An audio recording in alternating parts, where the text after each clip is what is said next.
In the middle of the night, Yi Qingyang sat cross-legged on his bed, wearing nothing but a pair of shorts, binge-watching American TV shows. In his hand, he clutched a cold bottle of pineapple beer.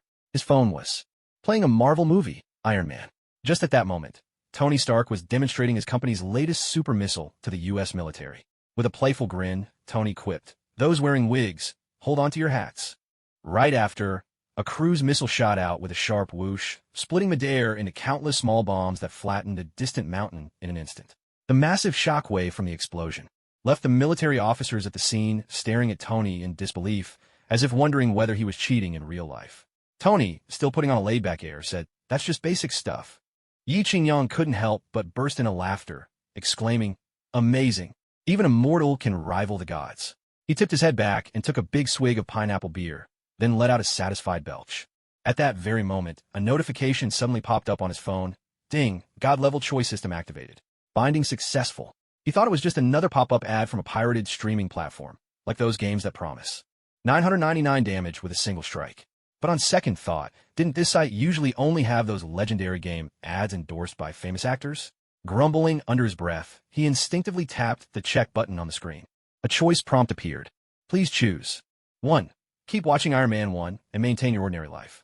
Reward, a copy of the Sunflower Manual automatically cultivated by the system. 2. Enter the Marvel world as Iron Man reward. Gain Captain America-level superhuman physique. 3. Enter the Marvel world as Black Panther. Reward, automatic death after 1 year. Yi Qingyang was at a loss for words. What kind of bizarre options were these? The first seemed like it would turn him into some androgynous oddity, while the third was a straight-up death sentence, mirroring the fate of Black Panther's actor. He wondered to himself, did he really have any other choice? This time, I'm definitely going to be a good guy. Without hesitation, he picked the second option, to become Iron Man. At least he'd live as a real man, and with the physique of a super soldier to boot. The system must be getting the short end of the stick. He was sure he'd profit. The next instant, with a thunderous bang, his phone suddenly exploded, and his soul was sucked into the device along with the blast. In his final moments, he even felt a strange sense of relief. Now he wouldn't have to worry about clearing his browsing history. A small regret lingered, though. The realistic silicone model he'd ordered and was waiting to receive would now go to waste. Silently, he hoped the delivery truck would blow up too.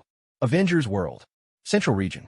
He woke up groggy and disoriented, with no idea where he was, or even who he was. He patted his head, struggling to get up from the ground. Just then, an American soldier beside him shouted, "Mr. Stark, run." Before the words had even left his mouth, chaos had already erupted. With a deafening blast, the soldier's head exploded like a watermelon, obliterated by a high-caliber anti-material rifle from afar. Blood and brain matter splattered over him like whipped cream. Utterly shattered, he began to scream hysterically, his cries echoing with despair. His mind raced. The house he'd just taken out a loan to buy, the beautiful nurse he'd been set up with but hadn't even held hands with, the coveted civil servant job he had only recently secured. All these dreams, barely touched, now seemed impossibly far away. How had things turned out like this so suddenly? Mere minutes ago, he'd been lounging in bed, watching Tony Stark show off his genius. In the blink of an eye, some mysterious choice system had whisked him away to a distant battlefield, thrusting him into a fierce firefight against armed militants. "Mr. Tony Stark, get out of the car. We're surrounded." A soldier was pounding desperately on the window, shouting at him. Only then did he snap back to reality, but his body felt completely out of his control. The Tony Shida physique handed to him by the system was utterly useless. His legs turned to jelly, trembling as he stumbled out of the vehicle, forced to run for the rear of the convoy alongside the soldiers. Shells exploded all around him, shards of rubble slicing past his face and leaving bloody scratches, but he had no time to dwell on the pain. All he could do was curse the fact that he didn't have an extra pair of legs to run faster. Suddenly, he remembered, if he kept running, just like in the story, Tony would be blasted by a missile stamped with the Stark Industries logo, and his heart would be replaced with a miniature arc reactor. He had no desire to be slowly poisoned by palladium every day. No matter how good the equipment, his life was what mattered most. He wanted to live a little longer. But if he didn't run, he'd soon be captured by the militants, dragged into a mountain cave, and forced to build weapons. In the end, he'd have to rely on the scientist Einstein, sacrificing himself to save him. Unlike Tony, he was no engineering genius. There was no way he could build the first-generation armor, even if he had a dozen Yinsens helping him. Just then, a chime echoed in his mind, and the system's prompt resounded. "Ding, The host is currently facing a dilemma. Please make your choice. Option 1. Keep running for your life, using your bus number 11, your own 2 feet. Reward. Get blown up by a Stark Industries missile. Option 2. Stay put and wait to be discovered by the militants. Reward. An AK-47 with unlimited ammo. Option 3. Surrender voluntarily and be taken to the militants' base. Reward. A set of Mark II armor, delivered after entering the base. He cursed inwardly. Did this even require a second thought? As Tony Shida-ku, he might have plenty of backbone, but faced with these options, he had to swallow his pride and surrender without hesitation. Unarmed and bare-chested, he took off his white shirt, tied it to a stick, and waved it high above his head. Don't shoot. I surrender. I surrender, he shouted at the top of his lungs, terrified he wouldn't be heard. The gunfire and explosions gradually subsided, leaving his ears ringing. With a persistent buzz, several heavily armed militants surrounded him. Their AK-47s trained on him as they whispered amongst themselves, casting curious glances his way. Under his breath, he muttered, "Tisich, what are you staring at? Haven't you ever seen a handsome guy before?" Yet, he kept a meek and compliant expression on his face. "I'm Tony Stark." He had barely spoken his name before the militants erupted in cheers. They'd been targeting none other than the heir to Stark Industries. One of them quickly spoke a few words into a walkie-talkie, then, ignoring his protests, roughly pulled a black hood over his head. It was only after he had been brought into this cave-turned prison and met the kind-hearted Insun that Tony's anxious heart began to settle, if only a little. In this moment, he wasn't in a hurry to summon the Hellfire Mark II armor. Instead, he wanted first to build a connection with the selfless Insun before him. Insun possessed not only mechanical and medical expertise, but, more importantly, he might become an invaluable ally in the days to come. Someone like Insun was a treasure, no matter the circumstance.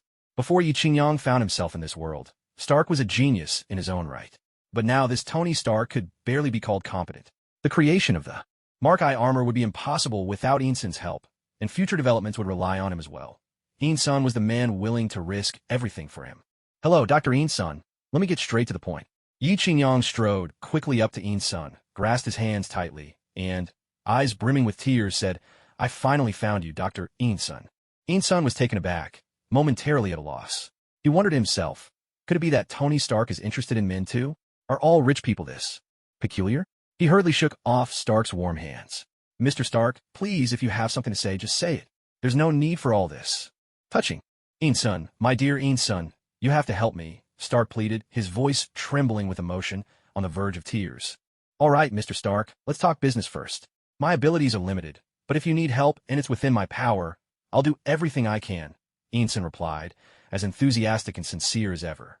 "Insun, I have a way for the two of us to get out of here," Yi Qingyang suddenly whispered, lowering his voice. "What's your plan?" Insun perked up immediately. He knew a man like Stark wouldn't risk his life idly in a situation like this. "In a bit, help me keep an eye on what's happening outside. I'll need 5 minutes." Yi Qingyang looked at Insun with a grave intensity. "5 minutes? I'll do my best," Insun replied without probing further. People trained in science and engineering were often like this. A single glance, a simple gesture was enough to convey trust. In contrast, those from the world of literature tended to be unnecessarily verbose. You just need to make some noise and distract the guard at the door.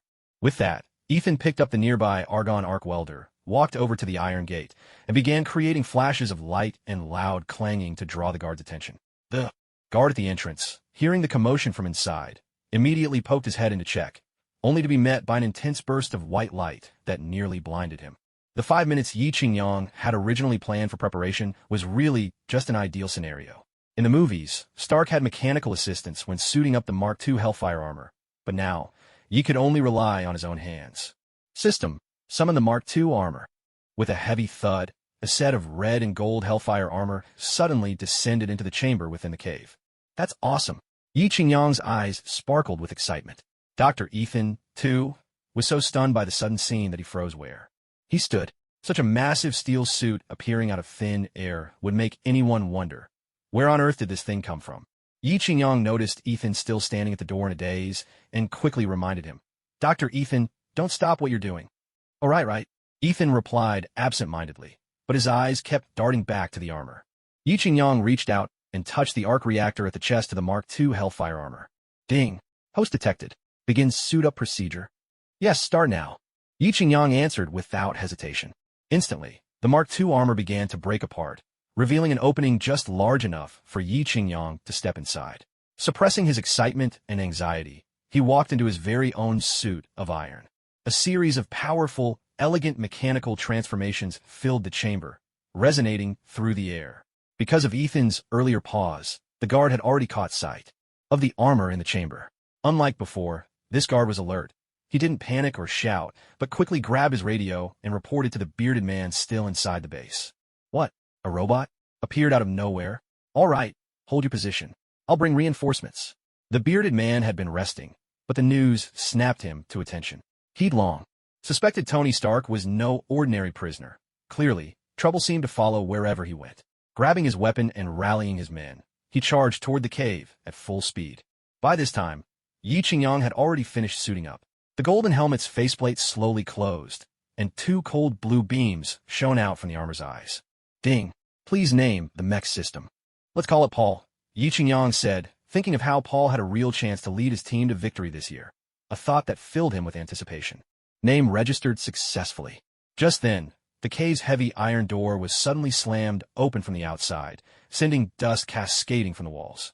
Members of the armed group burst into the chamber, and the sight of the steel-clad figure left them all momentarily speechless. For a moment, they even wondered if they were witnessing some kind of role-playing performance. Before these armed men could react, Yi Qingyang had already issued the order to attack. Paul, precision strike. Confronted with these ruthless armed militants, Yi Qingyang didn't waste time trying to persuade them to surrender, as some naive heroes might. Redemption was God's business. His task was simply to send these men to meet their maker. A row of miniature launchers emerged from Yi Qingyang's armored shoulders. In a heartbeat, a torrent of bullets swept through the intruders, cutting them down before they could even react. Blood splattered across the stone floor. Dr. Ethan, stay here. I'll come back for you when it's safe. Yi Qingyang wouldn't risk dragging Dr. Ethan into the chaos. With a nearly indestructible Hellfire armor for protection, he could survive the danger himself, but Ethan was only human. If a stray bullet were to kill the scientist he needed, it would be a loss he could never repair. Yi Qingyang commanded the Hellfire armor to charge out of the cave. Instantly, he was met by a wall of raised guns, all aimed at him. I don't care what you are, get out of that metal shell right now, roared a bearded man, his eyes blazing with jealousy as he stared at the armor. He was convinced. This was some secret weapon, perhaps even a prototype from Tony Stark. It was impressive. Could be meant for him? After all, every man dreams of becoming Iron Man. Facing the bewildered militants, Yi Qingyang addressed them through the armor speakers. Listen up, people of Central World. You're surrounded. If you put down your weapons now, only the truly guilty will be punished. The rest of you have a chance at redemption. Join me. He knew these men hadn't been born militants. They were simply products of their circumstances. Still, the fighters around him burst out laughing, looking at him as if he were a fool. So stubborn. Paul, target all hostiles, no exceptions. Yi Qingyang commanded coldly. Paul, the AI controlling the armor, carried out the order instantly. Yi Qingyang watched the screen as blood and shattered bodies filled his view. The carnage churned his stomach, but he forced himself to keep watching. He needed to be ready. Battles like this would only become more common, whether against humans, aliens, or even gods. In less than 5 seconds, the entire military base fell silent, as still as a graveyard. Paul's calculations had been flawless. Yi Qingyang had ordered no survivors. Now it was time to call on the U.S. military to clean up the aftermath. He checked the Hellfire armor's energy reserves, still at 80%. He grumbled to himself about the unreliable system. Couldn't it have gifted him a few more arc reactors? Now he would have to conserve energy. When he got back, he would definitely ask Dr. Ethan to build him dozens more. Retracting the Hellfire armor, Yi Qingyang searched the bearded man's body and found his satellite phone. He dialed the number for the U.S. base in Central World. Hello, dinner's ready. Come down to Mississippi. After notifying the American military, Yi Qingyang couldn't stand the stench of blood lingering in the air any longer. He hurried back inside to spend a little more time with old Ethan, hoping to strengthen their bond. Mr. Tony, how did you manage to escape? And who killed those armed men? A garrison officer couldn't help but ask. Captain, to be honest, I don't really know myself. I stayed in the cave with Dr. Insun the entire time, and when we finally came out, everything outside was already like this. Tony shrugged nonchalantly, gazing out the helicopter window at the endless desert below. In truth, Dr. Insun and Tony had already agreed on this story, and Insun had also promised to join Stark Industries once they got back. After all, who could say no to a $10 million annual salary? No one, that's for sure. For the first time, Yi Qingyang truly understood the power of money. When hiring people, he never cared how much they asked for. After all, it wasn't his own hard-earned cash, but something he could spend freely at any time. "Mr. Stark, may I offer you something to drink?" a flight attendant asked gently. Yi Qingyang had just opened his drowsy eyes and was immediately captivated by her. She had the classic features of an Arabian beauty: silky black hair cascading down to her waist, strikingly defined features, and eyes as bright as stars in the night sky. "Miss, could you please ask Dr. Insun next to me what he'd like first?" Yi Qingyang made a point of being friendly, hoping to build some rapport. "A bottle of mineral water, please." "Thank you," Insun replied. He had no ulterior thoughts about the flight attendant's beauty. After all, he had a family and was a devout believer. At that moment, a dissatisfied voice rose from the rear of the cabin. "Hey, why do they always get served first? We need some attention too." The Boeing 747 Yi Qingyang was on had originally been a commercial flight. Although the military was willing to arrange a private plane for him, that would have meant waiting another 2 days, and Yi Qingyang couldn't wait to leave this parched land and breathe the air of the free world. He was even more eager to return to the United States, to see for himself whether that legendary air of freedom was as intoxicating as a woman once described in his previous life. And his personal assistant, Pepper, had been waiting for him as steadfastly as a rock on the shore. Fortunately, despite Tony Stark's reputation for flirtation, he had never crossed the line with Pepper. Was this perhaps a special perk for someone who'd traveled between worlds? To start out with such an outstanding assistant? Thinking of Pepper's striking beauty and exceptional poise, Yi Qingyang felt a surge of excitement within him. So, he made a decision he'd never dared before, to fly on an ordinary commercial airliner. For Tony Stark, this was a first. For Yi Qingyang, it was also the first time in his life. Before crossing over, Yi Qingyang had just been an average office worker, never even set foot on a plane. Now, hearing the commotion behind him, he paid it no mind. If it had been Tony Stark, he probably would have had the chief flight attendant escort those troublemakers off the plane without a second thought. Yi Qingyang had always been a reasonable young man. Even now, possessing the identity and body of Tony Stark, his heart had yet to adapt to the lifestyle of a billionaire. Playboy. Of course, that was only a matter of time. After all, once you're rich, there will always be people eager to show you all the world's pleasures. At that moment, a flight attendant walked over, knelt gracefully on one knee, and asked softly with a gentle smile, "Mr. Osborne, is there any service I can offer you?" Hearing the name Osborne, Yi Qingyang couldn't help but glance back. Sure enough, it was that sharp, thin face, marked by a hint of menace and shrewdness, the very visage of the villain who struck fear into the world of Spider-Man. The Green Goblin, Norman Osborn. Norman Osborn was the chairman of Oscorp and Spider-Man's archenemy. After using his company's experimental enhancement serum, he gained strength far beyond that of ordinary people, but it also fractured his mind, giving rise to a dangerous split personality. Driven by this darkness, Osborn used his wealth and technology to create an arsenal of advanced weaponry, transforming himself into the Green Goblin, time and again, standing against Spider-Man and the Avengers. Recalling the Green Goblin's past crazed deeds, Yi Qingyang secretly thought this man was utterly insane. He even remembered how the Green Goblin once developed a possessive obsession with Gwen, the girlfriend his own son Harry admired. Such behavior made Yi Qingyang feel that a man like this was a disgrace to the world. Still, dealing with the Green Goblin couldn't be rash. Oscorp's power rivaled his own. If he struck now and killed Osborn, it would set off a massive uproar. The young Green Goblin would undoubtedly seek vengeance for his father, and neither Spider-Man nor the Avengers would stand idly by. He doubted he could survive more than a few rounds in that scenario.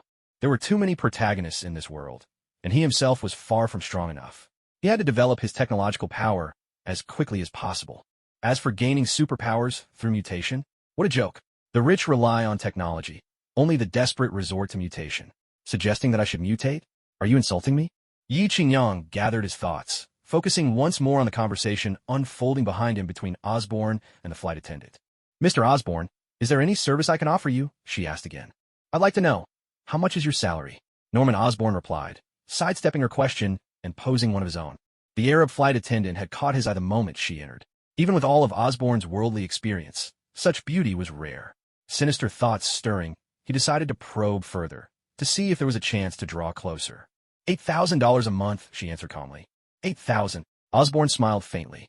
"If I offered you 10,000, would you have dinner with me tonight?" His gaze was unmistakably suggestive, leaving no doubt about his intentions. "Mr. Osborn, I'm sorry, but I can't accept your invitation." The flight attendant refused him without a moment's hesitation. Osborn's expression darkened ever so slightly, and his voice dropped to a low, threatening tone. You're just an ordinary attendant. Do you really doubt that I have countless ways to make you lose your job? When that happens, forget about 10,000. Even if it's just $1,000, you'll have no choice but to obey me. Of course, the flight attendant was well aware of Osborn's power. As a titan of the American financial world, he was not someone she could possibly resist if he truly set his sights on her. Her thoughts turned to her ailing younger brother, her alcoholic father, and her mother, whose health was broken from years of overwork. The entire weight of her family rested on her shoulders alone. Her beautiful black eyes brimmed with tears, shining but falling silently down her cheeks.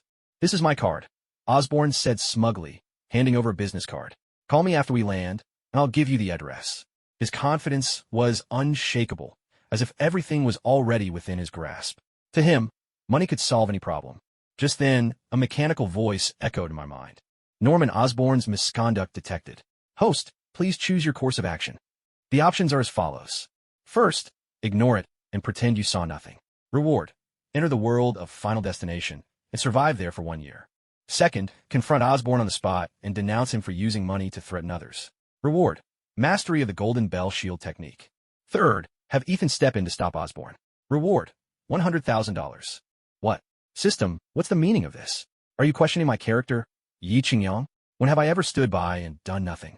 Not only are you insulting my integrity, but you're also underestimating my intelligence. I am a steadfast fighter for the proletariat.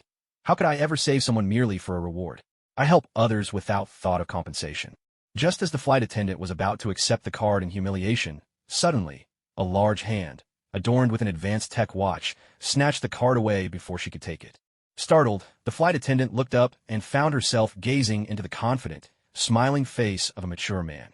The notorious Tony Stark, the flamboyant yet irresistibly charming playboy. Osborn, you really have no shame for someone your age. That girl is young enough to be your daughter, and yet you have your eyes on her? Who do you think you are, sticking your nose into my business? Osborn's face contorted with fury. Back in China, there's a saying, if you see injustice, you must step in to right it. If someone stirs up trouble, someone has to take responsibility. Today, I, Tony Stark, will handle this myself, Yi Qingyang announced, flicking his business card straight into Osborn's face. You? So you're actually Mr. Stark. The fire in Osborn's eyes faded instantly when Yi Qingyang took off his sunglasses, revealing his true identity. No matter how powerful Osborn's company was, it paled in comparison to Stark Industries, which even worked closely with the military. Osborn knew that if he kept pushing, he would only end up making things worse for himself. I didn't realize she was someone you were interested in, Mr. Stark. Please forgive my mistake, Osborn said, forcing himself to remain calm. He was no stranger to tense confrontations, unlike his impulsive son, and knew when to back down. Turning to the flight attendant, Osborn bowed his head in apology. Miss, I was wrong. Please accept my sincere apology. Oh, it's all right, the beautiful flight attendant stammered, flustered by the situation. She was used to dealing with important passengers, but she had never expected a billionaire to apologize to her so genuinely. That apology didn't sound sincere enough. Yi Qingyang pressed, a little surprised by how much weight his reputation carried. Recalling a comedy sketch he'd once seen, Osborn exaggerated his mannerisms and declared with mock solemnity, Lovely miss, I am Osborn. I come before you to sincerely apologize and beg for your forgiveness. Is there any chance this battered old ticket of mine can still board your ship? His oddly poetic words left Yi Qingyang momentarily speechless. What on earth are you saying? He muttered, exasperated. Would you like me to try again? I think I can do better, Osborn offered, both frustrated and helpless. That's enough. You've already frightened her, Yi Qingyang said, gently taking the flight attendant by the hand and guiding her back to her seat.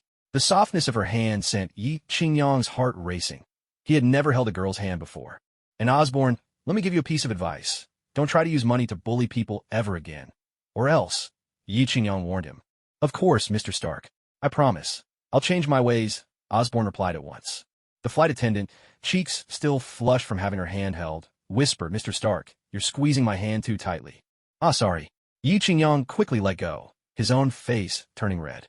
For a moment, the two of them stood there in awkward silence, neither sure what to say next. This man everyone called Mr. Big Shot didn't seem as frivolous as the rumors suggested. He would even blush sometimes, which made him seem especially pure and endearing. It seemed those rumors about him weren't to be trusted after all, the female attendant thought to herself. You, Yi Qingyang and his female colleague spoke almost at the same time, then exchanged a smile. I. Once again, they both began to speak in unison. Off to the side, Ethan and Osborne in the row behind felt as if they were being force-fed sweetness by this pair's interaction. This is just too much, Osborne muttered under his breath, cursing softly. He thought with annoyance. Why does Yi Qingyang get to play the innocent boy? Aren't we all the same kind of people? Who doesn't know who here? I really can't stand this. Osborne finally decided to just pull his jacket over his head and ignore them altogether. Go ahead, you first, the female attendant said softly, her voice full of gentle laughter. Might I ask your name? Yi Qingyang inquired politely, his manners those of a perfect gentleman. Just call me Sophia, she replied. Sophia. What a beautiful name, he said. Just then, the plane lurched violently, causing both of them to nearly lose their balance and almost tumble into the aisle. If only the two of you would just take a real tumble, Osborne thought, unable to hide his schadenfreude, eager to see Yi Qingyang make a fool of himself. But Yi Qingyang had trained in martial arts since childhood. His stance was exceptionally stable. He instinctively dropped into a perfect horse stance, steadied himself, and at the same time, wrapped an arm around Sophia's waist. In the end, the two of them ended up falling gently into the soft business class seats. Sophia let out a soft gasp as she landed in Yi Qingyang's arms. Osborne in the back row instantly felt a wave of discomfort, as if he'd swallowed something bitter, unable to get it down, unable to spit it out. Meanwhile, Ethan had already donned a mask and stuffed in earplugs, pretending not to see or hear anything. Why hasn't a bolt of lightning struck these two already? Is there no justice left in this world? Osborne fumed inwardly. But it seemed no one heard his prayers that day. Yi Qingyang, holding a soft and fragrant Sophia in his arms, was brimming with joy. Are you all right? Sophia asked with concern. I'm not, Yi Qingyang replied. What? Really? Let me see, is it my fault? I hope I didn't hurt you. I'm really quite light. Sophia's worry was written all over her face, and she was on the verge of tears. My heart, Yi Qingyang said gently, is now filled completely with thoughts of you. Ugh! Osborne couldn't take it any longer. He rushed off to the restroom, retching. To him, such direct declarations of love were simply unbearable. But Sophia was moved by Yi Qingyang's words, her heart overflowing with happiness, as if she had met her destined one. Can you guess my zodiac sign? Yi Qingyang asked. Libra? Sophia ventured, taking a guess. No, Yi Qingyang teased. I'm custom-made just for you. You're impossible. Sophia blushed with a shy smile, though her heart was already overflowing with sweetness. Do you know what time it is now? Yi Qingyang spoke as he gently tightened his embrace. Sophia glanced at her watch and replied.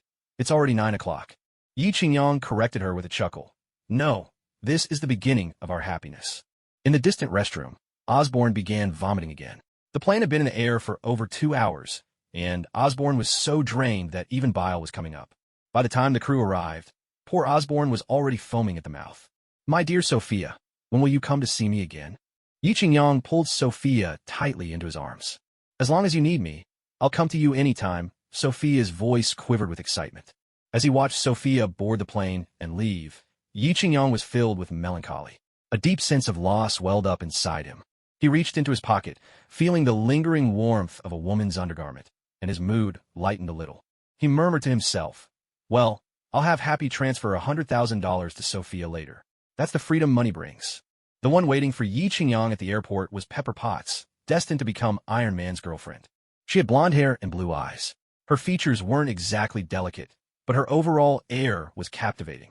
There was a gentle strength about her, the kind of warmth and resilience you'd expect in an ideal wife and mother. Yi Qingyang thought to himself that she truly had the makings of Tony Stark's future wife. Your eyes look a little red, Yi Qingyang said with concern. He added, teasingly, did you hear I got into trouble in the Midwest and lose sleep worrying about me? Be honest, do you have a thing for me? Yi Qingyang felt like an actor wearing a mask, outwardly relaxed and humorous, yet inwardly at ease. He reveled in this feeling of doing as he pleased. Perhaps this was the confidence that came from sudden wealth. Pepper's lips curved into a slight smile, as if he had seen right through her. I was only worried my boss would get himself into trouble, and I'd have to find a new job. That's all, Pepper replied, her independence and professional confidence clear as ever. Come on, feel the embrace of a real man. Yi Qingyang opened his arms and gave Pepper a warm, enthusiastic hug. He had to admit, Pepper's figure was stunning, enough to make his heartbeat quicken. Happy, right here, boss. A burly, solidly built American man walked over. Get the car ready, let's go home.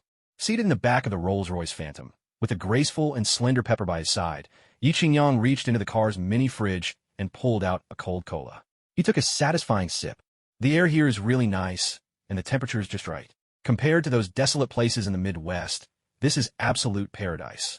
Boss, there's a gala tonight, hosted by Hans, the president of Hans Industrial Group. Would you like to attend? Pepper asked, glancing at the transparent tablet in her hand. My schedule's that packed. I've just got back and already have to jump right into work. Yi Qingyang complained, his face full of resignation. As expected, capitalist society loves numbing itself in these extravagant settings. No wonder Tony Stark became such a famous playboy at such a young age. Luxury cars and beautiful women. Who could resist that kind of temptation? He decided to confront his own weaknesses and challenge himself. Well, if work demands it, I suppose I'll have to force myself to go, Yi Qingyang said, feigning composure. Pepper's smile disappeared in an instant, leaving Yi Qingyang with nothing but her cool, indifferent back. She had thought the young master might have matured a little after returning from the heart of the world, but it seemed his true nature was as hard to change as ever. She muttered under her breath, some habits really are impossible to break. Yi Qingyang changed into a sharply tailored suit and picked out a silver Audi R8, speeding out of Stark Tower. He had never truly attended a high society gala before. Tonight was the perfect chance to witness the opulent lives of these financial tycoons, and perhaps he hoped to help some women in distress, whether physically or psychologically. He wanted to bring about some change for them. With a resolve burning for justice and light, Yi Qingyang, Tony Stark, quietly swore to dedicate himself to the great cause of humanity. The car came to a stop at the entrance of the estate, tires screeching sharply against the asphalt. At the gate, the host himself, Hans, was waiting in welcome. In the movies, he might have been just a minor character, but in the real world, Hans Industries was a multi-billion-dollar giant, a leader in heat dissipation materials, lubricants, and several other fields. Oh, if it isn't my old friend Hans. So, which beauties did you invite tonight? Yi Qingyang called out as he stepped out of the car, teasing loudly. All your favorite types, Hans replied with a knowing look only men could share. Well, I'm curious to see what kind of taste Stark really has. Yi Qingyang replied with a grin, slinging an arm around Hans's shoulders as they walked into the estate. Tonight's gala was held at Hans's own manor, sprawling over hundreds of acres. The spacious, brilliantly lit hall glittered under dazzling chandeliers. Yi Qingyang noticed in a corner a pianist was performing, a world-renowned prodigy from the Grand Han Empire, Lang Lang. That alone spoke volumes about the scale of the event. Inside the hall, several models in stunning evening gowns were circulating among the guests with drinks. Yi Qingyang couldn't help but steal a few extra glances. So, see anyone you like? Hans asked in a low voice. I'll reserve a room for you later. Enjoy yourself to the fullest. Ha! You truly are a loyal friend. Yi Qingyang replied with a laugh, but inside, he felt as if he were stepping into a new world for the very first time, utterly dazzled by the dazzling lights and vibrant nightlife unfolding before his eyes. Mr. Sherdake, I hear your company is working on a new type of missile. Any chance you'll let me take a look? I promise Hans Industries can offer you the most competitive prices in the business. Hans sauntered over, brandy swirling in his glass. What are you talking about? Missiles? I have no idea what you mean. Yi Qingyang's confusion was genuine. The truth was, apart from knowing a handful of major villains and heroes in the Marvel Universe, his understanding of the storyline was pretty general. Names like Stark Industries and Hans Industries meant little to him. He couldn't even name the neighborhoods in New York. Come on, don't play dumb. Everyone knows you're America's renowned weapons prodigy. Your company's vice president, Obadiah, already announced it at a press conference. Hans clearly wasn't buying his act, cursing inwardly. This Sherdake is really turning up the theatrics. Looks like I'll have to raise the stakes tonight if I want to get him to agree. Poor Hans sincerely thought Yi Qingyang was just holding out for a better deal, while Yi Qingyang himself was honestly clueless about his own company's affairs. But the mention of Obadiah jogged his memory. Wasn't that the traitor? The one scheming from the shadows, plotting to seize control? If he recalled correctly, the whole kidnapping in the Middle East had been orchestrated by Obadiah himself. Now that Hans had brought up the name, Yi Qingyang resolved to take care of him. He wouldn't let Obadiah watch the sun rise over New York again. Oh, that's what you meant? To tell you the truth, I've been so shaken by that kidnapping incident, it nearly slipped my mind. No problem. Since we're friends, just bring your proposal by tomorrow and give it to Pepper. Yi Qingyang might not have known the ins and outs of the business, but when it came to conversation, he was a master, always able to say just what the other person wanted to hear. Excellent. You're a real friend. Hans grinned, pleased with the outcome. Tonight, I brought along 2 young ladies from Eastern Europe. They've never attended an event like this before. They can keep you company and make sure you have a good time. You mean Eastern European, as in, they're especially tough in certain situations? Yi Qingyang feigned ignorance. Mr. Sherdake, ever since you got back from the Middle East, you've really become full of surprises. I nearly threw out my back just now, Hans said, shaking his head in mock disbelief. It's getting late. I'll take those two girls off your hands, so I won't keep you any longer tonight. Yi Qingyang downed his champagne in one go. Of course, if he was going to meet these so-called fighters, it would have to be on his own turf. Who knew if Hans had hidden cameras in this place? He wasn't about to end up splashed across every tabloid, or as a permanent fixture on some shady gambling website. With the superpowers granted by the system, Yi Qingyang brimmed with confidence. He believed that no matter which country the young woman came from, he would be able to win her over with ease. You're a straightforward guy. Honestly, I gotta say, I admire that, Hans said, snapping his fingers with a sharp, confident gesture. Almost immediately, a bodyguard in a black suit approached. Take those two ladies to Mr. Scheidake's car, Hans instructed. Yes, boss, the bodyguard replied, nodding before carrying out his orders without delay. Night had fallen over New York, and a cool breeze mingled with the restless hum of the city. In a secluded corner, a silver Audi R8 sat parked, its body rocking ever so slightly. This Audi R8, worth over $500,000, boasting a 2.6-meter wheelbase, a 5.2-liter engine, dual-clutch transmission, and a blistering 0 to 60 in just 4.5 seconds, with 611 horsepower from a naturally aspirated engine, was a car built for the open highway. Yet tonight, it had been reduced to a makeshift bed. Even with the unique abilities granted by his system, Yi Qingyang found himself struggling against the fierce young woman from the land of warriors. It was reminiscent of the legendary battles of the Three Kingdoms era, where Cao Cao faced off alone against Liu Bei and Sun Quan. Fierce, desperate, and impossible to call. You have your fire attack at Red Cliffs. I have my iron cavalry. Storming your camp. Zhuge Liang marched north 6 times, capturing Manhwa 7 times, winning Sichuan a brief moment of peace. Inside the car, the two women seemed like the renowned beauties of history, the two Qiaos, while Yi Qingyang leaned alone against the railing outside, lost in contemplation. At this moment, he seemed to slip into a state of transcendence, his thoughts drifting far and wide, as if attuned to the mysteries of the universe. Who am I?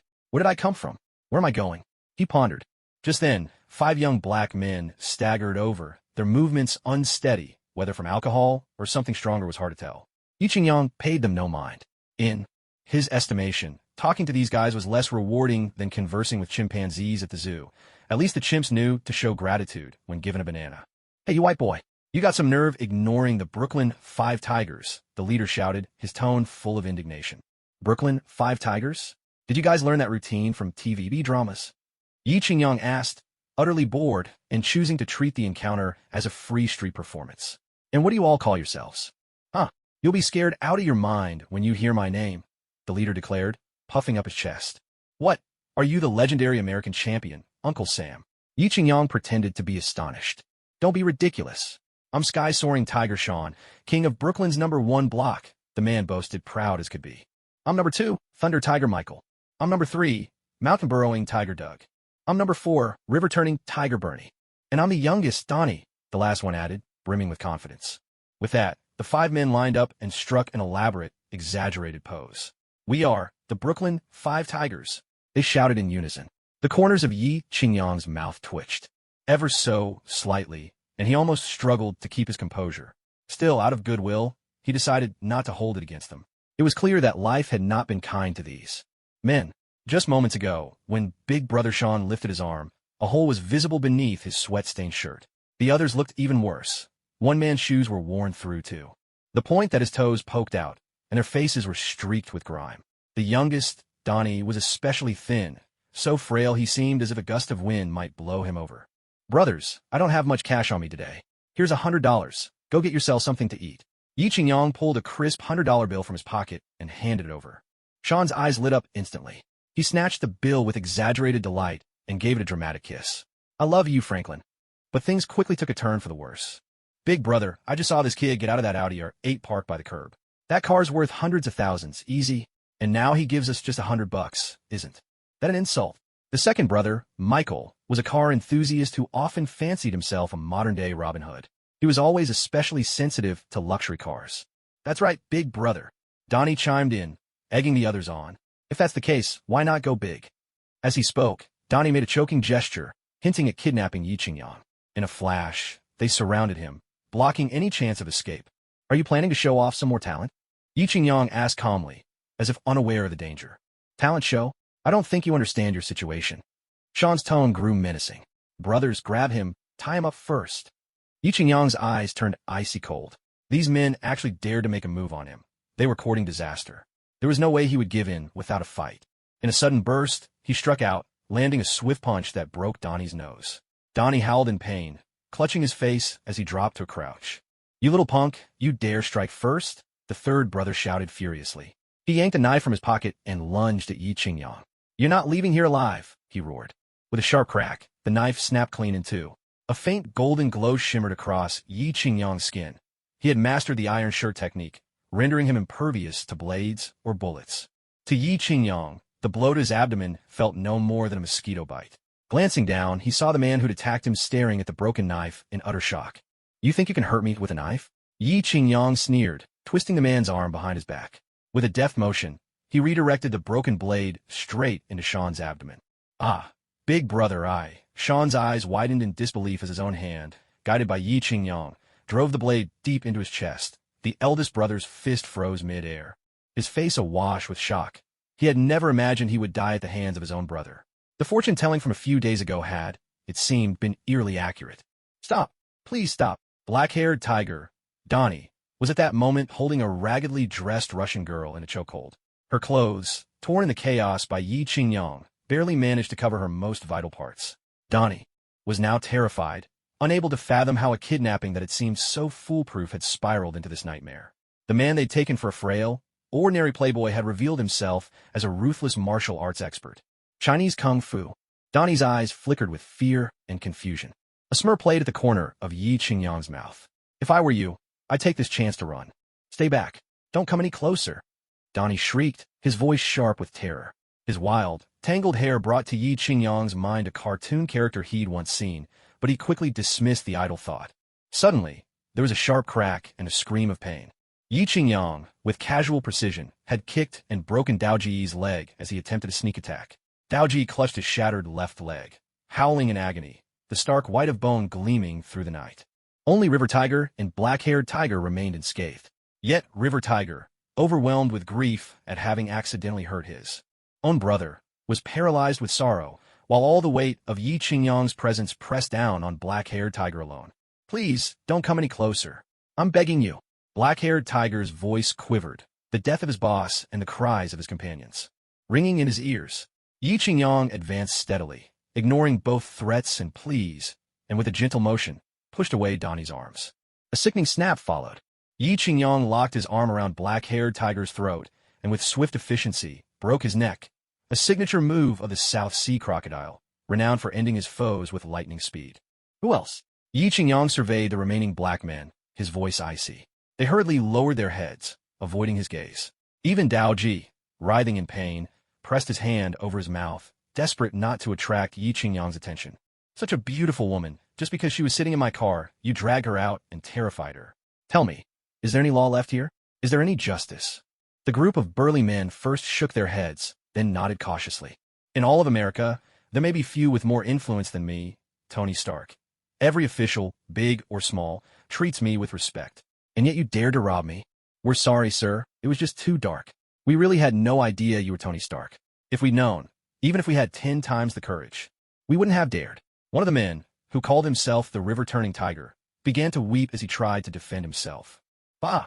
Yi Qingyang spat directly in his face. River-turning Tiger instinctively raised his hand to shield himself, his expression twisted in disgust. You still dare to dodge? Yi Qingyang frowned, then kicked him hard in the stomach, sending him flying over the railing and plunging into the river beneath the Brooklyn Bridge. This time, River-turning Tiger truly ended up in the water. Get out of here, all of you! Yi Qingyang barked coldly. We're leaving, right now. The burly man whose nose had been broken turned to flee without another word. Wait, take your friend with you. I don't want to see any of you again, and don't you dare frighten my friends. Yi Qingyang snapped, his tone stern even as he gently wiped the tears from the young woman's face. How rough you are. Do you know nothing of compassion? When he noticed the scratch marks on her neck, Yi Qingyang's voice grew even more severe. He pulled out his phone and dialed Happy, his bodyguard. Having someone to send on errands made things so much easier now. What can I do for you, boss? Come pick me up at the Brooklyn Bridge. And bring a female driver, Yi Qingyang said, ending the call. Flowers have their fragrance, the moon its shadow. A spring night is fleeting, yet precious. Ladies, our evening isn't over yet. By the time Yi Qingyang made his way back to the apartment, supporting his tired body, Pepper was already fast asleep on the sofa, exhaustion written all over her. A sudden guilt washed over Yi Qingyang, as if he had done something wrong and was trying to sneak quietly back to his room. Stark, Pepper was a light sleeper, and his movements woke her. Yi Qingyang was momentarily at a loss for words, his face betraying a hint of embarrassment, like a boy caught red-handed. You just got back from the Midwest, and now you're out all night again, Pepper sighed. I made some lotus seed and white fungus soup. Here, have some. She got up and brought him a steaming bowl from the kitchen. Thank you. Yi Qingyang could always charm other women with sweet talk, but when faced with Pepper's genuine concern, he found himself tongue-tied.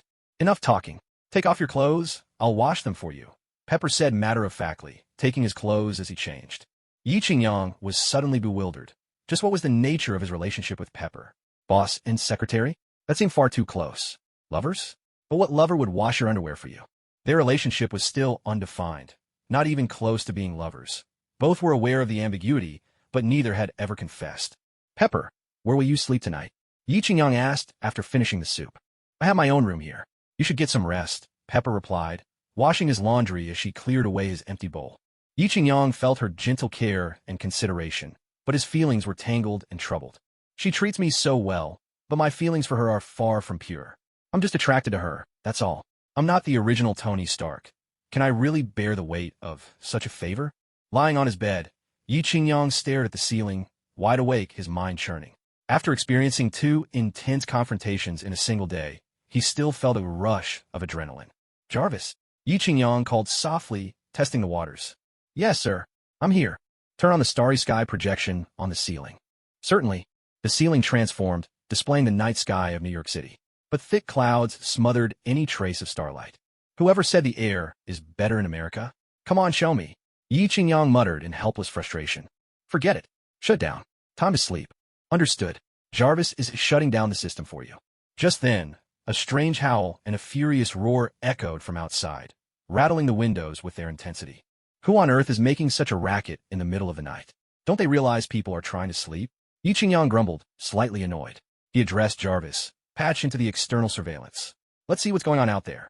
On the bedroom's projection screen, an enormous green giant, muscles bulging, appeared locked in fierce battle on the streets of New York with a monstrous creature that looked like it had stepped out of a Godzilla film. Oh my God, isn't that my friend from the future, Dr. Bruce Banner? And the other one must be the villain from The Incredible Hulk. Abomination, Yi Qingyang exclaimed, watching the 2 behemoths wreak havoc, their path of destruction heading straight for Stark Tower. Fight all you want, but don't turn my home into your battleground. Yi Qingyang thought anxiously. Unlike the original Tony Stark, he didn't possess boundless wealth.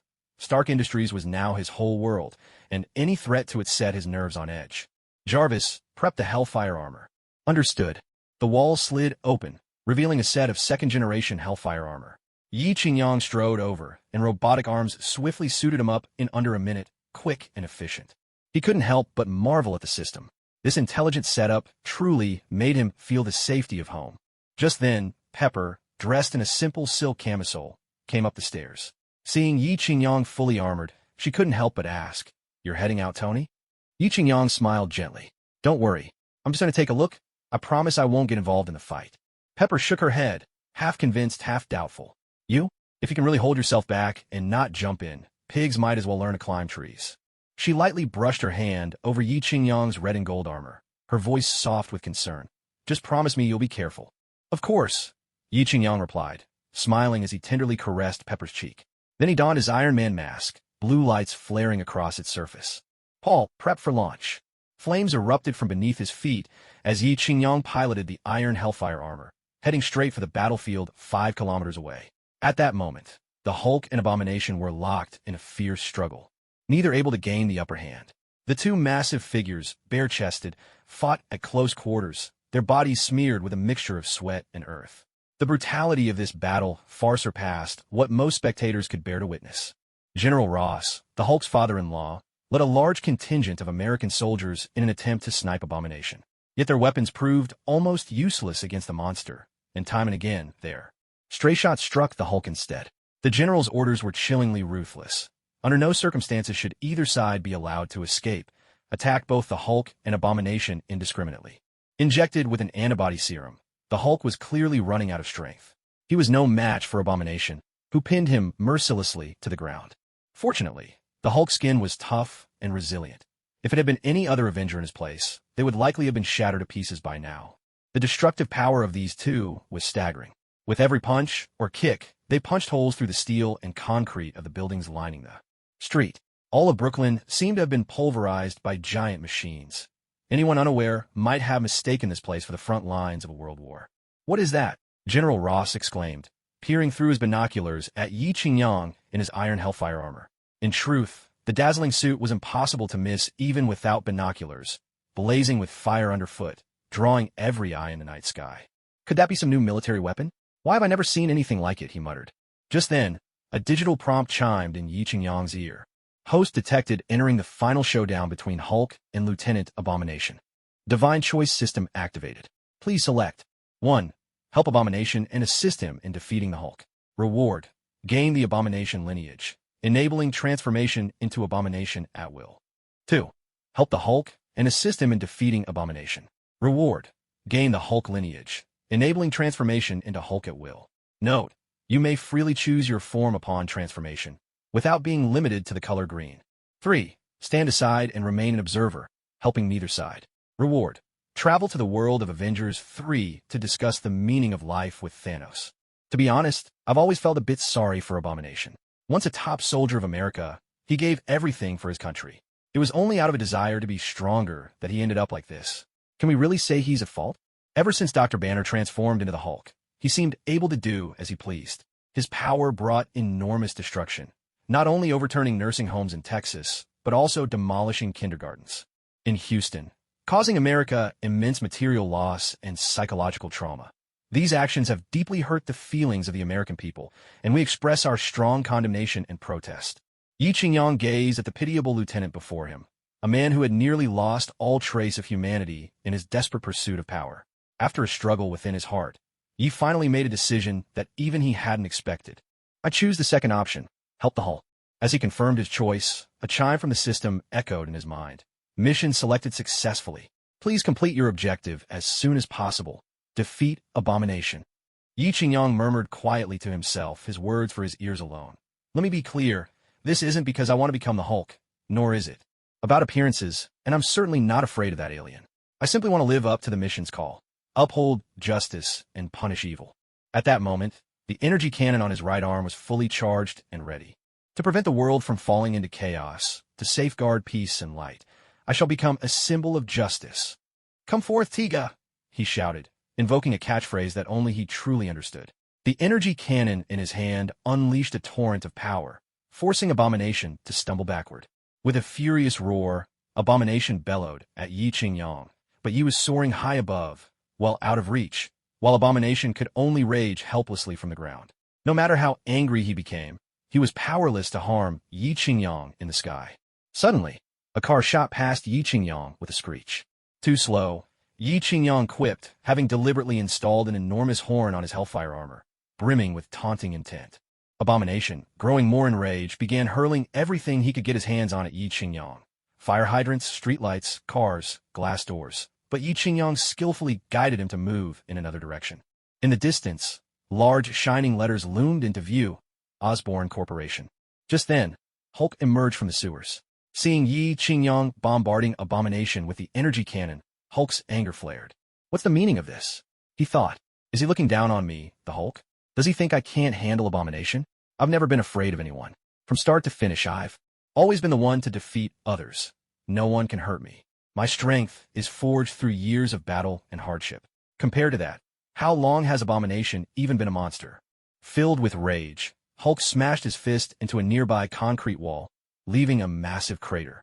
This punch carries the force I've honed for 20 years, he thought. How could Abomination possibly withstand it? With a mighty roar, Hulk crouched slightly, then leaped into the sky, soaring upward in a single bound. Yi Qingyang was locked in fierce combat with Abomination, completely unprepared. Suddenly, the system blared a warning. Alert! Unknown object approaching at high speed. Before Yi Qingyang could even see what was coming, a thunderous crash erupted. Hulk's fist struck him head-on, sending him hurtling through the air and crashing into a distant skyscraper. Hulk let out an excited roar and charged straight at Abomination. "You think you can stop me?" he bellowed, raining down blow after blow with his powerful arms. Abomination had just managed to recover from the chaos of the ranged attacks and was still unsteady on his feet when Hulk, burning with fury, pinned him to the ground. Barely able to lift his arms, Abomination struggled to fend off Hulk's relentless assault. "With skills like yours, you dare stand in my way?" Hulk gathered all his strength and landed a crushing punch. There was a sharp, sickening crack as Abomination's arm was snapped by Hulk's sheer force. Abomination howled in agony, desperately reaching for a heavy iron chain from a nearby tow truck, attempting to ensnare Hulk with it. But Hulk was faster. He seized the chain, turned it around, and quickly wrapped it around Abomination's neck. Letting out a triumphant shout, Hulk tightened his grip, pulling the chain taut around Abomination's throat, the force increasing with every second. The chain grated harshly against Abomination's neck, and it seemed Abomination was on the verge of being strangled to death. Just then, Hulk's lover stepped forward. She was none other than the enchanting and beautiful Liv Tyler. "Stop, Banner. There's no more danger out here," Liv Tyler pleaded, tears glistening in her eyes. Hulk let out a reluctant, guttural roar, but finally loosened the chain, giving Liv Tyler a deep, heartfelt look. Then, with a mighty leap, he bounded away, disappearing among the city's buildings. At that moment, Yi Qingyang struggled to fly out as well. Because the Mark II Hellfire armor was made from fairly primitive materials, its performance fell far short of expectations. As the saying goes, true greatness is built step by step. The system's gifted armor was just ordinary titanium alloy, no match at all for the wrath-fueled force of the Hulk. Luckily, Yi Qingyang's own powerful defenses had kept him from defeat, otherwise he would have been finished. A chime sounded. "Congratulations, host, for assisting Hulk in defeating Abomination and upholding justice." Another chime. "System reward issued. Hulk Bloodline has been installed for you." And again, "Hulk Bloodline installation complete. Please use with confidence." Yi Qingyang let out a helpless sigh. He had hoped to prove himself this time, but in the end, Dr. Banner had stolen the entire show. Banner left, in style, not even uttering a single word, a true mark of mastery. Everyone knew he was the hero, while Yi Qingyang was left entirely unnoticed. What's the point of the system? What good is this armor anyway? He couldn't help but mock himself in his thoughts. Staggering as he flew out, he unexpectedly caught sight of Liv Tyler. "She's absolutely stunning." Yi Qingyang was momentarily dazed. In more than 20 years of life, he had never seen a woman so captivating. Her aura, figure, and beauty were all simply flawless. She possessed the fresh, youthful beauty of Sophie Marceau, coupled with the distinctive androgynous charm of Kristen Stewart. It was truly hard to look away from her. Whether as a girlfriend or a lover, she seemed to be the very image of an ideal choice. Yi Qingyang gazed at Liv Tyler, standing before him, unable to suppress the surge of excitement rising in his heart. He recalled how, back in the day, he had paid attention only to the green giant, overlooking this stunning woman entirely. Now, having the chance to truly get to know her, it felt as if it wasn't too late after all. He resolved inwardly that, since fate had offered him a second chance, he would seize it without hesitation. There was also an alluring maturity about Liv Tyler, a quality that captivated him, though he couldn't help but wonder how far things had gone between her and Banner. General Ross had always been a strict man. As a soldier, surely he wouldn't permit his daughter to engage in too much intimacy before marriage. Yet, no matter the circumstances, Yi Qingyang had no intention of giving up so easily. He chuckled inwardly at the nickname, Little Chow Chow of New York, a moniker both playful and ironic, but to him, this was truly the beginning of a new chapter. Yi Qingyang greeted Liv Tyler with a friendly nod, but she seemed lost in the grief of losing her beloved. After all, in the later Avengers films, Banner's girlfriend never appeared again. It seemed their romance had quietly ended after that fierce battle. As for the unique nature of the Hulk, perhaps only that mysterious female agent could ever fully accept it. "I'm Yi Qingyang. My friends call me Little Chow Chow of New York. Liv Tyler, just wait for me." With these thoughts swirling in his mind, Yi Qingyang accelerated with all his might, his figure vanishing from sight in an instant. At that very moment, General Ross kept his gaze fixed on the direction where Yi Qingyang had disappeared. As a scientist deeply involved in genetic research, He had once created both the Hulk and Abomination, and in the comics, had even transformed into the formidable Red Hulk himself. Now, seeing Yi Qingyang's Hellfire armor, his mind couldn't help but speculate about the endless possibilities it represented. In the distance, Norman Osborn, chairman of the Osborn Corporation, sat slumped on the ground, his legs trembling. He exhaled shakily, fear lingering in his chest. The brutal clash between the Hulk and Abomination had shaken all of Brooklyn, and he'd initially believed the chaos would spill over to Stark Industries. He had even popped open a bottle of champagne, ready to enjoy the spectacle. But with the sudden turn of events, a mysterious figure in iron armor had lured the two monsters straight toward Osborn Corporation. Though Norman Osborn possessed a complete set of Green Goblin gear, he knew he stood no chance against opponents like the Hulk or Abomination. If even Spider-Man struggled against them, what hope did he have? Most likely, if he tried to make a dramatic entrance, he wouldn't have even finished his villainous speech before being effortlessly defeated. Fortunately, the two giants stopped a kilometer away from the Osborn group and did not come any closer. Norman quietly thanked fate for allowing him to escape disaster. This time, the senior members of the group had already been dissatisfied with him. If anything else happened at headquarters, he doubted he could withstand such crushing pressure. But who was this man in the iron suit? Why had he brought trouble to his own company's doorstep? Did he have such a hidden enemy all along? There are a lot of bullet holes in your armor. Are you sure you're really okay? Pepper looked at Yi Qingyang, who had just stepped down from the suit's unloading platform, her eyes filled with concern. For you, I can be invincible, Yi Qingyang replied, wasting no more words. He wrapped his arms around Pepper and kissed her deeply, his feelings overflowing. A soft murmur escaped her lips. Everyone in the room adored Iron Man, but Pepper was the only one who truly loved Tony Stark. Wait. Dizzy from his kiss, Pepper still managed to summon all her strength and gently pushed Yi Qingyang away. I'm sorry, I'm just not ready yet. Her cheeks blushed, as red as a chili pepper, her expression shy, but her eyes unwavering. This was a woman with a mind of her own. No wonder she would one day become Stark's wife. It's me who should apologize. I was too impulsive. Yi Qingyang stammered, suddenly unsure of himself. He could deal with indifferent playthings without a care, but faced with someone who truly loved him, he was at a loss. All right, you have a board meeting tomorrow.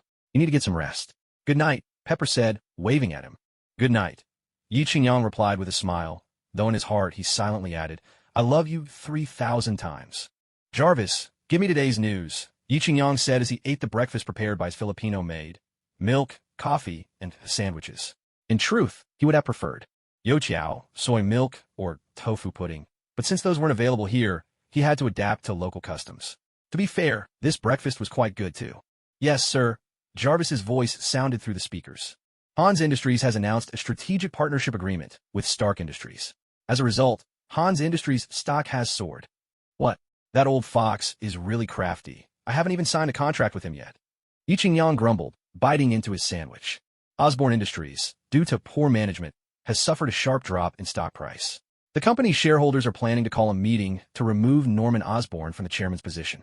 Wait, Norman Osborn's about to be ousted? Yi Qingyang immediately picked up on the key detail that he remembered that in the story of Spider-Man, it was precisely because Norman Osborn's company ran into trouble that his mind became unbalanced. In the end, he took the risk of conducting experiments on himself, transforming into the terrifying Green Goblin. Why do these villains always have to make themselves look so green? Do they all just like this color? Is it true that if you want to get by in life, you have to wear a little green on your head? But there's no need to turn your whole body green, is there? Yi Qingyang conveniently ignored the fact that he, too, had gained the Hulk's bloodline. Oh, come on. My transformation is high-tech. No need to turn green at all. Looks like Spider-Man's story is about to begin. Happy. Right here, boss. The chubby Happy appeared at once. Go to Forest Hills in Queens, New York, and find a young man named Peter Parker. He should still be in high school. Yi Qingyang remembered that Peter Parker was also a little genius of invention. After becoming Spider-Man, he managed to invent his own web. Shooters. Not only could they be used as weapons, but they could stick to most surfaces, withstand high temperatures, and were incredibly tough. With talents like that, he definitely had to bring him into his own team to help build up his technological empire. Oh, and Pepper, Yi Qingyang called out gently. Yes, boss. Pepper kept her tone strictly business. She never showed any sign of her special relationship with Stark in public. She didn't want anyone to think she'd risen through the ranks by anything other than her own merits. Today, acquire as many shares of Oscorp as possible. I want to become Oscorp's #1 shareholder. Yi Qingyang recalled what Norman Osborn had done on the plane. This minor character could be wiped off the board without a trace. Green Goblin? Please, I could squash him with a single finger. Understood, boss. Pepper made a note on her tablet. Is my cheap Uncle Obadiah coming to today's board meeting? The vice president will definitely be there. He has a lot of proposals and documents he needs you to sign, Pepper explained. Perfect. I have some accounts to settle with him. After breakfast, Yi Qingyang changed into a formal suit, making himself look the very picture of approachability. The elevator doors opened with a soft chime, and Yi Qingyang stepped in. This was the executive elevator of Stark Industries. Only managers at the general manager level and above could use it. At the moment, he was the only one inside. Ding! The elevator stopped on the 18th floor. In walked a stout man with a gleaming bald head and a thick white beard, looking a bit surprised to see Yi Qingyang there. Oh, Tony, welcome home. Obadiah stepped forward, arms wide, clearly aiming for a big bear hug. Yi Qingyang sidestepped lightly, dodging the embrace. Obadiah froze, awkwardly pulling his arms back. You have no idea how worried I was when I heard you'd been kidnapped in Central Asia, Obadiah declared with theatrical emotion, even squeezing out a couple of crocodile tears. If it weren't for the fact that Stark Industries needed someone at the helm, I would have flown over there to rescue you myself. You were worried about me? So you can't wait to see me dead, is that it? Yi Qingyang exposed the old bald man's venomous scheme without the slightest pretense, leaving him no room to save face. Oh, my poor Tony, what kind of shock did you suffer to make you start spouting such nonsense? Obadiah's eyes flashed with a moment of panic, but he quickly regained his composure. He must stay calm. There could be no room for mistakes. The 10 Rings he'd hired was an extremely secretive armed organization, so secret even the CIA couldn't trace it. How could this playboy, who only knew how to tinker with inventions, possibly find out? He must be bluffing. I think it's not me who's had a shock. It's you, you old fossil. Yi Qingyang retorted, his expression cold and stern. To think you used to be my father's good friend. Back then, you two co-founded Stark Industries together.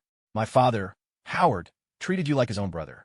And you, my dear uncle, have been plotting to seize power and replace me all this time.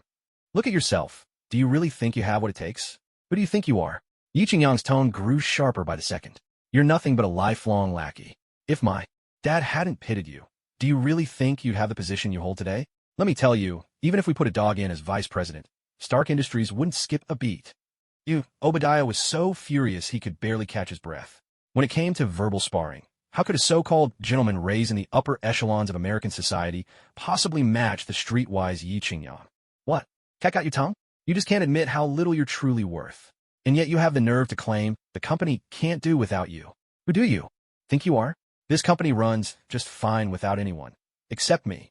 I'm a top graduate from MIT, known in the trade as the inventive prodigy. Tony sure to ding. The elevator doors slid open.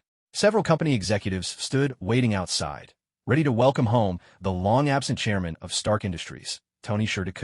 But as the doors parted, they were greeted by the sight of Obadiah, the company's number 2, clutching his chest, looking as though he were on the verge of a heart attack. What's happened? Do you need a doctor? A woman in her 40s, wearing gold-rimmed glasses and flesh-colored stockings, hurried over, anxiously massaging Obadiah's chest. Whoa, could this old bald guy really be messing around with his mistress in broad daylight? Yi Qingyang stared, dumbfounded. In front of everyone, in the middle of the company. What a disgrace. Looks like it's time for a Stark-style campaign to clean house. Yi Qingyang mused to himself. Maybe I should borrow some advanced ideas from the ancient East to strengthen the company's code of conduct. Turn theory into practice. Welcome back, Chairman. On the other side stood a group of young company executives. These were the new faces personally promoted by Sure. Most of them were top-tier talents, fresh graduates from Yale, Harvard, and MIT, as well as many overseas returnees from the great Han Nation who had crossed oceans to be here. It was said they were all nurtured at great expense by the 2 most prestigious universities of the great Han Nation. Yi Qingyang often saw news about them. These places were hailed as the United States talent reservoirs. Not to mention, among them were quite a few beautiful women from the great Han Nation, whose looks happened to suit Yi Qingyang's taste. Especially striking was one young woman with long, straight black hair, dressed impeccably in a white business suit. Her form-fitting skirt revealed a pair of slender legs, easily 90 centimeters long, encased in shimmery pearl-colored Givenchy stockings. She sat with her legs pressed tightly together, and even from a distance, the lines of her legs hinted at elegance and strength. Yi Qingyang could never quite figure out the fascination. Hello, comrades. Yi Qingyang waved to this crowd of fresh faces brimming with potential. Hello, Chairman, they responded in unison. Thank you for your hard work, everyone. It's our honor to serve Stark Group. Now, this was what true high-caliber, versatile talent for the new century looked like. Those old-timers like Obadiah should have been phased out long ago. Instead of focusing on developing new technologies and seizing core patents, they spent all their time scheming how to drive out the very heart and soul of Stark Industries, himself. What were they thinking? Did they have a shred of sense left? Without him, who would push the company's tech forward? Who would lead the team? Utter nonsense. That's why Obadiah and his ilk weren't just relics of a bygone era. They needed to be swept out of the company, too. Don't just stand around. Head to the conference room and get ready for the meeting. Yi Qingyang's gaze swept the room with an air of command. Being the center of attention felt incredible. No wonder so many people dreamed of being the boss, of standing above the rest. My dear old uncle, if you're ill, go see a doctor. Toughing it out does no one any good. The company won't hand out medals for working sick. I, for one, don't encourage it, Yi Qingyang said, turning to the bald, older man seated on his left. Obadiah, who had just caught his breath, was seized by another fit of coughing. Chairman, even if the vice president doesn't have stellar achievements, his dedication deserves recognition. While you were away, he gave his all, working himself to the bone for the good of the company. The stern old lady interjected. Enough, enough, what kind of talk is this? Yi Qingyang cut off her rambling with a wave. Is my company a charity? Do I pay your salaries to listen to complaints? If you think you've got it tough, think of Saddam. If you feel things aren't going your way, think of Clinton. If you really want to compare suffering, I can send you to the Midwest for a month, or to Africa, to experience primitive life with our friends there. The old lady instantly fell silent, not daring to say another word. Big shot, sure, we're all veterans of this company. We fought side by side with your father, Howard, back in the day. Now that you've secured your position, you're starting to weed out dissenters and mock those of us who have been here the longest. Isn't that out of line? An elderly man with a grizzled beard sprang to his feet in anger, his finger nearly jabbing into Yi Qingyang's face. And you are? Yi Qingyang glanced at him with obvious disdain. The old man barely had time to begin before Yi Qingyang waved him off impatiently. I'm not interested in who you are. I control 70% of this company's shares. Why say goes? If any of you don't want to work here, just say the word. Don't try to pull seniority on me. I'm telling you, I won't have it. Yi Qingyang's temper flared. The delicate glass mug in his hand crashed to the ground, startling everyone in the room. A company is a microcosm of society, with its own rivalries and factions. But a leader must be able to command respect, must have strength, and a temper to match. A leader without a temper can never be a good one. Yet a leader who only knows how to lose his temper is simply incompetent. The old man who had been scolded by Yi Qingyang could only choke out a sound before collapsing in a faint. In all his years, he had never suffered such humiliation, especially not in front of so many people. This is outrageous. How uncouth. You have no manners at all. Obadiah, seeing his subordinates flustered and silenced by Yi Qingyang's outburst, realized that if he didn't step in, the whole team's morale would crumble. And once morale fell apart, the team would be impossible to lead. That's right, I have no manners. So what? Yi Qingyang shot back. At least that's better than you. A bald old fool who does nothing all day but plot and scheme for power. My father raised a dog, and even when he tossed it a bone, the dog would wag its tail in gratitude. But you're a thankless cur, a bald, fat wolf in sheep's clothing. Yi Qingyang let out a wicked, mocking chuckle. I can't out-argue you, so I won't bother. I think Tony's lost his mind today. Maybe he's already been brainwashed by those militants in Central Asia. He's not the Tony we used to know. Obadiah, feeling cornered, seized on what he thought was a weakness and began his wild accusations. So that's it, Yi Qingyang thought, shaking his head in utter contempt. When you can't win the argument, you stoop to twisting words? Now you're claiming I'm not even myself. Who do you think you are, trying to pull a fast one on me? I'm no country bumpkin. Seizing the moment as Obadiah stood up, Yi Qingyang delivered a swift kick to the man's ample backside. The poor, nearly 60-year-old bald man let out a shrill wail and crashed to the ground in a graceless heap, face first. His teeth barely missed smashing against the floor. Yi Qingyang immediately sat back in the executive chair, his face full of mockery. Oh my, what's this? The uncle is bowing to his nephew? I haven't even prepared any red envelopes for you. You know this doesn't count. Let's change the place and try it again later. You little bastard, Tony, you've gone too far. I've had enough of you. Obadiah suddenly scrambled up from the floor, clenched his fist, and swung it at Yi Qingyang. You all saw it. He threw the first punch. I'm just defending myself, Yi Qingyang announced to the crowd, even as Obadiah's fist came flying his way. With a swift wing chun move, Yi Qingyang locked Obadiah's arm and, with a powerful kick, landed a blow squarely on Obadiah's thigh. A harsh cracking sound split the air.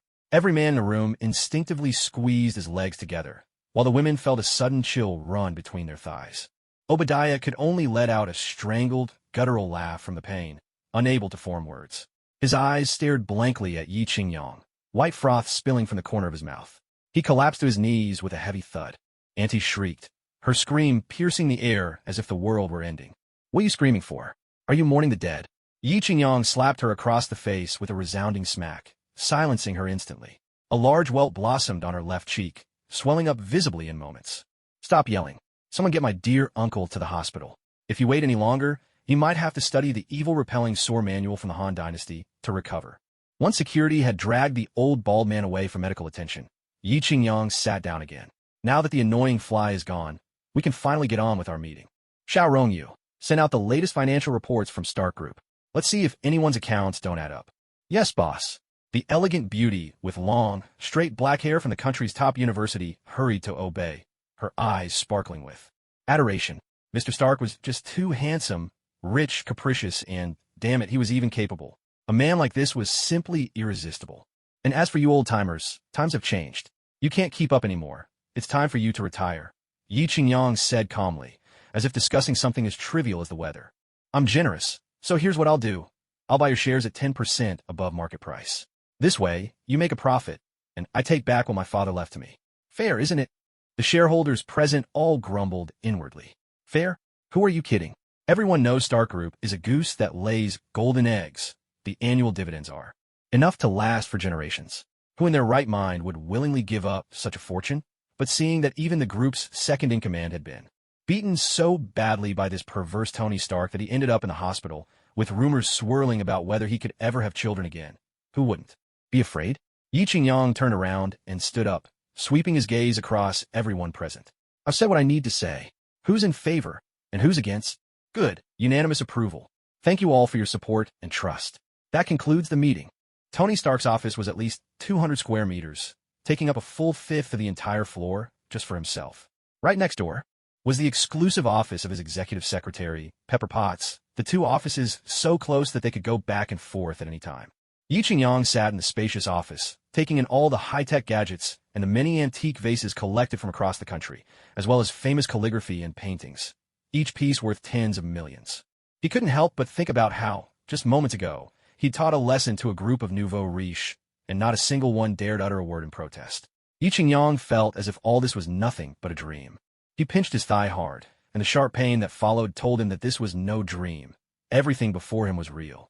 Just 3 days ago, he'd still been an ordinary young man, years out of college, struggling to make ends meet with no money, no connections, and no prospects. And now, here he was, sitting in the heart of Manhattan, New York's most bustling district, inside the headquarters of the world-renowned Stark Industries. Savoring the full-body massage from the office's luxury chair, Yi Qingyang couldn't help but let out a satisfied sigh. This was the life. As for the end of the world, the Mad Titan, Dormammu, the wandering crowd, the Dark Elves, line up and wait your turn. Even a condemned man deserves a hearty meal before his sentence. Didn't the former emperor fight for years just so he could enjoy life for a bit? Having worn himself out the night before, Yi Qingyang was catching up on some much-needed sleep when suddenly a brisk knocking sounded at the door. "If someone doesn't give me a good reason for disturbing me, I don't care who it is. They're out of this company. Come in." Yi Qingyang snapped, his voice heavy with irritation from being woken up. The door gently swung open, and in walked a graceful, elegant young woman. It was Xiao Rongyu. The sight of her stunning figure immediately jolted Yi Qingyang awake. A beautiful, long-legged woman could refresh both body and soul in a way nothing else could. Some people could spend a year with her, some could admire her for a year, and some could, ahem, I'm a decent man. "Chairman, here is the company's financial report for your review." As the gentle scent of her perfume wafted over, Xiao Rongyu approached Yi Qingyang's side. Her delicate frame bent just slightly, presenting a picturesque scene, like a landscape painting with peaks and valleys seen from every angle. "Ahem, there's no need for me to go through such a minor matter. Why don't you read aloud to me?" "You must be joking. I'm a multi-millionaire whose fortune can fluctuate by hundreds of thousands every minute. All I need to do is manage talent. Otherwise, why would I pay those MBAs and PhDs from top universities such generous salaries? Just to have them sit around and do nothing. Chairman, there are some very suspicious things in this financial report. Zairanju, who pointed to a spot on the document, her whole body seeming as if it might lean right into Yi Qingyang's arms. Hey. If you're going to give a report, just give the report. Why are you getting so close? Are you trying to seduce me? Well, let me tell you, that's exactly my weakness. Where is it? Yi Qingyang's eyes suddenly seemed to blur, and he practically wanted to bury his head in the file. It's right here. Zairanju's cheeks flushed a deep red, and she trembled slightly, for her famously long legs were now 2,000 words omitted here. Thanks to Zairanju's clear and thorough explanation, Yi Qingyang finally got a handle on the current situation at Stark Industries. First quarter net profit, $2.042 billion. Year-on-year net profit growth, 71.93%. Total operating revenue, $23.85 billion. Year-on-year revenue growth, 47.3%. Operating profit, $4.49 billion. Year-on-year operating profit growth, 30%. What does all this mean? Yi Qingyang could understand each number, but put together, he had no idea what they signified. After all, he was a liberal arts major, and not even a particularly good one. Otherwise, he wouldn't still be unemployed after graduation, stuck at home. Civil service exams, you say? Those are way easier than the college entrance exam. Come on. All right, enough with the numbers. Just hearing them makes my head spin, Yi Qingyang said impatiently. Back in school, Yi Qingyang had always hated math. Just seeing numbers made him feel useless. Zairanju, out of breath, wiped sweat from her brow with a tissue. Something's seriously off. Our company's performance last quarter was far from good, but the financial statements don't show it at all. Clearly, someone is exploiting loopholes in the system and manipulating the numbers. Now that's something I can understand. Why bother with all those figures? How am I supposed to make sense of them? So, you're saying someone is cooking the books, but no one's managed to catch them yet? Yi Qingyang mused, his tone thoughtful. And this person must wield considerable power and influence. If we don't uncover the culprit soon, I'm afraid. Yi Qingyang nodded. Don't worry, Xiaoyu. Go on. Now that things had gotten more personal between them, Yi Qingyang called her by her nickname without hesitation. Xiao Rongyu, on the other hand, was brimming with delight. Chairman, the tax authorities of the United States are famous around the world. They're the most feared government agency there is. If our company is suspected of tax evasion and the tax authorities set their sights on us, that's the end of the road. Oh, they're really that formidable. Yi Qingyang's spirits lifted at once. He had no idea the U.S. tax authorities had such a reputation. Let me put it this way. In the United States, don't even think about evading taxes. If you do, the IRS has every means to catch you. After all, the IRS alone has 40,000 auditors, which is about 35% of its entire staff. Across the country, people call the IRS the most terrifying government agency, even more so than the national security departments like the CIA. In private Americans, say of all the people you could offend, never offend the taxman. That's not an exaggeration at all. Xiao Rongyu's tone was grave. When she was studying for her master's in finance, her advisor had repeatedly pointed out, if you ever go to the United States, never even think about cooking the books or evading taxes, because that will bring utter disaster upon you. Is this tax agency even scarier than the Department of Homeland Strategic Defense, Attack, and Logistic Support? Yi Qingyang muttered to himself. Boss, what did you say? Xiao Rongyu hadn't caught his words. It's nothing, just another useless department. Yi Qingyang got up and started pacing back and forth in the office. Looks like whoever's been cooking the books wants me dead. Maybe even wants to drag Stark Industries down with them. And this person has absolute authority. Xiaoyu, go look into who's in charge of the company's finance department and find out if anyone else has gotten involved lately. Understood, boss. I'll get on it right away. Xiao Rongyu straightened her disheveled clothes, though her stockings were already ruined and couldn't be worn again.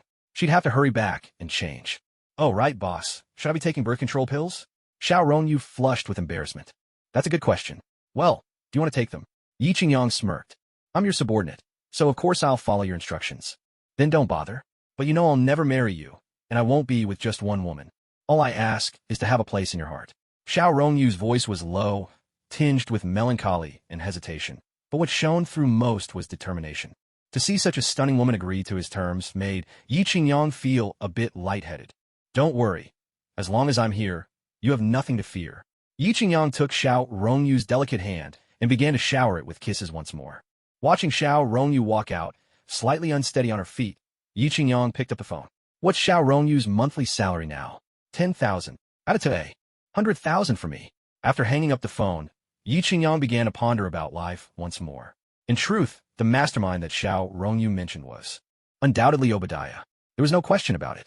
After all, that's exactly how it went in the movie, and in Iron Man 1, Obadiah was ultimately killed by Tony Stark. There was never any mention of the tax authorities coming to audit him. So, with Obadiah's death, all those troubles naturally vanished into thin air. When someone dies, everything is over and done with. So what if the tax office is all-powerful? Can they chase a debtor down to hell? I'm the boss of the Avengers, one of the big three in the Marvel Universe. If you really push me too far, I'll just ship the whole lot of you off to Asgard to do hard labor. At New York's First People's Hospital, in the VIP mid-level private ward, Obadiah lay on his bed, howling in pain. I'm going to kill that little bastard. His voice was raw with rage. Yi Qingyang had twisted Obadiah's wrist until it broke, and shattered his most vital part with a brutal kick. Now Obadiah was a wreck, nearly driven mad. A surge of agony tore through his body as his scream wrenched at his muscles, filling him with a sense of utter despair. Mr. Obadiah, you need to rest now. Please, try not to get too agitated. A nurse entered, her voice tinged with fear as she caught sight of Obadiah's bloodshot eyes. After all, anyone who could afford to stay in such a luxurious ward had to be someone of immense wealth and influence. The doctors and nurses here treaded lightly. One misstep could cost them their jobs. Of course, high risk came with high reward. The salaries here were 10 times higher than in regular wards. Despite the danger, people in the hospital would do anything to land a position here.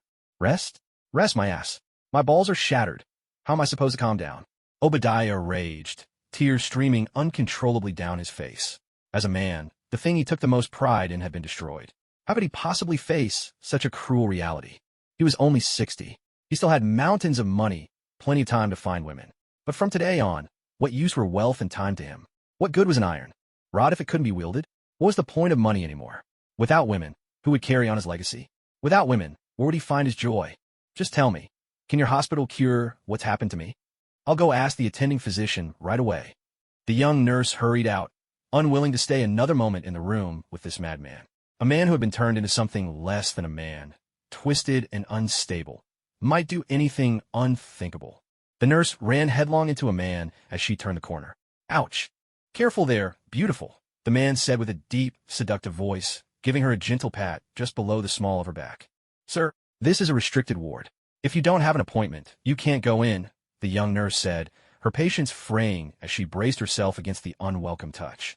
Here's my card. I'm here to see Mr. Obadiah, the man replied, slipping a gold-embossed business card, complete with his title and phone number, into the nurse's uniform pocket, which swelled slightly with the gesture. Norman Osborn?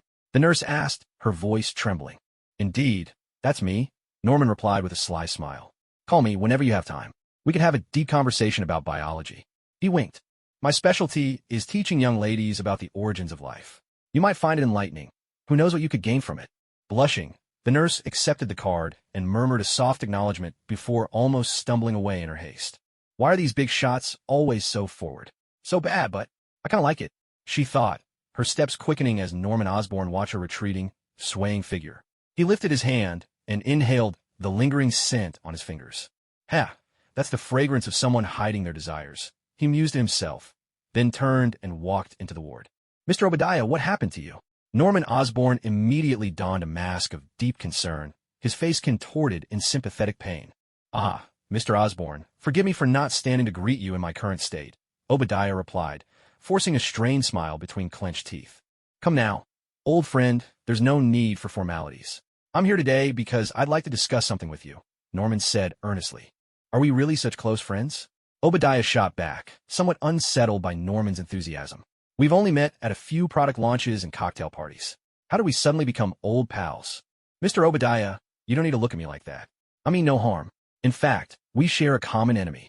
Norman's voice turned steely, his words laced with venom. Who? Obadiah asked, already feeling that bitter, familiar name rise to the tip of his tongue. Tony Stark. Him? I don't know what you're talking about, Obadiah replied, a flash of resentment in his eyes, though his tone remained composed. Damn it, the man's pride has been crushed, and he's still pretending to be calm with me? We're both old foxes, don't play innocent with me. Of course, these curses remained locked inside Norman's mind. Mr. Obadiah, I heard about what happened today and rushed over as fast as I could. If you keep treating me like this, it'll break the heart of an old friend, Norman said, feigning disappointment. But Obadiah was still drowning in the pain of his lost manhood, unable to hear a word Norman was saying. I'm sorry, I just slipped and fell. If there's nothing else, please leave. Mr. Obadiah, what if I told you I could cure your most private ailment, and guarantee that you could regain the body of 20-year-old, letting you feel the vigor and strength of youth once more? Norman revealed his trump card. Obadiah suddenly sat up in bed. What did you say? You really can heal my problem? Like a dying man startled awake, he laughed and questioned the guest at his bedside. That's right. My family, the Osborns, have practiced medicine for generations. From the very day Columbus set foot on the Americas, the Osborn family has been healing and saving lives on this continent. Many of the natives have become loyal believers in our company, Norman Osborn declared, straight-faced and utterly earnest. In reality, the Osborns could only trace back 3 generations in America, notorious not for their medicine, but for being invaders. What they brought was not advanced healing, but deadly plagues. No fewer than 40 million natives perished from the diseases these conquerors unleashed, a massacre without gunfire, but a massacre all the same. Every Native American wished to tear them apart, drink their blood, and curse them daily. Loyal followers indeed. But at this moment, Obadiah, broken in body and spirit, his most vulnerable part wounded, was at his loneliest and most desperate. Is it true? Can you really heal my injury? Obadiah's voice trembled, his eyes brimming with hope as he looked at Norman Osborn. Poor Obadiah, once a formidable figure. This was the man who could wrestle with Tony Stark in the first Iron Man film. If it weren't for that massive arc reactor, Iron Man Mark II would have been no match for Obadiah. Now, faced with his own plight, he was clutching at straws, all sense of composure lost. Don't forget what our main business at Osborn Industries is, bioengineering. We specialize in human genetics. As Norman spoke of his expertise, his face lit up, radiant as a savior descending from the heavens. Let alone a man's most precious asset. Even if you were left with nothing but a head, I, Norman Osborn, could build you a new body. When it came to boasting, Norman Osborn would admit to being the second best, but no one would dare claim first place. And as for boasting, he never needed a script. Doctor, I beg you, please save this poor soul lost in the world. Obadiah sobbed, tears streaming down his face. Truly, it was enough to move anyone to sorrow. Mr. Obadiah, as the saying goes, a doctor's heart is filled with compassion. Our Osborn family could never bear to see a great entrepreneur like yourself suffer. There's an old adage, let the people run fewer errands and take safe, satisfying medicine. That has always been our lifelong pursuit. At that moment, Norman Osborn seemed to glow with a halo, radiating the brilliance of a scoundrel. Well said. How moving. Well done. As expected of the chairman of the Osborn Group, you are truly a model for people like us. The young nurse who had just left returned with a large group of doctors. They happened to catch Norman Osborn making grandiose remarks, and immediately, the room erupted in applause. Let's keep it low-key, everyone. Please, don't film any videos of this on your phones and spread them around. Don't call up any reporters to write an article for the Daily Planet, and definitely don't go around telling people about my benevolence. I, above all else, fear fame and fortune. Norman Osborn graciously accepted everyone's praise. Mr. Osborn, were the doctors on rounds? Would you mind stepping out for a moment? This concerns the patient's privacy, said a black doctor, approaching politely. You there, are you blind?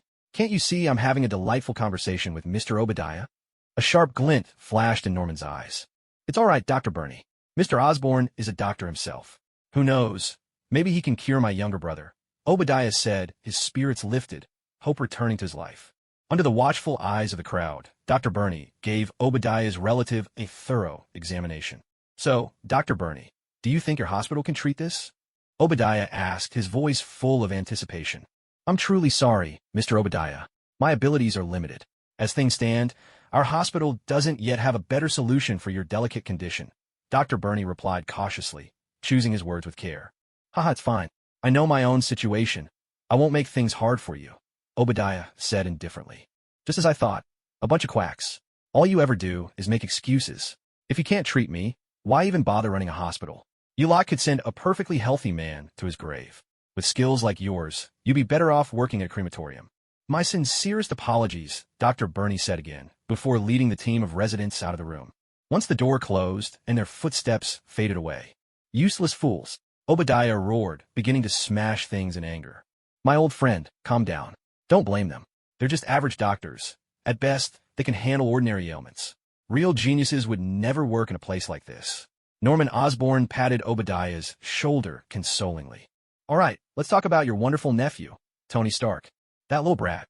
I could kill him with my own hands. Our company's stock is being targeted by a hostile takeover today. I looked into it, and it's the work of Stark Industries. And while you're stuck here in the hospital, my friend, I can only assume that wretched Stark is behind it all. Norman Osborn growled, his voice thick with resentment. What? He actually dared to act on his own without the board approval. I'm calling the other directors to initiate impeachment. I'll make sure he gets kicked out of Stark Industries. A series of beeps echoed from the receiver. I'm sorry. The number you dialed is currently busy. Sorry, the phone you dialed is busy, please. What's going on? Obadiah muttered, puzzled. He immediately grabbed his phone and dialed the number of his longtime confidant. I'm sorry, the number you dialed is powered off. Sorry, the number you dialed is powered off. What the hell? Why have all my trusted subordinates suddenly gone dark today? What on earth is happening? The end of the world? Network outage? He dialed several more numbers in a row, but in the end, only a junior secretary, someone he'd never given a second thought to, finally picked up. Vice Chairman, all the company's veterans have been bought out by Tony Stark. They've all gone home to enjoy their retirement. And please don't call me again. I don't want a chairman to get the wrong idea. The line buzzed and then cut out. A sound like a thunderclap split the air. Obadiah stood frozen, disbelief etched across his face. How could this happen? How could so much change in just a single day? It feels like the whole company's world has turned upside down. And those longtime employees who once swore to stand by my side, they've all betrayed me. Damn it. In a fit of rage, Obadiah hurled his brand-new smartphone across the room, smashing it into a heap of ruined electronic parts. Norman Osborn, standing nearby, hurriedly asked, what happened? That little bastard. He took advantage of my absence and bought up everyone else's shares in the company. What? Norman Osborn was equally stunned. That fast. Didn't anyone object? This is the United States, after all. Democracy is the rule here. He must have used illegal means. I'm calling the police. I'll report him to the government, to the tax authorities. I'll see him stripped down to his underwear. Obadiah howled, his voice raw with fury. Do you have any cards left to play? Norman Osborn's burning desire for revenge was already cooling. The bald man before him looked like he had no value left. Oomph. Do you really think I'm finished? Obadiah's eyes gleamed with a wild edge. Oh, not at all. You've run Stark Industries for so many years. Surely you have a few tricks up your sleeve. Would you care to share a little? Inside information? Norman replied with a polite, calculating smile. All of Stark Industries, aside from the leadership, where I have my own people. Every single employee in the company is loyal to me. He's nothing but a lone commander. How could he possibly take me on? Obadiah sat up straight. Besides, I still hold 10% of Stark Industries shares. As long as I don't sell, who could possibly kick me out of the company? If he chooses to be ruthless, don't blame me for being unjust. If he pushes me too far, no one will come out of this unscathed. Wisdom comes with age, and now that you've said so, I can rest easy, Norman Osborn replied cautiously. When would you like to begin your treatment? Right now, this instant. Obadiah roared. I've had enough of that damn formaldehyde stench in the hospital. Understood. I'll make arrangements immediately. Norman Osborn made a quick phone call. Everything is set. Please come with me. Boss, I found the young man you asked me to look for, Peter Parker. He's currently in high school at a community college. What are your instructions? Happy reported to Yi Qingyang in his office. Has he shown any unusual abilities? Anything remarkable like exceptional fighting skills? Boss, your instincts are spot on. Peter Parker used to be a total pushover, often bullied by one of the school's football players. But recently, out of nowhere, he beat that bully up in public, gave him a real thrashing. Happy reported truthfully. Go on. There's something else. Lately, this kid's been frequenting underground boxing rings, competing in matches. He wins every time, and that's just bizarre. Even if those underground fights don't require much skill, it's hard to believe someone with a scrawny build could win again and again. It's truly baffling. Looks like our little spider has already gained his Spider-Man powers. It won't be long before he clashes with the Green Goblin. Yi Qingyang mused quietly, recalling the Spider-Man storyline. It was always the same. Spider-Man enters a wrestling match, faces a boxer, then that boxer ends up robbing the wrestling promoter who owes him money. Spider-Man lets the thief go, only for the man, by a cruel twist of fate, to shoot and kill Spider-Man's uncle. Racked with guilt, Spider-Man is haunted by this incident all the way until college. Meanwhile, his beautiful neighbor Mary Jane leaves school early to become a nightclub singer. And Peter Parker, instead of using his powers to make money, chooses the lonely road of an unsung hero. This was something Yi Qingyang could never understand. How do you expect to save others when you can't even support yourself? As the saying goes in the Han Empire, if you are poor, tend to your own integrity. If you are wealthy, help bring peace to the world. This is a timeless truth revered by countless sages of the past, so it's only natural that Peter Parker doesn't quite grasp it. After all, his uncle was a poor man, someone who spent his whole life mastering the art of survival, not of prosperity. How could he possibly imagine raising a child who would become wealthy? Transcending one's social class is no easy feat. It requires forging a new path, not simply following the crowd. Just look at the likes of Green Goblin and Iron Man. Sure, they inherited from their fathers, but even so, they excel in both career and love, balancing work and technology with equal finesse. It seems this little Spider-Man could use a helping hand, if only because, despite gaining superpowers, he never turned to crime. That alone puts him above 99% of people in the world. A person like that probably exists only in the movies. If he's honest with himself, Yi Qingyang knows he could never do the same. So all he can do is enjoy the company of beautiful women on either side, give a thumbs up to superheroes like Spider-Man and Superman, and shout his admiration. Let's not disturb the little spider just yet. Instead, set up a scholarship fund at their school, dedicated to supporting poor students who love inventing things. Yi Qingyang mused. How much should we give? Happy was a bit unsure how to proceed. Just $1,000 a month. Any more might not be good. Yi Qingyang replied, not too familiar with the cost of living in America. Understood, boss. Queens, New York, Community High School. How can I win the affection of the girl next door, Mary Jane? Peter Parker lay restlessly in his cramped little room, troubled by the thought. Right across the window was the house of his dream girl, Mary Jane. Mary Jane had been beautiful since childhood, always the center of attention wherever she went. As for our Spider-Man, he was the quintessential American nerd, good at tinkering and inventing, but clueless when it came to sports or literature. How could a boy like that ever hope to attract a mature girl who's seen it all?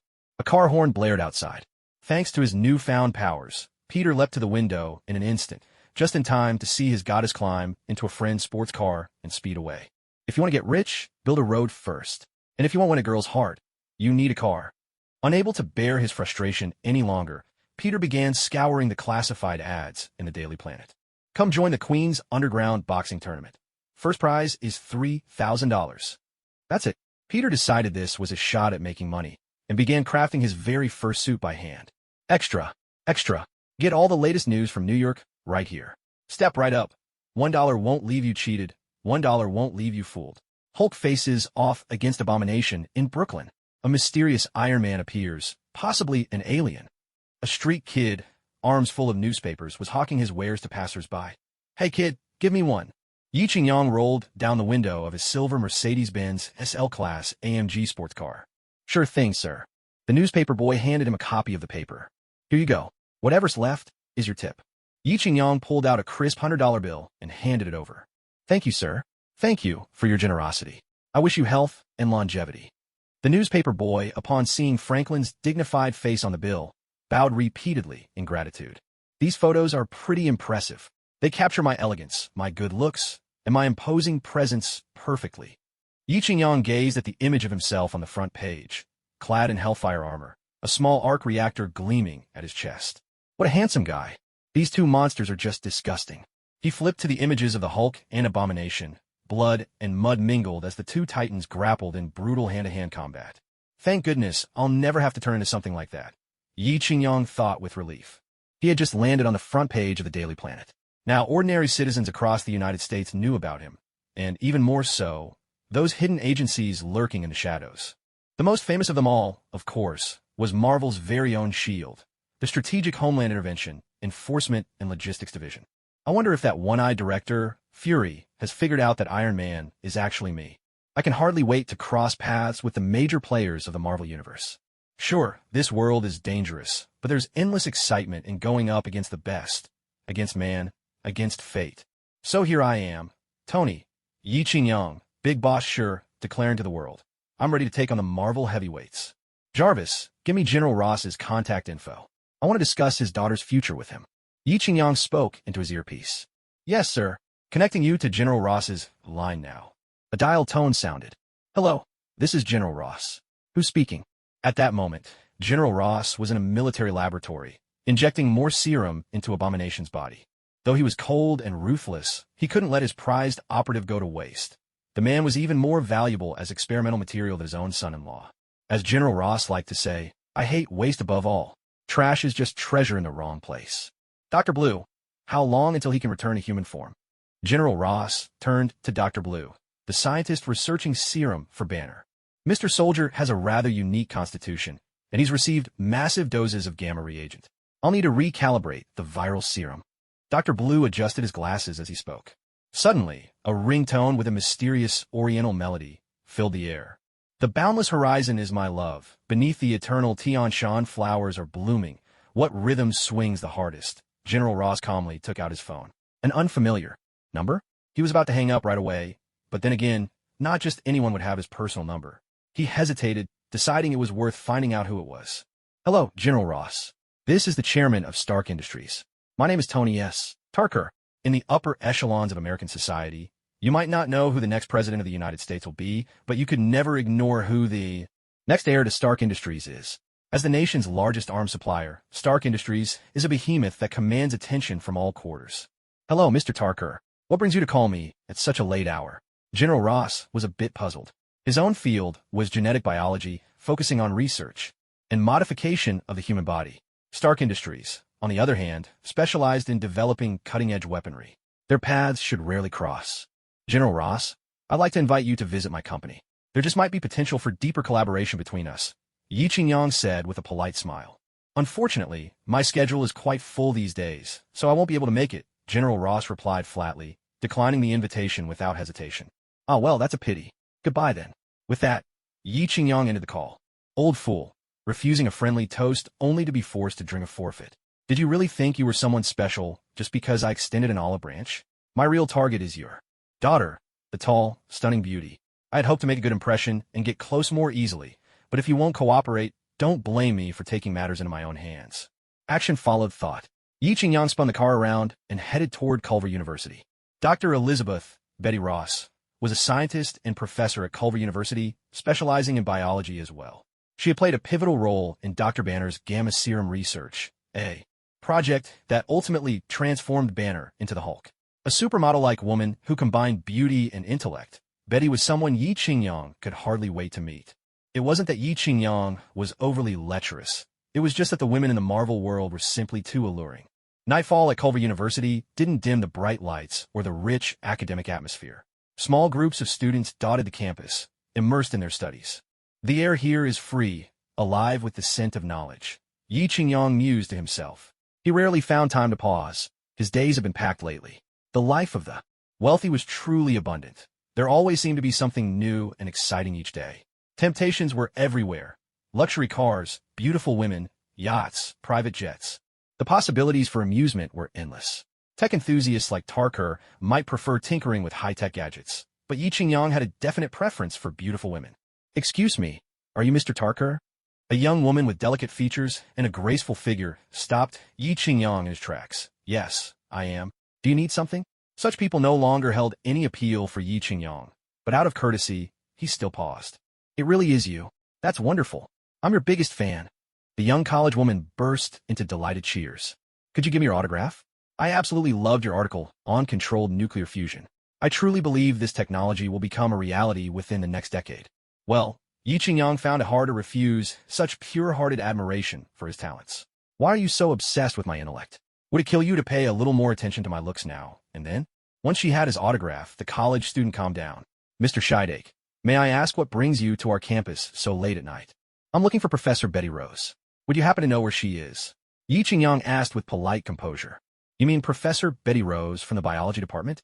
I'm actually her graduate student. I can take you to her. The young woman was cheerful and showed not the slightest sign of nervousness, even in the presence of such a wealthy man. Yi Qingyang was happy to have someone guide the way. Professor Betty Rose's office is just ahead. I'll leave you here. Goodbye. The young woman rose up on her toes and left a fragrant mark on Yi Qingyang's left cheek. Oh, goodbye. Wishing you a wonderful night. Yi Qingyang was a bit surprised, but waved back cheerfully. The young woman lingered, glancing back every few steps before finally departing. Yi Qingyang shook his head. If it weren't for the more important woman he had to win over tonight, he honestly wouldn't mind sampling the unique delights of an American university.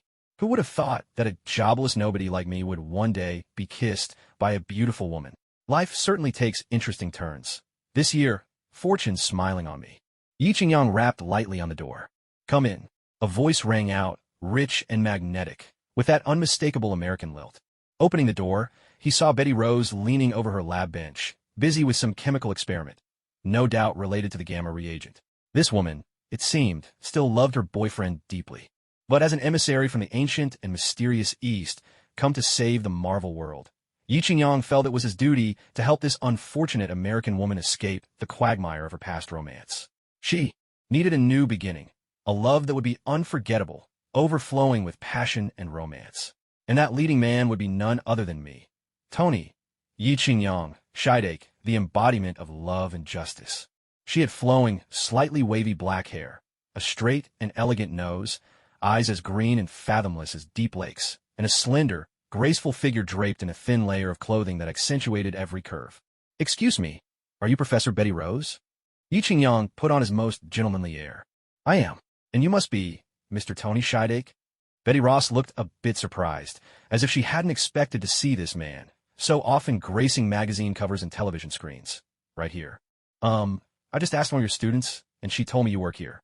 I was wondering if you might have a moment to talk, Yi Qingyang said with a nod. May I sit down? Sure, please have a seat. Betty Ross stood up, a little flustered, as though she were meeting a celebrity. Would you like something to drink? A Coke? Coffee? Or? Betty twisted her hands nervously, unsure where to place them. The sudden appearance of Yi Qingyang had clearly caught her off guard. No need. If you have time, I'd actually like to invite you out for a cup of coffee, Yi Qingyang offered. Oh, all right. Actually, I know a cafe nearby. It's not big, but the coffee is really good. Betty hesitated for a moment, but considering Yi Qingyang's unexpected visit, she sensed he might have something important to discuss. Is it far? If not, would you like to take my car? He asked. It's just across from the university. Not far at all. We can walk, she replied. The two of them strolled side by side through the Calvary University campus. A gentle night breeze played with Betty's curls. Yi Qingyang, walking beside her, caught a faint scent of jasmine, his mood, drifting pleasantly along with it. If only words weren't the only thing allowed. How wonderful it would be to act as well. But he knew that if he made a move now, he'd immediately be branded a scoundrel. Dropping by unannounced like this is rather abrupt, I admit, Yi Qingyang said apologetically. I just wonder what brings you here. As far as I know, we don't really have any connection, Betty replied, regaining her composure. As the daughter of a general and a professor at Calvary University, she'd weathered her share of storms, even when she'd glimpsed the President of the United States from afar. Alongside her father, she hadn't been fazed. Now, confronted by a billionaire worth hundreds of millions, she just felt a little breathless, uneasy that others might cast her the kind of looks reserved for women seen as clinging to the wealthy. For someone as proud as Betty Ross, that was a heavy burden. We haven't crossed paths before, but that might change, Yi Qingyang said with a sly smile. Have you ever heard of Oscorp? You mean Norman Osborn's Oscorp? Betty's eyes lit up. I heard their company has been developing a serum to unlock human potential and enhance physical abilities. Well, it seems you're quite well informed. Of course, that was the company where I did my internship after graduation. Oscorp is pretty advanced in bioengineering and human genetics, Betty said, her voice tinged with nostalgia. It's just that the company's boss, Norman Osborn, is a bit unpleasant. He often calls me to his office, saying he wants to discuss hair styling with me. What? Norman Osborn used to discuss hair styling with his would-be girlfriend? So you. Yi Qingyang hesitated, unsure if he should say what was on his mind. Of course I never went. Quite a few senior employees have warned me that Norman Osborn is a notorious womanizer. Many female interns have fallen victim to him. But the Osborn family is so wealthy that, even after causing several scandals, he managed to bury them all with money. Ah, we've arrived. Sir, miss, how many in your party? The doorman was a burly international student working part-time. Just two. Yi Qingyang nodded at the student. Please follow me. The student led the way with polite and attentive service. 2 cups of kopi luwak, please. Yi Qingyang opened the menu and went straight for the most expensive option. He had no idea about cappuccino, macchiato, Blue Mountain, or Esmeralda from Shangri-La Estate, or piping hot mocha java. For someone like him, the only coffee he'd ever had was instant Nescafe. Strangely enough, Nescafe's instant coffee was actually pretty decent. By the way, do you grind your coffee beans by hand here? Yi Qingyang asked casually. Sir, all our coffee is freshly ground. If you'd like, you're welcome to check out the kitchen yourself. The student replied with a smile. There's no need for that. This is great. Yi Qingyang laughed heartily. Sir, miss, please wait a moment. Your coffee will be ready soon. No rush. Good coffee deserves to be ground with care. Yi Qingyang gave him a meaningful look and slipped a 100 yuan bill from his pocket. You didn't have to order such expensive coffee. The regular ones here taste just as good. How could I not? It's my first time treating a beautiful professor to a meal. I have to make it special. Yi Qingyang replied with a gentle smile. By the way, what did you mean earlier when you said, not necessarily? Betty Ross fixed her bright, clear eyes on Yi Qingyang, asking softly. Under the hazy candlelight, the golden glow seemed to drape a veil over her shoulders. Mr. Stark, it's rather impolite to stare at a lady like that, you know, Betty Ross teased, her smile playful, as if she'd been transported back to her university days with Banner. This left Yi Qingyang utterly captivated. He'd never imagined a woman could be so breathtakingly beautiful. The future elven princess truly was incomparable. I'm terribly sorry. I have an irresistible weakness for beauty, whether it's a person or a thing. That might be my greatest flaw. Yi Qingyang shrugged. The rumors about Tony Stark being a playboy seem to be true. Is this how you usually flirt with girls? Betty Rose seemed to have her own worries as well, eager to vent them somehow. These past days, she'd been caught painfully between her father and her boyfriend. Both were the most important people in her life, yet choosing between them felt impossible. Sometimes she even thought about leaving everything behind, starting over somewhere no one knew her, a place where she wouldn't have to feel so exhausted anymore. With a light laugh, Yi Qingyang said, well, I only show this side of myself to beautiful women. If it were anyone else, I wouldn't talk half as much. The two of them conversed like old friends, as if there were no barriers between them. This was also the first time Yi Qingyang had truly enjoyed a conversation since arriving in this world. Sir, miss, your kopi luwak is ready. The international student waiter set down their coffee, bowing slightly. Please enjoy. Wait, let me settle the bill first, Yi Qingyang said, pulling out several $100 bills and handing them over.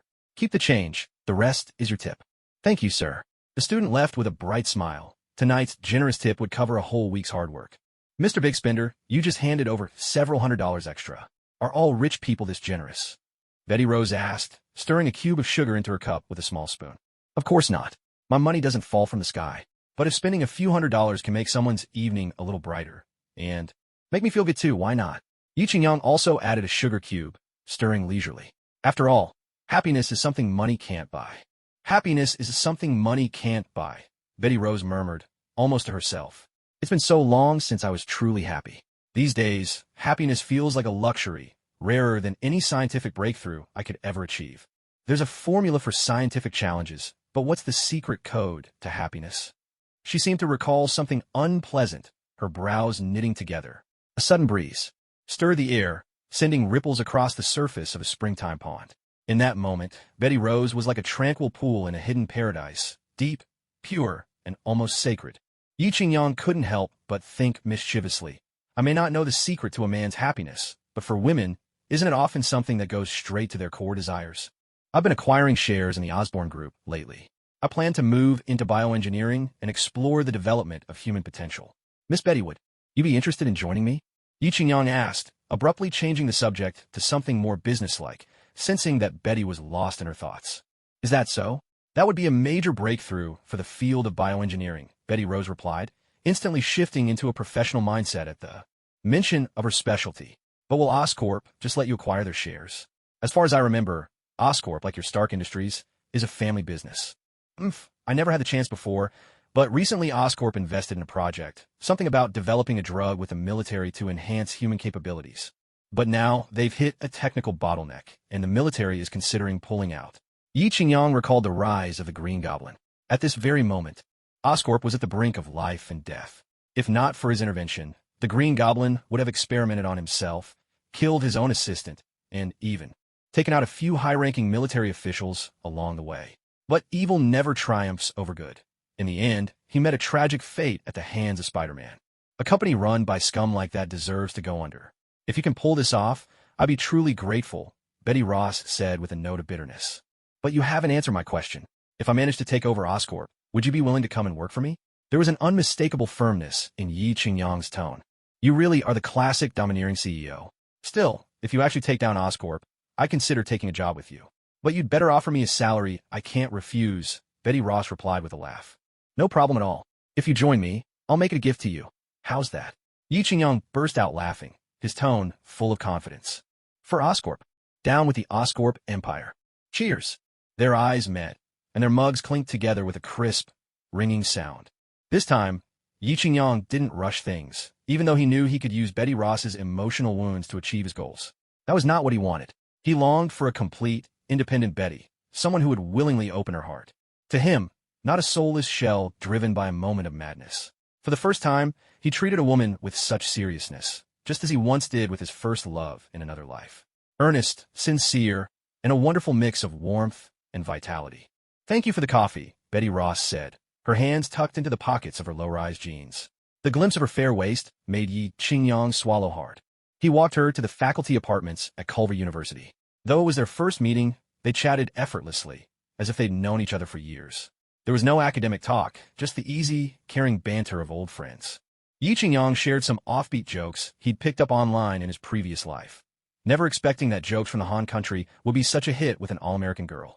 Her laughter was so infectious, she could barely stop. "Thank you, Tony. This has been the happiest night I've had in a long while." Betty Ross spoke with genuine sincerity, her deep emerald eyes shining like distant stars. "It will be my honor. If possible, I'd love to invite you to my estate. There's a Disney amusement park there. Maybe we could have some real fun together." Yi Qingyang's words carried a double meaning. "Really? I haven't been to a Disney park in ages. The last time was when my mom took me there. I miss it so much," Betty Ross replied, her face full of longing. Dr. Banner, for his part, was a bore. His life revolved around studying gamma rays and developing enhancement serums for the human body, the very definition of a research maniac. 7 doctorates to his name? Seriously, is that even humanly possible? "No problem. Let's exchange numbers. I'll give you a call this Saturday," Yi Qingyang said, pulling out his phone. "It's settled then. See you there." "See you. Well, I'm heading upstairs." "Oh, right, I should get going too.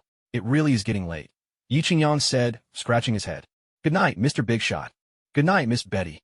Betty Ross bit her lip gently, her eyes brimming with laughter as she skipped back to her dorm. Yi Qingyang, feeling like he'd just won a world championship, leapt into the air with joy, pumping himself up. What a perfect night, wasn't it? Meanwhile, at the towering Osborne Industries building, the laboratory was ablaze with light. Norman Osborn was busy experimenting with a new device, while his assistant, Dr. Buck, steadily injected a green human enhancement serum into the apparatus.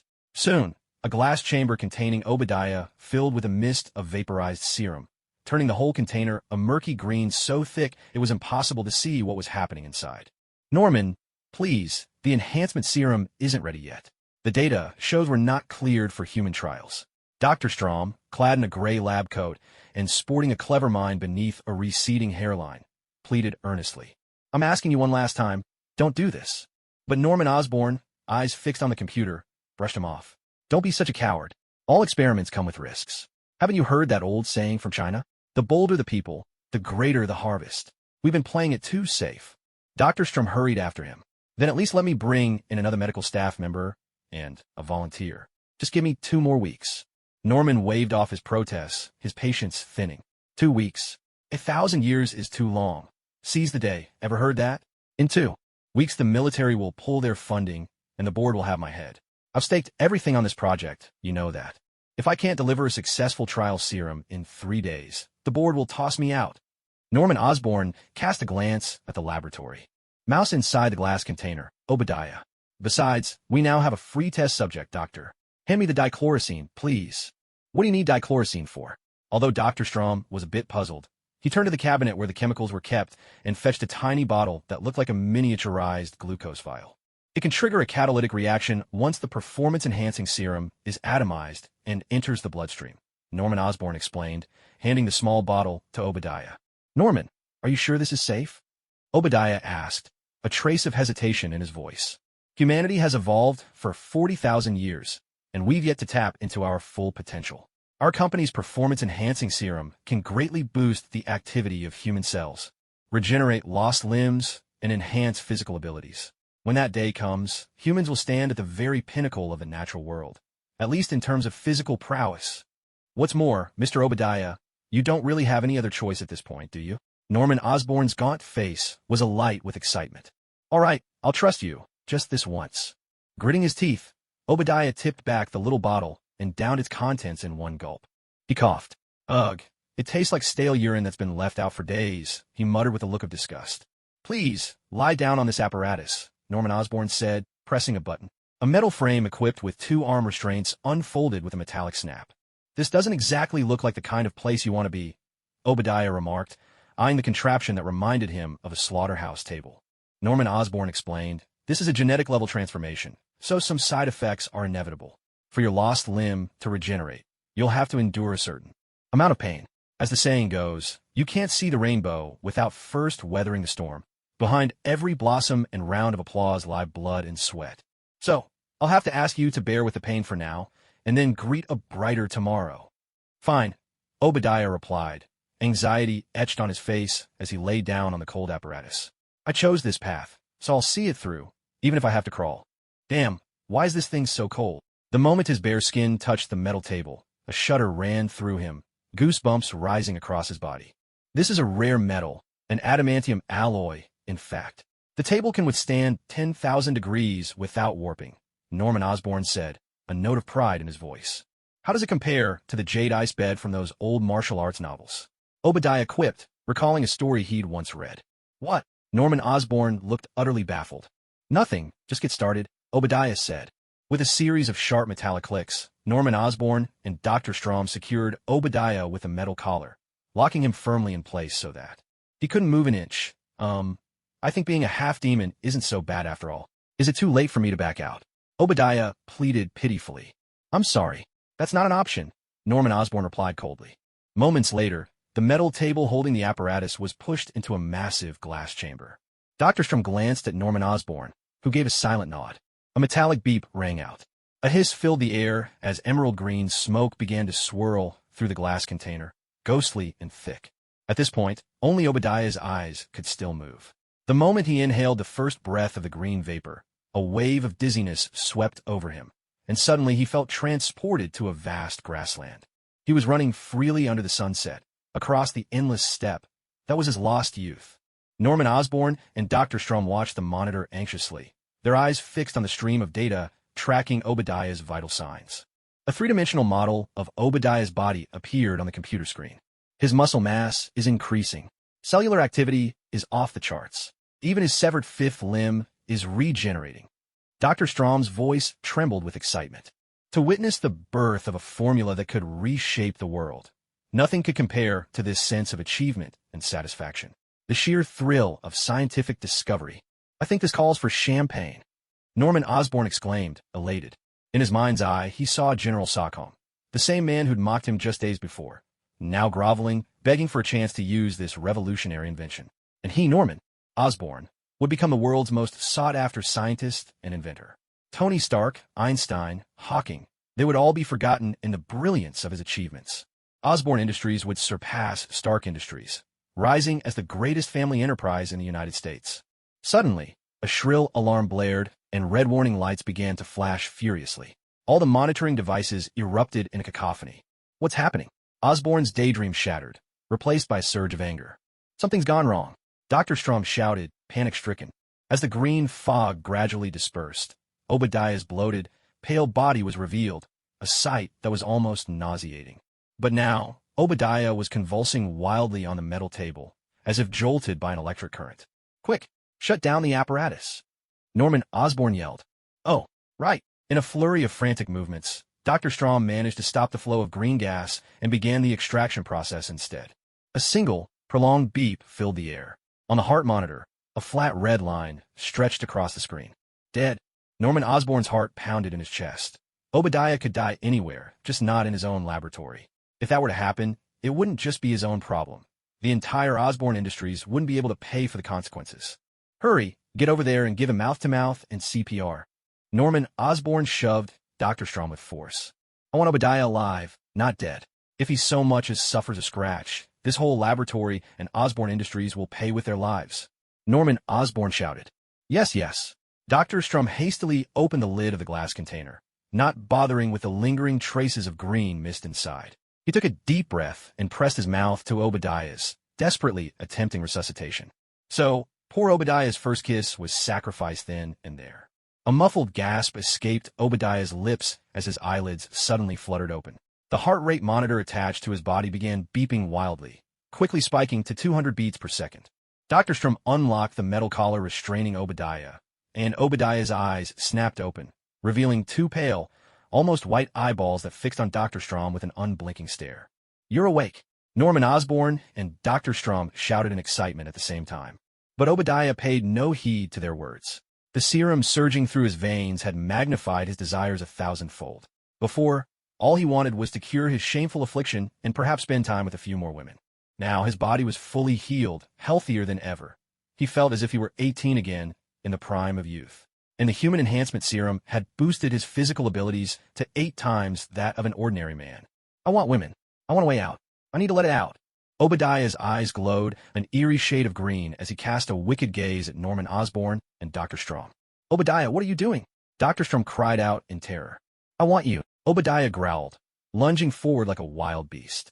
Dr. Strom was tackled to the ground, the sheer force leaving him utterly powerless to resist. A scream of anguish tore from Dr. Strom's throat as he lost all sense of dignity. "How could this happen? No, I have to get out of here.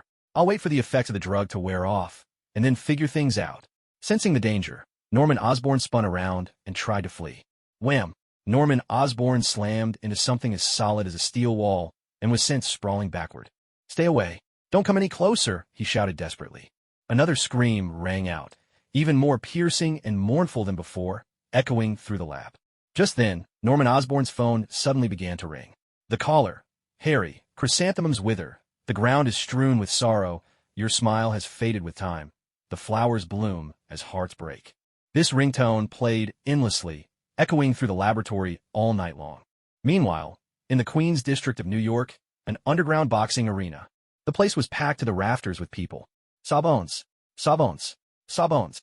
Peter Parker climbed up to the higher seats to get a better view.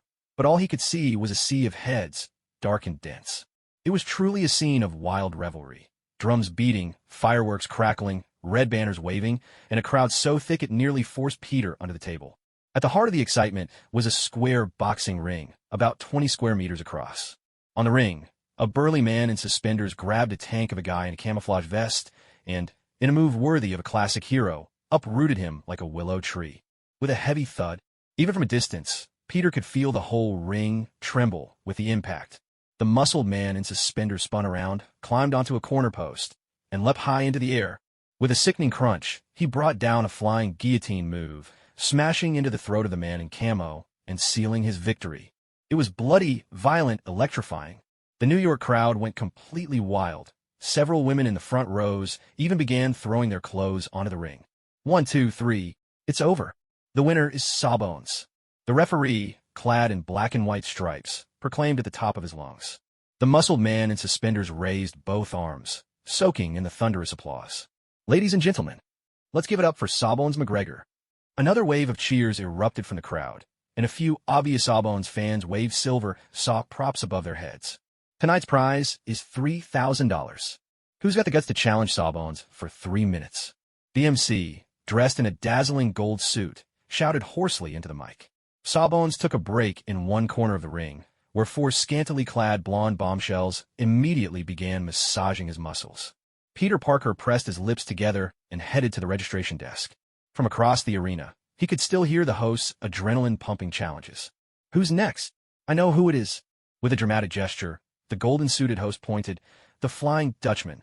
The registration area was just as packed, with at least a dozen hulking men ahead of Peter, each easily weighing over 100 kilos, muscles bulging and tensed. After squeezing his way to the front, Peter found the registration was being handled by a no-nonsense black woman. "This ain't a lightweight match, kid." "Next." She shook her head in disbelief. Since when did New Yorkers get so fearless just to make a buck?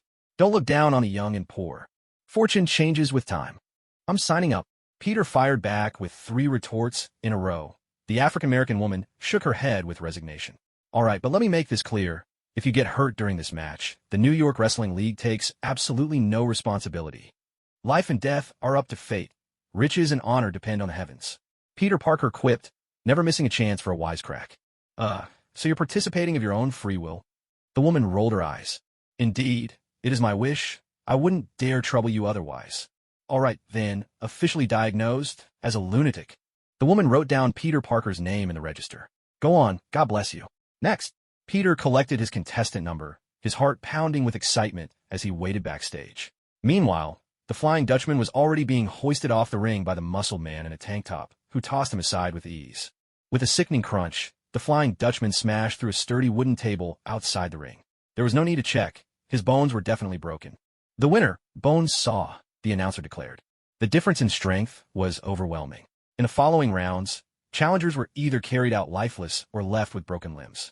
Meanwhile, the crowd's fervor had reached its fever pitch. The host, clad in gold, roared into the microphone. "Do you all want something even more thrilling?" "Yes," the audience shouted back. "All right, the host was cut off as the mic was snatched away by the muscle-bound man in the tank top. "Bones Saw is ready," the man bellowed. The host quickly reclaimed the microphone. "Next victim, step up. If he can last 3 minutes in the cage, a $3,000 prize will go to..." The host kept speaking as he backed away, only stopping when he bumped into the giant screen beside the ring. "What's your name?" The host, sunglasses gleaming, looked at Peter Parker waiting in the wings. "I'm the human spider," Peter shouted.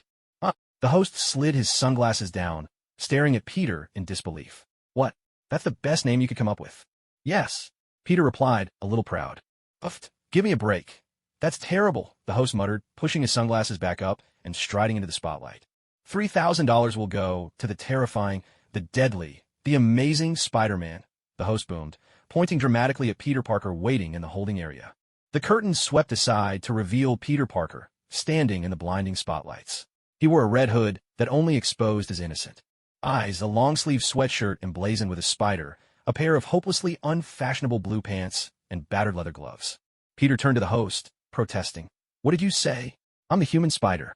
"Damn it, I don't care what you're called. Get up there," the host snapped. "No way, he said my name wrong. For crying out loud, get on stage." A huge hand shoved Peter roughly, forcing him to step unwillingly into the ring. Countless spectators watched as a scrawny, short man, barely 1.80 meters, walked out onto the stage, moving with an awkward self-consciousness. He was dressed in a ridiculously mismatched outfit. Red on top, blue on the bottom, a sight that could only be described as outrageously unfashionable. Boo! The arena erupted with thunderous shouts, but they were jeers rather than cheers. "Get off the stage, shorty!" A few burly men in heavy armor mocked loudly, giving a thumbs down. "The Bone Saw's going to teach you a lesson. You'd better have brought your mommy. The Bone Saw's going to tear you in half. You'll be crying for someone to hold you." Four blonde, curvy women looked on with faces full of disdain. Suddenly, a huge bucket of popcorn came flying from the aisle and landed squarely on Peter Parker's head, spraying kernels everywhere. Trash began to rain down on him from all directions. A Latina woman shouted, "I'm going to rip off all 8 of your legs." "Oh my God! Oh my God!" Peter Parker's attention was caught by several medics carrying a muscular man in a bull mask off the field. "Who is that?" he wondered aloud. "My leg! My leg!" the masked man wailed in agony. Peter could see that the man's right leg was twisted at an unnatural angle. As Peter approached the edge of the ring, the New York crowd's excitement flared up again. "Kill! Kill! Kill!" Wearing a pair of red sneakers, Peter clambered onto the boxing ring. With a grinding metal screech, a massive steel cage descended from above, enclosing the entire ring. Peter's eyes widened in shock. This wasn't what the script had said would happen. "A cage match," shouted a chubby man, clutching a bag of popcorn. Peter walked to the edge and called down to the staff. "Hey, buddy, can someone tell me what's going on here?" In a golden suit, the announcer shouted, "Can I get security to lock the cage, please?" Several burly men in police uniforms brought over thick chains and began locking the cage tight. "Hey, there's been a mistake. I didn't sign up for a cage match." Peter yelled at the guards, running to the edge of the cage. The guards ignored him completely, securing the cage without a second thought. "What's going on? Open the door. Get these chains off." Peter shouted, but a muscle-bound man in a tank top called out to him, "Hey, little freak." Peter turned. "Little freak? Who are you talking to? You can't run. Don't even try. I'm going to have fun with you for 3 whole minutes." The muscle man let out a harsh, mocking cackle.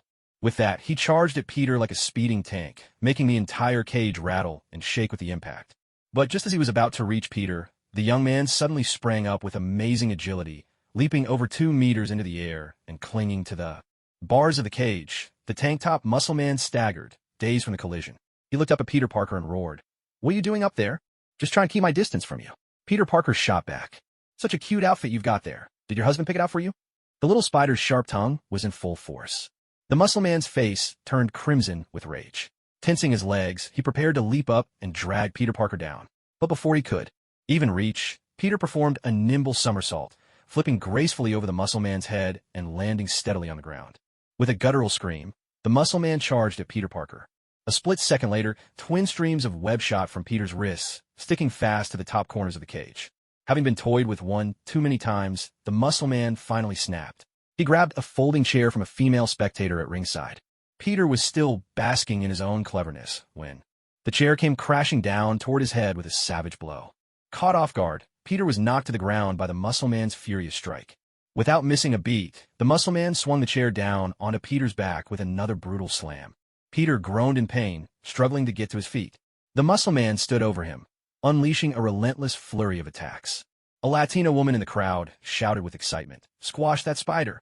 Suddenly, the woman shuddered, and sweat began to run down her legs as her face twisted with emotion. The whole crowd of New Yorkers roared in unison, "Bonesaw! Bonesaw! Bonesaw!" Seeing Peter Parker helpless, writhing on the mat, the muscle man grabbed one of Peter's legs and, like swinging that folding chair, smashed him hard against the iron post of the cage. "Oh, come on, baby! Hit him harder!" cheered a group of American women from the sidelines. Then, a blonde woman handed the muscle man an iron rod. "Go on, stab that spider's butt." Peter Parker's eyes narrowed. As the muscle man charged, Peter lashed out with a kick to his thigh, doubling him over like a shrimp. Without losing momentum, Peter followed up with 5 rapid kicks to the muscle man's stomach, chest, head, and jaw. But the muscle man, iron rod held high, was already swinging down at Peter. In a flash, Peter planted both feet on the muscle man's chest and, with a backward somersault, sent the big man flying. With a terrible clang, the muscle man slammed into the iron post of the cage like a runaway car, crashing at full speed. KO. The American women who had been cheering for the muscle man stared in stunned disbelief, while the crowd of New Yorkers erupted in thunderous applause. Together, they counted 1, 2, 3. "It's over. It's over. Victory." The referee raised Peter Parker's right hand high, his own face full of confusion, signaling that Peter was the winner of the match. "Ladies and gentlemen, please give a round of applause for our new champion, Spider-Man. Spider-Man. Spider-Man. Spider-Man." The crowd of New Yorkers erupted, every one of them transformed into fans of Spider-Man. Peter Parker threw his arms up in excitement, his eyes shining with irrepressible joy. This was the first time he had ever felt so recognized and adored by so many people. Meanwhile, not far away on the street outside the venue, Yi Qingyang was driving his silver Audi R8 with his new assistant, Xiao Rongyu, seated in the passenger seat. At that moment, Xiao Rongyu was intently reciting and explaining an ancient poem from the Han Dynasty to Yi Qingyang. On the night of the bright moon over the 24 bridges, where is the beauty who plays the flute? Yi Qingyang tried his best to keep his focus on the road, knowing that driving in this state of distraction could easily lead to disaster. He had just received word from Happy that Peter Parker will be fighting Sawbone tonight in an underground boxing match in Queens. Yi Qingyang knew at once that the famous scene from the Spider-Man movie was about to unfold. With great power comes great responsibility. Put in Chinese, it means the greater the power, the heavier the responsibility. And tonight, Peter Parker's poor but kind-hearted uncle would meet a tragic end. Yi Qingyang never considered himself a hero, but he didn't mind stepping in to save an old man who had lived an honest, hard-working life, raising his brother's child with unwavering devotion. And as a bonus, he might just win the friendship of Marvel's beloved, noble, and extraordinary hero. With a gentle tap on Xiao Rongyu's head, Yi Qingyang signaled that he had more pressing matters to attend to. Xiao Rongyu glanced at Yi Qingyang apologetically. Her mouth was numb from reciting, yet she still hadn't finished her assigned task. Clearly, she was falling short as his personal assistant. But Yi Qingyang simply smiled and reassured her, "Xiao Yu, don't worry. Eat more bananas at home, and remember to take care of your dental hygiene. After all, you're my favorite secretary." Xiao Rongyu blushed deeply and, feeling a bit coquettish, nestled into Yi Qingyang's arms, seeking a kiss. "Maybe next time. Tonight really isn't convenient," Yi Qingyang replied, keeping his boundaries. No matter what his tastes, he wasn't interested in sharing a kiss with Xiao Rongyu in her current state. You're terrible," Xiao Rongyu pouted, pulling out a bottle of Nongfu spring water and taking a few sips. "So, what are we doing here tonight, anyway? This is one of the most notorious poor districts in New York. It's not safe at all," she complained, casting a disdainful glance at the local New Yorkers gawking at the Audi R8. Xiao Rongyu wanted nothing to do with these people. Just the idea of coming into contact with them made her feel ill. Yi Qingyang chuckled. "You'll see soon enough. Tonight, I'm here to do a very good deed." He lit a cigarette and, exhaling a swirling cloud of smoke, prepared himself for what was to come. Afterwards, oh no, as the saying goes, a smoke after a meal is better than being an immortal. The fight promoter, was sitting on his stool, counting his money. Tonight was a huge upset. Sawbone lost, which meant that a lot of New Yorkers who bet on him were bleeding money. But as for the promoter, he was raking it in. With a swift motion, the promoter flicked a crisp Franklin onto the table. Spider Kid watched him, eyes shining with hope, fixated on the stack of bills that kept growing in the promoter's hands. "Take your money and get lost," the promoter barked, not even pausing in his counting. A Cuban cigar dangled from his lips. "Why is it only $100? Spider Kid frowned at the bill in his hand. The ad said 3,000. Peter Parker protested, glaring at the promoter. "Read it again, you dumb pest," the promoter sneered. $3,000 if you last a full 3 minutes. You barely made it 2. So no deal. Be glad you even got 100. "I need 3,000. Peter pleaded, his voice tense. The promoter stopped counting and slammed his fist onto the pile of cash. "That's not my problem. You're not getting a cent more." It was Peter's first taste of the world's cruelty, his anger burning inside, but he had no choice but to swallow it. Seething, he turned to leave. Just then, a blond man carrying a bag walked in. Peter assumed he was staff and didn't spare him a second glance. "Nothing but crooks around here. Damn that promoter," Peter muttered bitterly to himself. "Hope you get hit by a car tonight. Hope you never get seasoning with your instant noodles. Hope you never have toilet paper when you need it. Hope every call you get is a scam." Full of frustration, Peter stomped over to the elevator and jabbed the button repeatedly. "Hurry up, don't test my patience," he growled. Suddenly, a furious shout echoed from the promoter's office. Peter spun around, startled. Through the thick frosted glass, he saw a figure raise something and bring it crashing down. A blood-curdling scream rang out from the office. Ding! The elevator doors slid open, but Peter no longer felt like going home. Curiosity got the better of him. He wanted to see what happened. The promoter's office door burst open. The blond man from before charged out, clutching a cloth sack to his chest and waving a silver pistol as he ran straight toward Peter. "He's got the money. Stop him!" the promoter yelled, clutching his bleeding forehead. Peter pressed his lips together, stepped aside, and let the blond man race past. "He's a thief. Stop him!" the promoter shrieked, as if he'd lost his last hope. "Thanks, man," the blond guy shouted over his shoulder as he ran. A security guard with a mustache rushed over, but the elevator doors had already closed. "What's wrong with you?" the guard snapped at Peter. "You just let a robber get away." Peter Parker looked completely bewildered. "What? Now it's my fault for not being a hero? I'm just an ordinary citizen of New York. Am I supposed to leap into action when I see an armed robber running at you? Are New Yorkers supposed to be this noble these days? Or am I just out of touch with the world? Call the police, quick!" The store owner rushed over, casting a frustrated glance at Spider-Man. "You could have stopped him. Now he's run off with my money. That's not my problem." Peter Parker's lips curled into a sly grin, and he threw the man's words right back at him, savoring the moment. Meanwhile, just 1 block away from the boxing match venue, Yi Qingyang lounged in boredom, teasing his young secretary. Xiao Rongyu had long since lost count of how many times she'd been driven to the edge of delight by his antics, and now she lay weak and breathless in the passenger seat, her body limp against the soft cushion. "Maybe I should start working out. Why am I so sensitive?" she wondered, still catching her breath. While his hands were busy, Yi Qingyang's eyes never left the pale yellow American muscle car ahead. Inside sat none other than Peter Parker's penniless uncle. "Something's up," Yi Qingyang murmured, pulling out his damp, golden right hand and wiping it clean on Xiao Rongyu's clothes. "Stay in the car and don't move. Wait for me to come back." He leapt out, hurrying after Ben Parker. Sure enough, he hadn't gone far when a blonde thug came barreling their way, clutching a cloth bag in one hand and a pistol in the other. The pedestrians of Queens scattered in all directions. No one dared step forward to stop him. Ben Parker, old and slow, didn't recognize the man coming toward him. "Out of my way," the blonde shouted. Spotting the gun, Ben felt a surge of resolve. Maybe those 9 years of American public education were finally about to pay off. All his life, his teachers had urged him to be a good man.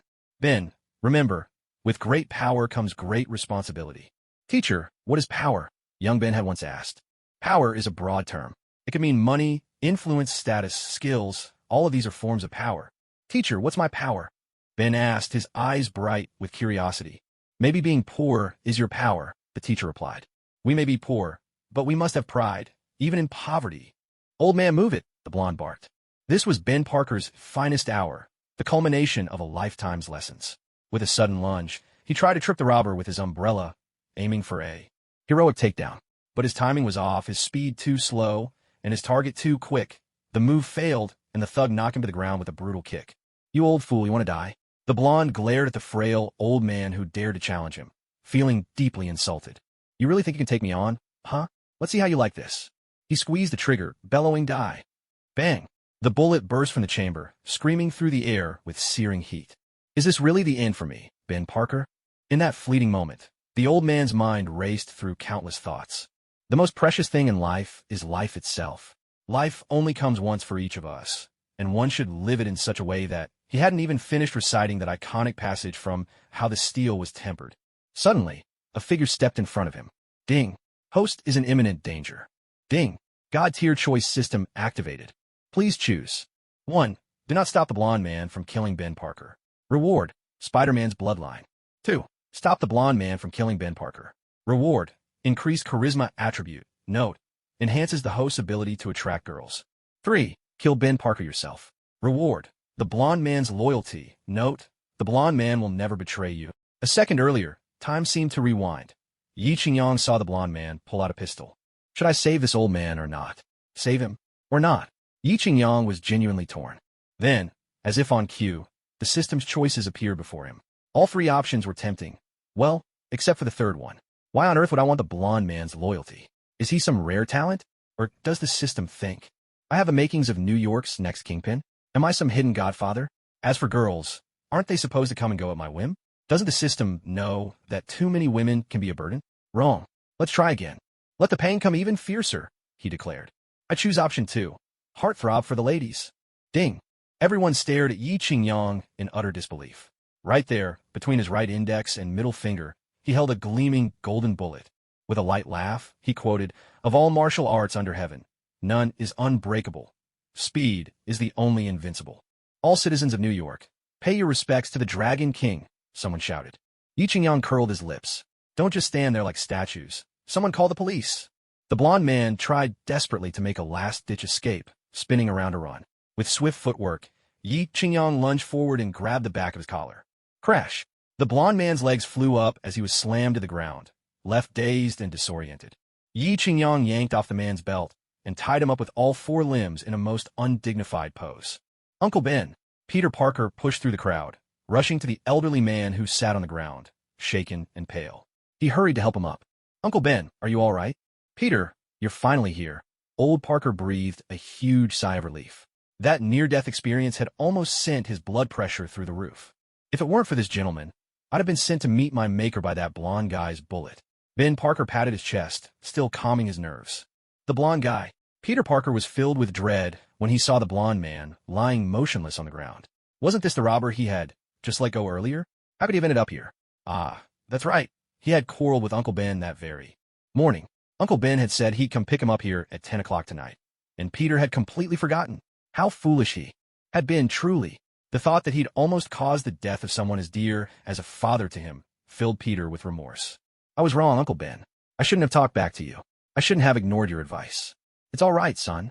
The sea of bitterness is boundless. Turn back and you'll find the shore. Uncle Ben replied gently. Come, meet the great benefactor of the Parker family. Old Parker struggled to his feet, walked over to Yi Qingyang, and bowed deeply. There's no way to repay a life-saving favor such as yours. I can only hope that in the next life, I'll serve as your ox or horse in gratitude. Whoa, let's not go so far. Yi Qingyang quickly interrupted, sensing that Uncle Ben was about to utter something far too dramatic. As the saying goes, saving a life is more meritorious than building a 7-story pagoda. Safeguarding peace and protecting people's lives and property are duties and rights we all share. There's no need for such formality, sir. And you are Mr. Tony Big Shot Stark? Spider-Man, who had been unsure just a moment ago, instantly recognized Yi Qingyang the moment he spoke. This was, without a doubt, his idol, the dream of 90 trillion young women, Mr. Tony Big Shot Stark.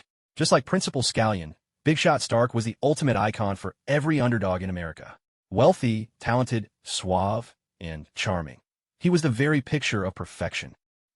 I know you, Peter Parker, the inventive genius from community college. Yi Qingyang laughed heartily. You know me? Peter Parker was beside himself. His greatest idol actually knew his name. It was like praying to God every day and then hearing God respond. Child, I've heard your prayers. Peter was so excited he could barely speak. That's enough. It was nothing, really. I believe any conscientious citizen of the United States would do the same and stand up for justice. Yi Qingyang smiled. Don't be so sure, Ben Parker said, glancing around at the crowd of bystanders in New York. He remembered how everyone had scattered moments ago, as if avoiding the plague. So much for the fabled spirit of citizenship. These folks must have read all their books into the stomachs of dogs. Suddenly, the sound of police sirens wailed, growing louder as they approached. In no time, a squad of American police officers arrived and took the blonde man into custody. "Thank you, Mr. Tony Big Shot Stark," said Captain Oliver, shaking Yi Qingyang's hand warmly. "I'm a fan of yours too. Can I get your autograph?" "Of course." Yi Qingyang wrote a note in the captain's police logbook. "May you head out to serve with joy and return home safe and sound." "Oh, what a truly philosophical statement," said Chief Oliver, clearly delighted.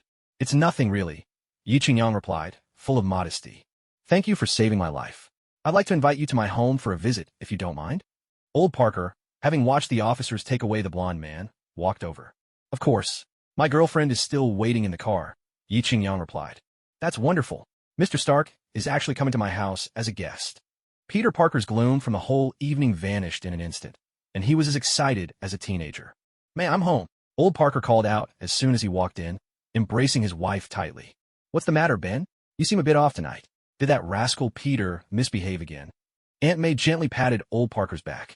"You might not believe it, but..." Old Parker recounted the events of the evening. "Oh my goodness. Thank heaven for watching over us." A sudden knock sounded at the door. Who could be visiting us this late? Aunt May wondered aloud. "Haha, it's my lifesaver," Ben Parker said with a laugh. Upstairs, Peter, who had already rushed to change into fresh clothes, heard that Stark had arrived. He leapt down the stairs in one fluid motion. "Hold on, let me get the door," Peter called out as he hurried over. "This child, always so impulsive. He hasn't grown up at all," Aunt May said, a hint of reproach in her tone, but her eyes full of affection. "Mr. Stark, please come in." Peter beamed as he greeted the couple at the door. "And this must be your girlfriend? She's stunning." Xiao Ronyu wore a long white dress, her graceful, shapely calves peeking out, fair, smooth, and straight, making Peter feel too shy to stare. Her glossy black hair fell like a cascade on either side of her delicate face, the dimples at her cheeks appearing and disappearing with her smile. Even Peter, who had eyes only for his neighbor Mary Jane, had to admit that Xiao Ronyu's beauty stood out, even among Westerners. Of course, it made sense. Mr. Stark, his lifelong idol, would have an extraordinary girlfriend. "Welcome, welcome." The Parkers hurried to the door to greet their guests. "We're honored to have you. Forgive us for not coming out sooner to welcome you properly," Old Parker said, putting on a bit of scholarly air. "No need for formalities. It's our honor to visit, even if it's a bit late and we came empty-handed," Yi Qingyang replied, nodding toward Xiao Ronyu. "Aunt May, this is a diamond necklace I brought for you. I hope you like it." "Oh my, this must have cost a fortune. I really can't accept something so precious." Aunt May's eyes lit up the moment she saw the sparkling necklace. Ah, women. No matter how old a woman is, whether she's 99 or just learning to walk, there's no one who can resist the allure of sparkling things. "It's not worth that much, just a few $100. Xiao Ronyu recited her lines exactly as Yi Qingyang had written them. Even if Aunt May didn't believe it, not even a blind person would buy that a diamond this size could only cost a few $100. You'd probably need to tack at least 3 more zeros on that price. "Look at you, you not only saved me, but now you're buying me gifts too. I really don't know how to thank you." Ben Parker is an honest man, always the one to take a loss. Peter Parker takes after him, inheriting his kindness and sense of gratitude, always ready to help those in need. Every meeting is fate, isn't it? It's all part of heaven's grand design, Yi Qingyang said with a wave and a smile. "To you, this necklace is priceless, but to someone like me with plenty to spare, it's just a drop in the ocean. It's like if I had $10 and gave you a dime, it wouldn't even register to me. But if you only had $10 and gave me 9, well, that's a completely different feeling. If you had $1 million, would you give me 900,000? "I would," said the young Spider-Man. "And what if you had $100,000? "I would." "If you only had $100, would you give me 90? Yi Qingyang turned to look at Peter Parker. "No way," Peter replied without hesitation. "Oh, because I really do have $100. After a simple cup of coffee, the clock had already struck midnight. "It's getting late. I should be going." Yi Qingyang stood up, holding Xiao Ronyu's small hand as he prepared to leave. "I truly don't know how to thank you. If you hadn't saved us, Peter and I would regret it for the rest of our lives." Aunt May's eyes brimmed with tears, her gratitude pouring out with every word. "That's enough. From now on, we're friends. Isn't it an ancient virtue to go the extra mile for a friend?" "Oh, Peter, what are your plans after graduation?" Yi Qingyang asked with a smile. "I don't know. I guess I'll just take things one step at a time." Young Spider-Man was in a period of confusion about his future. Originally, Uncle Ben's death tonight was supposed to plunge him into guilt, setting him on the path of fighting crime and saving lives. But whether that path is right or wrong, it's hard to say. He's doing the work of the police, and it's costing him his own life. I'll get in touch with you in a couple of days. Yi Qingyang mimed making a phone call. See you. Bye-bye. Just as Yi Qingyang turned to go, a commotion broke out next door to the Parkers. Did you bring the beer back? What? I want my beer. Go get it yourself. I paid for it, didn't I? Stop shouting. Enough. You're just as foolish as your mother. Get out, both of you. You're drunk. Do you even realize that? Where are you going? Where do you think you're going? You still haven't washed the dishes. Get back here and do them now. Why don't you wash them yourself? Get over here and wash the dishes now. You ate off them. You wash them. I'm going out. Then came a loud bang as the door slammed, making the glass rattle sharply. Mary Jane, Peter Parker called out, catching sight of a young woman in a red trench coat stepping outside. Sorry, I gotta go. Of course, Yi Qingyang replied, glancing at Mary Jane. She had cascading auburn hair and a fair, curvaceous face, exuding the charm of the girl next door with a touch of mature allure. For an inexperienced young Spider-Man, a woman like her was practically a walking nuclear bomb. But to Yi Qingyang, she was never his type. In his previous life, Yi Qingyang only thought this girl was a bit of a tease, changing boyfriends more often than most people change clothes. Her looks didn't appeal to him at all. Only women like Betty Ross or the Scarlet Witch, women of that caliber, could stir Yi Qingyang's heart, or perhaps Jane Foster, Thor's first girlfriend, played by Natalie Portman. He always preferred women with sharp features, explosive figures, and a tall, slender build. Now that was his ideal. Yi Qingyang paid Mary Jane no mind, but Mary Jane, like a Dragon Ball radar, instantly zeroed in on Yi Qingyang, the one person who could grant the wishes of 99% of people on Earth. And who is this? Mary Jane approached, a bit self-conscious. Before her stood a man dressed in elegant clothes, exuding an air of wealth, with a breathtakingly beautiful and noble woman at his side. These were the kind of high-society people Mary Jane aspired to be among. She dreamed of becoming a star, breaking into the world of the elite. That's why the down-and-out Peter Parker never caught her eye. Only after Peter gained superpowers did Mary Jane start to see him differently, flirting with him in a half-playful, half-serious way. In the movies, of course, the story is that Mary Jane couldn't recognize Spider-Man as Peter Parker just because he was in costume. Who are they? Kidding? What? You think you're Superman? Put on a pair of glasses, and suddenly no one knows who you are? Your voice is the same, your height and build haven't changed, and your mannerisms are all identical. Just because you're wearing a tight suit and a mask, you think your dream girl won't recognize you? Wrong. Completely wrong. Even if you turned to ashes, your goddess would still know it was you, her ever-present backup option. That's why the very first time Peter Parker saved Mary Jane and revealed himself, she recognized him immediately. It's just that Peter kept lying to himself, unwilling to admit the truth. He liked to believe it was his innocence, kindness, and sincerity that won over his goddess, triumphing over Harry Osborn, the Prince of Privilege. What a cosmic joke. Even in TV dramas, you'd have to be from another planet, good-looking and blessed with superpowers. Only then would the female lead dump the rich, handsome second male lead and choose you. It's not because of those so-called virtues you possess. Those qualities honestly don't earn you any extra points.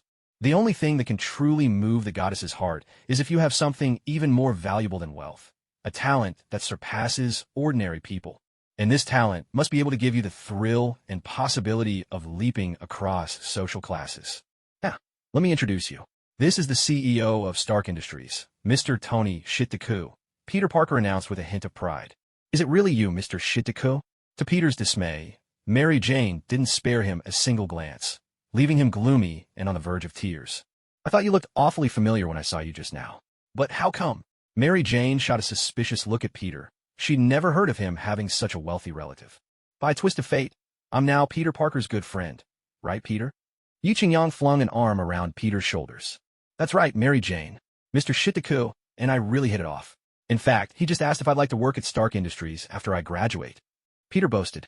That actually made Yi Qingyang take a fresh look at him. Who would have thought our innocent, kind-hearted, earnest little Spider-Man had learned to spin tall tales without blinking an eye? Really? Then congratulations, Peter, Mary Jane said, her face full of envy. But her gaze was still fixed on Yi Qingyang's strikingly handsome face, even though the beautiful Eastern woman standing beside him had already begun sending her warning looks. You shameless vixen, what are you staring at? If you have the guts to steal a man, Let's see you open that door yourself. Mary Jane fumed inwardly.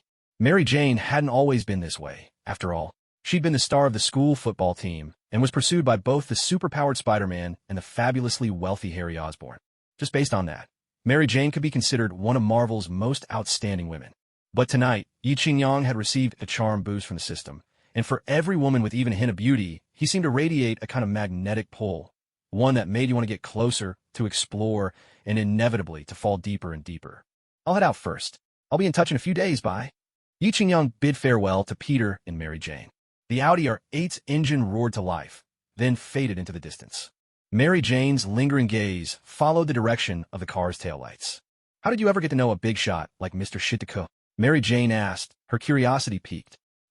Peter, utterly guileless, spilled everything to the girl he adored. Wow. Wealthy, handsome, incredibly talented, and he can even fight like that? He's so perfect, it's almost infuriating. Mary Jane practically wished she could travel back to the spot from earlier that evening. If she'd known she could have a chance encounter with Tony Big Shot Stark, she would have turned down that Sport Car Boys invitation tonight without a second thought. Just now, Spider-Man remembered the argument he'd overheard.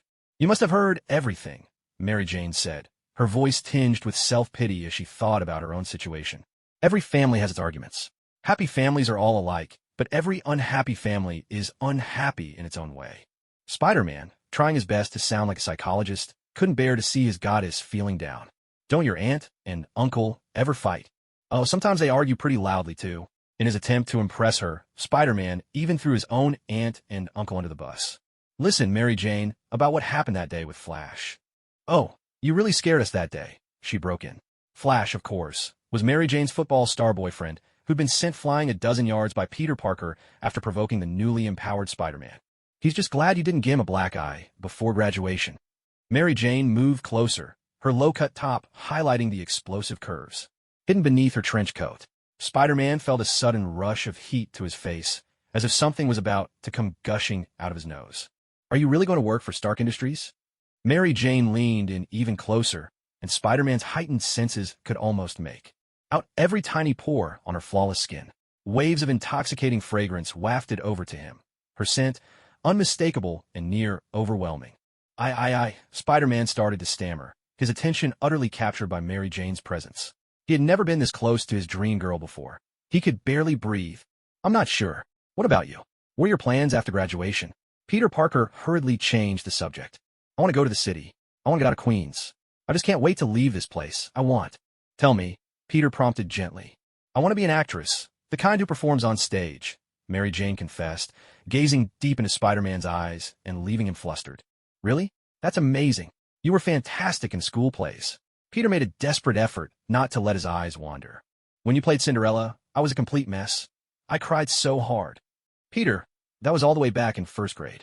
Well, still, it was incredible. So what about me? Is there anything you want to say to me? Mary Jane's warm breath seemed to send Peter floating. You're going to be a superstar. Peter Parker couldn't help but think of those study materials featuring Western actresses he kept stashed away on his hard drive. Whenever he found himself alone in the quiet of the night and thought of Mary Jane, he would pull them out for a serious study session, while also practicing the ancient Eastern art of ambidextrous self-defense. The only downside was how much tissue paper he ended up wasting. You know, you're actually taller than you look. Mary Jane drew closer with every step until they were almost touching. A slouch. Peter Parker straightened up instantly, sitting up as straight as a board. Well, don't slouch anymore. Their eyes locked, and the space between their faces shrank until even their noses were nearly brushing. Get lost, you filthy whore. Go home. Oh, sorry. I have to go. See you tomorrow. See you tomorrow. Oh, Obadiah, just look at what you've done. Norman Osborn jolted awake at dawn, startled by a sharp pain in his rear. Obadiah was crouched on the ground nearby, and beneath him lay the long-dead body of Dr. Strom. Hark! Obadiah stretched and sat up, feeling better than he had in ages. He flexed his wrist, the arm that Yi Qingyang had. Broken felt perfectly restored. Looking down, he noticed a sturdy rod proudly standing upright, though it was covered in blood, and how can I not remember a thing? What on earth happened last night? Obadiah slapped his own forehead, trying to recall. All he remembered was lying down on a cold metal table, and then nothing but an endless green world. He found himself wandering a vast emerald prairie, where he encountered two angels. With the wide sky as their blanket and the earth as their bed, they rode waves of passion together all night long. In his dream, he had become the most valiant knight of the grasslands, galloping freely on his steed, leaping and charging as he pleased. The two angels even called him the first Batar of the United States. Obadiah, what is it, my dear Norman? Obadiah turned to see Norman Osborn, also stark naked, looking at him with an expression full of regret and accusation. You killed someone. Obadiah was floored. He scrambled to his feet, only to realize that the spot he had just been sitting on was occupied by the cold, lifeless body of Dr. Strom. What on earth happened here? The human enhancement serum doesn't just boost your physical abilities, it amplifies your desires, too. Driven by those urges, you committed this atrocity. Norman Osborn's voice was heavy with remorse. I was such a fool. Truly, I never should have brought you here in the first place. If you hadn't come, my brilliant assistant Dr. Strom wouldn't be dead. If Dr. Strom were still alive, our research on the human enhancement serum could have continued, and we could have eliminated this danger completely. It's done, Mr. Osborn. What's done is done. At this moment, Obadiah regained his masculine vigor, and his words grew firm and resolute. We ought to forget the past, cast off these heavy burdens, and unite as one to look forward. Don't forget, who is responsible for everything that happened today? It's Tony Big Turd. Norman Osborn growled through clenched teeth, the pain in his backside making him seethe. That's right. That damned brat Tony Big Turd is the root of all our troubles. I'll make him pay. I'll make his life a living hell. Obadiah's face twisted into a fierce scowl. For the pain we've suffered today, I'll return it to him tenfold. Norman Osborn cast a sorrowful glance at the lifeless Dr. Strom. Old friend, rest easy. I'll send him to you soon, and when the time comes, you can deal with him yourself. What are you planning to do next? I'll wipe out everyone in Stark Industries who stands against me. I'll put my old loyal men back in control of the company's key positions. When the time is right, I'll strike down Tony Big Turd and seize Stark Industries for myself. Obadiah admired his now powerful physique. Stark Industries should have been mine all along, and I'll give it a new name. It will be Obadiah Corporation. When will we make our move? Today. We strike today. Boss, someone's here to see you downstairs. Xiao Rongyu entered, dressed in a sky blue business suit that accentuated her long, slender legs. Oh, who is it? Yi Qingyang was scrolling through the news on his phone, searching for anything noteworthy happening around the world. It's Dr. Ian's son, just back from his vacation. Quick, bring him up. Yi Qingyang brightened at the news. Dr. Ian's was a key researcher for the arc reactor, and Yi was counting on his old friend to help solve his energy problems. After all, he was only pretending to be Big Turd Stark. There were precious few people in the Marvel Universe capable of building an arc reactor. The late Howard Stark, who designed the blueprints, his collaborator Anton Vanko, and of course, Yi himself, a hopeless case best ruled out. The last was the ever-reliable Dr. Ianson. Anton Vanko, naturally, was out of the question. Ever since Yi's dearly departed father kicked him out of Stark Industries, Vanko had become a sworn enemy. Who would trust a nemesis with crucial scientific research? Would you dare use something your enemy developed? That was one thing Yi's late father had certainly mishandled. The technology was a joint achievement, but Vanko wanted to commercialize it, and so he was thrown out with nothing to his name. Yi Qingyang remembered that Anton Vanko ended up destitute and died of illness in the freezing Russian winter. It would be a miracle if his son, Ivan, didn't hate Yi's family to the core. It seemed that the Ivan family probably wished nothing more than to see him dead. Right now, Ethan was the only person he could truly rely on. Soon, the office door swung open, and in walked Ethan, sporting a receding hairline and thick black-rimmed glasses. Welcome back, my old friend. Yi Qingyang greeted him with a big bear hug. How have things been at home? Absence makes the heart grow fonder, right? Did you and your wife rekindle some sparks of passion? Don't even mention it. My country has been thrown into utter chaos by the United States. So many people in Migula Town are hanging on by a thread, trapped between life and death. For them, just surviving is a nightmare. And I can do nothing to help. A bitter expression crossed Ethan's face. Who could be happy when their homeland was being meddled with and ruined, when the people they grew up with were suffering so deeply? Yi Qingyang couldn't help but notice how much older Ethan looked. His beard, once streaked with gray, had now turned completely white. My father and mother both died in the shelling. Ethan's voice trembled, and the rebel forces are using weapons supplied by Stark Industries from the United States. Yi Qingyang was momentarily at a loss for words. Tell me, who should I hate? I feel lost. Ethan slumped onto the sofa in pain. Do you have a cigarette? I need a smoke.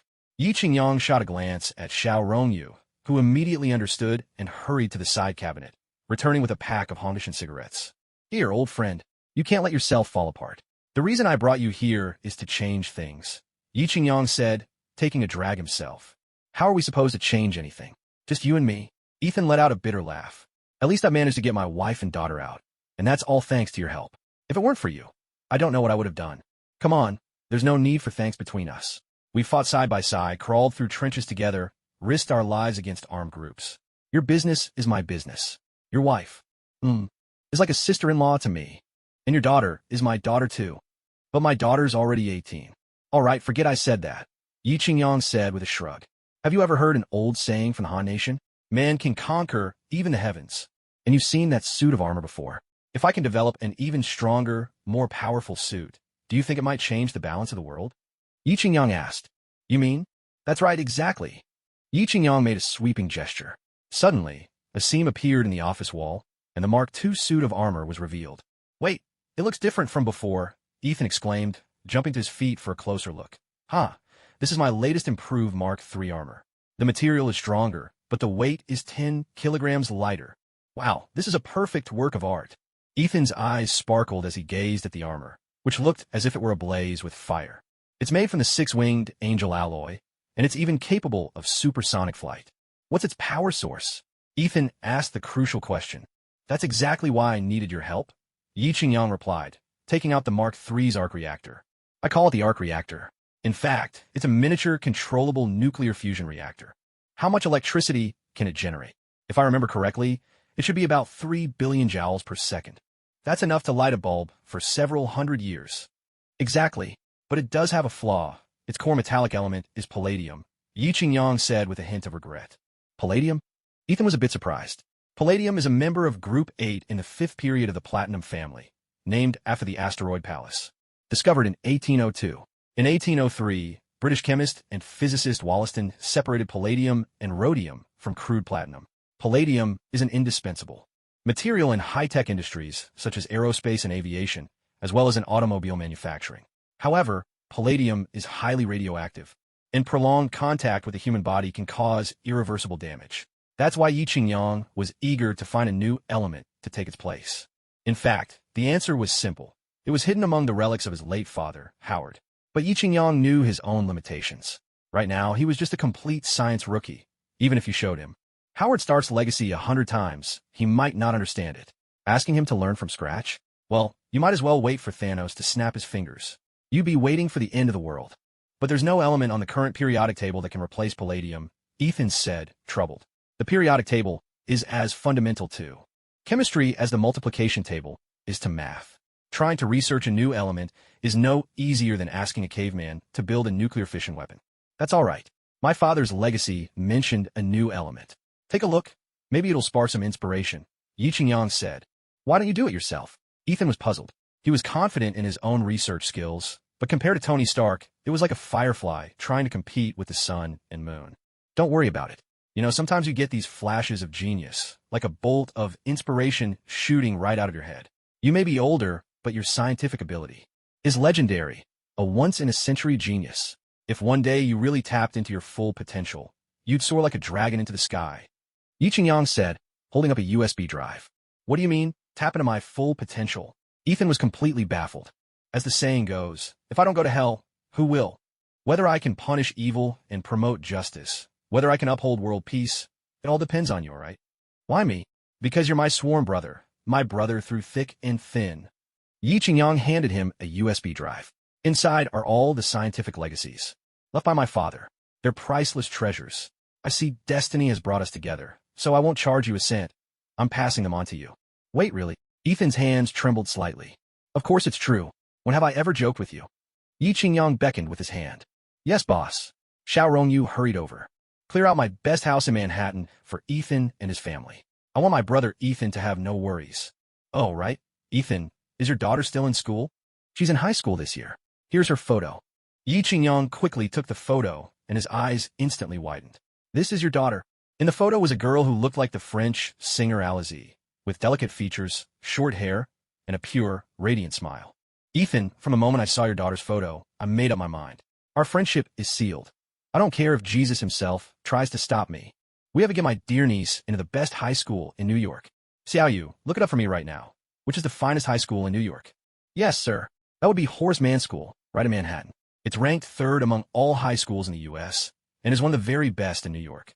That's the one. But with such an outstanding school, the tuition must be. Ethan hesitated.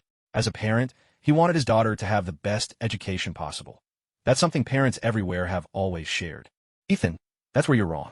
How can we talk about money between us? That would just hurt our friendship. Besides, as I said, your daughter's like my own. I am, right? As her uncle, I'll give her my full support. With your family's legacy, I'm sure another great scientist will emerge from the Ethan family. But my daughter isn't interested in math, physics, biology, or chemistry at all. Ethan looked troubled. He hoped his daughter would follow in his footsteps, but she simply wasn't interested. Oh, then what is she like? Yi Qingyang asked. Dance, especially classical dance. Yi Qingyang's eyes lit up. Dance is wonderful. For a young woman, it can enhance her grace and inspire truth, kindness, and beauty. Yi Qingyang recalled all those captivating dance and yoga videos he'd seen in his past life. The beautiful performers had left him so envious that he'd often found himself sighing. With admiration, having a girlfriend who's a dance major is like possessing every pose in the world. No matter what posture you can or can't imagine, she can show you them all. I feel bad making you go through all this trouble, Ethan said, a little embarrassed. He hadn't even done anything yet, and Sherdake was already spending money and effort on his behalf.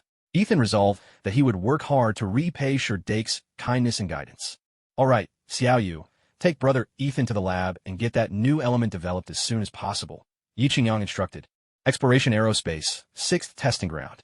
General Sockham, welcome to witness the maiden flight of our company's latest humanoid exoskeleton, a representative greeted. I'm looking forward to seeing what you've got, General Sockham replied, flanked by a group of senior officers as they entered the bunker together. The firepower on the flight suit is impressive. If it's really as good as you say, I'll sign the deal right away, General Sockham said. You're confident about this test? Of course. Captain Curtis is a top-notch pilot. And what about Osborne's side? Don't worry about him. I've been fed up with that clown for ages. I'll be more than happy to see the Osborne group shut down. For good. A ruthless glint flickered across General Sockham's face. He dropped countless hints to Osborne about wanting some perks, but Norman Osborne was oblivious, completely missing the point. And instead, he sent over a mountain of Texas barbecue chicken. Did he really expect to test the willpower of American officials with fried chicken? Who could resist that kind of temptation? Pre-flight checks complete. Taking off now, Captain Curtis announced into his headset. A cloud of white smoke billowed from beneath the aircraft, lifting it slowly into the air. Suddenly, a panicked voice crackled through the headset. Unidentified object approaching at high speed. What is that? Captain Curtis narrowed his eyes, spotting a distant green light that sent a chill through his heart. Then, a wild, maniacal laugh echoed through the night. Ha-ha! A small missile streaked across the sky. With a thunderous boom, the aircraft piloted by Captain Curtis erupted into a ball of fire. Wow, what a beautiful explosion! Cackled a masked demon wearing a goblin mask, weaving through the air on a glider. He tossed a small round grenade, landing it with perfect accuracy on the bunker where General Sockham and his officers were hiding. Another fiery blast erupted, and before they could even scream, General Sockham and his team were reduced to ashes. All of you die. Years of torment at the hands of Obadiah had unleashed the darkness in Norman Osborn's heart. He, too, had injected the human enhancement serum. The Green Goblin was born. Should I take care of Tony Sherdake while I'm at it? And it all at once. Norman Osborn gazed at Stark Industries, standing tall in Manhattan's business district. To hell with it. Let's do this. Norman Osborn pressed down on the accelerator, speeding towards Stark Industries. Meanwhile, inside the offices of Stark Industries, Pepper Potts was buried in paperwork, meticulously handling the company's affairs. Yi Qingyang had no clue how to manage a business. Rather than pretending to know what he was doing, he chose to leave it to the professionals. After all, he hadn't hired a team of finance graduates from top universities just to sit around. Just under Pepper alone, there were 4 assistants. No matter how busy things got, he certainly wouldn't let his favorite confidant exhaust herself. What's that? One of the male assistants exclaimed in alarm. What are you talking about? Pepper looked up, her lips parted in surprise as well. Hurry, alert security, and have them come up at once. At Calvary University, Yi Qingyang walked along, constantly glancing around, his eyes scanning in every direction. There really were quite a few beautiful girls at New York University. These were all daughters of high society, each carrying an air of sophistication and elite confidence. Compared to girls from the Han Nation, American women were far more open and progressive, yet they still retained that innocence and naivety unique to college students. But once they graduated and entered the workforce, They would swiftly adopt the style of career women, and their words and actions would begin to carry the flavor of real life. So, the girls on campus were both fashionable and lively. The best part was that they still believed in pure, innocent love. Along the way, quite a few pretty girls tossed flirtatious glances at Yi Qingyang, but he politely turned them all down. Blonde hair, blue eyes, and freckled faces. These all-American girls simply weren't his type. Even so, their striking figures were a feast for the eyes, and whenever Yi Qingyang ran at cheerleaders in yoga pants or spandex, he sometimes couldn't help but salute in silent admiration. "Better keep yourself in check," he muttered fiercely, glaring at his own golden staff. "You've hardly had a break these days. If you're not careful, you'll end up wilting in Xiao Rongyu's hands." "Hello, where are you, beautiful?" Yi Qingyang dialed Betty Ross's number. "I'm in the library, reading. Is there something you need?" "What? Can I call you unless I need something? Or are you taking a shower?" Yi Qingyang recalled a running joke from his previous life on the internet. "Are you there? Are you awake? Are you hungry? Have you eaten? Drink more hot water." "Sorry, I was just in shower. Didn't see your message." "No worries. It wasn't anything important. Good night. I'm going to bed." "Good night. Where are you? Don't tell me you're already here." "Bingo. What kind of reward do I get?" "Ah, want to come pick you up?" "No need. Just wait for me in the library." After hanging up, Yi Qingyang turned and headed toward the library. Compared to the outside, Calver Library was much quieter, though a bit stuffy and warm. Yet, the air was filled with the faint, deep aroma of books, a lingering scent of accumulated wisdom. To be honest, Yi Qingyang used to quite enjoy the subtle, witty fragrance within the pages, and reading always brought a rare sense of calm to his heart. Sweeping a glance across the empty library, Yi Qingyang immediately noticed Betty Rose seated by a window, a delicate cup placed before her. He walked over slowly, careful not to disturb the woman lost in her book. At this moment, Betty radiated an air of cultured elegance, her focused demeanor making her all the more captivating in Yi Qingyang's eyes. He couldn't help but recall his own high school days, and the girl who used to read in the library. From the very first glimpse, Yi Qingyang felt as though his entire world had been filled by her presence. Especially unforgettable was the gentle smile she'd flash when she looked up, and the graceful tilt of her head, soft and shy, like a water lily trembling in a cool breeze. It was because of that girl that Yi Qingyang's passion for learning burned brighter than ever throughout high school. Every evening, at the same hour, he'd find his way to the library. Whether he was truly reading or merely observing her, his final exam results told the real story. The girl's seat was always in the same spot, so Yi Qingyang would choose a diagonal table or sometimes sit behind her. Each night, he found himself staring dreamily at her slender silhouette and delicate beauty. He loved the way her long, straight black hair flowed and the glimpse of her swan-like neck that sometimes peeked out when she wasn't paying attention. But back then, Yi Qingyang was just an ordinary high school boy. Average grades, average at sports, never fighting or arguing with classmates. Good kid in the eyes of teachers and parents. He never dared to look directly at her, only stealing glances from the corner of his eye, or quietly watching her slim figure wrapped in the school uniform from behind. Even though it was a silent sort of admiration, it left Yi Qingyang's heart content. Time turned, and now Yi Qingyang was no longer that unnoticed, timid boy. He had become dazzling in the eyes of the world, with countless extraordinary women lining up at a mere gesture, hoping for a place by his side. "Hey, what are you daydreaming about?" Betty Rose waved her slender, fair fingers in front of Yi Qingyang's face. He chuckled, pulled from his reverie. "Oh, I was just thinking about the past. What are you reading?" "Just some biology books," Betty replied, stretching languidly, her graceful curves revealed in the movement. "What time is it?" she asked, rubbing her tired eyes. "It's almost 9. Just a few more hours before bedtime," Yi Qingyang replied, his gaze lingering on her alluring lips, and couldn't help but think of Xiao Rongyu. Perhaps it was the stuffy heat of the library, or maybe it was Yi Qingyang's own restlessness, but he pointed at the glass of water in front of Betty Ross and said, "Could I have a sip? I'm dying of thirst." Betty Ross smiled without replying, rolling her eyes in mock exasperation. Yi Qingyang didn't stand on ceremony. He picked up the glass and noticed a vivid red lipstick mark on the rim. "Sweet," he remarked after finishing the water, handing the glass back to Betty Ross. "I think you're trying to flirt with me." Betty's voice dripped with playful allure. "I think we're just drawn to each other," Yi Qingyang replied, suddenly leaning in closer. Time seemed to stretch. A soft sigh escaped Betty Ross, and her eyes seemed to brim with emotion. Yi Qingyang licked the corner of his mouth. "What brand of lipstick are you wearing?" "Guerlain. Tastes nice." Yi Qingyang was just about to ask if they could continue their conversation somewhere more private that evening when A burst of song cut through the moment. 10 years adrift in New York. Sometimes I miss those days together. Everything's changed, but let the sky connect you and me. Yi Qingyang's phone was ringing. Who could be so disruptive?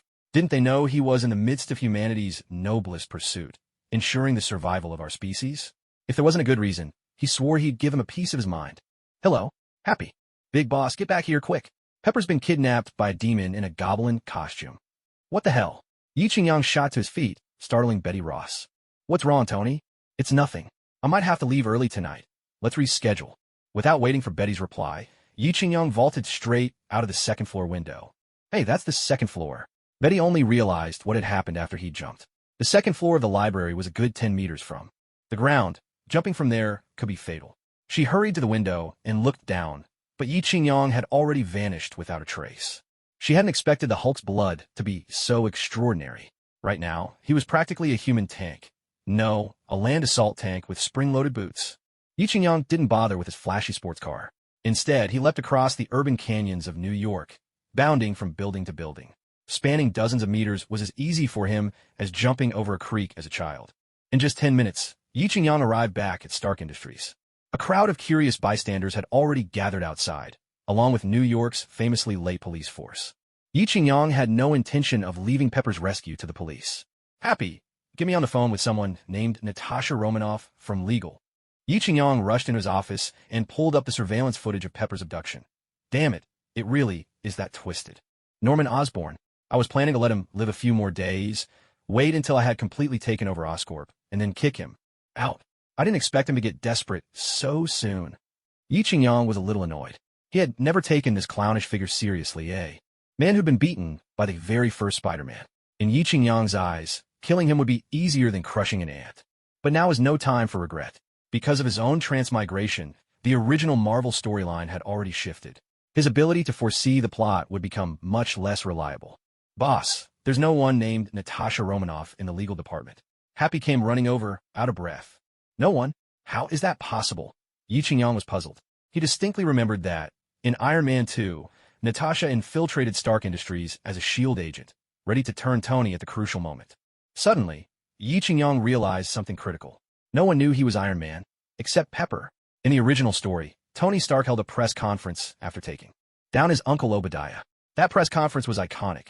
Tony, straying from the script, blurted out the line that Marvel fans would never forget. I am Iron Man. But now, no one knew Yi Qingyang was Iron Man, so S.H.I.E.L.D. had no reason to send Natasha undercover. After all, no matter how wealthy Yi Qingyang was, he was just an ordinary person, and ordinary people didn't attract S.H.I.E.L.D.'s attention. There were too many rich folks in America for S.H.I.E.L.D. to keep track of them all. Is it my fault for keeping a low profile instead of making headlines? Looks like I need to adapt to local ways. I can't just rely on my experiences from my previous life. Jarvis, bring up the Mark II armor. With a mechanical clatter, a hatch opened in the floor, and the Mark II Hellfire armor slowly rose up. A low, metallic hum filled the air as Yi Qingyang suited up, firing off commands without pause. There was no time to waste.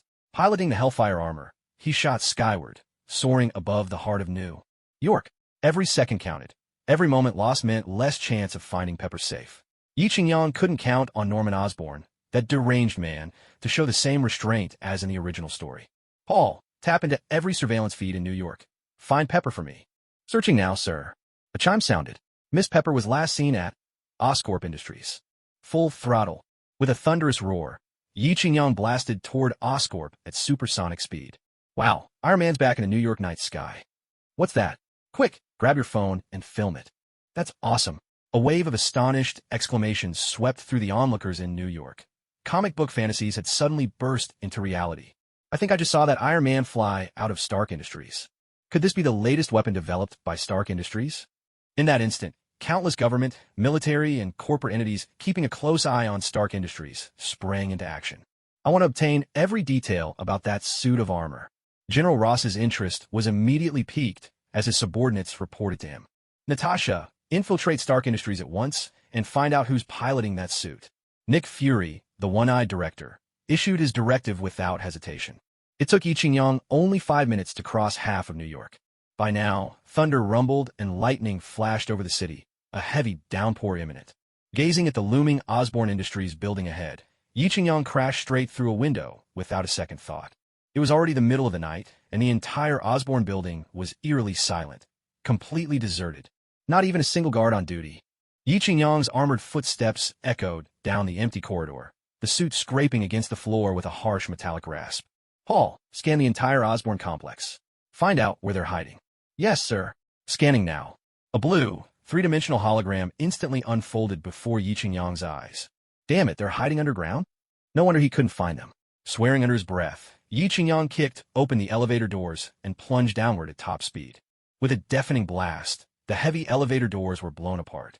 The sight before him made Yi Qingyang's eyes widen in fury. Pepper was imprisoned inside a transparent glass chamber, her body already shrouded in a cloud of green smoke. What have you done to her? Yi Qingyang's voice was ice-cold, the anger in his tone unmistakable.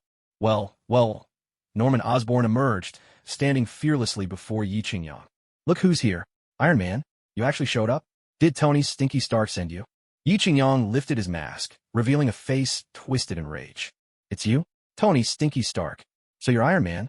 Norman Osborn stared in shock, but realization quickly dawned in his eyes. I should have known. It's you. You're Iron Man, and Iron Man is you. No one but you, Tony Stinky Stark, could have built such a refined and powerful weapon. A glimmer of greed flashed in Norman Osborn's eyes. This suit of armor was far superior to his own human enhancement serum, and without any side effects. If he could acquire the secrets behind this iron suit, his company would become the largest arms supplier in America. No, in the entire world. In Norman's mind, Osborne Industries would flourish in his hands, reaching new heights of glory once more. And as for himself, he would be remembered in the annals of human history, becoming a groundbreaking scientist for the ages. What are you daydreaming about? I asked you. What did you do to Pepper? Yi Qingyang could barely contain his fury. He wanted nothing more than to smack the head off this goblin radiating evil inside and out. But he wasn't sure if Norman Osborn had injected Pepper with some kind of poison. If he killed him now, would it also doom Pepper? Haha, so her name is Pepper? What a fiery name. Norman Osborn licked the corner of his mouth. A spicy name for an even spicier woman. What is she to you? You actually care about her this much. Norman Osborn glanced at Pepper, bound to the metal table. That's none of your business. Let her go now, and I swear I'll spare your miserable life. Yi Qingyang demanded. Spare me? Who do you think you are?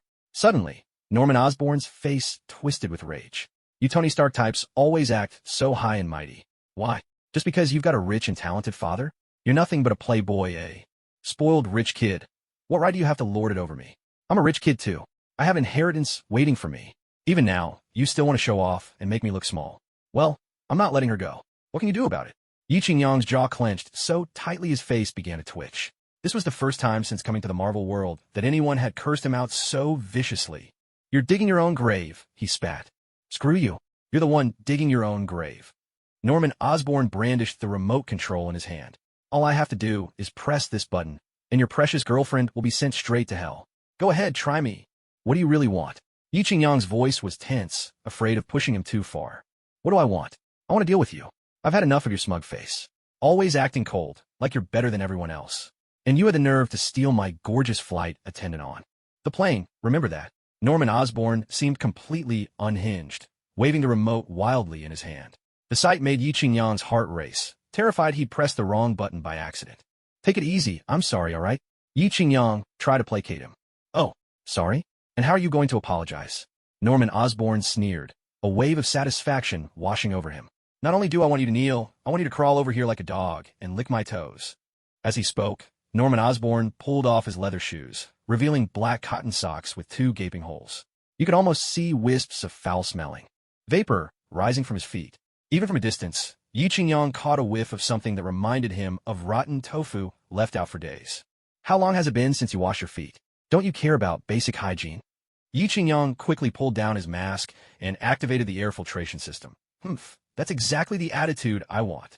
Crawl over here and lick it clean. Ding, host is facing a choice. Activating the God-tier choice system. Please choose. Option 1. Crawl over like a dog and lick Norman Osborn's toes. Reward.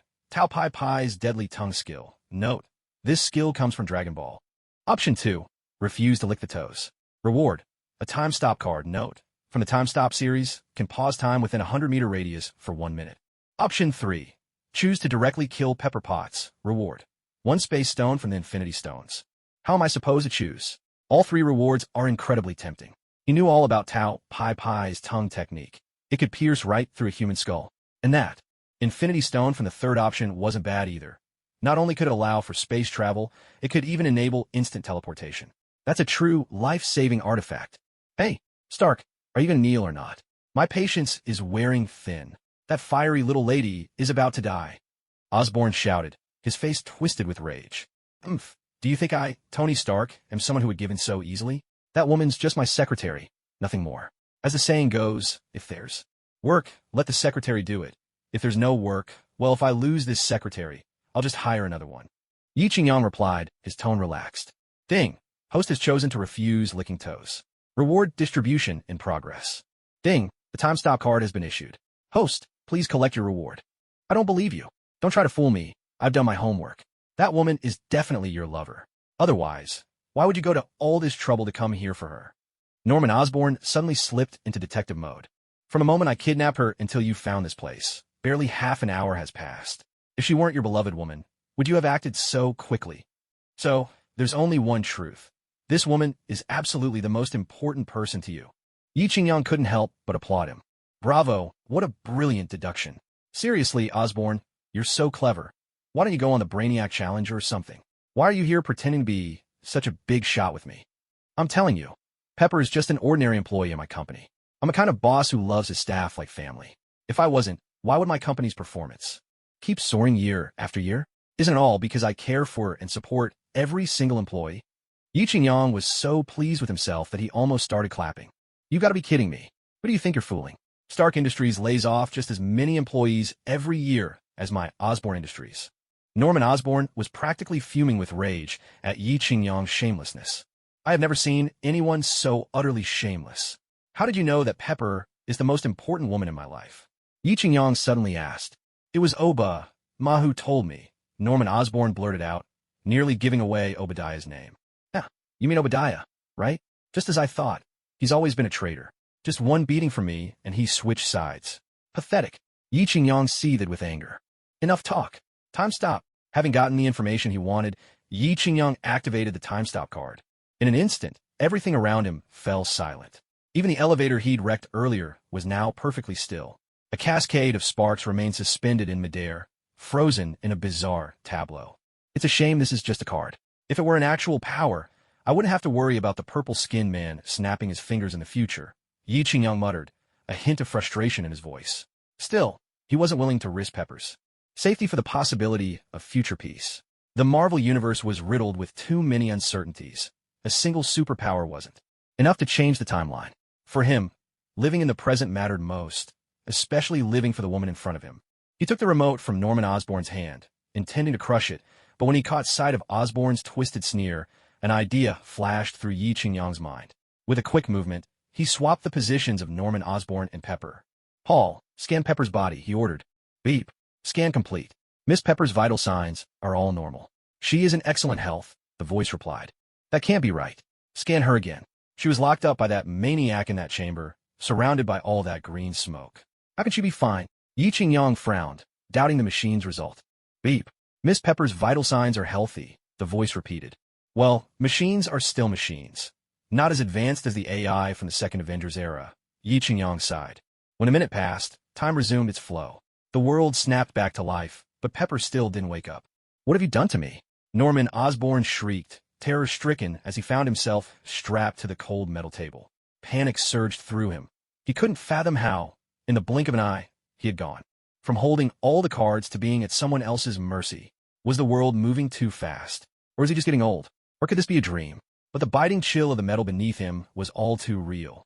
What do you think will happen if I press this button? Yi Qingyang asked, now firmly in control. He even dragged over a chair and sat down right in front of Osborn. Come on, stop joking. Let me down. We were just messing around before. Cold sweat poured down Osborn's face. He knew all too well what that button did. It controlled a blast of 100,000 volts, enough to reduce a person to cinders in an instant. Joking? Are we that close? Yi Qingyang's voice turned icy as he pressed the button in his hand without hesitation. There was a loud bang. Norman Osborn had already started screaming hysterically, but no current surged through. What's going on? He opened his eyes wide, only to see Obadiah, fully armed, now standing right where Yi Qingyang had been sitting. So you brought backup. Yi Qingyang quickly donned his mask and turned his head. Obadiah, I knew it was you, you traitor. And you even stooped to sneak attacks? That's truly dishonorable. Yi Qingyang's voice grew angry. Damn you, brat. You call me dishonorable, but what about yourself? I, Obadiah, have worked diligently at Stark Industries for over 30 years, if not deserving reward, then at least some respect. Yet you, an arrogant child still wet behind the ears, gave me a thorough beating. What right do you have to strike me? The only reason you enjoy such luck is that you were born Howard's son. Does that give you license to throw your weight around and hit people just because your father is Howard? Obadiah was nearly trembling with emotion. Oh, listen to yourself, so righteous and indignant. Are you starting to believe your own lies? Yi Qingyang relished these moments, berating Marvel's villains. Don't think you're filthy. Dealings will go unnoticed. Wasn't it you who arranged for that armed group to kidnap me in Central America? You wanted me dead so you could take over Stark Industries, didn't you? So what if I did? Stark Industries should have been mine all along. You're nothing but a playboy, a spoiled little rich kid. Besides partying, wasting money, and chasing women, what else can you do? You're not fit to sit in the chairman's seat. The one truly worthy is me. Obadiah roared. Enough with your noise. Yi Qingyang fired off an energy blast without hesitation. There was a deafening impact. Obadiah raised his shield, somehow managing to block Yi Qingyang's attack. What? Yi Qingyang was taken aback. His energy blast had sent Abomination running for cover, yet Obadiah had blocked it so effortlessly. Only when Yi Qingyang caught a clear glimpse of what Obadiah was holding did he suddenly realize. It was a red shield, emblazoned with a 5-pointed star in the center. The famous vibranium shield of Captain America. You traitor. You actually stole from Stark Industries. Yi Qingyang was furious. That shield was rightfully his. What do you mean? Stark Industries property? I'm a shareholder too. That makes the shield partly mine. Obadiah chuckled darkly. Damn you. Yi Qingyang shouted, jets blazing from his feet as he rocketed toward Obadiah at full speed. Thanks to the enhancement serum, Obadiah's body had reached 8 times the capabilities of an average person. His strength, speed, and reflexes were all far beyond ordinary. With a swift sidestep, he dodged Yi Qingyang's charge. Yet, piloting the Mark II mech, Yi Qingyang found himself completely unable to put his Wing Chun skills to use. All he could do was swing the machine's arms mechanically, but not only did he fail to land a blow on Obadiah, he was actually forced to retreat again and again under the relentless strikes of Obadiah's vibranium shield. Suddenly, it occurred to Yi Qingyang that he was driving a machine capable of firing shells. Activating the boosters at his feet, he instantly pulled away from the fight, dashed to Pepper's side, and swept her up into his arms before rocketing skyward. Their battle was simply too destructive. He didn't want to risk Pepper getting hurt. After all, these two scumbags could be killed any time. But if Pepper's body suffered any harm, that would be truly disastrous. Obadiah did not give chase. Instead, he released the trapped Norman Osborn. What are you doing? Why aren't you going after him? This is a once-in-a-lifetime opportunity. If you let him go now, it'll be so much harder to kill him later. Norman Osborn bellowed, his voice trembling with agitation. Though killing him is important, your place in my heart is even more so. Obadiah replied with heartfelt affection. The side effects of the human enhancement serum were beginning to show. Once a straight-laced man, Obadiah, after that wild night, had actually been bent to a new persuasion. Norman Osborn slapped Obadiah hard across the face with sharp crack. Get your priorities straight. Don't be infatuated with my looks. Obadiah just chuckled slyly. I doubt we even need to lift a finger. Right now, all of America knows that the Iron Man suit flew out of Stark Industries. Let Tony sweat it out for a while. What are you laughing at, you idiot? I don't care. I want that Iron Man suit too. No problem, darling. I still own 10% of Stark Industries. That suit is as much mine as anyone's, Obadiah replied, gazing at Norman with lovesick eyes. Doctor, Yi Qingyang piloted the suit straight to the best hospital in New York, shouting loudly as a crowd of onlookers gawked in awe. Sir, please put the young lady down. An on-duty police officer drew his pistol, aiming it at the steel giant before him. Call a doctor now. Yi Qingyang flipped up his faceplate, revealing his true face. With a flurry of camera clicks, the American onlookers whipped out their phones and began recording. Breaking news, breaking news. Iron Man turns out to be Tony S. Tarker. Exclusive scoop. He's so handsome. Oh my god, hubby is so hot. A crazed fangirl shrieked. Mr. S. Tarker, is this your company's latest weapon development? Mr. Tony S. Tarker, what's that glowing thing in your chest? Yi Qingyang quickly radioed Happy, telling him Pepper was at New York First People's Hospital and to send someone right away to take care of her. Without paying any more attention to the staring crowd, he flew the suit straight back to Osborne Group. But the building was already deserted. Damn it, those two idiots got away. Yi Qingyang's wild outburst of gunfire had left the entire Osborne Group's laboratory in utter chaos. Wait, that's not right. I've just acquired Osborne's shares. This place is about to become my turf. Suddenly snapping back to reality, Yi Qingyang felt a wave of regret. I was so caught up in the thrill that I ended up destroying my own property. He shook his head, but in the end, he'd always been a master of demolition. It was just a matter of spending more money. And money. He had plenty of it. After sending the suit of armor back home, Yi Qingyang drove straight to New York First People's Hospital. Pepper was still unconscious, but the doctor assured him it was just a result of external trauma and her life was not in danger. Doctor, was she? Yi Qingyang hesitated, worry in his eyes. The last thing he wanted was to be made a fool of. Mr. Big Shot, your girlfriend is perfectly unharmed. Phew, that's a relief. Yi Qingyang let out a long sigh. The woman who would become his queen had to be untouched. Thank goodness. Otherwise, he'd regret it for the rest of his life. He'd wandered New York for 10 years now. Sometimes he found himself nostalgic for the days gone by. As the lyrics drifted through his mind, sometimes I miss the time we spent together. Things have changed, but let the sky connect you and me again. His phone suddenly rang. What's going on? Who's calling me now? Yi Qingyang glanced at the unfamiliar number and decided to answer. Hello, Tony? It's me, Rhodey. All right, got it. Yi Qingyang quickly hung up. The caller was none other than Colonel Rhodey, his closest friend and the man destined to become War Machine. Rhodey had called because he'd learned Yi Qingyang's secret identity as Iron Man and wanted him to keep it under wraps. Yi Qingyang couldn't help but twitch his lips at that. After all, he'd just flown in circles around New York all night. Anyone who wasn't blind could have seen him. And at New York First People's Hospital, practically every doctor, nurse, and patient already knew he was Iron Man. Even those in wheelchairs or on crutches, some in the final stages of cancer, had come just to catch a glimpse of him. So much for keeping a secret. Chances were, Facebook and YouTube were already flooded with his videos.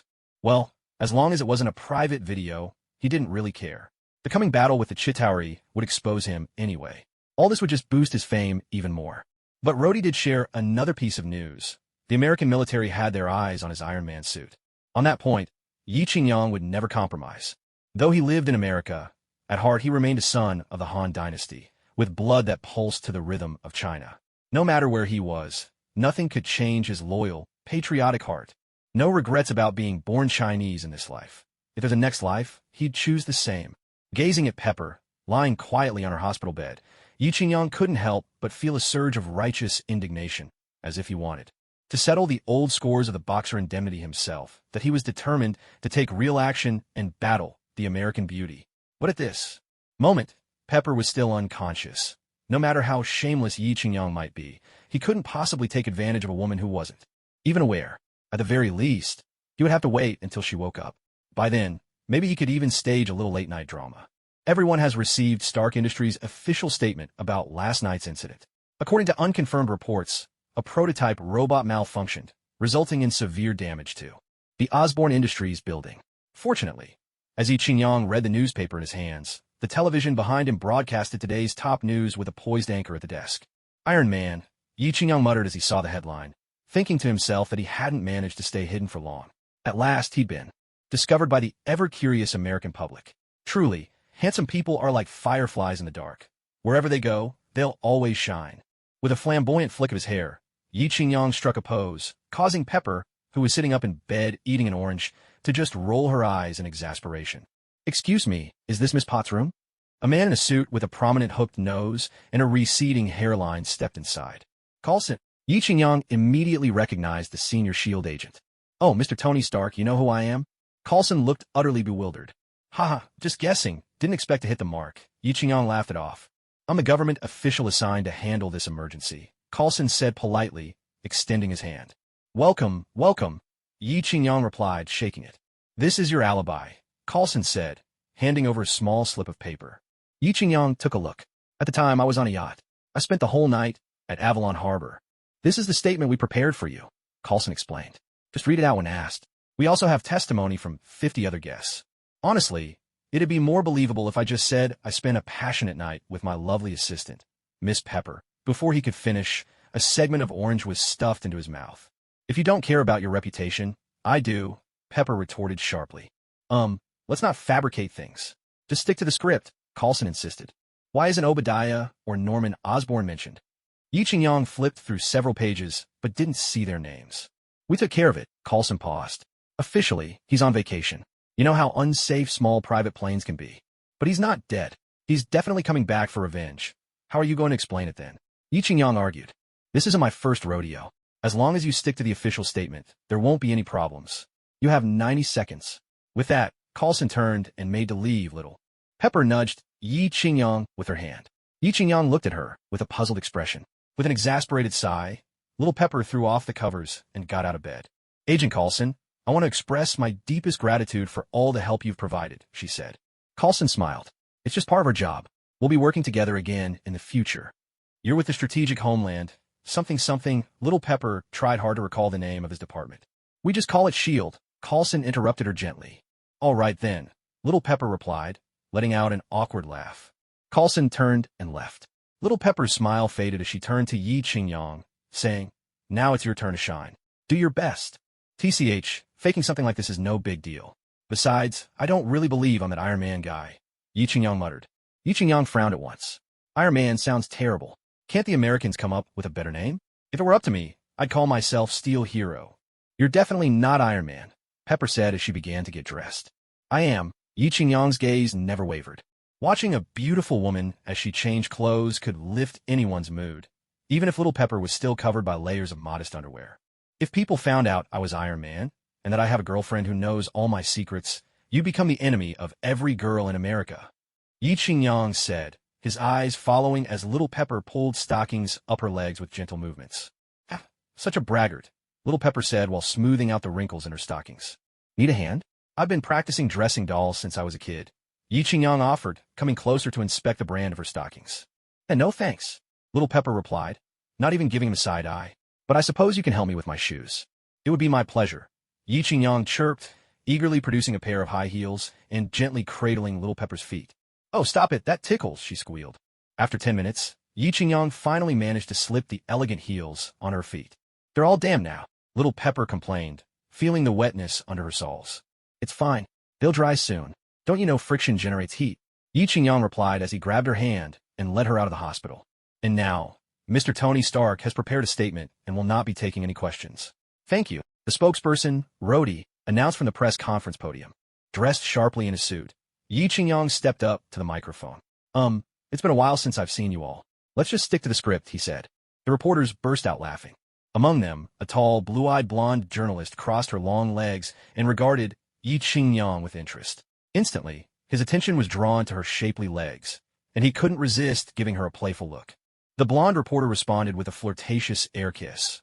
Some people have speculated that I was personally involved in the events of last night, as well as the night of the monster fight. Excuse me, Mr. Stark, the blonde, striking female reporter raised her hand, her voice clear and confident. Do you really expect us to believe that it was just a bodyguard in armor who just happened to show up at the perfect moment, and usually, in an instant, all the male reporters' eyes snapped to the blonde reporter, especially the two sitting directly behind her. They stared, swallowing hard as their gazes lingered on her alluring figure. I know what you mean. Yi Qingyang interrupted her with a smile, cutting off her question. It's not a problem to question the official story, but no matter what, it's a bit much to jump to conclusions and label me as a superhero without any grounds. The blonde reporter hurried to clarify. I didn't say you were a superhero. You didn't? Good. That would be utterly absurd, completely over the top, Yi Qingyang said, starting to feel a little anxious. After all, he needed to get the Marvel timeline back on track. I'm really not cut out to be a hero. Honestly, I have too many character flaws, made too many mistakes, and left a pretty bad impression. As an ordinary guy, Yi Qingyang was still a bit nervous facing a press conference of several hundred people for the first time. Just stick to the script, Rhodey whispered quietly to him. All right. Yi Qingyang nodded. In fact, I am Iron Man. Are you serious? Did you just say you're Iron Man? Instantly, the reporters below erupted in chaos, jumping to their feet in excitement. Mr. Stark, why are you admitting this now? How did you build that suit of armor? Why did you blow up Oscorp Industries? What were those two monsters fighting you that night? Mr. Stark, please answer our questions. Yi Qingyang let out a long breath, finally having said it. The feeling was exhilarating, like a rush of adrenaline. Extra. Iron Man is actually Tony Stark. Breaking news. Tony Stark is Iron Man. What? Quick, give me today's newspaper. Damn, is there any justice left? How does he get all the good luck? He's rich, talented, ridiculously handsome. And now, he's also the all-powerful Iron Man. How can anyone be so perfect? That's my husband you're talking about. Just stop drooling already. Hey, what did you say? He's my husband. On a busy New York street, two black ladies started bickering and shoving each other, their voices rising above the crowd. Onlookers quickly whipped out their phones, eager to capture the scene and share it on TikTok. Meanwhile, Yi Qingyang was behind the wheel of a sleek black Lamborghini Aventador, racing toward his company headquarters. He had no intention of letting Obadiah and Norman Osborn, those scheming partners in crime, off the hook. If you dare mess with my woman, Yi Qingyang thought. Grimly, you'll live to regret ever being in this world. The blonde reporter lazily threw a blanket over her shoulders as she climbed out of bed, wandering around Yi Qingyang's seaside villa as if she were its mistress. She strolled up to an electronic door and tried to open it. Sorry, you don't have permission, came a sudden mechanical voice, startling the blonde beauty. That's Jarvis. He runs the whole house. Pepper Potts approached her with a gentle smile. Here are your clothes, freshly dry-cleaned and pressed. She held out an outfit in her hand. A car is waiting outside to take you wherever you need to go. So, you're the famous Pepper Potts? The blonde reporter sauntered over with a cat-like strut, swaying her hips dramatically. That's right, that's me. All these years, and Tony still sends you to pick up his dry cleaning? The blonde's tone was biting, the kind of sharpness that made you want to wipe the smirk off her face. Pepper, dressed smartly in her business suit, tilted her head and regarded her coolly. Whatever Mr. Stark asks me to do, I do it. Sometimes that includes taking out the trash. Anything else you'd like to ask? Ridiculous, the blonde snapped, snatching her clothes from Pepper's hand and storming out in a huff. Stark Industries Laboratory. Tony, after working day and night, I've finally overcome the technical challenges of the Mark III portable armor. We're ready for production. Dr. In-san said, adjusting his glasses. It's just a pity I still haven't found the new element you mentioned to replace palladium. You've done great, In-san. Don't worry about the new element. I'll figure it out. Yi Qingyang replied, dialing Happy's number. So, did you find that woman from legal, Natasha Romanoff? Boss, you're incredible. She just started here yesterday. Then get her to my office right away. Yi Qingyang exclaimed, excitement lighting up his face. In-san, work on building the Mark III suit. With that, Yi Qingyang dashed out, brimming with anticipation. He was about to meet the future leading lady of the Avengers. How could he not be thrilled? He'd always thought, watching Iron Man 2, that Scarlett Johansson's curves were explosive, her aura unmatched, that unique blend of innocence and allure. Now, with Hulk's blood in his veins, the kind of magnetic charm was no longer Bruce Banner's privilege alone. He could have it too. Striding up to his office door, Yi Qingyang slowed his pace, straightened his tie, and pushed the door open. The first thing he saw was Natasha's back, her figure as ripe and tempting as a peach at its peak. She wore a white, gossamer thin fitted blouse, the collar crisp and professional. At the sound of the door, Natasha turned with effortless grace. Her features were radiant, her eyes deep and mesmerizing, her porcelain skin so dazzling it made Yi Qingyang squint. But what truly drew his attention was her breathtaking, hourglass figure that a pair of perfectly straight, beautiful legs. Add an inch, and they'd be too long. Take away an inch, and they'd seem stunted. Hello, Mr. Tony Scheidake. I'm Natasha from the legal department. May I ask what you need from me? Natasha parted her ruby lips and spoke. The two of them were barely a meter apart, and the rich, seductive scent of her perfume drifted straight into Yi Qingyang's nose. He could tell the fragrance immediately. It was Yves Saint Laurent's rose perfume. Marvel's #1 beauty truly lives up to her reputation. Yi Qingyang thought to himself with a sigh. Should I call you Natasha, or should I address you as S.H.I.E.L.D. Agent Black Widow? Yi Qingyang teased, leaning in closer to whisper by her ear. Natasha, who had been perfectly composed up to this point, suddenly stiffened, her pupils widening ever so slightly. I have no idea what you're talking about, she replied, feigning ignorance. Seeing her pretend, Yi Qingyang couldn't help but find it amusing. The aura that had just moments ago been so overwhelming, thanks to Natasha's beauty and unique charisma, now felt lifted. Enough with the act. Call Nick Fury. I have something I need to discuss with him, Yi Qingyang said, not bothering to beat around the bush. How do you know I'm a S.H.I.E.L.D. agent? Your intel network can't possibly be that good. Besides, I only joined yesterday. There's no way you could know about me. Far from being embarrassed about being exposed, Natasha seemed to relax even more. With a graceful move, she perched herself atop Yi Qingyang's executive chair. Hey, that's my seat, Yi Qingyang protested, feigning annoyance. Then would you prefer to sit on my lap? Or maybe I should just sit in yours? Natasha teased, flicking the tip of her tongue like a dangerous Medusa. I don't think that's necessary, Yi Qingyang replied, shaking his head. Truly, when a beautiful woman turns up the charm, no man can resist. Are you sure? You won't get another chance like this. Natasha leaned forward on Yi Qingyang's sleek desk, her posture accentuating her natural gifts. Yi Qingyang couldn't help but marvel at the wonders of Western women. I'd rather not dig my own grave. Just call Nick Fury. I know he has something for me. TCH, all bark and no bite. I can't believe the legendary playboy is actually turning over a new leaf. What a rare sight. Natasha put away her seductive act, pulled out her phone, and dialed Fury's number. Hey, boss, I've been made. He wants to see you, Natasha said, glancing at Yi Qingyang. All right, I'll let him know, she replied after a brief pause. The director wants you at the donut shop. He's waiting for you there. Why can't he just come here? Why all this secrecy? Yi Qingyang grumbled. These shadowy organizations in the movies always had to act so mysteriously, as if they were afraid people wouldn't realize they were special. Every meeting spot was either some roadside diner, a secret tunnel, or a basement. It's not like I'm a thief.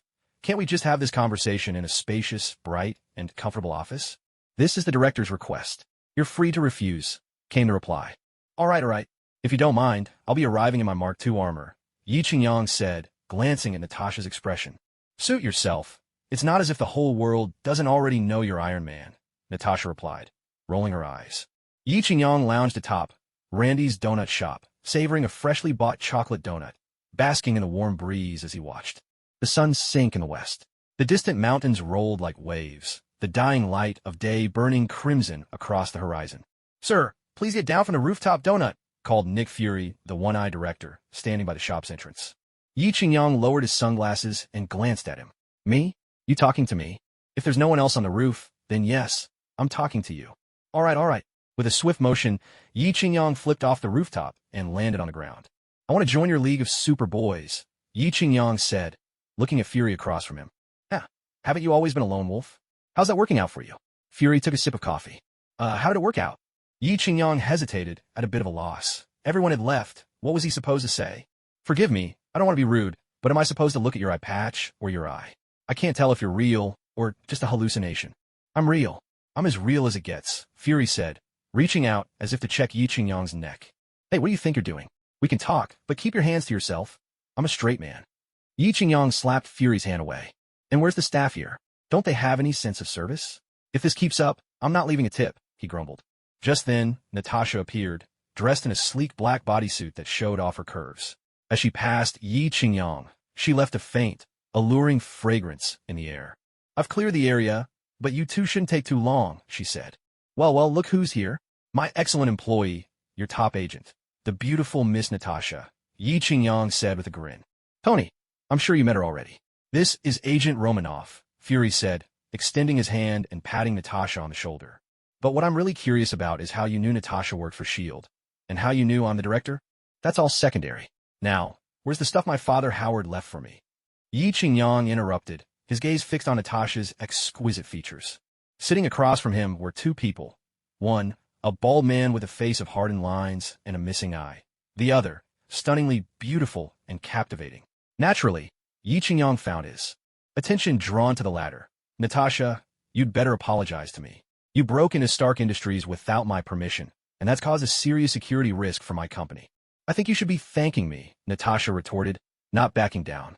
I just help you uncover a vulnerability in your security. If my company has a weakness, that's my business. But I know you have a weakness of your own. Yi Qingyang's expression grew sly, a mischievous glint in his eyes. Ahem, let's not get off track in public, Nick Fury interjected awkwardly. No problem. But if you got anything else to say to me, make it quick. I'm in a hurry. I have a date to catch, Yi Qingyang replied, his mind drifting back to last night and a near miss with Betty Ross, his heart burning with anticipation. No. The real question is, what do you want me to do? You're acting like I'm a problem you need to solve, but you've got it backward. My world doesn't revolve around you. Fury pointed a finger at Yi Qingyang as he spoke. All right, I get it. Yi Qingyang thought to himself that Fury could outtalk even a Buddhist monk. There's a bigger problem in the Southwest District than you, Fury said. Stop. What are you really trying to say?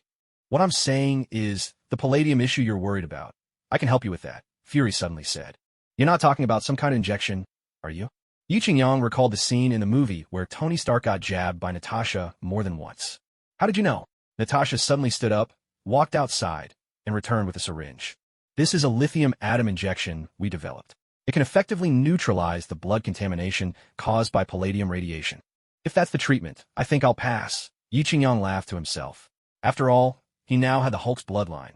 Even the most lethal cosmic gamma rays couldn't kill him, so a little palladium was nothing more than an itch.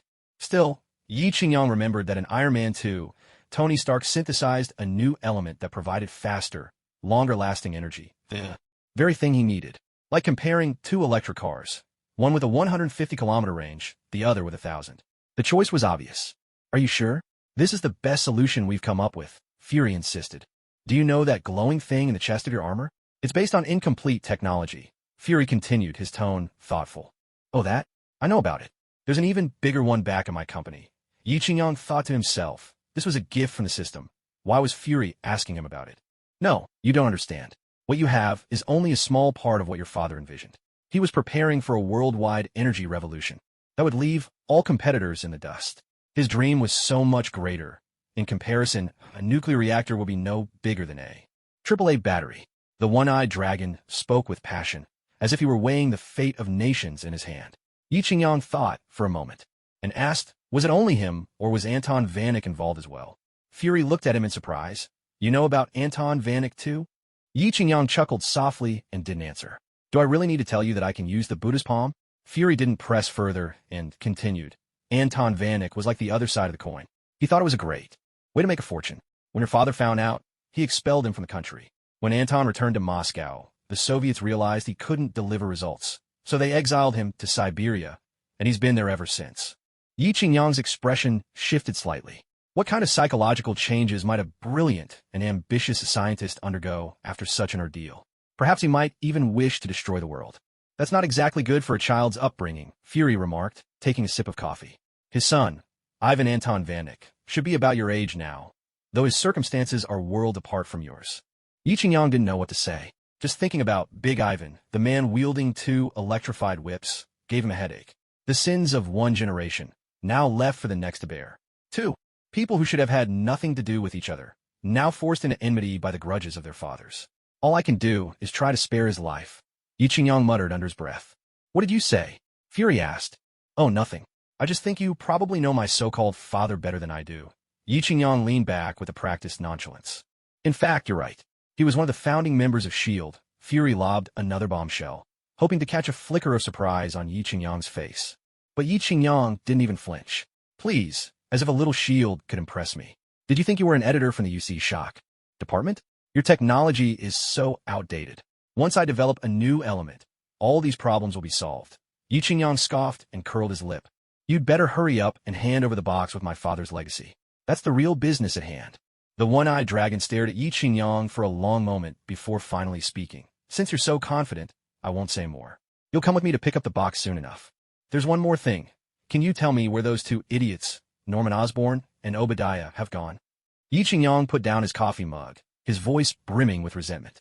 According to intel from our agents, last night, an unregistered private jet took off in secret, heading south to the United States, the one-eyed dragon replied. The South. Is this the same wall that Trump talked about building along America's border, the one meant to keep the Mexidians out? Yi Qingyang muttered, feeling a little frustrated. This country, Mexidai, was truly blessed by nature, but when it came to its native inhabitants, that was a whole other story better left unsaid.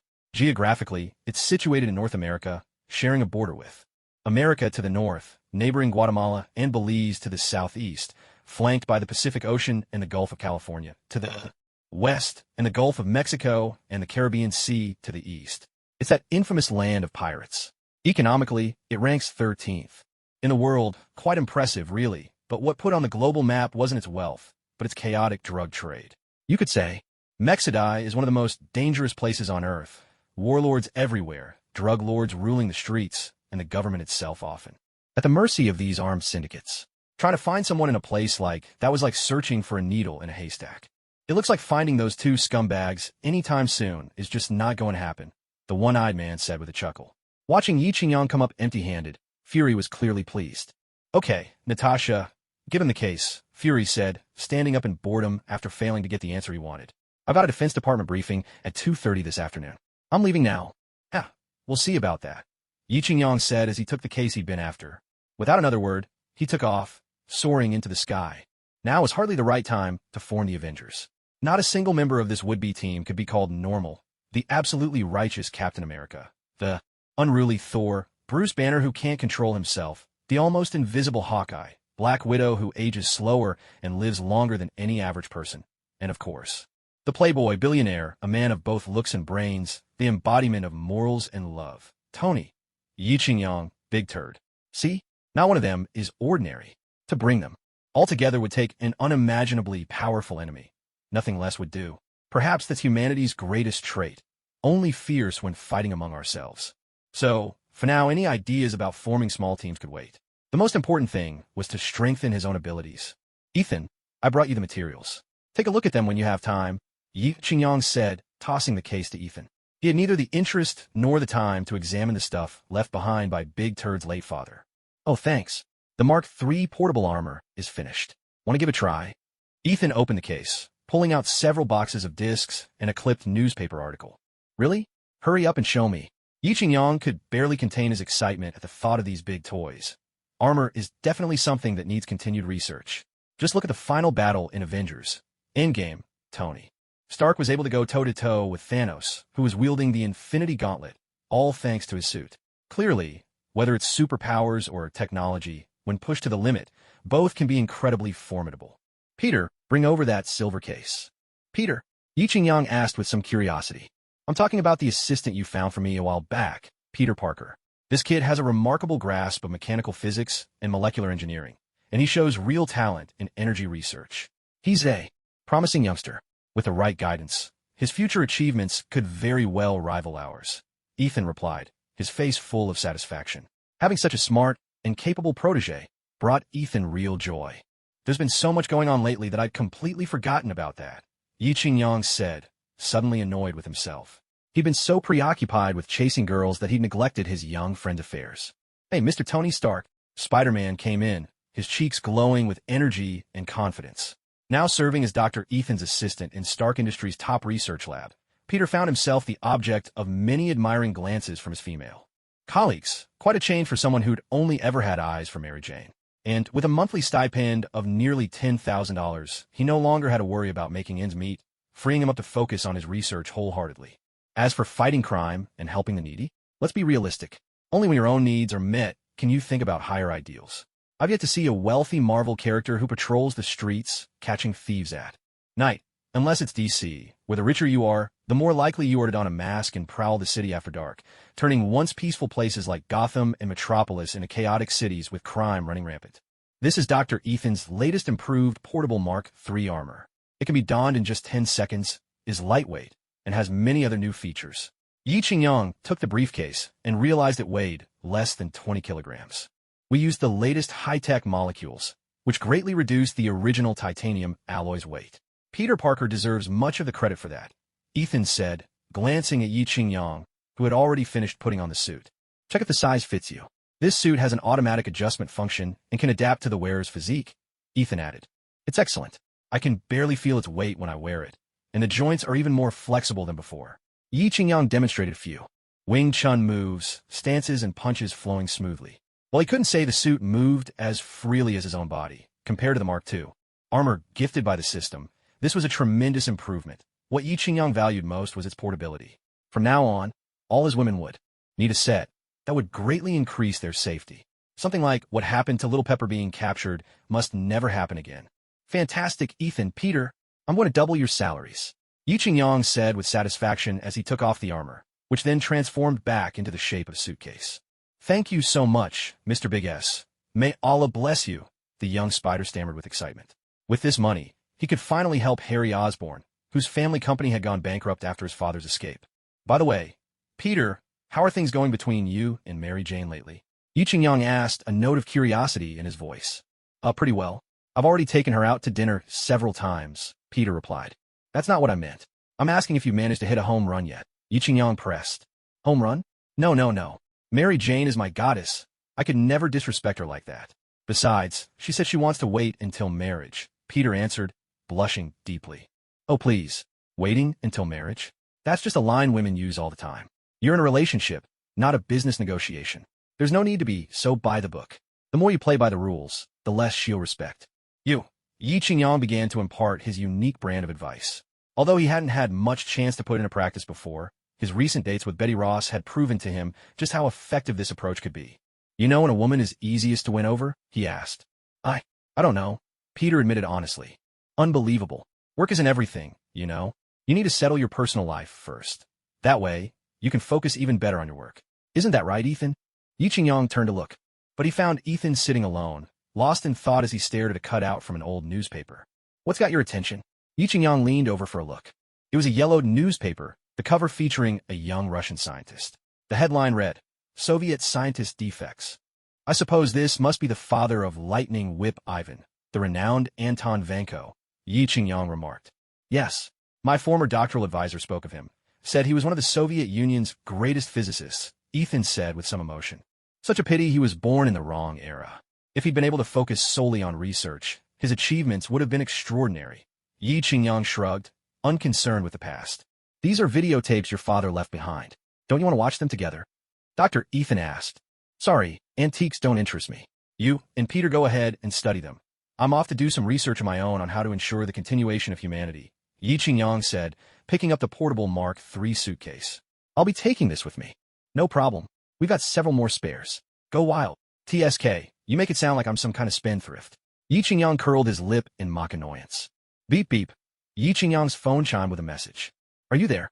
It was from Betty Rose. I think therefore you are. Yi Qingyang replied in a flash. Is something wrong? I'm feeling really down. Could you come keep me company for a chat? Yi Qingyang glanced at the clock. It was almost midnight. Staying up late and waking up early isn't exactly a healthy habit. We should all try to keep a good routine, he thought, but still replied decisively. No problem. Where are you? The school track field. Yi Qingyang had originally planned to look for Xiao Rongyu, but now he turned his car around and sped towards CAF University. Arriving at the university's track field, he spotted a lone figure sitting on the bleachers. It was Betty Rose.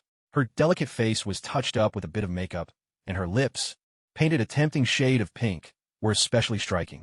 A pair of black stockings faintly revealed her fair skin, and there were traces on her face that showed she'd been crying. Yi Qingyang noticed several empty wine bottles at her feet and thought to himself, wow, this girl can really drink.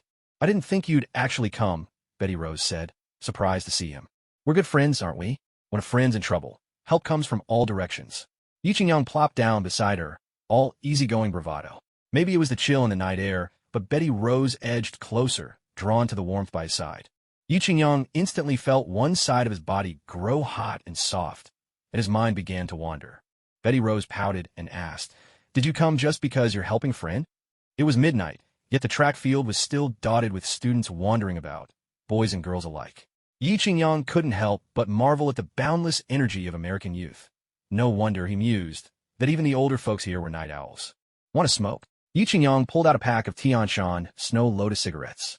No, but I like to watch you smoke, Betty Rose replied, her eyes dreamy and unfocused. Just as Yi Qingyang was about to light up, Betty Rose snatched the lighter from him. Let me do it. The soft golden flame flickered in her wide, glimmering eyes, adding to her allure in the moonlit night. Yi Qingyang leaned in, and Betty Rose's breath washed over his face, the fragrance mingling with the scent of wine, intoxicating and tempting. Here, you can have this, Betty Rose handed him a half-finished bottle of wine. Yi Qingyang didn't stand on ceremony. As long as it wasn't baijiu, he could handle just about anything. He took a hearty swig. The cold wine, tinged with the flavor of Betty Rose's lipstick, carried with it the chill of a New York midnight. Ah, that hits the spot. Yi Qingyang laughed with abandon. To live like this, what more could one ask for? Betty Rose regarded the man beside her with admiration. Free-spirited and unrestrained, he was the very picture of someone who lived life on his own terms, a quality that stirred envy in anyone watching. Her ex-boyfriend, Bruce Banner, cared only about scientific research. He was utterly devoid of fun. Her current boyfriend is a psychiatrist, quite well off, but hopelessly conventional. Only Yi Qingyang, that infamous playboy everyone despises, possesses a truly irresistible charm. People say, bad boys are trouble, but honestly, what woman isn't drawn to them? It only counts as being a bad boy if you have the means. Without that, you're just called reliable. Betty Ross finished off the remaining wine in one gulp, wiped her lips with the back of her hand, smudging her lipstick in the process. At some point, her body had drifted closer, leaning gently against Yi Qingyang. Her gaze grew hazy, the air between them comfortable and charged. Suddenly, Yi Qingyang broke the silence. You didn't call me out in the middle of the night just to have a drink, did you? Ugh. Betty Ross abruptly sat up straighter. His words spoiled the mood. All she wanted was to let loose for once, but this infuriating. Man just had to remind her of things she'd rather forget. You know, a woman, especially a grown woman, always needs a man by her side. So what? Men and women have always needed each other. Otherwise, why would God have taken a rib from Adam to make Eve? Yi Qingyang flicked his cigarette ash with casual indifference. But the one I love can't be with me. And as for the ones who love me, I just can't bring myself to lie and say I feel the same. Betty Ross reached for another bottle of wine. You mean Bruce, and that boyfriend of yours now? Yi Qingyang asked, cigarette held between his teeth, his eyes deep and distant, staring quietly into the night. Yeah, I can't let go of the past, but I don't want to reject the present either. Do you look down on me for that? Betty Ross looked at Yi Qingyang as she spoke. He shook his head and turned to her. Everyone has someone, or even a couple of people, living in their heart. Some are just better at pretending to move on, while others don't know how to hide it. I think you're the latter. Betty Ross raised her head and said, I knew you'd understand. Yi Qingyang grinned. Why is that? You think I don't read the news? None of your girlfriends have lasted more than a week. Plus, your bad boy aura is so strong that any woman would be drawn to you. And what about you? Are you drawn to me? Yi Qingyang exhaled a smoke ring, the blue-gray haze drifting over Betty Ross's cheek, dissolving into countless sparks of chemistry. From the moment I messaged you, shouldn't you already have known? Betty Ross smiled. I plan to focus on my studies and research, to lead a quiet life with my current boyfriend, get married, have kids. But then you barged in. I'm a bad boy, you know. Are you sure about this? Yi Qingyang stubbed out his cigarette on the step. I know you're a heartbreaker, but could you at least... Betty Ross grabbed his hand before he could finish. You know I can't give you much. All I want is someone to talk to when I'm feeling down. Well, my consultation fees aren't cheap. How expensive? As expensive as these. Betty crossed her arms over her chest. And to Yi Qingyang, it was as if two supernovas were rising before his eyes. Not only expensive, but also quite impressive, Yi Qingyang admitted honestly. And you? Don't say anything. I just want to feel with my heart.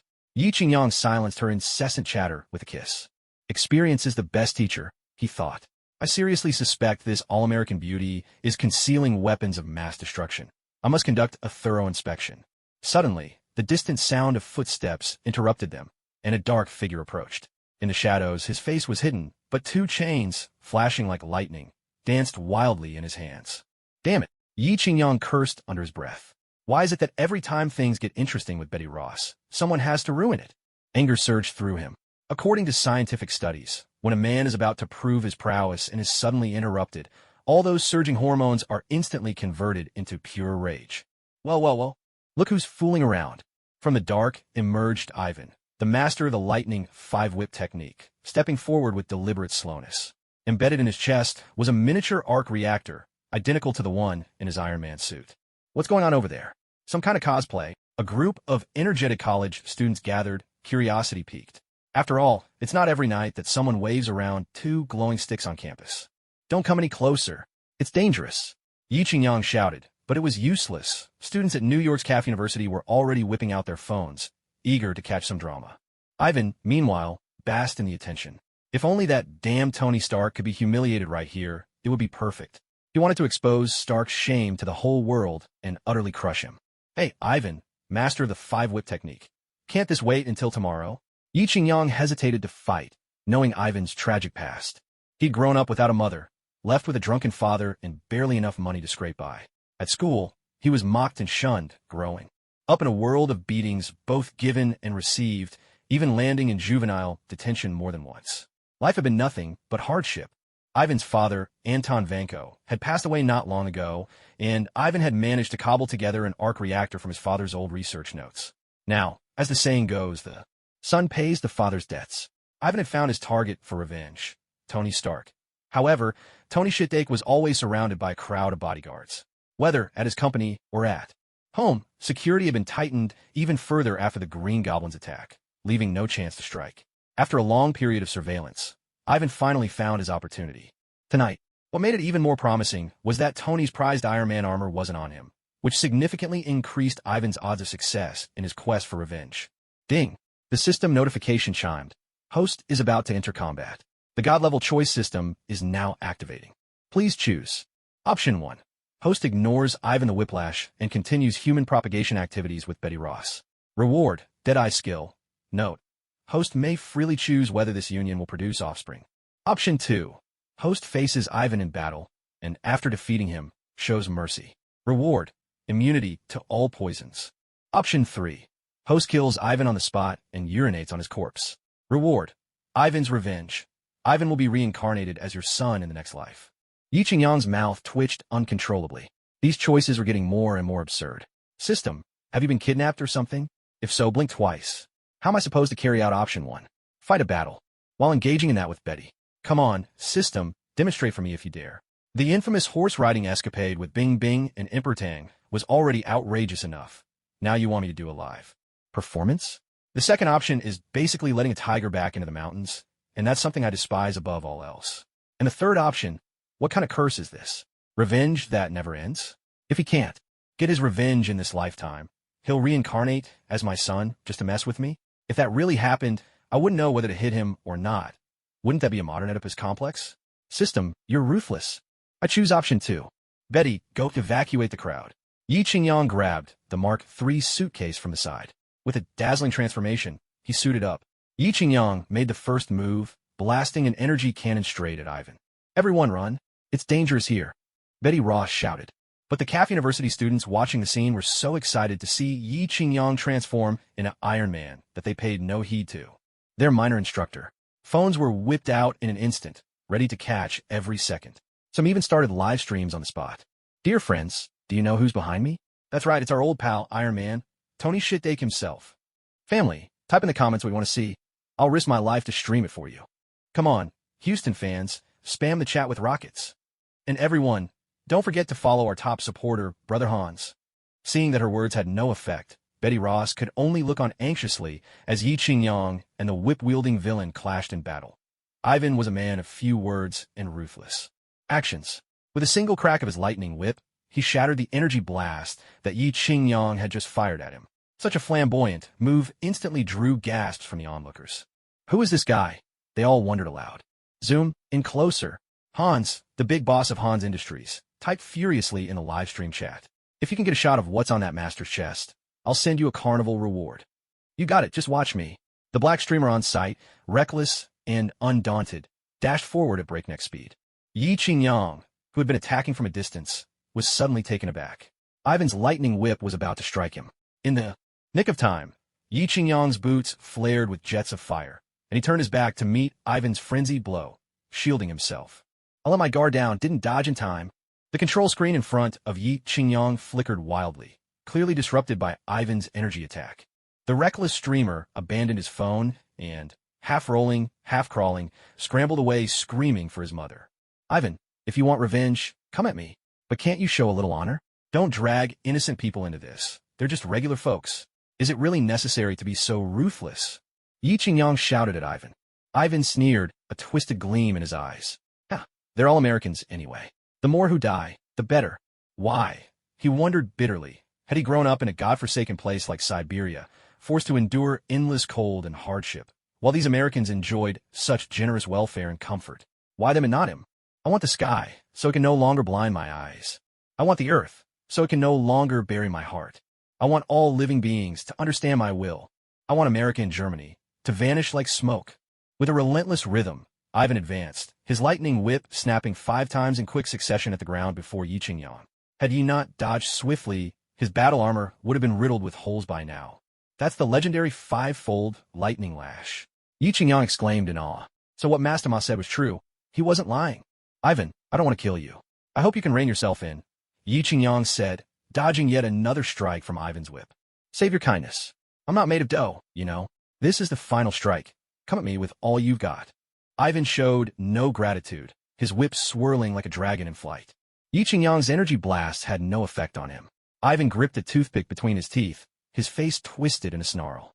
If you got guts, stop running. The whip lashed at the railing. Iron bars melted and snapped in an instant. When it struck the concrete floor, it left a charred, gaping crater. If that whip touched a person, it would mean instant death. A mere graze would be fatal that a young man, engrossed in the spectacle, was struck by a steel pipe flung through the air by Master Ivan's whip. The pipe fell from above, piercing straight through his chest, and pinning him firmly to the ground. The people behind him, unaware of what had just happened, burst into cheers, oblivious to the tragedy. But as soon as it became clear that someone had died, Yi Qingyang held nothing back. Missiles and shells erupted from his mech in a relentless barrage, raining down on Ivan as if there were no limit to their firepower. Ivan, brandishing his twin whips, was no ordinary opponent. After years of grueling, training through the harshest winters and sweltering summers, and countless street fights, his skills were formidable. His whips danced in tight, impenetrable arcs, not letting a drop of water through, and instead of retreating, he advanced, clearly determined to force Yi Qingyang into close combat. This very set of equipment had been developed after Ivan watched Yi Qingyang's legendary battles against the Hulk and Abomination. At its heart was an arc reactor built on the same technology as Yi Qingyang's own suit, but encased in a new element even tougher than titanium alloy. Ivan pressed forward, step by step, giving Yi Qingyang not a moment to breathe. Seeing there was no way to dodge, Yi Qingyang raised his right arm in a hasty block. But to his shock, Ivan's whip coiled around his arm in a flash, and with a savage pull, Yi Qingyang was yanked down from the sky. Warning! Warning! Energy levels plummeting. Battery below 19%, blared the system. He can actually drain my mech's power. Yi Qingyang's face drained of color. No wonder Ivan was the true heir to Anton Vanko's legacy. He had modified the electric whips to both absorb and discharge energy. In the world of martial arts fiction, this move would be nothing short of the legendary energy-draining technique. Yi Qingyang's eyes hardened. No longer trying to evade, he grabbed the whip with both hands and twisted his body, using the momentum to pull himself closer to Ivan. The Hulk's raw power surged through his veins, and the iron body technique activated in tandem. But even so, the experience was far from pleasant. The iron body could withstand blades and axes, true, but it was helpless against the onslaught of electricity. The sensation was like being shocked all over by 1,000 tiny electric lighters, intensely painful and impossible to ignore. Yi Qingyang roared, abandoning all thoughts of reward. Summoning the Hulk's immense strength, he swung Ivan off his feet and hurled him more than 10 meters onto the stands. There was a thunderous crash as Ivan's body slammed into the concrete steps with bone-jarring force. Blood spurted from his mouth, and both arms hung limply by his sides. He was clearly gravely injured. Yi Qingyang strode over and ripped the small arc reactor from Ivan's chest. "It's over," he declared, tightening his grip, ready to crush it. Suddenly, the arc reactor exploded with a deafening blast, sending Yi Qingyang flying backward. He coughed violently, even the Hulk's resilience barely enough to stave off the crushing pressure in his chest. "Damn it, Tony!" Betty Ross rushed to his side, helping Yi Qingyang to his feet. He was in a pitiful state, his armor reduced to scraps, sparking and sputtering. "Paul, disengage!" Yi Qingyang commanded, his voice hoarse but resolute. The battered steel armor crashed to the ground like a pile of scrap. Exhausted, Yi Qingyang buried his head in Betty's chest, seeking comfort. "Are you all right, Shidake?" Betty called out anxiously. "If you don't let go soon, I might just suffocate," Yi Qingyang said, taking in a deep breath of her mountain-high fragrance. "I'm going to check on that master, Ivan." With a sudden burst of energy, Yi Qingyang reluctantly pulled himself away from Betty's embrace. "Wait, where did he go?" Yi Qingyang stared in confusion at the now empty stands. "I have no idea. I was only paying attention to you just now." "I didn't see where he went," Betty replied.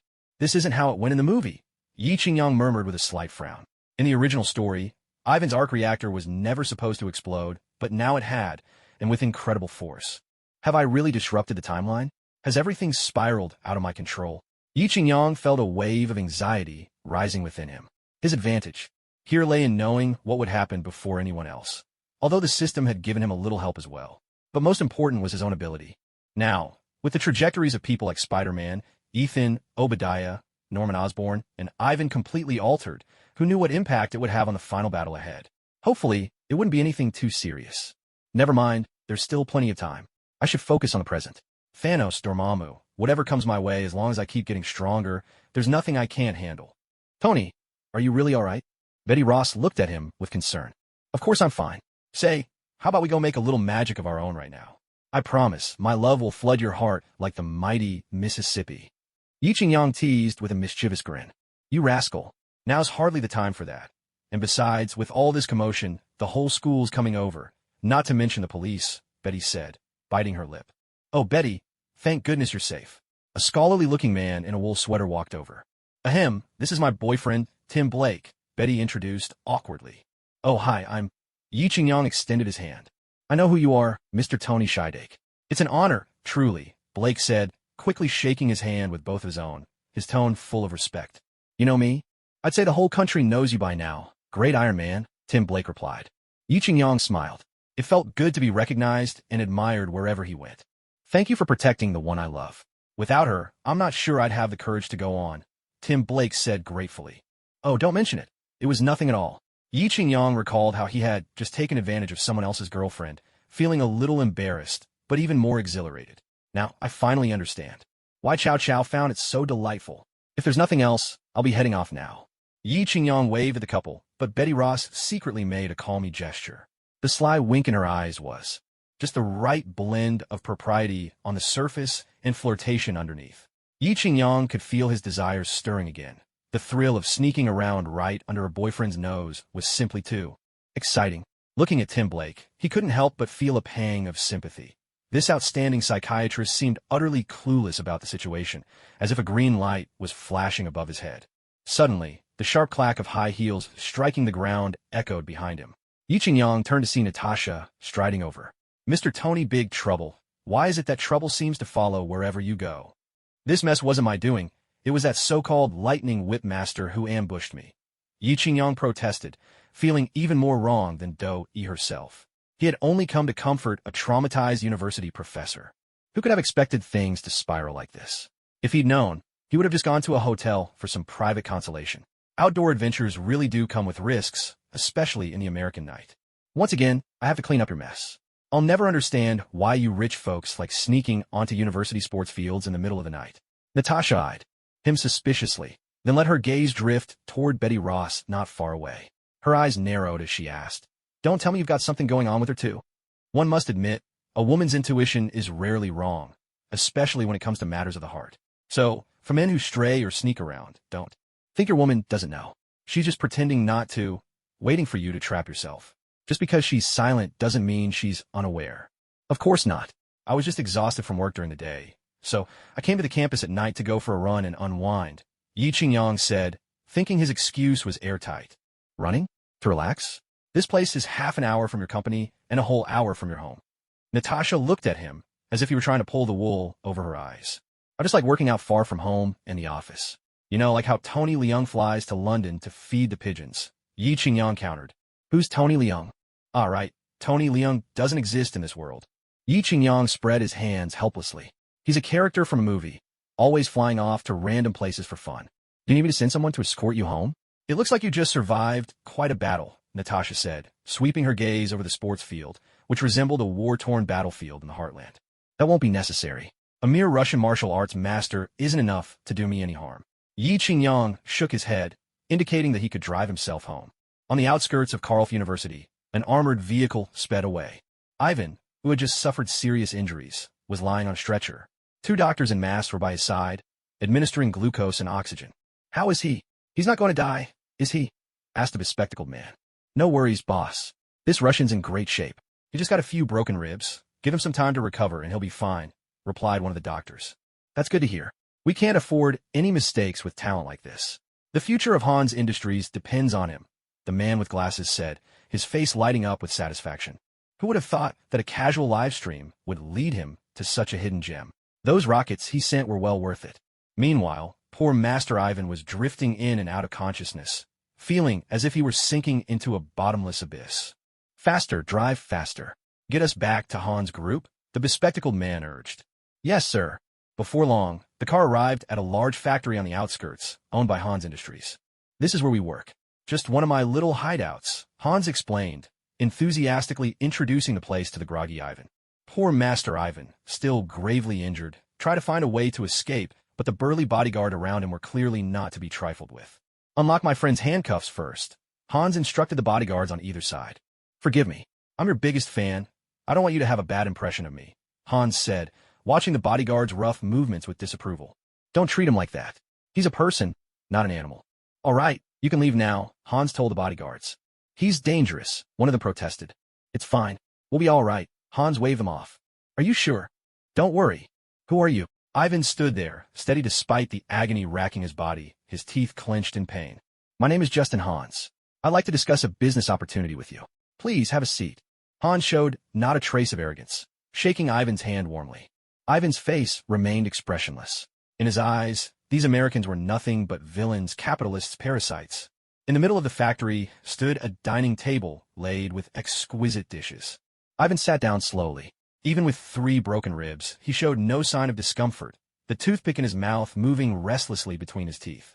Go ahead and eat. What's on the menu today, Jack? Hans turned to one of his bodyguards. A hefty man in a black suit walked over, carrying a massive platter with a golden dome covering it. Salmon with sauce, sir. The heavy-set man named Jack set the plate down in front of Ivan, then lifted the silver cloche. On the enormous plate sat a single, finger-thin fish. Haha, isn't it exquisite? Whatever you want, we have it. Hans chuckled, then pointed to the large goblet in front of himself. I love desserts. This one was flown in from San Francisco, though it's actually Italian. Organic gelato. I absolutely adore sweets. Ivan sat motionless in his chair, his expression as cold and unreadable as ever, his eyes fixed icily on Hans. Oh, I can see you really want to kill Tony's shithead, too. When I saw you attack him on the field, standing tall and fearless like some celestial warrior, everyone watching. The livestream thought you were unbelievably cool. Hans recounted animatedly, pouring emotion into every word. You wanted to send a message, and I know you know I'd get it. That's why I can't let the police arrest you and waste your talents. But let me give you a piece of advice. Don't just rush in and try to kill him. If it were me, I'd destroy his achievements instead. You and we're alike in many ways, except I have resources. I think you might need my resources to have me as your backer, your patron. And I am, without doubt, the most suitable patron you could find. A sly grin spread across Ivan's face, his voice rumbling deep from his chest as a gold tooth flashed under the light. You want me to work for you, to build your weapons? I like the way you think. I'm willing to work with you. Hans looked utterly baffled. He hadn't understood a word, because Ivan was speaking Russian. Do you speak English? I can get a translator if you need. I'm not sure you understood me, Hans said, uncertain. Very good, man. Ivan replied in English. Very good, man, bro. Hans finally understood, and both men exchanged a knowing smile. Laughter burst from them both, deep and hearty. Come on, cheers. Hans laughed so hard you could practically see down his throat. Ivan reached straight for a vodka bottle from the table. Hey, what is it? Hans asked, puzzled. I want my bird, Ivan declared. A bird? You want a bird? Hans sounded skeptical. I want my bird, Ivan repeated, deadpan. I can get you 10 birds, Hans offered. I want my bird, Ivan said again, stone-faced. Okay, nothing's impossible. Are you talking about your bird back in Russia? Hans wondered if Ivan might just be crazy. I want my bird, Ivan insisted, unmoved. Screw your damn bird. Say that one more time, and I'll kill you myself. Hans snapped, finally losing his patience. Okay. Ivan finally fell silent. You can work here in peace. You won't need to worry about food, clothing, or any daily needs. If you want women, that's no problem. I can get you as many as you want, Hans said, gesturing around the room. Women? What if I want to play with little Pepper? Can you get her for me? Ivan replied, chewing on a toothpick. Can't you speak like a normal person? Don't you know what happens to anyone who messes with Tony Stark's woman? The last guy who tried that disappeared without a trace. Hans was a bit exasperated. Russians really did think differently from everyone else. Let me show you my masterpiece. Hans signaled his men to turn on all the factory lights. In an instant, the vast factory, spanning over 10,000 square meters, was ablaze with light. Rows upon rows of steel robots stood neatly along the production lines, like an army of soldiers awaiting inspection. These are based on blueprints I got from Obadiah. I was in a hurry to put the prototype to use. Couldn't help it. I'm impatient by nature, so things might look a bit rough, Hans said proudly. On the very day Obadiah fled, he'd reached out to Hans to see if he was willing to pay a high price for the Iron Man prototype schematics. Hans ended up buying them for $5 million. With that money, Obadiah had fled to Mexico. That's just how it is, fools and their money. Feel free to look around. Treat this place as your own home. However you act at home, that's how you should be here, Hans thought to himself. After this treatment, wouldn't you be crying with gratitude? Okay, Ivan said, slipping off his shoes and plopping himself down right on top of the office desk. You really are treating this like your heated brick bed back in Siberia. Huh? Seeing Ivan's steaming, blackened feet, Hans nearly lost the ice cream he'd just eaten. Those feet could kill. Ivan, maybe we should check out the work environment first, Hans said, standing a good 2 meters away. Fine. Ivan put his shoes back on, and the nearby bodyguards finally began to breathe again. It had nearly suffocated them. They walked over to a computer by the production line, and Ivan immediately started typing away. The keys clacked rapidly, and a string of characters appeared on the monitor. You really shouldn't do that, Hans quickly tried to intervene. We need to set some passwords before you can start operating the system. He turned a bodyguard behind him. Jack, go set him up with a password. But right then, a chime sounded. The computer was already unlocked. Forget it, Hans said, feeling a bit defeated. One by one, all the computers by the production line lit up, each robot paired with its own terminal. Wow, impressive, Hans exclaimed in awe. Trash. Your software is all trash. Ivan muttered around his toothpick, not even sparing Hans a glance. Hans's face turned crimson with embarrassment at Ivan's comment. He shot a fierce glare at his assistant, Jack, standing behind him. Fine, you're impressive. Just like that, you broke through my firewall. Ivan ignored him completely, reached for the mobile scaffold at the side, and climbed up to the top of the robot. Look, take a good look, see for yourself. Isn't it magnificent? Hans said with more than a touch of pride. These suits of steel armor are for display only. Each one is worth $125 million. But Ivan didn't seem to hear a word. With a sharp tug, he yanked off the robot's head, wires and components trailing out in a tangled mess. Wait, Hans didn't even finish his sentence before Ivan had already pulled the head off.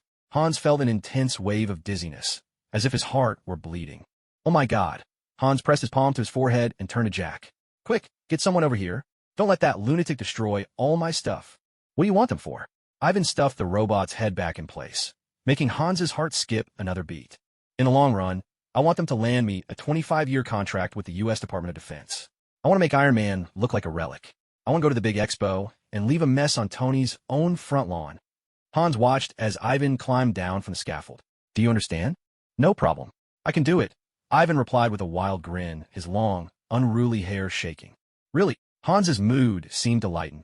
The recent chaos suddenly didn't seem so hard to swallow. Fantastic. I love it. I knew he was our savior. I had a feeling. That's right, boss. You're brilliant. Jack chimed in enthusiastically. Give me 1 week. I'll overhaul every single one of these mechanical suits. Ivan said, locking eyes with Hans. Did I hear you right? You said just 1 week. Hans's eyes widened in disbelief. The team of highly paid scientists working for him had said that. Even if they got their hands on Iron Man's arc reactor, it would still take at least 6 months to run the data comparisons and get the suits moving. You're not lying to me, are you? You know what happens if you cross me. Hans's smile faded, his tone turning stern. I guarantee it. If these suits aren't moving in a week, you can hand me over to the American police, or Tony Stark himself, Ivan declared with absolute certainty. Hans burst out laughing. Inuit. Genius works at a speed mere mortals just can't comprehend. But first, give me a few doctors to fix my ribs, Ivan said, chewing on a toothpick. He could feel the sweat soaking through his back, all the way down to his underwear. By the way, find me a clean set of clothes. No problem, Jack. For the next week, you'll stay here and see to Ivan's every need. If anything goes wrong, I'll hold you personally responsible, Hans instructed. Don't worry, boss. Leave it to me. I'll make sure everything's done perfectly. Jack replied, giving a slightly awkward salute. As Yi Qingyang drove away, he found himself burning with a restless desire that Betty Rose had stirred in him, unable to find release. He dialed Xiao Rongyu's number. Hello, Xiao Rongyu answered, her voice thick with sleep. Xiaoyu, it's me, Tony. Boss. Why are you calling me so late? The night is long, and sleep won't come. Would you mind if I came over for a drink? A playful smile played at the corner of Yi Qingyang's lips. Being wealthy certainly had its perks. No matter the hour or place, there was always a confidant willing to share your troubles. Of course I don't mind, boss. What would you like to drink? I'll get it ready for you. As she spoke, the blanket slipped down, revealing Xiao Rongyu's slender waist. I want something you already have. I don't need you to prepare anything. Oh, you're terrible. Let me go wash my face first. I'm still half asleep. Make sure you smell nice. Yi Qingyang ended the call and focused on driving. Outside, the sky was overcast with a light drizzle, as if the weather itself was gathering strength for a coming storm. As the saying goes, when the golden monkey brandishes its mighty staff, the heavens clear and sweep away 1,000 miles of dust. Yi Qingyang could only sigh inwardly. Sometimes being too strong physically was more trouble than it was worth. It was just like Bruce Banner in The Incredible Hulk. He couldn't even enjoy intimacy with his girlfriend, doomed to a lonely existence. When he arrived at the apartment building where Xiao Rongyu lived, he saw a young woman in pajamas shivering in the cold outside. The sight tugged at Yi Qingyang's heart. He was pleased to see her, but his expression carried a hint of reproach. What are you doing out here? What if you ran into someone dangerous? This is an upscale complex. Only residents can get in. No strangers allowed. Xiao Rongyu muttered defensively, pouting a little at his scolding. Oh, still got the nerve to act cute. Yi Qingyang reached out and gently pinched her soft, delicate cheek. Xiao Rongyu puffed out her cheeks, refusing to dodge. She looked up at Yi Qingyang in silence, feeling the smooth, supple skin beneath his fingers. Yi Qingyang couldn't help but squeeze a bit harder, shaping her lips into a pout before leaning down to kiss her. It wasn't until he sensed the misty warmth lingering on her lips that Yi Qingyang finally let go. "Are you cold?" he asked. "A little," she admitted. "Why didn't you say so earlier?" "It's not cold anymore," Xiao Rongyu replied, nestling into his warmth, her heart pounding wildly. The aura of a domineering Xiao really did make it impossible to resist. "From now on, don't ever do something so reckless again. If I say I'm coming, you just wait for me at home, all right?" Yi Qingyang gazed into her eyes as he spoke. For some reason, a surge of emotion welled up from deep inside Xiao Rongyu. A tingling sadness filled her nose, and before she knew it, tears spilled down her cheeks. Suddenly, she threw her arms around Yi Qingyang's back and hugged him tightly. "It's been so long since anyone cared about me like this," she sobbed, her voice muffled as she clung to him. Ever since she came to America for her studies, Xiao Rongyu had always lived alone, relying on her own strength and pride. Her family was far from wealthy. She'd worked in restaurants, delivered food on the streets, handed out flyers, eaten meals that had gone cold after a long day, and even suffered harassment. But here, in this foreign land, there was no one to stand up for her. The police in America rarely bothered with cases involving Asians. If you reported something, they'd hardly even give you the time of day. Sometimes, she truly wanted to drop everything and go back to her small hometown, but she couldn't bring herself to give up. After all her years of hard work and study, all the effort she'd poured in, she simply couldn't let it all go to waste. It wasn't until she joined Stark Industries that she finally saw what it meant to work for a world-class Fortune 500 company. She even got to know the top dog himself, the domineering CEO, Tony Stark. She saw him as a benefactor, a lucky star in her life, because he was just that impressive. Handsome, wealthy, brilliant, and to top it off, a superhero, absolutely flawless. If she had to find a fault, maybe it would be that he was a little short. After all, in America, if you're under 6 feet tall, people look down on you. With her high heels on, she was almost as tall as he was. She was 5'6", by the way. She was willing to be his mistress if that's what it took. It was only tonight that Xiao Rongyu realized she wasn't just a tool for him to vent his frustrations on. He could care for her too, worry about her. The thought filled her with happiness. All right, my clothes are soaked," Yi Qingyang said, patting Xiao Rongyu's back. The supple feel of her body under his hand made him reluctant to let go. "Come on, let me go. You're going to crush me." "No way." Xiao Rongyu rarely acted spoiled around Yi Qingyang, but tonight she only hugged him tighter. Luckily, he had a body as strong as Captain America's. Otherwise, with Tony Stark's physique, hollowed out by wine and women, he might not have managed to hold her up at all. Once they entered Xiao Rongyu's room, she climbed off Yi Qingyang's back, found a pair of men's slippers, and bent down to help him change into them, undeterred by the smell of feet that had been cooped up all day. Yi Qingyang watched as Xiao Rongyu knelt before him, her back straight and slender until the curve of her waist arched gently upward. "Would you like to take a shower?" Xiao Rongyu asked as she picked up his socks, ready to take them to the bathroom to wash. A fire burned hotter inside Yi Qingyang. He quickly stepped forward and wrapped his arms around Xiao Rongyu from behind. "What are you doing?" she asked, half turning toward him. Xiao Rongyu's body tensed for a moment, then relaxed, melting into Yi Qingyang's arms as softly as spun sugar. "Go take a shower. Do you want something to eat?" "I want to eat you first," Yi Qingyang murmured, taking her earlobe between his lips. Yi Qingyang's body suddenly went limp, and he mumbled, "The curtains aren't drawn yet." Before she could finish her sentence, Yi Qingyang silenced her, leaving her words hanging in the air. Autumn mornings in New York are especially cold, but Xiao Rongyu's bedroom was as warm as spring. "What are you up to?"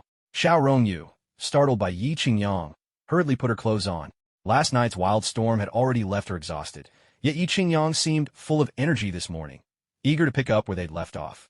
"Morning exercise is good for your health." Yi Qingyang grinned, looking every bit the big bad wolf trying to lure Little Red Riding Hood. But Little Red Riding Hood, having learned her lesson, wasn't about to walk into the wolf's den again. "I can't keep up with you. I have to go to work. I'm the boss.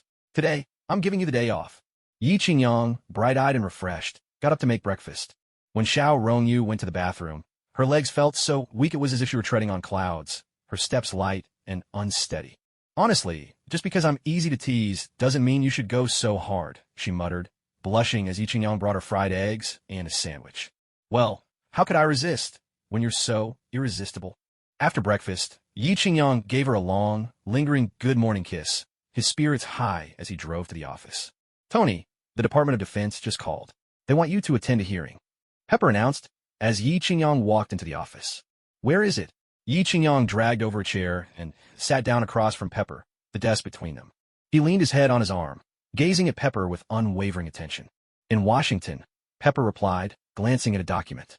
When she looked up and caught the deep infatuation in Yi Qingyang's eyes, she couldn't help but feel a flutter in her heart. Still, she kept her composure. "Why are you looking at me like that? Is there something on my face? Do you know there's a line from Tagore's poetry? I don't like Tagore. I prefer Pushkin. The farthest distance in the world is standing in front of you, yet you don't know I love you," Yi Qingyang said. "All I know is if you don't leave now, you'll be late." Pepper's lips curled into a subtle smile as she dialed happy. "Get the car ready right now. Take our big boss to Washington, D.C. Yi Qingyang shrugged. "At this rate, you'll end up with no friends." But before he could finish, Pepper had already pushed him out of the office. "You'll pay for this. Just wait till I get back and see how I deal with you," Yi Qingyang shouted toward the closed office door. An hour later, inside the Capitol building in Washington, D.C. "Mr. Stark, let's continue with the previous topic." The Speaker of the House rapped his small wooden gavel repeatedly, while all the government officials and military representatives present found themselves distracted by Yi Qingyang, who kept whispering with Pepper Potts behind him. "Mr. Stark, please stop whispering." "All right, dear," Yi Qingyang replied with a smile, turning his head. The room erupted in laughter, and the Capitol was filled with a cheerful atmosphere. "Would you kindly focus on what I'm saying?" a congressman asked, his words muffled as if he had something stuffed in his mouth. "No problem. Do you possess a special weapon?" the congressman continued. "No, I don't. You don't. I don't. That depends on what you consider a weapon." Yi Qingyang leaned back with calculated nonchalance. "Iron Man counts as a weapon. The device I invented doesn't qualify as a weapon." "Then how would you describe it?" The congressman's graying hair seemed to quiver with indignation. "It is whatever it is, Senator." "What is it?" the congressman pressed, trying to lead him on. "It's a piece of advanced prosthetic technology." "That's the best description I can offer," Yi Qingyang argued earnestly. Laughter filled the room, even louder than before. "It's a weapon. That's what it is."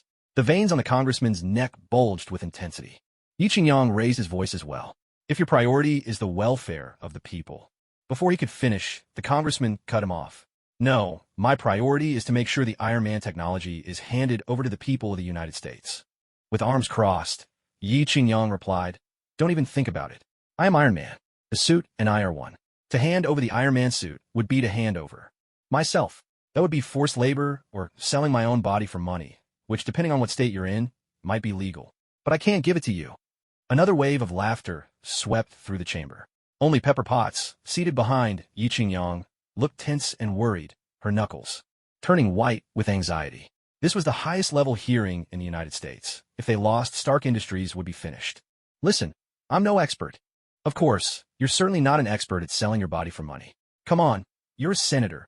Yi Qingyang gestured to the crowd, who burst into fresh laughter, but when he caught Pepper's worried eyes, he gave her a reassuring look. The senator ignored the laughter and stayed focused, his nerves unshaken. He continued speaking. "However, we have invited a weapons expert. Please welcome Justin Hammer, currently the Pentagon's primary defense contractor."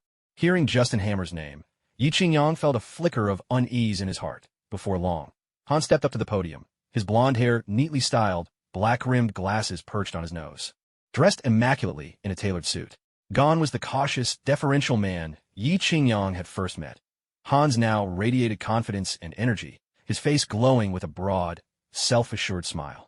"I saw Mr. Justin Hans walk in, but I didn't notice any weapons expert," Yi Qingyang muttered in faint annoyance. The same Hans who once groveled at his feet, practically begging to be shown the ropes, now sat across from him, pretending to be his equal.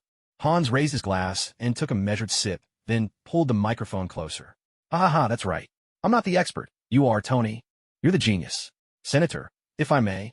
He turned to address the room. "Perhaps I'm not an expert myself, but you all know who the real expert is." Standing tall, Hans lifted the microphone and pointed directly at Yi Qingyang. "Your father, Howard Stark, he was not only our guiding light, but the father of our entire military industry. And let's be clear, he wasn't some flower child.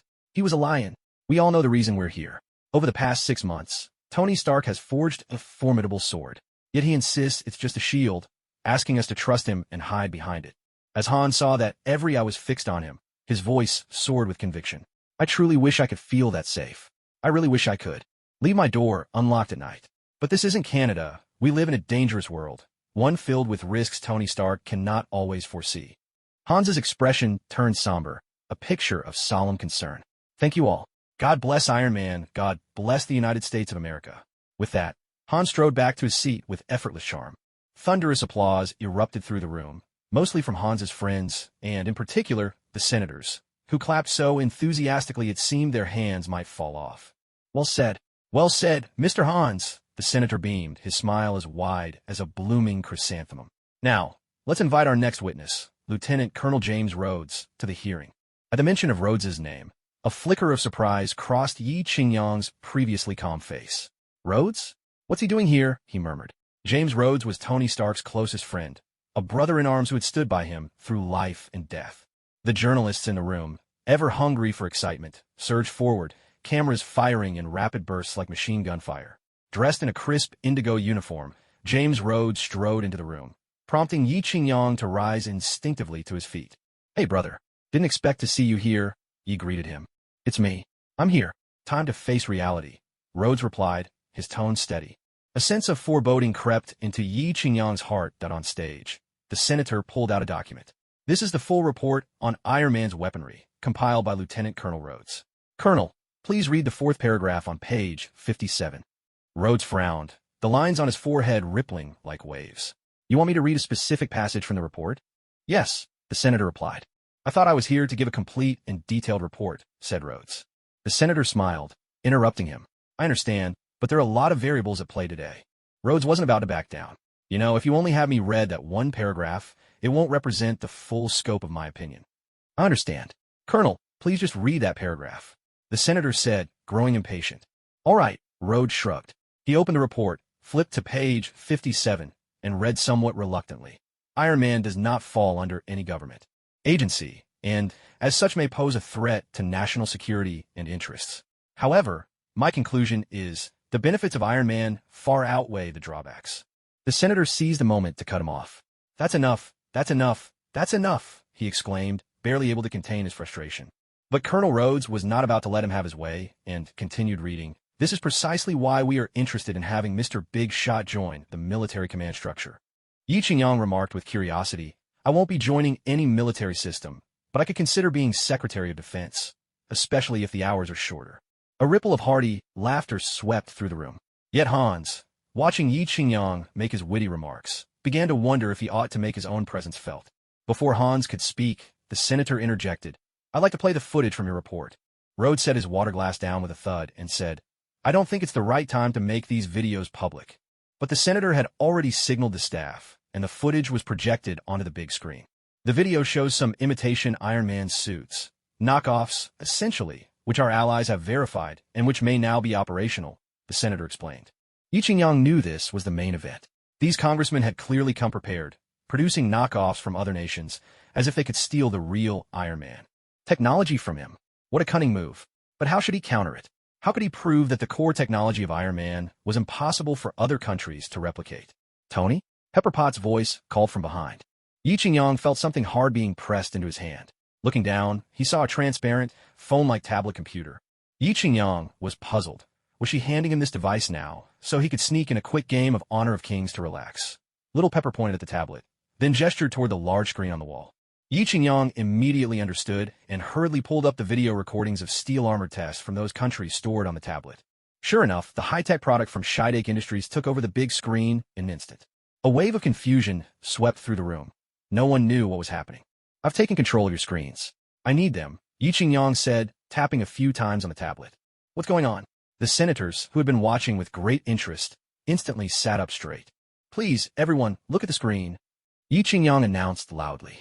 All eyes were drawn to the screen, where a crudely built robot stumbled forward and collapsed with a thud, its machine gun firing wildly in all directions, knocking down several uniformed soldiers. This is North Bubble Kim country, Yi Qingyang explained. Some of the congressmen and military representatives in the back row had already stood up. Can you turn it off? Quick, turn it off. The big-nosed senator on stage was flustered. This wasn't at all what he'd prepared for. Let's take a look at Iran, Yi Qingyang said with a swipe of his finger. The robot on the screen darted around chaotically, the scene even livelier than fireworks during the New Year. Hans had lost all composure and dashed to the front of the screen, frantically searching for the power switch, but the harder he tried, the less he could find it. The robot battles on the screen left everyone both amused and exasperated. There's no serious or imminent threat. Is that just in Hans? Yi Qingyang kept a stern expression, though inside he was nearly bursting with laughter. To his delight, Hans himself appeared on the screen. Together with the M-Union military, he too was experimenting with robots, but the results were hardly better than those of North Bubble Kim or Iran. Justin, you're on TV. Take a good look. Hans gave the robot a command. Turn left, turn right. But before he could finish, the robot spun around, and half its body flew off. Hans was utterly undone. Never before had he lost face so completely in front of such a crowd. He was a proud man, someone who cared deeply about appearances, but today, Yi Qingyang had trampled his pride into the ground for all to see. Damn it! Damn it! Hans grabbed the power cord and yanked it out with all his might. With a loud pop, the big screen went black, and the room fell silent. Bowing his head, Hans walked back to his seat. It was only a 2-meter distance, but to him, it felt like crossing 2 centuries. At this moment, he wished for a bomb to blow everyone in the room sky high. It was a grand, mortifying public disaster, a social death, plain and simple. Yi Qingyang's mouth wouldn't stop. Most countries will need 5 to 10 years, but I estimate Hans Industries will need at least 20. Kicking someone when they're down was, after all, one of Yi Qingyang's favorite things. Allow me to say something, that test pilot didn't die. Hans was still struggling to make his final point, but by now, no one in the room cared about anything he had to say. Only those who succeed have the right to speak. As for the losers? Sorry, who are you again? The senator stood up, his tone solemn as he looked at Yi Qingyang. Young lady, listen to your uncle's advice. The waters here run far too deep for you to handle. Yi Qingyang's tears streamed down her face as she nodded. Thank you for your concern, Senator, but it's all right. After all, a man must shoulder his own burdens. What do you mean by that? I can maintain the threat that prevents nuclear war. Yi Qingyang spread his hands as he spoke. Iron Man is useful. We're very safe. The United States is very safe. And most importantly, what is it? No matter how deep these waters are, I can handle it. You want my product? Dream on. Yi Qingyang raised a bold middle finger at the senator. But I can do you all a big favor. I alone can keep the world at peace. A wave of excitement rippled through the room as everyone jumped to their feet. There's nothing people love more than a dose of individual heroism, especially in the great United States. Damn you! The senator finally lost his composure and shouted. Oh yes, yes. Damn you too. Yi Qingyang blew the senator a kiss, took Pepper's hand, and strode out of the hall. Pepper followed closely behind him, gentle and demure, keeping pace with every step, while Yi Qingyang cut an unmistakable figure. Triumphant general returning from victory, like a galloping steed in the spring breeze, taking in all the flowers of Chang'an in a single day. Damn it, he's pulled it off again. Crash! An expensive glass slammed to the floor, shattered by Hans in a fit of rage. Damn it, that Tony Stark is just too much. All I did was strike a tiny deal with Congress, and he's already so jealous of me. Gone was the refined, calm Hans had displayed earlier in the Capitol. Now he seemed transformed, like a raging green giant. Pen holder, smash. Monitor, smash. A priceless blue and white porcelain vase. On second thought, better let that one be. Jack, the assistant standing off to the side, was frozen in fear, not daring to utter a word. When Hans was in a rage, anyone who crossed him would regret it, and Jack still wanted to live a few more days and make a bit more money from this rich but clueless boss. That Tony Stark, such humiliation. How dare that wretch treat me like this? Recently, Hans had been reading ancient Chinese classics, and now he was quoting them with dramatic flair. What's that Russian, Ivan, been up to lately? After smashing a few things, Hans felt much better. He's always tinkering with robots, working on those crystal components day in and day out. Boss, you know me, I'm good at roughing people up, but when it comes to watching a scientist do research, I'm completely out of my depth. Useless. All you ever do is mess things up. I pay you so much, and you never thought to use your spare time to learn and move up? All you do is smoke, drink, and get your hair done. You've practically worn out every nightclub in New York. Hans snapped impatiently.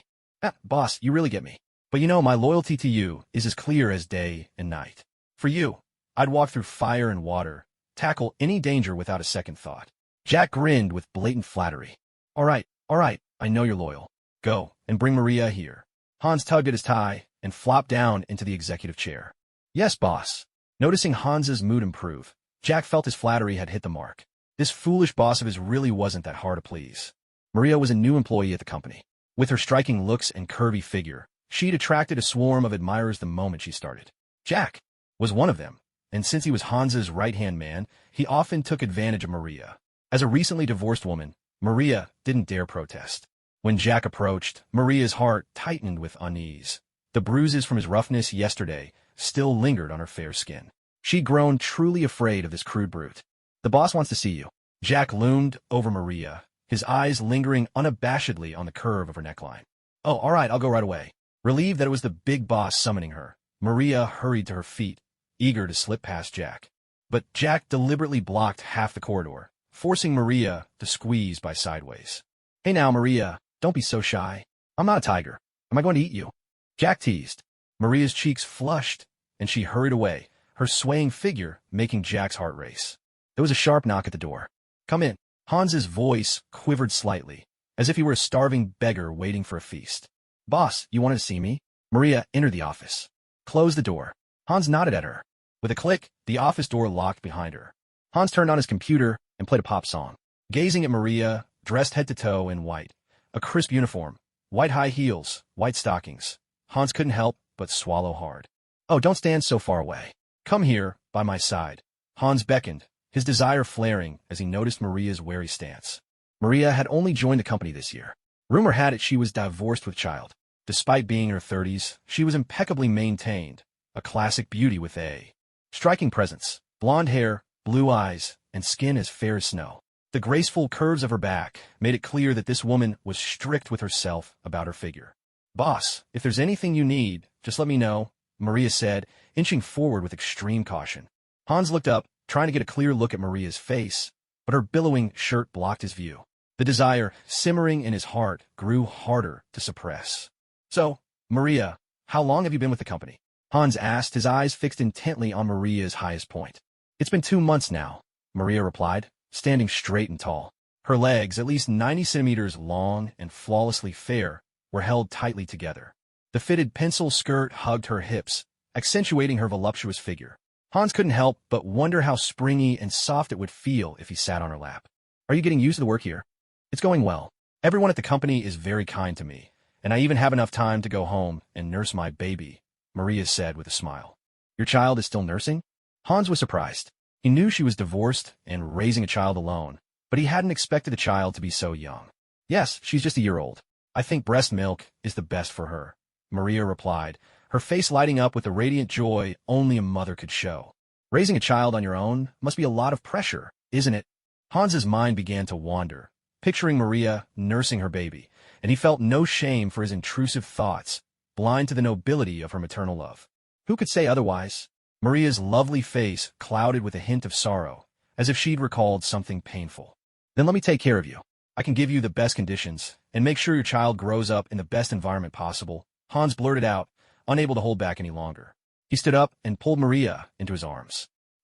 Maria was stunned, caught off guard by workplace harassment for the first time, and unsure how to react. "Mr. Hans, please don't do this. Please keep your hands to yourself. I'm just a woman whose bloom has faded. I'm not worthy of you." "Rip." Hans's eyes blazed with desire, deaf to Maria's protests. In that moment, he could think of nothing else. A swath of purple lace came into view, round and elegant. Hans's first thought was how large the fabric was. How much national resource was being wasted on this? Shameful, truly shameful. This was a disgrace to all American women who wasted fabric. What an outrageous squandering of the world's resources. As a passionate environmentalist, Hans felt duty-bound to condemn such extravagance. We must look beyond the surface, get to the root of the problem, and root out this unhealthy trend. Maria felt her boss's gaze fixed intently upon her, and embarrassment overwhelmed her. A deep blush spread swiftly across her cheeks. She was a conservative woman who had only ever been with her ex-husband. If he hadn't cheated, she might have spent her whole life with him. But she could never forgive him. That was a betrayal of marriage, a desecration of love. Yet now, the body she had always guarded so carefully had been seen by her boss. Even though only a glimpse was shown, for someone as traditional as Maria, it was already a devastating blow to her values. "Boss, I beg you, please stop looking," Maria pleaded through her tears, her voice trembling with humiliation. But Hans remained unmoved, his eyes fixed on her, as if nothing else in the world existed. He'd seen much in his life, but never anything quite like this. Now, I order you. Come here of your own accord. Hans, seeing Maria cower like a startled fawn, felt no need to rush anymore. No, I will never agree to this, Maria replied, her tone firm and resolute.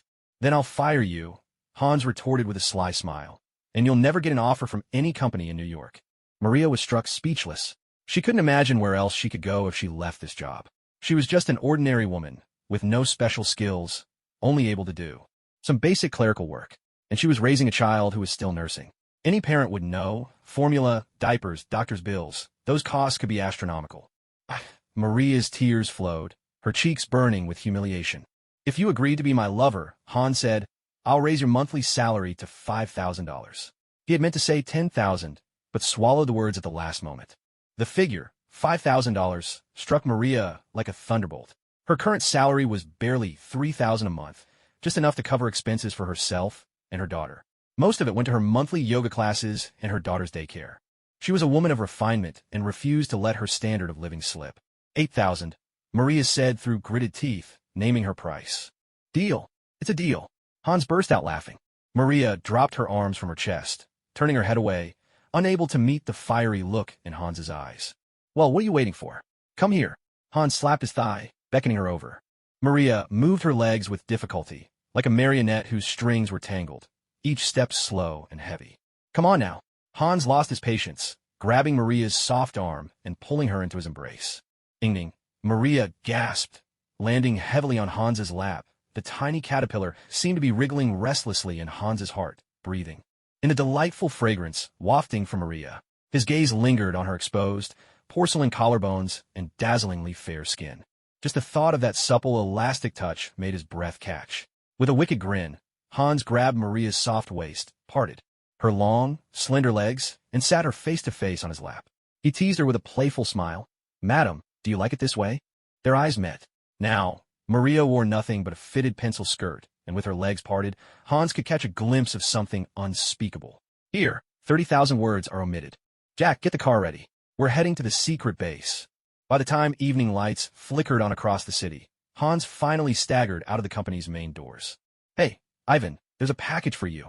Hans called out, bringing Jack with him into the secret factory. Ivan was standing on a suspended ladder, busy tinkering with a computer. I brought something for you, Hans announced, clapping his hands as Ivan climbed down from the ladder. Jack set down a cloth-covered box onto a workbench. Ta-da! Hans pulled away the cloth, grinning at Ivan. Inside the cage was a rare white parrot, a bird Hans had smuggled in at the cost of $500,000, all to win Ivan's favor. We found your bird, brother, Hans declared with pride, lighting up his face. Ivan, chewing on a toothpick, bent down to examine the parrot closely, then shook his head in disappointment. That's not my bird. The smiles on Hans and Jack's faces froze. Well, that was a conversation killer if there ever was one. What do you mean? This is the bird. Hans glanced at Jack's awkward expression, but still tried to muster a smile. I went for a lot to get this one. It's a fantastic bird, and beautiful too. I had it brought all the way from Russia. Ivan rapped the table with his knuckles and said flatly, Buddy, this isn't my bird. Hans felt that if not for his self-restraint, he would have socked Ivan right in the face for that deadpan look of his. Taking a deep breath, Hans said, Fine, even if it isn't the bird you wanted, it's still a gorgeous one. Don't be so stubborn. Sometimes you just have to learn to let go. The white parrot hopped around its cage, squawking and chattering. Ivan watched the bird with mild interest, still chewing on his toothpick. Truth be told, he'd never cared much about getting a bird. He'd only mentioned it to mess with Hans, never expecting Hans to actually find one for him. Hans rolled his eyes in exasperation, but then something caught him off guard. Wait a second, Jack. What's that over there? Jack followed Hans's gaze. What is that?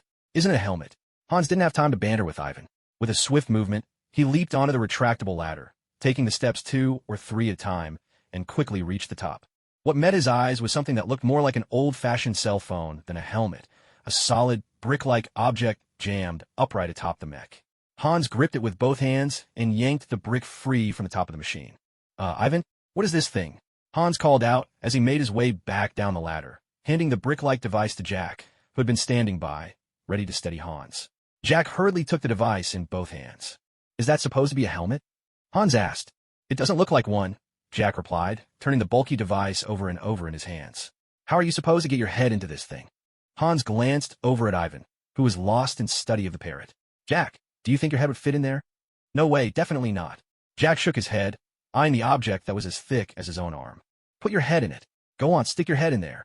Hans felt a surge of frustration he couldn't contain. Ivan, Jack can't get his head inside. This isn't a helmet. It's a shrunken head. Hans pressed his fingers to his temples, wincing as a sharp pain shot through his head, threatening to explode. I need to fit a real person inside. This suit of armor is supposed to be wearable. Do you understand? Hans's final words came out in a near roar. Toothpick Ivan remained unfazed, still sprawled over the workbench, wordlessly communing with the parrot. I'm talking to you. Answer me. Ivan, how am I supposed to fit a living, breathing person inside this thing? Hans shoved his hands in his pockets, looming over Ivan. Ivan just shrugged. I think it'd be better if it was unmanned. What? Unmanned? Why on earth do you think unmanned is better? Hans was at his wit's end. He was trying to build Iron Man, not follow in Musk's footsteps. Because people make mistakes. Machines don't, Ivan replied, pulling the toothpick from his mouth with 2 fingers and sniffing it absently. The stink hit him instantly. Ugh, believe me, unmanned is the way to go, Ivan managed, gagging despite his usually slovenly ways. The smell was overpowering. Hans paced back and forth. Ivan, you know I like you. I even got you that bird. Suddenly, Hans stopped in his tracks. But what did you? Promise me back then? You said it was no problem. That's what you said, no problem. I put everything I own into these steel suits. Now I need an iron suit, and the government wants an iron suit too, just like Iron Man. Do you get it? That's the product everyone wants. That's Waddle. Make them happy. Toothpick Guy swaggered over, shaking his head, and fixed Hans with a look. Buddy, don't be so stubborn. You gotta learn to let go. Hans was momentarily at a loss for words. Wasn't that exactly what he just told Ivan? This guy really knew how to turn things around. Talking slick won't get you anywhere. Well, I want to see our results. As the saying goes, the proof is in the pudding. And with these steel soldiers, I want them to be an instant hit. Fuming, Hans stormed off. If he stayed any longer, he felt he might just have a heart attack from sheer frustration. Those damn Russians are nothing but trouble. Once this Iron Mech exhibition is over, I'll make sure to tear that Russian to pieces. Only then will I be satisfied. Watching Hans's retreating back, Ivan spat fiercely on the ground. TCH, what a piece of work. Showing off in front of me, huh? Maybe take a good look in the mirror next time. With that empty head of yours, you're brainless the moment you leave the bathroom. Just wait for your doom. Let's go, Jack. Hans climbed into the car. Where to, boss? Jack started the engine. 3rd Avenue, Brooklyn, New York. Hans grabbed a chilled bottle of Sprite from the seat's mini fridge, vintage 82, and took a long, satisfying swig. He let out a deep, contented burp, as if venting all the pent-up frustration from his encounter with Ivan. What are we doing there? It's late. Aren't you going home? Jack asked, puzzled. What's with all the questions? Just drive. Hans snapped back irritably. His darling Maria lived there, and, as her boss, wasn't it only right to care about an employee's life outside of work? That's the kind of self-discipline every boss should have. My sweet Maria, here I come. Tony shithead, we've made a breakthrough with a new element. Ethan's voice came through the phone in Yi Qingyang's hand. Ever since that day at Congress, Yi Qingyang had poured more money and manpower into developing a new energy source. Even little Spider-Man hadn't seen Mary Jane for over a week.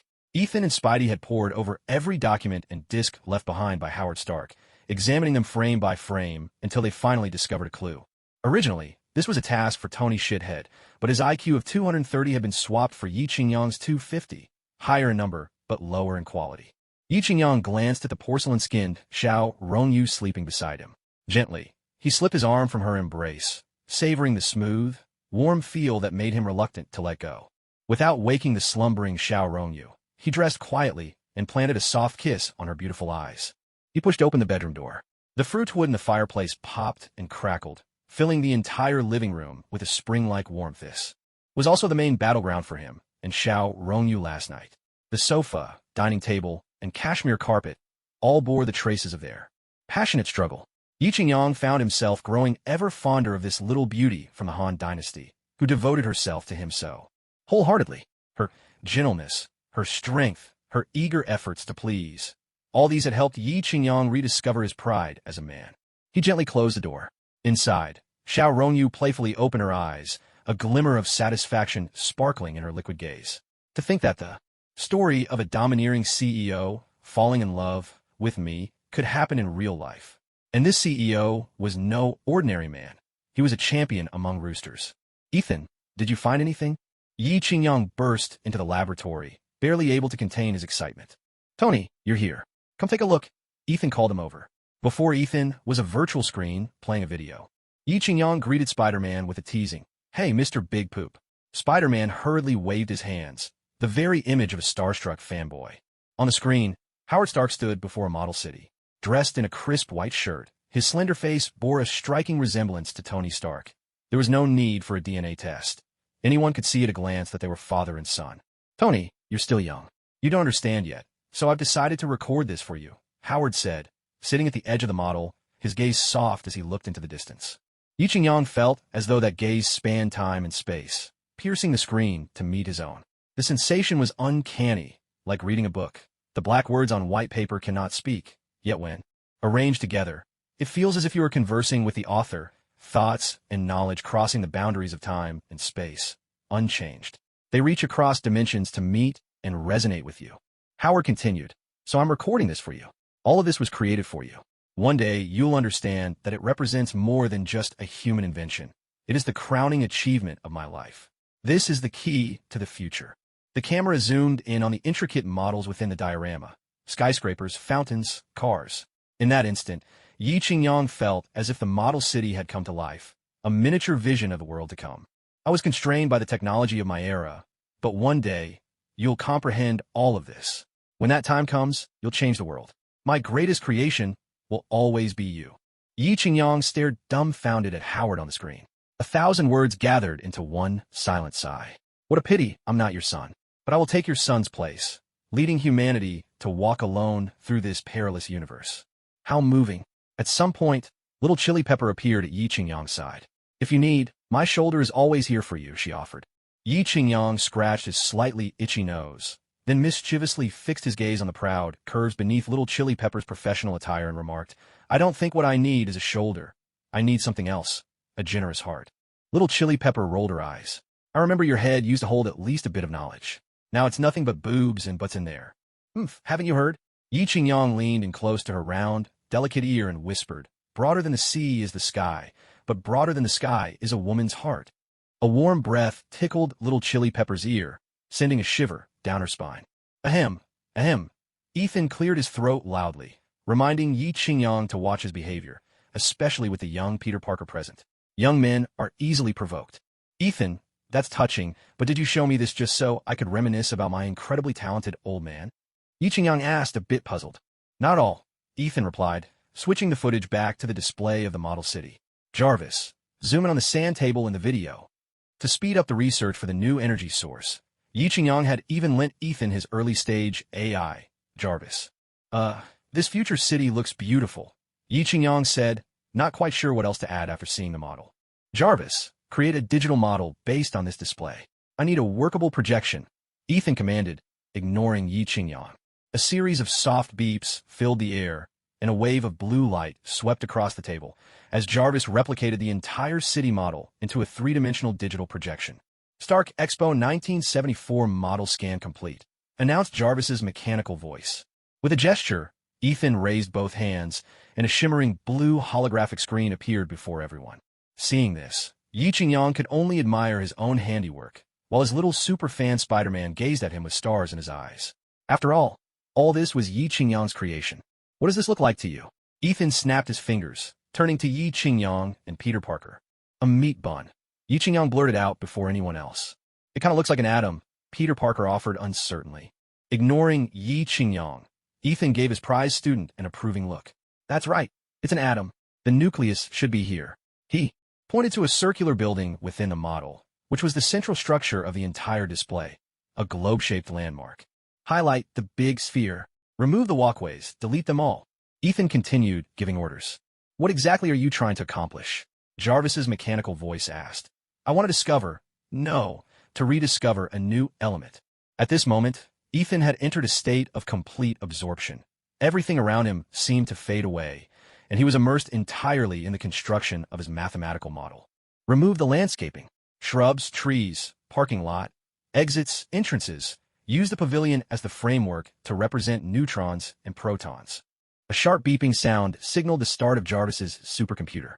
On the virtual display, screens flickered in and out of existence, dissolving and reassembling, as if witnessing the evolution of digital life itself. Yi Qingyang and Pepper were both dumbstruck, their eyes wide in amazement. Yi Qingyang even forgot to hold down the hand that had slipped beneath the hem of Pepper's skirt. A clear chime rang out.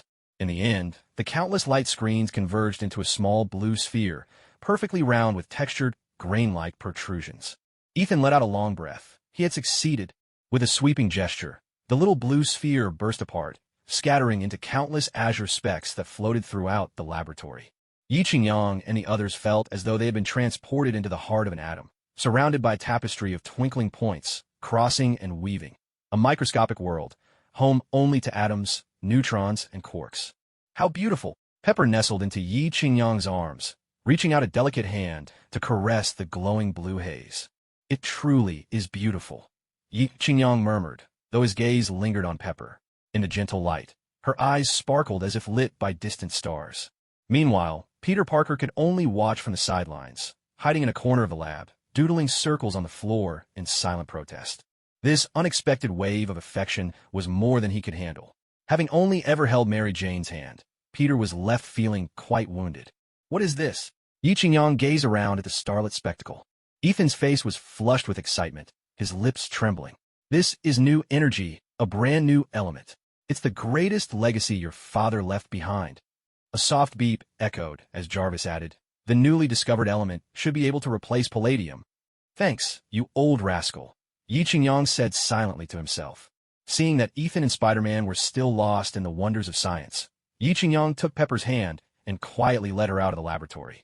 There was a thud as Yi Qingyang braced one hand against the office wall, gazing deeply into Pepper's eyes. Now, only a whisper of space separated them. Pepper could feel Yi Qingyang's heavy breath warm against her face, making it hard to keep her eyes open. If she didn't act soon, she knew she'd be utterly at his mercy. She pressed a small hand to Yi Qingyang's chest. He caught it gently, savoring the delicate, silky softness of her touch. Yi Qingyang's face drew closer and closer, filling her field of vision. He could clearly sense little Pepper's heartbeat and breathing growing rapid and uneven. A soft, helpless whimper escaped her lips. In the next moment, both Yi Qingyang and Little Pepper tumbled onto the wide leather sofa in the office. Let me go right now.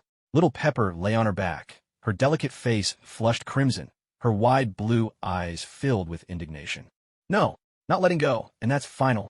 Yi Qingyang knelt astride her long legs, gripping her hands and pinning them against either side of her head, breathing heavily as he spoke. His gaze was fixed, unwavering, upon the elegant curve of her exposed neck. Under the heat of his stare, goosebumps rose across her smooth skin, making her shudder involuntarily.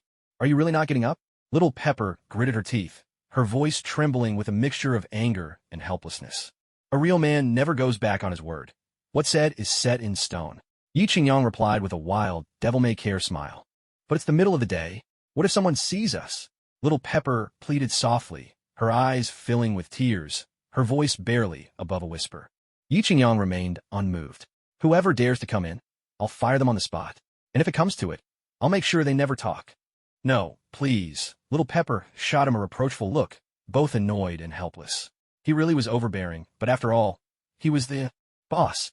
More than that, he was an American capitalist, holding absolute power over all his employees, their fates resting in his hands. As he gazed at her luminous eyes and radiant smile, Yi Qingyang was momentarily stunned by her beauty.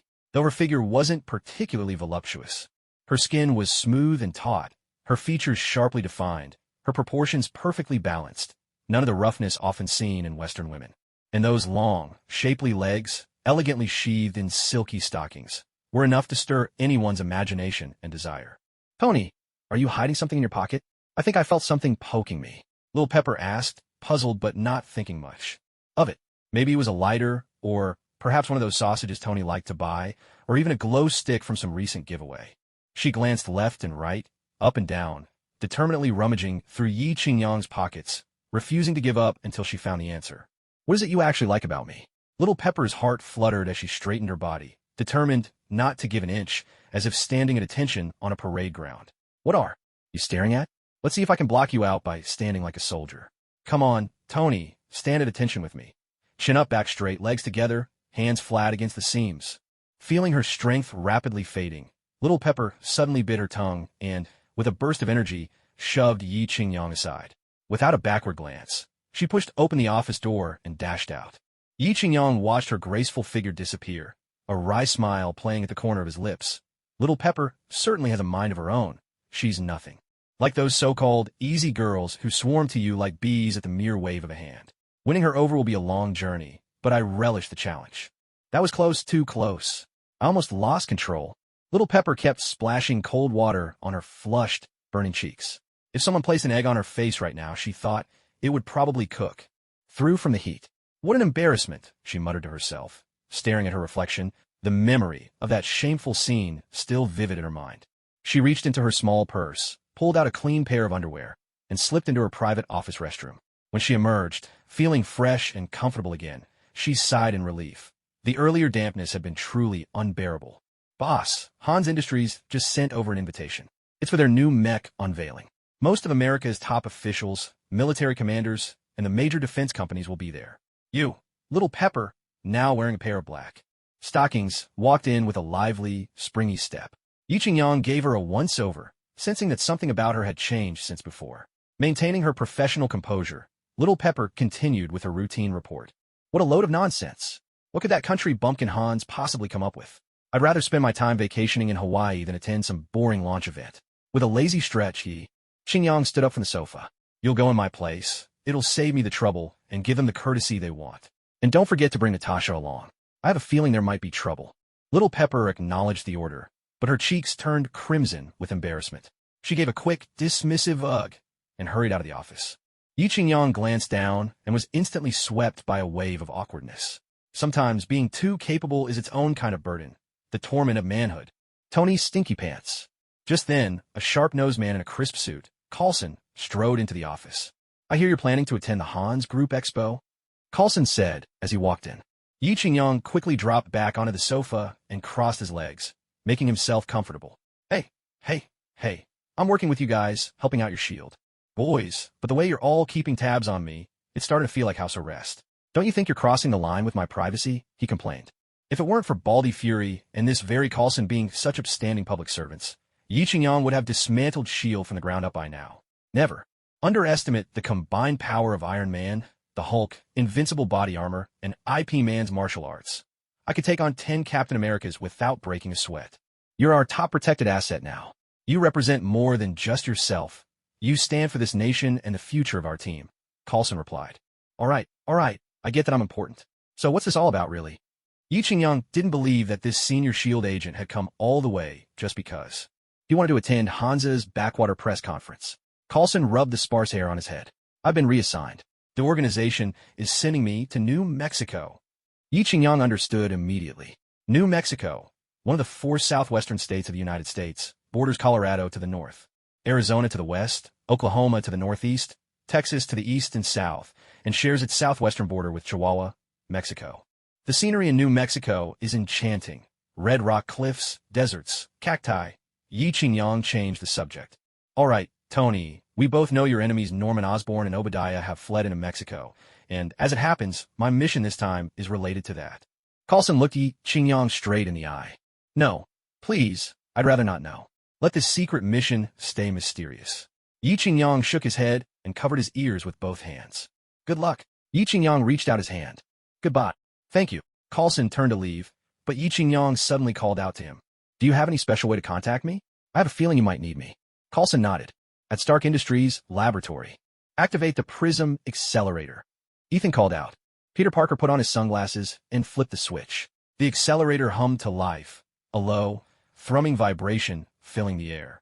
As a cold beam of light shot down the long particle accelerator tube, refracting through a series of pyramidal prisms at each node. Approaching maximum energy. Jarvis's mechanical voice announced. Target the fuse. At the command, Peter Parker began rotating the laser beam, now amplified by the prisms. A crisp tone sounded as the triangular energy collector inside the fuse emitted a dazzling blue glow. Success. Ethan punched his fist in triumph. Peter Parker, caught up in the moment, jumped with joy, only to hit the ceiling 3 meters above with a thud. Congratulations, Dr. Ethan. You've created an entirely new element. Peter Parker walked over, visibly thrilled. The creation of a new element was no less than winning a Nobel Prize in chemistry. Ethan had already prepared his acceptance speech. It's not my honor to receive the Nobel Prize in Chemistry. It's the Nobel's honor. A notification chimed. Core update accepted by the reactor. Jarvis's voice echoed. Hurry, let's run the armor tests. Ethan pulled himself together, starting to assess the power output and endurance of the new energy source. Tony, I've got good news and bad news. Which do you want first? Yi Qingyang picked up a call from Dr. Ethan. Let's hear the bad news first. Yi Qingyang hesitated for a moment. Could it be that the master and apprentice had blown up the lab? Your Iron Man suit is about to be obsolete. Ethan's voice carried a hint of schadenfreude. What? I'm outdated now? Has someone developed something even more spectacular? So, what's the good news? Yi Qingyang frowned. The good news is that the energy problem for your suit is solved. Come take a look. What? That fast? Yi Qingyang sprang up from the sofa. It had only been a few days, and already Dr. Ethan and Peter Parker had tinkered together a new element. Clearly, his talent cultivation plan was paying off. He was gathering top-notch researchers from every corner of the internet, assembling a high-tech, elite team for himself. Someday, America, Britain, Germany, they would all have to bow before him. How are the numbers? Yi Qingyang had already reached the lab, where Spider-Man was testing the updated Mark III Iron Man suit. Output power has tripled. Battery life has doubled. Dr. Ethan announced, watching the data stream across the computer screen. That powerful, Yi Qingyang exclaimed with delight. Of course, and that's not even the limit. Once we find better containers and connectors, the storage and efficiency of the energy will improve even more. Ethan adjusted his glasses. I think this is good enough for now. Hurry up and fit my suit with the upgrade. Yi Qingyang could barely contain his excitement. Right now? Is something urgent happening? Peter Parker asked curiously. Life's a stage, my friend. I'm off to charm the ladies tonight, and I need the most dashing, eye-catching gear. Yi Qingyang patted Peter on the shoulder. With a rush of wind, Yi Qingyang soared across the night sky of New York City in his new Mark III Iron Man suit.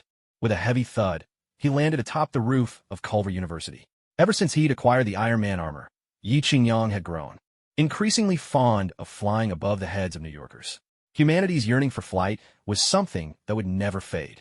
He crept closer to Betty Ross's office, where the lights were blazing and the voices of two people could be heard inside. Betty, there's a new movie out tonight. How about we go see it together? The speaker was none other than Betty Ross's boyfriend, Blake. Yi Qingyang didn't interrupt them. Instead, he melted into the shadows, silently eavesdropping. There was an undeniable thrill in this kind of secret listening, this hidden observation. My dear, I'm a bit tired. There are still some files I need to organize, so I'll have to pass, Betty said, spreading her hands in resignation. Outside the door, Yi Qingyang had to stifle a laugh. Just an hour ago, Betty Ross was full of energy during their video call, even boasting she could go 300 rounds with him. All right, Betty, don't work too late.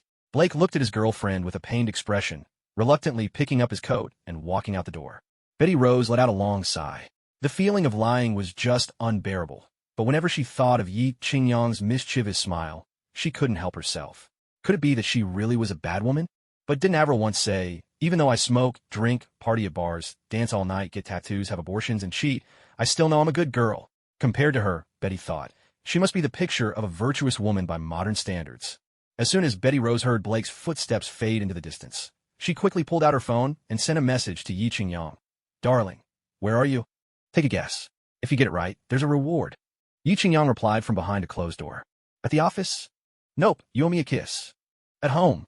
Wrong again. Now it's 2 kisses. At the nightclub? Guess again. And you dare suspect I'm at a nightclub? The penalty just doubled. Betty Rose was about to type another reply, when suddenly everything went dark. A pair of hands covered her eyes from behind. In the quiet of the night, her heart leapt in fear, ready to scream, when a familiar voice whispered close to her ear, Baby, it's me. It was Yi Qingyang. Relief flooded Betty's heart. Excitedly, she took the hands away from her eyes and pressed them over her chest. Spinning around, she found herself face to face with Yi Qingyang's handsome, captivating smile. You rascal, sneaking up on me like that. Betty Rose pouted, her lips irresistibly alluring. He savored the feel of Betty's delicate little hands, soft, warm, with a springy touch. Her bright eyes and dazzling smile were so close, her happiness blooming like a flower.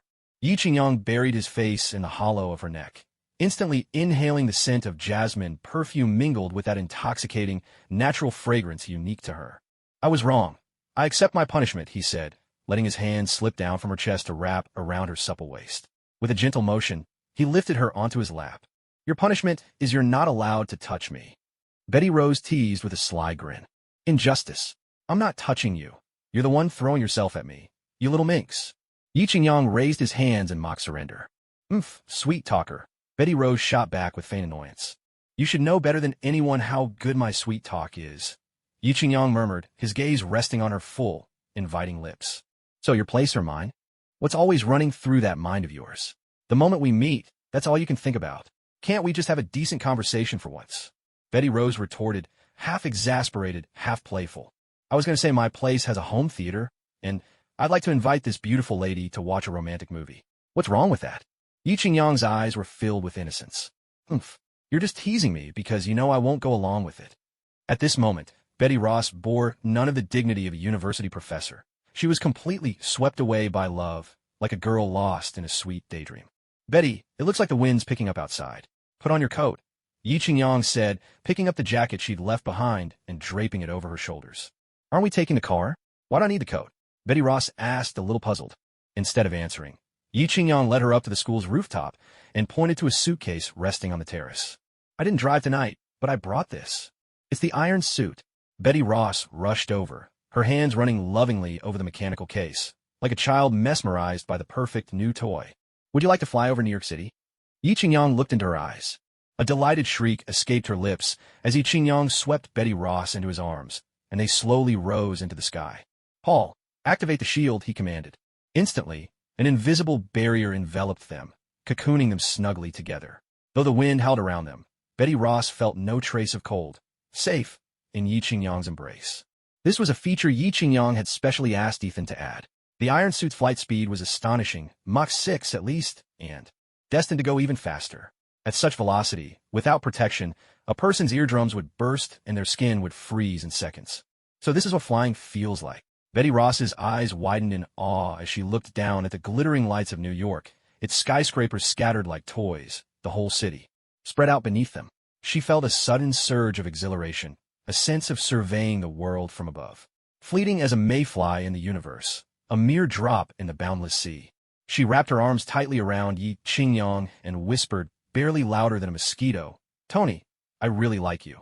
Yi Qingyang, busy steering the iron suit, was caught utterly off guard. He hadn't expected her first confession to come in the midnight sky over New York. He couldn't tell if Betty Ross's words came from deep within her heart or if they were spoken on a wild impulse. Still, for Yi Qingyang, hearing such a heartfelt confession from a beautiful university professor, for the first time, in this life or the last, was nothing short of a miracle. In his previous life, he'd been a nobody, ordinary family, average looks, mediocre talent. Now, a woman of beauty and brilliance, an idol. In the eyes of many, had confessed her feelings to him. It was something he'd never dared to dream of, not even in his wildest fantasies. A wave of emotion rippled through Yi Qingyang's heart, excitement, happiness, even a touch of wonder. Paul, faster. He could hardly wait to savor the mature beauty of the professor in his arms. If not for the limits of technology, he would have loved to shake the heavens with Betty Ross right there, 1,000 meters above the ground. Just imagining it sent a thrill through him. Thanks to the switch to a new energy source, the steel suit flew at incredible speed. What would have taken 10 minutes by air now took less than 6. They touched down gently at Yi Qingyang's seaside mansion, nestled in New York's West Hills. Welcome home, sir. Jarvis's voice rang out as the smart system detected Yi Qingyang's DNA, instantly activating every intelligent device in the villa and flooding the rooms with light. Wow, do you actually live here? Betty Ross darted excitedly through the house, marveling at the futuristic technology everywhere. The allure of such advanced equipment was enough to make any woman swoon. This was not just the power of wealth. It was the enchantment of technology itself. With a soft metallic hum, Yi Qingyang's armor automatically disengaged, collected efficiently by a robot. Barefoot, he strode over to Betty and wrapped his arms tightly around her, pulling her warm, supple body close. Weren't we supposed to watch a movie? Betty's voice quivered, laced with nervousness, fear, and a hint of longing. There's plenty of time for that. What's the rush? He replied with a weary sigh. It's not that I can't control myself. It's just that you're far too tempting. He didn't understand it himself. After all the time spent with the youthful Xiao Rongyu, he thought he had mastered the art of restraint. Yet here, with Betty Ross, his defenses crumbled. Hurry up and take me to your home theater. I haven't seen a movie in ages. It's all work and research these days. I'm practically gathering dust, Betty exclaimed, her curvaceous figure swaying as she moved. Yi Qingyang couldn't help but picture those ivory-white scenes in his mind. Shaking his head to clear it, he quickly caught up to her. He chose the latest hit romance film, the most popular movie in America in 2011. Betty watched, utterly engrossed, but Yi Qingyang's mind wandered far from the screen. They lay side by side on a waterbed, shoulders pressed together, with delicate traces of her fragrance drifting into his senses. Noticing Betty's total immersion in the film, Yi Qingyang reached out, gently taking her left hand from her abdomen and enclosing it in his own. Leaning in so his lips were close to her ear, he whispered, "Do you really love movies that much?" Perhaps accustomed to his touch by now, Betty didn't shy away. Instead, she gripped his hand tightly, her body inching closer to his as if seeking warmth. Though the room's automatic thermostat maintained a constant, comfortable 26 degrees. Yi Qingyang's lips brushed against her ear, a little cool to the touch, yet incredibly soft. "Tea first." Yi Qingyang simply held Betty's hand, letting her rest her head on his shoulder. As the movie reached its halfway point, Yi Qingyang slipped his arm around from behind and pulled Betty's trembling body firmly into his embrace. In the darkness, Betty Rose lifted her head, her beautiful eyes wide as she looked at Yi Qingyang, only to find him gazing back at her, utterly focused. Their eyes met, and Betty Rose's heart gave a sudden leap, then seemed to stop altogether. A faint blush crept over her cheeks. Fluttering her long lashes, she quickly lowered her gaze, not daring to meet Yi Qingyang's burning stare again. On the screen, the film's leading couple, reunited after a long separation, rekindled their passion. When Golden Wind and Jade do meet, countless encounters pale in comparison. You have to admit, the leading lady really has a great figure. Yi Qingyang leaned down and whispered into Betty's ear. "Humph, that's all you notice. They went through so much just to be together," Betty retorted, her small hand finding the lines of Yi Qingyang's abs, giving the soft flesh at his waist a playful pinch. "Mercy, my lady." Yi Qingyang pretended to yelp in pain, catching her hand and guiding it downward. Here, let's skip ahead about 200,000 words. Love is a light, so wonderful and bright, guiding us toward the future we long for. The magic of the Northern Lights, a fantastic prophecy. Go forth and find that miraculous love." He picked up Betty's phone from a nightstand beside the waterbed. The caller ID read, "Blake." "What the heck? Blake calling at this hour?" Yi Qingyang was about to hang up, but his mischievous side took over, and he answered the call instead. "Hello, Betty, it's Blake." Greater than over equal to nabble less than over equal to. Betty took the phone from Yi Qingyang's hand, quickly scrambling forward to sprawl across the waterbed. Yi Qingyang got up and grabbed a bottle of red wine from the bedside. "A glass after the act, and you'll live to 99, he joked to himself. Normally, he could drink 2 caddies of Baijiu without breaking a sweat. No way a single bottle of American red wine would knock him out. The last bottle had just been to whet his appetite. Come on, finish this glass, and there's another waiting. And after that one, there are 3 more. Meanwhile, at the Hans Industries' secret base, the burly Hans strode angrily toward Ivan's workshop, flanked by 2 robust bodyguards. Ding! Ivan was lying in bed, playing with his pet, a white feathered parrot. Even as Hans and his men burst in with intimidating force, Ivan didn't so much as lift an eyelid. "He's right here, you bird brain." Hans snapped, a furious grin on his face. Earlier that day, Hans had been golfing with a bigwig from the military, hoping Ivan would demonstrate his autonomous iron armor for them. But Ivan refused, stating flatly that he was only interested in killing, not putting on a show. This really infuriated Hans. Not only had he lost face in front of the military, but his pride had taken a serious blow. Just a filthy beggar from Russia who happened to know a bit of physics and chemistry. Yet, he strutted around as if he was some kind of genius, completely disregarding a business tycoon like himself. How much was he supposed to tolerate? Enough was enough. "You've started to like this bird, haven't you?" Hans stood in front of Ivan, feeling he'd already lowered himself enough. Surely this bumpkin from Russia ought to be overwhelmed with gratitude by now. Yet, while he treated Ivan like a treasure, Ivan acted as if he were invisible. "The bird? Well, let's see about that." Hans snatched the white feathered parrot. "You really love this bird, don't you?" he said, his voice laced with sarcasm. Ivan's lips twitched. He had no idea what this bespectacled man was planning. "Take this bird away." Hans had wanted to wring its neck himself, but he couldn't bring himself to dirty his hands. The white parrot let out a pitiful screech as a bodyguard grabbed it by the neck and carried it away, stuffing it into a burlap sack. "Take his 2 pillows as well. And his shoes, all of them. Take everything." Hans looked down at Ivan, his tone cold and triumphant. "How does it feel, having your things taken from you? Not so pleasant, is it? Good, because I'm..." not feeling very pleasant either. His last words were almost a roar, the anger boiling over. He had put up with this stick-thin man for far too long. Ivan's endless provocations had worn away what little patience Hans had left. We had a deal. I saved your life, gave you food, clothes, even let you play with the bird. You were supposed to give me the iron armor. That was the agreement. And you haven't kept your end. A man is nothing without his word. That's a core principle in the great Han nation. Hans paced back and forth, feeling like a complete fool. I don't know if you're a genius or a con artist. I don't know what you are, he snapped. Ivan leaned against the wall, wearing an expression of total indifference. It's not time yet, he replied coolly. Damn you. I don't speak Russian, you miserable hick. Hans spat, his patience gone. No matter, the energy problem was already solved. He no longer needed to be blackmailed by this scarecrow. The top scientists at Hans Industries had already cracked the energy structure diagrams left by Obadiah. The miniature arc reactor, just like the one Iron Man used, had already been built. Hans Industries was about to surpass both England and America, becoming the top arms dealer, even outshining Stark Industries. He would make everyone who once looked down on him bow their heads in awe. Tonight would be his triumphant return. I'm off to the expo. Who knows, I might even pick up a girl. Hans pointed at Ivan. You too, keep a close eye on him. When the expo's over, I'll deal with him myself. I'll make him wish he were dead. With a surge of arrogance, Hans kicked open the door and strode out, his confidence at its peak. Finally, there was no need to grovel anymore. What a fantastic feeling. Toothpick Ivan looked at the two bodyguards standing on either side of him, faces as grim as if they owed $1 million, and sneered inwardly. Did they really think these two sacks of lard could restrain the mighty Ivan? The corner of his mouth curled up in disdain. He shook his head dismissively. Hey, old man, what are you laughing at? One of the bodyguards demanded, unable to hold back his irritation. These two were both ex-Marines, used to taking on 5 men at once without breaking a sweat. Yet, standing before them was an aging man with gray hair, well into his 40s. They figured a single finger would be enough to crush him. Young men, don't be so arrogant. It won't get you far, Toothpick Ivan muttered, stringing together a few unintelligible words in Russian. Don't speak gibberish to me, the bodyguard snapped. Ivan's gaze turned icy as he suddenly straightened up in his chair. Sit down, the bodyguard barked, pressing his hand onto Ivan's shoulder, ready to use force. But the moment his hand touched Ivan's shoulder, he felt a strange chill.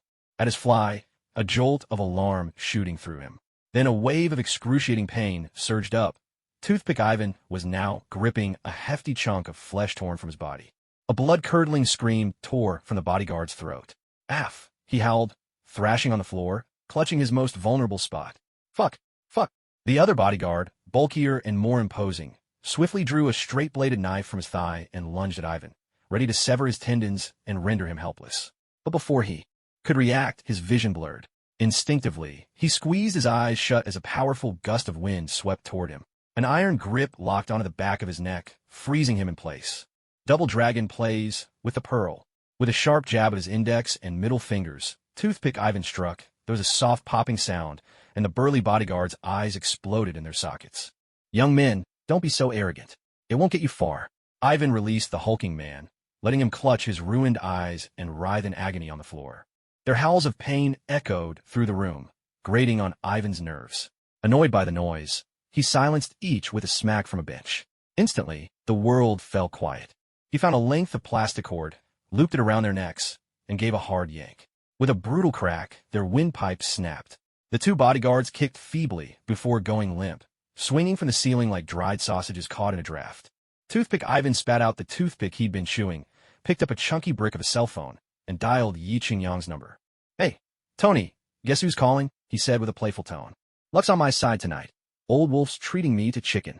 Yi Qingyang sang, ignoring the call. You keep calling, I won't pick up.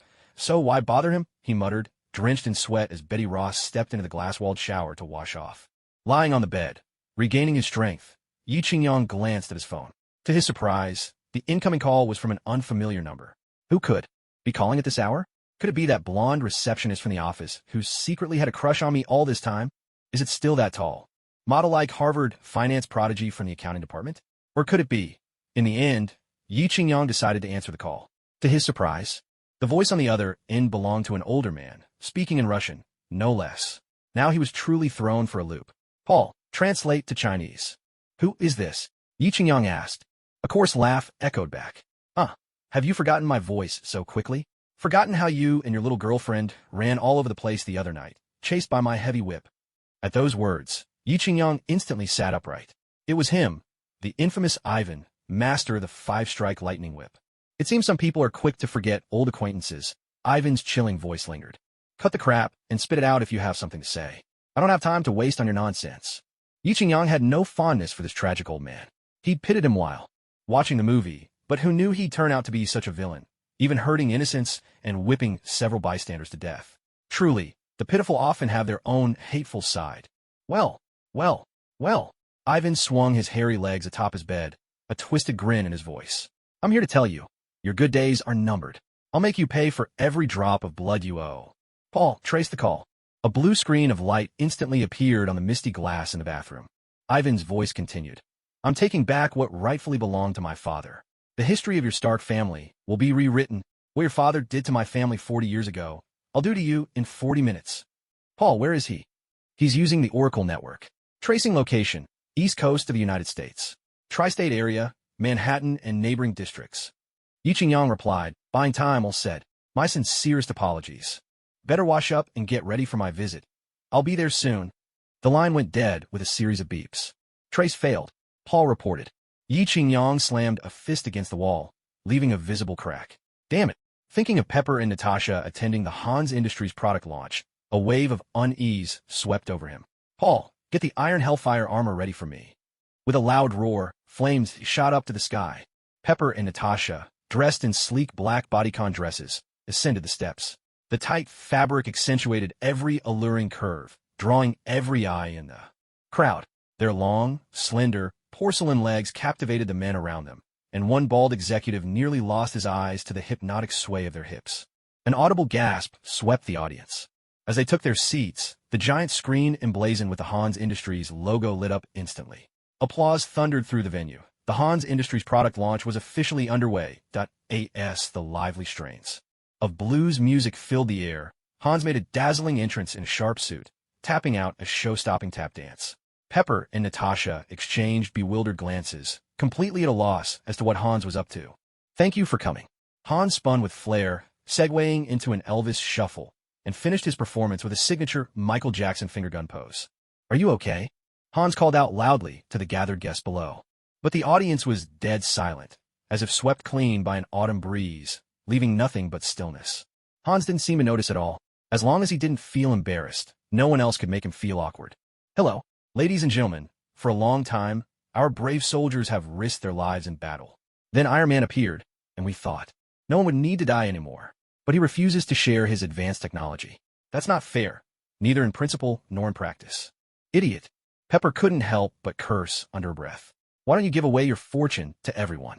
The struggling people of America need help too. Oh, what a pity.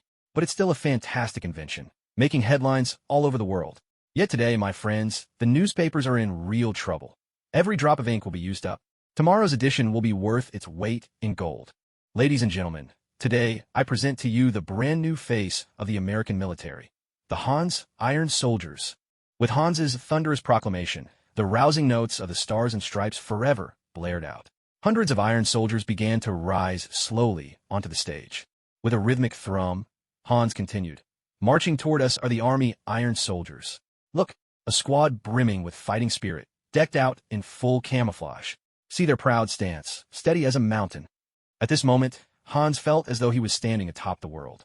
The spotlight was his alone, and this feeling, this rush surpassed any pleasure he'd ever known with Maria. Higher, faster, stronger. I'm the king of the world. Next, the Navy Iron Soldiers. See how they surge forth like dragons in the sea, the very spirits of the water. Look at them, each one brimming with energy and heroic bearing. And finally, allow me to present the Air Force Iron Soldiers and the Marines Iron Soldiers. Bravo, bravo. The cheers came from extras hired by the Hans Group, $40 and a box lunch for a day's work. The camera zoomed in to reveal that some audience members even had silent tears streaming down their faces. Such remarkable acting. Hans decided they deserved 100. I am truly honored to present to you these comprehensive threat response battle armors. This is the latest product from Hans Industries. With these Iron Soldiers, our warriors can dominate the battlefield with nothing but a remote control. What's that? Hans furrowed his brow. In the distance, a dark silhouette flickered with flames, streaking down from the sky like a falling star. "It's Iron Man!" someone shouted. At that very moment, the hundreds of armored suits on the field suddenly came alive, their weapons instantly swiveling to target Yi Qingyang, who had landed on the stage. "This is bad." Yi Qingyang glanced at the torrent of steel bearing down on him. That Ivan fellow, teamed up with the bumbling Hans, had truly stirred up a hornet's nest. While Yi Qingyang remembered the Purple Potato King, Dormammu, and the Chitauri, he couldn't recall all the minor earthly characters and details. After all, these were movies he'd watched years ago. How could he remember every little thing? Take Betty Ross, for example, a stunning beauty, yet he barely remembered her from watching The Incredible Hulk. It's like watching Ultraman. You're sure to remember Daigo and Gaia, but can you recall the names of the Victory Team members? Don't kid yourself. Colonel Rhodes, who should have appeared here, was absent since he never got his War Machine armor. Right now, Yi Qingyang stood alone, facing a horde of enemies. Iron Man. The reporters, already excited by the rows of armored suits, erupted into a frenzy. The flashes from their cameras crackled and popped, as relentless as machine gun fire. "Why do you have to be everywhere?" Han's face darkened in annoyance as his moment in the spotlight was stolen. "Security! Security!" Hans shouted down to the guards below the stage. "Shut up!" Yi Qingyang slapped Hans aside like a bothersome clown, sending him sprawling. He squatted beside the bleeding Hans and asked, "Is that Russian Ivan with you?" Hans glared back, defiant despite his injuries. "You think you're the only one with powerful energy? Let me tell you, technology belongs to the world. You have no right to keep it for yourself." In that moment, Hans looked as resolute as a martyr carrying explosives or DOS fighting on Hacksaw Ridge. "I'll ask you one last time. Where's Ivan?" Energy began to gather in Yi Qingyang's hand, the glow threatening to fire at any second. "He's in New York." Hans caved completely, betraying his partner without hesitation. Suddenly, a strange mechanical whir filled the air as the display suits sprang to life, each one revealing its formidable power. Hans was dumbfounded. How were these suits so advanced? They could even activate a defense mode after their master was attacked. This isn't good. Yi Qingyang saw a small missile streaking straight toward him. "Warning! Warning! You have been targeted by weapons. Evacuate immediately." Paul's voice blared in Yi Qingyang's earpiece as alarms erupted around him. Glancing at Hans sprawled at his feet, Yi Qingyang grabbed him and leapt aside, dodging the deadly strike just in time. Seeing the stage blown open with a massive crater, Hans's legs trembled uncontrollably. He wanted nothing more than to slip away first. But with Yi Qingyang holding him firmly, he had no footing at all and could only watch helplessly as countless steel soldiers aimed their guns and opened fire at him. Meanwhile, Toothpick Bro sat in the control room of Hans' group, his fingers flying over the keyboard as he issued command after command to the steel soldiers. "Tony, there are too many civilians here. Can you draw them out?" Yi Qingyang turned at the sound, a shout from Natasha, who was standing atop a chair, calling to him over the chaos. From her elevated perch, Yi Qingyang could almost see those two enormous headlights shining in the darkness. "Okay." Yi Qingyang nodded. The energy thrusters at his feet roared to life, launching him into the sky. Bullets chased after him, shattering the glass dome of the convention center with a thunderous crash. Shards of glass rained down like a hailstorm, battering the crowd below. One unlucky man, unable to dodge in time, was impaled by a sharp pain and looked for all the world like a man made of glass. Pepper was panic-stricken, not knowing which way to run. The crowd pressed in from all sides, and thanks to Hans's obsession with dramatic stage effects, every spotlight was trained on the stage, leaving the audience in total darkness, like a cinema when the film starts and the house lights are off. In such confusion, people became like a swarm of headless flies, and stampedes broke out again and again. The upper crust, politicians, military officials, tycoons, society dames, all shed their prestigious labels in the desperate scramble to survive, revealing nothing but raw, animal instinct beneath. A gentleman seated just to Pepper's left, frantic to escape, shoved her to the ground and tried to scramble over her body. There was a sharp crack. The gentleman howled in pain and collapsed, clutching his thigh. Natasha, showing no mercy, had stomped down with her high heel, snapping his shin. Her mission was to protect Pepper. Everyone else's fate was none of her concern. "We'll stay here a moment. The fighting shouldn't spill over to the audience seats." Natasha scanned their surroundings and saw that all the firepower was chasing after Tony in his Iron Hellfire suit, which eased her worries a little. Suddenly, her eyes lit up. She spotted Hans, who had been tossed aside by Yi Qingyang, struggling to his feet and hunching over as he tried to slip backstage. "Let's go. Our job's just begun." Natasha seized Pepper's hand and hurried after him. Toothpick Bro finished entering his commands and hit the return key. Deploy.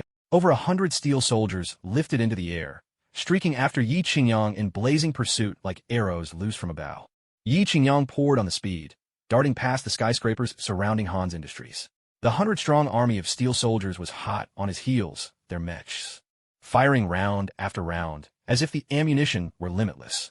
But Yi Qingyang's dazzling maneuvers kept him one step ahead, dodging every shot with ease. Clang, clang, clang. Bullets struck the buildings beside Yi Qingyang, sending up showers of sparks and clouds of dirt. The New Yorkers who had been watching the scene safely from behind glass were suddenly caught in the chaos. Casualties mounted as the shocked crowd scrambled for cover, abandoning even the most beautiful cityscape without a second glance. A sharply dressed executive, still holding his cup of Carmandino, had just been admiring the fireworks-like spectacle of the explosions. In the next instant, a 7.62mm bullet cut him down at the waist. Meanwhile, the armored soldiers, both land and marine models, stationed at the convention center, lacking any flight equipment, broke into long strides and charged outside. These iron giants paid no heed to government dignitaries or glamorous socialites. In their cold eyes, there was only Iron Man. "My leg!" screamed a military delegate who, unable to escape in time, was knocked to the ground by the surging crowd. A moment later, one of the armored soldiers stepped directly onto his left leg. With nearly 3 tons of force, the bone shattered instantly. His cries abruptly fell silent as more iron soldiers trampled across his chest, thighs, and arms. When the chaos moved on, the scene was nothing short of gruesome. A mess of flesh and blood pooled on the floor. "What's happening?" Hans burst into the backstage area, shouting at the operators. "The software has been altered," one of them replied. "Altered? What do you mean, altered?" Hans snapped. "I don't care how you do it. Just shut down those damned iron soldiers right now." Hans was a mess, his face smeared with dust, a stream of blood from his nose staining the front of his shirt. "It's him. He's taken control of the armored soldiers," an operator blurted as a memory flashed through his mind. The wicked, roguish smile of Toothpick Guy. "Impossible. Absolutely impossible." Hans was stunned. "Call security." The operator hurried to comply, but all he got was a busy signal. "The phone lines have been cut." "Then use their cell phones." "Cell phones aren't working either. We're locked out of the mainframe." "Who did this?" Hans was livid. "Don't tell me you've got no solutions. I paid you people a fortune, not to stand around doing nothing. Let me handle this." Natasha and Pepper Potts appeared side by side before Hans. Normally, the sight of 2 such stunning women might have prompted Hans to shamelessly ask for their numbers. But now, with this disaster unfolding and his company on the brink, chasing women was the last thing on his mind. Irritated and anxious, he waved them away. "Don't bother me, just go. I can handle this myself." "Really?" Pepper eyed the flustered crew, her gaze full of doubt. "Of course. This is my company. If Iron Man hadn't shown up, none of this would have happened. Please, take your assistant and leave at once." Hans roared. He spun around and barked an order at the operator. "Get these 2 nuisances out of here now." Natasha's eyes narrowed.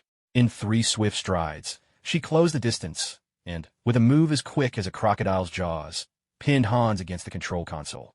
Hans felt as though his right arm was about to snap.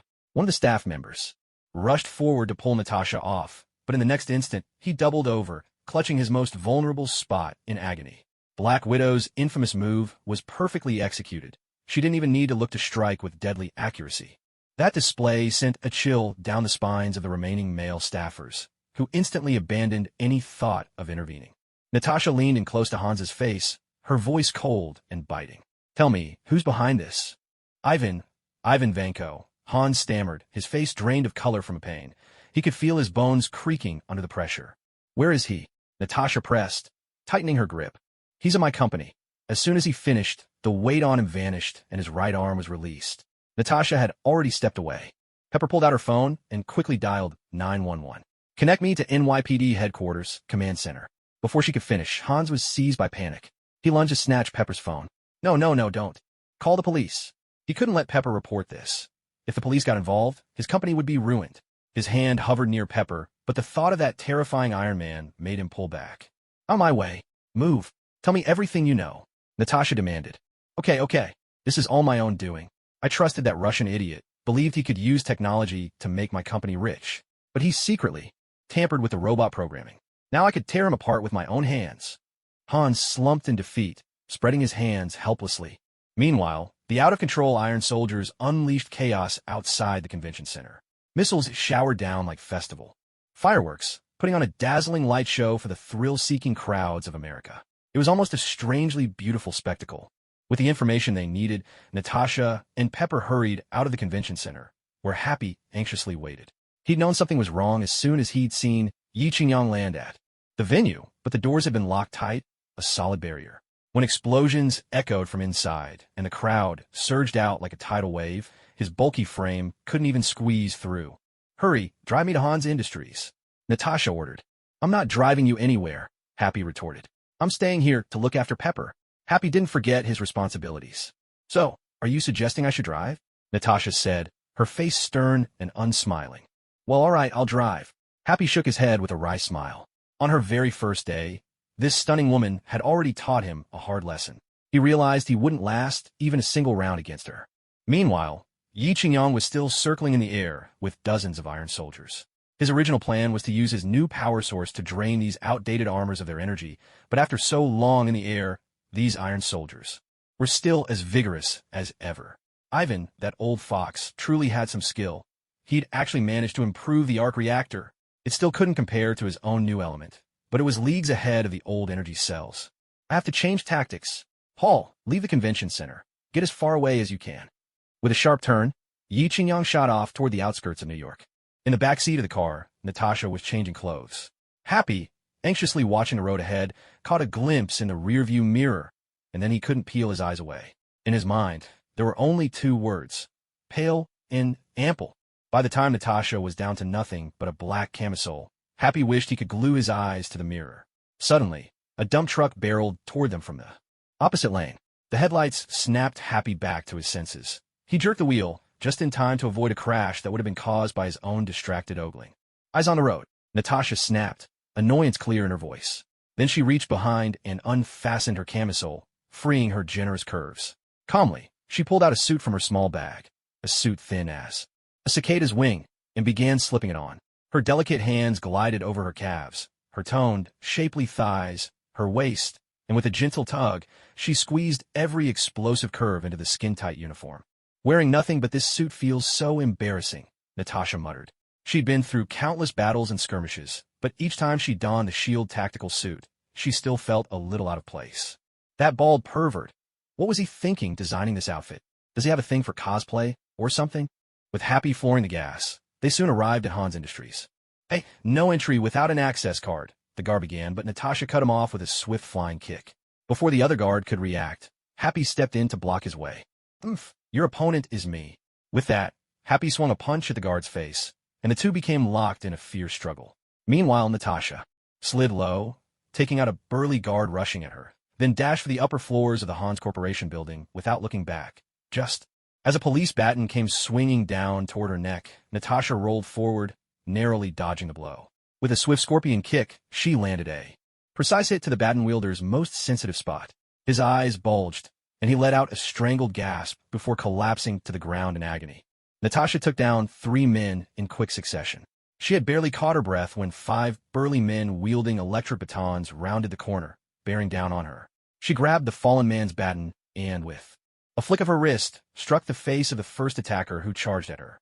There was a sharp crack as the baton broke his nose, sending him stumbling backward several meters, instantly out of the fight. The remaining men, startled by the ferocity of the woman in the skin-tight suit, tightened their grips and shouted as they rushed her. Natasha swung the baton again, smashing one man's wrist with a sickening snap. She deftly snatched his electric baton, spun it around, and rammed it into the center of his backside, driving it deep with a powerful kick. The man convulsed violently, howling in a voice that barely sounded human, before crashing to the floor. This display of brutality gave the last 3 men pause. The sight was simply too gruesome, too ruthless, unlike anything they had ever seen. Still, these security guards were ex-special forces, hardened by battle, and no strangers to blood. Though a chill crept up their spines, they roared and charged again. Natasha unleashed her full strength. She jabbed another guard in the throat with the baton, and there was an audible crunch as his windpipe shattered. He clutched at his neck, gasping for breath. Only 2 left. Natasha sprang into the air with a powerful leap, kneeing one of the men square in the jaw. Blood sprayed as his jawbone cracked, and he slumped into unconsciousness. Does anyone else want to try? Natasha twirled the baton, her voice icy as she stared down the last man. No, no, please. Stay away from me. The final guard screamed, glancing between Natasha and his own electric baton. In a desperate move, he flicked the switch and pressed it against his own neck. A harsh electric buzz filled the corridor as he convulsed and collapsed, foaming at the mouth. A wise choice, Natasha remarked, stepping over his twitching body. Her skin-tight suit, strained by her recent exertions, loosened slightly at the zipper across her chest, but superior fabric still hugged her figure firmly. Meanwhile, Happy and another guard had finished their own brutal scuffle.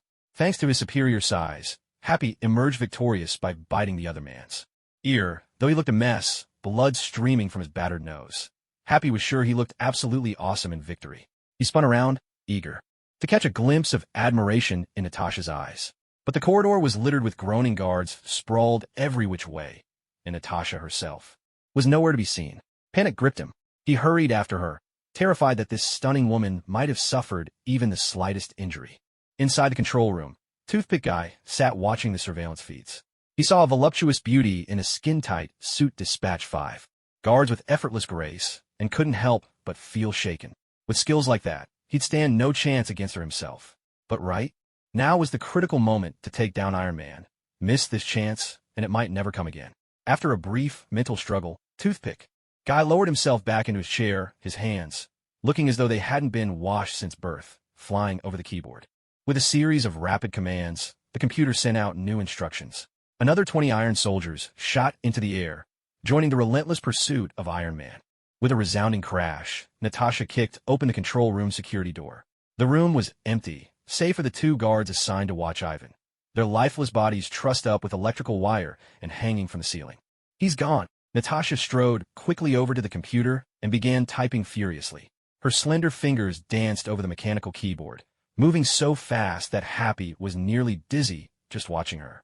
What are you doing? He asked. Natasha's striking eyes never left the screen as her hands kept moving. I'm rebooting those Iron Soldiers. Gradually, red icons on the monitor shifted back to normal. Natasha let out a breath of relief. Reboot complete. Meanwhile, Yi Qingyang was weaving left and right, struggling to keep up with the chaos.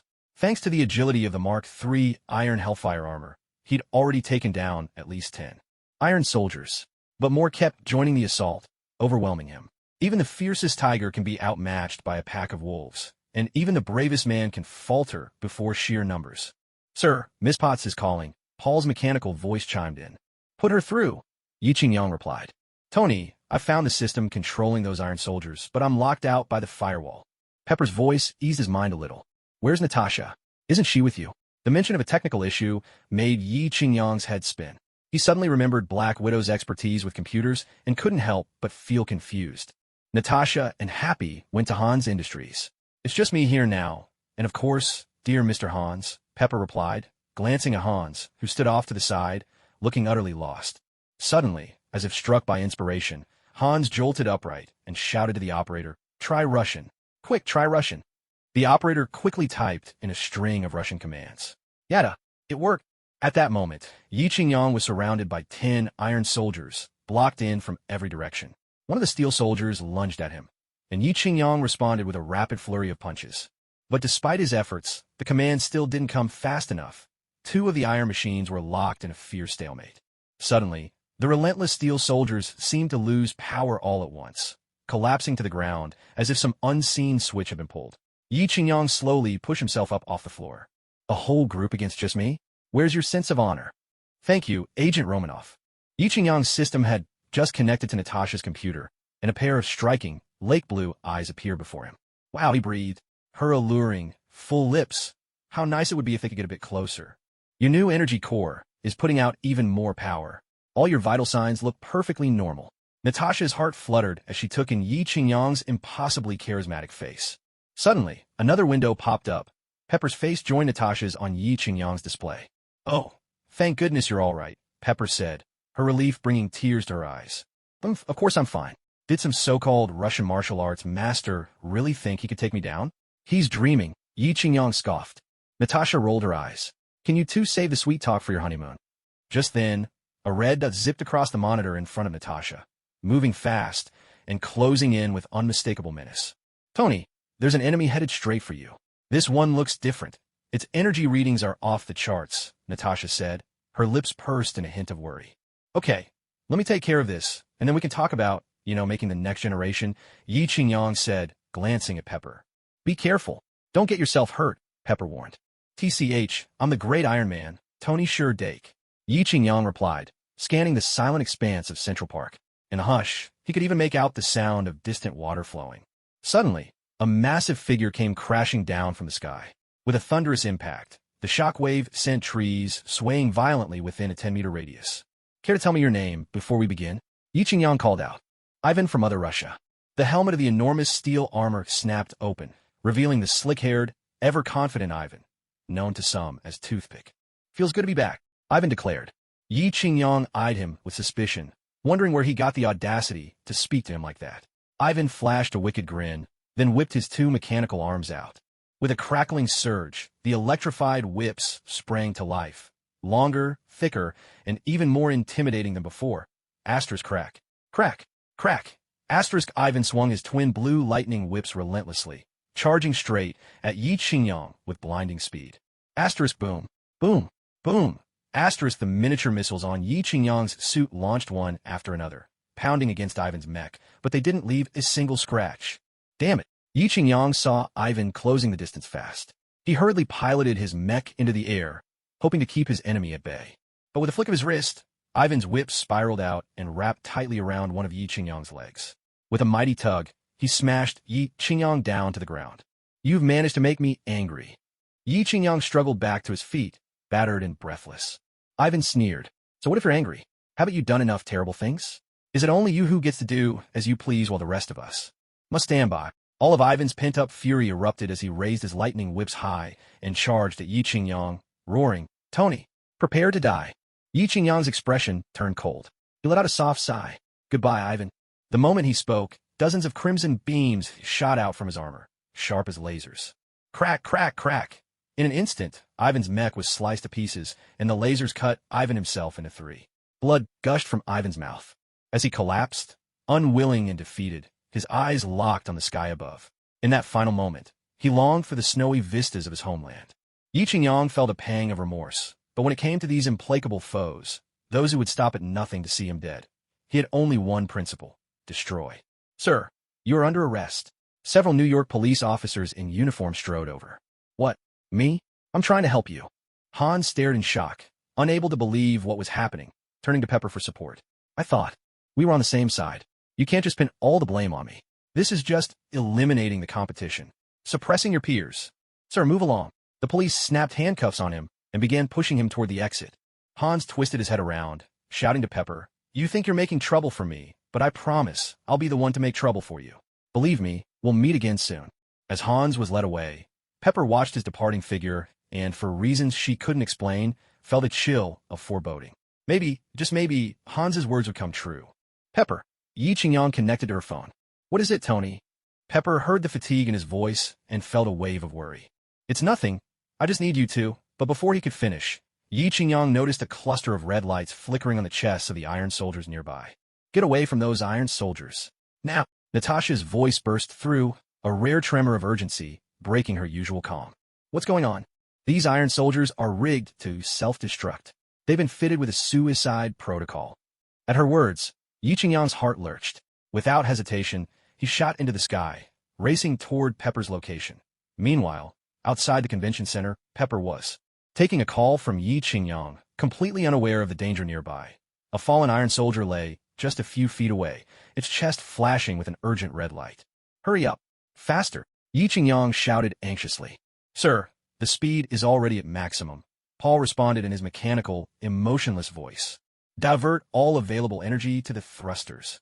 Sir, overloading the thrusters will cause them to explode under the strain. Do as I say. Yi Qingyang paid no heed to any warnings about thruster integrity. He wasn't the original Tony Stark anymore. Now, even a direct missile strike couldn't take his life. The red warning light flickered more and more rapidly. Yi Qingyang finally spotted Pepper's silhouette. Without hesitation, he dove down, scooping her up in his arms. At that very moment, the Iron Soldier's self-destruct countdown reached its final second. The red indicator light began to flash wildly, and a piercing alarm burst from the Iron Soldier's chest. A thunderous explosion ripped through the air. The blast wave hurled Yi Qingyang and Pepper violently away, slamming them through the sky.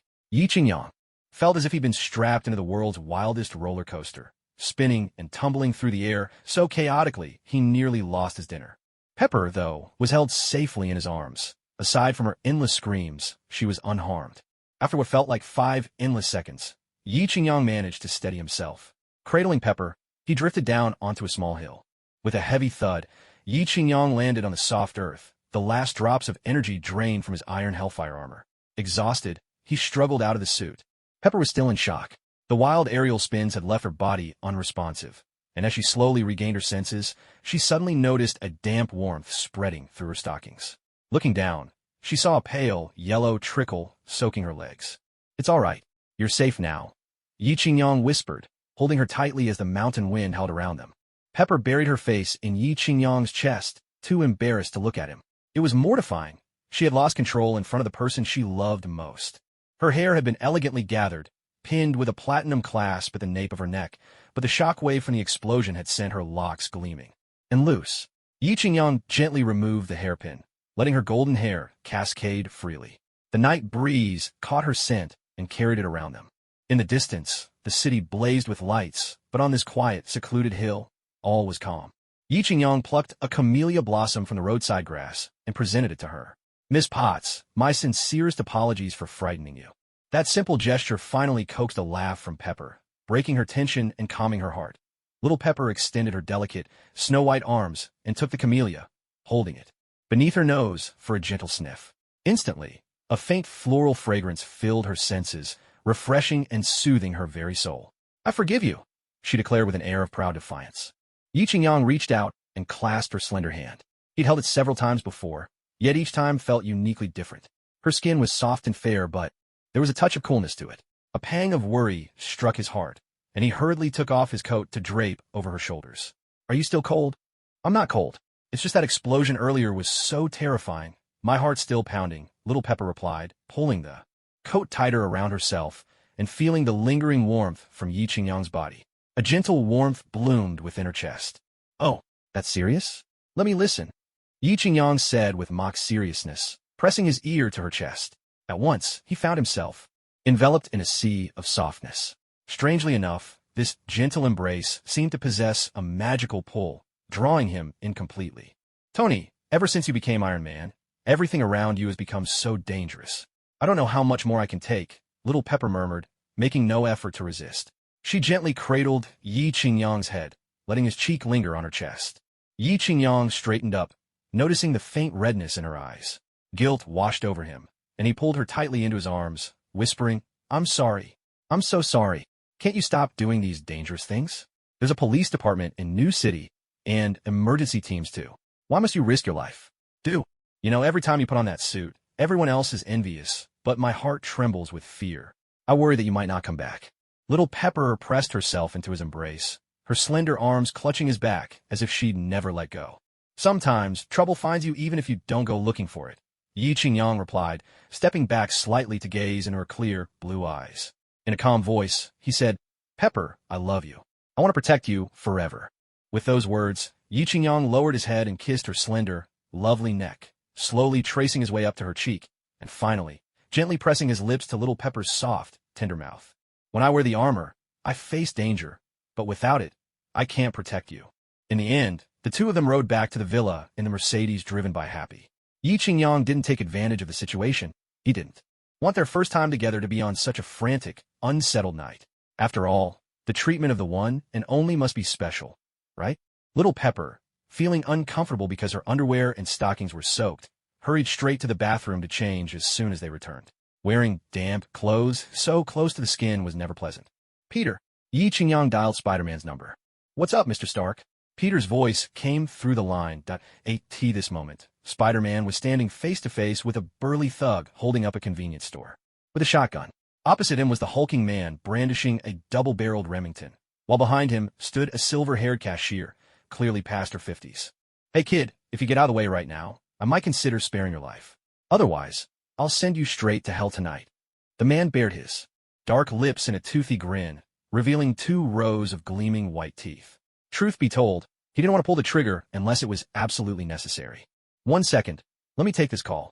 Spider-Man fumbled through the tight pockets of his suit, finally managing to fish out his phone.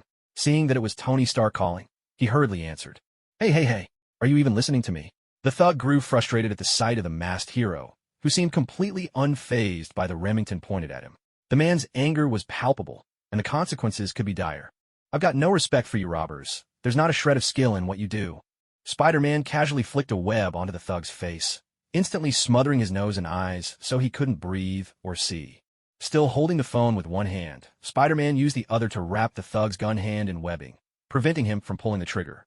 In the blink of an eye, several more strands of web shot out, pinning the man firmly to the shelves.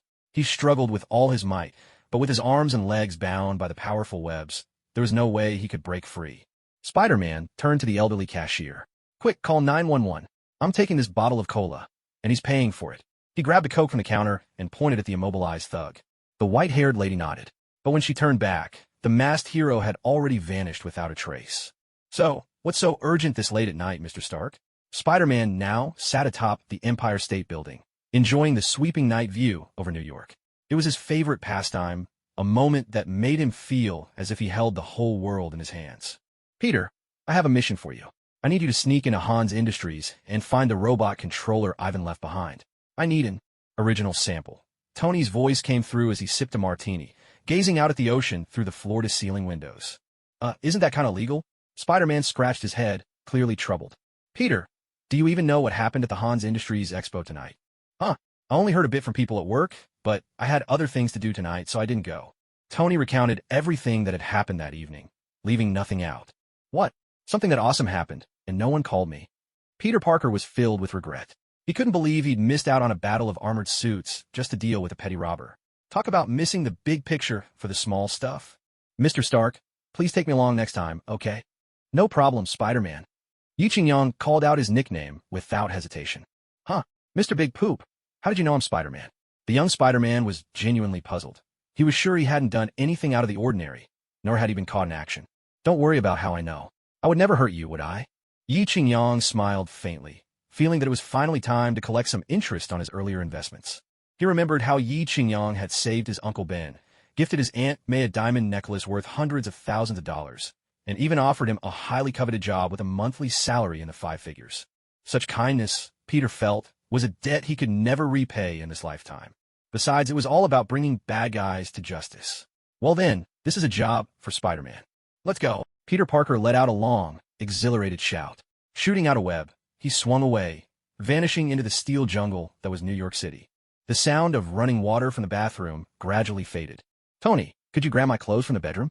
Pepper's charming voice called out from behind the door. Always happy to be of service. Yi-Ching-Yong realized he'd never actually been inside a room before. He gently pushed open the door. The room wasn't large, but it was impeccably tidy. The faint, pleasant scent unique to Pepper lingered in the air. Not overpowering, but delightfully inviting. It's the third drawer from the bottom, on the left side of the wardrobe.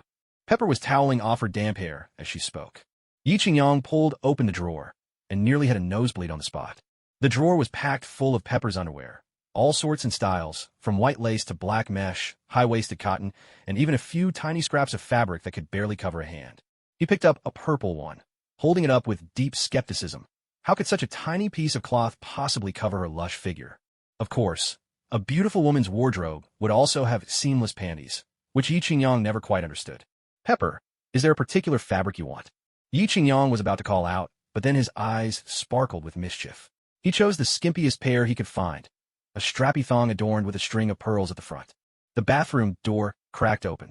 Yi-Ching-Yong was about to peek inside to admire the decor, but the door quickly shut in his face. Pepper glanced at the underwear in her hand, her cheeks blazing with embarrassment. This Tony is just too much. Out of all those options, he just had to pick the most mortifying one. Wrapped in her towel, face flushed crimson, Pepper stepped out. She was like a lotus emerging from clear water, naturally beautiful and unadorned. Fresh from her bath, she looked radiant and dewy, so much so that Yi-Ching-Yong couldn't help but stare, utterly transfixed. I'm going to bed. You should get some rest too. Sensing the heat in Yi-Ching-Yong's gaze, Pepper scurried back to her room, as if fleeing. Behind the closed door, her heart was still pounding wildly. Sitting on the soft bed, little Chilly felt completely exhausted, longing for nothing more than a good night's sleep. A sudden click sounded. The door lock was turned. Just as she had begun to relax, little Chili tightened her bathrobe nervously, her eyes fixed on the doorway. I warmed up a cup of fresh milk for you. Drinking it before bed can help ease your fatigue, Yi Qingyang said, handing her the milk. Thank you, little Chili replied, reaching out to take the cup. Yi Qingyang, however, noticed that her towel seemed to be slipping, revealing a stretch of pale, delicate skin. She looked so slender, but unexpectedly, she's quite shapely, he thought.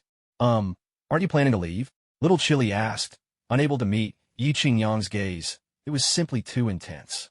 She stood up, intending to slip out of the room, but Yi Qingyang blocked her path and pulled her into his arms. Tony, let me go. I just want to talk with you about the Goldbach conjecture, Yi Qingyang said, savoring the softness in his embrace, reluctant to let go. We can discuss that tomorrow, she protested. That won't do. Science requires personal sacrifice and dedication. This isn't just a small step for the two of us. It's a giant leap for all of humanity. Now that he was so close to his goal, Yi Qingyang wasn't about to give up. Little Chili's emotions gradually settled. Perhaps it was time for her to take the initiative. Yi Qingyang gently pushed her onto the big bed in the center of the room. Her bathrobe fluttered through the air, and suddenly, the atmosphere was filled with the promise of spring. With no one around to disturb them, a woman's heart in such circumstances inevitably softens, especially when both sides already harbor feelings for each other. Yi Qingyang didn't pounce like a ravenous wolf. Instead, he sat slowly by her side, his touch gentle as he caressed her waist. Though she had been terribly anxious, little Chili felt her nerves finally start to calm as she witnessed his tenderness. I feel like this is all happening too quickly, she murmured, shyly. I want to save my first time for the day we exchange wedding rings. Her cheeks flushed, but she made no move to leave. Instead, trembling, she curled up in Yi Qingyang's embrace. How is this fast? My classmate's son is already old enough to run errands for soy sauce. Yi Qingyang joked with a smile. Don't you want to take a shower? Little Chili suggested, as if accepting her fate. In her heart, she realized that, if it really happened now, perhaps it wouldn't be so hard to accept after all. With a cheer, Yi Qingyang leaped up, stripped down to his underwear, and dashed into the bathroom. Little Chili pulled the quilt over herself, her gaze dreamy as she watched him in the bathroom, singing in a playful, carefree tune. La la la, la la la. Up I scrub, and down I wash, left and right I rub and knead, and when I'm free, I'll shake your hand. Tony has been acting so strange lately. Always saying things I don't understand, Little Chili thought, staring absently at his cheerful figure in the bathroom. Today's my lucky day. Wolf's treating us to chicken. If you call me and I don't answer, what's the use in calling him? What's the use in calling him? Yi Qingyang's phone rang, abruptly pulling Little Pepper out of her reverie. She got up, walked over, picked up Yi Qingyang's pants, and opened the phone. The caller ID flashed. Green light, Betty Rose. Who could that be? With a puzzled frown, Little Pepper answered the call. My darling, why did you leave me all alone? I just watched the news. I'm so worried about you. My heart aches for you, brother.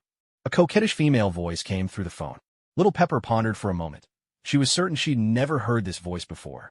This womanizer, sneaking around with so many women behind her back. I'm sorry, I'm Tony's secretary.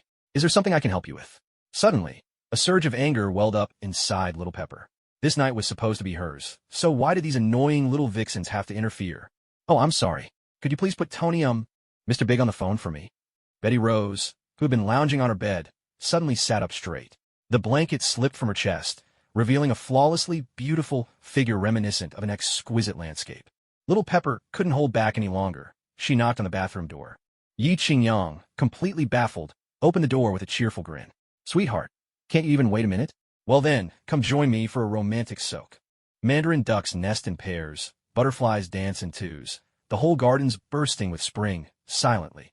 Before he could finish singing, Little Pepper shoved the phone into his hand and stormed out without looking back. What's going on? Is menopause coming early? Yi Qingyang took the phone, only to see Betty Rose's name on the screen. His heart sank. What rotten timing. Tonight was supposed to be the perfect moment to win over Little Pepper, and now one of his other women had ruined everything. But he couldn't blame anyone but himself. He was simply too irresistible. Betty, darling, what's the matter? Nothing. I just miss you, that's all. And just now, your secretary was so fierce, it really scared me. Betty Rose began to complain. She's always like that. Don't take it to heart. Really? How could there be such a fierce woman around you, brother? Not like me. I only know how to care for you. Yi Qingyang could only force a couple of awkward laughs. With women on both sides, there was no right answer. Whichever way he leaned would be wrong. Yes, you're absolutely right. I'm in the shower. Let's talk later. Not waiting for the clingy Betty to respond, Yi Qingyang hurriedly hung up. What a joke. There was a stunning beauty waiting for him outside. Why waste time on philosophical discussions with someone over the phone? After a hasty rinse, Yi Qingyang rushed out, only to find the room completely empty. I've already taken off my pants. And this is all you're showing me? Pepper. Yi Qingyang stepped out of the room, but the vast hall was empty. No sign of Pepper anywhere. Strange. She was just here a moment ago. How could she disappear in the blink of an eye? A deep, throaty roar of a sports car's engine echoed from downstairs. Yi Qingyang hurried to the window, but all he caught was a flash of red speeding away.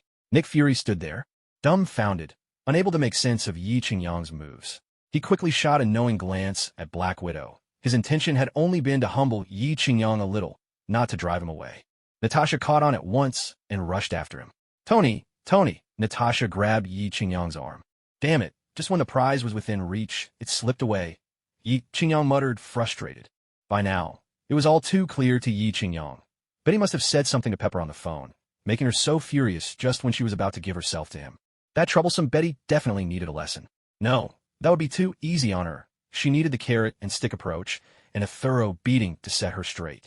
With a sigh, Yi Qingyang could only trudge back to the bathroom. A rinse up top, a wash down below, a scrub to the left, a rub to the right, he chanted to himself. Well, might as well give myself a day off. The next morning, Yi Qingyang was woken by a call from Nick Fury. Seriously? It's Sunday. Can't a guy get some rest? He grumbled. This is a matter of life and death for all humanity. Don't you think you should come over and discuss it? Fury replied. All I know is that last night, I missed my chance to do my part for the continuation of the human race. That might just be the greatest loss in the history of evolution, Yi Qingyang said, glancing at the empty space beside him. Ever since he'd become Tony Stark, his bed had never been without female company. Enough with the nonsense. I've set up a meeting. The place is... Fury began, but Yi Qingyang hung up before he finished. He fried himself an egg and made a bowl of pork and preserved egg congee. After all, even a billionaire can't be expected to eat caviar and bluefin tuna worth tens of thousands of dollars per gram every morning, right? Feeling the loneliness that comes with wealth, Yi Qingyang decided it was time to hire a housekeeper, someone who wouldn't get into a huff and drive off in a sports car at the drop of a hat. Ideally, a housekeeper from Han Country. Once he made up his mind, Yi Qingyang dialed an old friend surnamed Li back in Han Country. Speaking of this old friend, anyone in Hong Kong, one of Asia's 4 little dragons, would know his name. After all, half the city's industries were under his control, and he was known as Li half the city. Hello, old Li, it's me. Got any good candidates to recommend? I don't ask for much, just someone fair-skinned and pretty, preferably under 35. Education? Not important. The most important thing is to listen. Okay. Send me the photos so I can pick one. Yi Qingyang put down his phone. Old Li was always reliable. He said he'd have the photos sorted and sent to the email by tomorrow. Afterward, Yi Qingyang chose a sports car that didn't look too flashy, an Audi Pikes Peak. You might ask, why not use the Hellfire armor? Sigh, that's rich people for you. I have a car, but I won't drive it, just for the fun of it. Damn it, Baldy told me to be here by 10, and it's almost noon. Why isn't he here yet? Yi Qingyang complained to Natasha across from him. I make hundreds of thousands in minutes, and I'm supposed to wait for him? Call him now and tell him if he doesn't show up soon. I'm leaving. Yi Qingyang crossed his legs. As beautiful as she was, it still depended on the person. You can look, but can't touch. It's like having a scoop of ice cream smeared with filth. What's the point? Take it easy. The director's busy cleaning up the mess you made last night. Natasha pouted her alluring lips, inwardly grumbling. If you hadn't stirred up so much trouble, would S.H.I.E.L.D. have to be running after you with a mop? What's this? Yi Qingyang took the file handed over by Black Widow. Avengers Initiative Preliminary Report. Yi Qingyang's heart skipped a beat. The main event had arrived. So that's why they called me here first thing in the morning, hoping to trick me into joining? Just then a bald man in a black trench coat walked in. Nick Fury himself. To be honest, I didn't want you to see that report. I'm not sure it even concerns you. As for this file, it's Agent Romanoff's assessment of you. See for yourself. The one-eyed director sat down confidently, completely at ease. Yi Qingyang took the report and opened to the first page. Personality analysis. Stark often acts on impulse and shows self-destructive tendencies. Reading this, Yi Qingyang shrugged. That was the old me, not the person I am now. Besides, don't all humans have a bit of that in them? Classic case, narcissist. Yi Qingyang nodded. In the original story, Stark truly was a narcissist, but that didn't include himself. Avengers Recruitment Assessment. Tony Stark, not recommended. Huh, so you don't want me? Well, I don't want you either. All right, in that case, I guess there's nothing left for us to discuss. Yi Qingyang tossed the report onto the table. So I'll take my leave. The one-eyed director hadn't expected Yi Qingyang to be so proud. Just a little blow, and he couldn't take it. Although you're not on our recruitment list, you can still serve as a consultant. Yi Qingyang stood up and extended his right hand. The bald man thought he'd changed his mind and quickly reached out to shake it. But Yi Qingyang simply pressed his lips together and said, "Good luck. I'm out." Then he turned on his heel and left without a trace of hesitation. What now? Can't solve things with words, so you want to use force? Planning on some violent law enforcement now. Yi Qingyang let Natasha's small hand do as it pleased. From the touch of her skin, he could feel that there were many calluses on Natasha's hands, especially in the palms and between the thumb and forefinger. Those were the marks left by years of handling firearms. You're getting the wrong idea. Why are you always so hot-tempered? Our director was just joking with you. Honestly, the Avengers wouldn't be the same without you. Natasha turned on her most charming act, shaking his arm vigorously. All right. If you keep shaking, my arm's going to snap. Yi Qingyang sighed helplessly, putting on an exaggerated pout as he plopped back down in his seat. Fine. Tell me what you want from me. But let me make one thing clear first. I'm not interested in murder, arson, robbery, or harassing young ladies. Nick Fury rolled his one eye, giving Yi Qingyang a speechless look, as if you haven't done your share of those things already. I suspect there's a mole inside S.H.I.E.L.D., which is why I'm planning to use SHLD's resources to form a new kind of organization. Such a secretive matter, and you're telling me? Yi Qingyang wasn't the least bit surprised. A mole? S.H.I.E.L.D. was practically crawling with Hydra agents. Aside from a few people he could count on one hand, the rest might as well be Hydra themselves. I honestly think S.H.I.E.L.D. is the wrong name for you guys. You should just be called the Serpent Bureau. Serpent Bureau? Natasha looked puzzled, not understanding where that name came from. Nick Fury, however, was visibly shaken. He had only just uncovered the tip of the iceberg, suspecting a connection to Hydra. Yet Yi Qingyang seemed to know even more. No need to look at me like that. The problems in S.H.I.E.L.D. didn't start yesterday. Don't forget, one of the founders of S.H.I.E.L.D. was my dearly departed father, Howard Stark. Is it so strange that I know a few secrets? All right then, please continue. This time, Nick Fury could only spread his hands in resignation. In ancient times, there was a man called the Red Skull. The Red Skull.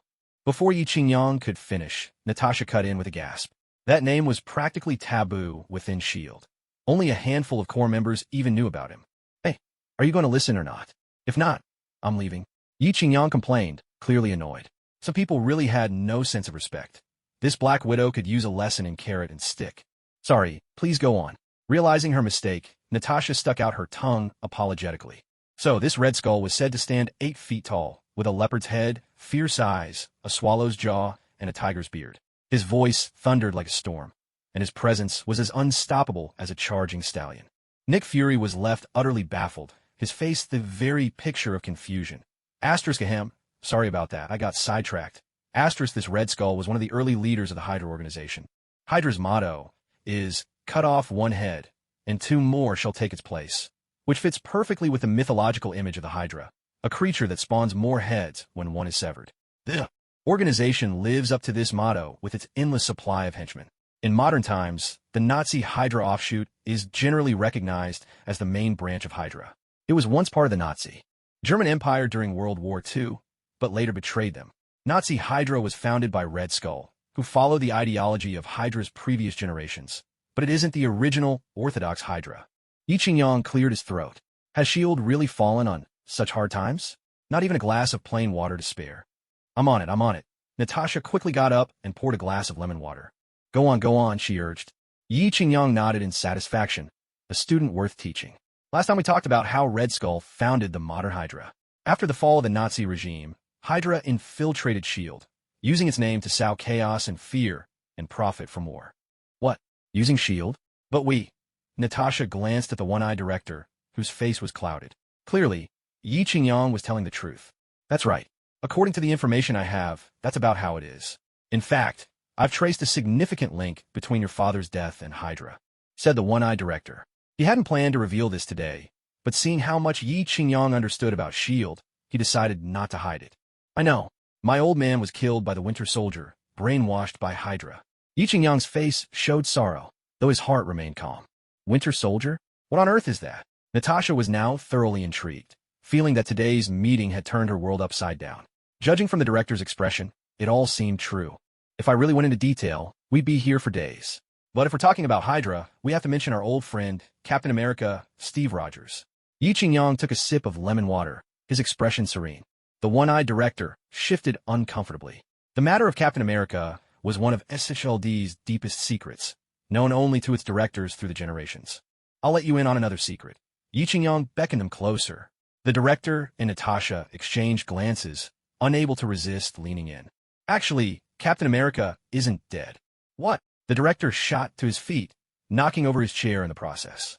Are you serious? Where is he? The director voiced the question every S.H.I.E.L.D. agent longed to ask. In the sea, Yi Ching-yong replied after a moment's thought, a bit uncertain. Somewhere beneath the ice. Could it be at the place where? The captain fell into the sea. The one-eyed man rubbed his bald head, unable to contain his eagerness to go and verify the theory. That's all I can say for now. I won't say anything more about the rest. Yi Ching-yong closed his mouth, worried that revealing too much might irreversibly disrupt the timeline. Tony, from today on, I'll have to see you in a new light. I've always been outstanding. You just never noticed. Yi Ching-yong looked at the one-eyed man and burst out laughing. So about that invitation to join S.H.I.E.L.D.? I'm in, but we'll need to discuss the details further. Let's wait until you find a captain, then we can talk. With the matter settled, Yi Ching-yong rose to leave. Suddenly, as if remembering something, he turned back. Could I ask a small favor? For yesterday's rescue operation, Washington, D.C. wants to present me with an award. I want that show-off congressman who tried to impress me to be the one handing me the certificate. The one-eyed man, expecting something important, listened intently. But when he heard this request, his face fell into speechless disbelief. This Tony really holds a grudge. He never lets anything go. Natasha, hearing Yi Ching-yong's voice, Black Widow looked up in confusion. She was still digesting what Yi Ching-yong had revealed about Hydra and Captain America. Are you free tonight? Interested in grabbing dinner? Yi Ching-yong gazed at the strikingly beautiful Black Widow, clearly with intentions beyond a meal. Thanks, but no thanks. I'm busy. Having lived over 70 years, Black Widow could read his mind from his expression alone and turned him down without hesitation. All right then. I hope you find a captain soon. Suffering his first rejection, Yi Ching-yong rubbed his ear in embarrassment and quickly made his exit. Once he left SHLD's secret base, Yi Ching-yong suddenly found himself at loose ends. Everything at the company was under Pepper's control. Betty Ross was still in class, and Xiao Rongyu had become Pepper's personal assistant. Who knows what kind of charm Virginia Pepper used? Now the two of them were thick as thieves, leaving him no opportunity at all. So, where should I go? At that moment, Yi Ching-yong found himself facing the quintessential dilemma of the wealthy. Plenty of money and free time, yet feeling utterly alone. Suddenly, his eyes lit up. He remembered the housekeeper he'd requested that morning. He hadn't checked on her yet. He had to take a look right away. Parking his car beside a grove of trees, Yi Ching-yong pulled out his phone and checked his email. There was already a document from Old Lee, along with a photo. Opening the document, he saw the woman's name, Wei Jinjin. To his surprise, the housekeeper was already 31 years old. He felt a pang of disappointment. There's a saying that once a woman passes 30, her life starts to go downhill. This is especially true for women in the countryside. Constant labor and exposure to the elements leave their skin rough and weathered. But that's not the worst of it. Rural women in the Great Han are said to be naturally gifted in the art of bickering. A gentle girl, once she becomes part of a large rural family, inevitably picks up a talent for sharp words and cutting insults. Their combativeness in a verbal spar could rival, if not surpass, the legendary Zhuge Liang, who famously talked an enemy to death. With these heavy thoughts weighing on her, Yi Ching-yong opened the photograph. To her surprise, her eyes widened and her hands began to tremble uncontrollably. She had expected nothing, yet what she saw left her breathless. It was a simple photograph, clearly taken at one of those ubiquitous bridal portrait studios with no particular skill or artistry. And yet, the woman in the picture, plainly dressed and without a trace of makeup, immediately captivated Yi Ching-yong. The woman's face was an elegant oval, perfectly proportioned and snowy white. Her complexion rivaled that of any Western beauty, but with a softness and delicate glow that was all her own. Her hair, loose and unbound, cascaded naturally down her back, revealing a smooth and radiant forehead. Her eyebrows were long and shapely, like brushstrokes of ink, and her almond-shaped eyes, clear and bright, seemed to shimmer with spring water. Even through the screen, Yi Ching-yong could feel the overwhelming allure of this woman. A beauty so striking, it was as if she could bring down a kingdom. She felt an almost irrepressible urge to seize this enchantress on the spot. What drew her in even more were the woman's full, luscious lips, reminiscent of Exingile. Old Lee had certainly outdone himself, finding such a stunning beauty. But how could a woman as lovely as this be content working as a housemaid? What kind of man would let such a treasure out of his sight to serve someone else? Well, she ran into trouble. Before Yi Qingyang could finish sorting through her thoughts, the phone rang. It was Li Banqing. Mr. Big Boss, I've already sent the information over. Please check your inbox, Li said. Hey, old Li, where on earth did you find such a gem? Don't tell me you strong-armed her into this. If you did, I want no part of it, Yi Qingyang replied. She considered herself someone who'd come into money recently, but she drew the line at breaking up families or taking advantage of others. She had no wish to be judged by the Righteous Women's League before karma could catch up with her. Don't worry, there's nothing shady here, Li Banqing answered, his tone calm and unhurried. This woman's husband racked up a mountain of gambling debt. When his creditors came knocking, the coward actually wanted to use her as collateral. My men are no fools. They couldn't bear to see her fall into those thugs' hands. So they took matters into their own hands and paid off twice the debt, on the condition that the husband divorce her. But the lender needs her signature on the paperwork. And, naturally, the man chose money over his wife. The woman, heartbroken and disillusioned, is now left all alone, burdened by a debt she could never hope to repay in her lifetime. Don't even mention asking her to keep you company. She could sweet-talk her way out even if you sent a beggar her way. Old Li, you really know how to get things done, Yi Qingyang exclaimed in admiration, realizing that the truly wealthy never have to get their hands dirty. Their subordinates, the ones always eager to please, will naturally bring all the good stuff right to their feet. Damn, why can't my own bunch of useless hangers-on be this sharp? Clearly, only the great families know how to play the game. They have real heritage. So, are you satisfied with this woman? If not, I can find someone else for you, Li Banqing said respectfully. No, that would be too much trouble. She'll do. By the way, when will I be able to? Yi Qingyang's expression grew increasingly lecherous. With a beauty like this, just her photo is enough to bewitch a man. If she appeared in person, he'd be over the moon. We'll need to get her a passport, but at the latest, she'll be at your doorstep by tomorrow, Li Banqing replied apologetically.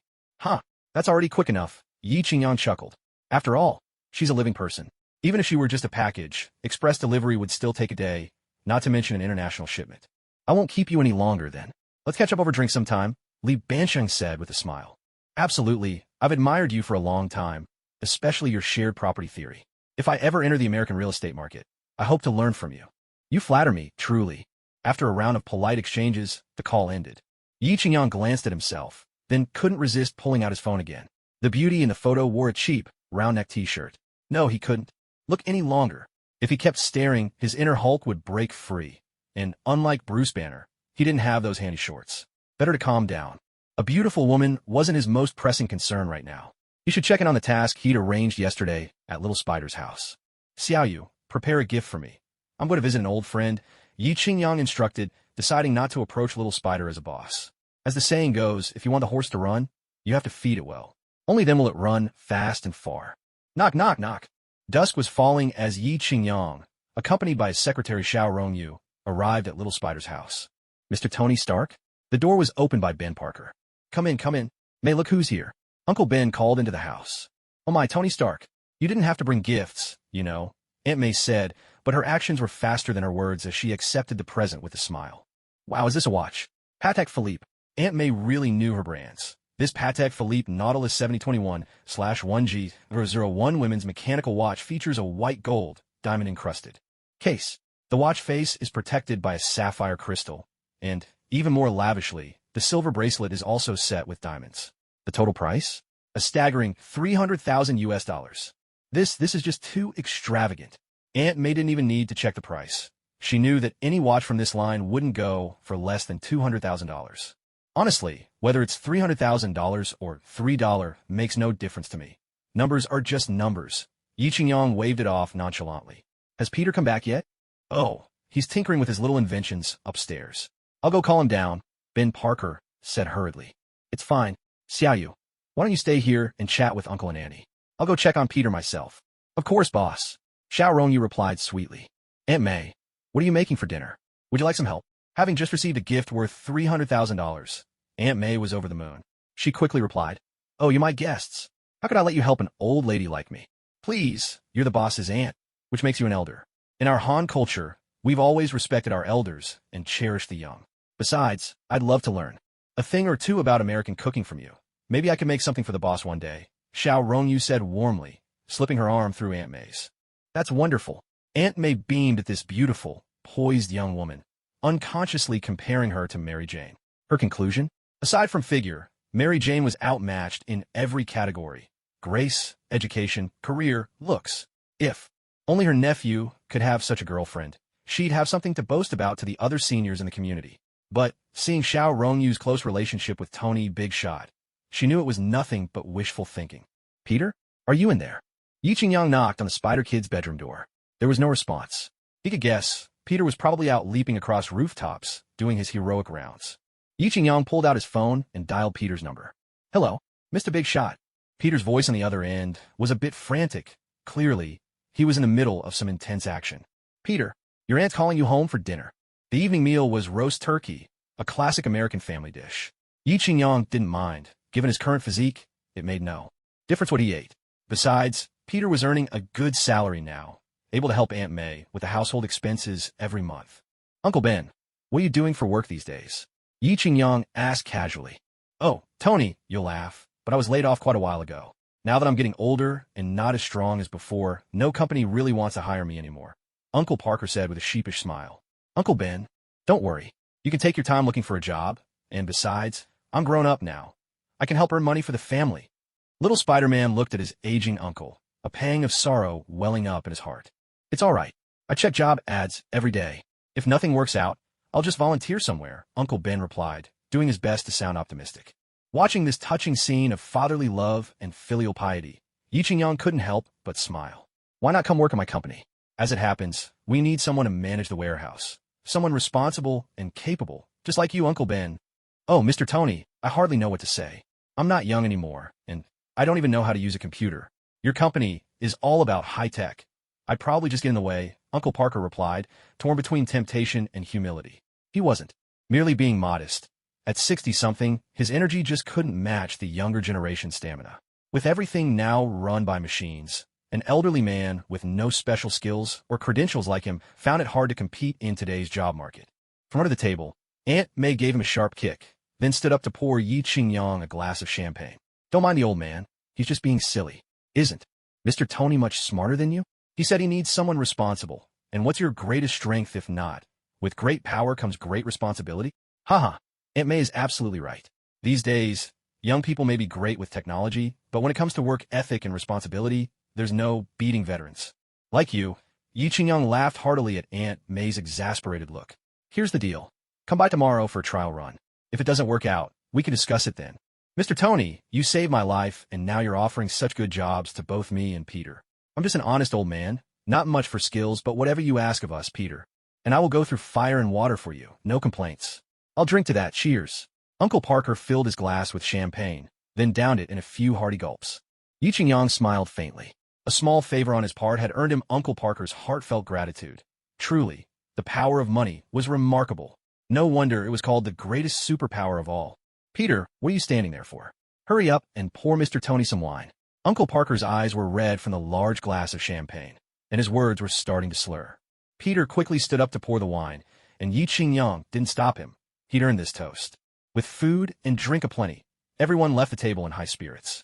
Declining Uncle Parker and Aunt May's invitation to stay, Yi Qingyang was escorted out by Peter. Alone, because he'd been drinking, Yi Qingyang handed his car keys to Xiao Rongyu. He and Peter stood chatting idly beneath the streetlights of the neighborhood. Peter, did you play the role of a good Brooklyn neighbor this afternoon? Mr. Tony, the young Spider-Man was about to explain, but Yi Qingyang waved his hand dismissively. I know far more than you imagine.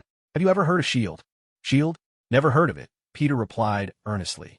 That's only because you haven't made a big enough splash yet. I'd wager S.H.I.E.L.D. has had its eye on you for some time. Yi Qingyang pulled out a pack of Hongta Mountain cigarettes from his pocket and slid one out. Want one?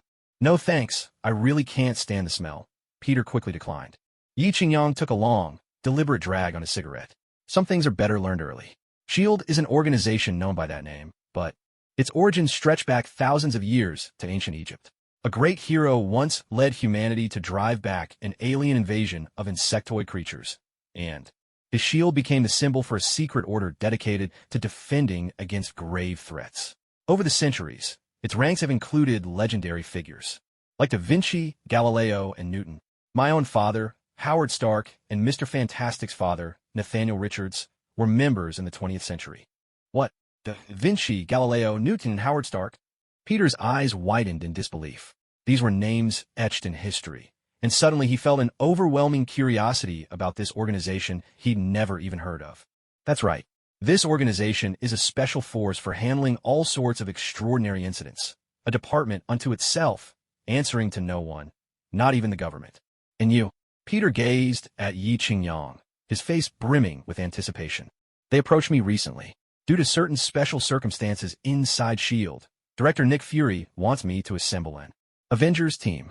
Yi Qingyang exhaled a smoke ring, his eyes growing distant, as if he could already see the fierce battles that lay ahead. And me? Peter still looked at Yi Qingyang with unbridled admiration. After all, if such a legendary organization needed Yi Qingyang, didn't that make his idol even more extraordinary? That's exactly why I wanted to talk to you. I'd like to recruit you as the first member of this alliance. Would you? Yi Qingyang flicked the ash from his cigarette. I'm in. Peter leapt up before Yi Qingyang could even finish. But this team needs people with unique talents, Yi Qingyang said with a playful grin. Like this. Peter shot a web and swung through the air, showing off his acrobatic skills. And this. He hoisted a massive boulder, easily lifting it to display his strength. Or maybe this. The little spider kept jumping in place, leaping as high as a 3-story building. How about this? The little spider asked, launching himself with a spring and clinging to the wall. Watching the little spider show off his skills again and again, Yi Qingyang could hardly hold back his laughter. After all, he thought, young people really can't hide their excitement. No wonder he's my favorite. All right, Peter, Yi Qingyang said, putting on a serious face. Our organization isn't a circus. You can't join just because you have some special abilities. First, members must possess 3 very important qualities. What qualities? The little spider asked, unable to contain his eagerness. First, you must obey orders and follow commands. And the second? Strictly obey the first rule. And the third? If you have any objections to a superior's orders, you must unconditionally comply with the second rule. Yi Qingyang declared. Can you do that? No problem, sir. The little spider was already getting into character. Now, I'm assigning you your first mission. Yi Qingyang announced solemnly. Always ready. Within 1 week, win Mary Jane's heart. Yi Qingyang said with a sly grin. The little spider's face fell. Mission guaranteed to be completed. The little spider saluted. The next day, at the awards ceremony in Washington, D.C., the air was alive with the sound of drums and firecrackers, flags waving, and a sea of people packed shoulder to shoulder. Yi Qingyang was almost squeezed under the table by the crowd. The agony of fame, especially for a rich and famous celebrity. It's even harder. Dressed smartly in a suit at the very front, Yi Qingyang looked up at the stage, where the same chubby congressman who had once hurled insults at him in Congress was now preparing to speak. Today, I am deeply honored to be here to present this award to Mr. Tony Sher-Dake, the congressman announced, his face twisted with forced enthusiasm, but he dutifully read from the script. There's no doubt Mr. Tony Sher-Dake made outstanding contributions during the Hans Industries incident, protecting the lives and property of the American people. Through his actions, he showed us that only Stark Industries has the ability to master the Iron Man armor. The speech was long, but Yi Qingyang listened with genuine interest. For once, he found himself not bored during someone else's speech. He recalled the old days at school or company meetings back in China, when every word from those so-called leaders was tedious nonsense, leaving him fighting to stay awake. All those dignified faces on stage. Who knows how many dirty deals they made behind the scenes. And now, moving on to the next item on the agenda, let's invite Congressman Lewis to present the award to New York's upstanding citizen, the chairman of Stark Industries, the people's defender, the superhero Iron Man, Mr. Tony Sher-Dake. Wow, Yi Qingyang thought, who would have imagined I'd ever be this popular? Yi Qingyang strode up to the podium, brimming with confidence as he faced the military representatives, government officials, and delegates from the businesses of New York and Washington below. Of course, there were also quite a few reporters from the Planetary Daily and the Global Daily in attendance. Thank you, Mr. Stark. Such an outstanding performance. This is well-deserved, the senator declared, affixing the medal to Yi Qingyang's chest in full view of the audience. Haha, it's my honor. Yi Qingyang's grin stretched nearly to his ears. Moments like this, when those who dislike you have no choice but to applaud you, are truly satisfying. Mr. Stark, would you care to say a few words? Yi Qingyang quickly craned his neck to see which reporter had made such a clever suggestion. Oh, Wasn't that the beautiful woman he'd once spent the night with? Their eyes met, and the reporter slyly licked her lips and winked at him. Clearly, his efforts had paid off. Just you wait. Our little arrangement is far from over. Yes, let's hear from Mr. Stark. The other reporters eagerly chimed in, never missing a chance to stir things up. After all, in America, the bigger the news, the better. Scandals and drama sold more papers, brought more viewers to the TV stations, and attracted more advertising dollars. The host glanced uneasily at the press secretary, who gave a subtle nod. Relieved, the host spoke up. Now, please welcome our country's renowned entrepreneur, Iron Man, Mr. Stark, to share his thoughts. A triumphant tune filled the air as Yi Qingyang stepped lively up to the stage. The hall erupted in applause. Look at that. That's popularity. That's prestige. That's the will of the people. Yi Qingyang pressed his hands downward to calm the crowd's excitement. Today, the sun is shining bright. Today, the stars are dazzling, he began. As a citizen of the United States of America, I have a dream. I dream that one day, this nation will rise up and truly live out the meaning of its creed. We hold these truths to be self-evident, that all men are created equal. I dream that one day, in the borough of Queens in New York, the sons of former slaves and the sons of former slave owners will be able to sit down together at the table of brotherhood. I dream that one day, even America, the world's policeman, can finally find peace and stop meddling in the affairs of others. I dream of world peace. I dream that one day, our nation's companies will see less scheming and more acceptance, working hand in hand toward the future. I dream that one day, valleys shall be exalted, mountains and hills made low, the crooked roads straightened, and the light of justice shining upon the earth. Yi Qingyang spoke with fiery passion, but the audience below sat in stunned silence. What was going on? Had this notorious playboy, this walking headline, suddenly started reciting Martin Luther King's speech and talking about world peace? Are you kidding? You're the world's biggest arms dealer, and you're lecturing us about world peace? And what's all this talk about domestic entrepreneurs joining hands and moving forward? Give me a break. Osborne Industries and Hans Industries, those two giants were both brought down by you. How do you expect anyone else to survive? If Hans and Norman Osborn were here, they'd tear to shreds this shameless, self-aggrandizing narcissist. Excuse me, Mr. Stark. A blonde reporter, I'd had a fling with thrust her microphone toward me. Rumor has it your chief assistant, Miss Pepper, was present that night, and even intervened to stop Mr. Hans, the chairman of Hans Industries, from breaking the law. Is that true? Impressive. The grapevine here in America is as leaky as a sieve. I slipped on a pair of glasses from my pocket. My assistant is someone who works tirelessly for the people, always putting in long hours. She only wants to be an unsung hero. Please, everyone, respect her privacy and don't intrude on her personal life. But the blonde wouldn't let up. She clearly hadn't forgotten how Pepper had put her in her place that morning. Then may I ask what exactly is your relationship with Virginia Pepper Potts? Eyewitnesses say you flew her away in the Iron Man suit. That's a personal question, and I'm afraid it's not appropriate for me to answer. I clear my throat. Aren't there any other topics you'd like to ask about? For instance, the incident with Hans Industries' robot injuring people. A reporter from the Daily Globe chimed in. Hello, I'm with the Global Daily. Can you tell us if Miss Potts will be attending this year's Super Bowl party? I was completely a loss. Super what? She won't be attending. Well, I don't know the answer. I just say no. A journalist from BBB channel jumped in. Does Miss Potts have any plans to break into Hollywood? Seriously? She's a company executive, not an actress. Are you out of your mind? I forced a smile. She's not going anywhere. She'll remain here, dedicated to the company she loves. I'm from Playboy Daily. Will she continue as the CEO of Stark Industries? What kind of question is that? She'll continue to perform her duties, as she always has. Will you marry her? A cameraman called out. Gossip really is a universal instinct. No comment. I could barely keep the smile on my face. I heard she was hospitalized recently. Can you tell us which hospital? An intern asked. My smile froze. Seriously? How long ago was that? Is this your first day on the job? She's not coughing anymore. I waved my hand, signaling the end of the questions for today. After the press conference, I settled into the back seat of my Audi Pikes Peak with Happy at the wheel. These press conferences are brutal. Honestly, more exhausting than a street fight.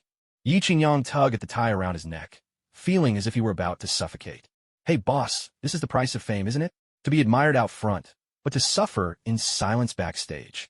Happy kept his eyes fixed on the road ahead, fully focused. Well, Happy, you sure have a silver tongue these days. You always have something clever to say, Yi Qingyang remarked, pulling out his phone to check the news for the day. It's just the company you keep, boss.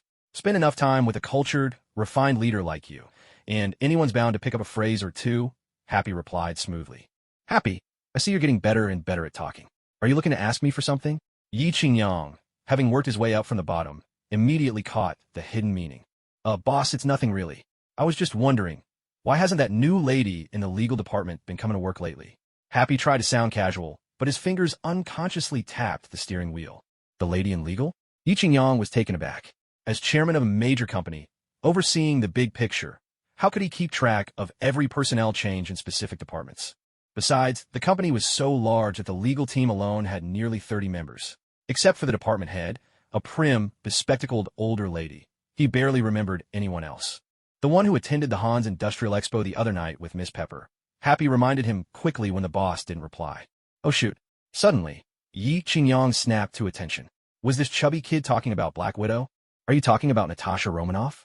Yeah, I think that's her name. I was just curious why our company hired such a beautiful Russian woman. Isn't that international cooperation or what? Happy cracked a joke that fell a little flat. Yi Qingyang chuckled. So, what? You've taken a liking to her? Ahem, I wouldn't say that exactly. Let's just call it mutual attraction, Happy said, trying not to lose face.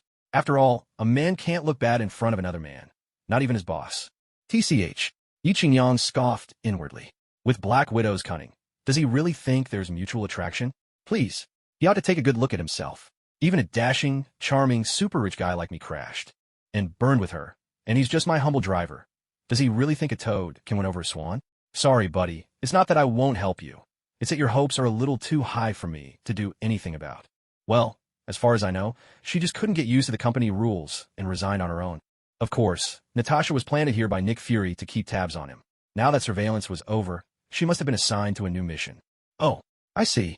I wonder if she left any way for us to stay in touch.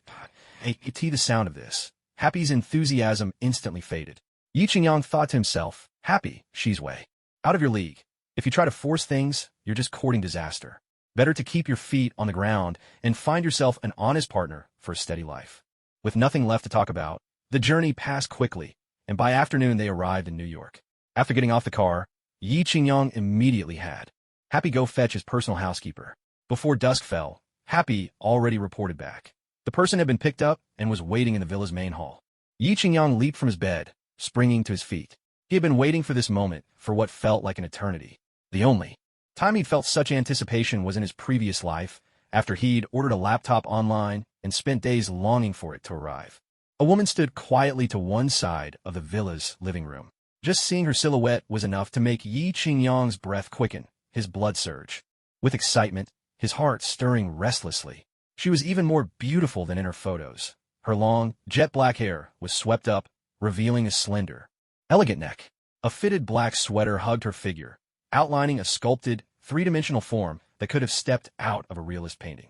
Her curves were striking, her features delicate, and yet, between her brows lingered a gentle trace of melancholy, as if she worried for her future and fate. Hearing footsteps behind her, Wei Jinjin quickly turned around. Her presence was hard to ignore, the black knit sweater unable to hide her assets, the fabric stretched taut above her waist. You must be Mr. Tony. My name is Wei Jinjin, from the Han Empire. It's a pleasure to meet you. Please take care of me. Wei Jinjin gave a graceful bow, her demeanor gentle and refined. The moment she saw Yi Qingyang, Wei Jinjin felt a wave of relief. Her future employer was truly handsome, nothing like some decrepit old man. If he had turned out to be like Li Bansheng, she would rather be dead than go through with this. He laughed. We'll have plenty of time to get to know each other. By the way, did Old Li explain everything to you? Though Yi Qingyang was inwardly excited, he kept his composure, showing no sign of impatience. With a treasure like this, he needed to take his time, let things simmer to perfection. Where's your luggage? He asked, noticing Wei Jinjin was empty-handed. Mr. Li said my past is behind me now, and honestly, I don't want to dwell on memories best left forgotten. I threw away everything from before. I only have these simple clothes I'm wearing, Wei Jinjin replied. Though she seemed delicate, her resolve was clear. She was a woman of strong will. From the way you speak, you don't seem like someone who's never been educated. I wonder. Yi Qingyang hinted, leaving his question unfinished, that I graduated from a top university in Han, and after falling in love with my ex-husband, I followed him to live on the southeastern coast after graduation. At first, life was wonderful, but then he got hooked on gambling, a habit that started off in secret and grew worse and worse. In the end, he maxed out his credit cards and borrowed money to feed his addiction. And then, he even At this point, Wei Jinjin's face was already streaked with tears. In a way, it's for the best. I don't owe him anything now. From here on, we'll go our separate ways and never see each other again. Wei Jinjin managed a bright smile. I'm sorry, boss, for telling you so much about my embarrassing past. I hope I haven't made you uncomfortable. Yi Qingyang handed her a box of tissues. From now on, this is your home. If there's anything you don't understand, just ask me. Everything here is fully automated. All you need to do is take care of the laundry, cooking, and tidying up. Moving a little closer, Yi Qingyang caught a faint scent of orchids drifting toward him, mixed with a subtle fragrance unique to her. Was it her natural scent? Like a princess, fragrant and ethereal? Wei Jinjin responded sweetly. I'll work hard to repay your kindness. No, don't think that way, Yi Qingyang replied, half amused, half exasperated. I may be a capitalist from the United States, but I've never been stingy with my own people. And please, don't keep talking about repaying me. It was just a small favor. Just do your job well, and that's enough. Wei Jinjin nodded quietly. For someone as important as you, it may have been a small gesture, but to me, it's like a second chance at life. Wei Jinjin, why don't you cook dinner first? I'd like to see what you can do, Yi Qingyang said with a smile. Mr. Tony, just call me Xiao Wei. Wei Jinjin is a bit of a mouthful, she replied. No need for Xiao Wei either. I'll just call you Azure, he said. All right. Wei Jinjin agreed with a nod. I've already prepared a few sets of clothes for you. Go ahead and change. Yi Qingyang's lips curled into a subtle smile, remembering the uniforms he'd ordered online. His heart stirred with excitement. Sir, where's my room? Wei Jinjin asked, not quite daring to meet his gaze. You'll be living right next door to me, Yi Qingyang replied, pointing down the hall. Your clothes and everything else are in your room. Wei Jinjin gave a slight bow and turned to go inside. Watching her denim-clad legs sway gracefully as she walked, Yi Qingyang couldn't help but think he'd struck gold this time. When Wei Jinjin saw the uniforms laid out on the bed, her cheeks immediately flushed. Her new boss certainly had some odd tastes. School uniforms, maid outfits, ultra-tight bodysuits. In total, there were more than a dozen different styles, all in luxurious fabrics that clearly hadn't come cheap. How was she ever supposed to wear such embarrassing outfits before she came? Li Bansheng had made things very clear to her. Do well, and everyone will be happy. But if you upset the boss, unless you somehow disappear from the face of the earth, you and everyone connected, you will be implicated. I'm only doing this because I have no choice. It's not what I want. With a sigh, Wei Jinjin picked out an office outfit that looked more or less appropriate. The white long-sleeve blouse had been altered into a sleeveless shirt, with a V-neckline cut all the way down to her navel. The skirt was so short it barely covered her hips, and it took a great deal of effort to squeeze her proud figure into it. At that moment, she almost regretted being so voluptuous.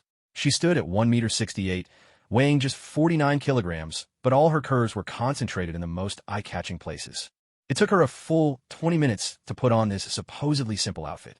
When she finally stepped out of her room, Yi Qingyang turned to look at her, and was instantly spellbound.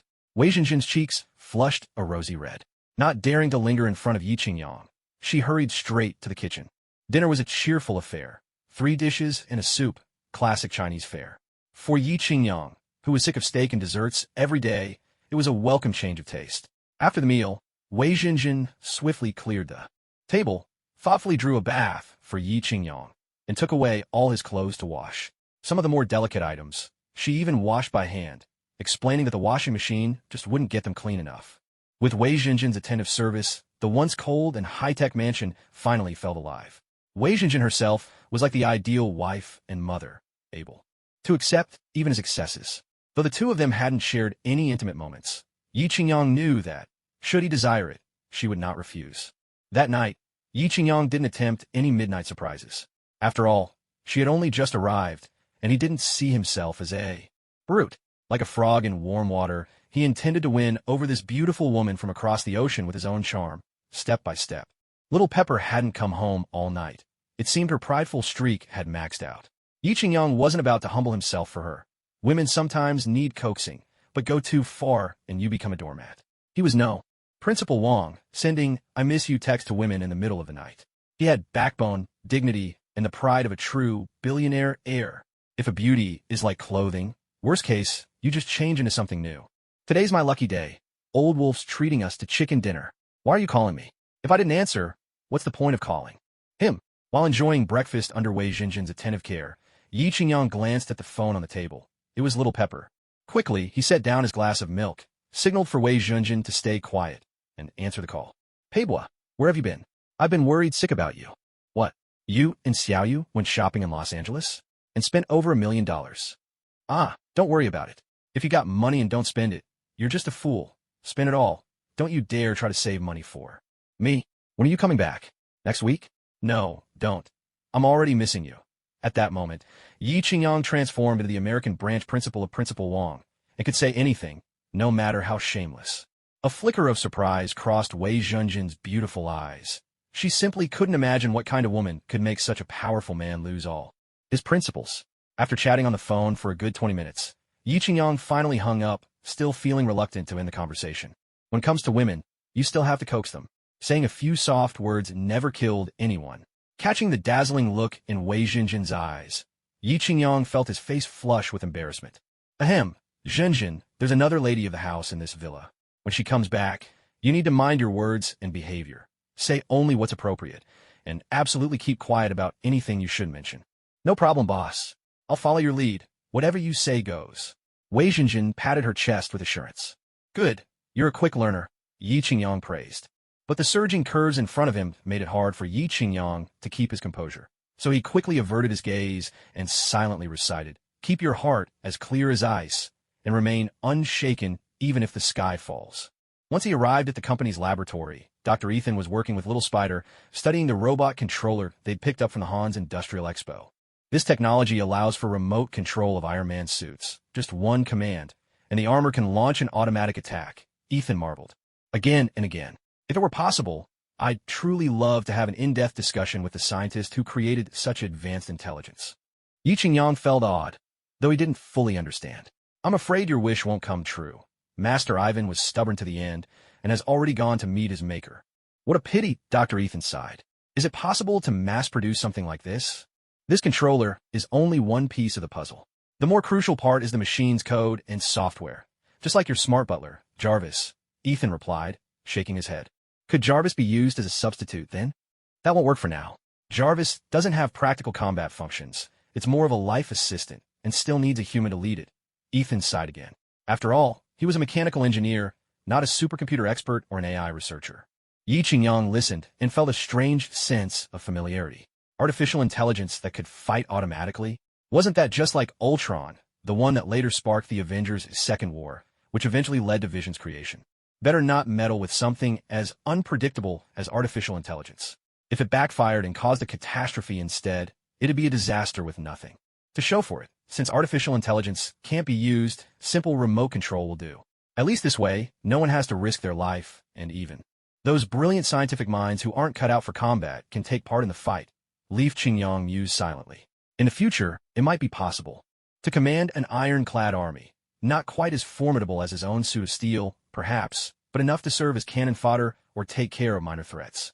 Li Qingyang snapped back to reality, just as he was about to leave. His eyes landed on Peter Parker, who had been standing quietly to the side this whole time. Something seemed off about Spider-Man today. His mind wandered, and every so often, he'd let out an odd little laugh, as if he couldn't control himself. Hey, Peter, are you spacing out? Li Qingyang waved a hand in front of Peter's eyes. Ethan just shrugged helplessly. He's been like this for days. I suspect he's fallen headlong into the quagmire of love. Marriage may be the grave of love, but love itself is the stumbling block on the road to scientific achievement. Mr. Stark, what did you say? Peter, still savoring the memory of Mary Jane's kiss, looked flustered and lost. I asked what you're daydreaming about. Didn't you hear a word Dr. Ethan just said? Li Qingyang couldn't help but chuckle. Youth really can't hide its feelings. I'm sorry. I was just thinking about something. I really am sorry, Mr. Stark. I promise it won't happen again, Peter stammered, his face burning with embarrassment. Damn it. Zoning out at work, right in front of his boss and the big boss, no less. How mortifying. It's all right. Just pay attention next time, Li Qingyang said, giving Peter a look full of hidden meaning. He remembered that conversation with Spider-Man the other night. Could it be that this silly kid had really taken his advice to heart? Had his words actually worked wonders, helping a young man with years of self-doubt finally find his footing? Maybe he did have a knack for being a life coach after all. Should he start a training camp, teaching young heroes whose worldviews and values were still taking shape? Thinking of young heroes, Li Qingyang suddenly remembered that Scarlet Witch and Quicksilver were struggling just to get by at this point in time. He pulled out his phone and dialed Pepper's number. A catchy ringtone played. You've got her perfume on you. It's my nose's fault. Shouldn't have caught her scent. Wipe it away and sleep next to you. Pepper picked up. Tony? Look for a pair of siblings? Their names are Wanda Maximoff and Pietro Maximoff. All right, got it. She hung up and turned to her friend, Xiao Rongyu. Vacation's over. Tony just gave me a new assignment, finding a couple of kids. Huh, I'll go with you. Xiao Rongyu replied eagerly. She'd been wanting to leave the sand-swept city for a while now. She hadn't seen Leaf Qingyang for days, and a sense of emptiness gnawed at her. She even felt a faint, restless itch. Head back to New York and start arranging the staff, Pepper said, striding out of the shop without hesitation. Miss, don't you want your diamond? The sales clerk, who had spent the whole morning trying to persuade her, chased after her anxiously. I don't want it anymore, but you can have it, Pepper replied, feeling much more relaxed after a few days off. Her anger had mostly subsided. That Tony, he hadn't even bothered to call and apologize. But then again, Happy had mentioned some little vixen had shown up at the villa, and she was apparently quite pretty. As the rightful lady of the house, she had to get back quickly. Otherwise, those shameless girls would really think she was invisible. Happy, get the private jet ready. I'm going home tonight. That evening, Yi Qingyang returned to the villa early. In the past, she would always dawdle and linger at nightclubs, but now she was in a hurry. Pepper would be back any minute. Maybe tonight was the night to make a move on Wei Jinjin. After all, he'd waited several days already. It was time to reap the rewards. The front door, recognizing his identity, let Yi Qingyang in without a hitch. He circled the living room. No one was there. Heading up to the second floor, he heard the clatter of someone cooking in the kitchen. He rushed in to find Wei Jinjin in a maid's outfit, slicing ham. Seeing Yi Qingyang, she quickly said, "Boss, it's smoky in here. Why don't you watch some TV? Dinner will be ready soon." Yi Qingyang, catching a whiff of her everyday warmth, leaned in and couldn't help himself. "Jinjin, look over there," he said, gesturing. As she turned to see where he was pointing, their lips accidentally brushed, leaving a faint mark on his cheek. "Jinjin, you're really going for it, huh?" Yi Qingyang teased in mock surprise. "Oh, boss, you're so naughty." Wei Jinjin lowered her head shyly. As someone with some experience, she'd already set her sights on Yi Qingyang. But since he never made the first move, she couldn't afford to act too forward. A woman who did so would only be looked down upon. Suddenly, a round of applause echoed through the room, jolting both of them from their flirtatious haze. Yi Qingyang spun around and saw Pepper standing there, a sly, knowing smile on her beautiful face. His heart skipped a beat with guilt. Spotting the blonde beauty's icy expression, Wei Jinjin's heart clenched with panic. There was no doubt about it. The boss's real girlfriend was back. As someone who wasn't even proper mistress, she could be dismissed in a heartbeat. Would she end up at the bottom of the Hudson in the dead of night?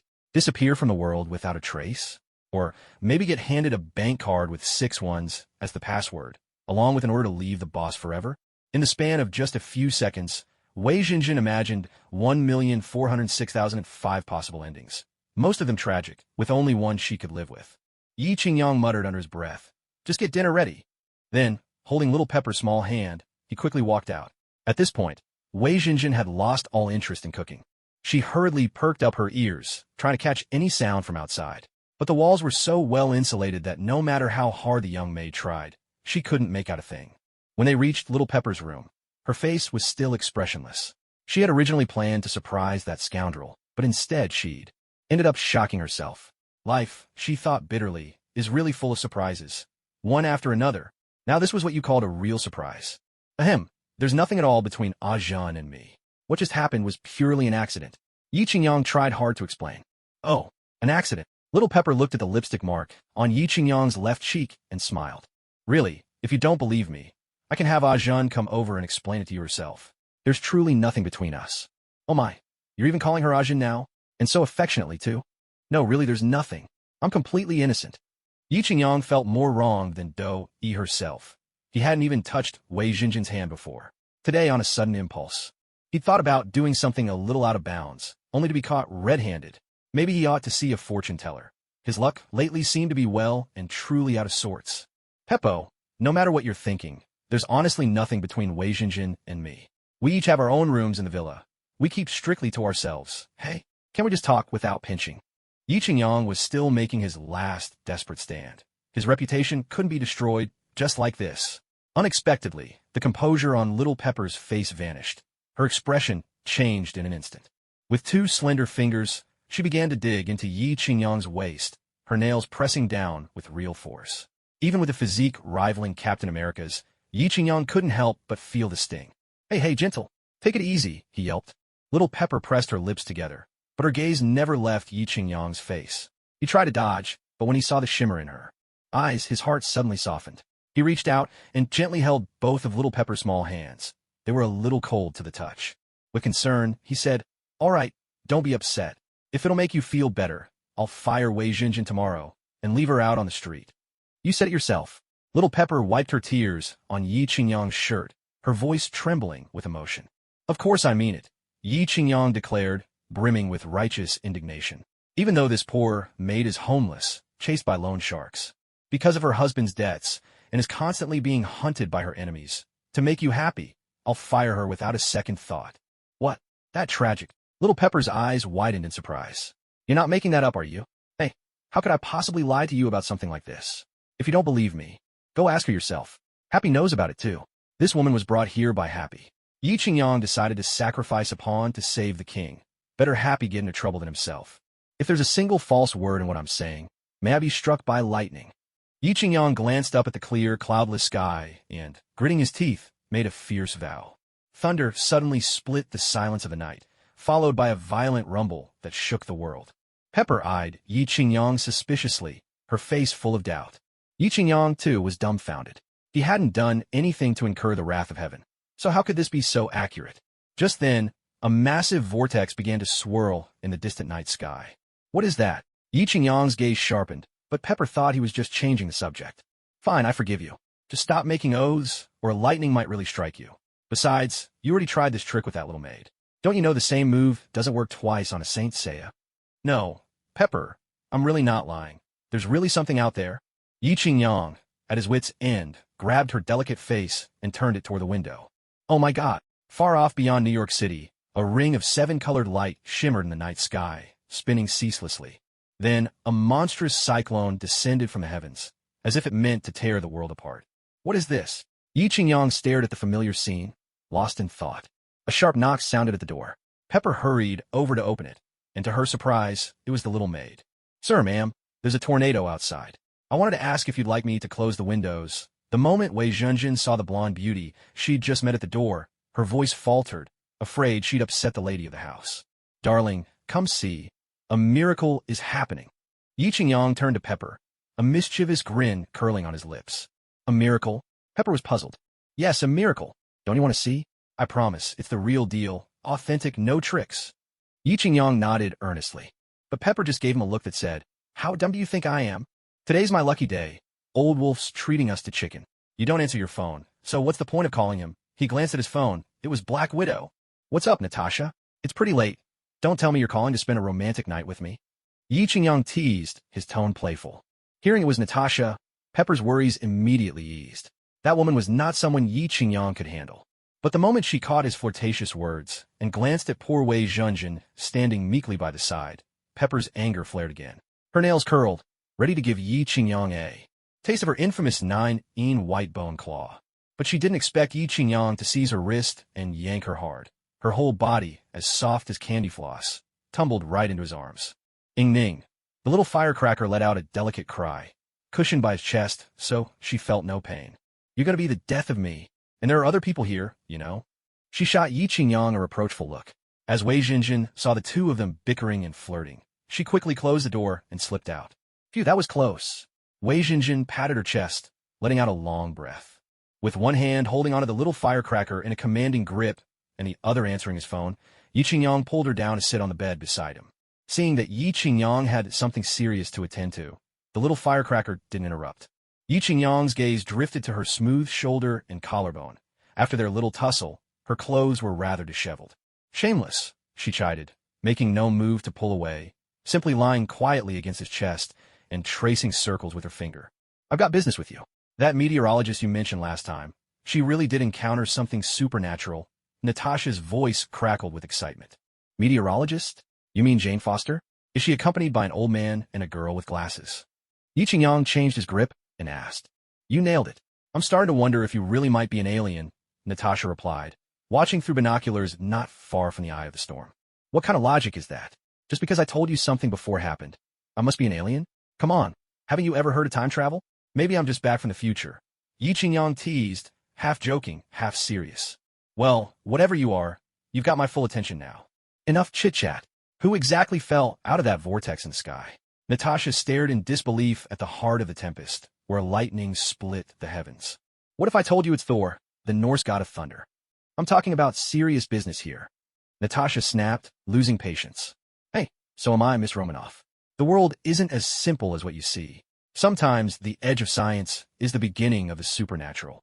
The little firecracker lay beside him, and when she heard Yi Qingyang mention Thor, she couldn't help but smile. She'd loved mythic tales as a child. Thor, in Norse legend, was the god of thunder and strength, son of Odin the All-Father. He was the mightiest warrior of the Azure, charged with defending Asgard and keeping the giants at bay. But it couldn't possibly be your so-called Thor. If I recall, whenever there was a thunderstorm, Thor would ride out in a chariot pulled by 2 goats, and the thunder was said to be the sound of their hooves and his hammer striking the heavens. Natasha recalled the Norse myth she had read and said with an air of seriousness, "But right now, I don't see any goats." All right, you got me there. Believe it or not, it's up to you. But as it happens, this is when the god of thunder is at his weakest. You can teach him a lesson, but don't go overboard. Yi Qingyang emphasized the word overboard with a sharp tone. Back when the one-eyed dragon first discussed forming the Avengers with him, Yi Qingyang had already told them to keep a close watch on several people, one of whom was Thor's girlfriend, Jane Foster. As for why he didn't go himself, come on, Yi Qingyang was hardly the same pushover he'd been in his previous life. Not just any pretty face could catch his eye now. Natalie Portman had been rather cute as a kid, he mused. Even if she was a bit flat-chested, her looks weren't bad. But Jane's appearance in Thor had completely failed to spark his interest. More importantly, he had to leave some scraps for his future brothers-in-arms. A good leader doesn't keep all the spoils for himself. If he got to eat the meat, he should at least let his friends have some soup. Suddenly, Yi Qingyang remembered something amusing. Natasha, do you remember my driver, Happy? Natasha was intently watching the commotion on the field. Jane Foster and her 2 companions had abruptly stopped their off-road vehicle, followed by startled cries as they scrambled out, clearly having discovered something. Hearing Yi Qingyang's question, Natasha was reminded of the time Happy had tried to peek at her changing clothes in the car. She answered casually, "Of course the chubby guy, right? What about him? He's not just any chubby guy. He's a chubby guy who knows his stuff," Yi Qingyang thought to himself. "It's nothing, really. He just wondered if you were free. Want to treat you to a few drinks." "I don't think that's necessary," Natasha replied, hanging up. She had enough people trying to invite her out for meals. There was no way that lecherous fat guy was her type. Being abruptly cut off left Yi Qingyang speechless. He'd always been the one to hang up on others. This was the first time anyone had hung up on him. Pepper Potts, seeing him flustered, grinned and gently touched his face. "What's wrong? I heard you 2 talking about this Thor character. Is S.H.I.E.L.D. dabbling in mythology now?" Yi Qingyang bent down and kissed her forehead. "Not mythology. Thor is real. That gigantic vortex you just saw, that was the god of thunder descending to Earth." Pepper couldn't help but roll her eyes and let out a laugh. This man could spin a wild tale without even pausing to think. "You know, you really should make fewer vows. With all that thunder and lightning just now, I was afraid a bolt would come down and strike you for real." Yi Qingyang shook his head helplessly. These days, it seemed that the truth was the hardest thing for anyone to believe. "Boss, madam, dinner is ready," Wei Jinjin's voice rang out from outside the door. Just as Yi Qingyang's wide mouth was moving downward, about to savor those fair, slender legs and proceed to the next step, the moment was interrupted. The Pepper's dreamy gaze snapped into clarity. With a swift kick to Yi Qingyang's chest, she kept him at bay. Yi Qingyang made a dramatic show of trying to pounce, but Pepper rolled away in a nimble somersault, narrowly escaping his grasp. She quickly opened the door and dashed out of the room. Wei Jinjin stood stunned as the blonde beauty rushed past her into the bathroom. Curious, she poked her head into the room to see what was going on inside. But before she could get a good look, Yi Qingyang gave a firm slap to her soft, round backside, sending ripples through the air. "Ow!" Wei Jinjin yelped in pain, instinctively clutching her behind with her small hand. "Dare to ruin my good moment? Just wait and see." Yi Qingyang shot the little maid a fierce glare, scaring her into a hasty retreat. He even worried her delicate waist might twist in her panic. Dinner began in a decidedly awkward atmosphere. Yi Qingyang sat at the head of the table, the 2 women seated on either side. Originally, the maid intended to eat in the kitchen, but Pepper insisted that she join them at the table. "I'm not some southern slave owner from the days of the Civil War, exploiting my servant every day," Pepper declared. "No class hierarchy here." Having heard of Wei Jinjin's tragic past, Pepper felt even more sympathy for this gentle, fragile woman from the East. "Your English is quite good. Pepper remarked, tasting a bite of shredded pork with garlic sauce and finding it much to her liking. Thank you, madam. Back in university, I passed the English proficiency exam, so everyday conversation isn't a problem, Wei Jinjin replied, keeping her head down as she diligently scooped rice into her mouth. Eat more vegetables. Don't be so nervous. I'm not a monster. You don't need to be so uptight, Pepper said, placing a piece of braised beef into the maid's bowl. Hearing this, Yi Qingyang thought to himself, you may not be a monster, but you're even scarier than one. With Wei Jinjin at her level, she'd be grateful to be eaten alive by you and still thank you for it. That's right. Pepper's my girlfriend. What she says goes. She's in charge of this house, Yi Qingyang said with a smile. Under the table, however, he stealthily brushed his foot against the maid's soft calf. Wei Jinjin jolted, nodding quickly in agreement. And stop calling me madam, it makes me sound old. Just call me Pepper, Pepper said, pleased with the obedient woman before her. Exactly, Yi Qingyang quipped, his eyes flicking over their chests. If anything, Pepper's younger than you. Pepper raised her glass, swirling the red wine inside. Welcome to the Stark family, she announced. After dinner, Wei Jinjin got up to clear the dishes, while Yi Qingyang sprawled comfortably on the living room sofa. The television was playing Black Swan, starring Natalie Portman, but his gaze was not on the graceful dancer on the screen. Instead, he was fixated on the elegant figure moving busily in the kitchen, already contemplating what posture to take when the opportunity arose. Just then, little Pepper came over from the gym, dressed in a form-fitting yoga outfit and with a sports towel draped around her neck, dabbing away the sweat that beaded on her skin. The yoga clothes hugged her body, accentuating every curve, and, even at the end of her long, straight legs, her lips parted slightly in breathless exertion. Her blonde hair was damp at the temples, her crescent-shaped brows arched playfully, and her willow-like waist swayed as she sat down beside Yi Qingyang. Your figure is perfect already. Why put yourself through such a tough workout? Yi Qingyang handed her a bottle of sports drink. Little Pepper took it, sipped, and a trickle of the drink slipped down the corner of her mouth, vanishing from his sight. You men are the ones who say you like fit girls, and also the ones who claim to love a little chubbiness. If I really ballooned up to 200 pounds, I bet you wouldn't even want to look at me, she retorted, wiping the sweat from her neck. Not true. No matter how you change, I'll always like you, Yi Qingyang said with a cheeky grin, snuggling up and wrapping his arms around her waist from behind. After her workout, her body radiated heat like a little furnace in his embrace. Oh, you're terrible. I'm all sweaty and sticky, so uncomfortable. Little Pepper twisted her slim waist, escaping from his mischievous grasp. I don't mind at all, Yi Qingyang replied, breathing in the mingled fragrance of her perfume and sweat, his mind wandering. I'm going to take a shower. Unable to stand being seen in her disheveled state, little Pepper quickly made her way to the bathroom.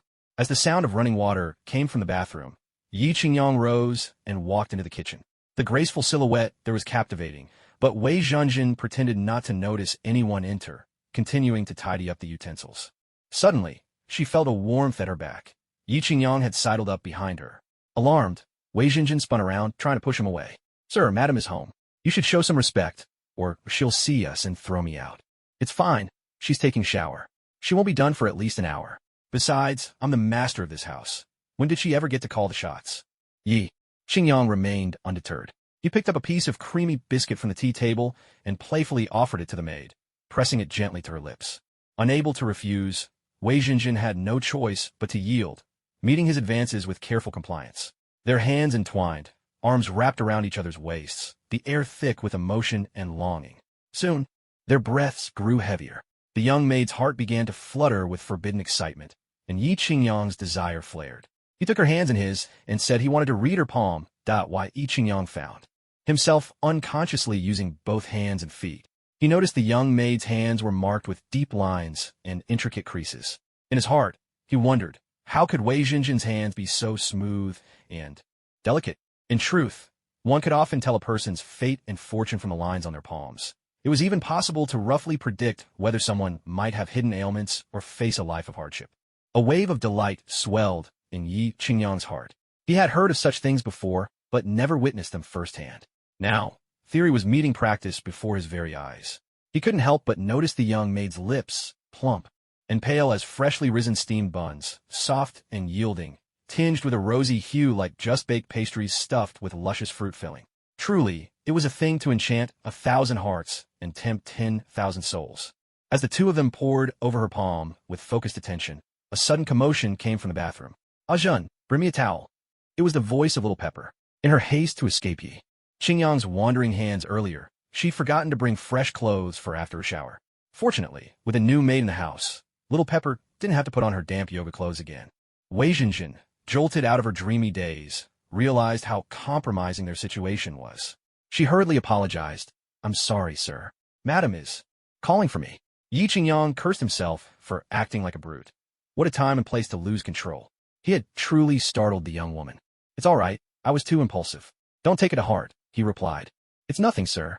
Jinjin was quite happy, too. The maid whispered, head bowed, not daring to meet his eyes as she slipped past him. Watching her retreating figure, Yi Qingyang could only shake his head with a sigh. Suddenly, he found himself missing Betty Ross, whom he hadn't seen in days. There's an old saying, "A day apart feels like 3 autumns." How true it was. "Hello, where's Betty?" Yi Qingyang thought. A brother must never be left wanting, nor should one neglect oneself. Holding all these feelings inside wasn't healthy either, and seeking just any woman wasn't his style. "I'm having dinner at my boyfriend's place. Is something wrong?" Betty's voice was hushed, as if someone was nearby. "Ah, nothing then. You'd better hang up," Yi Qingyang replied, feeling a pang of guilt. After all, she had a proper boyfriend. Did that make him the interloper? He hung up, frustrated, and began to wonder whether he should head to a nightclub for a wild one-night stand. Originally, he'd planned to win over the maid Wei Jinjin tonight, but Little Pepper's sudden return had thrown his plans into chaos. With no lovely company to enjoy, perhaps a stroll through the streets of New York would do instead. Jarvis, prep the Mark III armor. Clink, clank. Yi Qingyang suited up, and under the maid's astonished gaze, soared out of the villa clad in red and gold armor. Wei Jinjin was still reeling from the shock of seeing Yi Qingyang transformed in that gleaming suit. She had come here only knowing that her boss was an incredibly wealthy tycoon. Never in her wildest dreams did she imagine he'd turn out to be the kind of big shot you'd see only in a science fiction movie. Sure, Iron Man was all the rage in America, but Wei Jinjin, who usually paid no attention to anything military, was seeing this for the very first time. Terrified, she hurried to pull out her phone and search for her boss's name. What was it again? Her mind went blank, and it took her a long moment to recover before her trembling fingers finally typed in Tony Shida Ko. With a cheerful chime, the search results instantly flooded her entire screen, and countless photos displayed the supposedly ordinary life of her boss.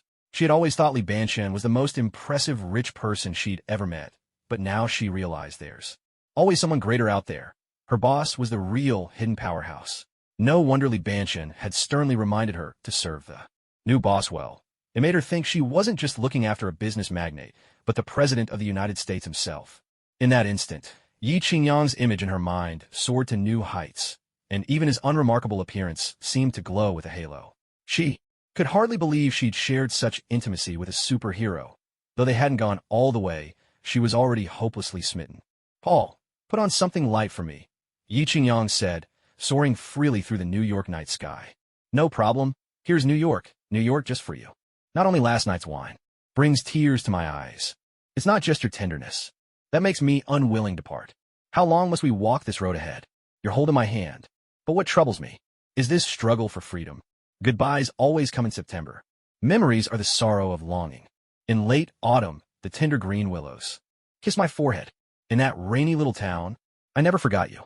The only thing New York cannot take away is you. Walk with me on the streets of New York until all the lights go out and we never stop. You'll hold onto my sleeve. I'll put my hands in my pockets. Walk to the end of Brooklyn Road and sit, or pass, by the door of a small bar. Walk with me on the streets of New York until all the lights go out and we never stop." Humming this cheerful tune, Yi Qingyang landed in a small alley off the Brooklyn streets. He'd spotted a few old acquaintances, Benny the River Tiger, Michael the Earth Tiger, and Doug the Mole Tiger. Judging by the scene, the three of them were back to their old tricks, doing what they did best, robbery. But Yi Qingyang didn't rush to intervene. He landed softly atop a nearby high-rise overlooking the street, quietly watching as the three old-timers put on their usual tough guy act. "Who are you?" came a clear, youthful female voice from the shadowy alley below, catching Yi Qingyang by surprise. Judging by the sound, the girl couldn't be more than 20. There's a saying about recognizing people by their voice. If her voice was anything to go by, she was probably quite pretty too. Second brother, luck's on our side tonight. We've run into a beauty." The one speaking was Bernie, the river-turning tiger.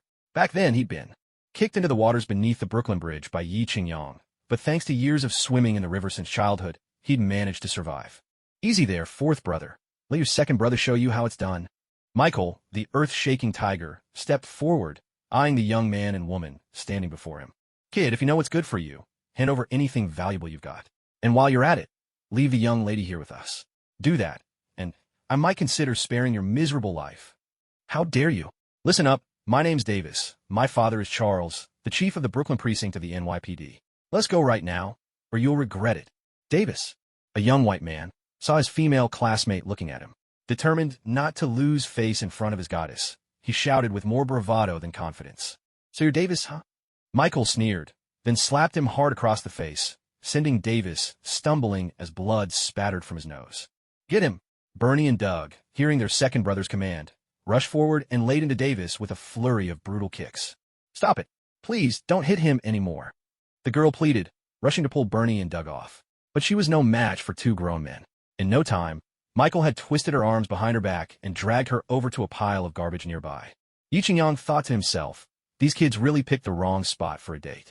Brooklyn was crawling with criminals, just as bad as Hell's Kitchen. Still, they dared to come out in the middle of the night. Seeing that the girl was about to be hurt, he prepared to step in. But just then, Davis raised a metaphorical white flag. Stop! I surrender. Gentlemen, I agree to whatever you suggested. Davis, what are you saying? The girl cried out in disbelief. That's enough, you stupid bitch. I've chased after you for so long, and you wouldn't even let me kiss you.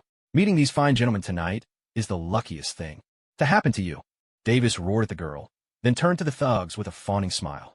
Gentlemen, this girl is my classmate. I hear she's still a virgin. Now you're talking sense, kid.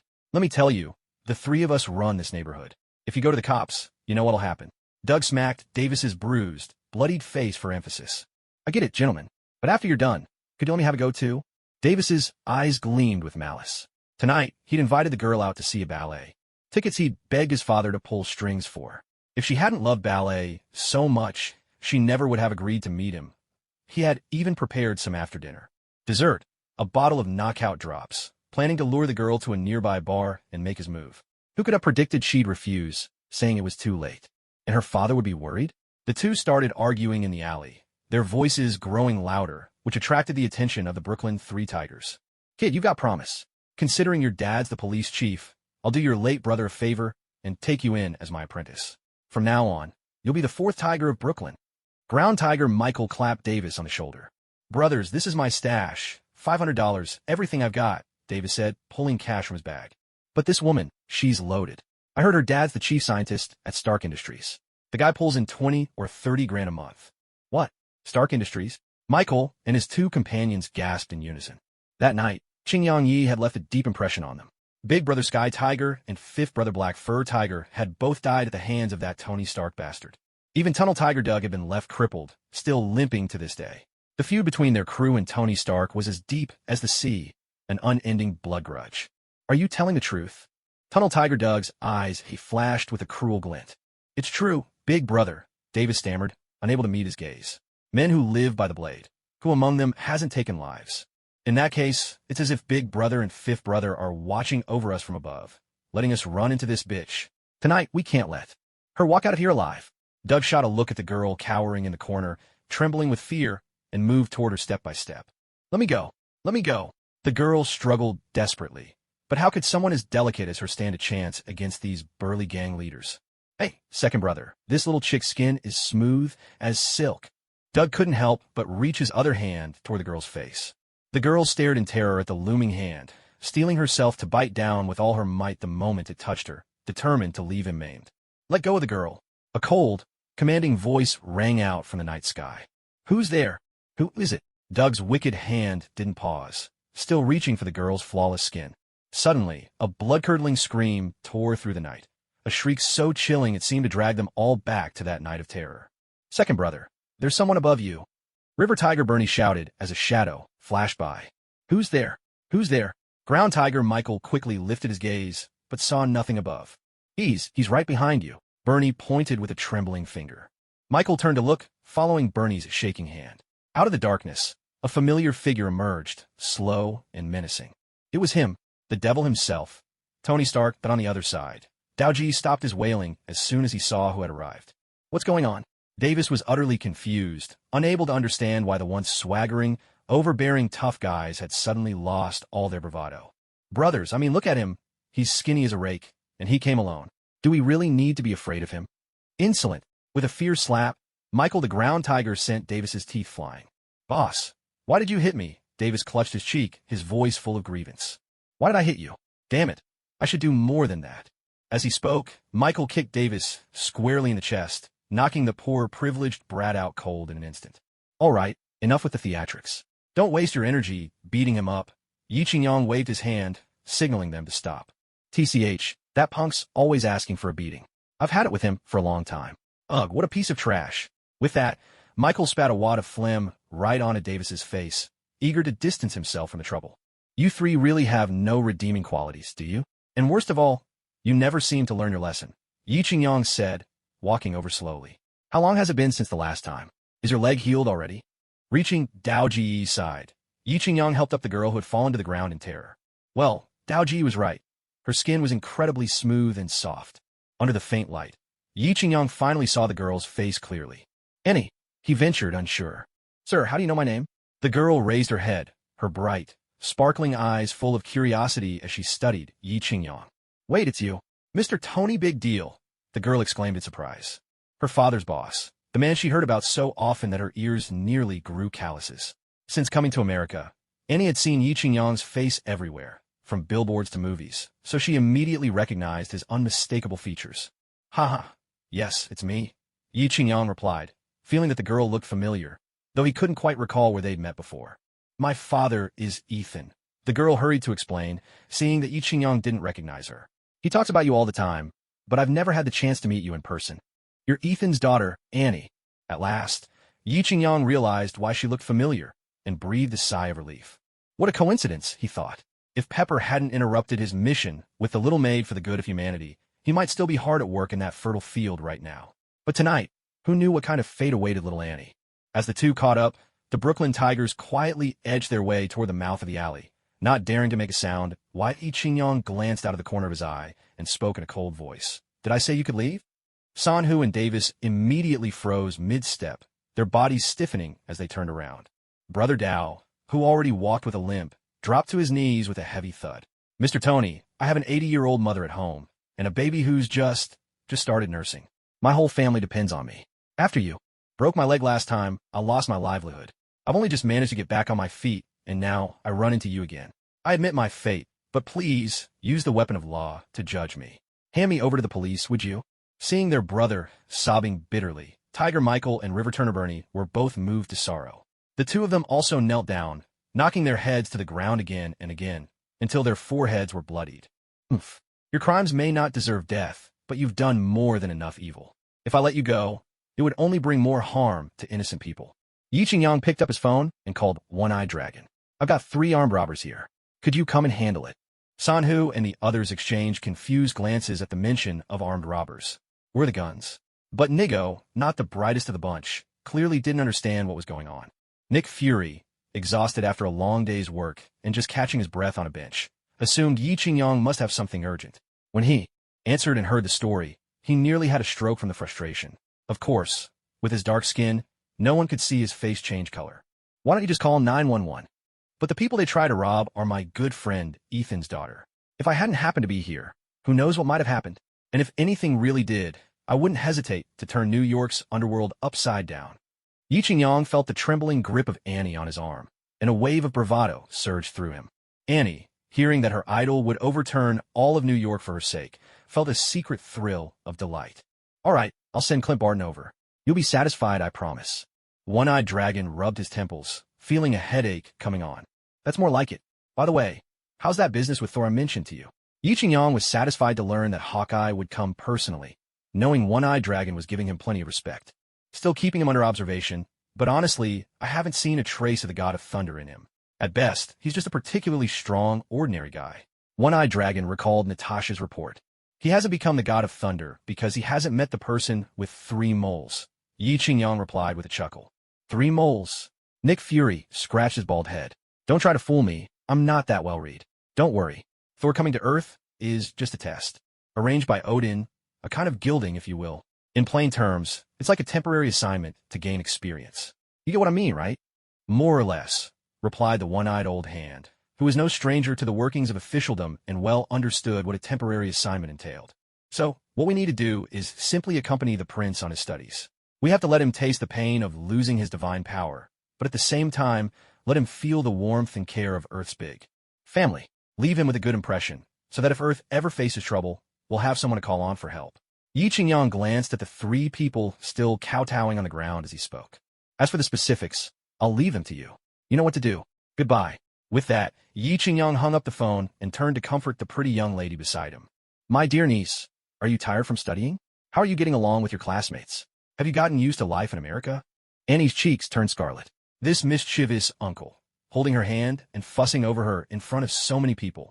How was she supposed to answer? My dear niece, when you look for a boyfriend in the future, make sure to keep your eyes open. How could you possibly fancy someone like this? Yi Qingyang cast a glance at Davis, who was sprawled on the ground like a lifeless dog. No, he's not my boyfriend at all. We're just classmates. He only got 2 tickets to the ballet and asked me to go with him, so I agreed. How was I supposed to know what kind of person he was? Annie hurried to explain, afraid her uncle would misunderstand.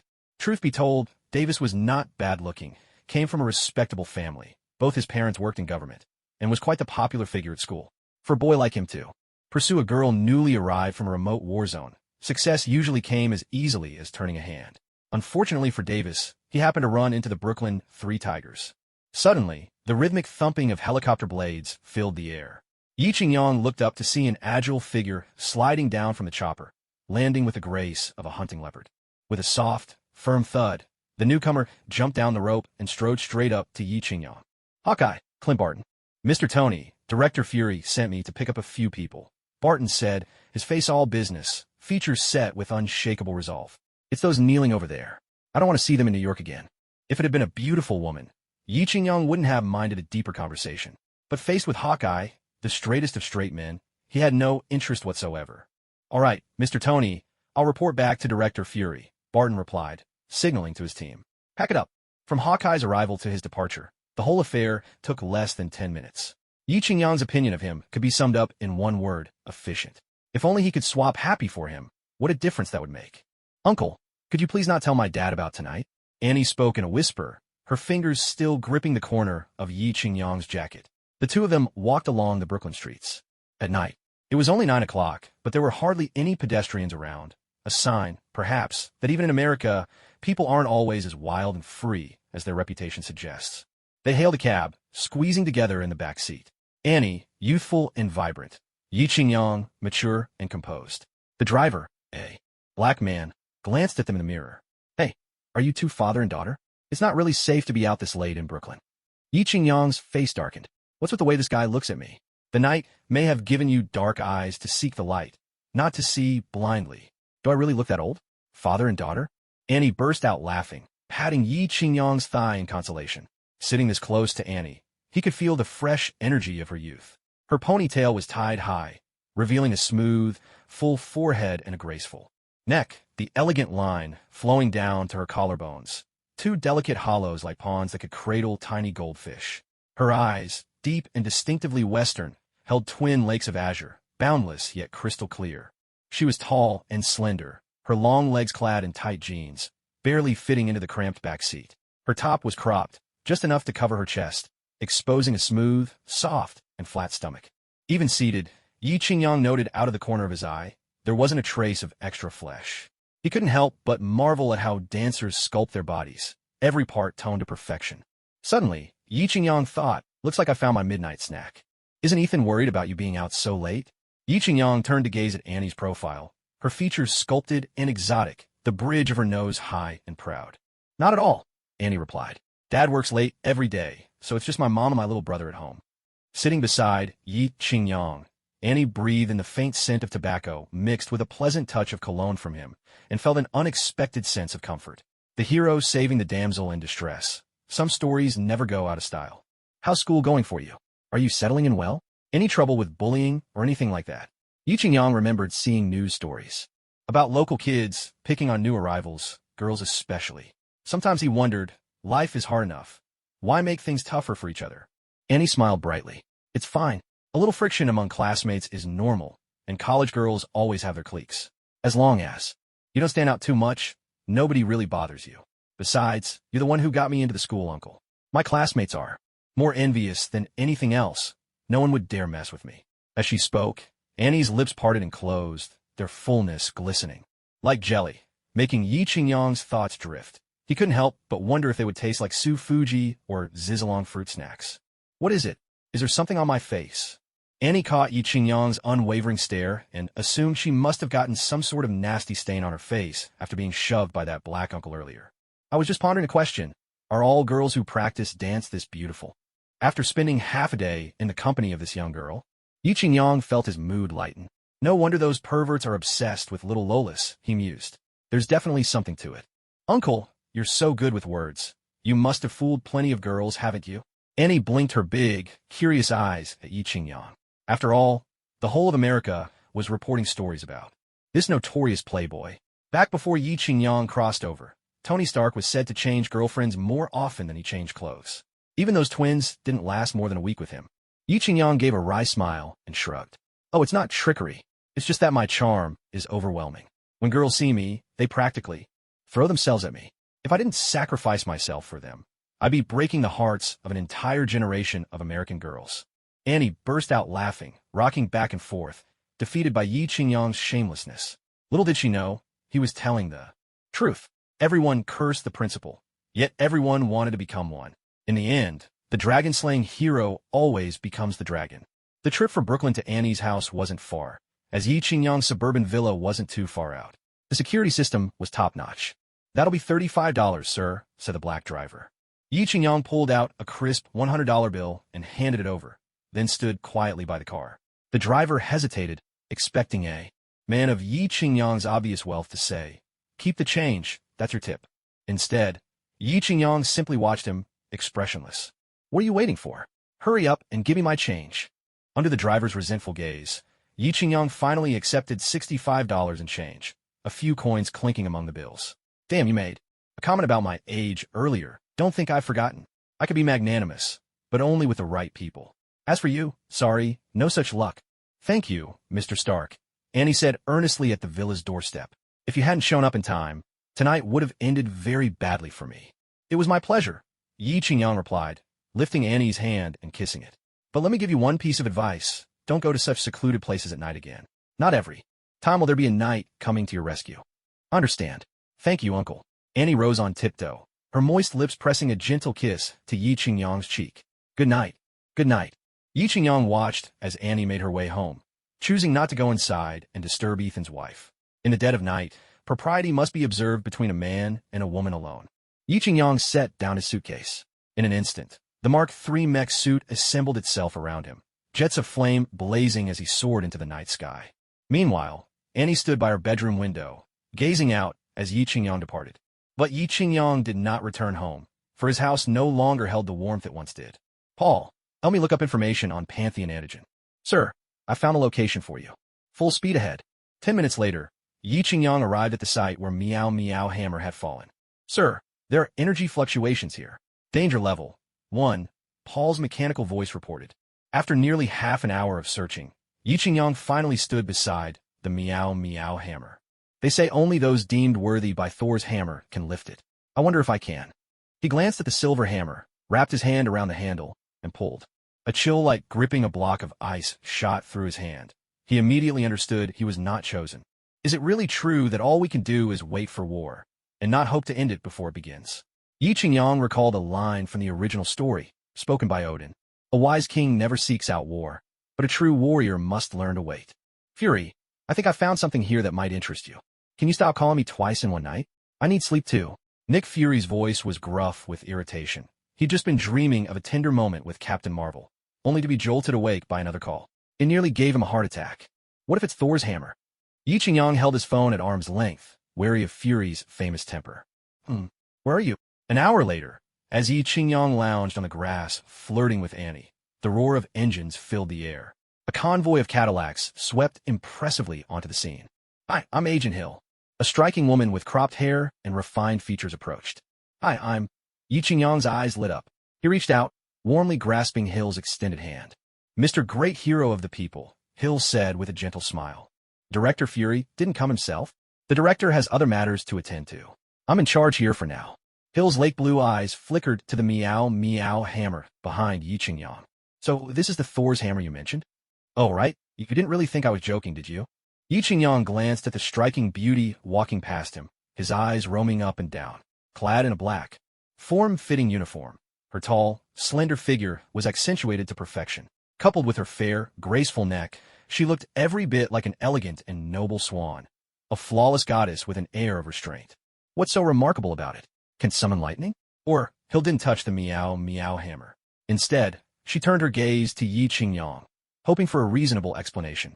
As Yi Qingyang admired her perfect profile, her long lashes fluttering like delicate fans, her straight nose, and her exquisitely soft ears, the spark ignited by his lovely maid seemed ready to turn into a raging blaze.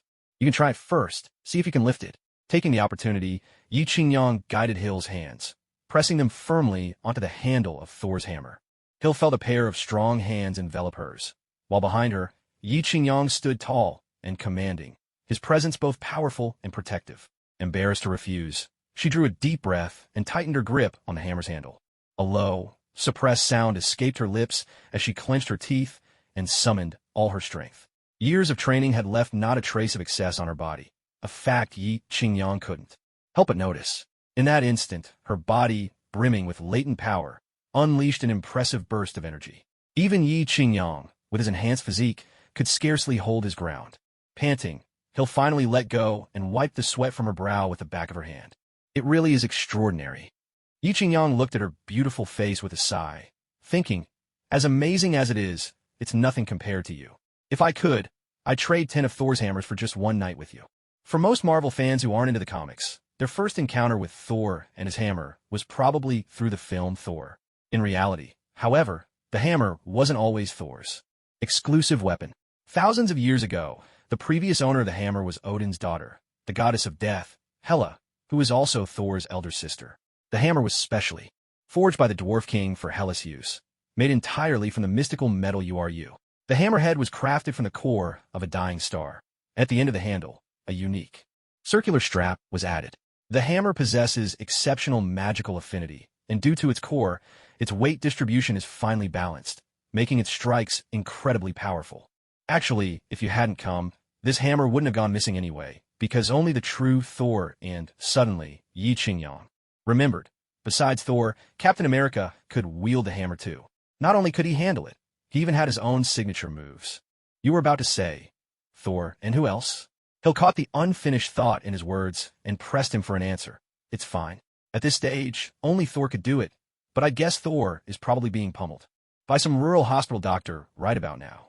The thought of Asgard's future king enduring the rough treatment of a small-town American doctor made Yi Qingyang itch with curiosity to witness the scene himself.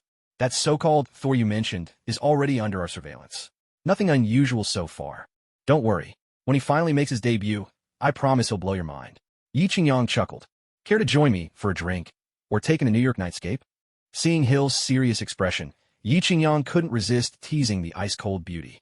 TCH, I'm not some naive little girl. Save those lines for Natasha. Realizing she wouldn't get anything useful from Yi Qingyang's casual attitude, Hill turned and strode toward the neatly assembled S.H.I.E.L.D. staff. Are all the S.H.I.E.L.D. beauties this hard to impress? Am I losing my charm? Yi Qingyang rubbed his nose, beginning to seriously doubt his own appeal. The next morning, alone in his empty room, Yi Qingyang was startled awake by his noisy phone ringing. He'd better have a good reason for this, or I won't let him off easy. Yi Qingyang muttered as he fumbled around in the warmth of his bed. Hill. Yi Qingyang's eyes lit up. It was the icy beauty herself. Ahem, Agent Hill. Missing me already this early in the morning? That muscle-bound guy you had us watching knocked out several hospital staffers at dawn. I'm considering whether we should send him to a psychiatric ward, Hill said, her tone unamused. Definitely not. Didn't I say we need to let him experience the kindness and beauty of humanity here on Earth? Yi Qingyang threw off his covers as the curtains opened automatically, letting the winter sunlight pour over his bare skin. If only I were Superman and could absorb sunlight, he thought. Looking down at the garden below, he spotted a beautiful figure trimming the bushes. He couldn't help but open the window and breathe in the crisp morning air. Hey, Asian, Yi Qingyang called to the hard-working maid. Wei Jinjin, busily bent over with a pair of large shears, heard his voice and quickly looked up. Good morning, Mr. Big Shot, she replied, blushing as she caught sight of Yi Qingyang's toned upper body. I'll go make your breakfast now. Just some fried dough sticks, eggs, milk, or soy milk will do, Yi Qingyang said, feeling his spirits lift at the sight of the bashful young maid. Who are you talking to? Hill interjected, a little annoyed. Oh, it's nothing. Go on. That man calling himself Thor has already been picked up by weather physicist Jane Foster, astrophysicist Eric Selvig, and his student Darcy. Should we intercept them? Absolutely not. This is the perfect chance for our comrade, Jin Jiang, to deepen his bond with the people of Earth. Whether or not we can draw comrade Jin Jiang in later depends entirely on whether comrade Jan Foster is charming enough. Yi Qingyang finished dressing and stepped out of the room. Little Pepper had already left for the company to handle business. With the recent tensions between her and Yi Qingyang, a mountain of work had piled up. At this hour, the entire villa felt empty, lonely, and a touch desolate. Just Yi Qingyang and the young maid remained. Hill listened to Yi Qingyang's reply. Although a few parts were unclear, he generally understood the gist. I'll report what you've said to the director, but it can only be treated as a suggestion. No problem. After all, Comrade Jin Jiang won't be staying on Earth for long. Take your time and have fun. I'm off to have breakfast, so I'll hang up now. Seeing the young maid approach with a breakfast tray, Yi Qingyang quickly ended the call. After all, both doctors and experts say breakfast is the most important meal of the day. One must eat well. Come, sit down and eat with me. Yi Qingyang caught Wei Jinjin just as she tried to leave after setting the tray, firmly guiding her into the seat beside him. Boss, I've already had breakfast. Please go ahead yourself. Wei Jinjin's ears flushed with nervousness. Even thinking back on yesterday's events made her uneasy. No matter what, a woman has to maintain her dignity.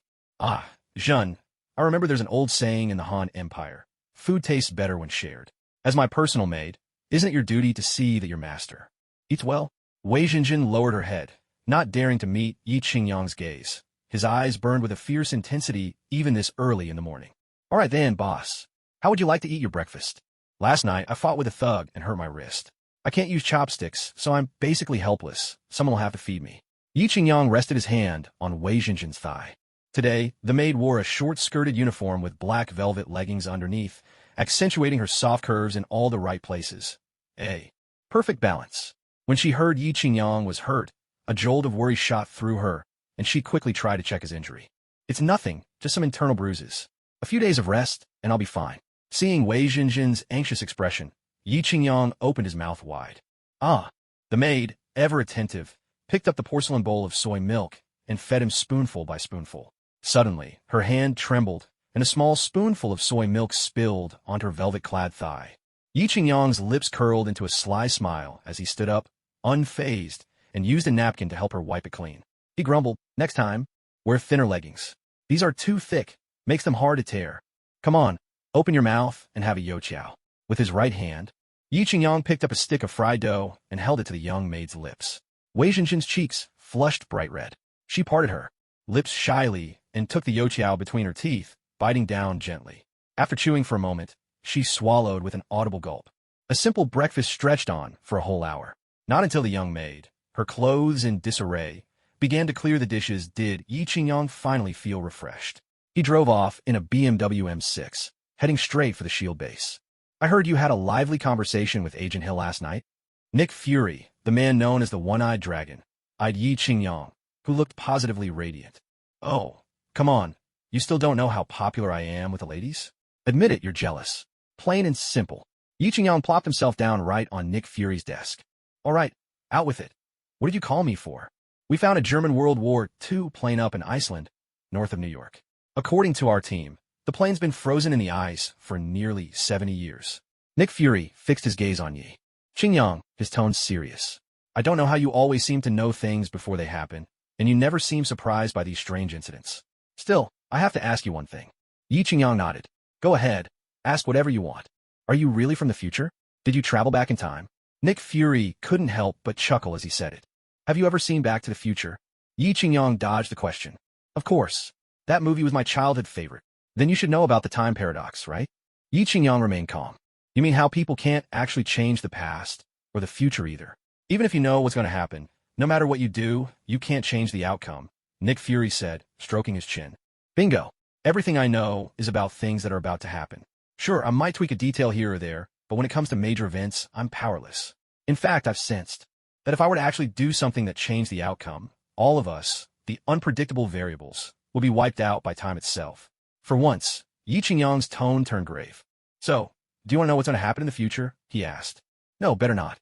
But how am I supposed to know if what you say is true? Nick Fury still didn't fully trust him. This time, Thor is coming to Earth because Odin commanded it. He'll grow through this trial, but his brother Loki will send a super soldier, the Destroyer, down to Earth, Yi Qingyang said, glancing at the attentive Fury. The Destroyer? Actually, it's just a robot created by Odin, capable of spewing a supernatural fire that can burn anything, Yi Qingyang joked. Anyway, only Thor can defeat it. Neither you nor I have that kind of power. Nick Fury's single eye flickered with emotion. Not even you. Yi Qingyang nodded. Although in the movie, the Destroyer was taken down by Thor almost instantly, making everyone think it was a pushover, Yi Qingyang knew better. Even now, he hadn't figured out what weakness the Destroyer had. Physical attacks were useless, and as for magic, forget it. Its energy source was also a complete mystery. If only he could get his hands on a prototype of the Destroyer and let Ethan and the others study it, then apply the findings to his own suit of armor. That would be ideal. Cool, me. To think of it, Asgard might look ancient, but their technology is far beyond Earth's. Just their mastery of spatial transmission alone could put Earth centuries behind. But still, we need to put up our defenses as best we can. At the very least, we can't allow mass civilian casualties, Yi Qingyang mused, turning his thoughts elsewhere. I see. By the way, do you want to meet one of your father's old friends? Nick Fury asked casually. Maybe not for now. The difference in generations would just make it awkward, Yi Qingyang replied, suddenly feeling like a kid being dragged by his parents to visit distant relatives. During the holidays, forced to greet people he barely knew. What's worse, those unfamiliar relatives would claim they once held him as a baby, and that he even nursed from them. In that case, I won't keep you for dinner, Fury said, glancing at his watch. Hey, come on, every time it's mealtime, you send me packing. That's not very hospitable, Yi Qingyang grumbled inwardly. Mr. Big Shot, all our funding here comes from the World Security Council. Every penny's got to be spent wisely. But if you don't mind, you're welcome to stay for a working meal, Fury offered. Forget it, there's not a shred of sincerity in that. Someday, I'll set up my own organization and recruit you as my underling. If nothing else, at least you'll never have to worry about funding, Yi Qingyang retorted. I'll look forward to that day, Fury replied, breaking into a wide, toothpaste commercial grin. Hey Tony, it's me. As Yi Qingyang left the secret base, he received a long-overdue call from an old friend, Coulson. Hey, old buddy, where are you raking the cash these days? Yi Qingyang asked, steering his M6 down the bustling avenues of New York with one hand. Suddenly, the shrill honk of a car horn cut through the air. A flashy red Ferrari flashed its headlights in his rearview mirror a couple of times, then, with a thunderous roar, sped past him in a burst of engine noise. Glancing sideways, Yi Qingyang caught sight of two young Americans, a guy and a girl, completely lost in their own world, drinking beer, singing along to music, and having so much fun you'd think the only thing missing was a hot pot, if they'd just driven past. It wouldn't have mattered. But the little punk girl sitting in the passenger seat shot him the middle finger that set off a wild howl from the Ferrari's driver. Were these two high on something? Yi Qingyang shook his head and eased up on the accelerator. What's wrong, Tony? Coulson asked when he noticed Yi Qingyang had gone quiet for a while. It's nothing, just a couple of brats. What did you need? Yi Qingyang replied, sunglasses on, sucking his teeth in annoyance. Because the Ferrari ahead had suddenly slowed down, trying to cut him off. I found out about Obadiah's. Hold on, brother. Whatever you found out, it'll have to wait. Yi Qingyang tossed his phone onto the passenger seat and floored the gas. With a deep, throaty roar, the BMW M6 surged forward, catching up in an instant and slamming hard into the back of the red Ferrari. A metallic crash rang out as the Ferrari, thrown off balance, began to fishtail wildly before plowing straight into the roadside bushes.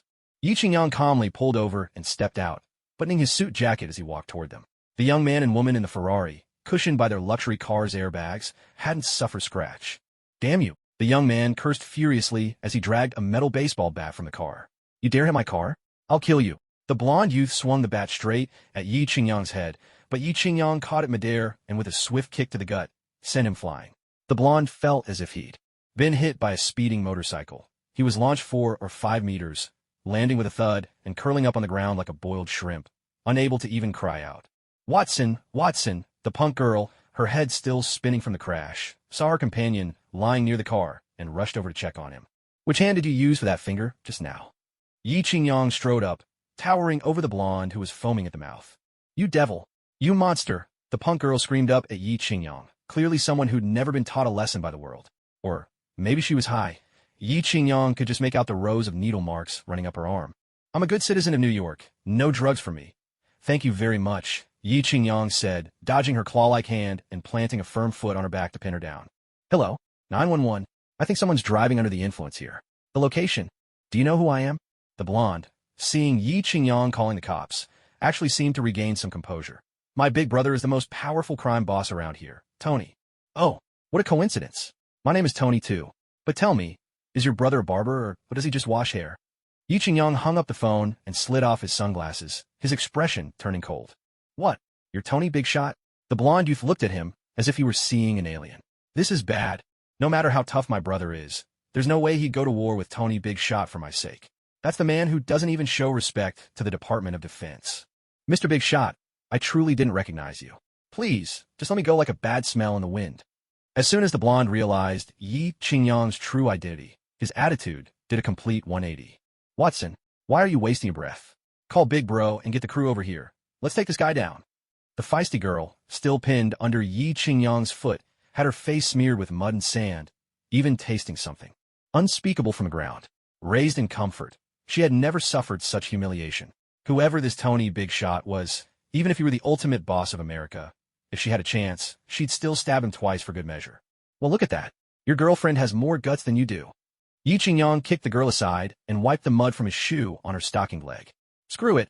I'll fight you with everything I've got. As soon as she was freed, the feisty girl staggered to her feet, ready to throw herself at Yi Qingyang with reckless abandon, as if he'd wronged her 100 times over. Don't be rash, Tina. He's not someone we can mess with. Watson, the blonde, ignored the pain, twisting his stomach, and grabbed her arm to hold her back. Useless. Get lost. What was I thinking, falling for you? The girl was beside herself with rage. Not only had she been publicly humiliated, but now her boyfriend was stopping her from getting revenge. Say, are you that henpecked? Can't even handle your own woman? Need a hand with that. Yi Qingyang leaned casually against his car, watching their squabble like it was a passing amusement. Mr. Stark, you must be joking. We're just reckless kids who didn't know any better. If we'd realized who you were, even if you gave us 10 times the courage, we wouldn't have dared to cut you off. The blonde hurriedly apologized, wrapping his arm around the girl's waist to restrain her. If apologies worked, what would we need the police for? Take this as a lesson. Go reflect on your actions in the station.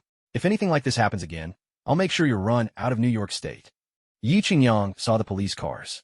Arriving, gave a few brief instructions, and got in his car to leave. He had no time to waste on small fry like them. The young delinquent watched as Yi Qingyang left, then said coldly, "Why are you still holding me? Let go of me right now." The blonde-haired youth quickly released his grip, clutching his stomach as he sat down hard on the ground. 2 patrol officers arrived at the scene. One was white, the other black. The white officer frowned when he saw Huasheng. You again? Still seething with anger, the young delinquent didn't notice the white officer's choice of words. The blonde-haired youth shot the white officer a meaningful glance and pleaded, "Officer, we're the victims here. I just overtook his car, that's all. Even if he's a billionaire, he can't just go around hitting people, right? Don't try to twist things. The report we got was that you two were suspected of driving under the influence of drugs." The black officer, who didn't recognize Huasheng, spoke with a hard edge. He continued sternly, "I am now arresting you both on suspicion of drug use. You have the right to remain silent, but anything you say can and will be used as evidence in court." With that, the black officer reached for his handcuffs, ready to restrain Huasheng. "Wait a minute, Johnson. We can't just arrest someone based on Tony Shithead's word alone. That's against protocol," the white officer said quietly, grabbing the black officer's arm. "Did you forget what happened last month in Minneapolis, Minnesota? The case where a white cop killed someone by kneeling on their neck. I don't see what that has to do with this. Besides, Mr. Tony Shithead clearly said these two seemed high," the black officer muttered, disgruntled. Still, he recognized his white colleague's greater authority. "Trust me, I'm doing you a favor. Do you even know who that girl is?" The white officer subtly pointed to the young delinquent, who was still fuming in silence. The black officer shook his head. His social circle was small, mostly fellow black officers and people from the underworld's lower rungs. As for whites, they barely acknowledged him. "She's the daughter of Tony, the biggest crime boss in New York State. If you take her in today, I can guarantee that neither you nor your family will live to see tomorrow's sunrise. This is serious." The white officer's face was etched with fear. Tony's organization was an underground empire in New York, dabbling in everything from prostitution and gambling to drugs. Smuggling, human trafficking, arson, murder.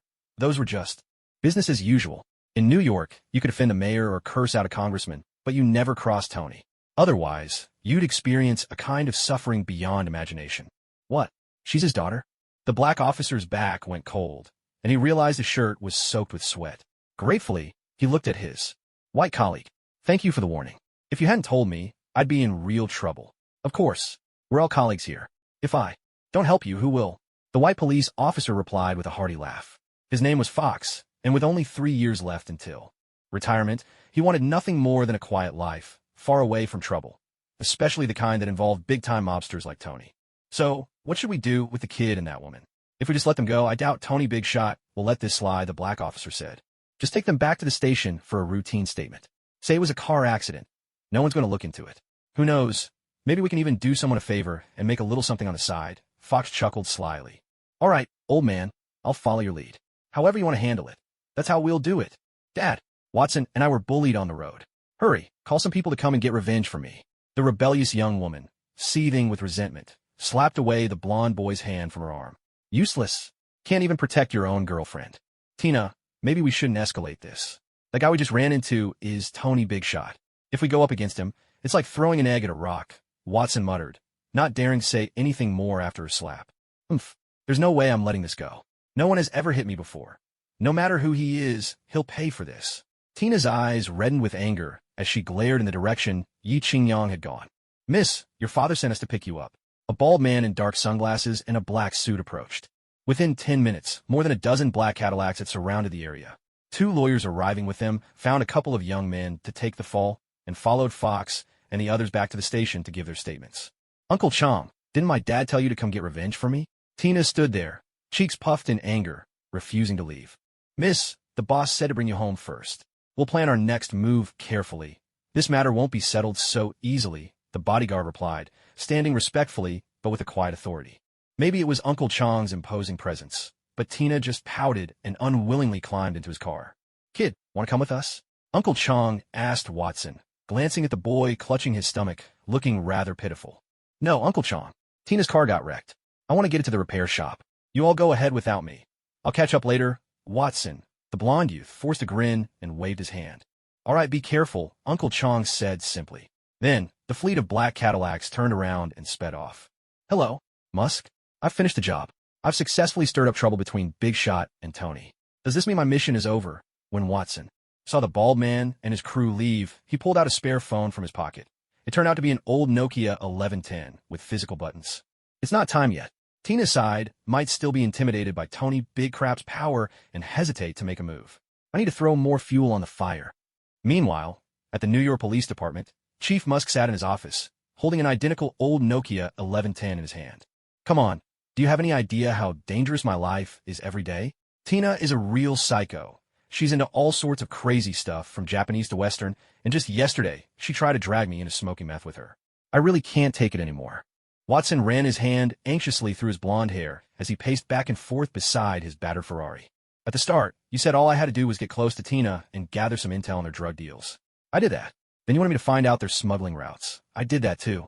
Now you want me to stir up trouble between Tony Big Crap and her father, so you can use them to take each other out. I'm doing that. Musk, I'm a cop too. I don't want to spend my whole life crawling around in the shadows. I just want to wear my uniform with pride, even if it's just once.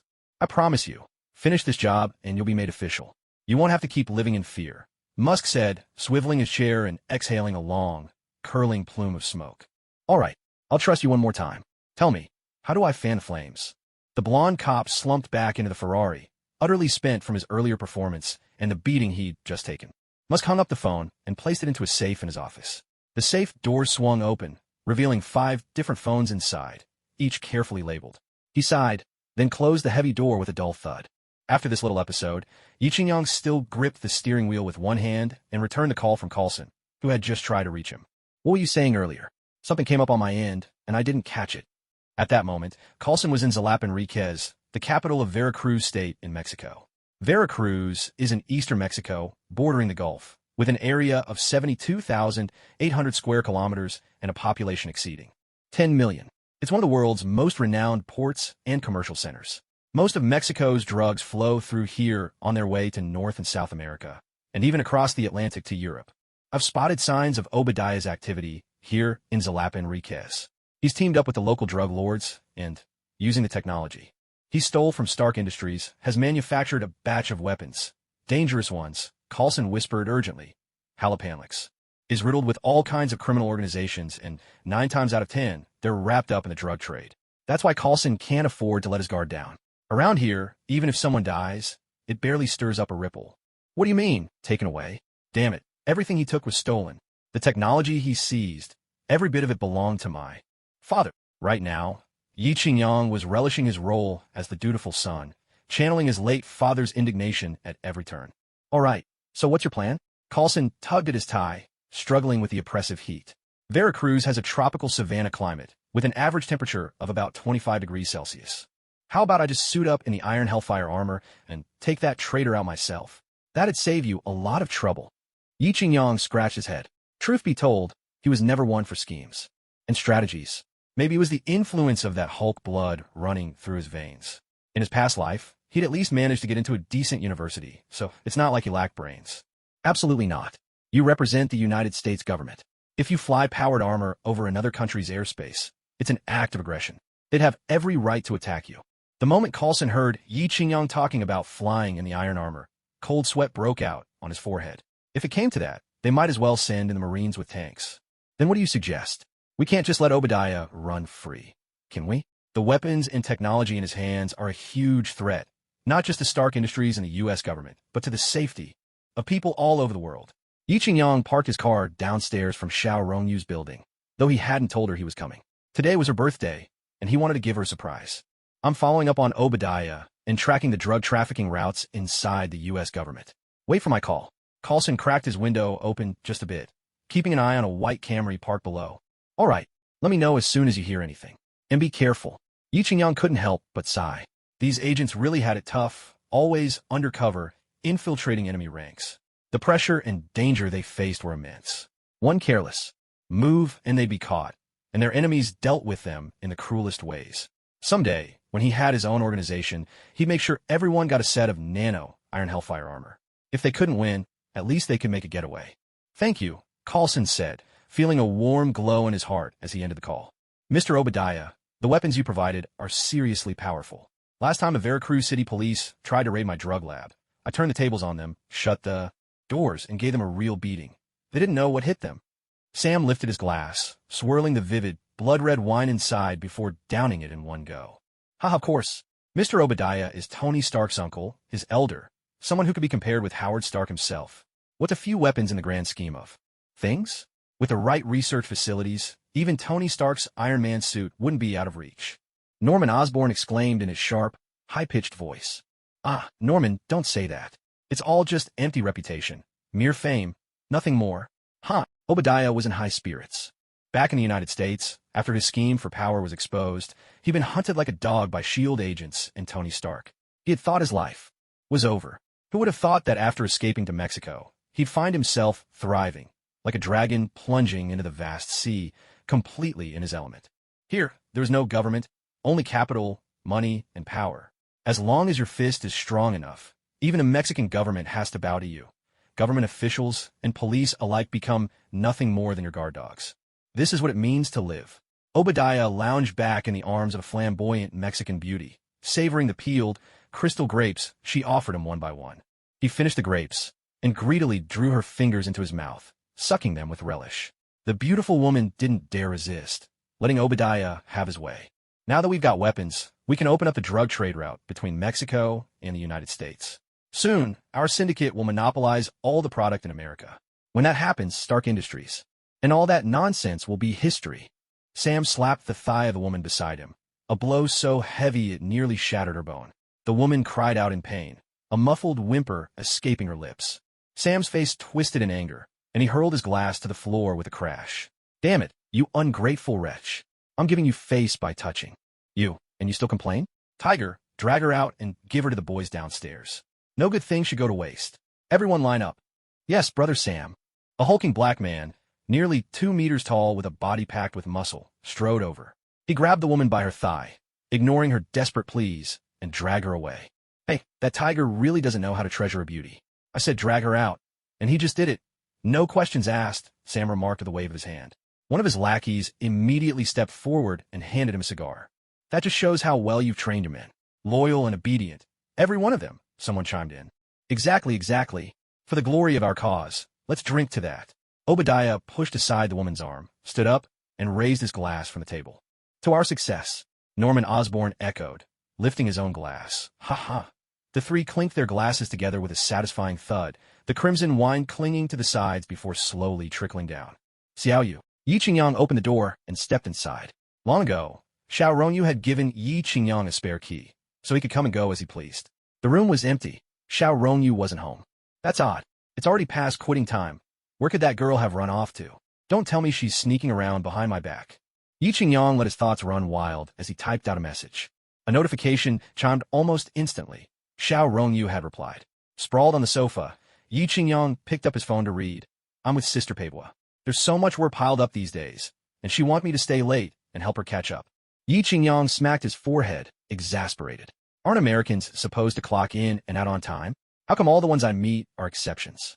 Did I cross into some fake America? He texted back. When will you be home? I have something for you. After sending the message, Yi Qingyang drifted off to sleep in Xiao Rongyu's room. Maybe it was the cozy atmosphere, or perhaps the lingering scent of her perfume. But by the time he awoke, the hands of the round clock on the wall pointed to 10 o'clock. Outside, the city glimmered with lights as New Yorkers, ever fond of excitement, dove into another round of nightlife. The click of the door echoed from the hallway. Yi Qingyang hurriedly shut his eyes, pretending to be asleep. At the entrance, Xiao Rongyu noticed a pair of men's shoes. Yi Qingyang was definitely home. Her heart leapt with joy. She carefully slipped off her heels, and the cool floor pricked her stocking feet with a chilly sting. Quietly, Xiao Rongyu nudged open the bedroom door. Yi Qingyang lay sprawled out on the bed, his snores barely audible. She tiptoed over, her feet in thin stockings padding softly to the bedside, and gazed at his peaceful face. Unable to resist, she leaned in, wanting to plant a gentle kiss on his forehead. But just as her lips were about to touch him, a sudden, strong pull swept her right into Yi Qingyang's arms. Caught off guard, she tried to cry out, but her voice caught in her throat. Her muffled protest melted into a soft, tender murmur, drifting to Yi Qingyang's ears like a spring breeze and gentle rain, less like resistance and more like encouragement. Instinctively, his arms tightened around her. The lights are so bright. Can you turn them off? Xiao Rongyu peeked out from under the blanket, her lips slightly swollen and her voice tinged with shyness. Hearing her playful complaint, Yi Qingyang finally snapped back to his senses, chiding himself for getting carried away and forgetting his original purpose. He sat up, helped Xiao Rongyu straighten her clothes, and smoothed out the wrinkles he'd made. Have you eaten? He asked. That why Yi Qingyang asked with gentle concern. Xiao Rongyu shook her head. After a full day of overtime, she'd been busy answering Yi Qingyang's calls, so she rushed home in a hurry, even turning down little Chili's invitation for a late-night snack. Silly girl. Why didn't you say so earlier? Yi Qingyang stroked her silky hair. Go wash up. I'll make you something delicious. Xiao Rongyu snuggled against his palm, savoring the affection, then obediently took a few changes of clothes and headed into the bathroom. Yi Qingyang lingered on the warmth left on his fingers and, unable to help himself, brought them to his nose for a gentle sniff. Yes, it was the scent of spring's arrival, with a trace of feminine allure, like the wild savannas of Africa. After her shower, Xiao Rongyu emerged carrying a fresh, alluring fragrance. Seeing Yi Qingyang busy in the kitchen, she hurried over to help. Hearing her footsteps, Yi Qingyang turned around, and his eyes lit up. She wore a pair of fitted blue silk shorts and a simple white crewneck shirt. So casual, yet effortlessly charming. Tony, let me give you a hand, Xiao Rongyu said as she reached for the knife in Yi Qingyang's hand. But he dodged playfully, not letting her succeed. He teased her gently. Today is your birthday. You're the guest of honor. Just relax in the living room and watch some TV. Dinner will be ready soon. What, today's my birthday? Only then did Xiao Rongyu remember. After a whole day of work, it had completely slipped her mind. After all, she'd been in America for 5 or 6 years now and had grown used to letting her birthday pass by unnoticed. No one here ever remembered or even knew the date. As she looked at Yi Qingyang's back, she felt her eyes grow misty. She quietly wrapped her arms around him from behind, pressing her face gently against his back. All right, there's smoke in here. You just showered. If you stay, you'll smell like oil and smoke all over again, Yi Qingyang said, pausing his work. He could feel Xiao Rongyu's emotion. Thank you. Xiao Rongyu didn't mind the faint scent of sweat and cooking oil on Yi Qingyang at all. To her, it was the warmest, most comforting and safest scent in the world. With this tender closeness between them, Yi Qingyang quickly prepared a simple dinner. Outside, the world seemed to fall silent, the night, wrapped in peaceful stillness. The soft glow of candlelight flickered across the white table, casting their shadows long and gentle. Yi Qingyang brought out a cake he'd prepared in advance. It was small and heart-shaped, with a tiny Iron Man figurine perched in the middle. "Happy 25th birthday, Miss Xiao Rongyu," he declared. "Happy birthday." Yi Qingyang lit the candles atop the cake. Xiao Rongyu sat quietly across from him. Tears streamed down her face, not from sadness, but from pure, overwhelming happiness.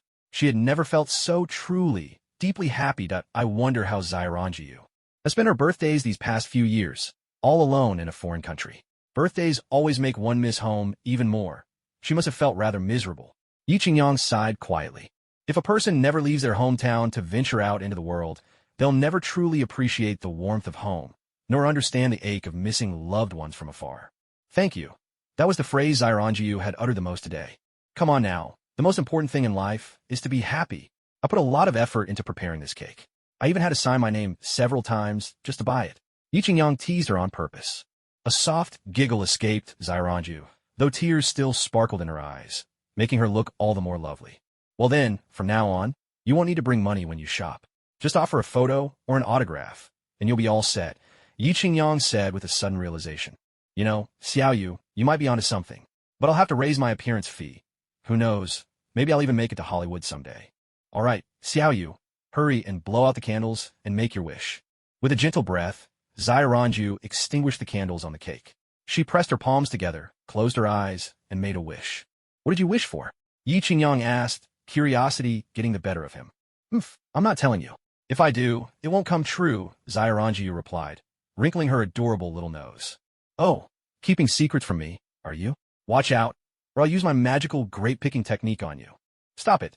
Let's eat first," Xiaoranju said, crossing her arms in front of her chest, refusing to let Yi Qingyang succeed in his playful threat. Yi Qingyang picked up a bottle of red wine from the table, uncorked it, and poured half a glass for Xiaoranju, then another half for himself. "Here's to our beautiful, charming, and ever-youthful comrade Xiaoyu. Happy birthday." Yi Qingyang swirled the wine in his glass. "Thank you." Xiaoranju raised her glass in return. The two of them sat across from each other at a small, elegantly crafted round wooden table, eating and chatting as they enjoyed the evening. "Xiaoyu, by the way, I still don't know which part of the Han Empire you're from," Yi Qingyang said, as Xiaoranju savored a piece of the 5 Wagyu beef he had specially prepared for the occasion. Hearing his question, she quickly swallowed her bite. "Even if I told you, you wouldn't know it." "Hey, you little rascal, are you looking down on me? Do you want to sample my legendary golden right hand again?" Yi Qingyang raised his right hand, wiggling his middle and ring fingers, making Xiaoranju blush and protest playfully. "I'm from a small county under Jinling City in the Han Empire. It's tiny, but the scenery is beautiful. You should visit if you get the chance." When Yi Qingyang heard she was from Jinling, a wave of delight washed over him. In his previous life, his college had been in Jinling. He wasn't intimately familiar with the city, but he had visited places like Zenjiku, the Confucius Temple, and the Sun Yat-sen Mausoleum. "So, who else is in your family?" Yi Qingyang was a little curious. "I never saw you go back home during the Spring Festival either." "I still have a younger brother at home." As soon as Xiaoranju heard Yi Qingyang ask about her family, her cheerful expression froze for a moment. The main reason she had stayed in the United States for so long was precisely because of her family. Hearing Xiaoranju mention only a younger brother and not her parents, Yi Qingyang assumed her parents had both passed away and quickly apologized. "I didn't know your parents were gone. I'm really sorry." "Huh? Who said my parents are gone?" "Both of them are alive and well." Xiaoranju gave Yi Qingyang a puzzled look. "But honestly, sometimes I wish things were as you said." At first, Yi Qingyang felt apologetic, but upon hearing the latter part, he suddenly grew a little upset. "How can you say that about your parents? If they're still alive, how could you wish them gone?" Seeing Yi Qingyang get angry, Xiaoranju's tears began to fall again, and she refused to touch her food in a fit of pique. "Oh, come on, what's this about? Can't I even say a few words to you?" Yi Qingyang said with a wry smile, feeling he hadn't said anything wrong. "I'm not angry with you. I'm mad at myself. When I was in high school, my parents forced me to drop out and get married. When I refused, they beat me and cursed me. If it hadn't been for my uncle, I'd probably still be trapped in that suffocating home." Xiaoranju buried her head in her arms, her body trembling with sobs. What happened?" Yi Qingyang was shocked at her words. He quickly got up and wrapped Xiaoranju in a comforting embrace.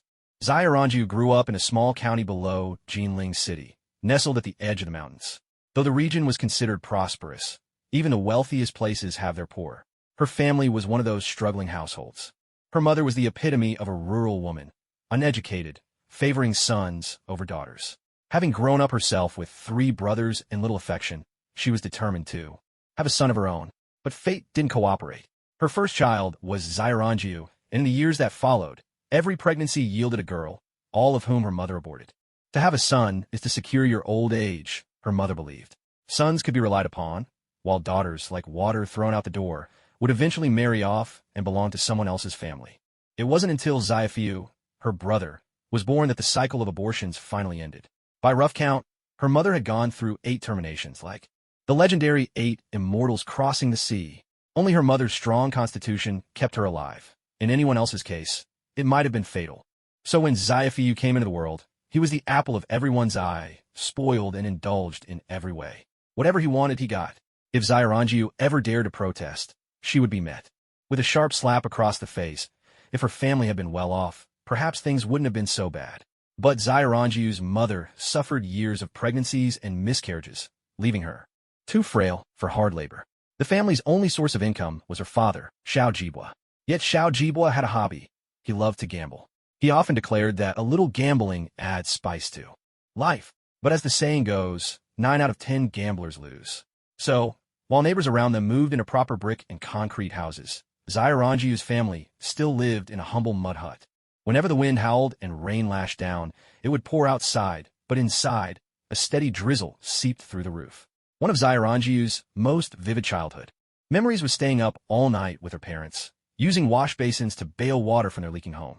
They would scoop and pour, hour after hour, until dawn. Children from poor families grow up fast, and Xiaoranju, already overlooked at home, became especially sensitive. The hardship, the constant struggle, and her low standing in the family forced her to mature quickly.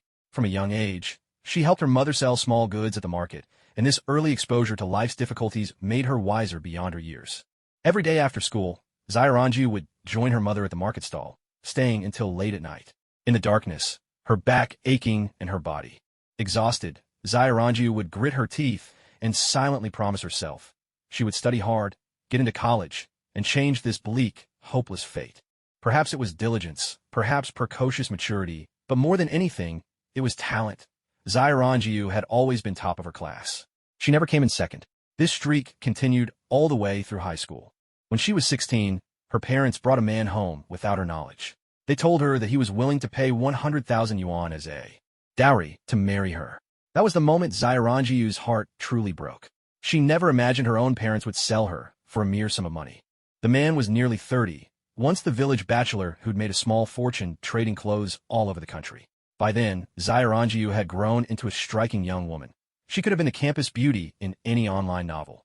The man had seen many women in his travels, but never someone as beautiful and graceful as Xiaoranju, with her fair, milk-white skin and slender figure. In his eyes, she was untouched and exquisite, worth far more than the dowry he offered. In the end, Xiaoranju threatened to take her own life and ran away from home. Thankfully, her uncle took her in. For the next 3 years of high school, she supported herself through part-time work and never looked back. Eventually, she earned a scholarship to Culver University in New York and made her way across the ocean. She's been there ever since. When Yi Qingyang heard Xiaoranju's story, his heart ached for her, and he opened his arms in silent comfort. "Come here, let your big brother give you a hug." A soft chuckle slipped out, breaking the tension in the room. Xiaoranju rolled her eyes at him, the earlier sadness already starting to fade. "That's right. Why dwell on so many worries on a day meant for happiness? All those pains from the past are gone for good, and your future is nothing but bright." Yi Qingyang stood up and, with a swift motion, drew open the curtains that had been blocking the window.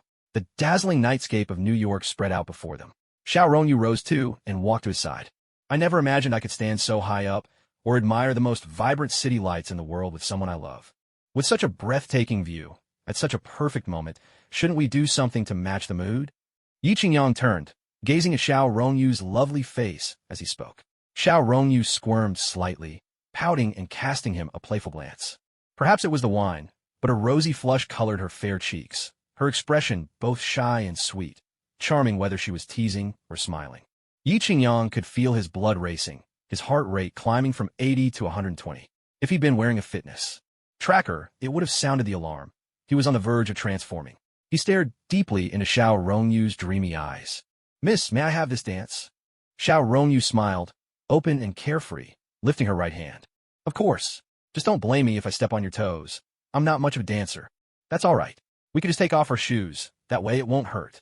Yi Qingyang swept Xiao Rongyu up in his arms and set her down on the sofa, then helped her slip off her shoes.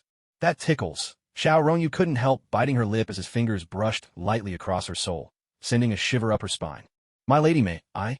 Yi Qingyang bowed slightly, placing his left hand behind his back and extending his right hand to her. In the center of the living room, where a velvet carpet muffled their steps, Yi Qingyang held Xiao Rongyu's delicate hand in one of his, while the other circled her slender waist. There was no music, but as they gazed into each other's eyes, it felt as if the whole world had become their stage.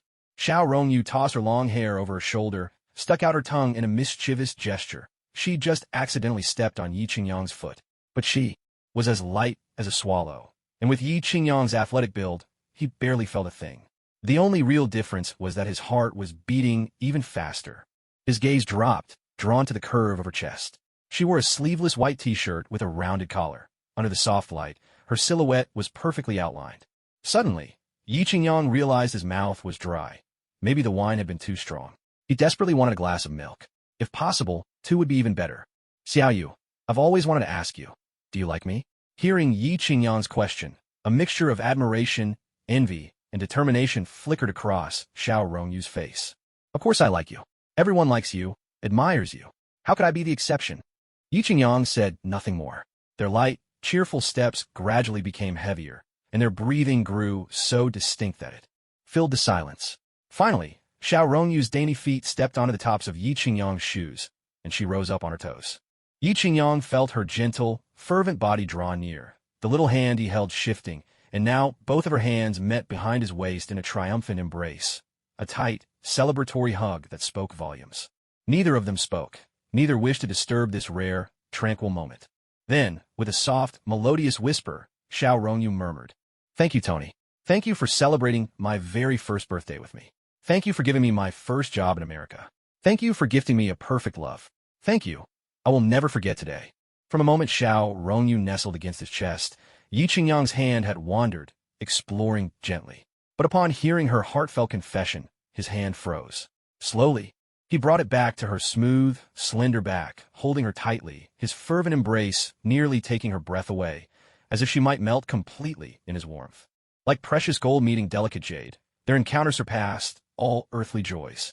Cradling her flawless, fair face, smooth as white jade, Yi Qingyang whispered, "You're so beautiful. I don't even know where to begin." Xiao Rongyu blushed deeply at his praise, her heart fluttering as if it might melt from happiness. Shyly, she lifted her head and pressed a gentle kiss to Yi Qingyang's chin, as soft as flowing water. Yi Qingyang was hardly content to stop there. With impatience barely concealed, he gave her a playful kick, sending her tumbling down with a yelp. In an instant, Xiao Rongyu and the mythical 404 beast were rolling together on the floor, laughter ringing out as they played and teased, their antics as lively as a song. Not to be outdone, Xiao Rongyu met every move with spirit, matching him step for step, never backing down. Suddenly, she caught Yi Qingyang's roaming hand and said, "We can't do this. It's against the rules." Yi Qingyang frowned in confusion. "Rules? What rules? I'm a boss here. Even in New York, there's nothing Tony Shide can't handle. Tell me, who set these rules? I'd like to see who dares to lay down the law in my territory."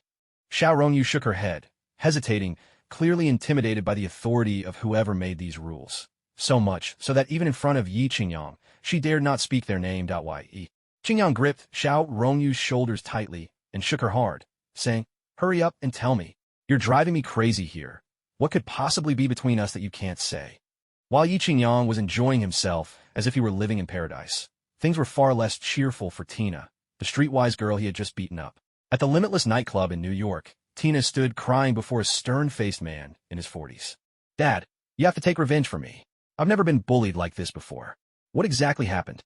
Watson, you tell me." Brother Tony narrowed his eyes, gazing at the blonde-haired Watson, who stood trembling nearby. "It really wasn't a big deal. This afternoon, I was driving Tina out to the suburbs for some fun. Who knew we'd run into a BMW M6 on the way? I overtook it, and maybe that Tony Shida asterisk was annoyed someone passed him, so he forced us off the road. Then, without a word, he got out and started beating me up. Tina tried to stand up for me and got hit too. Watson illustrated the violence with sweeping gestures as he spoke. Did you mention my name? Brother Tony asked, patting the beautiful woman kneeling obediently by his side. We did, of course we did. Maybe we shouldn't have, though. As soon as we brought up your name, Watson suddenly let out a sigh, as if remembering something he'd rather forget. What? What about my name? Brother Tony was confused. A sense of dread was creeping in. I told him Tina was the daughter of New York's underground king, Brother Tony, and asked him not to go too far. But as soon as he heard your name, he got even more arrogant. He kicked Tina aside and said, Watson's face paled with fear. Said what? Brother Tony's face twisted in anger, teetering on the edge of an outburst. He said that if he ever saw you, Brother Tony, he'd beat you up every time. He said he'd wipe out our Zodion gang, grind us to dust, and not leave a blade of grass behind. Is what Watson said true? Brother Tony was seething, his rage desperate for an outlet. Tina, still in a daze from what she'd taken, couldn't recall the details too clearly. All she remembered was that Yi Qingyang had ignored her completely, as if she didn't even exist. It's true, Daddy. He said if you can't control your own daughter, he'd become my godfather and kill me himself. He said you're nothing but trash, and that you've ruined half the sows in New York. Damn it. Fuck. Brother Tony seized the woman beside him by her hair and slammed her face into the soft cushion of the stool, refusing to let her up.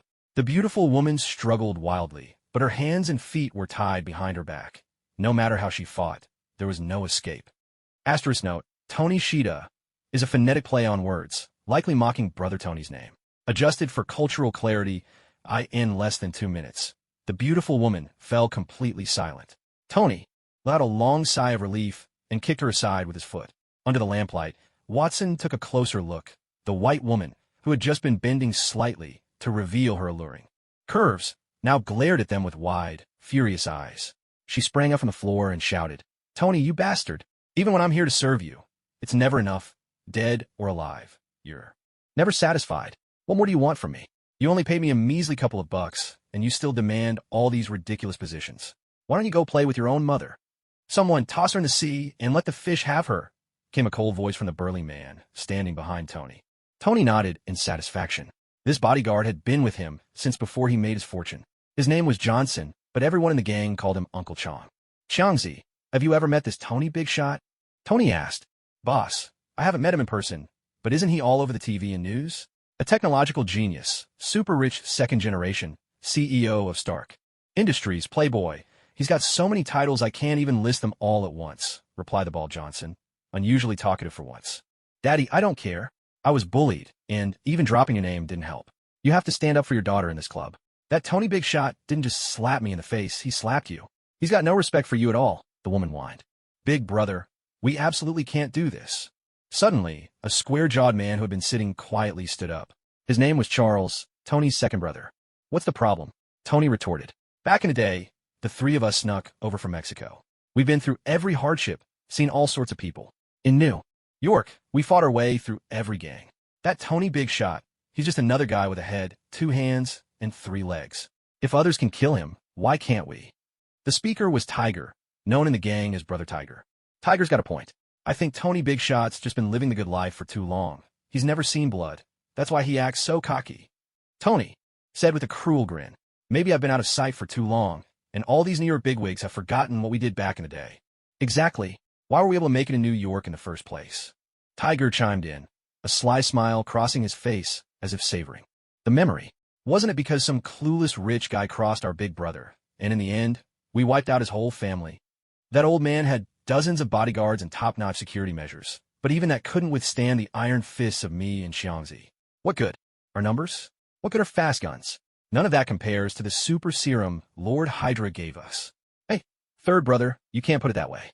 Tony Scheidegg is nothing like your average rich guy. The power of that Iron Man suit he developed is off the charts. Even the United States is green with envy, doing everything they can get their hands on it. Even if we're set on revenge, we have to think things through and plan carefully. Charles, despite his burly appearance, didn't look like the brains of the operation, but looks can be deceiving. Among the 3 brothers, he was the only strategist. Every gang in New York, big and small, knew of his reputation as the man of 1,000 faces. Charles is right. Life in the underworld isn't just about fighting and killing. It's a game of connections and knowing how to handle people. Tony's anger finally ebbed, and clarity returned to his mind, his intelligence once again taking center stage. All three brothers, along with Xiangzi, had received the super serum from the Hydra organization, the very same version Red Skull once used. It could greatly magnify one's true nature. The eldest brother would lose all sense of reason when he got worked up. The second brother grew colder and more calculating. Tiger, well, he was a violent maniac, concerned only with fighting and killing, and his methods were nothing short of brutal. Watching from the sidelines, Watson was a bundle of nerves, clutching a martini that he forgot to even sip. "Daddy, I'm really not asking for much. Just take the hand Tony Scheidake used to hit me. Cut it off, and that's enough." Seeing her father regain his composure, Tina quickly ran over. Her memories of his domineering ways were all too vivid. For any woman, if she got too close when her father lost control, even his own daughter, there was no escaping his wrath. Tina had already suffered more than once. Though her father always brought her to the height of ecstasy, that forbidden sensation, even for Tina, was hard to bear. Tony's heart skipped a beat. He held Tina's delicate hand and said, "My daughter really is the kindest soul. Don't worry. Not only will I take his hand, I'll take his money too. Isn't he some super rich playboy? Our crew just opened up a pipeline with the Mexicans for exclusive goods, and we need a lot of cash as we expand." "Second brother, what ideas do you have? Let's hear them." Charles gave Watson a subtle glance, then looked over at Tony. "Oh, Uncle Charles, Watson's my boyfriend. He's family now, or will be soon. No need to hold back around him." Tina piped up, sharp-eyed as ever, catching Charles's look in an instant. "She's right, Charles. Apart from us three brothers, there's only Xiangzi and Watson here, no outsiders." "Speak freely," Tony added, his head spinning from Tina's presence. "Tell me, have any of you heard of Tony Scheidake, Obadiah, and Norman Osborn?" Charles drew out a cigar, and Watson hurried over to light it for him. Charles gently rotated the cigar above the lighter in Watson's hand, slowly toasting it before lighting the tip. He nodded with satisfaction. Watson, though something of a closed horse, was certainly skilled when it came to flattery and currying favor.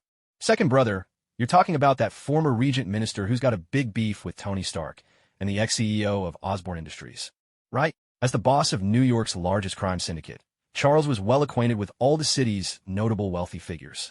"But didn't they already fall out with Tony Stark and skip town?" he asked. "Yeah, second brother. I heard they even had a fight. Apparently it was pretty intense." At the mention of a brawl, Tiger immediately perked up, his spirits rising. Charles glanced at his third brother in exasperation, suspecting that Tiger's brain was nothing but muscle, always itching for a fight, never caring about the real business of the gang. "Well, third brother does have a point. There was a fight, but that's because Obadiah and his crew kidnapped Tony Stark's personal assistant, Pepper Potts, Virginia Potts," Charles explained. "That's right, I heard Pepper is Tony Stark's official girlfriend, and she's got immense power at Stark Industries, basically running the whole show." Watson quickly chimed in. "As for our new drug channel through Mexico, the deal's going down in Veracruz's capital, Salap Enriquez. The local fixer is Sam the uncle," Charles continued, taking a long draw from his cigar. A rich, smooth, vanilla flavor filled his mouth, lingering pleasantly as he slowly exhaled the smoke. Seeing everyone's eyes fixed on him, hanging on his every word, he couldn't help but feel a bit pleased with himself. "And as far as I know, Uncle Sam has just unified the underground drug market in Veracruz. The ones who helped him pull off this feat were none other than Obadiah and his people." "What?" Tony was visibly shaken, sitting up straight, momentarily forgetting the comfort of his daughter's small hand in his own. As a Mexican, he knew just how chaotic and tangled his homeland was, every faction with its own turf wars. Even wielding power in a small town meant living in constant fear, never knowing if your head might end up on a spike by morning. And in a metropolis like Veracruz, the web of connections was so deep and twisted that even the most seasoned crime lords would never claim to know it all. Yet now, a single power had managed to unify Veracruz and seize control of its drug trade. Pulling off something like that was no less impressive than what Tony himself had achieved from scratch in New York. If anything, it might be even more extraordinary. After all, with the world's largest and most powerful organization, Hydra, backing him, he had whatever he needed: funds, manpower, technology at his fingertips. These two, Obadiah and Norman Osborn, really are something else. Just the two of them managed to help an unknown guy like Sam unify Veracruz. But what does any of that have to do with us getting back at Tony Big Turd? Tony rubbed his bald head, unable to piece the connection together. Obadiah and Norman Osborn teamed up and still ended up running for their lives after facing Tony Big Turd.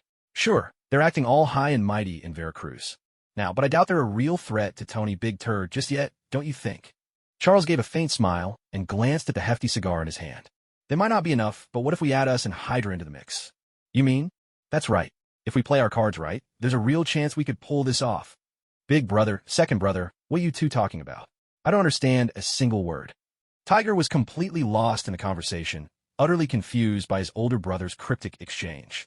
The two glanced at their clueless younger brother and burst out laughing. Meanwhile, Watson listened in with cold sweat beading on his forehead. Remembering the brutal methods of these three brothers, he couldn't help but feel a pang of sympathy for Tony Big Turd. Xiangzi, assign someone to keep eyes on Tony Big Turd for me. I want to know his every move, where he goes, who he meets, where he usually stays, even which woman he prefers to sleep with. Consider done. In short, I want you to find out everything, even whether he uses protection when he's with a woman, and if so, what brand he uses. Last night, the rain fell sparsely and the wind roared, but deep sleep could not dispel the lingering effects of the wine. Perhaps it was because she was so moved, but last night, Ronyu showed extraordinary prowess well beyond her usual self. Normally shy, she bloomed before Yi Qingyang like a lily in full splendor, opening herself without the slightest reservation. As the saying goes, the lap of luxury is a hero's grave. The ancients did not deceive me. Yi Qingyang had happy drive him to the company. Even though Pepper was an incredibly capable manager, Yi Qingyang still made a point to show up at least once a week. For no other reason than this, the company's garden of fresh, radiant beauties needed someone to tend to them. Plants need sunlight for photosynthesis, after all. Didn't you see? All the young women at Stark Industries had made Xiao Rongyu their role model. Every day they dressed to the nines and worked hard, all hoping to get noticed by Yi Qingyang. But today, Yi Qingyang, thoroughly drained, was in no mood for flirting. He headed straight for Ethan's lab. I've heard that the old man has recently achieved great success in improving the mech suits. He's now managed to support remote disassembly and control. It looks like his Mark 7 armor will soon be unveiled. Hey, Ethan. Yi Qingyang greeted him with a smile, then picked up a metallic device on the table that looked like a wristband. What's this for?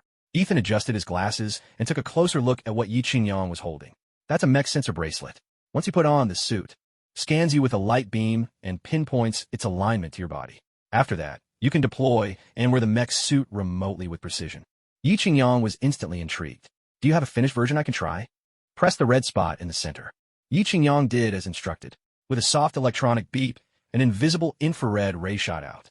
The steel armor that had been standing quietly in the corner began to shimmer with blue light and move. Although the transformation was slow, each segment of the suit found its exact position based on the infrared signal. Wow, this is already pretty impressive. Yi Qingyang watched as the armor slowly shifted and gradually enveloped his entire body. Don't worry, Ethan, we still have plenty of time to refine the system. Besides, I'll soon find you an assistant. He holds 7 doctorate degrees and has profound expertise in genetic engineering, robotics, and computer science. Trying out the suit, Yi Qingyang found it seemed even more agile than the Mark III. Speaking of assistants, where was Peter Parker, the little spider? Ethan, why haven't I seen Parker? Did he take some time off? Ethan hesitated, unsure how to respond. Peter's been acting a bit odd lately. His personality seems to have changed, and he often says some pretty strange things, but maybe it's just a normal phase. When I was his age, I even got into a fight with my own father. Oh, sorry, Mr. Ethan. Traffic was terrible and I'm late, came Spider-Man's voice from outside. When he finally hurried in, hastily changing into his lab coat, he found Yi Qingyang tinkering with the suit. Good morning, Mr. Big Shot, he stammered. It's more like good afternoon now, Yi Qingyang replied, checking his watch with a deadpan expression. The hands were already pointing to 11. I'm really sorry. I was up late playing video games last night, and then got stuck in traffic, so... Americans are sticklers when it comes to time. If you say a certain hour, you'd better be there at that hour.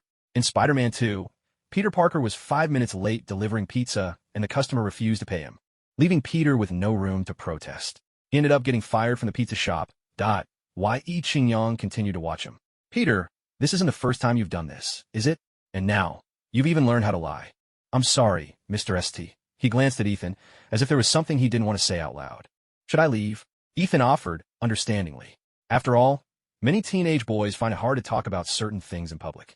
No need, Ethan. You and Peter have a relationship that's equal parts mentor and friend. Besides, you're someone I trust completely, so I hope you can help our Spider-Man work through his troubles as well. As Yi Qingyang spoke, He began to remove his mech suit. Of course, that's no problem at all. It's my responsibility, Ethan replied immediately. Then, as if suddenly realizing something, his eyes went wide. Wait, Spider-Man? Peter, does that mean you're— He stared in disbelief, pointing at Peter Parker. Peter glanced at Yi Qingyang and, seeing his affirmation, gave a small nod. I'm sorry, Mr. Ethan. I didn't mean to keep it from you. It's just, this whole thing is hard to believe, and I was afraid that if the bad guys found out my identity, it might bring trouble to Stark Industries, and to you. Peter did his best to explain, apologizing over and over. It felt like he had apologized more today than in his entire life. It's all right, kid. I understand. Dr. Ethan patted him on the shoulder. You must have had a rough time lately. I read in the newspaper just yesterday about you stopping those armed bank robbers. They had guns, and you're just flesh and blood. Sure, you're stronger than most, but I doubt you're invincible. Ethan, the reason I told you he's Spider-Man wasn't so you'd feel sorry for him. Yi Qingyang interjected, coming over and pulling Peter closer, looking him up and down. Just look at you, showing up late for work, looking completely drained. Peter muttered, I did my best to get here on time. Then be on time. Yi Qingyang's eyes flashed with seriousness. Look at yourself. You always look exhausted. Peter, I pay you to work for Stark Industries, not to take a vacation. Don't think I won't notice just because Ethan covers for you every day. Last week, you were late 4 times. The week before that, 3 times. Peter Parker, this is a company, not a charity. If you really can't handle the job, then I'll have no choice but to let you go. I'm sorry, Mr. Stark. I have my reasons for being late. Peter was panicked. This job hadn't come easy. Good salary, great benefits, and it was in his field of study. It was hard enough to land a job you truly love. He didn't want to lose it. Yes, Tony, Peter Parker was late for a reason. It wasn't intentional on his part. I promise I'll keep an eye on him in the future. If he's ever late again, I swear I'll do what's right, even at the cost of our friendship, and write his resignation letter myself. Ethan hurried over to smooth things over as soon as he saw Yi Qingyang was upset. Ethan, don't make excuses for him, and don't give me any guarantees, Yi Qingyang replied, unmoved. He's already 20, he's an adult, and he needs to take responsibility for his own actions. This month's salary is halved. Also, write a written reflection, no less than 10,000 words. Yes, Mr. Big Boss, Spider-Man replied, lowering his head in dejection. Peter, I'm not punishing you for the money, Yi Qingyang said, coming over and speaking earnestly. I want you to understand that when you take on a job or a task, you have to commit to it fully and take responsibility. You can't be half-hearted or let anything else get in the way of what you're supposed to be doing. If you think what you're doing elsewhere is more important, then just resign and go do it wholeheartedly. Your place here will always be waiting for you. I understand, Mr. Big Boss, Peter Parker answered. But from his response, Yi Qingyang knew that Peter hadn't truly taken it to heart. At this moment, Peter's mind was in turmoil, torn between being a hero who helps those in need and his responsibilities. At work, in life, and in love. Clearly, this young Spider-Man was still clueless about how to juggle all these things. But it's through experiences like this that a person grows. Without living through it yourself, you'll never truly mature. The journey to maturity is really a process of learning what to hold on to and what to let go. You can't have everything or do everything. Otherwise, in the end, you'll have nothing and all your efforts will end in failure. This is not just wisdom, but lived experience. Advice from others might serve as a reference, but you'll never truly take it to heart unless you live through it yourself. Ethan glanced helplessly between Yi Qingyang and Peter Parker. He cared too much, and that made things complicated. On one hand, his dearest friend. On the other, his most promising protege. He honestly didn't know what to do. Ethan, how about I stop by your place after work today? We can have a drink and catch up, Yi Qingyang said, ignoring the crestfallen Spider-Man and turning to comfort his old friend. That sounds great. I'll have my wife whip up a couple of dishes, and the 2 of us can share a drink. Ethan replied with a hearty laugh. It's settled then. We won't go home until we've had our fill, Yi Qingyang said, giving him a friendly slap on the shoulder. There's a kind of happiness that comes with wealth that words can barely begin to describe.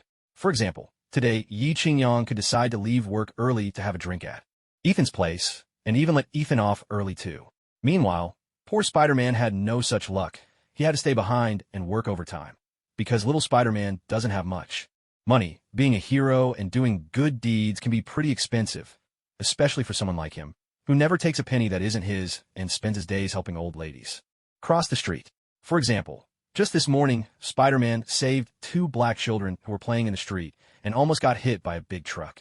He returned them safely to their mother, who was sweeping the streets for a living, and learned that her husband, gravely ill yet still addicted to gambling, had forced her and their son to take to the streets to earn money. Spider-Man gave her every penny he had on him. Heartbreaking stories like this are everywhere, and people needing help never seem to end. Even with his monthly salary of $10,000, Spider-Man's generosity manages to outpace his income in less than half a month. Now that he's moved out of Uncle Ben's house, he also has to pay rent, buy food and clothes, and tinker with his inventions. He's living paycheck to paycheck. That's why he desperately needs this job, so he can help even more people. Yi Qingyang wasn't driving. He was riding in Ethan's Jeep Wrangler. Ethan, who came from Central Country, had always loved this car. Back home, he couldn't afford one. But now, with a monthly salary of $20,000 and no worries about housing, he finally gritted his teeth and bought it in installments. Not too expensive, just $51,695. Thanks to Yi Qingyang's introduction, Ethan's wife now teaches Arabic at a private American high school, earning $4,000 a month. Ethan is very satisfied with his life. A car, a home, a loving wife and child, and a warm home. He's deeply grateful to Yi Qingyang. Hey Ethan, you've been working at Stark for a while now. Do you still keep in touch with any of those top-tier geniuses from before? Yi Qingyang asked from the passenger seat, with country music playing softly in the background. Of course. My college friend Otto Octavius has been reaching out to me a lot lately. He wanted to see if there are any corporate groups or wealthy investors interested in funding his research. Ethan replied, fully focused on the road ahead. That was just his way. Ethan always gave his complete attention to whatever he was doing. That's quite a mouthful, Otto Octavius. Doesn't sound like a local name, does it? Yi Qingyang pondered. He couldn't recall any major scientist by that name from the Marvel Universe. He's originally from Austria. He and his wife both graduated from Cambridge, then came to New York to make a living. It's been almost 10 years now, but no one's been willing to fund his research, Ethan said with a note of regret. So what's his research about? Do you think there's a chance we could bring him into our company? Yi Qingyang asked, determined not to miss out on any promising talent. Any scientist highly recommended by Ethan must be exceptional. In fact, his research focus is also energy. I used to think his work overlapped with your arc reactor project, Tony, so I never brought it up. But if you could sponsor him, that would be wonderful. How about this? Tomorrow, give him a call and ask him to come in for an interview at the company. Tell him to bring his research report as well. I'd like to take a look. Yi Qingyang shifted into a more comfortable position as he lounged. I have to tell him this good news right away. He's going to be over the moon. Ethan quickly pulled out his phone from his pocket. Hey, old friend, I've got great news for you. My boss, Tony Stark, is interested in your research. He wants you to come interview at Stark Industries tomorrow. Yeah, get ready for it. I'm driving, so I'll hang up now. Yi Qingyang couldn't help but laugh. Is it really necessary to get so worked up?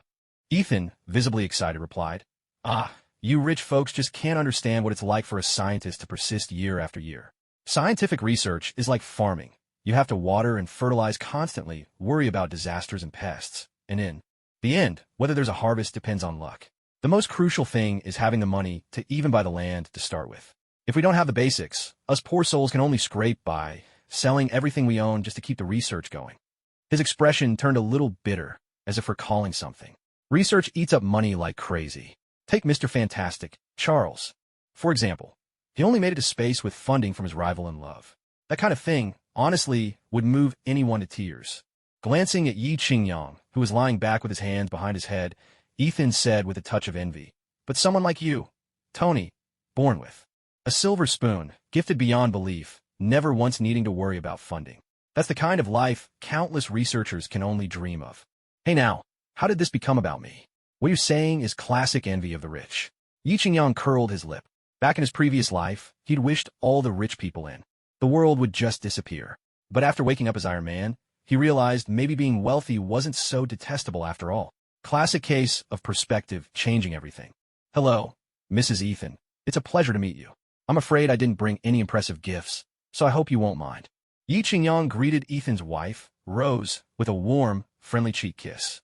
Rose, dressed in a light yellow jacket, blue skinny jeans, and black knee-high boots, looked strikingly curvaceous, defying the stereotype of American women putting on weight after childbirth. I've heard Ethan mention you so many times, but only ever caught glimpses of you on TV. Thank you, truly. Yi Qingyang burst out laughing. That's all because Ethan never gave me a chance. Honestly, I've wanted to visit your wife for a long time. I was always puzzled why Ethan never invited me over. Now I see. Your wife is so stunning that if I had such a beautiful wife, I wouldn't invite other men to my house either. Oh my, what a silver tongue. Don't just stand out there. Come in, both of you. With a bright, charming smile, Rose took Ethan's briefcase and ushered the two men inside. Tony, would you say this is like coming back to your own home? Ethan looked at Yi Qingyang with a friendly grin. Ah, come on, Ethan. I've only been here a handful of times. If the place is empty, it might as well be put to good use. Better than letting it go to waste, right? Yi Qingyang settled onto the sofa and watched Rose bustling around, a smile on his face. To tell the truth, Tony, our whole family really owes you a great debt. If it weren't for you, we'd still be living in that war-torn country. Ethan said with heartfelt gratitude. Oh, now don't say that, Ethan. If anyone should be thankful, it's me. When we first met at the militant's base, you helped me without hesitation. Later, at the company, you even solved the energy problem for the Iron Armor project, something money just can't buy. Besides, we're friends. How can you put a price on friendship? You're right. I was getting carried away. Rose, has Annie come home yet? I just called her. She said she'll be home in 10 minutes. Rose replied, coming over with a warm smile. Tony, Ethan, would you like something to drink? Yi Qingyang's gaze lingered for a moment on the elegant curve between Rose's neck and waist as she moved, her beauty captivating with every step. He couldn't help but glance at the balding Ethan and sigh inwardly. Ethan was truly a lucky man to have one such a beautiful wife. Rose's allure was easily a match for the stunning stewardess, Sophia, whom he'd met on that Boeing 747 flight, perhaps even surpassing her in sheer charm. Soda water, please, he replied. Rose turned to the fridge, bending gracefully as she searched the lower shelves. The sight of her poised figure made Yi Qingyang's eyes linger once again on the hint of blue in her attire, a captivating detail that made it hard to look away. The shape was so enchanting that, when Rose handed him the soda, he took a long, deep gulp. He swallowed with a dull ache in his throat, a mix of longing and regret welling up inside. Everyone condemns the cunning villain, but who doesn't secretly wish to be him? Mom, I'm home. A clear, lively voice called out, growing closer. This child, she's not even through the door, but her voice gets here first, Ethan said with fatherly affection. Yi Qingyang turned toward the sound and saw, just as he'd hoped, the beloved Annie he'd so recently rescued in a moment of heroism. Today, Annie wore a light green short-sleeved sweater, paired with a white American-style school uniform skirt. Her two well-proportioned legs stretched out from beneath the skirt, side by side, like two flawless ivory columns. The white athletic socks barely covered her ankles, revealing a pair of shapely, fair, and supple calves, the skin taut and smooth without a hint of excess. Youthful, radiant, and absolutely stunning. Oh, we have guests at home, Annie exclaimed softly as she noticed the back of a stranger in a suit sitting on the sofa, and she shyly stuck out her tongue. Hurry and wash your hands, then come help Mommy prepare dinner, Rose said, taking Annie's school bag, hanging it on the wall, and giving her a gentle pat.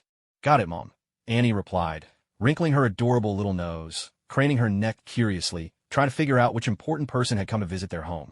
As far as she could remember, they'd never had any unfamiliar guests before. Just as she tiptoed closer, hoping to sneak a look from the side, Yi Qingyang suddenly turned his head and made a funny face at her. Ah! Little Annie cried out in surprise. Oh, it's you, Uncle. Annie's face lit up with delight as she plopped down beside Yi Qingyang, wrapping her arms around his arm without the slightest hesitation, not even noticing her two little teddy bears bouncing from the impact. What's this? You two know each other. Ethan's heart skipped a beat when he heard his daughter's words. He didn't mind being friends or colleagues with Tony, but if his daughter had any special connection to him, it would be quite a headache. After all, Tony was a world-renowned playboy. What parent wouldn't be concerned about their daughter spending time with someone like that?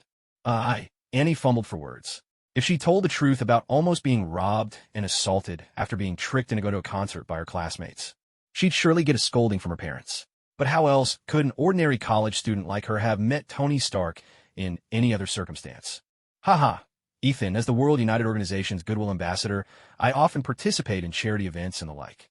I only just met your lovely daughter last week. At the Youth With You, Love With You event, where Annie was representing her school, Yi Qingyang quickly stepped in to help when he saw the girl struggling to explain. Oh, so that's how it is. There's nothing to be embarrassed about, Ethan said with a smile, gently patting his daughter's head. Oomph. Only didn't want you to get the wrong idea. You have no idea. Iron Man is the idol and perfect Prince Charming for every girl in our school, and the girls' dorms are covered with Mr. Stark's posters, Annie said, squeezing Yi Qingyang's arm even tighter. Yi Qingyang had to admit, Rose's genes were truly remarkable. The little girl had inherited everything and even surpassed her mother, I suppose, in children. We'll never have to worry about going hungry in the future, and Mom won't have to be concerned about me drinking tainted milk anymore. By the way, Mr. Big Poop, What brings you to my house today? And you're not a child anymore. Why are you clinging to Mr. Big Poop like that? Come here and sit properly. Ethan saw his precious daughter whispering so closely with Yi Qingyang, and a wave of irritation washed over him, but he couldn't say it outright. Oh, I know, and sat down next to Ethan, looking rather dejected and low-spirited. Yi Qingyang just smiled, taking it all in stride. In, come help me out in the kitchen. I can't manage everything by myself. Rose, who had been keeping an eye on the living room, quickly called out when she heard her husband scolding their daughter. Coming, Mom, with a pout, and walked into the kitchen. Rose sized up her daughter curiously and asked, What's wrong, sweetheart? Who made you unhappy? Rose didn't ask directly about her relationship with Yi Qingyang, but instead tried a more subtle approach. It's nothing. I'm just sulking with myself. Anne's mood was low, and she seemed distracted. Mr. Tony Big Poop is still out there. Are you going to keep that face when you go back out? Rose teased as she prepared dinner, glancing at her daughter, who was rinsing fruit in the sink. Having a daughter is one of life's greatest joys for parents. A daughter is like a little padded jacket, always sensitive to your warmth and cold. And if that daughter happens to be beautiful, outstanding, and sensible, it's even more reason to be proud and happy. But if a daughter is too beautiful and talented, parents can't help but worry more. Beautiful flowers always attract bees and butterflies. The saying, beauty brings trouble, is wisdom passed down through generations. Watching her darling and blossom day by day into an even more stunning young woman, Rose felt both proud and troubled. Even as she tried to teach her daughter how to protect herself, she had to tread carefully for fear of having the opposite effect. If it's all Dad's fault. I just wanted to spend a little more time with my idol, but he wouldn't allow it, and finally couldn't hold back and complained to her mother. Rose teased her. Is he really just your idol, and nothing more? If Mr. Tony asked you to be his girlfriend, would you say yes? At these words, Anne blushed furiously, her little sneakers shuffling nervously on the floor. Oh, Mom, what are you saying? Of course he's just my idol. Besides, look at him. He's more than 10 years older than me, almost Dad's age. The more Anne thought about it, the more embarrassed she felt. She leaned into Rose, seeking comfort. All right, I believe you. Now, don't distract me from cooking. With her hands glistening with droplets of water, Rose gently tapped Annie's nose, then whispered, You know what? That Tony Big Poop really is quite handsome, and he's got a certain charm about him. If I were 10 years younger, I'd probably fall for him too. Ah, Annie stared in amazement at her stunningly beautiful mother. Her golden hair was tied up in a playful bun, making her look 5 years younger.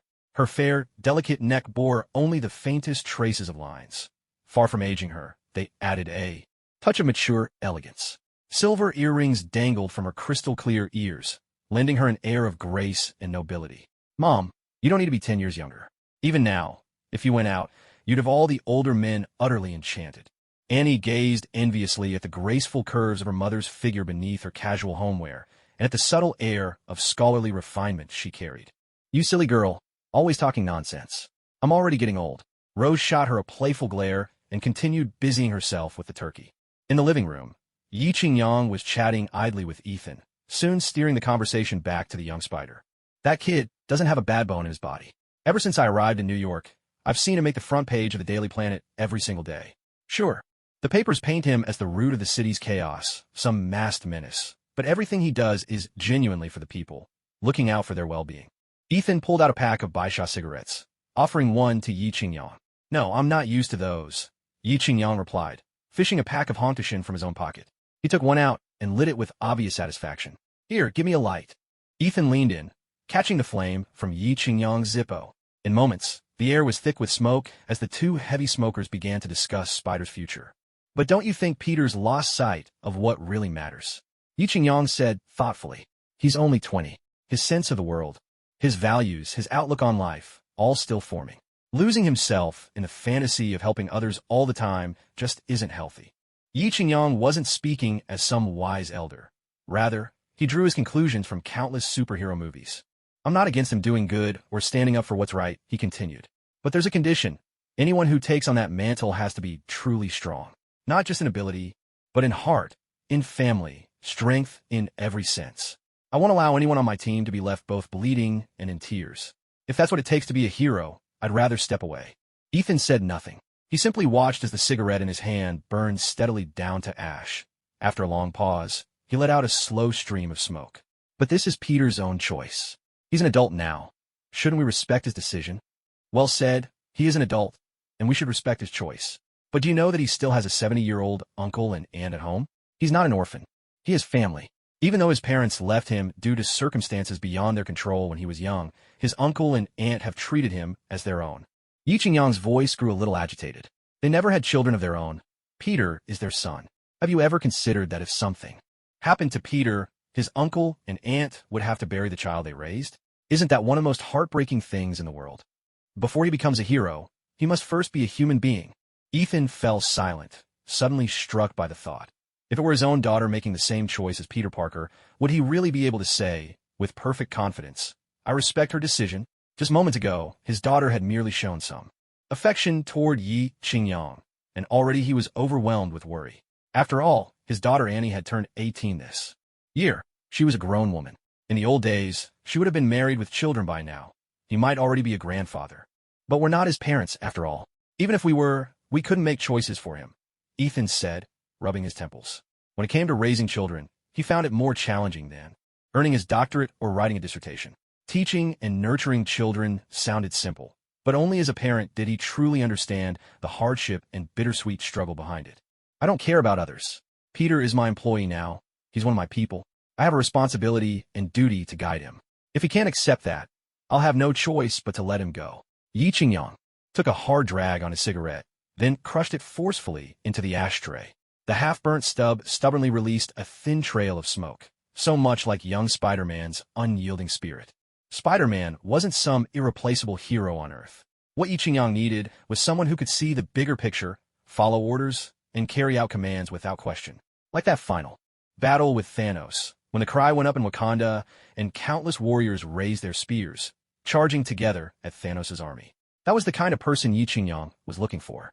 "Grapes, everyone," Annie called out cheerfully, carrying a plate of fruit as she skipped over. In that moment, both Yi Qingyang and Ethan felt their moods lift, as if a ray of warm sunshine had broken through the long, cold night. "What's this?" Ethan asked, picking up a round, dark fruit that looked almost like a small peach. "I'm not really sure. I think Mom bought it from a fruit stand by the road." The vendor said it was an imported fruit called a black plum, Annie explained, then handed a bunch of grapes to Yi Qingyang. "Uncle, have some grapes." "Now, what a sweet girl you are." As Ethan took a bite of the seemingly delicious black plum, his expression twisted uncontrollably, and tears sprang from his eyes. "What's wrong, Dad? Is the black plum not sweet?" Annie had been focused on Yi Qingyang, but her father's exaggerated reaction caught her attention. She quickly handed him a box of tissues. "Oh my goodness, that's unbelievably sour. I've never tasted anything this tart in my life." Ethan took the tissues, dabbing away the tears stung out by the sourness, then took a big gulp of soda water, finally easing the sensation that had nearly set his teeth on edge. "Is it really that sour?" Annie asked curiously, picking up a black plum herself. Not one to back down easily, she took a defiant bite. "Oh no, sweetie, don't." Ethan started to warn her, but Annie had already bitten into the fruit. She spat hurriedly, her face scrunching up so much her two little tiger teeth peeked out playfully. "Ugh, it's so sour." Yi Qingyang quickly handed her the half-finished bottle of soda water he was holding. Annie grabbed it, wrapped her lips around the bottle, and took several quick gulps. After drinking, Annie paused, glancing down at the soda bottle in her hand, then looked at Yi Qingyang. Suddenly, her cheeks flushed with realization. "I better go check on how Mom's steak is coming along." Yi Qingyang watched as her fair little legs darted away, swift as a gust of wind. "That girl, always so impulsive," Ethan remarked, standing up to pick up the black plum Annie had dropped, tossing it, along with the rest from the fruit platter, into the trash. This family, each one more interesting than the last, Yi Qingyang thought with a shake of his head.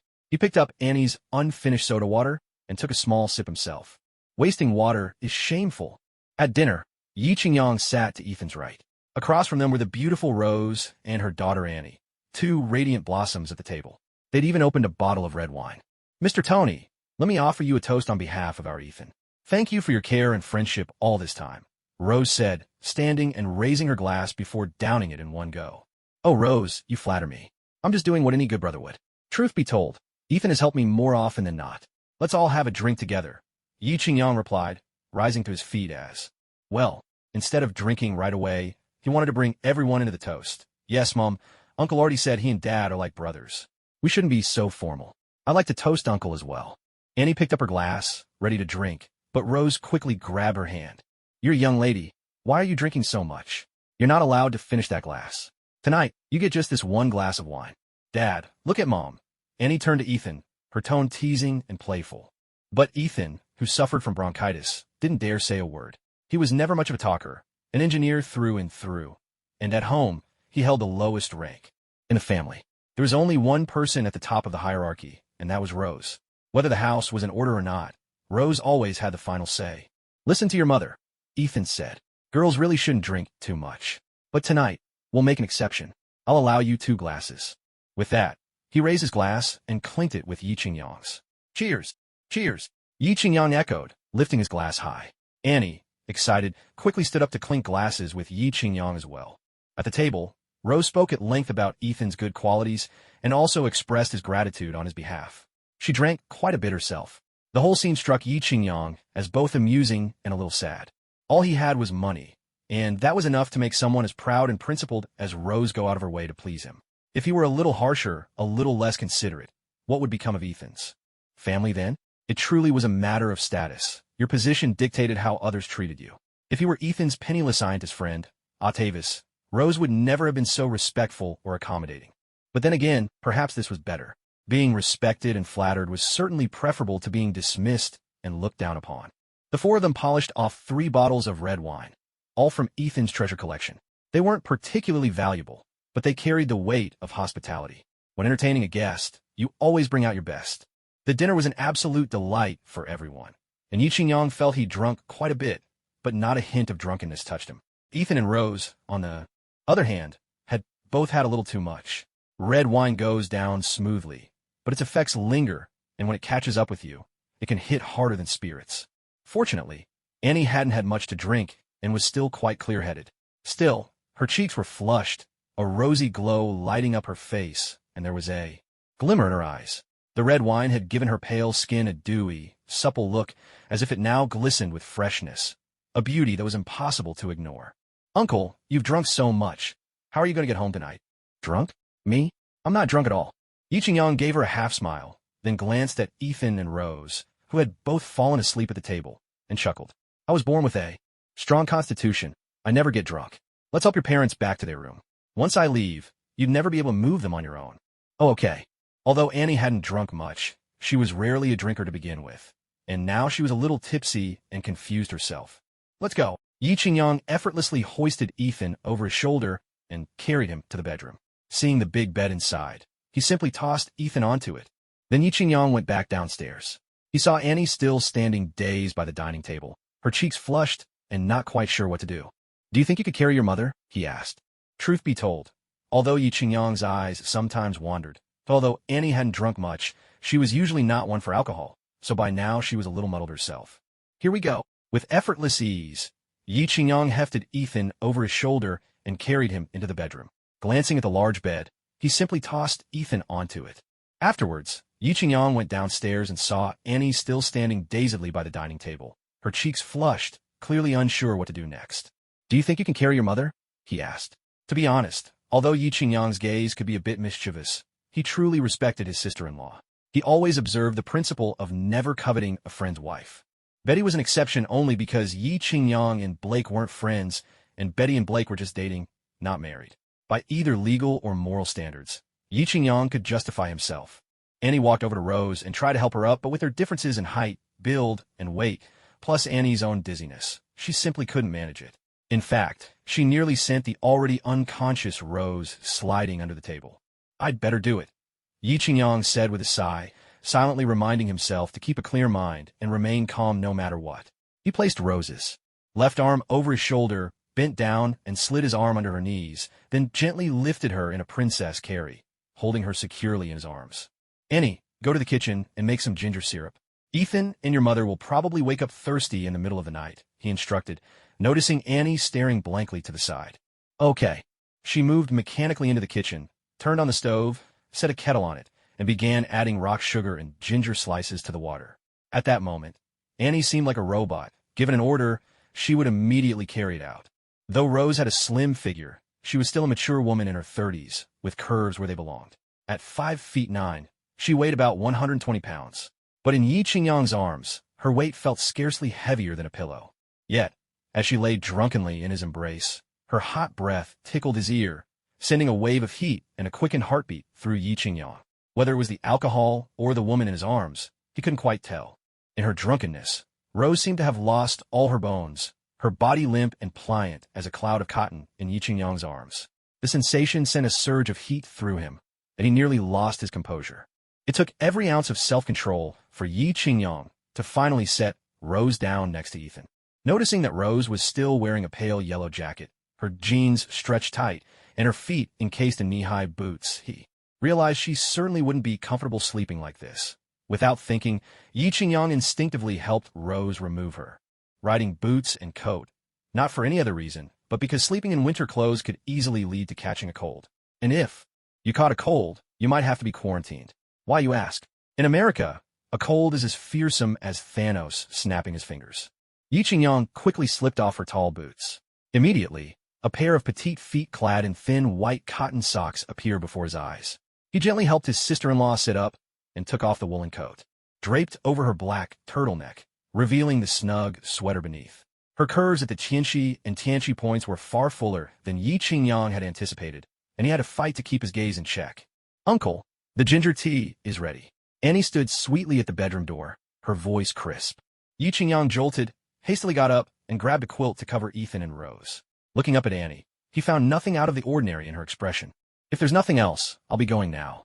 With that, Yi Qingyang quickly descended the stairs. But behind him, hurried footsteps echoed after him. Turning around, he suddenly felt a rush of fragrant air as a girl darted into his arms, trembling like a startled bird. He glanced down at Annie, who nestled against him, eyes half closed, lips pressed into the faintest of smiles. Her cheeks were as flushed as mountain azaleas, so red they seemed about to drip with color. Yi Qingyang swallowed, feeling the desire stirred by the mature woman just moments ago begin to erupt like a volcano. "Uncle," Annie sobbed softly, her voice muffled. An aura of commanding confidence enveloped Yi Qingyang as he said firmly, "Don't speak. Just feel it." Annie laced her fingers behind Yi Qingyang's head, inhaling the delicate scent of youth from her and feeling the gentle resilience of her embrace. Warmth welled up in his heart. "Sweetheart, are you really sure about what you're doing?" he murmured. Annie clung tightly to Yi Qingyang's wiry but powerful waist, whispering, "I don't know. All I know is, when I can't see you, I miss you, and when I see you, I can't help myself. I lose control." Yi Qingyang stroked her silky hair with a soft laugh. "You're so beautiful, so lovely. I care about you deeply, too." To be fair, Yi Qingyang had been almost 30 in his previous life, so his view of love was worlds apart from Annie's at 18. At Annie's age, love was something worth running away from home for, something you'd leave everything behind to chase to the ends of the earth. Though girls like Annie matured early and were strong-willed, no matter how independent a woman might be, once she fell into the sea of romance, she became a novice swimmer, vulnerable and unprepared.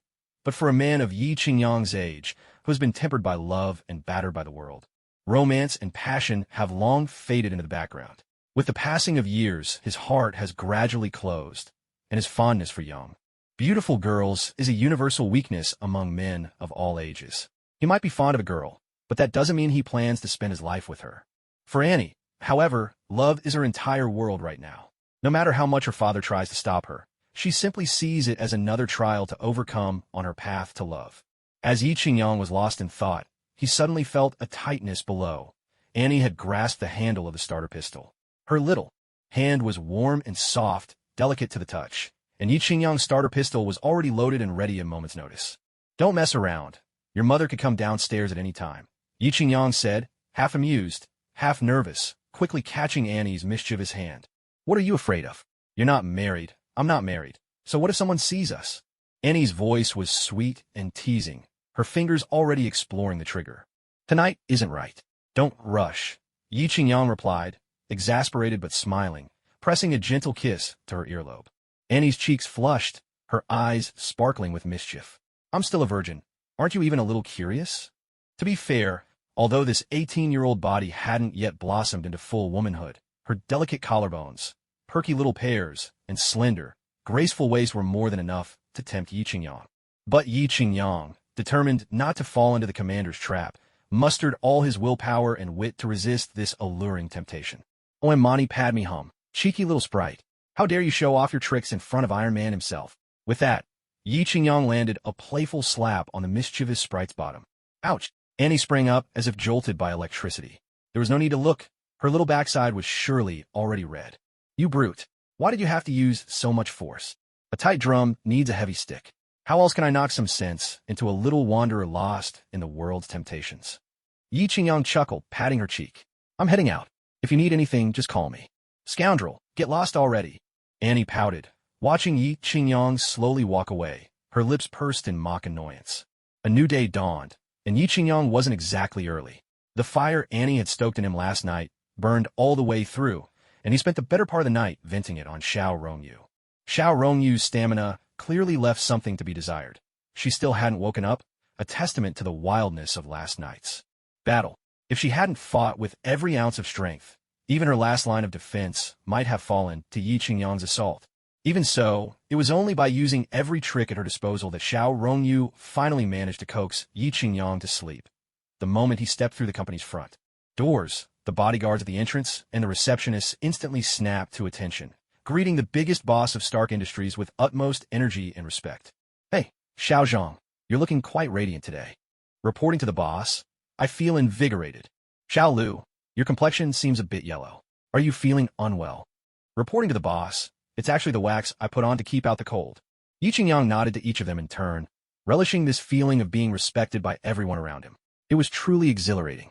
When Yi Qingyang, buoyed by his own confidence, strode into the laboratory, Ethan and the young spider were already immersed in their work. Yet there was also a middle-aged man standing quietly to the side, dressed in a long trench coat, with a slightly plump figure and meticulously combed hair. But, judging by his shoes, which were caked with dust, his financial situation didn't seem too promising. He might very well have walked here today. What's with this guy? Wearing sunglasses indoors? Is he trying to outdo me at my own game? Yi Qingyang thought to himself with a silent chuckle, but he maintained a cheerful demeanor and extended his right hand. You must be Dr. Otto Octavius, whom Ethan often mentions. The previously unremarkable middle-aged man seemed to come alive, like a robot given fresh batteries. He broke into a wide grin and said, A pleasure, a pleasure. I am indeed Otto Octavius. Mr. Tony Stark, you are truly a remarkable young man. Tony, you're here, Ethan called out, lifting his head from the infrared positioning device he'd been testing with rapt attention. You two have already met. This is my college classmate and good friend, Otto Octavius. This isn't really the best place to talk. Would you care to join me in my office for a chat? Yi Qingyang gestured invitingly. To do as you wish is my honor. I wouldn't dare ask for more. Once Yi Qingyang was seated in the boss's chair, Otto Octavius still stood a bit stiffly in front of the desk. The closer he got to his goal, the more complex his emotions became. He, a dignified physics PhD from a world-class university, had drifted across several countries in Europe and America, yet never met anyone willing to invest in his research. Last year, he'd finally crossed paths with Norman Osborn, but before the contract was finalized, Osborn vanished without a trace, leaving Otto's ambitions in tatters. At that time, he considered giving up and just finding a regular job at some company. But fate had not abandoned him. Just yesterday, his old college friend Ethan called, saying that the famous entrepreneur Iron Man was very interested in his research and wanted him to come for an interview. Otto Octavius, who had been interviewing for a sales position outside an advertising agency, kicked open the company's doors and ran 10 kilometers home to the one-bedroom apartment he rented for $300 a month. There, he dug out years' worth of accumulated research reports from under the bed and began to organize them anew. Please, have a seat. Since you're a friend of Ethan's, that makes you a friend of mine, too. When it comes to friends, I, Tony Big Shot, have never been stingy. Whether or not your research is worth investing in today, you'll always have a place at my company. Yi Qingyang snapped his fingers with a flourish. Pepper, could you bring our guest a cup of coffee? Thank you. As Octavius watched a beautiful, poised blonde bring him coffee, he had barely sat down before he sprang back to his feet. You're welcome. Take your time and chat. Pepper set down the mug, gave Yi Qingyang a quick wink, and stepped out the door. So, what do you think of my proposal just now? Yi Qingyang sat up straighter, his gaze intense as he looked at the man in sunglasses. Mr. Big Shot, perhaps you could take a look at my research report first. I believe I can earn a position at Stark Industries on my own merit. No other factors necessary. Octavius said earnestly. I don't mind reviewing your report, but could you please take off your sunglasses? Otherwise, I might feel a bit uncomfortable.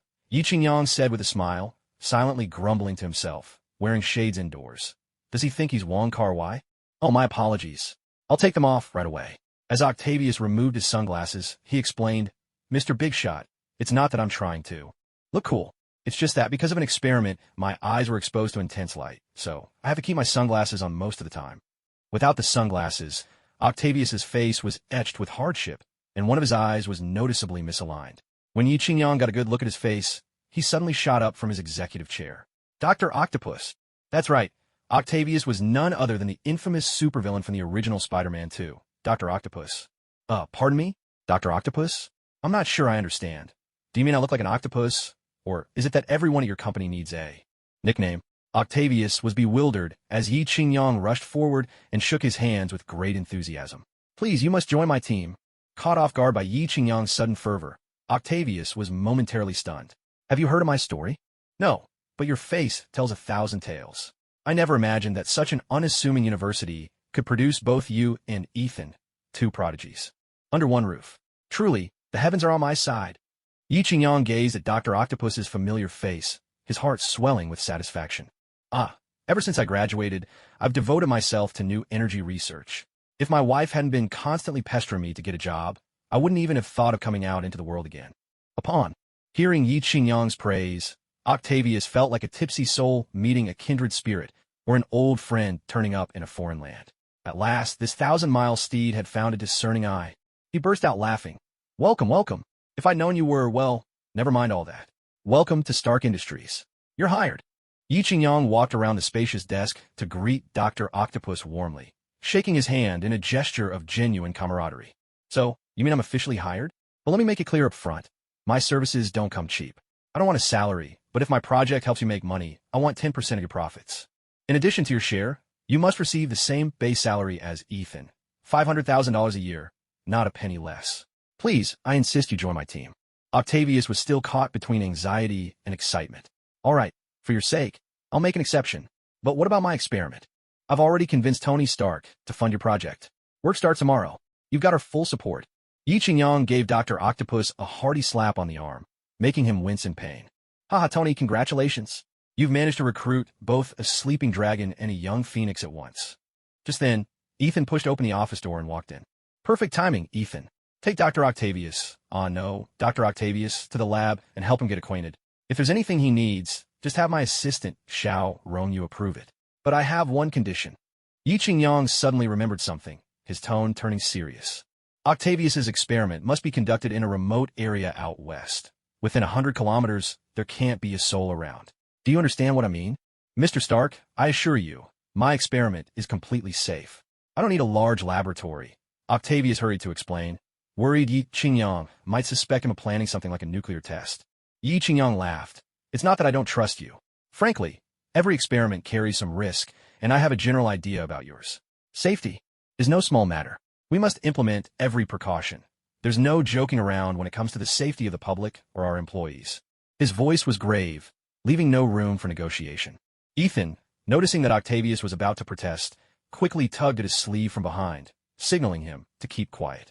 Only then did Dr. Octopus fall silent, though his expression still betrayed a hint of defiance. Yi Qingyang paid it no mind. Arguing with a scientific genius was always a dead end. Without practice, there's no right to speak. Talk is cheap compared to seeing results with your own eyes. Dr. Octavius, you can choose the location first. Set up your laboratory, and when the day comes to begin your experiment, let me know. I want to witness the birth of a great invention with my own eyes. All right then, Mr. Big Poop. If there's nothing else, I'll go pack up my things now. Dr. Octopus put his sunglasses back on, concealing his squinting eyes, waved a quick goodbye to the two of them, and left. Ethan, was Peter late today? Qingyang Yi sat back down in the boss's chair, picked up his steaming cup of coffee, and took a small sip. The rich aroma mingled with a hint of bitterness. Yes, this was definitely authentic hand-ground coffee. He wasn't late, but he wasn't in good shape at work. Ethan replied honestly, not making excuses for little Spidey. He looked like he hadn't woken up all day. What he had said the previous evening had stayed with Ethan. He knew there was truth in those words. No one could choose Peter's life for him, but as his mentor and older brother, it was his job to offer guidance when Peter was most lost, to be a guiding light that would help him avoid unnecessary mistakes. As long as he's on time, that's good enough. Oh, right. Has he finished his university courses? It suddenly occurred to Yi that Peter was still a college student and had classes to attend. Ethan shook his head. He's been distracted all year, skipping class, showing up late. It happens all the time. Because of that, he's failed several courses and, naturally, hasn't graduated yet. All right, get back to work. Leave Peter to me. After all, I'm the one with all the free time. He closed his eyes and slowly savored another sip of coffee. As the workday ended, Peter Parker slung his backpack over his shoulder, called out a quick goodbye to Ethan, and rushed out of the office without looking back. He hopped onto his beloved little scooter and started singing cheerfully, "Riding my darling little motorbike. I'll never get stuck in traffic. Riding my darling little motorbike. I'll be home in no time." His phone buzzed. The caller ID read, "Mary Jane." "Hi, Peter. Harry and I are at Uncle Ben's place waiting for you. When will you be home?" Mary Jane's voice was both surprising and delightful to Peter. It had been ages since he'd spoken to her, ever since he had tasked him with wooing Mary Jane. Peter had earned a sweet kiss from her, but the fear that his Spider-Man identity might bring her danger made him stop pursuing her further. Meanwhile, Mary Jane had taken Harry's support and started performing in the theater. Now she was an actress on Broadway, in the Bronx, New York. Peter had been stretched thin, juggling his studies, work, and his secret life as the friendly neighborhood Spider-Man. All of it had worn him down, leaving little improvement in his life, emotionally, physically, or financially. "Hi, Mary Jane. I'll be home in half an hour. Wait for me." Peter hung up the phone, joy lighting up his face. He didn't quite understand why she had suddenly reached out, but that didn't stop him from being happy. Twisting the throttle with his right hand, his little motorcycle let out a piercing roar, the exhaust pipe spitting out a puff of blue smoke before he melted away into the steel river of New York's traffic. By the time he rushed to Aunt May's place, the sky was already pitch black, with only a few dim streetlights glowing faintly in the darkness. Surprise! Peter pushed open the door. Aunt May, Mary Jane, and Harry had all been waiting for quite some time. "Welcome home. Don't you have something to say?" Aunt May was dressed in her finest formal wear. Uncle Ben, too, wore a suit and tie, the knot pulled tight. Peter was a little confused, not sure what was going on. "What day is it today?" "Oh, Peter, did you really forget? Today's your birthday." Aunt May's hair was completely silver, her face filled with disbelief. Her hands, lined with wrinkles, gently caressed Peter's face before she planted 2 firm kisses on his cheeks. "You little scatterbrain." Mary Jane was radiant in a pale lavender dress sprinkled with tiny flowers, the bodice cinched high and proud, accentuating her graceful figure. Below, the skirt revealed 2 fair legs, delicate and pale, faint blue veins showing beneath the skin. She wore a pair of simple leather flats. Slowly, she walked over. She glanced at Aunt May, but her eyes soon drifted to Peter, her smile dazzling. "He lives in another world, doesn't he, Peter?" "Hi, Mary Jane," Peter replied, his gaze caught by her beauty, almost unable to look away. "Hey, buddy." Peter turned to Harry, who stood nearby. Harry had lost his wealthy father, but thanks to Yi Qingyang's Stark Group buying up shares in Oscorp, he'd come into a good bit of money. Life wasn't so bad for him these days. "Hey, Peter." Harry reached out, and the 2 friends shook hands, then bumped shoulders. "Long time no see." Looking at his 2 old high school friends, Peter felt as if no time had passed at all, though it had been nearly half a year since they'd last met. Now, seeing them again, it was like being transported back to yesterday. The exhaustion in his eyes faded as he turned to the stunning Mary Jane. "How's the show? I heard it's getting rave reviews." Mary Jane tucked a stray lock of hair behind her ear and smiled. "It went really well. Actually, a success, I'd say. Harry sent me loads of roses." She was absolutely dazzling, Harry said with his hands on his hips, his face now more mature and composed. Gone was the careless playboy of old. Peter's smile faltered for a moment, though he tried his best to hold it. The girl he liked needed roses from his best friend, and as a suitor, he felt utterly defeated. Even as a backup, he was failing miserably. He just wasn't cut out for the role. Harry noticed that Peter seemed a bit down. He walked over, put his arm around Peter's shoulders, and gently pulled him aside. "What have you been up to lately? Why haven't you returned my calls?" Mary Jane had been about to help Aunt May, but when she heard Harry's question, she perked up her ears. She was also curious why her ever-faithful admirer had suddenly vanished. No calls, no messages asking what she was up to, not even coming to watch her perform. For a while, Mary Jane had even wondered if Peter had found someone new. Peter scratched his head, unsure how to respond. Should he admit he was working at his friend's enemy's company? Even if Harry didn't say anything. To his face, Peter knew it would hurt him inside. Left with no other choice, Peter lied. "I've just been really busy, with school, part-time jobs." "But I heard you've landed yourself a sweet internship at Stark Industries," Harry interrupted, fixing Peter with a piercing look. Peter stammered, lost for words. "All right, let's not talk about that." Aunt May quickly stepped in, sensing the tension. She brought out a platter of fruit and handed each of them a glass of lemonade, hoping to smooth things over. "Oh, thank you." Harry and Mary Jane both expressed their gratitude. I'll go get you some pastries, Mary Jane said, her voice soft and graceful as she walked lightly toward the kitchen. So, Harry, where are you working these days? Peter asked as they sipped their lemonade. Not bad, actually. I opened a bar in the Bronx, just a stone's throw from Mary Jane's Broadway theater, Harry replied with a self-deprecating laugh. I guess you could say I'm putting my talents to use, back to my old tricks. Hearing that Harry's bar was right next to Mary Jane's theater, Peter immediately felt a pang of jealousy. As the saying goes, proximity breeds intimacy. Could his best buddy be making moves on Mary Jane? But then he remembered he and Mary Jane weren't officially a couple. Even if Harry got there first, even if he slept with Mary Jane, Peter had no right to interfere. After all, he wasn't her boyfriend. The more he thought about it, the angrier he became. Suddenly, Spider-Man slapped Harry's thigh with a sharp smack. What the heck, man? That hurt. Harry yelped, tears springing to his eyes as he clutched his leg and wailed in pain. What's going on? Mary Jane and Aunt May rushed out in alarm at Harry's cry. It's nothing, just me and Harry horsing around, Peter quickly said, covering Harry's mouth to keep him from complaining. Harry, looking wounded and indignant, stared at Peter with wide, accusing eyes. Oh, you two, aren't you a bit too old for this kind of mischief? You gave Aunt May and me quite a scare. And you, Harry, stop making such a fuss. If you frighten Aunt May again, you'll have me to answer to. Mary Jane shot the two of them an exasperated look before turning and heading into the kitchen. At first, Peter hadn't noticed anything unusual, but now, glancing around, he realized someone was missing. Aunt May? Where's Uncle Ben? He's still working late at the company. He's the only one on duty at the warehouse tonight, so there was no way to switch shifts, Aunt May's voice called out from the kitchen. Uncle Ben works that hard? I remember he's almost 70, right? Who would hire someone that age? Harry, having recovered a bit and feeling his leg wasn't quite so sore, rubbed his thigh and asked with curiosity. Peter shrugged it off, replying casually, Oh, it's nothing special, just an ordinary private business in Manhattan. They only let him work. They're because he's so honest and dependable. Then, eager to change the subject, he asked, So how's your bar doing? What's it called? Harry waved a hand dismissively. It's all right, I guess. It mostly covers the bills and the staff wages. It's a proper bar, no hostesses, nothing shady, just relying on drinks for income. The bar's called Red Romance. At that moment, Aunt May came over, having overheard their conversation. She looked at Harry approvingly and smiled. That's already quite good. At least you're working for yourself. You're your own boss now. If your father knew, he'd be proud of you. Hearing Aunt May mention his father, Harry's heart sank. Offending someone as powerful as Iron Man meant his father could never return in New York.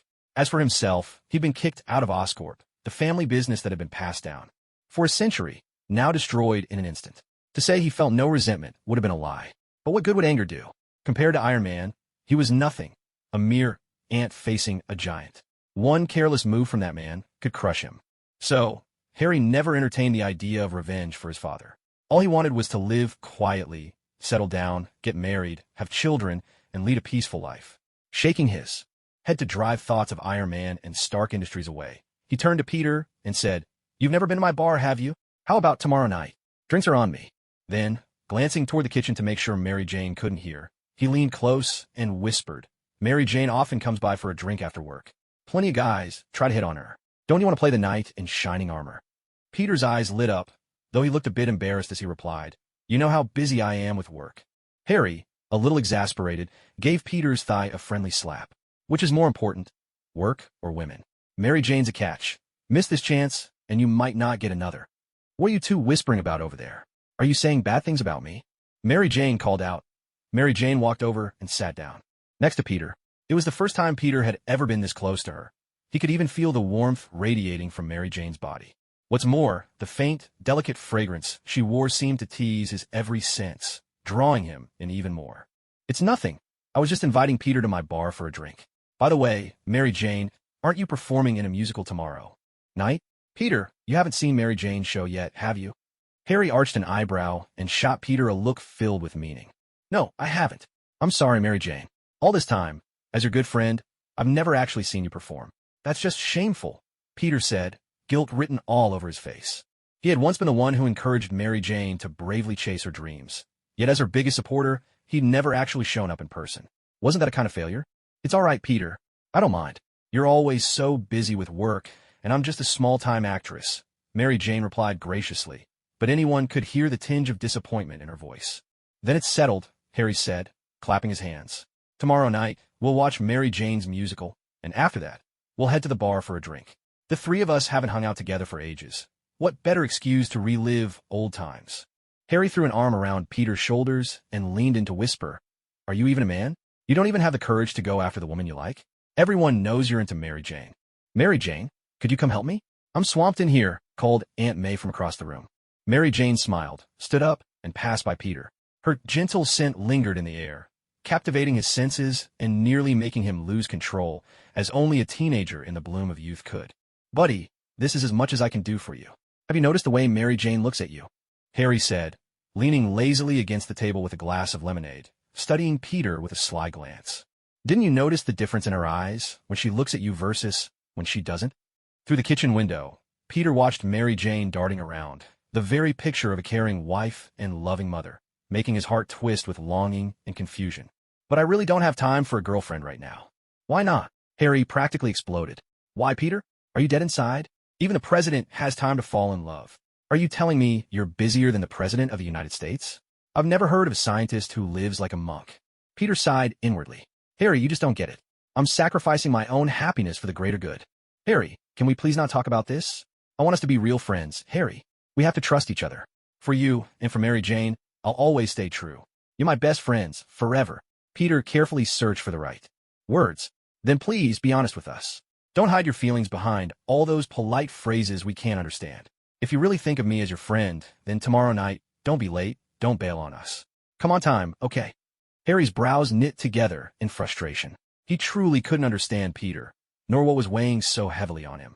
You're not some FBI agent who needs to keep secrets. After all, dinner was an enjoyable affair for everyone. Mary Jane and Harry both offered Peter their heartfelt blessings. It wasn't until after 9 o'clock that the two of them finally got up to leave. "Peter, don't forget what I said.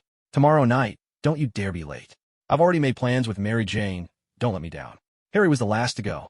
He gave Peter a strong hug. Mary Jane, meanwhile, returned to the old house next door.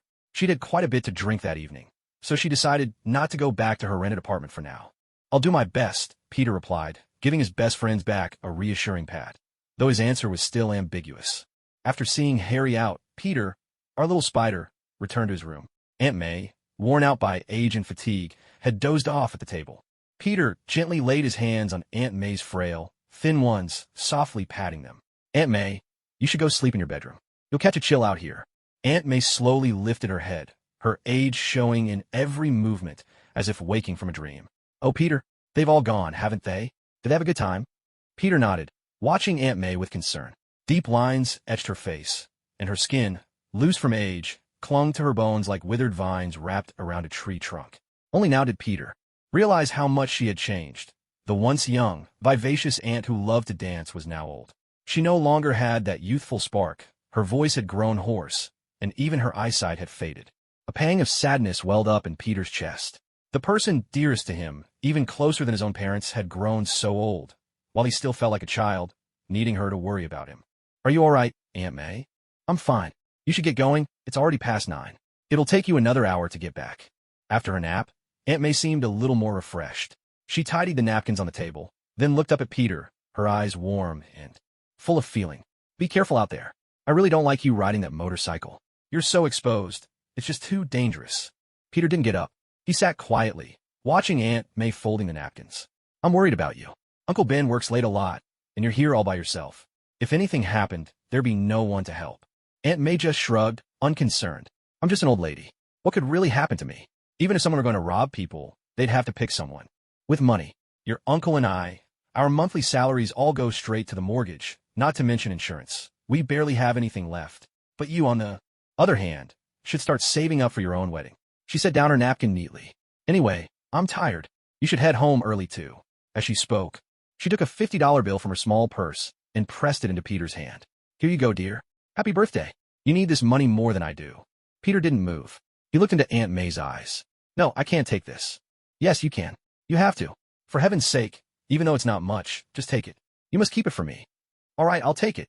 Peter saw the emotion in Aunt May's face and knew he couldn't refuse her kindness. Tears shimmered in Aunt May's eyes, as if painful.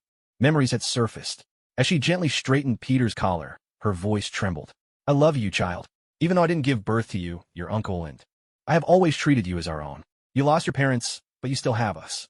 Still, you're grown up now. You have to face the world out there on your own. Your uncle and I are getting old. We can't give you much more help. All I can do is give you everything I have left. Oh, I just don't know what else I can do. At last, Aunt May's tears fell. She couldn't help but shower Peter's cheeks with kisses, reluctant to let him go. Come see me and your uncle whenever you have time. You haven't been back in almost half a year. Peter drew a deep breath, forcing back the tears stinging his eyes. All this time, he hadn't cried facing down a gun, hadn't cried when a knife sliced his skin, hadn't cried even when his webbing snapped and he plummeted 10 stories. But here, in front of his dearest Aunt May, his emotions finally found a crack to pour through. He wanted to let the pain out, to cry his heart out. Men don't cry easily, not until their hearts are truly broken. But to keep Aunt May from worrying, Peter swallowed his tears, tasting their bitterness and salt. He didn't let Aunt May see him out. Carrying the plastic bag with the leftover cake, Peter stepped outside. Winter in New York bites to the bone. Even with the strength of 8 men, he instinctively tightened his coat against the cold. In the deep of night, a few dogs barked somewhere in the neighborhood, making Brooklyn's darkness feel even quieter, deeper. Hey, a sweet voice called out. Peter's heart leapt. He turned around quickly. It was Mary Jane, sitting on her front steps, wrapped in a thick fur coat. Hey, what are you still doing here? Peter's voice was hoarse and rough, the tears from earlier still dampening his vocal cords. He walked slowly toward the girl he liked. I saw your poster, he said. Mary Jane shrugged, her charming figure standing tall and proud in the darkness like a plum blossom braving the cold. The corners of her lips lifted in a delicate smile. So what do you think? Isn't it ridiculous? I feel a little embarrassed, honestly. No, not at all. It's beautiful. Seeing you every day puts me in such a good mood, Peter said, his breath misting in the cool air. Every word came straight from his heart. Mary Jane's eyes were soft and gentle as she gazed at him. I'm really glad to see you tonight, Peter. Her warm breath drifted across the short distance between them, caressing Peter's face, leaving him feeling utterly refreshed and happy. He looked at the beauty before him, her fair skin glowing under the yellow streetlight, her cheeks rosy, her eyes like blooming peach blossoms, seeming to speak stories of their own. Her delicate brows arched slightly, like a wisp of mist, and the faint gloss on her lips made Peter long to draw even closer. Oh God, Peter blurted out, unable to help himself. What did you say? Mary Jane took another step closer. Now Peter could see the individual lashes framing her lovely eyes. From where he stood, he could even make out the texture and brand of her dress, luxuries he'd never seen before. Mary Jane seemed unconcerned about her dress or the way she looked. Instead, she was enchanted by the aura Peter gave off. She was hoping for those 3 little words from him, a confession of love. After all the ups and downs she'd been through, Peter remained the one she loved most. But even if a woman can't have the one she loves, having someone who truly loves her is also a blessing. Is there something you want to say to me? She asked softly. Peter's breath quickened, a blaze igniting in his chest, searching desperately for a way out.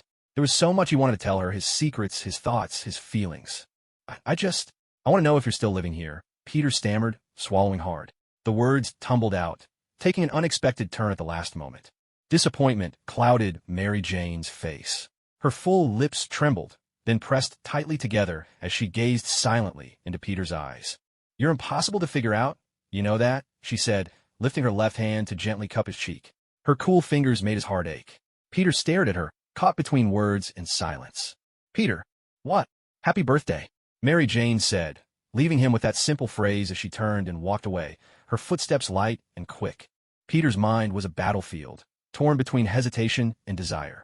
It was as if 2 little voices inside him were arguing, one urging him to chase after her, to be bold and seize the moment, to leap first and worry about the consequences later. Another little figure radiated with a pure white glow. For love and peace, for justice, you must make sacrifices. If Mary Jane stays with you, living every day in fear and anxiety, could you really bear that?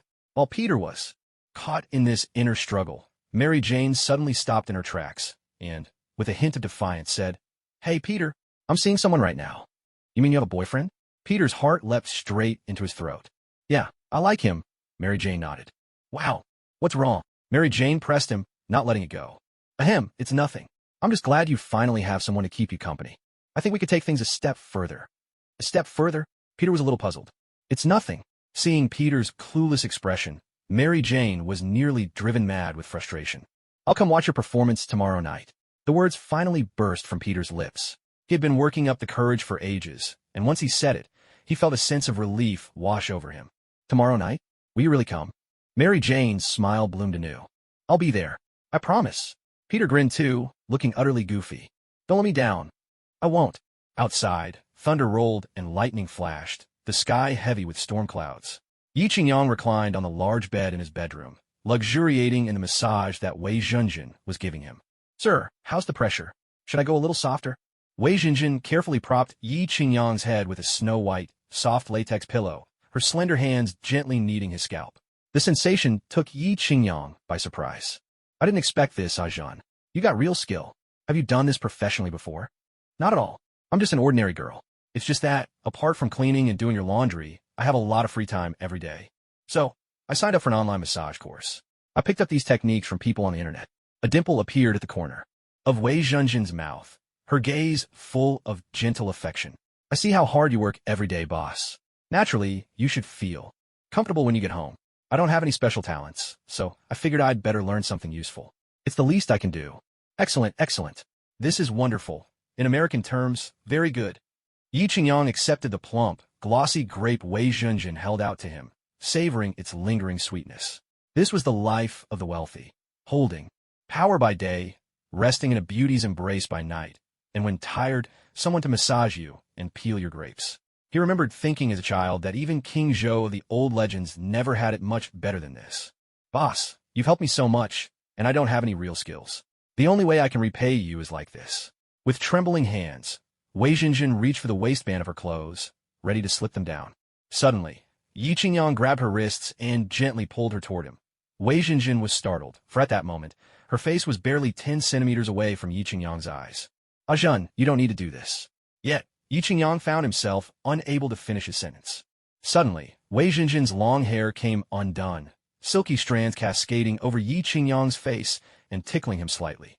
Gazing at Wei Zhenjin's skin, which had become dewy and radiant over the past few days, Yi Qingyang felt a wave of self-reproach, a sense that he had truly fallen. But then his thoughts drifted to the maids of ancient times. Before their master went to bed, the maid's duty was to bathe thoroughly, wear only the thinnest of garments, and slip under the covers first, warming the bed with their own body heat, a process that could take nearly half an hour. During this time, they could neither fall into a deep sleep nor engage in idle chatter. Only when the bedding was warm enough would they invite their master to retire for the night. Winter's chill was biting, and in those days, a brazier was the sole source of warmth in a room, so the air inside remained cold. Moreover, in the depths of winter, people's feet were especially prone to freezing at night. Thus, maids would also warm their master's feet, ensuring that their master would not suffer from the cold as the night wore on. This task required 2 maids, each holding one of the master's feet in her arms to keep them warm. Besides warming the bed, the maids had another, even more significant role. When the mistress was indisposed and the master's vigor was undiminished, the maids would serve as his companions instead, sharing his bed in the mistress's stead. Just like the personal maids in Dream of the Red Chamber, Ping-Er and her ilk, who became little more than tools to satisfy their master's desires. These maids, if fate was kind, might fare a little better, but there were others who led lives of utter misery. If a maid served a master whose heart was twisted, the slightest mistake could earn her a beating, or worse, cost her life. Among the most notorious villains in history was the infamous traitor Yan Shifan, who harbored a particularly abhorrent hobby, loathed by all, the so-called beauty basin. Thank goodness I haven't been sent back to ancient times, Yi Qingyang mused with a shudder. To see such beautiful women reduced to slaves would be too much for me to bear. Boss, you're not honest at all. Your mouth says no, but your body tells a different story. Wei Zhenjin seized upon Yi Qingyang's weakness, forcing him to swallow the rest of his words. A rosy flush bloomed across her enchanting cheeks, and her dark, gleaming eyes fixed intently on Yi Qingyang. A sudden crash of thunder rolled outside, masking the storm raging within the villa. Lightning split the sky, its bright flash flooding the bedroom with light, casting the entwined figures on the bed into long, twisting shadows. Outside the window, the rain poured steadily, and spring's fullness was everywhere. In dreams, one forgets oneself, is but a guest. A brief indulgence is all too tempting. Falling blossoms and flowing water, spring slips away, leaving only heaven and earth behind. In a frontier town, at the site where the hammer of Thor had fallen, Hill stood atop a hastily assembled platform, watching as alarm bells blared throughout the encampment. A lithe figure darted back and forth through the camp's passageways, a powerfully built man moving as if the place were his own, overwhelming every agent or guard who tried to stand in his way. A mile outside the camp, Jane Foster lay prone, peering through binoculars to observe what was happening inside. The sight of flashing alarms set her heart pounding with anxiety. That handsome guy with the questionable common sense. Could S.H.I.E.L.D. have captured him already? Beep, beep, beep. This is Eric. Please leave a message. Jane hurriedly dialed Eric's number, but it was nearly midnight, and his phone had gone to voicemail. Hey, Eric, it's me.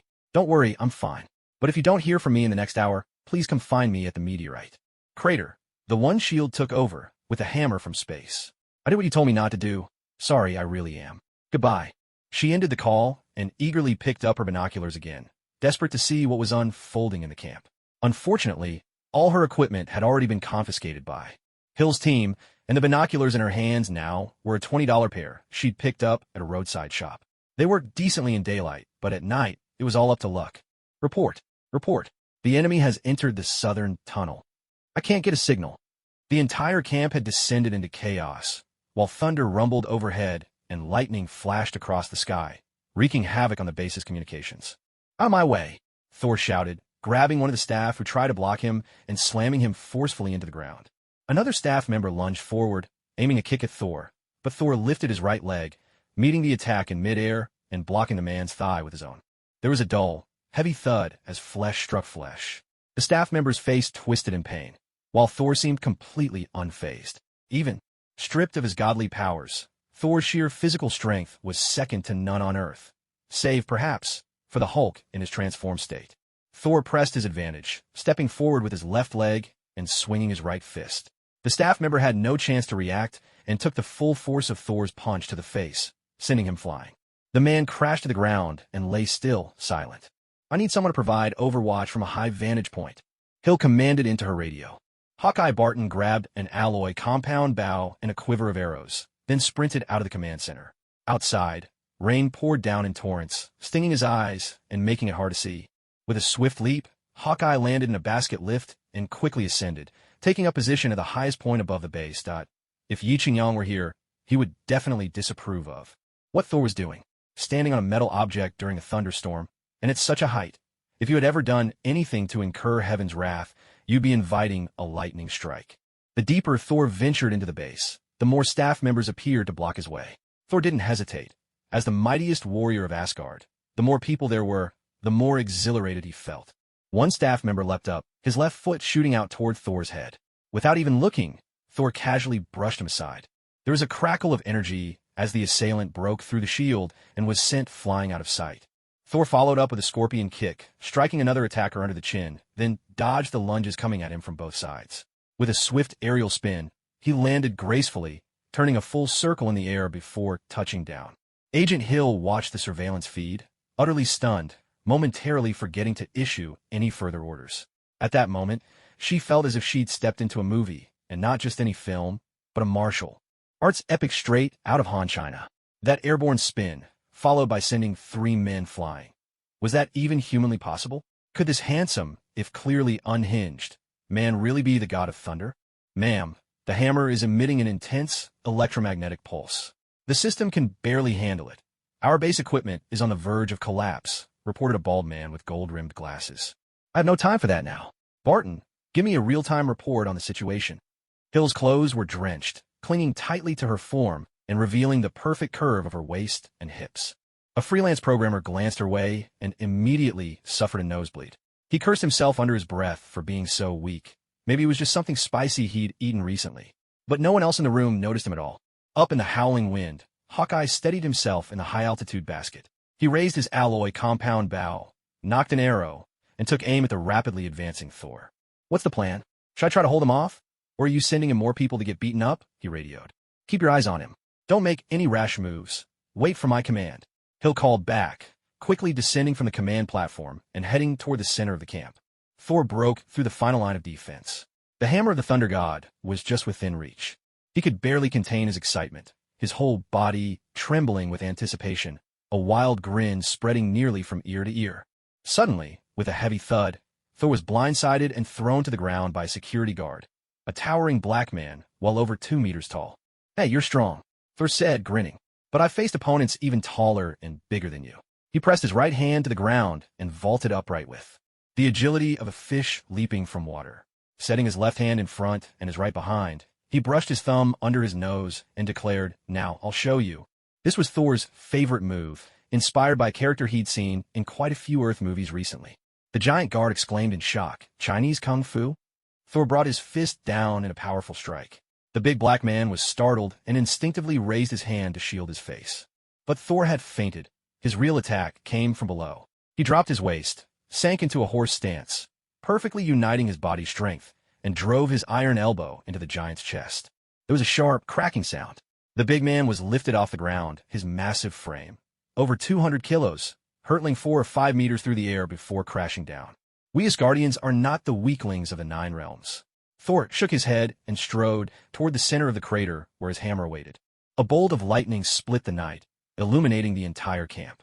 Thor already stood beside Mjolnir, his towering figure and the lightning above intertwined, drawing every gaze in the camp to the center, as if drawn by fate. "Hurry up and give the order, or I might just start liking this guy," Hawkeye shouted into the radio. He'll glanced down at Thor, who was grinning from ear to ear, as if she were waiting for something to happen. "Hold on, I want to see what happens next." The rain came pouring down, a relentless deluge that shrouded the whole camp in darkness. Thor steadied himself, but a deep tension ran beneath his calm. This hammer had been with him for 1,000 years, so long it felt like an extension of his own body. Now, meeting his old friend again, Thor found himself unexpectedly anxious, like a wanderer returning home after too long. "Rise!" Thor gripped the hammer's handle with his right hand. Nothing happened. Mjolnir didn't budge an inch. Thor's expression shifted. He clamped his left hand onto the handle as well. With a roar, veins bulged along his arms, muscles swelling so much they nearly split his rain-soaked shirt. Gritting his teeth, Thor strained with all his might, determined to reclaim his steadfast companion, his old friend. But Mjolnir remained rooted to the earth, unmoved no matter how hard Thor pulled. "No, this can't be. Impossible." He stumbled back in disbelief, staring at his hands, then up at the rain-lashed sky. "What?" His anguished cry echoed, a howl of rage at the injustice of the heavens. Yet the only answer from above was the endless flash and boom of thunder and lightning. Thor collapsed to his knees, utterly spent. In that moment, he seemed less a god of thunder and more a defeated rooster, head bowed, spirit broken, as if all hope had left him. Hill felt a weight pressing on her chest, some relief, but also a flicker of disappointment. God of thunder? Thor?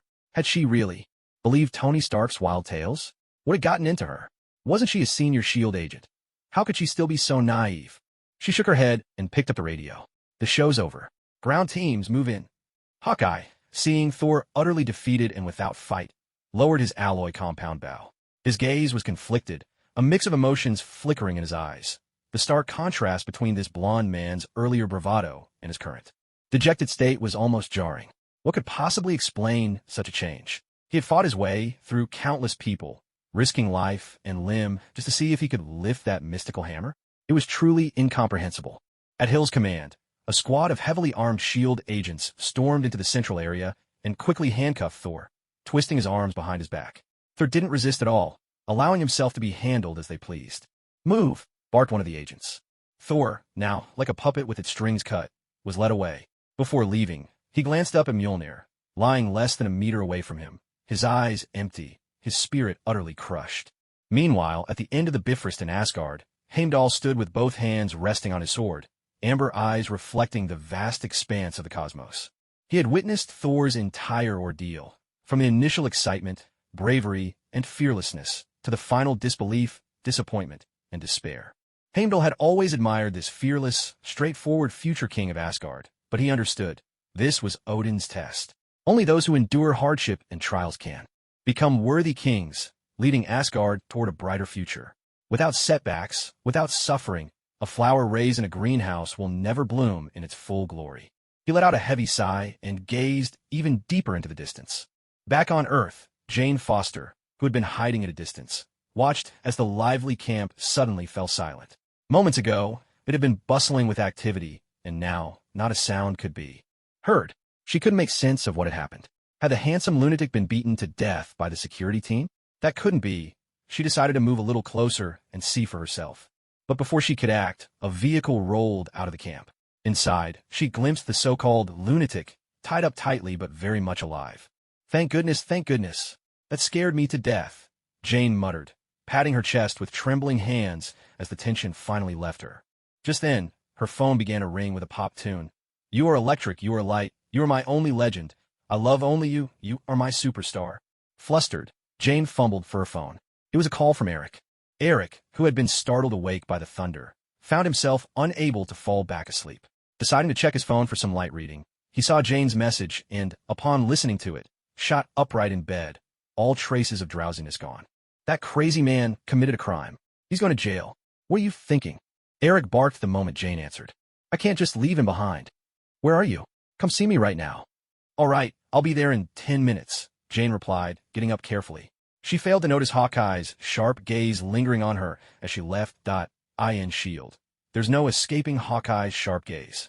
It's just that her threat level was so low, like an ant, that Hawkeye didn't bother with her. If it had been the Winter Soldier lying here, he would have taken an arrow for sure. Sometimes, being weak isn't such a bad thing. Perhaps it's even a blessing.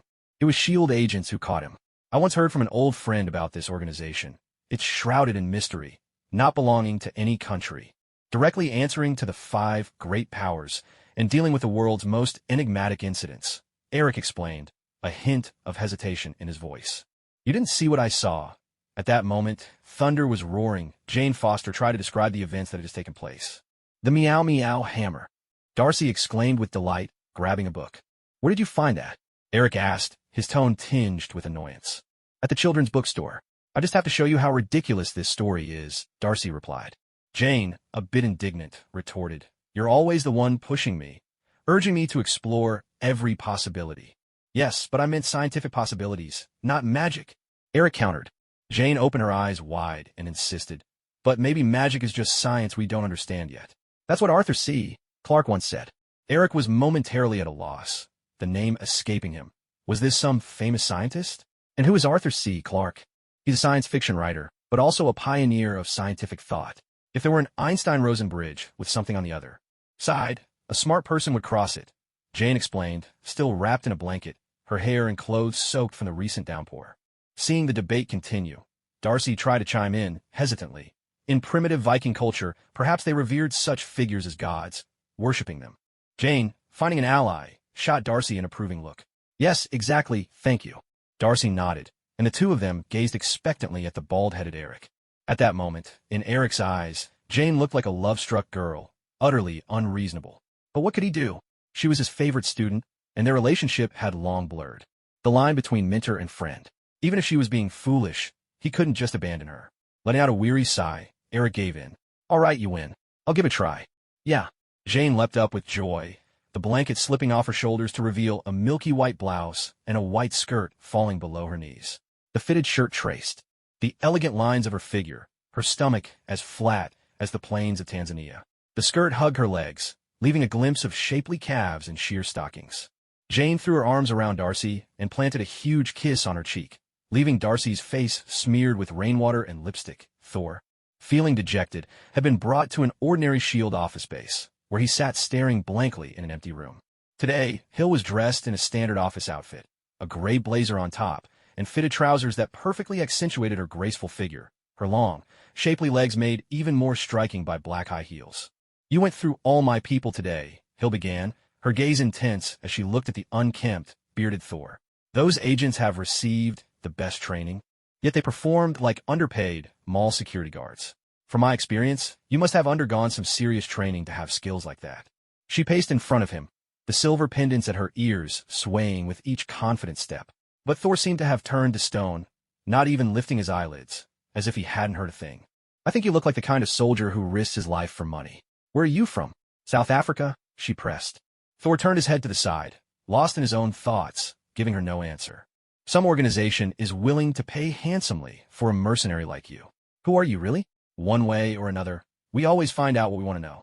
That's what we do best. Just then, a series of beeps cut through the tension. Hill pulled a vibrating phone from her pocket and saw a message from her subordinate. Someone was outside looking for her. Puzzled, she shot Thor a warning as she left. Don't go anywhere. She had barely stepped out when, suddenly, a figure appeared in front of Thor.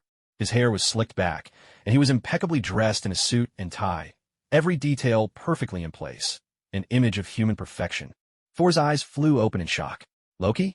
What are you doing here? I came to see you, Loki replied, his voice cool and low. Thor's tone was anxious. What happened? Tell me. Was it the frost giants of Jotunheim? Let me explain everything to Father. But Loki's face remained icy, his words heavy. Father is dead. What? Thor's voice faltered, as if he couldn't process the words. Doubt clouded his bright blue eyes. Loki didn't waver, his expression unchanged. You were exiled. The threat of another war. It was too much for him. Don't blame yourself. I know you loved him. I tried to tell him, but he wouldn't listen. Leaving the hammer so close, yet you couldn't lift it. That was cruel. Naturally, the crown fell to me. I am now king of Asgard.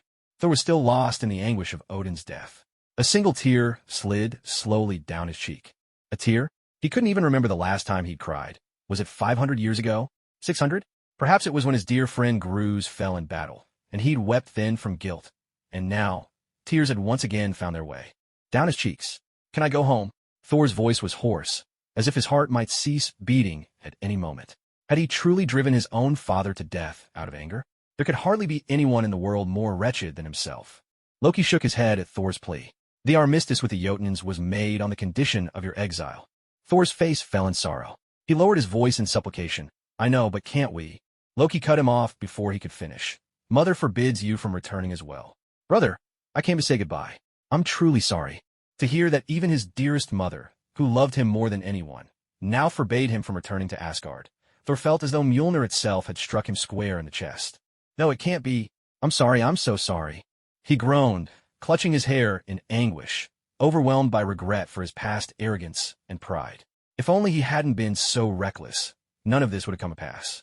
His father would still be alive, not driven to the grave by his own son. Thank you for coming to see me. Farewell. Loki turned and melted into the wall, vanishing from sight. Goodbye, Thor called softly after his departing brother. Goodbye. Just then, he'll enter the room, catching Thor's farewell. I've only just returned, so let's get back to our conversation. Where was I? Thor, battered by one blow after another, now felt a longing for death itself. His tears would not stop flowing. Hill looked at him in bewilderment. What kind of mercenary was this? Was he moved to tears by her words? Regretting his own actions? Then why not say something instead of sitting there sobbing like a child? All right. As long as you show the proper attitude, answer my questions honestly, admit to the charges, give a truthful account of your crimes, and are willing to accept punishment, I promise you'll be released sooner rather than later. Hill bent down, hands on her knees, squatting in front of Thor and looking him in the eye. But all she got in return was silent weeping. Fine then, take a moment to think about what I just said. I'll come back to question you later. Hill had never encountered a prisoner like this before. Foolish? He'd taken out an entire squad of her agents single-handedly. Brave? Yet now he was inexplicably weeping like a lost soul. God? Demon? Hill racked her brain, but found no answer, so for now she decided to leave. She had no sooner stepped out than her bespectacled, bald associate walked up to her. Chief, someone's here to see you. Meanwhile, Loki, having vanished before, reappeared with a flicker of illusion beside Mjolnir. Brimming with confidence, he grasped the hammer's handle and gave it a mighty tug. Huh? What's going on? It won't budge. Pull up the turnip, heave-ho, heave-ho, pull up the turnip, heave-ho, heave-ho, but it just won't budge. Now I'm the king of Asgard. So how is it that even I can't wield the hammer of Thor? What kind of king am I if I can't even lift a hammer? With that, Loki, refusing to believe in defeat, clutched the hammer's handle with both hands, planted one foot on its base, and summoned every ounce of his strength, gritting his teeth so hard he nearly cracked them. Damn it! Loki cursed aloud, looking up at the sky in frustration. He smoothed out the wrinkles in his suit from his exertion, and with a swift turn, disappeared from sight. As he stepped out of the base, he spotted a familiar face, the scientist he'd met yesterday while confiscating a meteorological physicist's research, Eric. What brings you here? If you're hoping to get your research materials and equipment back, I'm afraid I can only offer you my apologies. Hill shrugged her shoulders, already turning to leave. No, I'm actually here to find a friend. He was taken into custody by your people. Eric shook his head emphatically. You mean that blonde man, built like a polar bear? Hill stopped in her tracks and turned to look at Eric. Yes, that's him. He's my friend, Donald Blake. Donald Blake? Hill turned and exchanged a glance with the bespectacled bald man, who immediately understood and went to run a search on the name in the internal system. He's actually a doctor, just like Jane Foster. He has a doctorate in meteorological physics, Eric said with an awkward smile. Hill's face remained impassive. Your friend seems dangerous. What's his story? He's Jane Foster's boyfriend. When he found out you'd confiscated all her research, he nearly went mad. After all, that work was her life's passion. You see, he's a man who cares deeply about those close to him. He can't bear to see years of her hard work destroyed, and even less to see her in tears. Eric gave a helpless shrug. You have to understand why he lost control.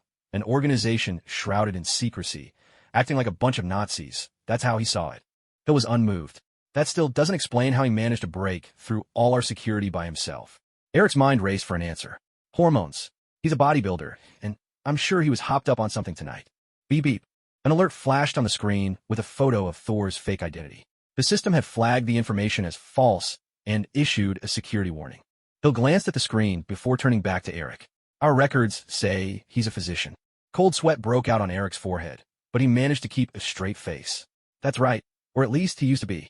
He later switched careers and became a physicist, an excellent one. At that, he's a good man, really, just someone who's been through a lot of pain. Hill let a faint smile appear. What could possibly drive a doctor to switch careers and become a physicist? Eric racked his brains, then replied, Isn't it all because of those medical disputes? This all goes back to 5 years ago at New York First People's Hospital. Back then, Donald Blake was treating a cancer patient who needed a lidocaine injection, but the patient died in the end. The family insisted the hospital gave the wrong injection. Chapter 101, Doctor of Physics, Thor. They insisted Donald Blake had given them penicillin instead. The family even carried the corpse to the hospital entrance, set up a mourning hall right there, and brought in a whole bunch of local troublemakers. They completely blocked off New York First People's Hospital and even went after Donald Blake himself. Back then, he was nowhere near as strong as he is now. His build was about the same as that bald guy with glasses next to you. They actually broke 5 of Donald's ribs. From that point on, he turned over a new leaf, left the hospital, and decided to follow his girlfriend, Jane Foster, into the world of physics. And you know what? People with a medical background really are smart. He quickly graduated from Fordham University in New York with a master's in physics, and now he's working toward his doctorate. I'm actually his supervising professor, Eric said, warming to his story. Didn't you also want to know why he's so good at fighting? Isn't it obvious? After being beaten up by that patient's family, he got scared.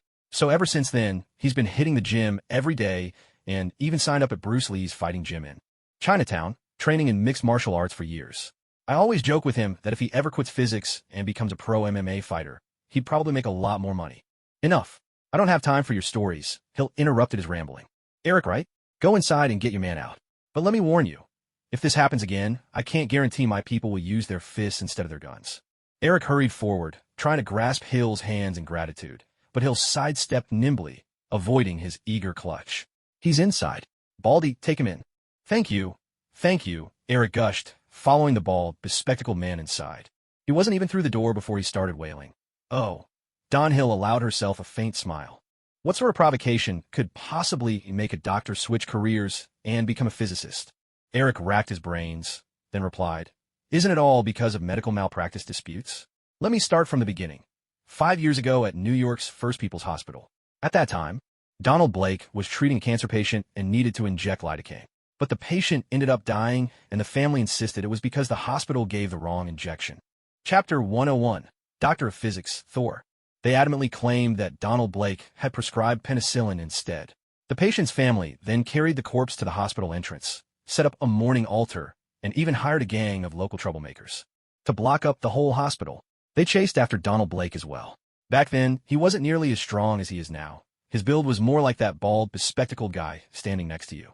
They broke 5 of his ribs in that attack. Ever since then, Donald completely turned his life around. He resigned from First People's Hospital and, following his girlfriend Jane Foster, switched to physics. You know, people with medical training are just smart. He graduated from Fordham University in New York in no time, earned a master's in physics, and now he's working toward a PhD. I'm actually his supervising professor. Eric was getting more and more animated as he spoke. You still want to know why he's such a good fighter, don't you? Well, after being beaten up by patients' families, he got scared. So since then, he's been working out every day and signed up at Bruce Lee's martial arts gym in Chinatown. He's been training in mixed martial arts for several years now. I often joke with him that if he gave up physics and went pro in MMA, he'd probably make a fortune. All right, I don't have time for your stories. Hill interrupted his rambling. So, Eric, right? Go in and get your friend. But let me be clear. If this happens again, I can't guarantee my people will use their fists instead of their guns. Eric hurried forward, trying to take Hill's hands, but she sidestepped neatly, avoiding his grasp. He's inside. Baldy, take him in. Thank you so much. Eric expressed his gratitude profusely, following the bald, bespectacled man inside. Before he'd even reached the room, Eric started wailing mournfully, "Oh, Donnie, poor Donnie, are you here? Don't worry, I'll take you home." Eric walked in and pulled the still-dazed Thor to his feet. Without exchanging a word, the two of them slowly made their way out under the watchful eyes of countless staff. As they passed by Jane Foster's research van, Thor casually grabbed a black leather notebook. "Dr. Eric Selvig," he called out from the doorway. Both of them inwardly thought, "This is bad," but they didn't act rashly. Eric slowly turned his head, unsure of what was going on. "Whatever you do, don't take him to the bar." "Understand," Eric replied, letting out a long sigh. The voice that had just called out to him had nearly scared him out of his wits. "Where are we going?" Thor asked. "Of course, we're going for a drink." Eric quickened his pace. Hill watched their backs as they walked away, then waved her hand behind her and said, "Follow them, but don't let them notice." "Yes, sir," came the crisp reply. Seated in Eric's small car, Thor covered his face with his hand. Though the tears on his cheeks had dried, the traces still remained. He didn't want anyone to see this vulnerable side of him. "I just can't believe you," Eric muttered, hands gripping the steering wheel as he shot a glance at the downcast Thor. "Marching into SHLD's secret base all by yourself. Honestly, I can't tell if you're actually foolish or just pretending. What was inside belonged to me. I only went to retrieve what was rightfully mine." "Yours? That was a meteorite. It fell from the sky," Eric retorted. Thor fell silent. He knew that, no matter how he explained, no one would ever believe he was the god of thunder. With a screech of tires, the sedan pulled up outside the Red Romance Bar in the Bronx, New York. "How many in your party, gentlemen?" The hostess at the door, dressed in a revealing outfit, flashed a dazzling smile. "Just two," Eric replied. "Do you have a reservation?" "No." "Then please, this way." The hostess, teetering on impossibly high heels, her legs clad in sleek black stockings, strode ahead, catching Eric's eye as she moved. At the bar, Eric ordered 2 glasses of whiskey. "You know, my friend," Thor said bitterly, "I always expect the worst in every situation. Turns out, I was wrong about everything." The clamor of the bar did nothing to lift his spirits. Eric's gaze, which had been lingering on the dancing girls, returned to Thor. "That's not such a bad thing. I know you don't have all the answers, and that's nothing to be ashamed of." Thor nodded. "For the first time in my life, I have no idea what I'm supposed to do." "Anyone who finds their direction in life starts by admitting they don't know where to go," Eric replied. Thor looked at Eric and said, "Thank you for helping me."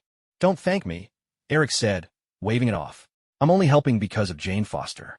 Her father and I taught together at the university. Our families have known each other for years. I watched Jane grow up. Elementary school, middle school, high school, all the way to college, and now she's my doctoral student. Her father's a good man, but Jane has never been one to follow the rules." There was a touch of helplessness in Eric's words, but also a hint of fondness. "I know exactly how that feels," Thor said softly. Thor, with a look of empathy, said, "My father wanted to teach me some lessons, but I was too foolish to understand. I never really listened to him. Now that I think back, I realize he was right all along." Eric turned around, his expression serious. "I don't know if you're just confused or pretending to be, and honestly, I don't care. I only care about Jane Foster. I know she likes you." Thor looked as if this was news to him. "Jane Foster likes me? That silly girl. No, that beautiful woman likes me." He stammered, I swear I never meant to hurt her." Eric rolled his eyes. "Good. In that case, I'll buy you another drink, but you're leaving tonight." Thor nodded. 2 more beer cocktails, please." Eric downed his glass of whiskey in one gulp. "Here are your drinks," the bartender said, bringing over 2 giant mugs and 2 shot glasses.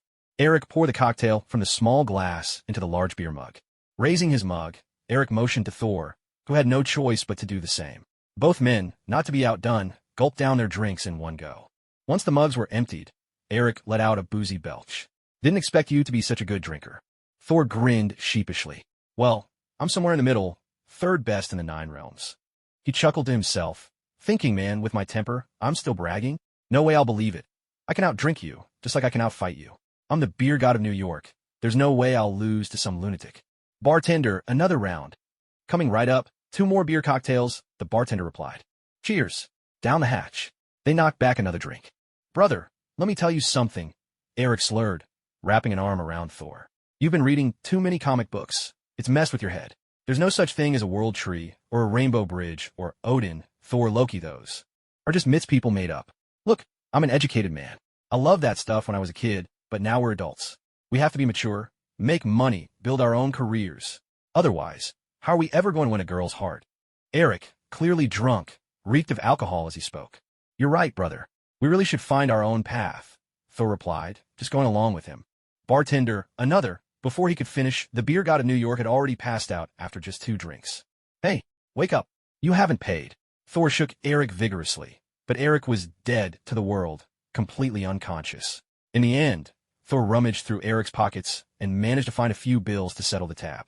Meanwhile, in the RV on the outskirts of town, Jane Foster sat engrossed in a book of Norse mythology. Suddenly, a series of urgent knocks rattled the door. Jane's heart leapt in her chest. Out here in the middle of nowhere, this late at night, who could possibly be coming to see her? A thug? A passerby? She shivered involuntarily and threw off the thin blanket covering her. Her graceful, jade-like body was faintly visible beneath the sheer silk robe. Who's there? It's me, Thor. A familiar voice came, and Jane Foster let out a sigh of relief, patting her chest that was still trembling from the fright. She opened the car door. Thor had carried Eric for more than 10 kilometers before finally finding this place.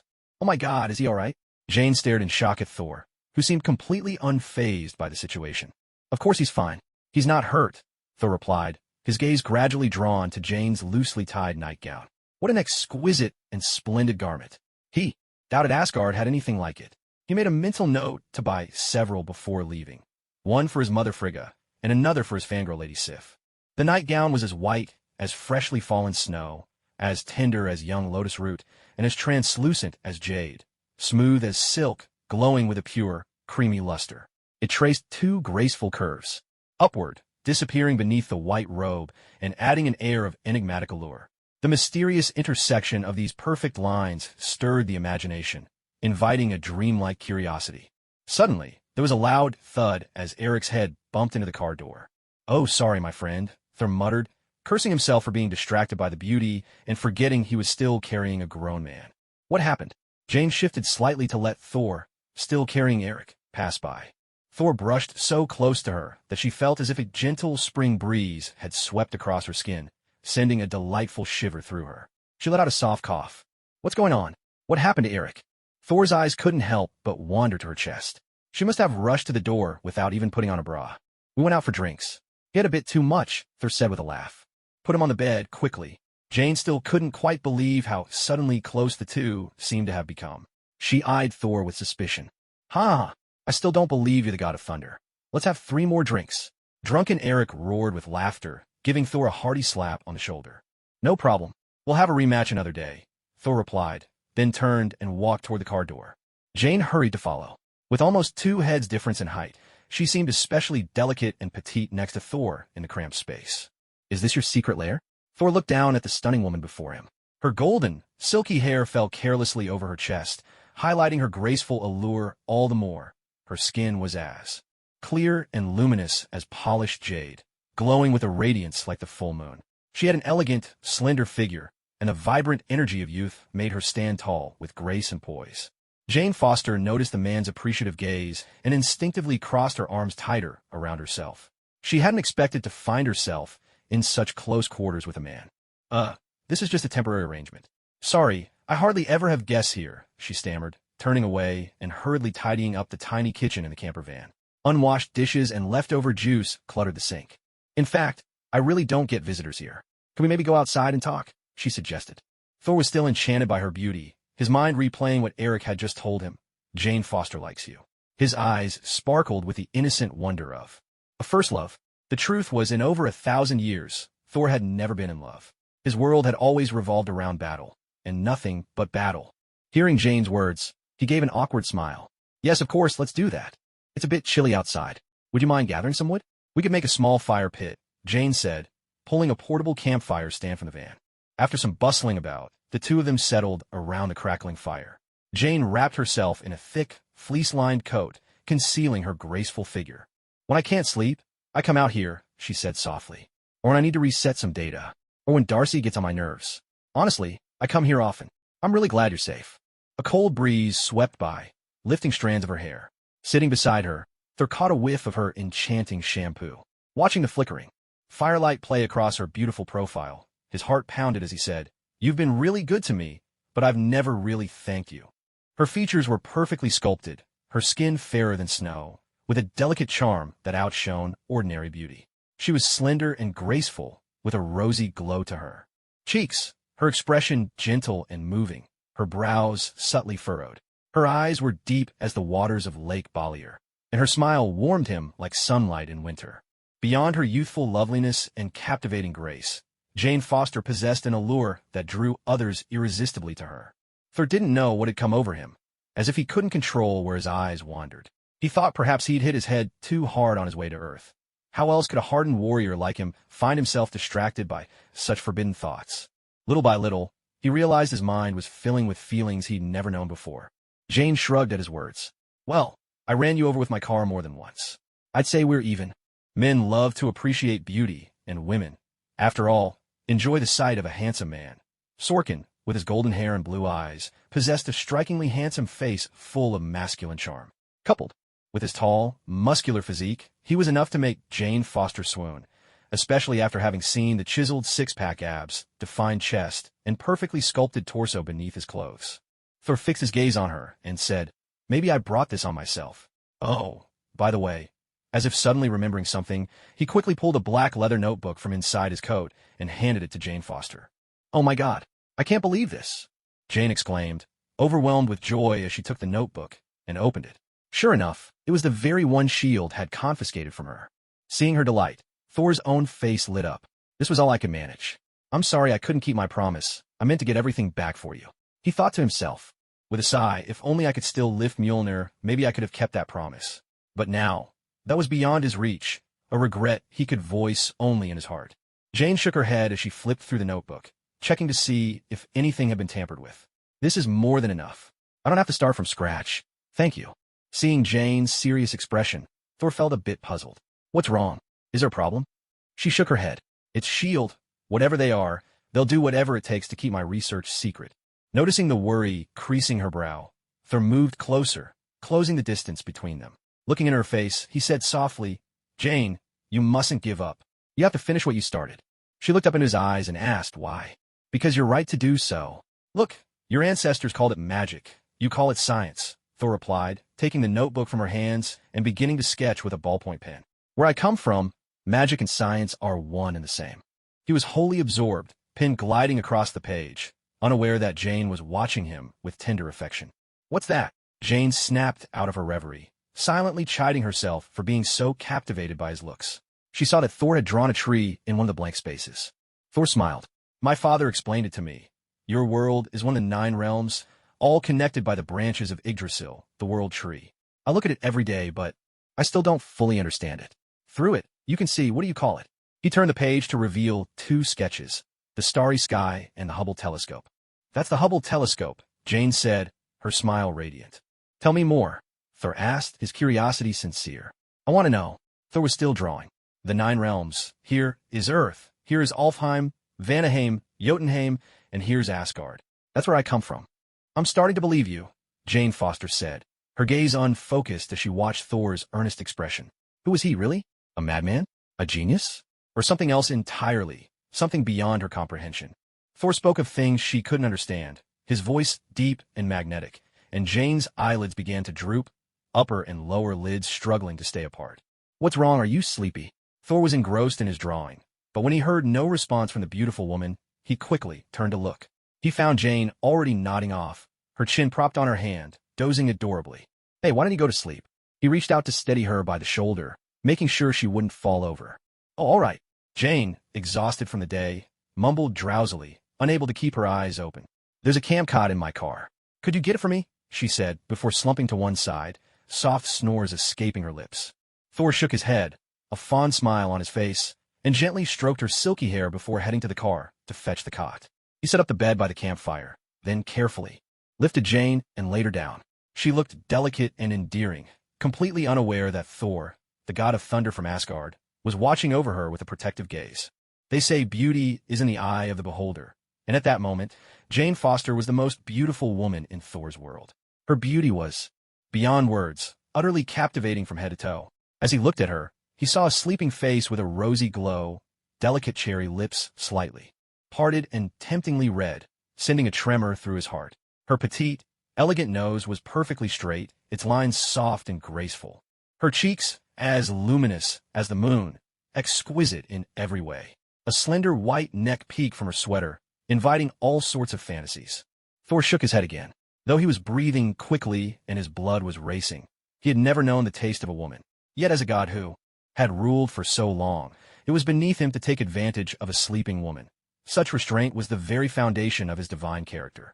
He resisted the powerful temptation, gently draped a blanket over Jane, and lay down on another cot beside her. Jane let out a contented sigh, like a graceful Persian cat curling in comfort, and nuzzled her head against Thor's hand. "Thank you, Jane," Thor murmured softly. "The Nine Realms, Asgard.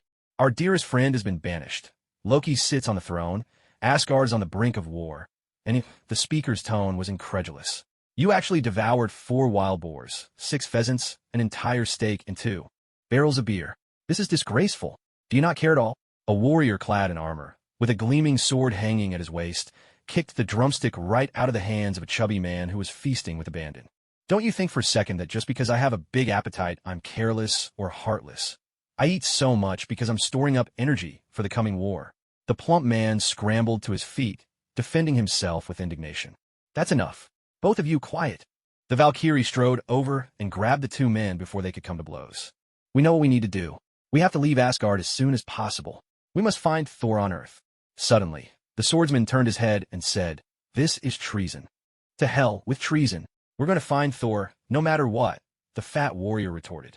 "Quiet. Heimdall could be watching us right now," murmured a male warrior with his hair tied up in a bun. Bang! The great doors burst open, making all 4 of them jump. A guard, spear in hand, approached them. "Heimdall wants to see you."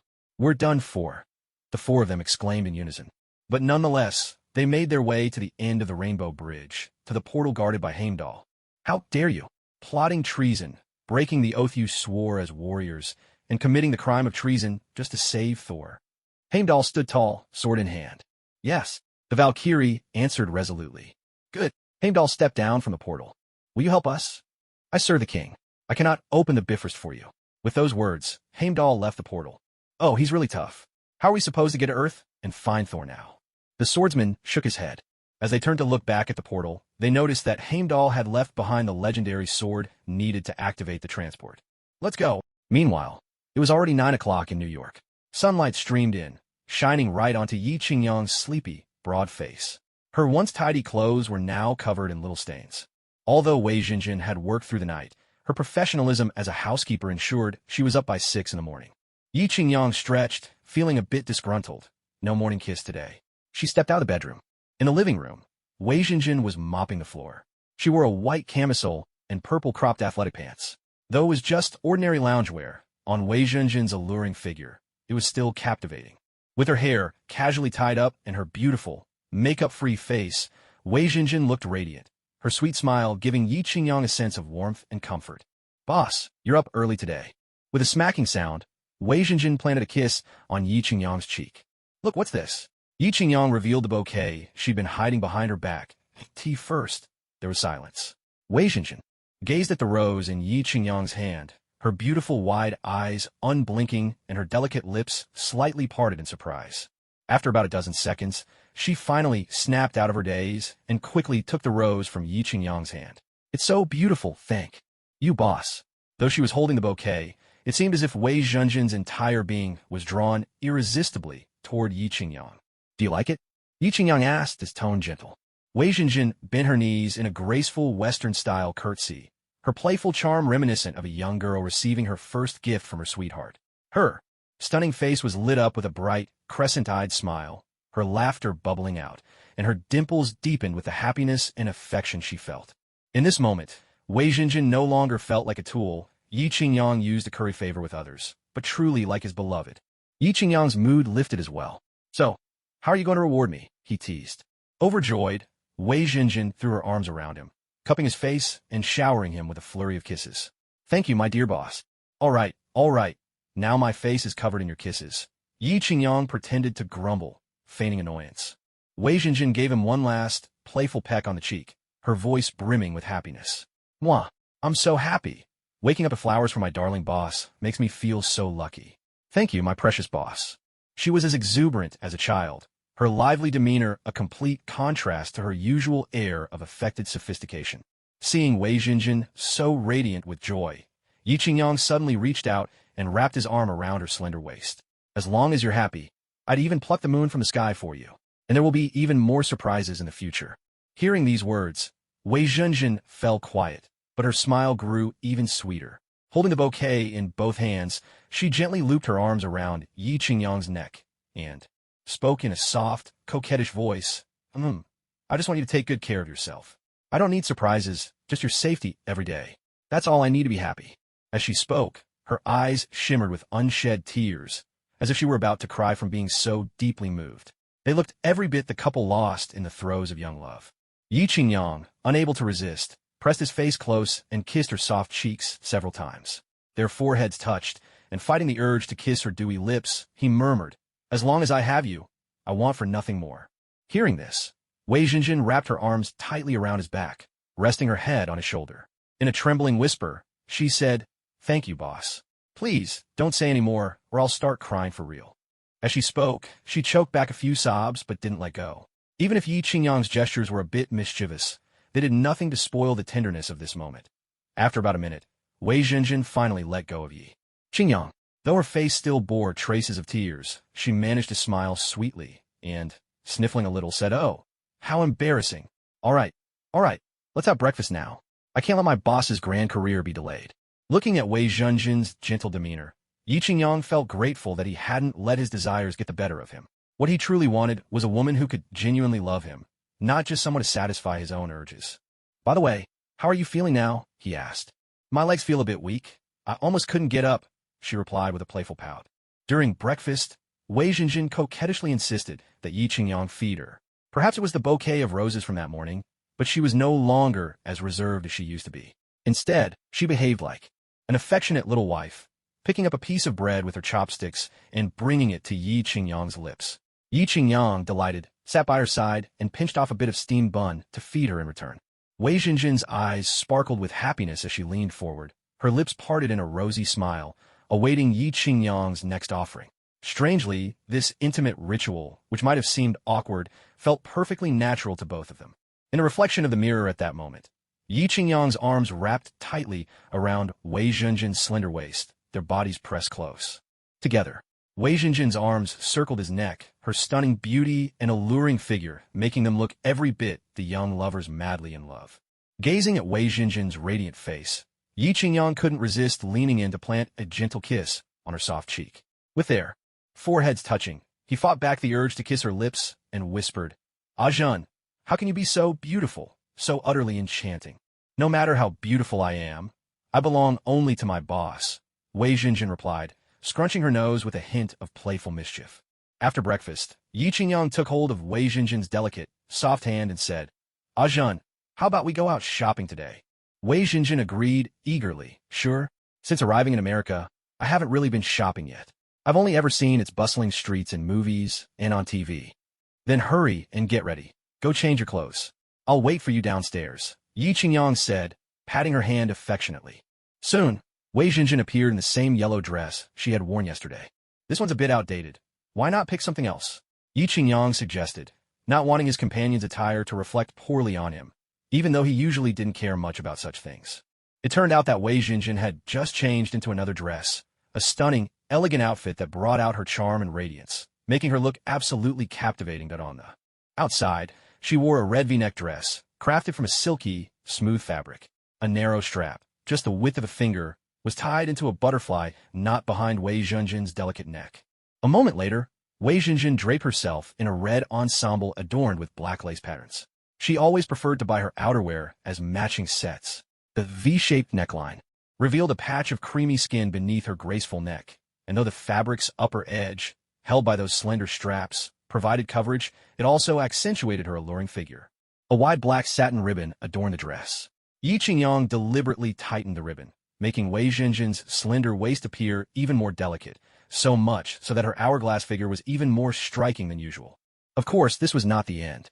When Wei Jinjin slipped on a pair of sheer black crystal stockings, Yi Qingyang couldn't help but exclaim, "Wow, absolutely stunning.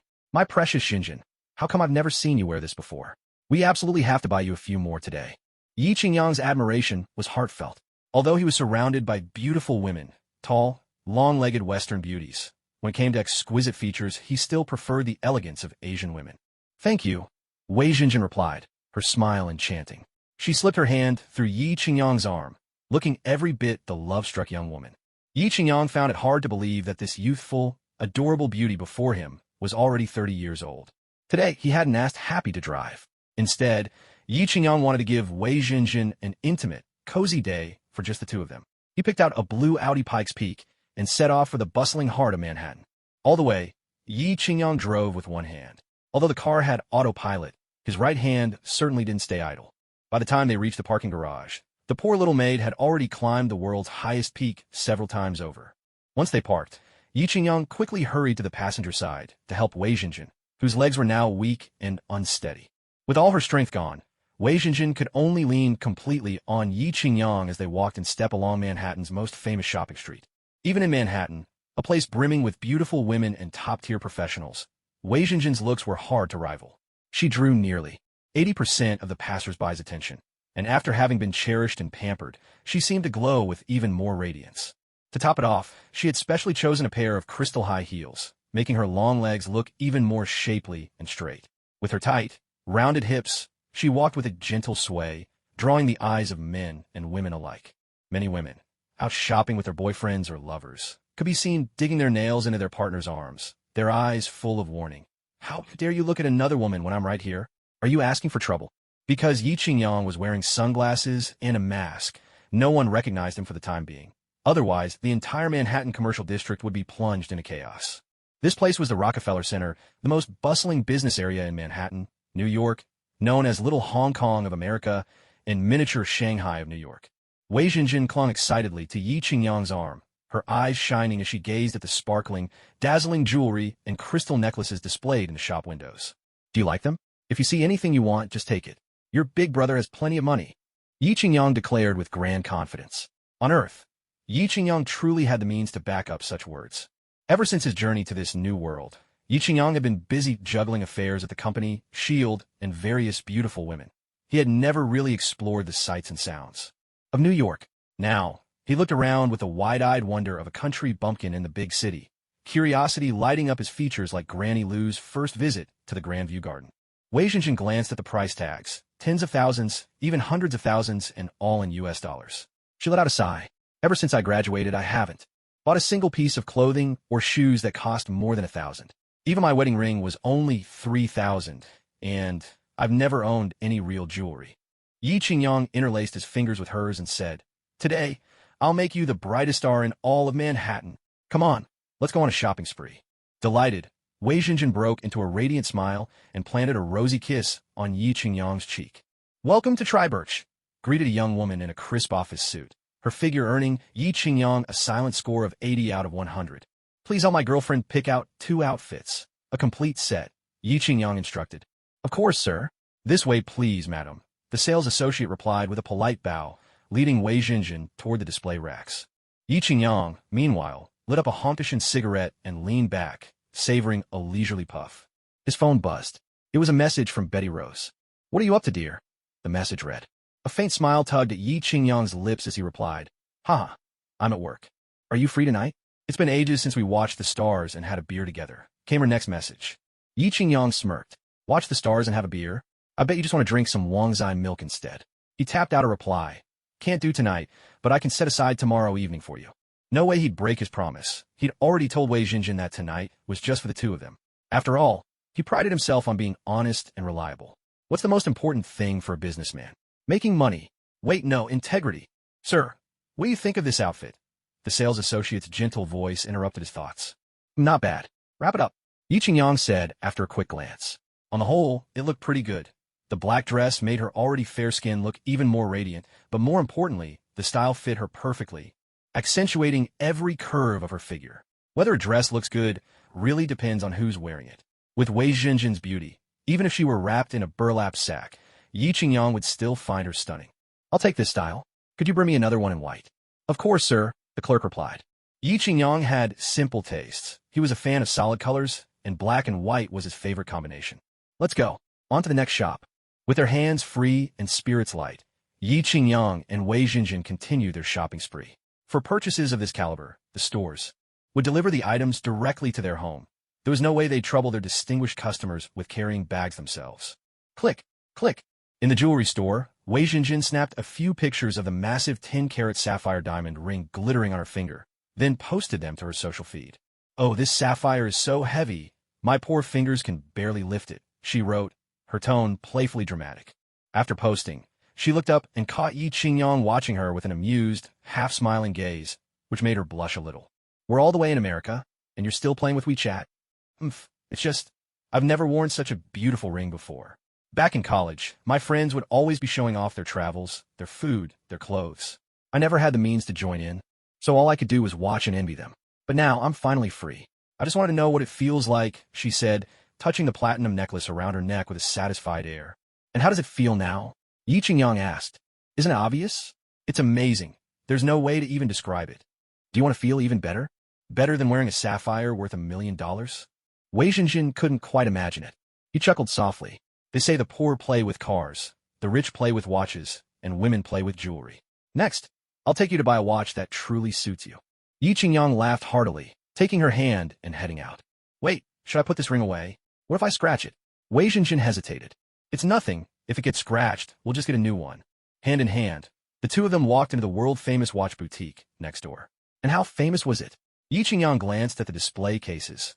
Not a single watch was priced below $200,000. "Welcome." Two saleswomen greeted them with dazzling 8-tooth smiles. Both were tall and graceful, dressed in sleek black business suits. Yi Qingyang nodded in approval.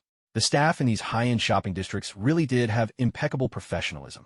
"Do you have an appointment?" one of the staff asked, her hair elegantly swept up to reveal a swan-like neck. "No, we're just browsing. Could you give us some recommendations?" Wei Jinjin said, her voice a bit nervous. She'd never been anywhere this upscale before. Why? Yi Qingyang felt her small hand tense up slightly, which made him chuckle. Then he pulled her into a tight embrace. "What's the matter? Still nervous here? Relax and have some fun. Even if you smashed up the whole place, I could still afford to pay for it." The sales assistant, who had been smiling sweetly a moment before, couldn't help but grumble inwardly at his words. "Smashed up the whole place? Do you even know how many luxury watches are here?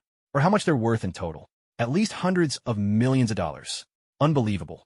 The things you hear when you've worked long enough." Wei Jinjin burst out laughing as soon as she heard Yi Qingyang's words. "You really know how to talk nonsense. Even if you had that much money, you couldn't just smash everything. That would be far too wasteful." The sales assistant had first thought this beautiful Asian woman, with her stunning looks and figure, might be the sensible one. Who would have guessed she was just as outrageous as the man with the sunglasses beside her? They really are a perfect match. "Sir, miss, may I ask what price range of watches you'd like to see?" Though she was annoyed, her professionalism as a saleswoman prevailed. No matter what the customers said, she had to treat them like royalty. "I don't know much about watches," Yi Qingyang replied. "So why don't you take a look and recommend something for my girlfriend?" Money is no object. Yi Qingyang, though wealthy, was no fool. He didn't care about the price as long as he liked the item, but he'd never choose something just for its price tag if it didn't suit them. "Of course, sir. This way, please. This is our ladies' watch section." With a graceful sway of her hips, the sales assistant led the way. The store was spacious, probably over 300 square meters, a rare sight in the Rockefeller commercial district, where every inch of space is precious. From this alone, one could tell the store had deep roots and strong backing.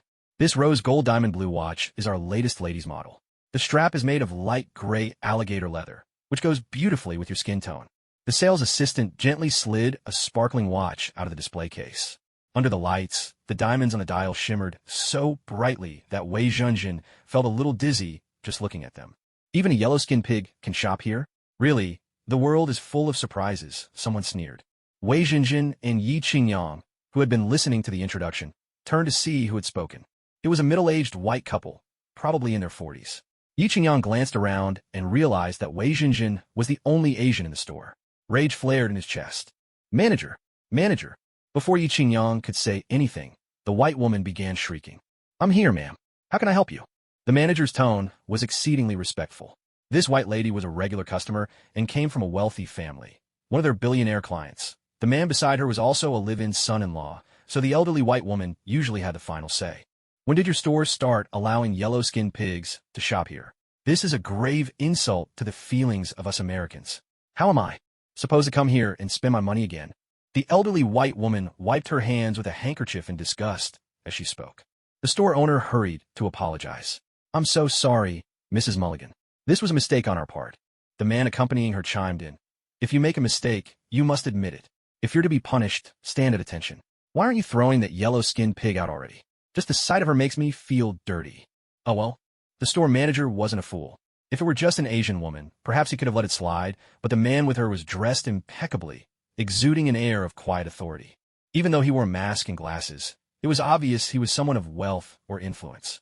There was no way he could risk offending this guest just to please Mrs. Mulligan. Aren't you going? If you don't, I'll never set foot in your store again. Mrs. Mulligan's temper flared as she saw the manager hesitate. Since when did her word carry so little weight? How dare a mere store manager defy her?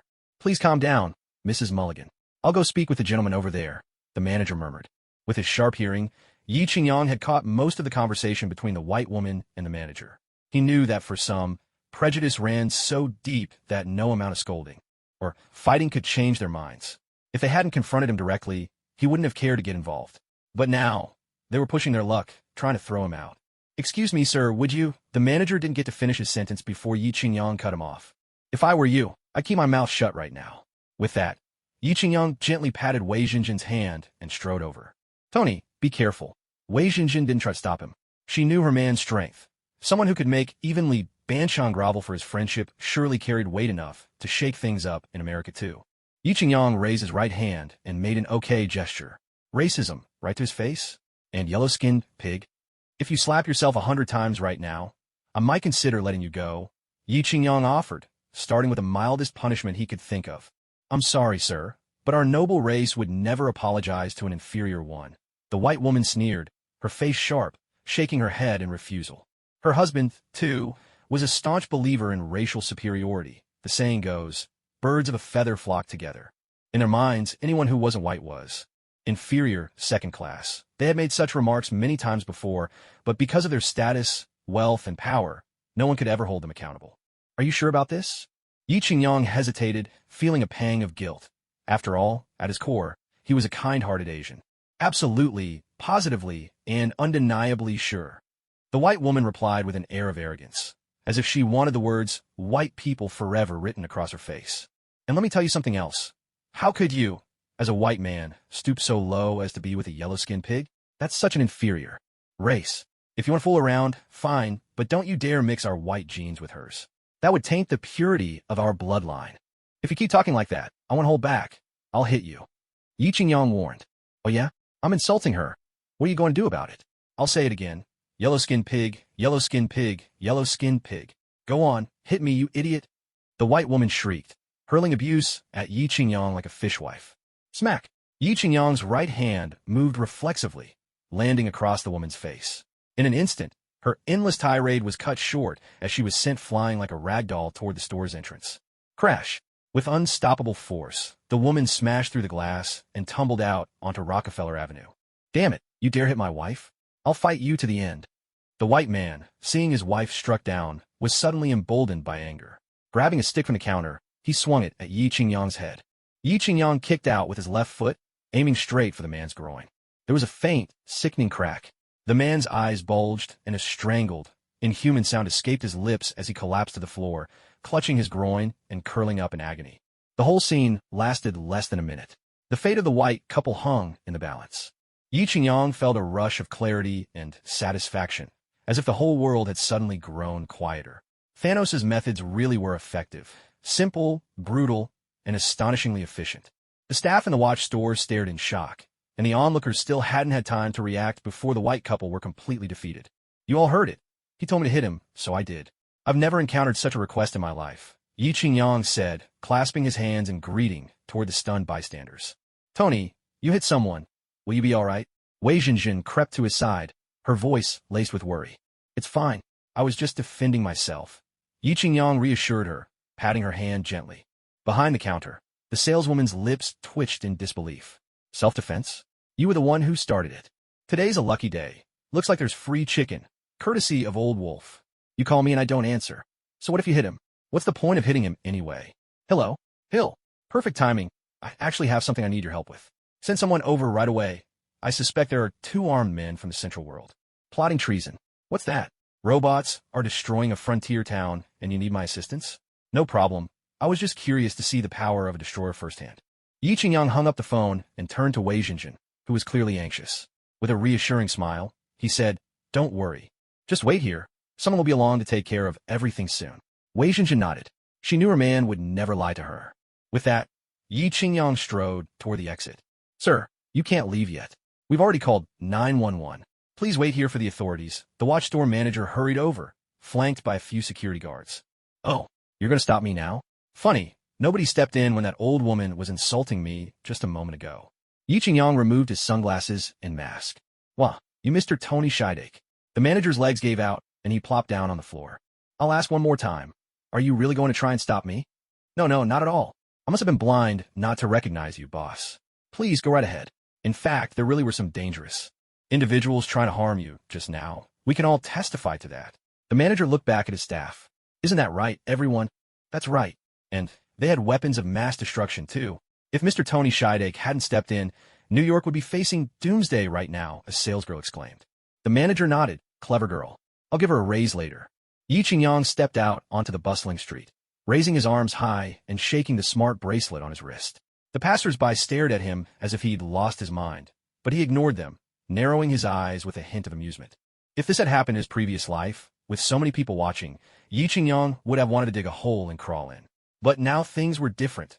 Even if he ran naked down the street, tomorrow's Planet Daily would only say, "The great performance artist Tony Scheidake is making a bold sacrifice for art." And the comments below would all be, "Daddy Tony is so handsome. Daddy Tony is so down-to-earth. I want to have Tony Daddy's babies." Suddenly, streaks of light flashed across the sky, and in an instant, Yi Qingyang was clad in full battle armor.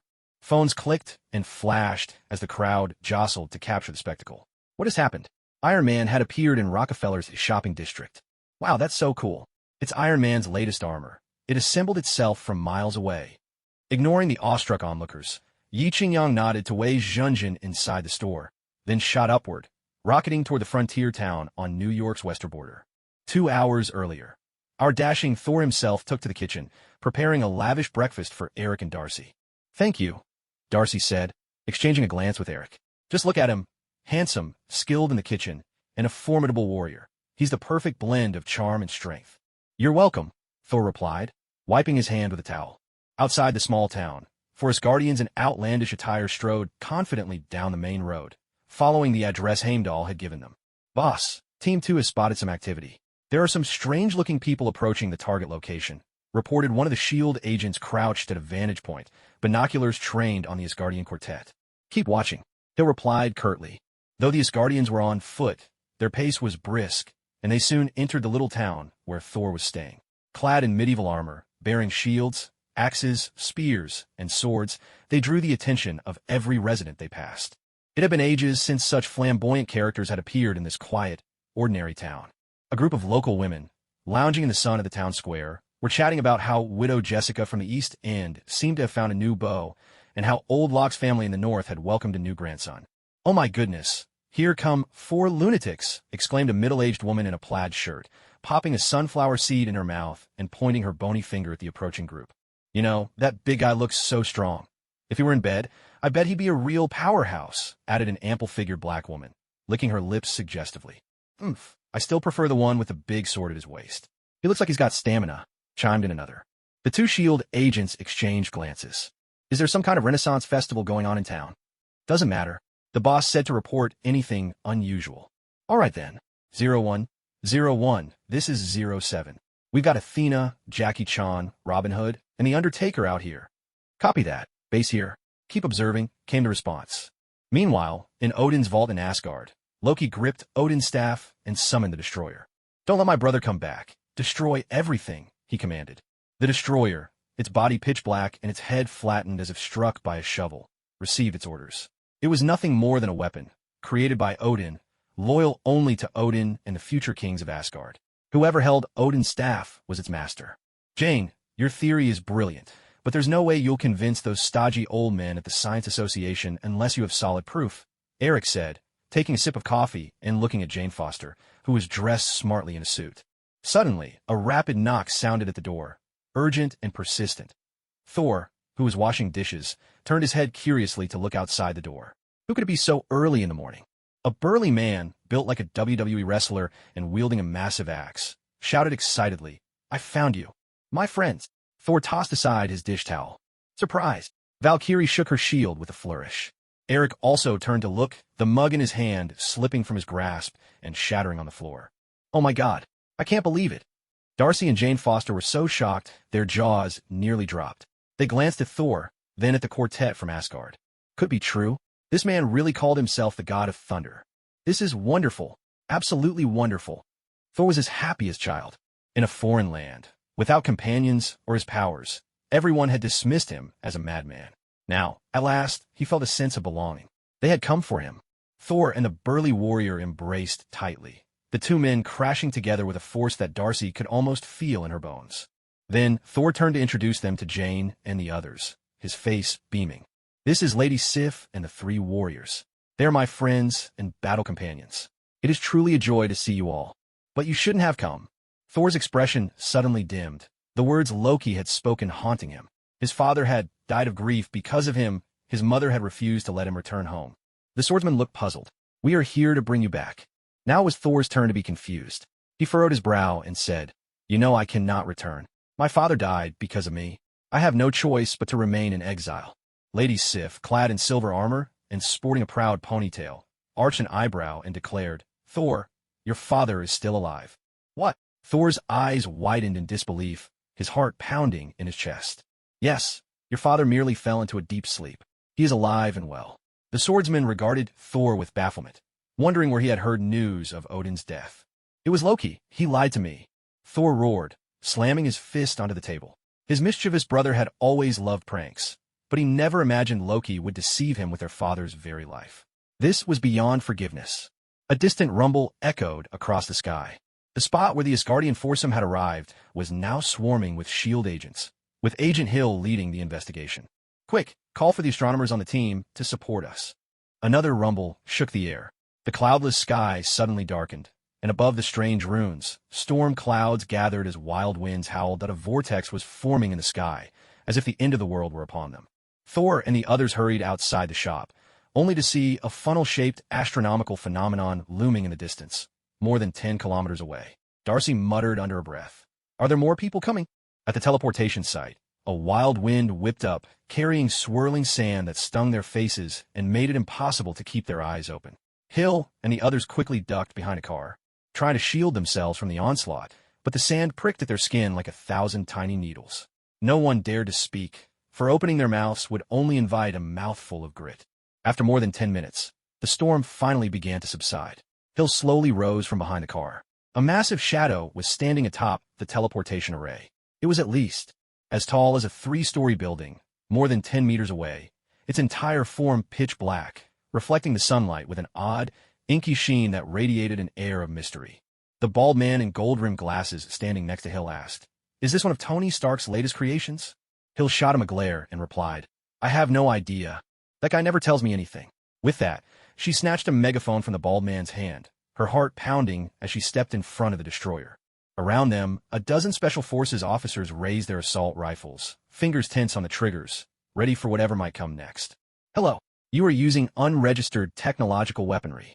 Please identify yourself," Hill called out through the megaphone. With a guttural roar, the destroyer's faceplate slid open, and a faint burst of fire flickered within. "Damn it, run," Hill shouted, tossing the megaphone aside and sprinting away with long, desperate strides. The Special Forces, who had just been sizing up the situation, turned and bolted after her without a second thought. A thunderous explosion erupted as the destroyer's energy beam obliterated every vehicle at the scene. Several officers were caught in the blast. Struck by jets of fire, they were reduced to ashes in an instant. "Jane, you and Eric need to get out of here right now. This place is about to get dangerous." Thor's sharp eyes caught sight of the destroyer unleashing its power. Jane Foster, still reeling and unsure what was happening, turned to Thor and asked, "What about you?" "I'm staying," Thor replied, glancing at his companions. The hefty warrior spoke up, "Thor will fight with us." Thor walked over and placed a reassuring hand on each of their shoulders. "My friends, I'm only a mortal now. I might get you all killed. You stay, I'll stay too." Jane Foster grabbed his arm, her eyes filled with resolve. Listen, Jane, you're not Rose, and I'm not Jack. This isn't the Titanic. We need time. With that, Eric and the others split up, heading to shops and houses across the small town to evacuate the residents. Quick, everyone, head out the back. Who the hell are you? I just ordered my coffee. If I leave, are you going to pay for it? A black guy spoke up in frustration. Don't mind him, that guy's a total jerk. If I didn't have such a good temper, I would have taught him a lesson already. Shaking his head, the black guy boasted to his girlfriend beside him. Suddenly, there was a loud bang as Thor burst in, grabbed the guy by the head, and slammed it 3 times onto the table with a resounding thud. Nobody move, this is a robbery. The cafe, which had 3 or 4 tables of customers, emptied in an instant as soon as they heard the word robbery. See, with scum like that, you have to be direct and forceful, Thor said. All right, you've got a point, Eric replied with a shrug. The destroyer cleared away all obstacles and strode toward the frontier town with giant, purposeful steps. Each stride covered nearly 10 meters, so the distance of over a dozen kilometers was crossed in under 5 minutes. Hello, Big Shot, this is Hill. The destroyer you mentioned is here. I'm requesting backup. What?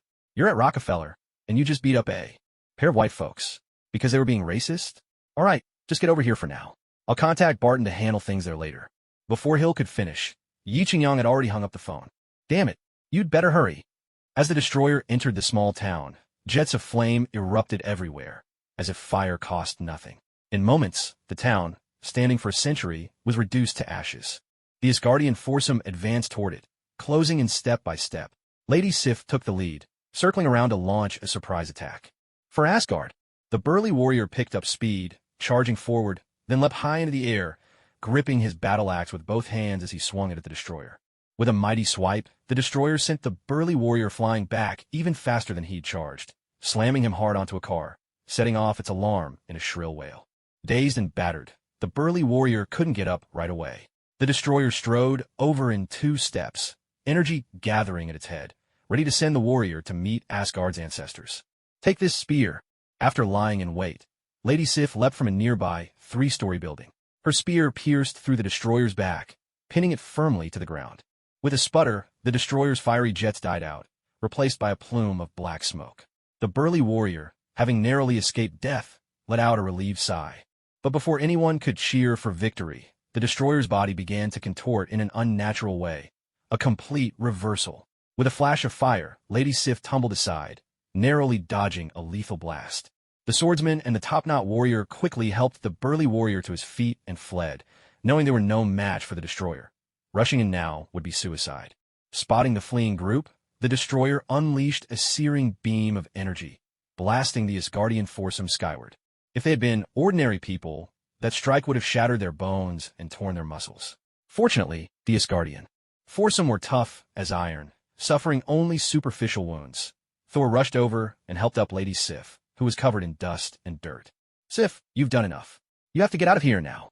Lady Sif looked straight into Thor's eyes, unwavering. No, I want to die like a true warrior. This story will be sung for generations. Thor cupped her face in his hands. Her skin was rough, but he had no time to care about such things. You must live. You need to tell these stories to the children yourself. A sudden explosion of fire split the air, forcing them apart. Thor rolled to dodge the searing blast.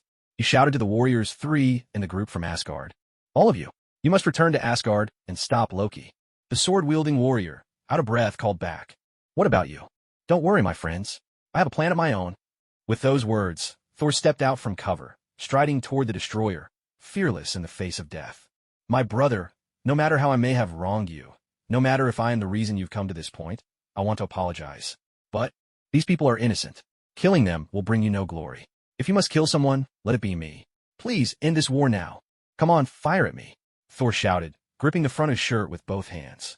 Loki, hearing his words through the destroyer, let the weapon's fiery cord dim. Thor's heart eased a little, and a faint smile tugged at his lips. There was hope. His brother was not beyond redemption. The destroyer turned as if to leave. Suddenly, its right arm swung around and struck Thor with a blow like a battering ram. Robbed of his godly power, Thor saw only darkness as the world vanished from his senses. Jane Foster and her friends, seeing the destroyer turn away, thought the danger had passed and breathed a sigh of relief. But in the next instant, Thor's body was hurled through the air, rolling 30 meters across the ground. No! Jane broke free from Eric's grasp. her heart empty and aching as she raced toward Thor, leaping and stumbling as if gravity no longer mattered. Thor lay motionless, his face battered, blood trickling from the corner of his mouth. Looking into Jane's tear-filled eyes, he managed a faint smile. "It's over now." "No, it's not," Jane whispered, cradling his body, her small hands trembling as she stroked his face. "You're safe now. We're safe." Jane's voice was choked with sobs. Thor's breaths grew shallow. His eyes closed, his legs gave a final twitch, and then he moved no more. The destroyer turned and walked away, on its way to report to its master, Loki. A sudden roar of jet engines overhead drew everyone's attention skyward. "What's that?" Darcy's voice was laced with disbelief, but as the shape emerged, red and gold, gleaming in the sunlight, recognition dawned. "It's Iron Man," Darcy shouted with excitement, so much so that even Jane Foster, still lost in her grief, couldn't help but squint and look up. "Iron Man? What's that supposed to be?" The four warriors from Asgard were completely baffled, but seeing how excited the Earthlings looked, it seemed like this newcomer was someone of great importance. With a heavy metallic thud, the iron Hellfire armor landed on the ground of the small town. The destroyer, who was nearly out of town, slowly turned around, a hint of confusion in its gaze as it looked at this little figure that barely reached its knee. The faceplate of the armor slid open with a hiss, revealing a roguish, devil-may-care expression. "Wow, the four heavenly kings of Asgard." Yi Qingyang looked at the forest guardians, clad in battered armor and covered in dust. To be honest, these four hadn't left much impression on Yi Qingyang. Their total screen time in the Thor movies couldn't have been more than 5 minutes. But seeing Jane Foster cradling Thor and weeping, he did recall something. "Hey, don't cry, sweetheart. He's not dead, and you'll see him unleash his power soon enough." "What? You mean Thor isn't dead?" Jane Foster's tears of joy flowed even faster, streaming down her face. "Of course. But if you keep shaking him like that, I'm afraid he'll end up with a concussion," Yi Qingyang said with a helpless shrug. "Looks like I got here a bit late, but not too late. Justice may be delayed, but it never absents itself. If Thor didn't take this hit, that sly old Odin would never be moved. If Odin wasn't moved, Thor wouldn't get his powers back. As the old saying goes, when heaven is about to place a great responsibility on someone, it first tests their resolve, wearies their bones, stars their body, leaves them destitute, and frustrates their plans. All this is to build their character and strengthen their spirit. Looking across the entire Marvel universe, it's always been this way. Thor, Iron Man, Captain America, Scarlet Witch, even Captain Marvel. Every hero who's made a name for themselves has walked this path. The wisdom of the ancients is truly timeless, a classic for the ages. Hey, you think you could just beat people up on Earth and then leave? What about the law? What about justice? Yi Qingyang's repulsor beam was already trained on the destroyer.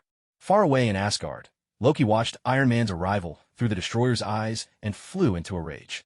So, when the tiger's away, the monkeys think they rule the mountain. It seems the Asgardians haven't shown their might in a while. Now a puny little earthling, as insignificant as an ant, dares to show off before me?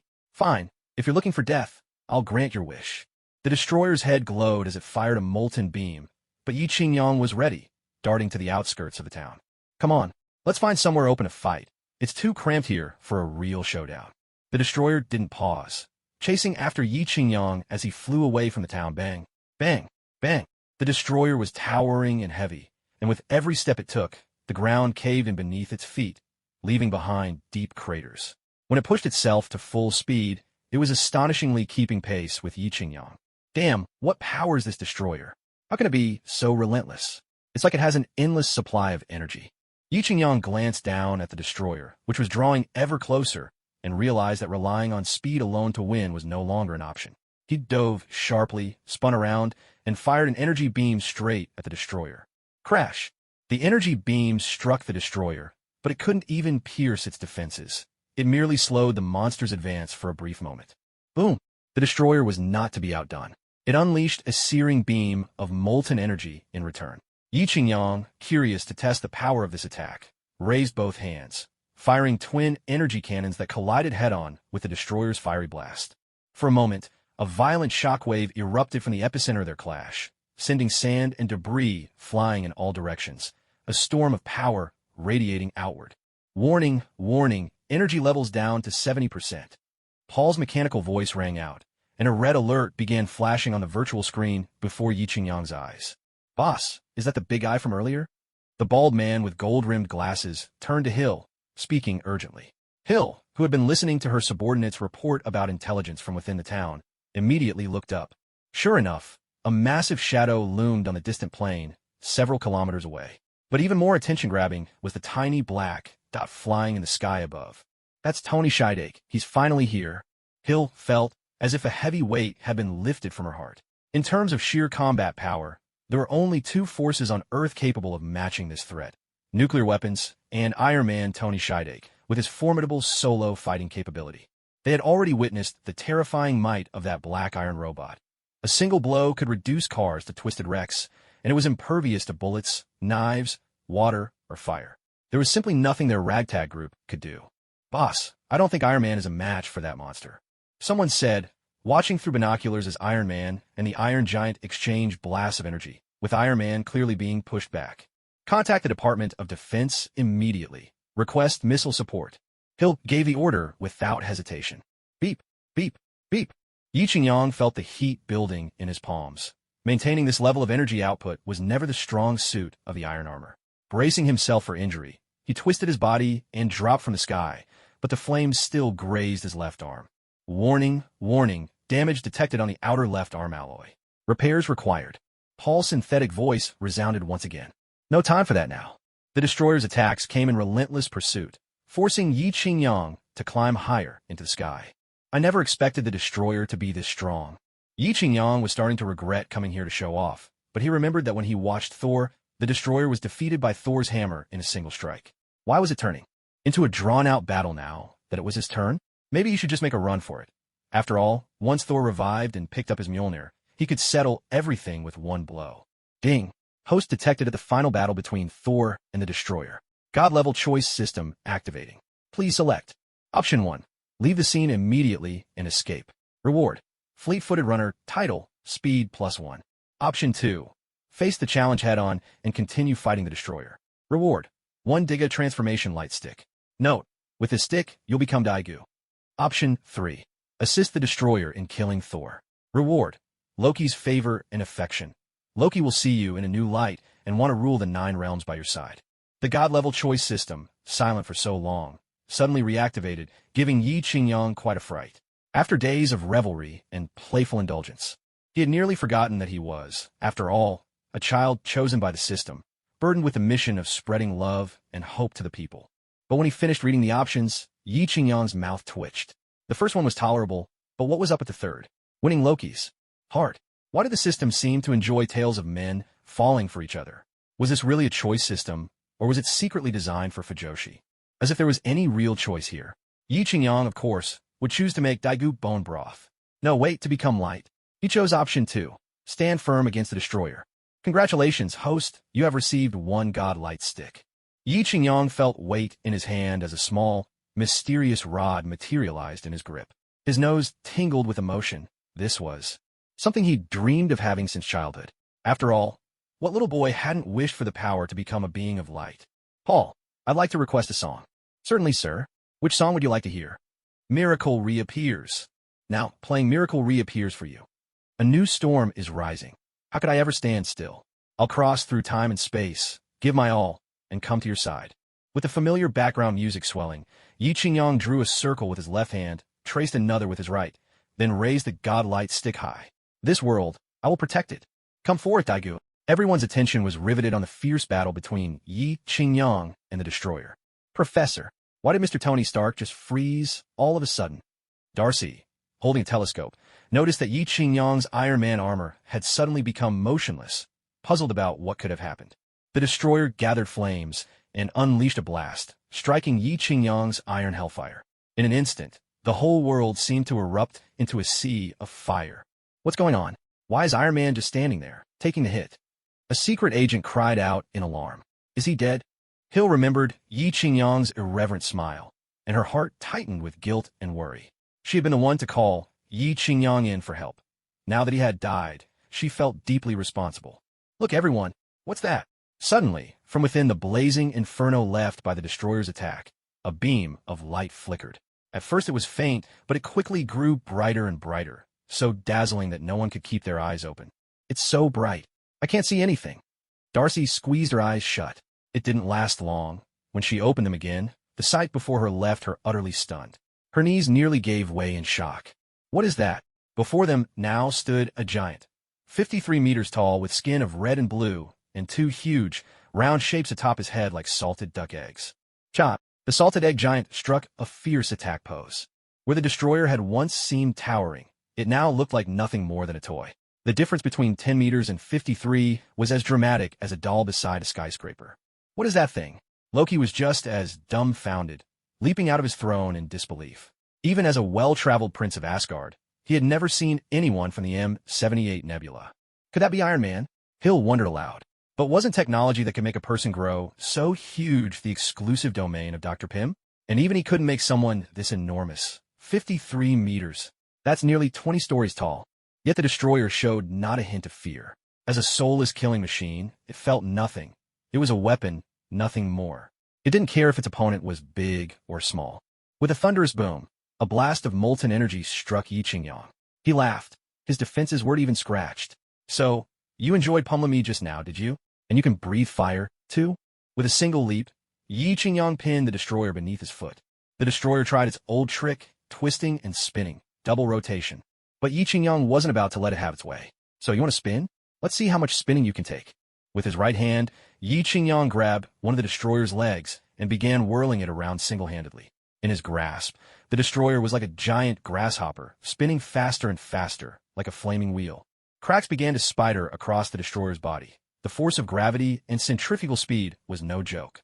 The physical punishment was immense, shattering this killing machine that had been unstoppable since its creation.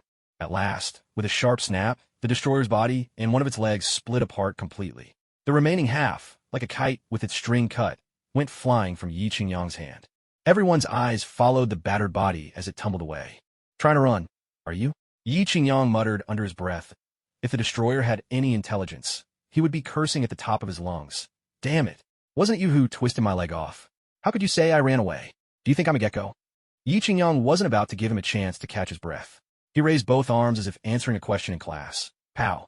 A beam of blue laser shot from Yi Qingyang's right hand, striking the destroyer, still spinning helplessly in midair. The composite specium ray. With a thunderous explosion, the poor destroyer's final contribution was nothing more than putting on a fireworks show for the audience. Wow, what a beautiful firework. Darcy pressed her palms together and made a wish. Heavens above, please grant me a strong and handsome man. A chime sounded. Time was up. The timer on Yi Qingyang's chest, in his Ultraman Tiga form, began to blink urgently. Pow! He nodded toward Hill, who was several kilometers away, then transformed into a streak of light and vanished into the distant sky. Phew! Yi Qingyang shoved off the battered Mark III armor that had shielded him. That molten blast from the destroyer had been ferocious, obliterating the outer shell of his Mark III suit. Thankfully, the system had sent him the Divine Light Rod, just in time. Wait, where was his Divine Light Rod? Yi Qingyang patted himself down anxiously. Nothing. Checked the ground. Still nothing. He tugged at his waistband. Well, there was something, but it wasn't the right model. System, where's my Divine Light Rod? The Divine Light Rod has a cooldown period, 6 months. What? There's a cooldown on items? And 6 months is way too long. Yi Qingyang couldn't help but grumble inwardly. So that means I can only become Tiga twice a year?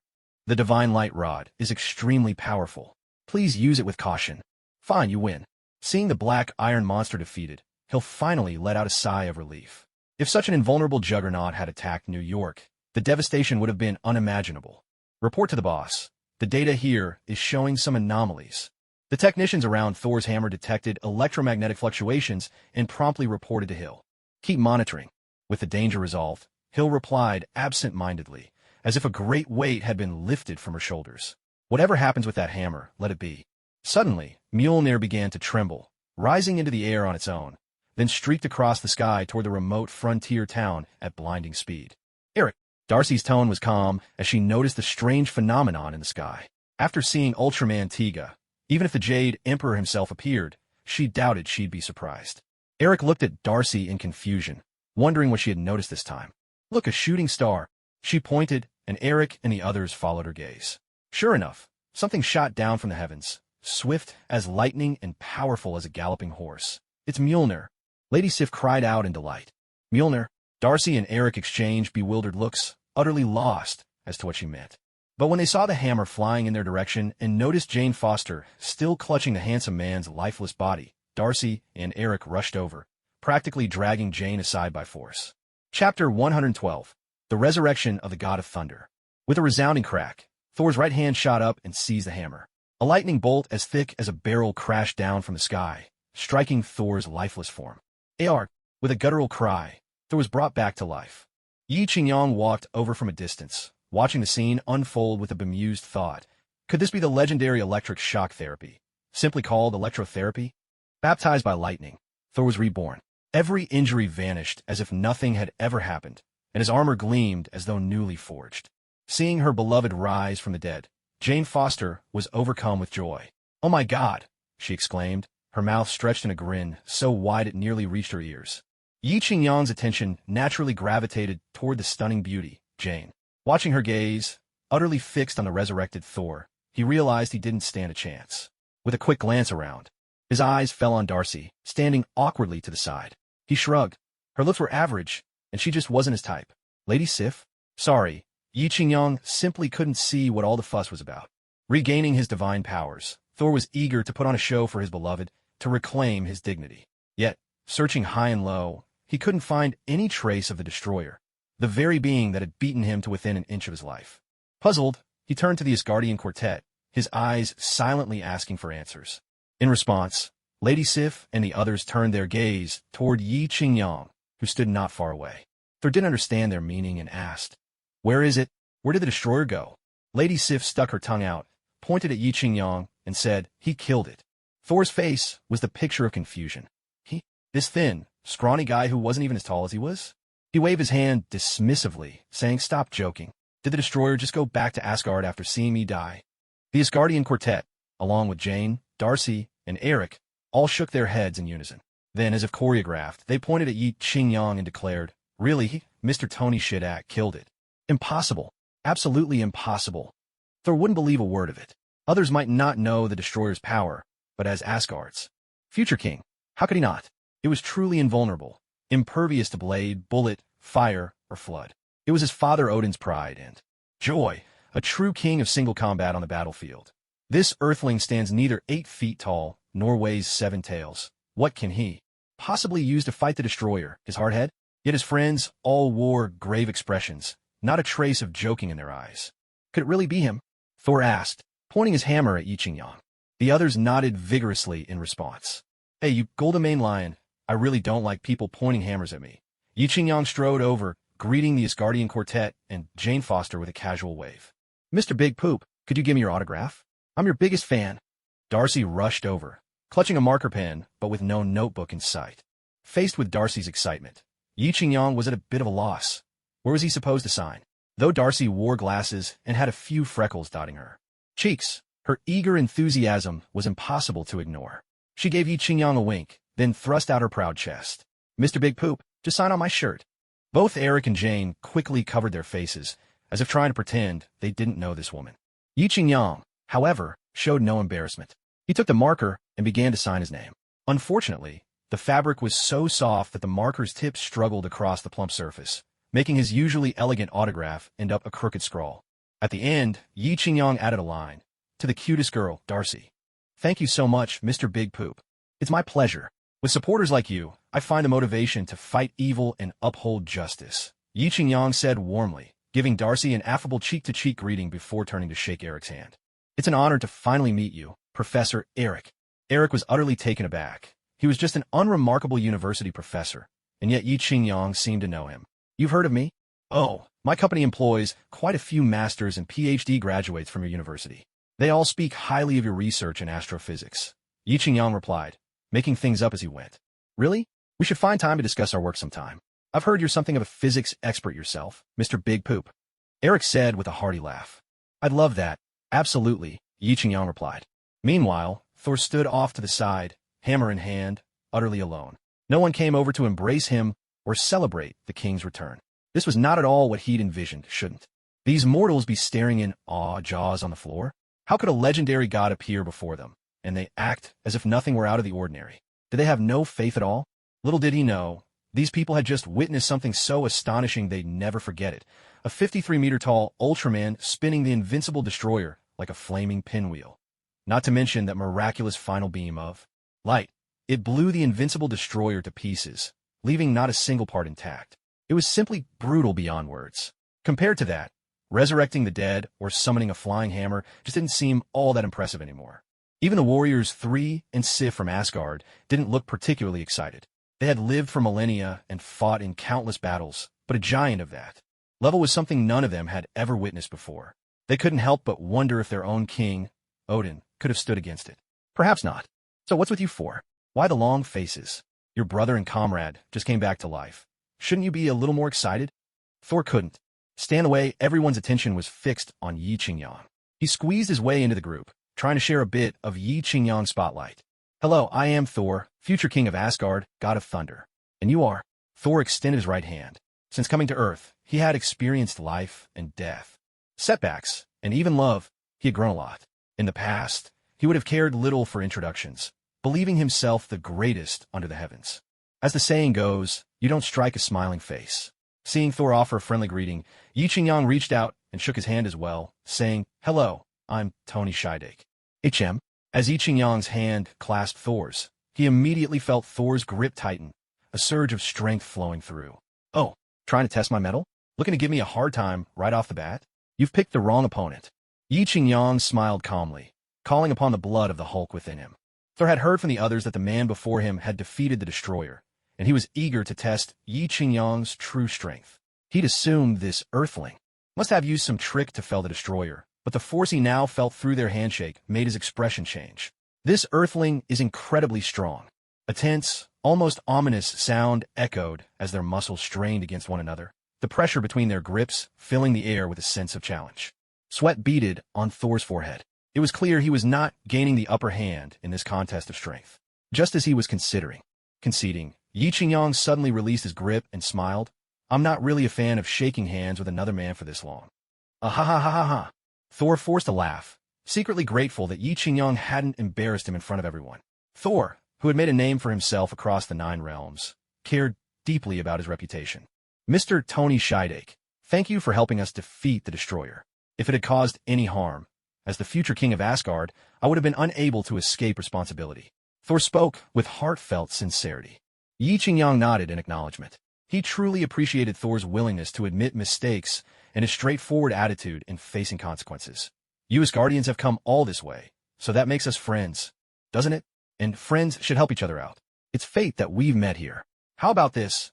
I'll host tonight, and let's all go out for a drink together. What do you say? Yi Qingyang extended the invitation. Great. The chubby warrior was about to agree, but Thor interrupted him. Right now, I need to go find my wayward brother. I don't have time to drink and make merry with everyone just yet. Once I've settled Asgard's affairs, I'll be sure to bring our finest Asgardian mead to share with you. Wait a moment, Mr. Donald. Several cars pulled up, and Hill got out with a few agents in tow.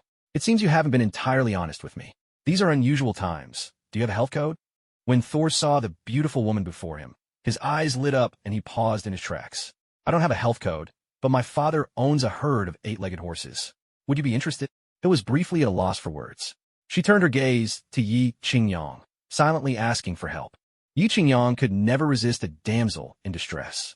Stepping forward and catching a whiff of Hill's delicate fragrance, he spoke. This is the prince of Asgard, Thor, the god of thunder. The future king. Thor corrected him. All right then, the future king. He means no harm. In fact, he could become a valuable friend to us. Yi Qingyang patted Thor on the shoulder. Isn't that right? Absolutely. We all fight for peace in this universe. Of course, if you return what you took from Jane, I will be your staunchest ally. Thor glanced at Jane Foster, who was clutching his arm, and offered her a gentle smile. They're the ones who took it, Jane protested indignantly. We only borrowed it, of course. We'll return it to Miss Foster, and you may continue your research, Hill assured her. Bingo! Yi Qingyang snapped his fingers, and everyone laughed in relief. I'm heading back. Anyone want to give me a ride? Yi Qingyang looked at Eric and Darcy. I can take you. Before they could answer, Hill walked over to her car. All right then, sayonara. Yi Qingyang waved to Thor and the others. See you. Darcy blew a kiss, a little reluctant to say goodbye. Once Yi Qingyang settled into the passenger seat, Hill said, half teasing, You really are playboy. No matter where you go, you always seem to have female fans swooning over you. He sighed dramatically. What can I say? It's hard to hide natural charm. When you're handsome and kind, girls are bound to like you. Yi Qingyang adjusted the rearview mirror, fixing the hair that the destroyer had mussed up earlier. Shameless, Hill thought to herself, unable to suppress a silent curse. Hey, don't forget my Iron Man suit and bring back the destroyer's remains. Yi Qingyang suddenly remembered something. Relax, young master. I've already arranged for people to handle it, Hill replied, rolling her eyes as she started the car. Where are we going? To the Rockefeller Business District. Yi Qingyang adjusted his seat, stretching out and settling in comfortably. The Rockefeller Business District? Are you going shopping? Hill asked, her curiosity piqued. I'm going to pick up one of my girlfriends, Yi Qingyang said lazily, folding his hands behind his head. With a deep roar, the car shot forward like an arrow loose from a bow, the engine thundering beneath them. Damn, are you crazy?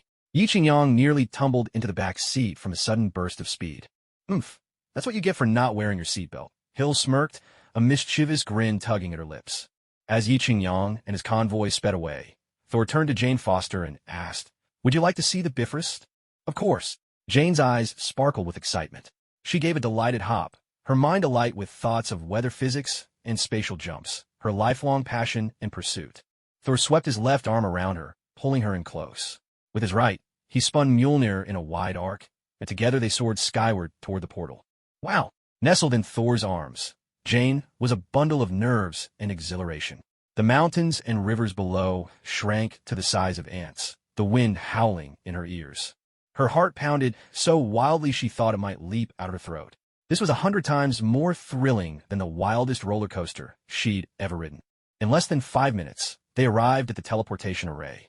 The remaining Asgardian quartet squeezed into Eric's little car, its engine chugging valiantly as they sped toward the portal. When they finally arrived, the devastation before them left them stunned. Twisted wrecks of cars, craters from explosions, a landscape scarred and battered. Thor strode to the center of the portal and called out, Heimdall, open the Bifrost. Jane clasped her hands together, looking at Thor with eager anticipation. Thor gave a confident smile. The moment of witnessing a miracle had arrived. A hush fell over the scene, broken only by a few crows cawing overhead. An awkward tension filled the air. Heimdall! Thor's mouth twitched in frustration. What was going on? Had Heimdall grown senile? Was his hearing failing? Once Thor took the throne, he was definitely replacing the gatekeeper. Meanwhile, at the far end of the Bifrost in Asgard, Heimdall had been frozen into an ice sculpture, only his eyes still able to move. Eric's little truck finally arrived at the portal, and the Asgardian four piled out. Thor walked over and said, Heimdall isn't answering. Then there's nothing we can do. Without him to open the Bifrost, we're not going anywhere. The burly warrior shook his head. Thor, unwilling to give up, shouted toward the sky, Heimdall, if you can hear me, we need you. Just then, cracks began to appear in the ice that encased Heimdall, spreading quickly. With a tremendous effort, he broke free from his icy prison. The two Jotunheim warriors standing at his sides reacted, instantly transforming their arms into blades of ice and swinging them at Heimdall. But Heimdall moved with blinding speed. One swift stroke for each foe, and within 2 seconds, both were defeated.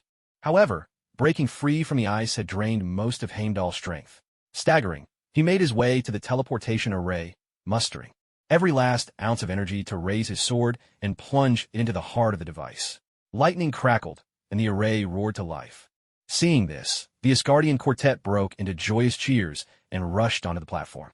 Thor gazed deeply at Jane Foster and said, I must return to Asgard, but I promise you, I will come back for you. That's my word.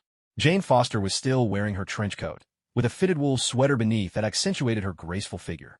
Their eyes met, and though Thor had fought countless battles over centuries, his enemies numbering in the thousands, if not more, at this moment, faced with a fragile mortal woman, he found himself at a loss for what to do. In the end, it was Jane's experience that prevailed. She leaned forward and pressed her lips to Thor's in a kiss, their faces so close and pressed together with such intensity that their features distorted slightly. As the saying goes, some things need no teacher. Thor, the moment his lips met Jane's, instinctively deepened the kiss, slipping his tongue past her lips and tangling it with hers. Jane hadn't expected such passion. She was caught off guard, losing all control and letting Thor take the lead. A moment in Angola had been uncertain, but now, emboldened by his formidable stamina, Thor threw himself wholeheartedly into mastering this newfound art. Finally, after a long while, their lips parted. Were it not for the urging shouts of the Asgardian companions, that kiss might have lasted until morning. Jane was left gasping for air, her mind blank from the overwhelming embrace. It's a promise, she murmured dreamily, her gaze fixed on Thor. Reluctantly, Thor released her from his arms and turned toward the teleportation array.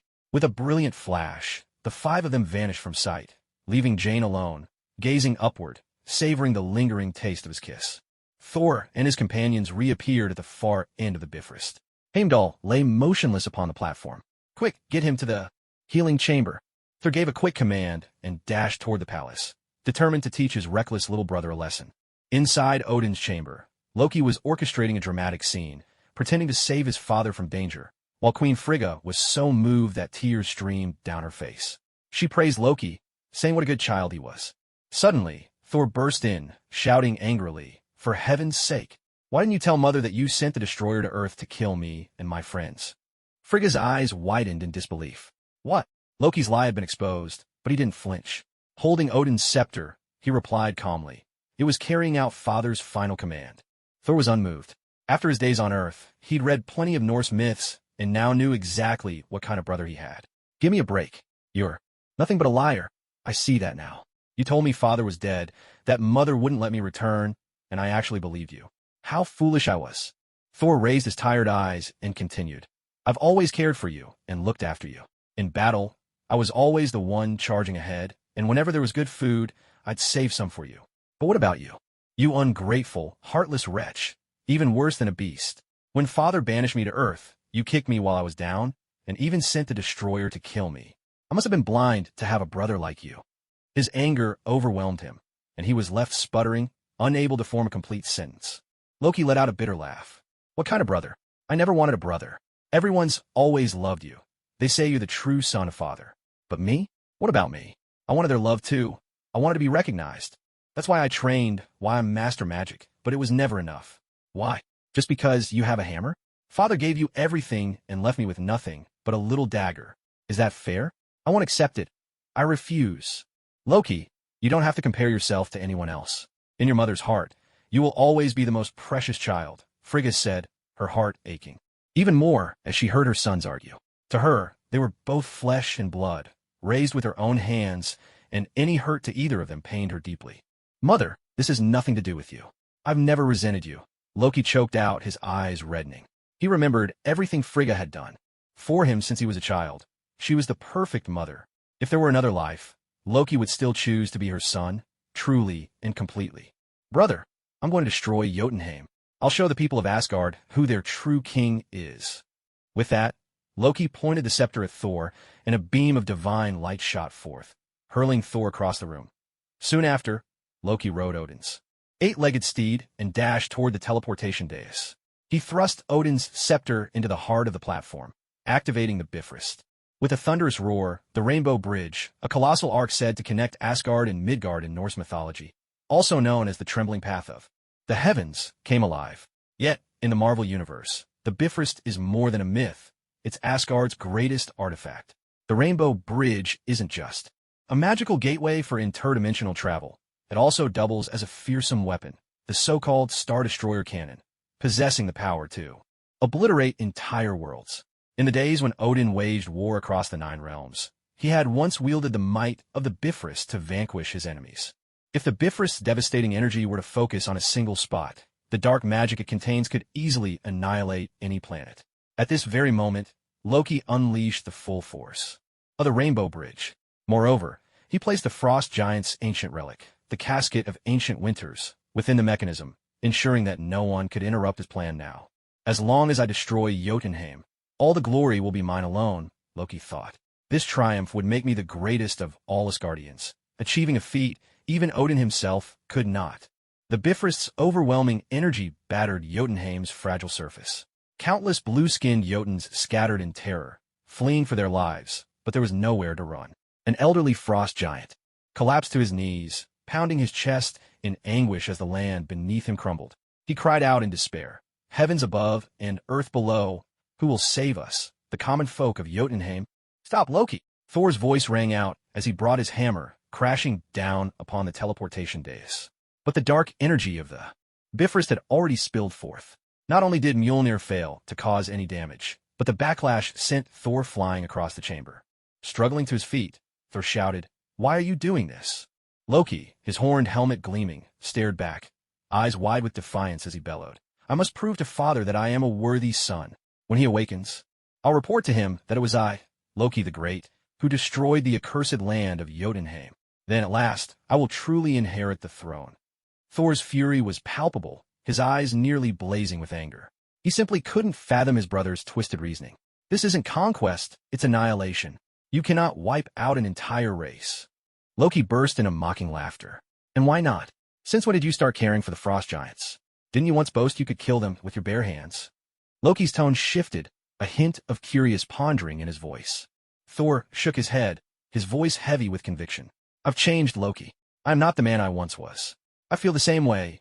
Pick up your hammer and fight me. Loki swung his staff hard against Thor's chest, sending him flying with brutal force. I never wanted the throne. All I ever wanted was equality, a place at your side, not beneath you. Thor struggled to his feet, clutching his chest in pain.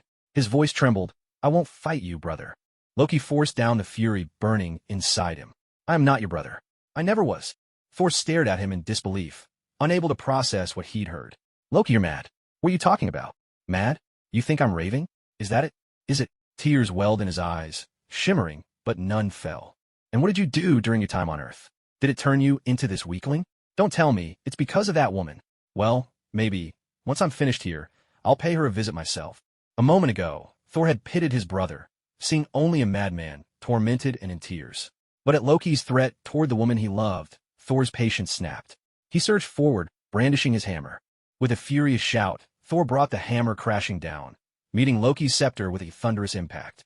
The sheer force knocked Loki to the ground.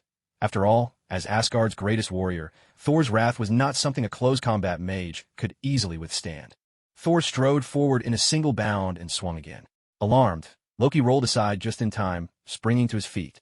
He flicked his scepter upward, golden light flashing as it sliced toward Thor's abdomen. A chill ran across Thor's belly. Trusting years of battle instinct, he hammered down, and the clash of weapons rang out, echoing like a clash of thunder. Loki lashed out with a kick, sending Thor tumbling backward, then lunged with his spear straight for Thor's throat. By now, both men were seeing red, all brotherly affection consumed by the battle. Thor barely recovered his wits before he felt his throat tighten. Loki's spear was already at his neck. Damn it, Loki, I'm still your brother. You really mean to kill me with your first strike? How ruthless can you be? In a flash, Thor's resolve hardened. Instead of dodging, he pressed forward, seizing the incoming spear with one powerful hand. Had their strength been equal, Thor would never have been able to grab the spear. In weaponry, reach is power, and a skilled spearman can keep any opponent at bay. A spear is like a dragon in motion, impossible to pin down. Its forms are endless. A thrust, a sweep, a strike, a feint. Any change can bewilder an enemy. But Thor was relentless. Before Loki could complete his attack, Thor stepped in, snatched the spear, and pinned it beneath his arm in one fluid, ruthless motion, quicker than the blink of an eye. Enough. Loki, stop this. Thor saw Loki's face turning red as he struggled in vain, and spoke in a cold voice. Go to hell, Loki shouted, raising his leg and kicking Thor squarely in the stomach, abandoning his spear in the process. Thor, baffled by the sudden blow, felt a surge of anger. Had the tiger not shown its claws? Did you really think I was a sickly cat? Today, I'll teach you a lesson on father's behalf. Take my hammer. With that, Thor swung Mjolnir in a mighty arc, striking Loki hard in the chest. The tremendous force sent Loki flying backward, crashing through the wall of the teleportation platform and landing heavily on the Rainbow Bridge, at least 50 or 60 meters away. Help! Help! Loki cried, as he slipped off the edge of the Rainbow Bridge. His hands clung desperately to the rim, while below him yawned the vast, boundless expanse of the cosmos. A single slip, and who knew if he would live or die? Brother, save me, Loki pleaded, his voice filled with genuine desperation. Thor had already vented his rage and struck his blow. Now, there was no way he could let Loki fall. Reaching out, he tried to grab Loki's arm, but caught only empty air. Instantly, his heart skipped a beat. Something was wrong. Suddenly, behind him, a figure shimmered into existence. It was Loki. With a swift motion, Loki drove his spear into Thor's abdomen as he turned, completely off guard, sending Thor sprawling to the ground. Loki, having succeeded, burst out in wild laughter, multiplying himself into countless shadowy forms, his signature illusion technique. Enough! Thor roared, raising Mjolnir high. A bolt of lightning shot skyward, shattering the swarm of illusions. The indiscriminate strike struck Loki's true form as well. leaving him collapsed and unable to move. Thor pressed Mjolnir firmly against Loki's chest. Loki gasped, gripping the hammer in an attempt to move it, but it wouldn't budge an inch. Thor turned to look at the teleportation platform, still pouring out waves of energy. For a moment, he stood uncertain, unsure of what to do.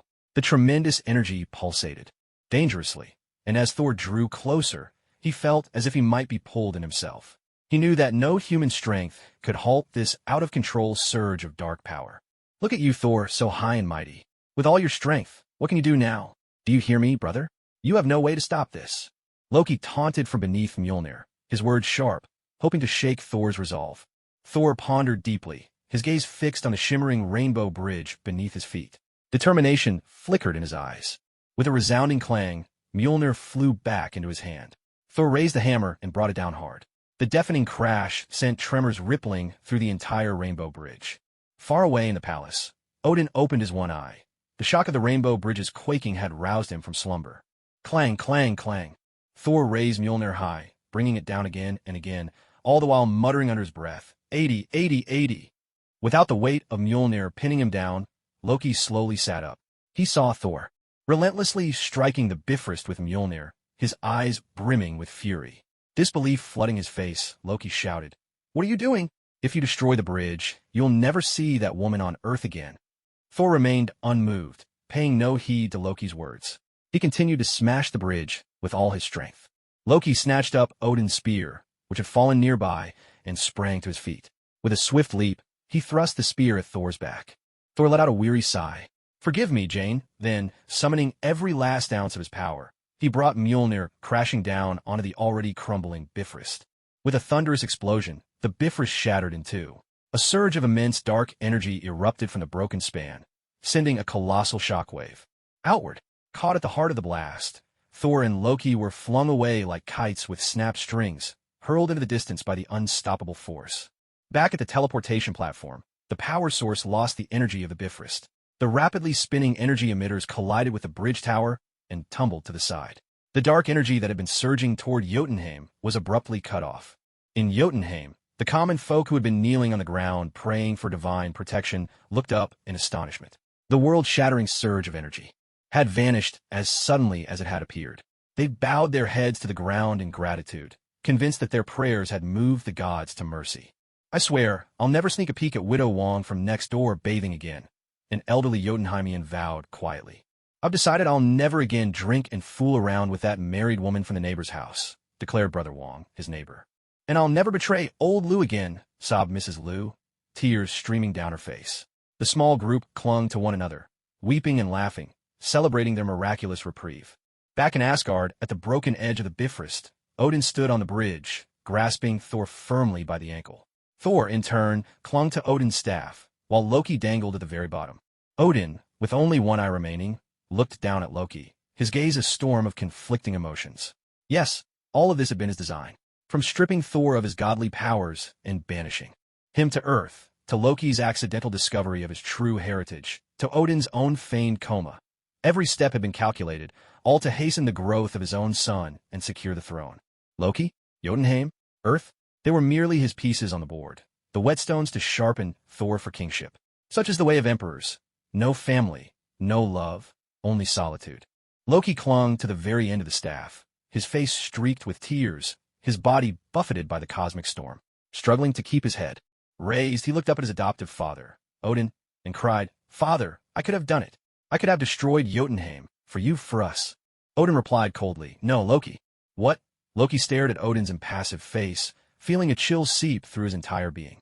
In that single eye, he saw power, cunning, and calm, everything, except disappointment. Disappointment in him. At this moment, the god of mischief, famed for his wit and emotional intelligence, seemed to understand something for the first time. So, he was nothing more than a tool. How laughable. Utterly laughable. Everything he'd done, all his efforts and schemes, had been for Odin's approval. Now, in this instant, they seemed so hollow, so pitifully absurd. It had all been nothing but a dream. He turned his head and looked at Thor, whose face was etched with grief. Even though Loki had deceived him, hurt him, even tried to kill him, at this moment, Thor still wanted to save him. The brother he'd considered an enemy was the one who cared for him most, while the father he admired was the one who showed him the coldest heart. In this instant, Life seemed meaningless. To live felt like nothing but pain. Loki don't. Thor had been watching his brother closely, and when he saw the look of release on Loki's face, his heart sank. A faint smile played at Loki's lips. Farewell, brother. Farewell, mother. Then, his fingers loosened. His body, as if it were a fallen leaf caught in the cosmic wind, drifted toward the raging interstellar whirlpool. Like duckweed slipping into water, he vanished without even a ripple, swept away into the endless river of the universe. Thor's anguished roar echoed. No. He could only watch as the mischievous boy who'd always trailed after him, calling him brother, was swallowed by the vastness of space. Thor was overwhelmed with grief. It felt as though part of his heart had been hollowed out, leaving him with nowhere to place his sorrow. Meanwhile, on Earth, in the wilderness of a remote town, Jane Foster and her two companions were still standing there foolishly, waiting for Thor. They had waited from noon until nightfall, but he never appeared. He's gone, Darcy said, her neck stiff from looking up for so long. Should we keep waiting? He's not coming back, Jane Foster murmured, pulling her coat tighter around her shoulders. Let's go. We've got classes tomorrow. Jane, Eric tried to say something, but Jane cut him off. It's fine. Let's just go. If he wants to find me, he'll come. The car engine rumbled to life. Darcy, Eric, it's getting dark. Let's hurry. If we're any later, we'll miss bus number 2. All right, Darcy replied with a shrug. She exchanged a glance with Eric, and the two of them climbed into the car. Jane Foster was feeling restless. He turned on the radio, and a gentle, tranquil melody filled the air. Hello, darkness, my old friend. I've got to talk with you again. Because a vision softly creeping. No matter where you are in this world, I will find you. Jane Foster made a silent vow in his heart. Did you really think you could just kiss me and walk away like nothing happened? Not a chance. In Hill's car, Yi Qingyang sat in the passenger seat, glancing around out of boredom. But when his gaze landed on Hill's profile, he couldn't tear his eyes away. The seatbelt pressed deep into Hill's chest, dutifully holding her body firmly in place, outlining a geography as clear as any world atlas. He couldn't quite see her left side because the right blocked his view, but the generous curves in front of him completely dominated Yi Qingyang's vision. She was perfectly proportioned, full where it mattered, slender where it counted. Maybe it was because their uniforms were so tight-fitting and she wasn't wearing one of those stiff, padded undergarments. The seatbelt dug mercilessly into plush flesh, and as the car bounced over the rough road, her curves rippled like gentle waves. Not only was she beautiful, but her figure was just as stunning. Yi Qingyang could hardly resist the urge to rest his head against her and once again experience that motherly warmth. He felt a pang of envy and admiration for the one-eyed chief. If his subordinates had to face such a beauty every day, testing the resolve of every officer, who could endure such temptation? Hill drove with one hand on the wheel. She seemed to sense the seatbelt was digging in a little uncomfortably, so she massaged the spot with her left hand, then readjusted the belt. She looked much more at ease. Yi Qingyang wasn't picky. Since he'd lost his mountaintop view, his eyes drifted back to Hill's profile. Her nose was elegantly straight, her slender face surprisingly striking rather than cold, and her long lashes fluttered like little fans. Why do all you government people like Cadillacs? Yi Qingyang blurted out, searching for something to say. How would I know? It's all government procurement. But these cars are sturdy and reliable, not easy to break down. Hill replied, her eyes fixed on the road ahead. Yi Qingyang had no idea how to talk to an ice-cold beauty like her. He gave a little cough and asked, do you have a boyfriend?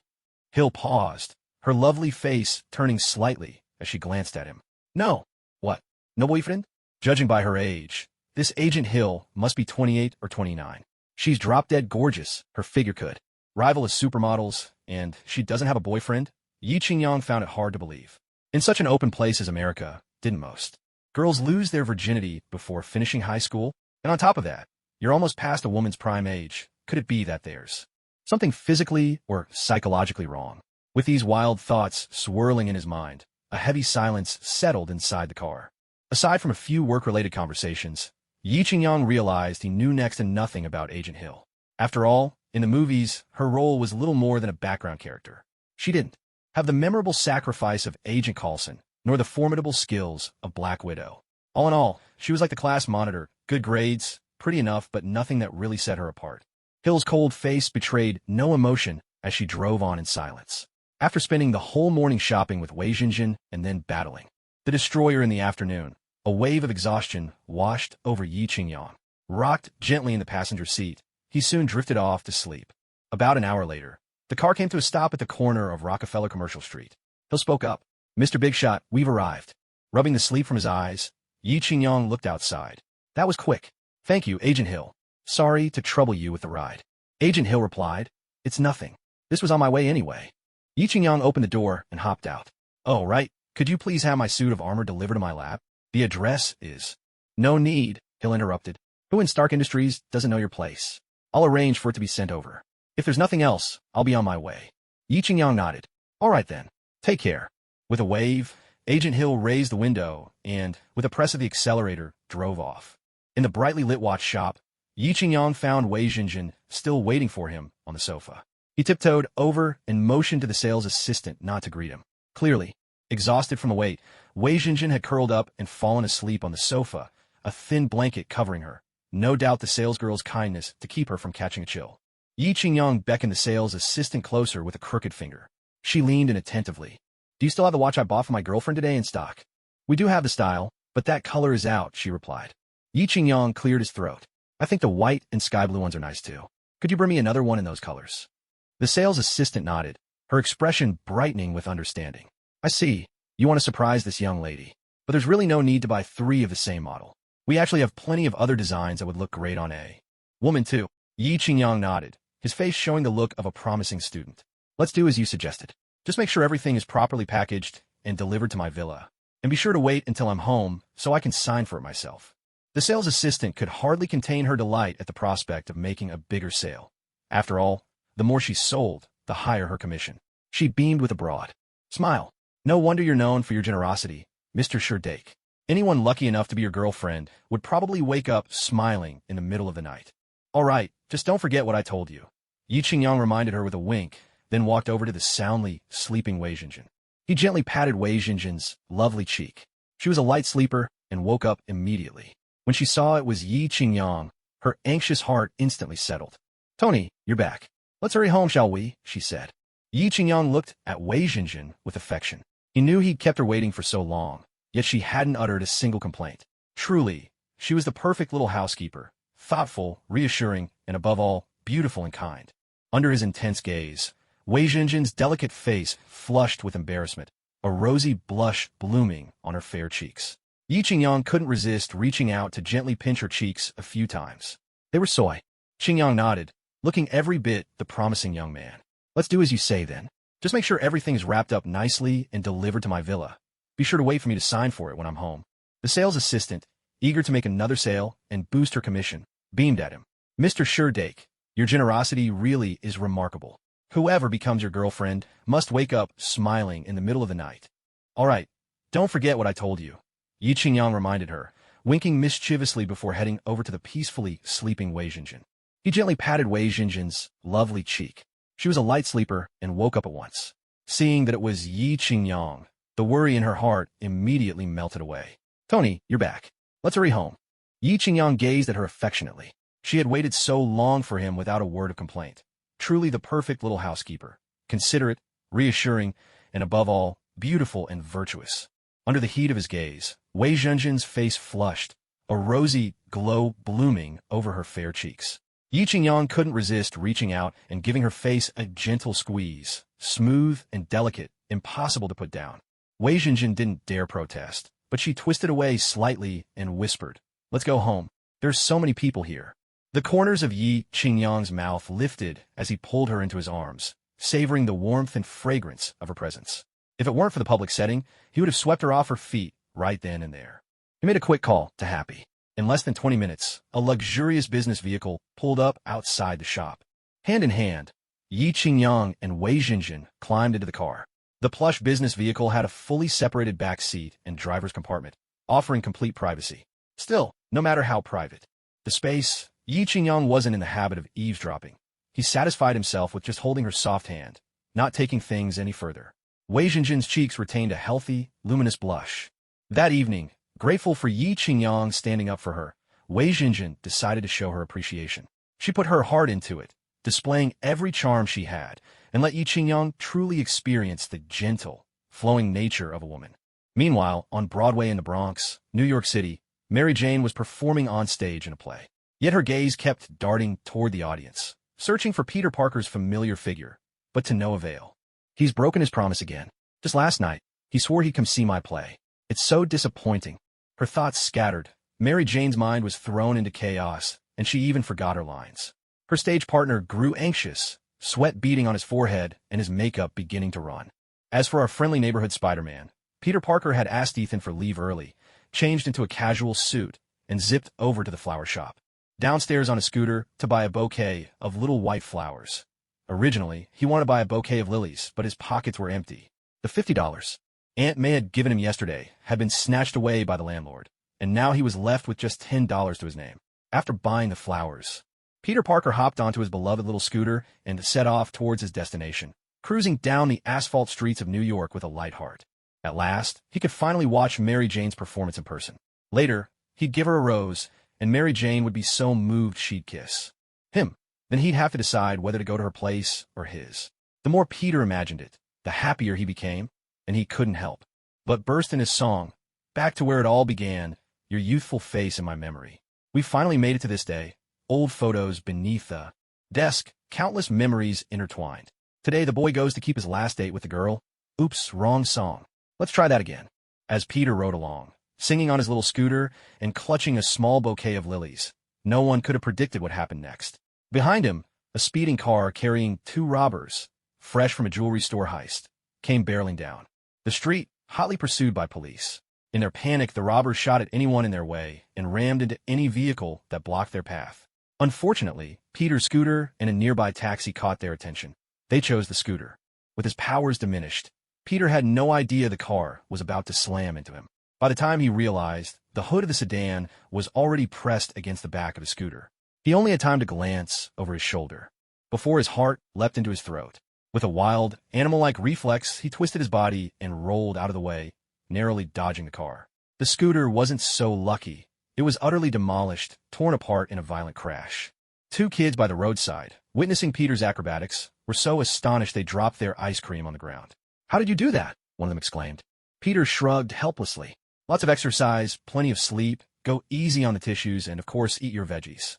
A boy wearing a bandana piped up. "That's what my mom always tells me." I never believed her. Peter didn't waste any more words. The two crazed robbers ahead had already pulled out shotguns, and several police cars had been blasted to pieces on the spot. Quickly, Peter fished into his backpack. As he dashed through an alley, he changed into his skin-tight suit. With a flick of his wrist, he shot out a strand of web and swung upward, moving through the concrete jungle like Tarzan. Suddenly, a police car with its tires shot out by the robbers began to flip end over end, about to crush a crowd of bystanders on the sidewalk. In a split second, Peter shot his web 30 or 40 meters across, catching the police car and anchoring it firmly to a wall. A young black woman, who had been only a fraction of a centimeter away from the tumbling police car, stood with her eyes squeezed shut, braced for death. But the end never came. Hesitantly, she opened her eyes to find a white web gleaming in front of her, saving her life. In the past, she had always been terrified of things like these insects, spider kings, and snakes, but at this moment, she felt as if the white webs wrapped around her were giving her the security of a 7-layer fortress. No matter how she moved, nothing could slip through. The little spider had saved everyone, leaving behind a dashing silhouette as he continued his pursuit. Meanwhile, the two robbers fled in a frenzy, treating the entire street as if it were their own backyard, striking down anyone in their path, shooting at the police, and smashing through any car that got in their way. It seemed that even if a concrete wall suddenly appeared before them, the two would have the nerve to try and ram a hole right through it. The little spider moved with lightning reflexes. Dodging the hail of bullets, the two men fired at him, and with a flick of his wrist, shot webs that knocked their guns out of their hands. Then, in one nimble leap, he landed in the back seat of their convertible. "Hey, fellas, playtime's over." "Screw you," one of the robbers snarled, yanking a knife from his boot and lunging at the little spider. A chill flashed across the little spider's face. "If there's one thing I can't stand, it's someone bad-mouthing my mom. And don't even think about messing with my precious stuff." In the next instant, as the two robbers stared at him in terror, the little spider snatched the knife away and plunged it hard into one robber's thigh. Perhaps the blade had severed a major artery, because blood gushed out like a fountain, spraying the robber's face. Ignoring the robber's agonized screams, the little spider quickly webbed both men up and hung them from a nearby lamppost to swing in the breeze. Catching sight of the driverless car speeding down the road, the little spider remembered his own little motorcycle was already totaled. With a powerful leap, he landed in the driver's seat and with a few practiced moves, he took control of the convertible and sped toward Broadway in the Broncos district. Half an hour later, the car screeched to a stop right at the Broadway entrance. The little spider grabbed the suit jacket tossed onto the passenger seat and threw it on haphazardly. With a swift motion, he jumped out of the car and rushed for the door. A patrol officer stepped over and called out, "Hey, buddy, if you park your car here, I'm going to have it towed." The little spider exhaled and replied, "Be my guest. If you don't tow it, I'll be surprised." He caught a glimpse of his reflection in the glass door at the entrance. Thankfully, his hair, usually a mess, looked somewhat presentable for once. A security guard at the door stopped the eager little spider. "Your shoelace is untied." "Oh, thanks." The little spider quickly crouched down to tie his shoe. "And your tie." The guard pointed at his own collar. The little spider sheepishly smiled and straightened his tie. "Need a hand?" The guard was still blocking his way, not letting him in. I'm here to see the show." The little spider fished out the tickets Mary Jane had given him the night before. The guard shook his head. "I'm sorry, sir. Once the performance has started, we can't let anyone in. It's to preserve the atmosphere for the audience." The little Spider-Man felt he was on the verge of losing his temper and landing a punch on this infuriating security guard. These days, within the walls of Stark Industries, who among the receptionists and security staff didn't know he was one of Tony Stark's personally favored talents? Everyone treated him with extra respect, not to mention the several Harvard and Cambridge-educated female researchers who'd been secretly casting flirtatious glances his way. It had been ages since he'd been subjected to this kind of humiliation. Out of respect for ordinary people, Spider-Man forced himself to stay calm and said, "Miss Mary Jane is a good friend of mine. She invited me to watch her performance." He thought to himself, "I'm even dropping the name of your own people. What more do you want? You're just a doorman. Why are you making such a fuss? Be careful, or I'll file a complaint against you." The guard's expression remained totally unfazed, stubborn as ever. "Sorry, but Miss Mary Jane didn't invite you to be late." "You gotta be kidding me. I'm giving you a chance to back down, and you're still pushing it? I'm telling you, I'm not missing this show. Get out of my way." With that, Spider-Man gave a surly-faced guard a mighty shove, pushed open the door, and strode inside. Following rules is a virtue, sure, but those rules are made for the weak. The strong have always been the ones to break them. If Yi-Ching-Yang were here now, he'd probably praise Spider-Man for once. This kid, raised to be so obedient since childhood, was finally rediscovering a little of his true nature.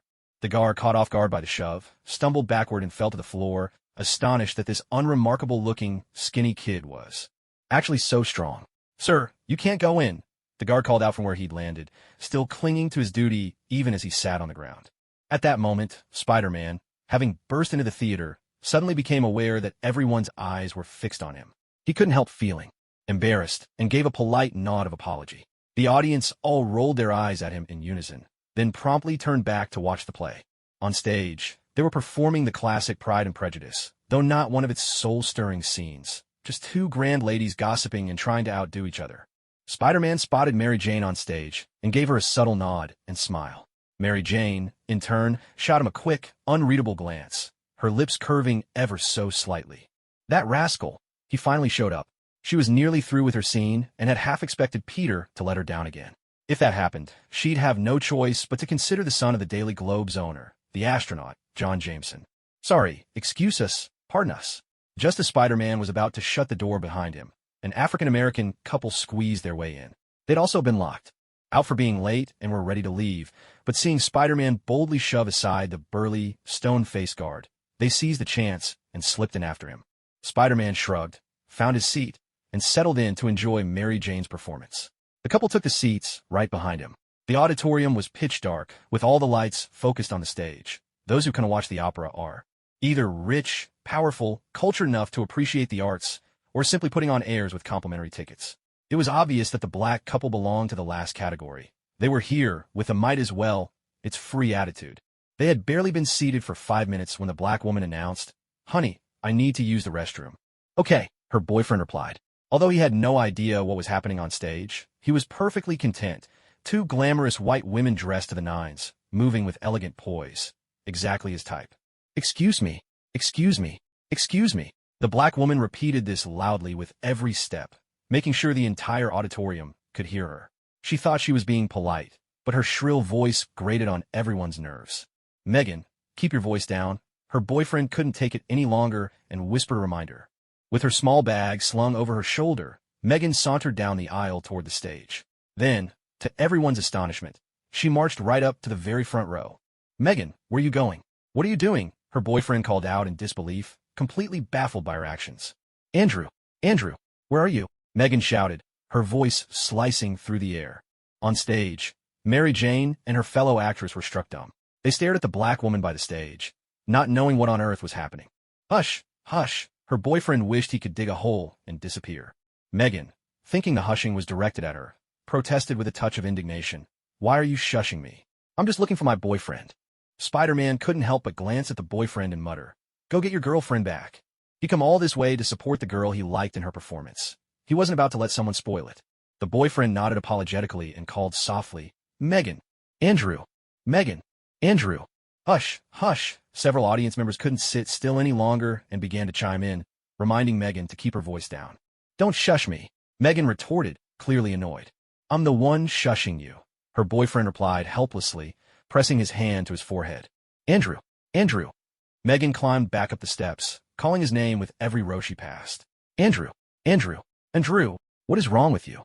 Can't you just go back to your seat and sit quietly?" Her boyfriend stretched his neck as far as he could, trying to reason with her. The black woman seemed completely deaf, paying no attention at all to what her boyfriend was saying. She rummaged through her shoulder bag and pulled out her phone. "Siri, call Azure for me." Suddenly, a blaring ringtone erupted. "The boundless horizon is my love. Flowers bloom at the foot of the rolling green hills. What kind of rhythm is the most swinging? What kind of singing brings the most joy?" The shrill melody pierced the air, and everyone nearby turned to stare at the black man with strange, judging eyes. If looks could kill, he would have been riddled with 1,000 arrows by now. He answered his own phone, growling under his breath, "Megan, what on earth has gotten into you?" Before he could finish, the black woman was already shouting through the phone, "Andre, hey, where are you?" The black man was on the verge of a breakdown. He bellowed in frustration, "I'm right behind you." It turned out the black woman had wandered around, failed to spot her boyfriend, and returned to the front of the stage, now facing the crowd. She continued, "Can you video call me?" A bald black man, standing nearby, had finally seen enough. He figured it was time to take matters into his own hands, even though people always said, brothers don't hit brothers. But some folks, he thought, really were a different breed altogether, like the woman in front of the stage. The black boyfriend refused. "No way.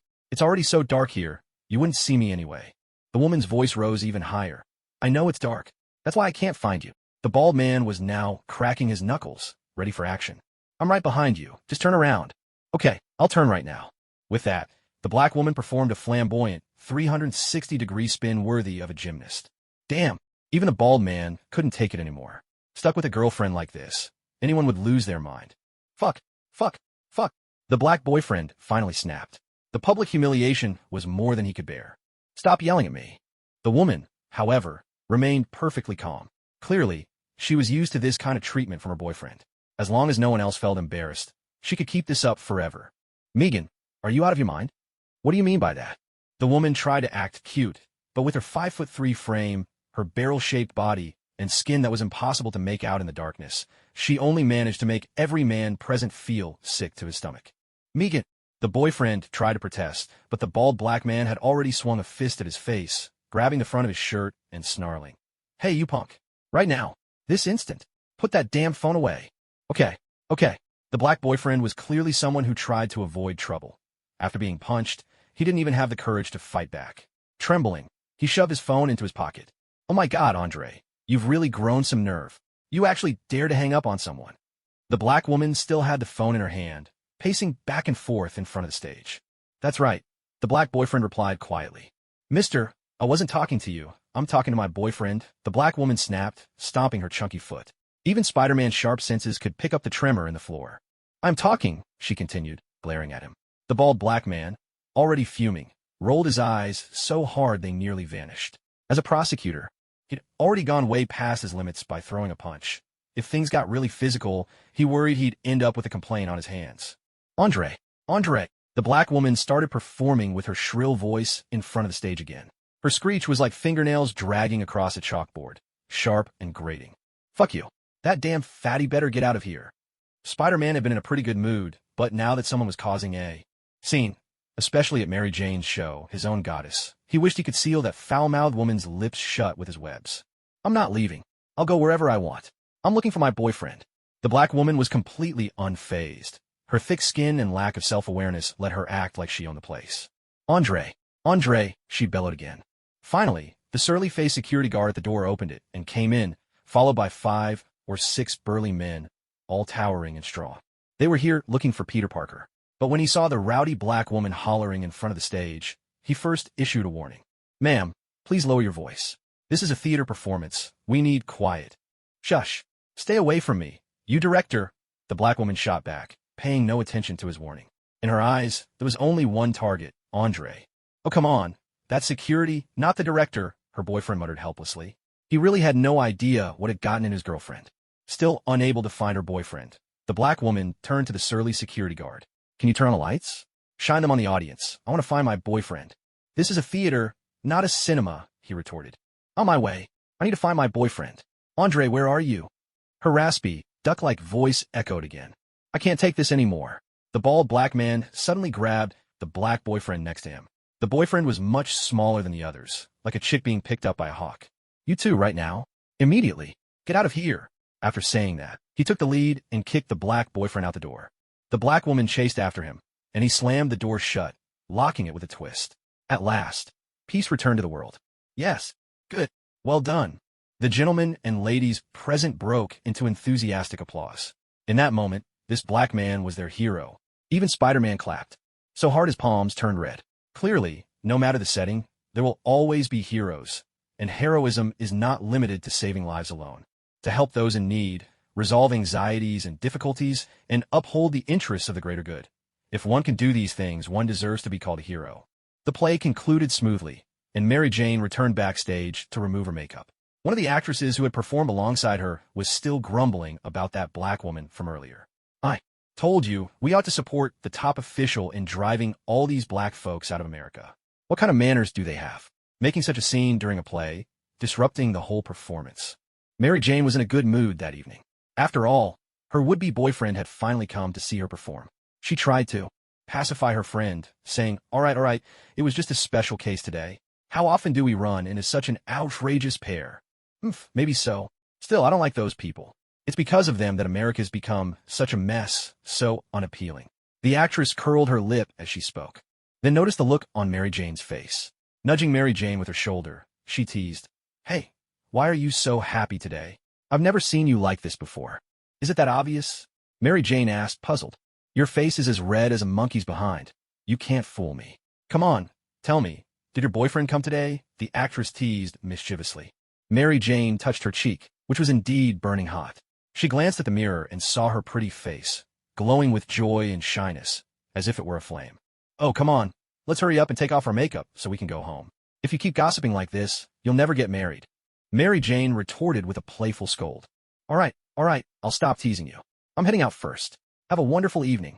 The actress flashed a playful hand signal and a flirtatious smile, then dashed off. Mary Jane gazed at her reflection in the mirror. 25 years old, the prime of a woman's life. Youth still lingered, yet maturity had arrived. Her skin was flawless, smooth, and radiant.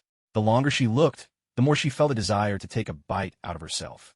No wonder all those men outside couldn't take their eyes off her.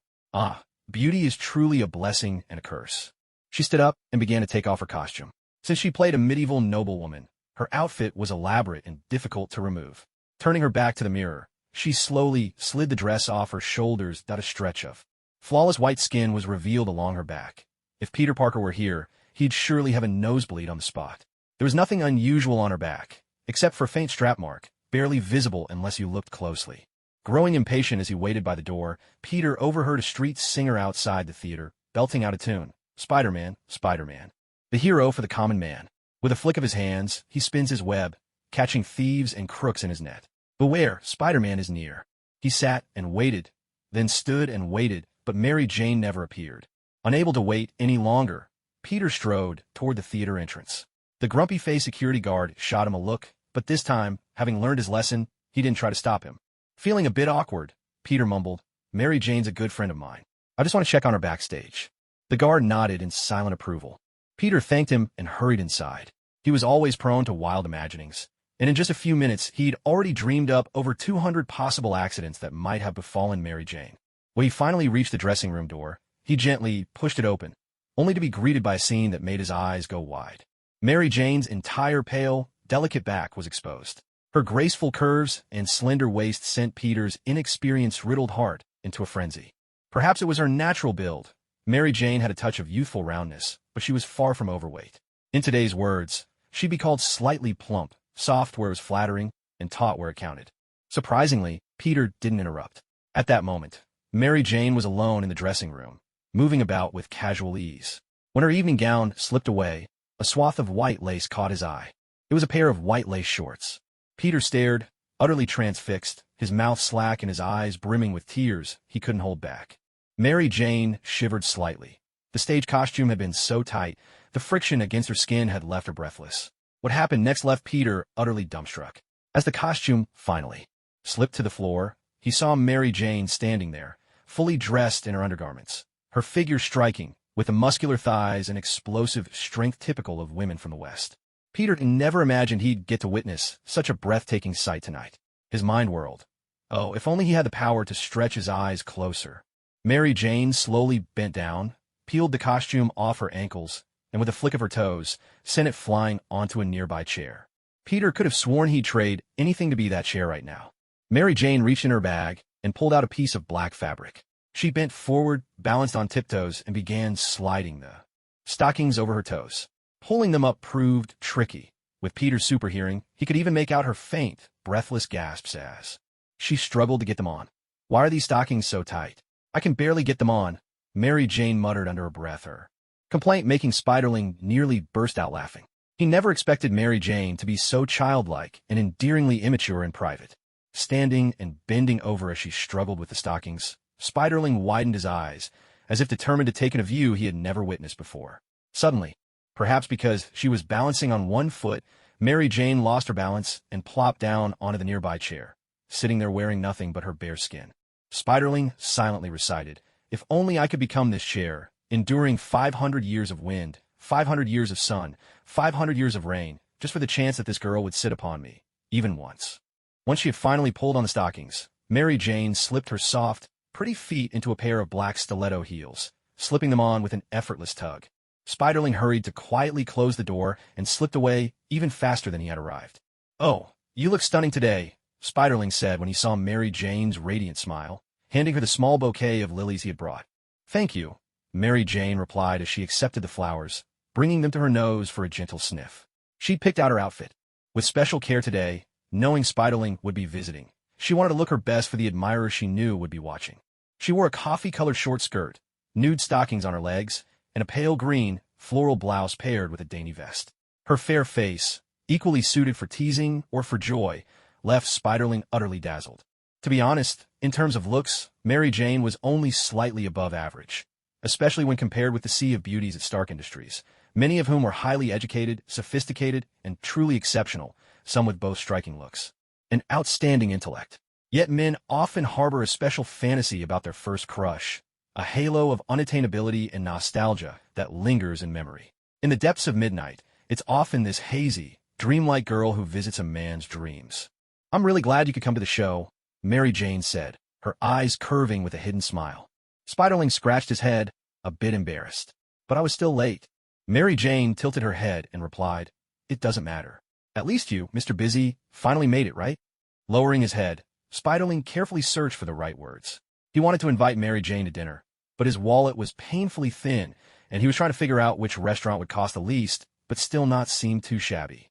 "By the way, would you like to—" He hadn't finished when a tall, handsome white man walked over. "Hi, darling.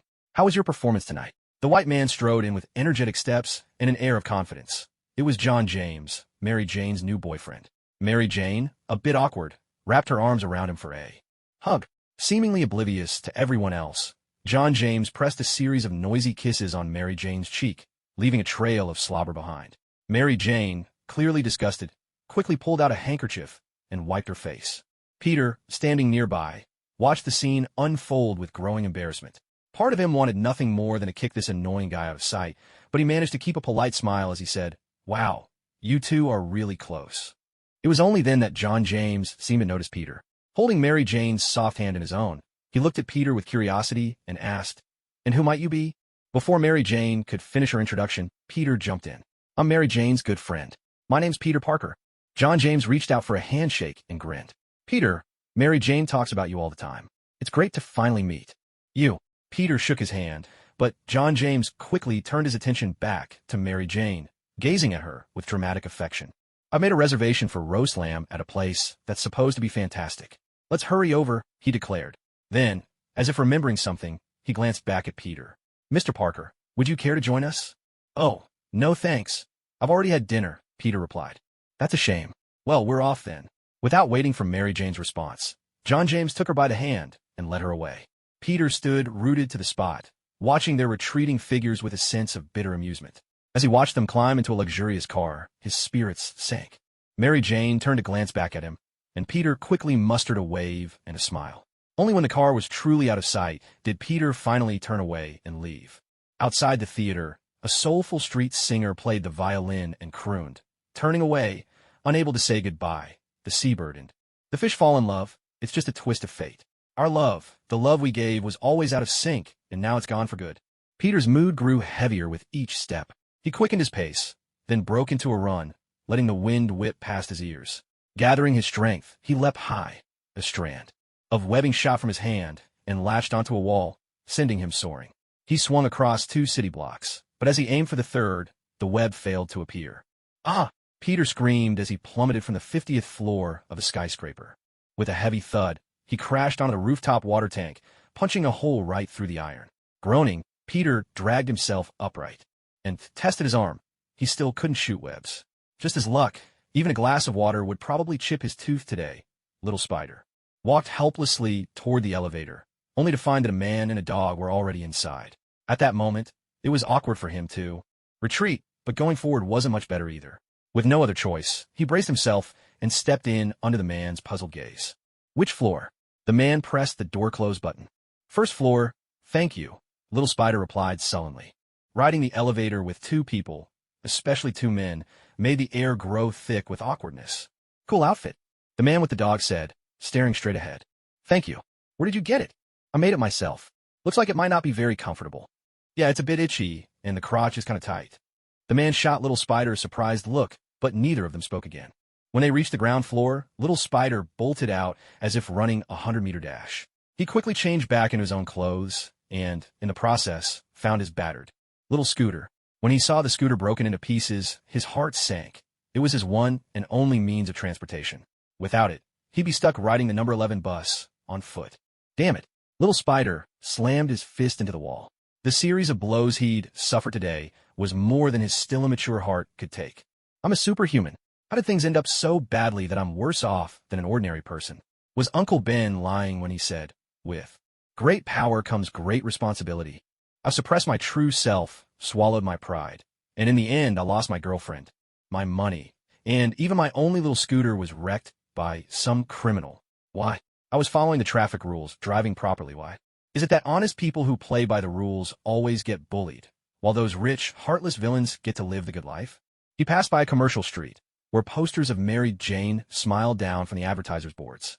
But Little Spider didn't even glance at them, or rather he'd stopped noticing them altogether. No matter how wonderful she wasn't his anymore. What was the point of chasing after someone who would never look back? No, I have to tell her that I'm Spider-Man. Maybe it'll surprise her. Maybe, just maybe, I can win her back. With this thought, Little Spider pulled out his phone and typed a message. Actually, I am Spider-Man. His fingers trembled as he pressed send. He let out a long breath, feeling as if a great weight had been lifted from his chest, his whole body suddenly lighter. A cheerful ringtone chimed, the sound of a new text message. Little Spider's heart thundered in his chest. What would Mary Jane's reaction be when she saw his message? Surprise? Astonishment? Disbelief? Or would she reply right away, asking to meet him? With hope rising in his chest, he unlocked his phone. We're sorry, your account is out of credit. Please recharge to continue using messaging services. What the? Little Spider-Man wanted to hurl his phone away in frustration, but as soon as he lifted his hand, he remembered that this phone had been issued by Stark Industries. It was probably the most expensive thing he owned. After a moment's hesitation, he put away again. His lonely shadow stretched long and thin down the alleyway. That night, the wealthy reveled in luxury atop soft beds, while the poor and downtrodden could only rely on themselves, using cheap tissues to wipe their hands clean. The next morning, Spider-Man was jolted awake by his alarm clock. Fumbling around, he managed to shut it off. Still groggy, He sat up, only to find his vision strangely blurred, as if he'd returned to the days before he became Spider-Man. "What's going on?" he muttered, waving his right hand in front of his face. "Am I still half asleep?" He rubbed his eyes hard, but the world remained a haze. At last, he found his long-forgotten glasses in the bottom drawer of his desk and put them on. With a long sigh of relief, he could finally see the world clearly again. The misery of nearsightedness was truly unbearable. With no money for breakfast, Peter quietly opened his bedroom door. He was months behind on rent, and the landlord had taken to lurking in the hallway, waiting to catch him. Suddenly, the door across the hall swung open. Without looking, Peter bolted down the stairs, just as he guessed. The grumpy landlord had appeared. "Hey, you brat! Pay your rent already!" the landlord shouted, clearly just out of bed himself, as his trousers were only half pulled up. But Spider-Man was already gone. "Damn it! I'll see if you dare come back tonight," the landlord grumbled, yanking up his pants and slamming the door behind him. On the number 5 bus, Peter fished a 50-cent coin from his pocket and dropped it in the fare box. "Sorry, sir," the driver said, eyeing him sternly. "The fare's $1 now on this route." But I only have 50 cents, Peter said, turning out every pocket. All he found was a bit of dust, not another cent. "Then I'm afraid you'll have to get off, sir. Please don't block the other passengers." Peter glanced behind him and saw a long line of people, all glaring at him with impatience. With a sigh, he looked at the 50 cents he'd already dropped in the fare box, cursed his luck under his breath, shouldered his backpack, and prepared to get off. "I'll pay the rest for him." Just then, a gentle female voice rang out, as sweet as an angel's song to Peter's ears. He turned around at once. What a beautiful girl. Not a bit less lovely than Mary Jane, he thought. "Oh, thank you," Peter said, bowing his head in gratitude. "It's nothing. After all, we're classmates," she replied with a serene smile. In that moment, Peter felt as if a warm ray of sunshine had pierced the gloom of his life. Classmate? How come I? Little Spider was about to say he had never seen her before, but realized that would sound rude, so he cut himself off mid-sentence. The girl had her hair pulled back into a lovely ponytail, giving her a lively and adorable look. Her forehead was smooth and bright, and her face was free from the freckles common among Western girls. Her skin was fair and flawless. She wasn't particularly tall, probably around 5'5", but her figure was well-proportioned and balanced. Beneath her short school skirt, her legs were pale and delicate.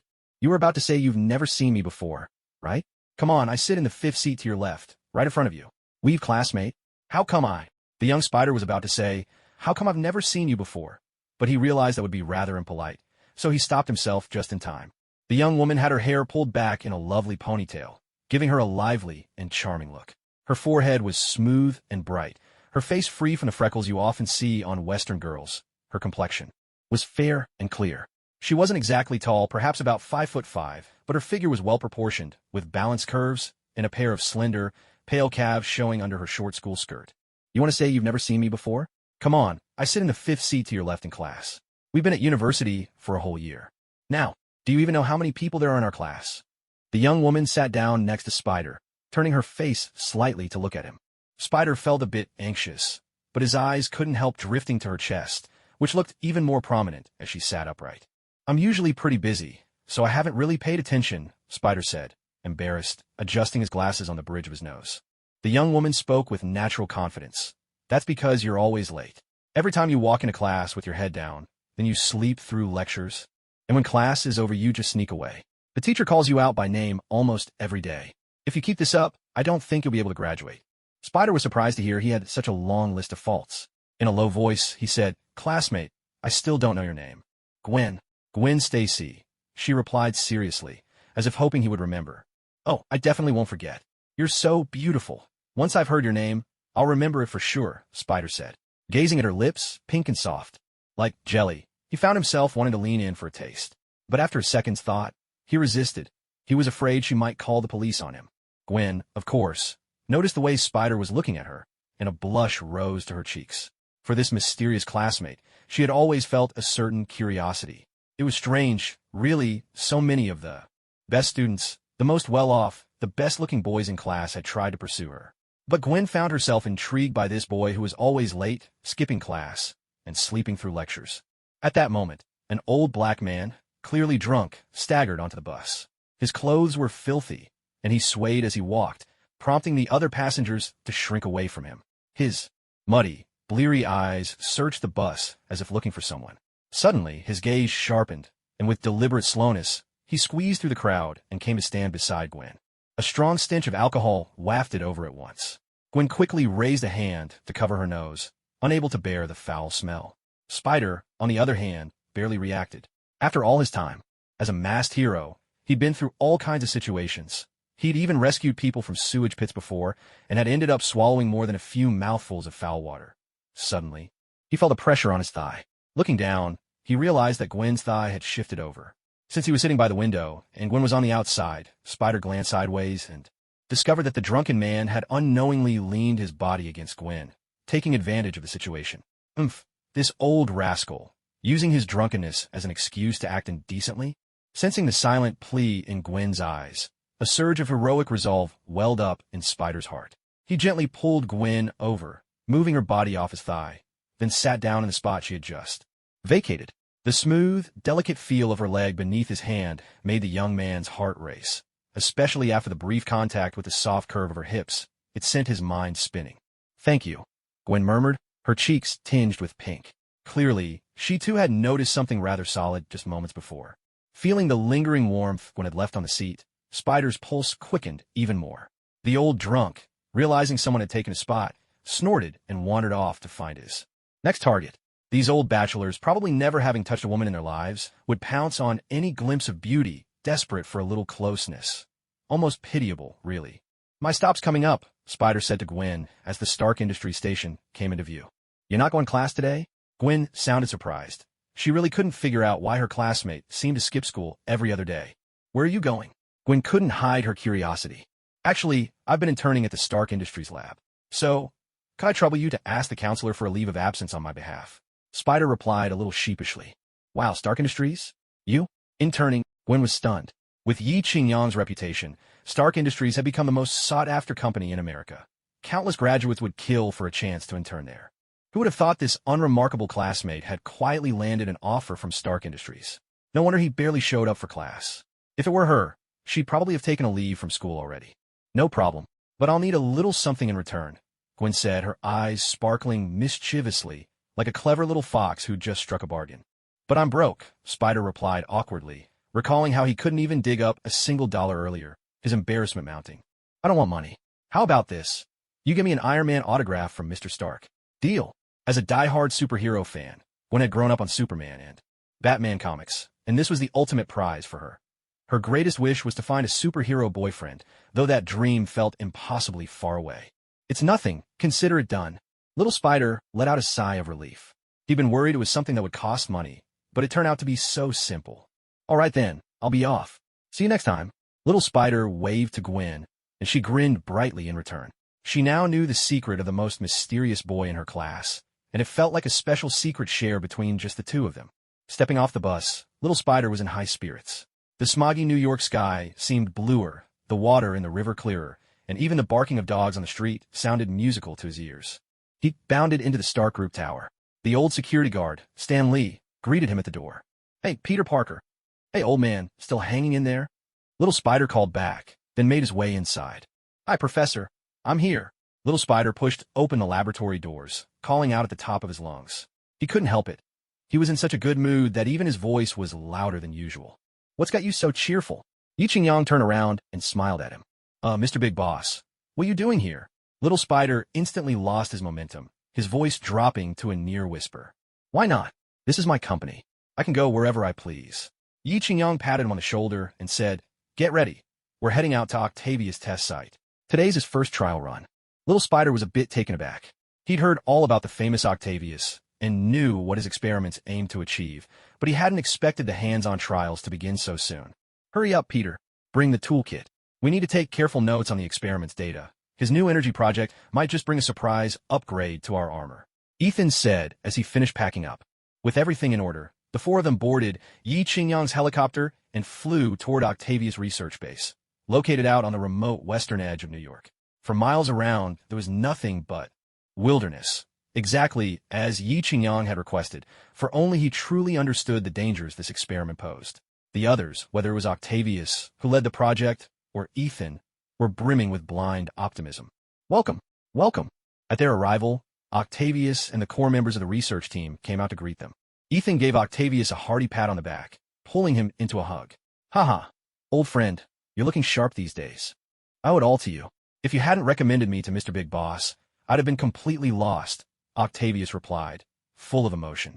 Sometimes, talent alone just isn't enough. You need the right connections. Yi Ichingong walked over, accompanied by his personal secretary, Xiao Rongyu, who carried a lightweight suitcase for him. Inside was the more advanced Mark IV armor. Yi Qingyang greeted Octavius warmly, shaking his hand and saying, Mr. Octavius, today's experiment was a success. You're bound to win the Nobel Prize, and we'll get to bask in your glory and maybe make a fortune as well. Octavius now carried none of his earlier timidity. After all, a great invention was about to be unveiled, and his name would surely be remembered through the ages. Fame and fortune would follow in droves. He nodded with a modest smile and replied, It's not just about the Nobel Prize, Mr. Sherdake. And this gentleman is... He looked at the young man beside him with a hint of curiosity. This is Mr. Sherdake's friend and also my student Peter Parker. He's now a researcher at Stark Labs and serves as my assistant, Ethan quickly explained. Peter hurriedly extended his right hand, saying, I'm Peter Parker, sir. I'm currently working on a paper about you. Octavius looked somewhat dismissive, assuming Peter had only gotten into the company thanks to Yi Qingyang's connections. With little enthusiasm, he shook Peter's hand and said, I know why you're here, but I don't have time to chat with students right now.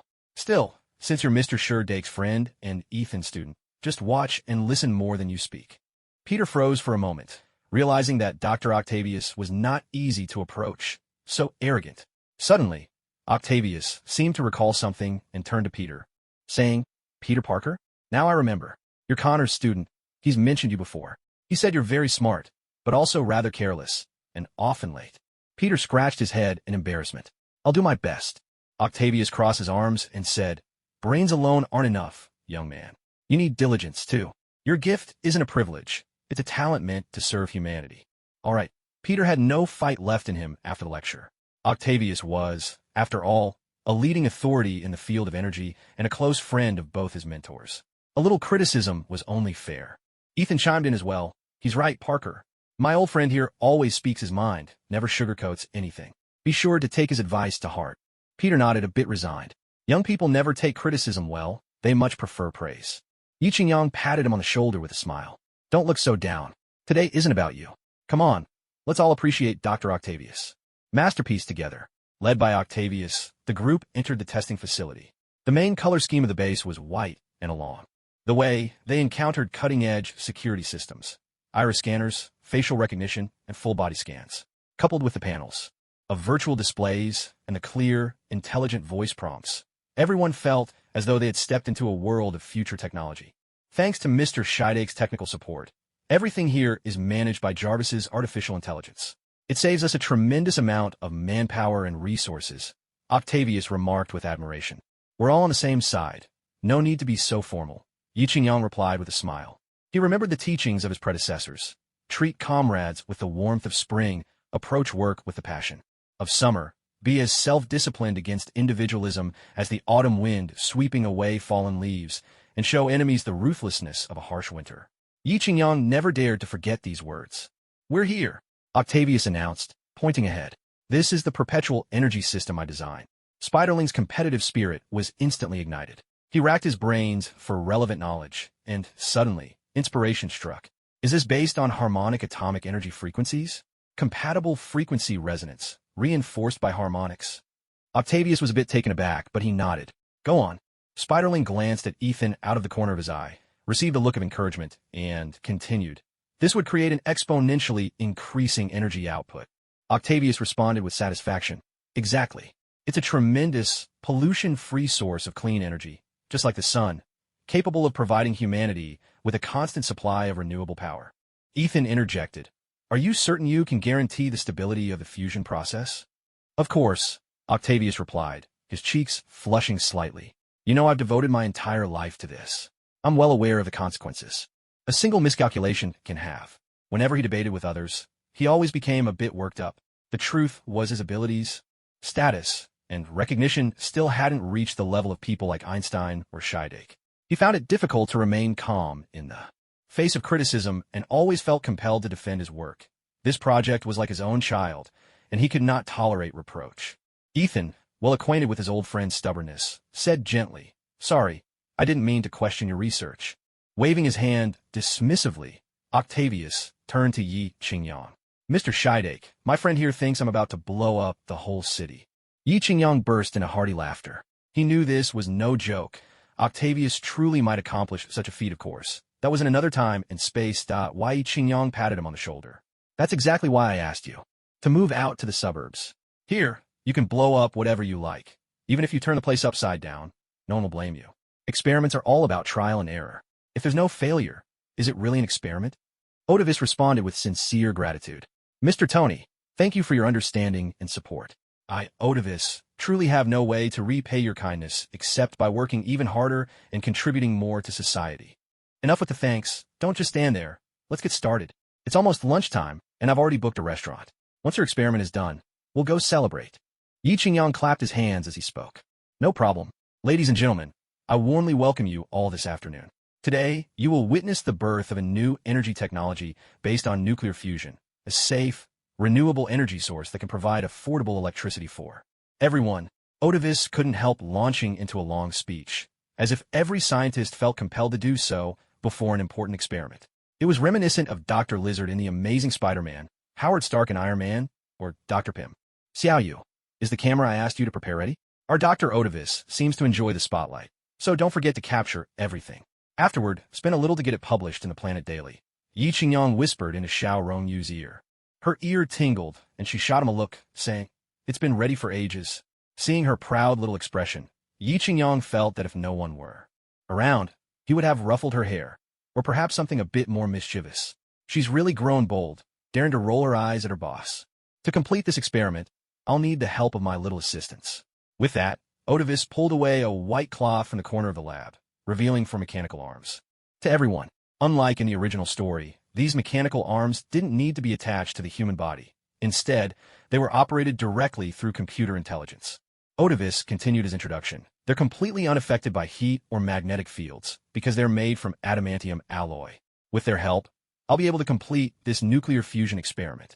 Thanks to Yi Qingyang's artificial intelligence technology and the materials he supplied, Otavis had built mechanical arms even more advanced than those in the original story. Ethan's eyes lit up with excitement. He already had some ideas about how these mechanical arms could be used. Just imagine if those arms were installed on the Iron Man suit. What would happen?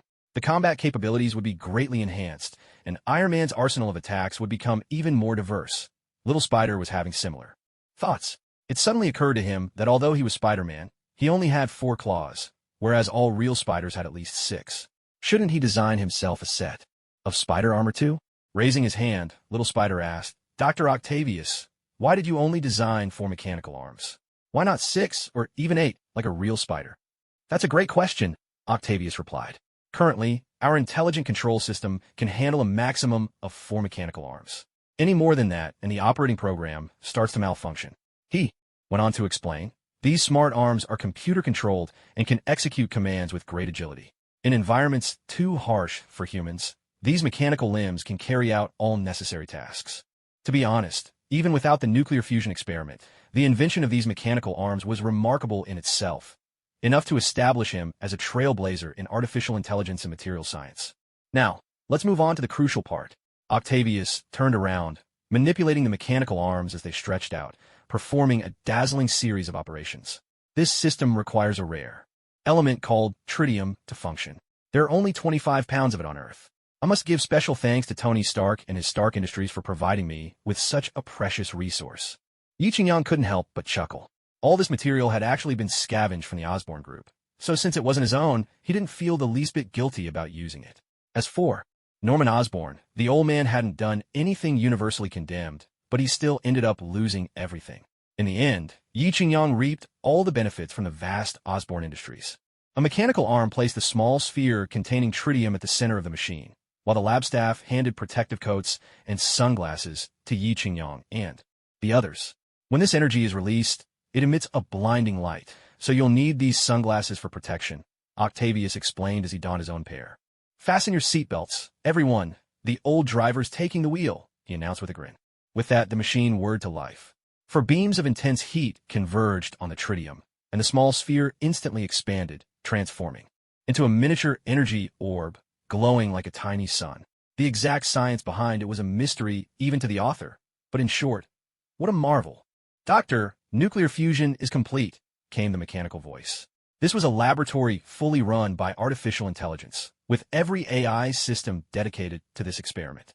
A crisp burst of applause echoed as Yi Qingyang led the way. Even by the standards of 2021, controlled nuclear fusion technology hadn't been fully achieved, yet here it was, developed by his own company. Materials, information, and energy are the three fundamental resources of modern civilization. In other words, whoever controls these three holds the keys to the world. Some might laugh at this, thinking, isn't the economy the driving force behind a country's development? But that's not quite right. The economy is merely a means to an end. True power lies in science and technology. Imagine if a country presently at the bottom of the global rankings were to invent a weapon capable of wiping out all of humanity in an instant. Would anyone dare to look down on them? Who could afford to ignore their presence? Even the United States wouldn't dare to claim they possess weapons of mass destruction in the face of such power. A mechanical voice announced, generating 1,000 megawatts of energy. Otto Octavius gazed proudly at the miniature sun before him and declared with satisfaction, "The power of the sun, right in the palm of my hand." The allure of scientific achievement is truly intoxicating. Both Ethan and Spider-Man found their eyes drawn irresistibly to that dazzling energy source. Interestingly, the gravitational pull on steel and other materials described in the original story did not occur here. Yi Qingyang had already given Octavius a spoiler warning in advance, which had left Octavius breaking out in a cold sweat. After careful calculations, Octavius discovered an error in his own equations. Through repeated experiments, he finally corrected this critical flaw. Dr. Octavius, I knew you could do it. Look, you succeeded," Yi Qingyang exclaimed, giving Octavius a hearty slap on the shoulder as he came over. Poor Octavius, though he looked sturdy, he was soft underneath. That slap nearly knocked the life out of him. He grimaced, rubbing his shoulder, and managed an awkward chuckle. "If it weren't for your warning, I wouldn't have spotted my mistake. Otherwise, I might really have blown up all of New York." "Boss, the restaurant says everything's ready. When should we head over?" Xiao Rongyu whispered by Yi Qingyang's side. "What are we waiting for? Let's go now." Yi Qingyang swept his hand grandly, and the whole group set off in high spirits, marching straight towards New York's most luxurious hotel, the Manhattan Grass Chicken House. Pepper was already waiting at the entrance. This was the very first gathering of Yi Qingyang's core team, and as the hostess, she had to be there in person to assert her place. Octavius's wife and Ethan's wife and daughter had come along as well. Spider-Man, on the other hand, arrived alone, which made him seem a little out of place. Yi Qingyang led the way upstairs with Ethan and Octavius, while Spider-Man fell behind, walking alongside the women. "Ladies, my name is Peter Parker. I'm Dr. Ethan's assistant." As soon as Spider-Man saw the two elegant women and the radiant young Annie, he straightened his back and introduced himself confidently. "Peter, do you have a girlfriend?" Octavius's wife asked with a smile. That question caught him off guard. Did he, or didn't he? Well, I'm not quite sure," said little Spider-Man awkwardly. Ethan's wife chimed in. "If you aren't sure yourself, who else could possibly know?" Octavius's wife added. "If he doesn't want to talk about it, let it be. Maybe it's a secret romance." Ethan's wife responded. "Love should never be a secret. If you keep a tangled web of feelings locked away in your heart, it'll make you ill. I was lucky enough to find true love, your teacher, Ethan. Love is never perfect. It takes hard work and dedication." She seemed to drift into memory. "I met him at university. Falling in love with him wasn't easy. He studied science, while I majored in English literature. He tried to explain relativity to me, and I did my best to explain Eliot's poetry to him.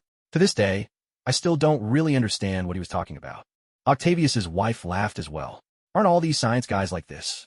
My husband's the same. He's always talking about Schrodinger's cat. How am I supposed to wrap my head around all that? He's always telling me Eliot's poetry is even more complicated than relativity," she continued. "If you want to make a woman fall in love with you, recite poetry to her." Little Spider-Man took this advice to heart. He thought the Gwen he'd met today seemed quite nice. He'd definitely have to try that if he got the chance. As host and guests took their seats, Yi Qingyang naturally sat at the head of the table, with Octavius and Ethan on either side. The others found seats as they pleased. "Tonight, let's just talk about family," Yi Qingyang announced, raising his glass. "No work talk. If anyone breaks the rule, you'll have to down a drink as punishment." He lifted his glass higher. "To our friendship, our families, and to love, cheers." Everyone raised their glasses together, echoing, "Cheers." As the wine flowed and the evening wore on, the atmosphere around the table grew ever livelier. "Ethan, my friend, Thank you for everything you've done for us these past days. I, Tony, drink to you. Yi Qingyang, blessed with Captain America's constitution, could drink endlessly without ever getting drunk, so he was always the one proposing toasts. The two science men weren't usually much for alcohol, but with the boss himself hosting, they could hardly refuse. Tony, I have to say, Ethan remarked, glancing at the quietly elegant Pepper. Miss Pepper is a wonderful woman. You should cherish her and start your own family soon. No rush, Yi Qingyang replied with a smile. Pepper and I are planning to wait a few more years before getting married. Isn't that right, Pepper? He hadn't expected that even in America, people like to urge others to settle down. Helpless, he turned to Pepper for support.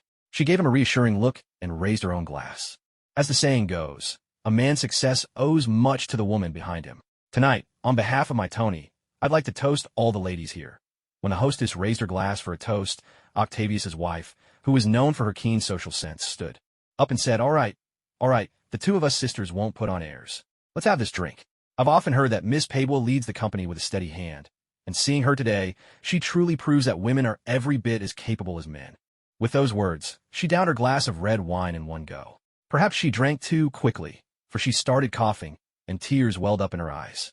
Octavius hurried to pat her gently on the back, chiding her softly, If you can't handle your liquor, you should take it slow. We're all among friends here. What's the rush?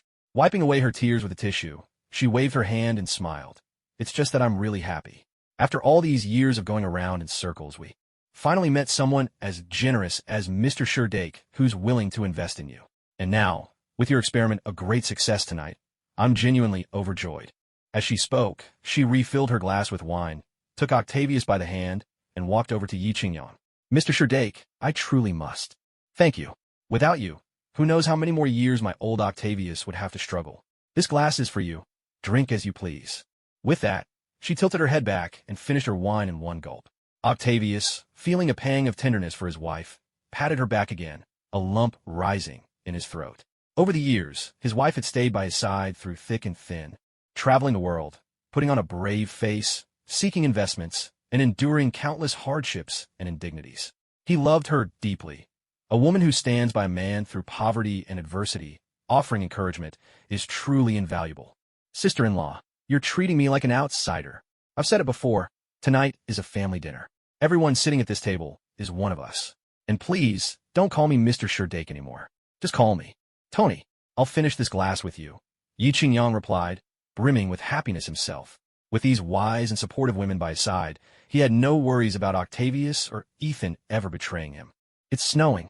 It's snowing. Annie suddenly cried out, her eyes glued to the window. Everyone at the table looked up. Outside, heavy snowflakes, soft as goose down, drifted through the air like willow catkins, painting the night in tranquil white. Yi Qingyang walked to the window, gazing at the swirling snow with a touch of nostalgia. This was the first snowfall since he arrived in this world, later than in years past. Octavius, Ethan, and their wives joined him by the window. The two elegant women nestled into their husbands' arms, while little Pepper stood quietly at Yi Qingyang's side. He thought of pulling her into an embrace, but she gently turned away, leaning close to his ear to whisper, The others are all married. When you marry me, I'll let you hold me.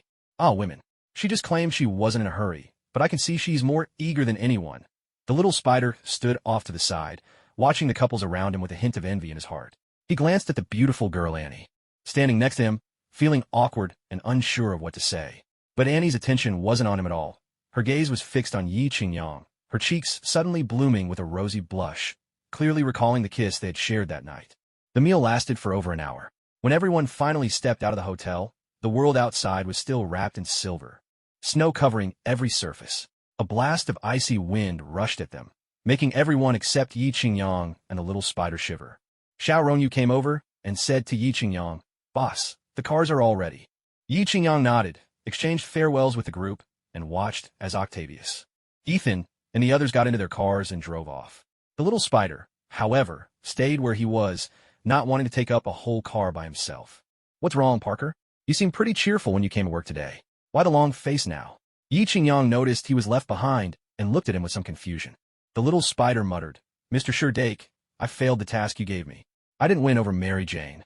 Hearing this, Yi Qingyang burst into laughter, nearly tearing up. He really had told the little spider to win Mary Jane's heart within a week, but that felt like ages ago. He hadn't expected Parker to still remember. Seeing Yi Qingyang laughing so heartily only deepened the little spider's gloom, and he turned away, ready to leave. Realizing he might have gone too far, Yi Qingyang called out, "Peter, how about taking a walk with me?" Then, turning to Xiao Rongyu, he said, "Go take Little Pepper home, then come back for me." Xiao Rongyu nodded, swaying her hips as she got into the car. "Come on, what are you standing around for?" Yi Qingyang patted the little spider on the shoulder and, with a touch of frustration, said, "Who would have thought my very first stroll through the snow in this new world would be spent with you, you rascal? What a waste." The little spider didn't quite understand what he meant, but obediently followed along. The heavy snowflakes gradually thinned, as New York's snowfall often came in waves. Still, the piercing wind howled and lashed at their faces, as sharp and biting as a blade. "It's just a girl. Surely it's not enough to knock you down like this, is it?" Seeing the little spider remain silent, Yi Qingyang was the first to break the quiet. The little spider suddenly shuddered, his expression conflicted. "I don't even know," he said. "Lately, I've felt restless, as if nothing is going right. I've been trying my best to juggle everything, but it still feels like there's never enough time. Last night, I couldn't even shoot my webs and I fell from the sky. I'm still not fully recovered from the injuries." Yi Qingyang listened quietly. Then he asked, "Why do you want to be Spider-Man? How do you see yourself?" The young Spider-Man replied, "That's exactly the problem. Right now, I feel lost. I don't even know what the point of all this is anymore. To be honest, I can barely keep my own life together, yet I go around pretending to be some kind of hero, playing the part for others."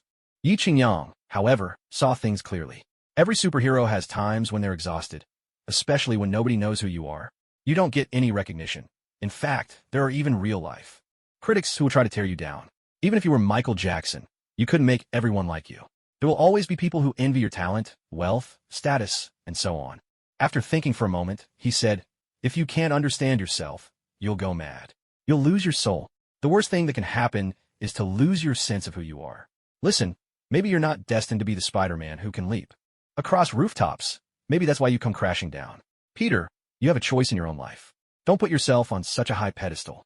The world is vast, and no one is truly indispensable. The earth keeps spinning, no matter who's on it." Spider-Man stopped in his tracks, reflecting on what Yi Qingyang had just said. Have I really been taking myself too seriously? Maybe so. New York didn't get any worse before I showed up, and it hasn't gotten any better since I've been here either. The city doesn't change just because of any one person's will. Yi Qingyang opened his arms and said, "There's only so much a person can do. The things we can change are very few. Neither of us are world changers who can overturn old societies and create new ones.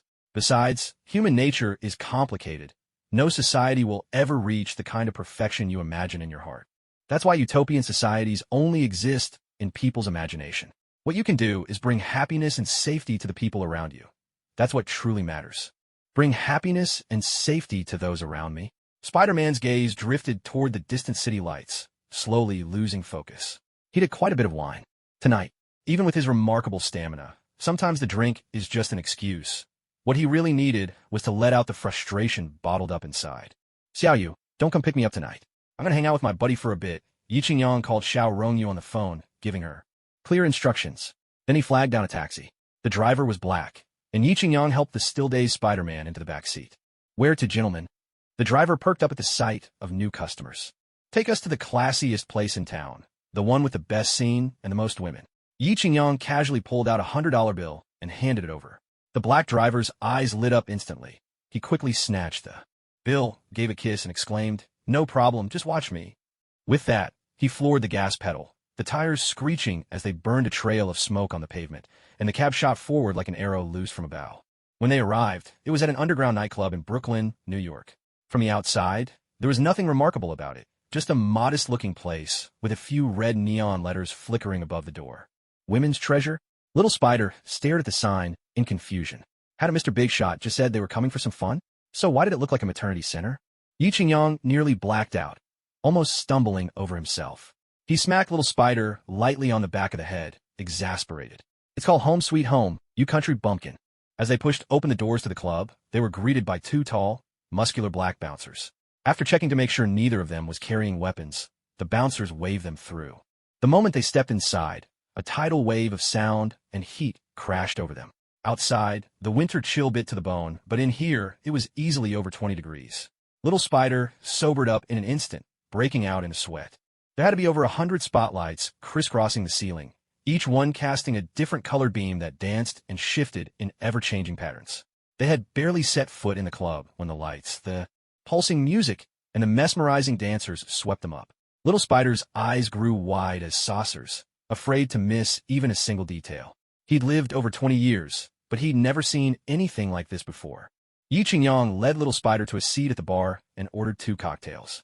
Little Spider, still overwhelmed by the wild atmosphere, clutched his drink nervously, unsure where to put his hands. Yi Qingyang pulled out a thick wad of bills and slapped them down on the bar. Shouting to the bartender, he declared, "Whoever can take good care of me tonight, this money's theirs." The bartender's eyes gleamed. That stack had to be at least $4,000 or $5,000, more than a month's wages. Knowing these were high rollers, he immediately messaged the staff group chat. "Ladies, we got 2 big spenders here. Hurry up. Whether you make bank tonight is up to you."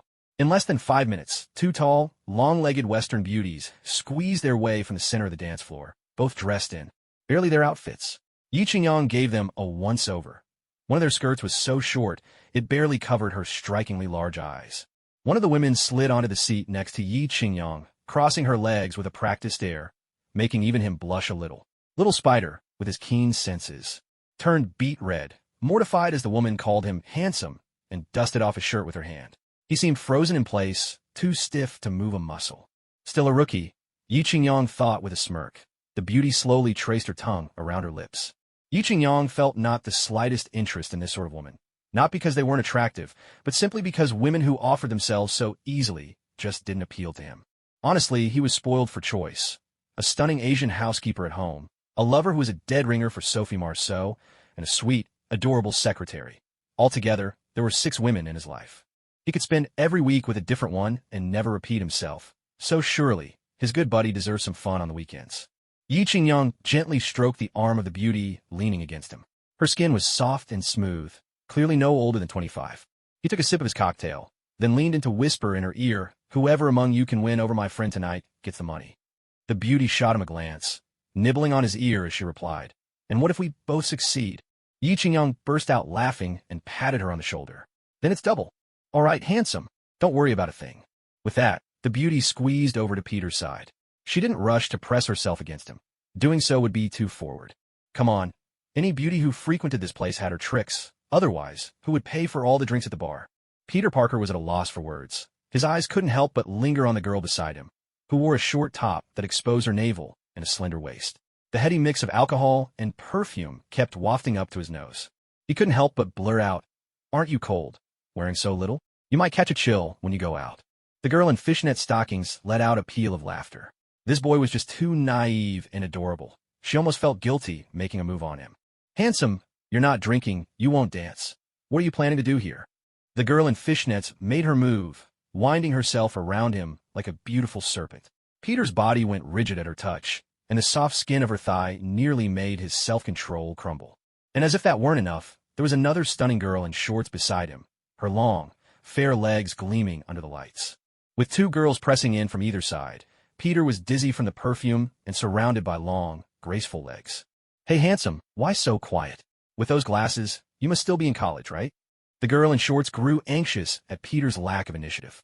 She even wondered if the bespectacled boy had some physical problem. Peter barely dared look at either of them. He'd never been to places like this and had no idea what to say to girls he'd just met. How about this? I'll buy you both a drink." Peter finally managed to squeeze out a sentence after a long, awkward silence. He lifted his head, looking for Yi Qingyang, but the spot where Yi Qingyang had been was already empty. Only a stack of bills remained on the table. Little Spider grew anxious at once. He knew he couldn't handle these 2 battle-hardened nightclub girls. In a hurry, he pushed past the 2 women and rushed outside. "Don't go, handsome." The 2 girls, still unwilling to give up, tried to grab his arm, but Little Spider's strength was far beyond theirs. All they could do was watch helplessly as he slipped away. Crestfallen, the 2 women sat back down, ready to curse, but when their eyes fell on the stack of dollars on the table, the words caught in their throats. They counted it. Over 6,000. Delight crept into their hearts. They hadn't had to sleep with anyone, yet still made good money. Truly, the best of both worlds. Outside, jade-like trees stood tall as the snow began to fall even harder. Little Spider, who had just left a cozy room at 20-something degrees, suddenly stepped into weather below freezing. He shivered violently. Hailing a taxi, Little Spider made his way back to his rented apartment. Perhaps it was the alcohol, but unlike most nights, he didn't lie awake. Instead, he drifted into a deep, dreamless sleep. As for Yi Qingyang, he was already gone, piloting his Mark IV armor and speeding away. Little Spider's growth wouldn't happen overnight. Without reaching a certain age, he could never truly understand that particular feeling. Life demands experience. If you don't take the time to let things settle, other people's wisdom will always sound hollow. This was the first snowfall since he'd arrived in the Marvel world. No matter what, it had to mean something. Wandering beneath New York's night sky, watching the endless snowflakes drifting down, he felt a touch of confusion. Paul, call. He stopped mid-sentence. In that moment, he realized he didn't know who to call. There were plenty of women in his contacts, people who'd shared laughter and warmth, but not a single one he could truly open his heart to. It was like that moment in the middle of the night, half drunk and sleepless. Who do you want to call most? Your wife? A friend? Or perhaps her? In the end, Yi Qingyang dialed a number. Betty. What is it, darling? Betty's voice was soft and drowsy, clearly just waking from sleep. I've got cigarettes here. Do you have any wine? A vision of her, wrapped in nothing but moonlight, flashed through Yi Qingyang's mind, and a wave of heat surged in his chest. Betty glanced at the snow swirling outside, stretched languidly under her quilt, and replied with a teasing smile. Not only do I have wine, I have a beauty waiting too. Yi Qingyang thought that if there were a moon tonight, he'd probably be howling at it, transformed into a wolf. He buried his face in her silken hair, breathing in deeply. The scent of her hair, mingled with the fragrance of her skin, made him feel almost intoxicated, as if time itself had slipped away.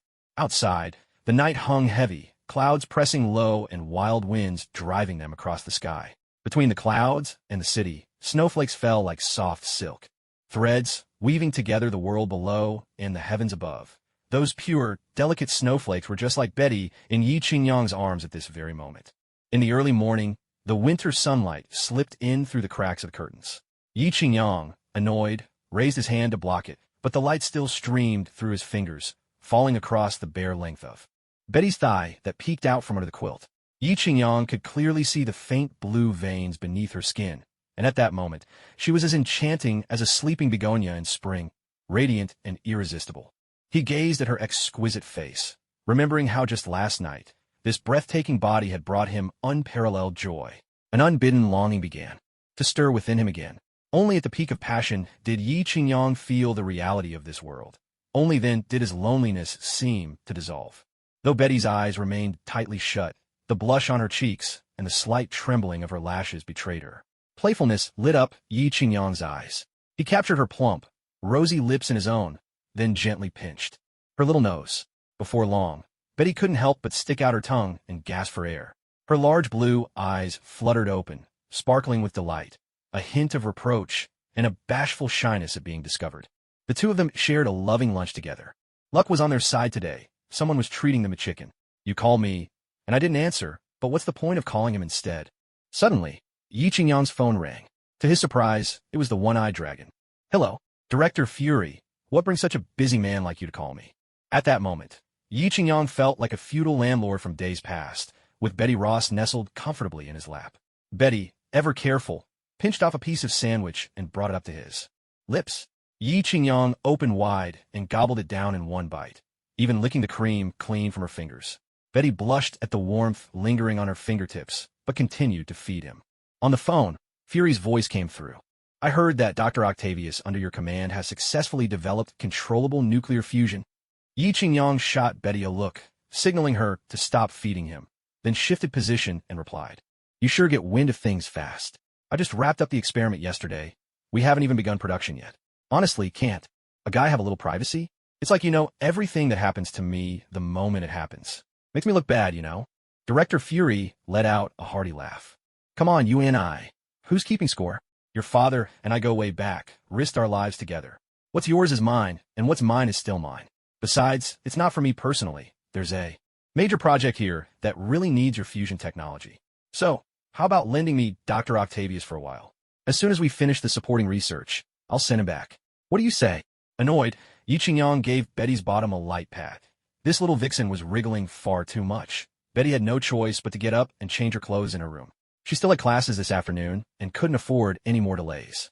Hearing Fury's words, Yi Qingyang frowned and said, You really took it seriously when people said you were all talk, huh? Whatever. Friendship you had with my father is between the two of you. When I inherited his estate, I didn't inherit that part of the deal. Besides, Octavius works for me now. The experiment has only just succeeded. All the follow-up development and applications need him to take the lead. If you take him away, who's going to continue my research? Do you know how many thousands of dollars I lose every second? Director Fury sighed. He knew that Tony Stark would never hand over Octavius so easily, but this project of his was particularly important. If it hadn't been for the recent incident with Thor that rattled him, he wouldn't be in such a rush. After all, he'd known about the existence of aliens for a long time, and S.H.I.E.L.D. had always been preparing for the possibility of alien threats. But that day had finally arrived. The Asgardians treated Earth like a public restroom, coming and going as they pleased, not even bothering to say hello. What was worse, these aliens had no sense of integrity at all. They promised to return soon, but it had been nearly a month, and there was still no sign of that bastard Thor. Not to mention the devastating power of the Destroyer. Its destructive force was truly terrifying. If it were just about sheer firepower, it might be manageable, but the real problem was its defense. It was practically invulnerable to bullets, blades, water, and fire. His agents' pistols, rifles, and even heavy rockets all bounced off harmlessly. If a weapon like that were unleashed on any major city on Earth, the disaster would be unimaginable. Even if Iron Man was around, who would bear the cost of the destruction caused by their battles? Ordinary people, of course. As the saying goes, when gods fight, mortals suffer. Watching superheroes tear the world apart on the big screen might be thrilling, but if that kind of battle happened right next to you, no one would be laughing. Even more terrifying was the giant that appeared at the end, towering over 50 meters tall. Compared to him, the Destroyer was like an ant facing an elephant. Even a nuclear bomb might do nothing more than tickle him. The one-eyed director had suffered insomnia on the night Yi Qingyang transformed into Digga. If it were only the Destroyer, he might have been able to come up with some countermeasures, but the fighting power displayed by that Ultraman-like figure left him completely stumped, no matter how hard he racked his brain. So, faced with the endless stream of crises on Earth, the one-eyed director decided to activate the airborne fortress plan he had once formulated together with Howard Stark and Carter.AT present. The construction of this aerospace carrier is nearing completion. Its radar and visual stealth capabilities, combined with the anti-gravity system, have all greatly satisfied Nick Fury. However, its power system still relies on nuclear energy. This is the one area where Fury is less than pleased. He had considered using Iron Man's arc reactor, but the arc reactor cannot provide a continuous supply of power. What Fury needs is a stable, long-lasting energy output system. After all, this carrier will serve as SHIELD's command and support center for long-range infiltration and global operations, as well as its mobile base. Fury has high hopes for it. Once he has this aerospace carrier, S.H.I.E.L.D. will no longer be constrained by the authority of the 5 permanent members of the Security Council and can truly operate independently of the world's unified organizations. Well, there's no need to rush this for now. What about the Avengers initiative I mentioned last time? Have you given any thought? Fury decided to take the indirect approach. Since Tony Stark wouldn't hand over the arc reactor openly, he would have to find another way. Yi Qingyang pondered for a moment. The start of the Avengers storyline wasn't far off. He hadn't paid much attention to the timeline while watching the movie, but since Thor hadn't returned to Earth on schedule, it meant the Bifrost had been destroyed, just as it had been in the comics. With the Bifrost gone, Loki falling into the void of space was a foregone conclusion. And with the Chitauri allied with Loki, eyeing Earth with greed, they would inevitably come to seize the Tesseract, the Space Stone. The Space Stone, that's a true game-changer. Back in Captain America, the first Avenger, the Red Skull used the Tesseract to create a whole arsenal of advanced weapons, capable of teleporting people instantly to unknown places. If he could make good use of the time before Thanos arrived on Earth, there was a real chance to build an armory of such weapons. Imagine giving everyone one of those. Thanos might not die, but he'd surely lose some skin. A sudden burst of inspiration struck Yi Qingyang.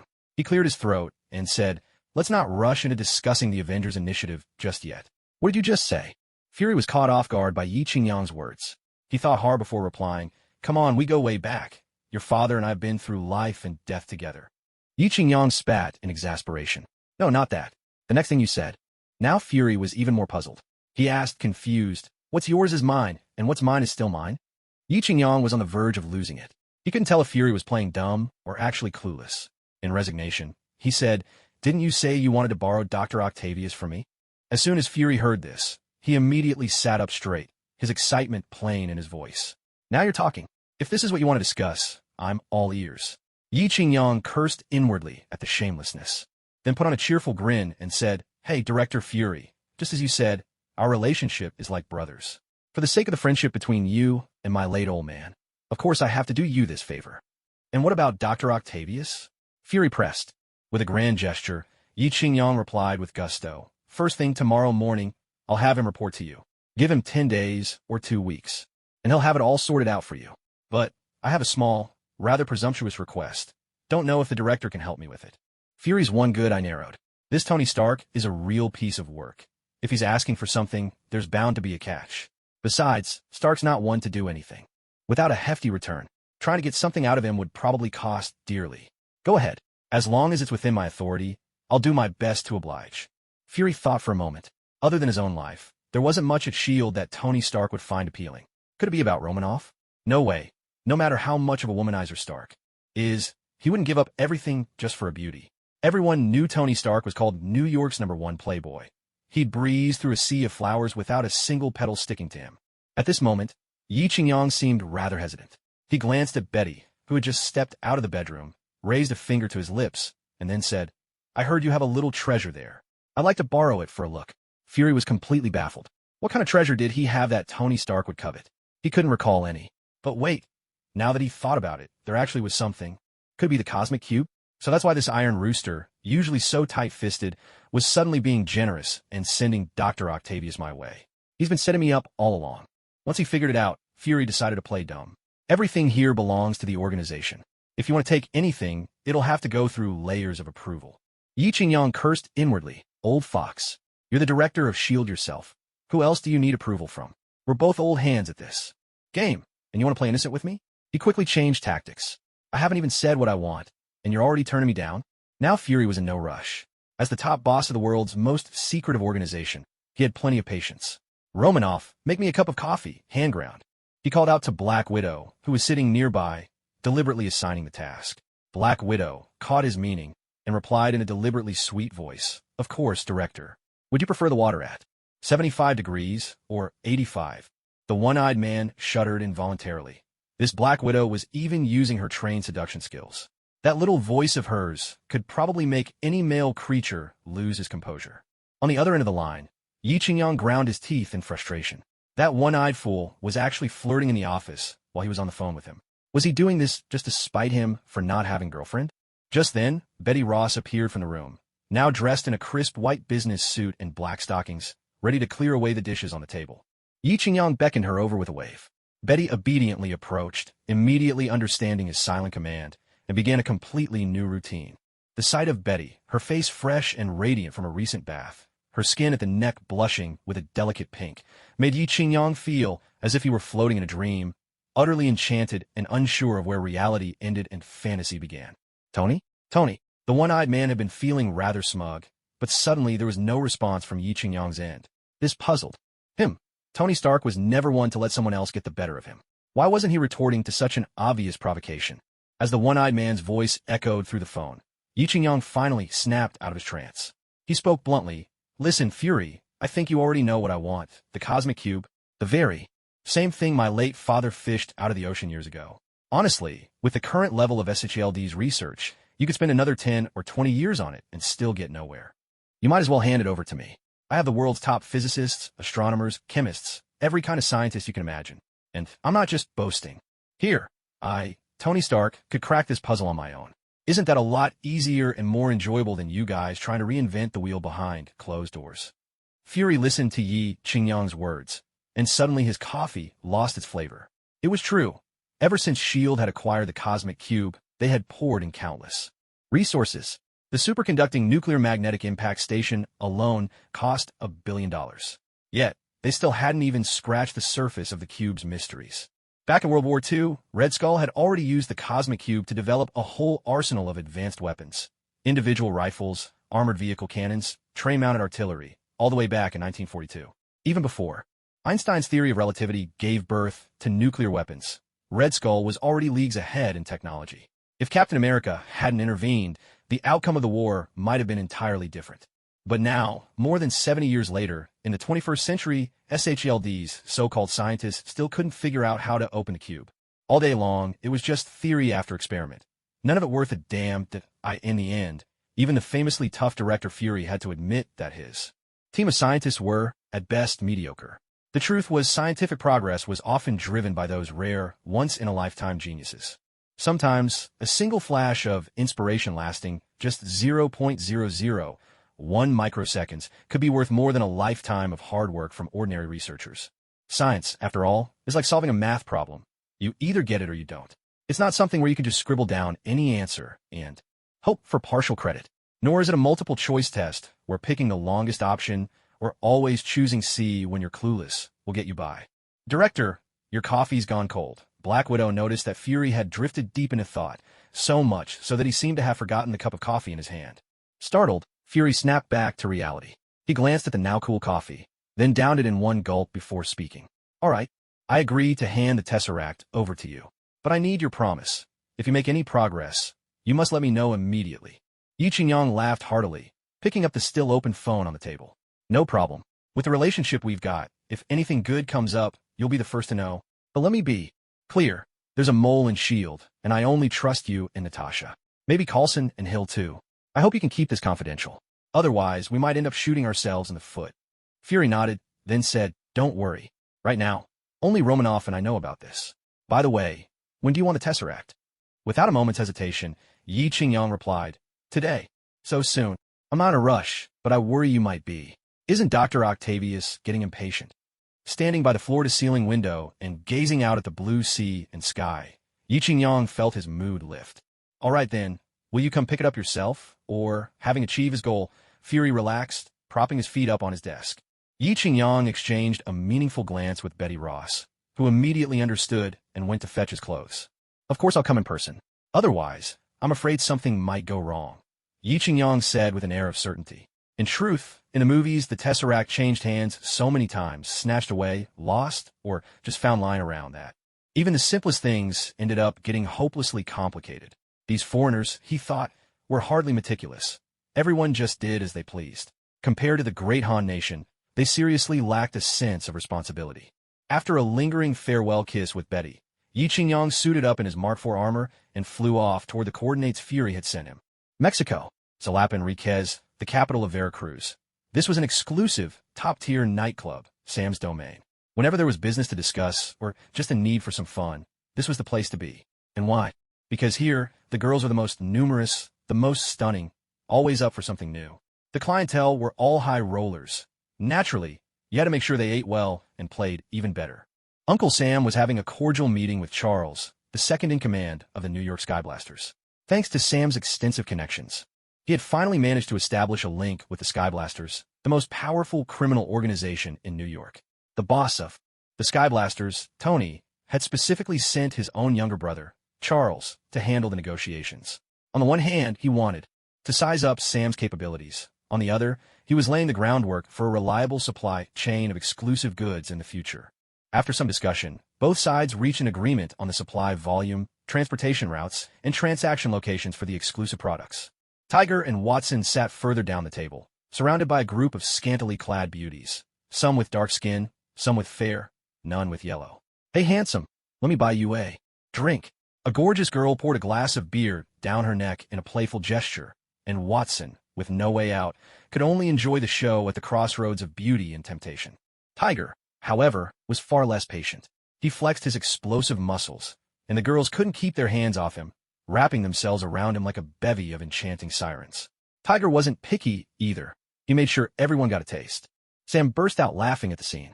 In Veracruz, if I'm not number one, no one dares to say they are. I've got plenty of goods with people running things by land, sea, and air. If you want to take over the whole place. Charles lit a cigar, and Watson quickly stepped over to snip off the end for him. Charles toasted the tip with his lighter, drawing in the smoke slowly. Hearing Sam boast, he couldn't help but chime in, If you want to run New York, you'll need us, the Skyblasters. Go ask around. Who in New York doesn't know the three Skyblaster brothers? Who could be more suited than us? We're the kings of the underworld in New York. So, Uncle Sam, how do you want to split things? As he finished, he pointed to the center of the club, where a stunning girl in a barely-there miniskirt and a slim waist twisted her body to the music. That's Tina, my big brother's daughter. We came here with a lot of sincerity this time. Hey, Watson, your girl's about to get swept off her feet, and you're just sitting there all calm? Tiger, with a beauty on each arm and his eyes glued to the skirt of a white girl nearby, teased Watson, who also had a lovely lady in his arms. Watson shrugged, wiping off some unknown lipstick from his face. Come on, Tiger, don't you know Tina loves having her fun? She does what she wants. Who am I to stop her? Oomph. So men can play, but women can't? If everyone keeps fooling around like this, whose kid will it be in the end? Watson, don't worry, your uncle's got your back. After speaking, Tiger picked up a large wine glass and then grabbed a bottle of red wine from the table, filling it to the brim. Tina, Uncle's just looking out for you. That kid just now had shifty eyes and a sneaky look about him. You could tell at a glance he's nothing good. Tina pouted, grabbed a bottle of red wine from the table, and started drinking straight from it. Sam glanced over at what was happening, but didn't pay it any mind. What could a clueless, brash little girl possibly represent? She was just a front, nothing more. He set his gaze on Charles, then suddenly burst out laughing. Not bad, not bad. You're showing real sincerity. As you Americans say, very good. So, here's to a successful partnership. Uncle Sam, you really are straightforward. Come on, let me toast you. Having sealed the deal, Charles was in high spirits. He even put aside his cigar, not bothering to finish it, and picked up the large glass of red wine Tiger had just poured. Cheers! Back in New York, the first person Charles and his crew met was their big brother, Tony. Tony had already booked the city's finest hotel, the legendary Brooklyn Grass Chicken House, to welcome them back in style. Boss, we're just grabbing a meal. Isn't it a bit much to come to such a fancy place? The moment Tiger saw the sign for the Grass Chicken House, his heart skipped a beat. Normally, people like them would never have a chance to set foot here. Tony let out a hearty laugh. We used to fight our way through the streets with nothing but our fists and brotherhood. But now that we've got Uncle Sam's exclusive trading channels, our financial strength will skyrocket. Soon, you'll be able to come to places like this whenever you want. These guys were already bad enough. If they get rich on top of it, they'll be even more dangerous. Getting out then will be next to impossible. Watching the three brothers with their arms slung around each other, Watson felt a bitter taste in his mouth. After dinner, the men headed to their own nightclub, Brooklyn's largest underground club. It used to belong to another gang, but not long ago, the blasting crew had taken over. The moment they stepped inside, a deafening wave of sound crashed into Watson like a tidal surge. Everywhere he looked, there were heads, flashing lights, men and women tangled together, a world apart from the outside. The heavy bass pounded relentlessly, and the sheer volume made Watson acutely aware of his own heartbeat. Watson, this is our turf now. Let loose and have some fun. Tiger shouted in Watson's ear. Watson nodded, though Tiger's bad breath almost made his eyes water. But there were just too many people in the club. The scent of wine, sweat, and perfume mingled in the air, creating a heady aroma that seemed to awaken everyone's primal impulses. This made Watson lose a bit of control over his own body. He found himself squeezing into the crowd alongside Tony and his two brothers, as if boarding a crowded bus. People pressed against people, shoulder to shoulder, body to body. In this place, it seemed as if the concept of gender had all but vanished. After all, regardless of whether they were men or women, everyone wore very little, all swept up in a wild frenzy, shaking their heads and moving to the rhythm. Watson saw Tiger, walking just ahead of him, brazenly groping beautiful women as he passed by. But no one pushed him away, no one cursed. In fact, a few attractive women even shot him flirtatious glances. Madness. Everyone here had lost their minds. After struggling through the throng on the dance floor, they finally reached a relatively narrow corridor where things became much quieter. At the entrance to the hallway stood several burly men in black suits. When they saw Tony and his group approach, they immediately straightened up and bowed, greeting him with respect. Brother Tony. Tony patted them on the shoulder and thanked them for their hard work.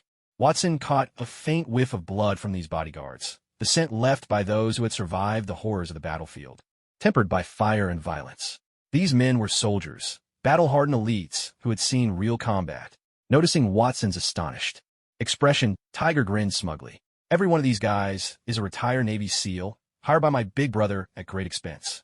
Each and every one of them has been through countless battles.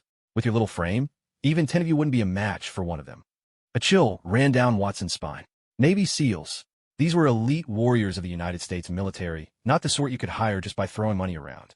Clearly, Tony had some very powerful connections, maybe even deep ties within the military. This was definitely something he needed to report to the chief inspector. This mission was far more dangerous than he'd anticipated.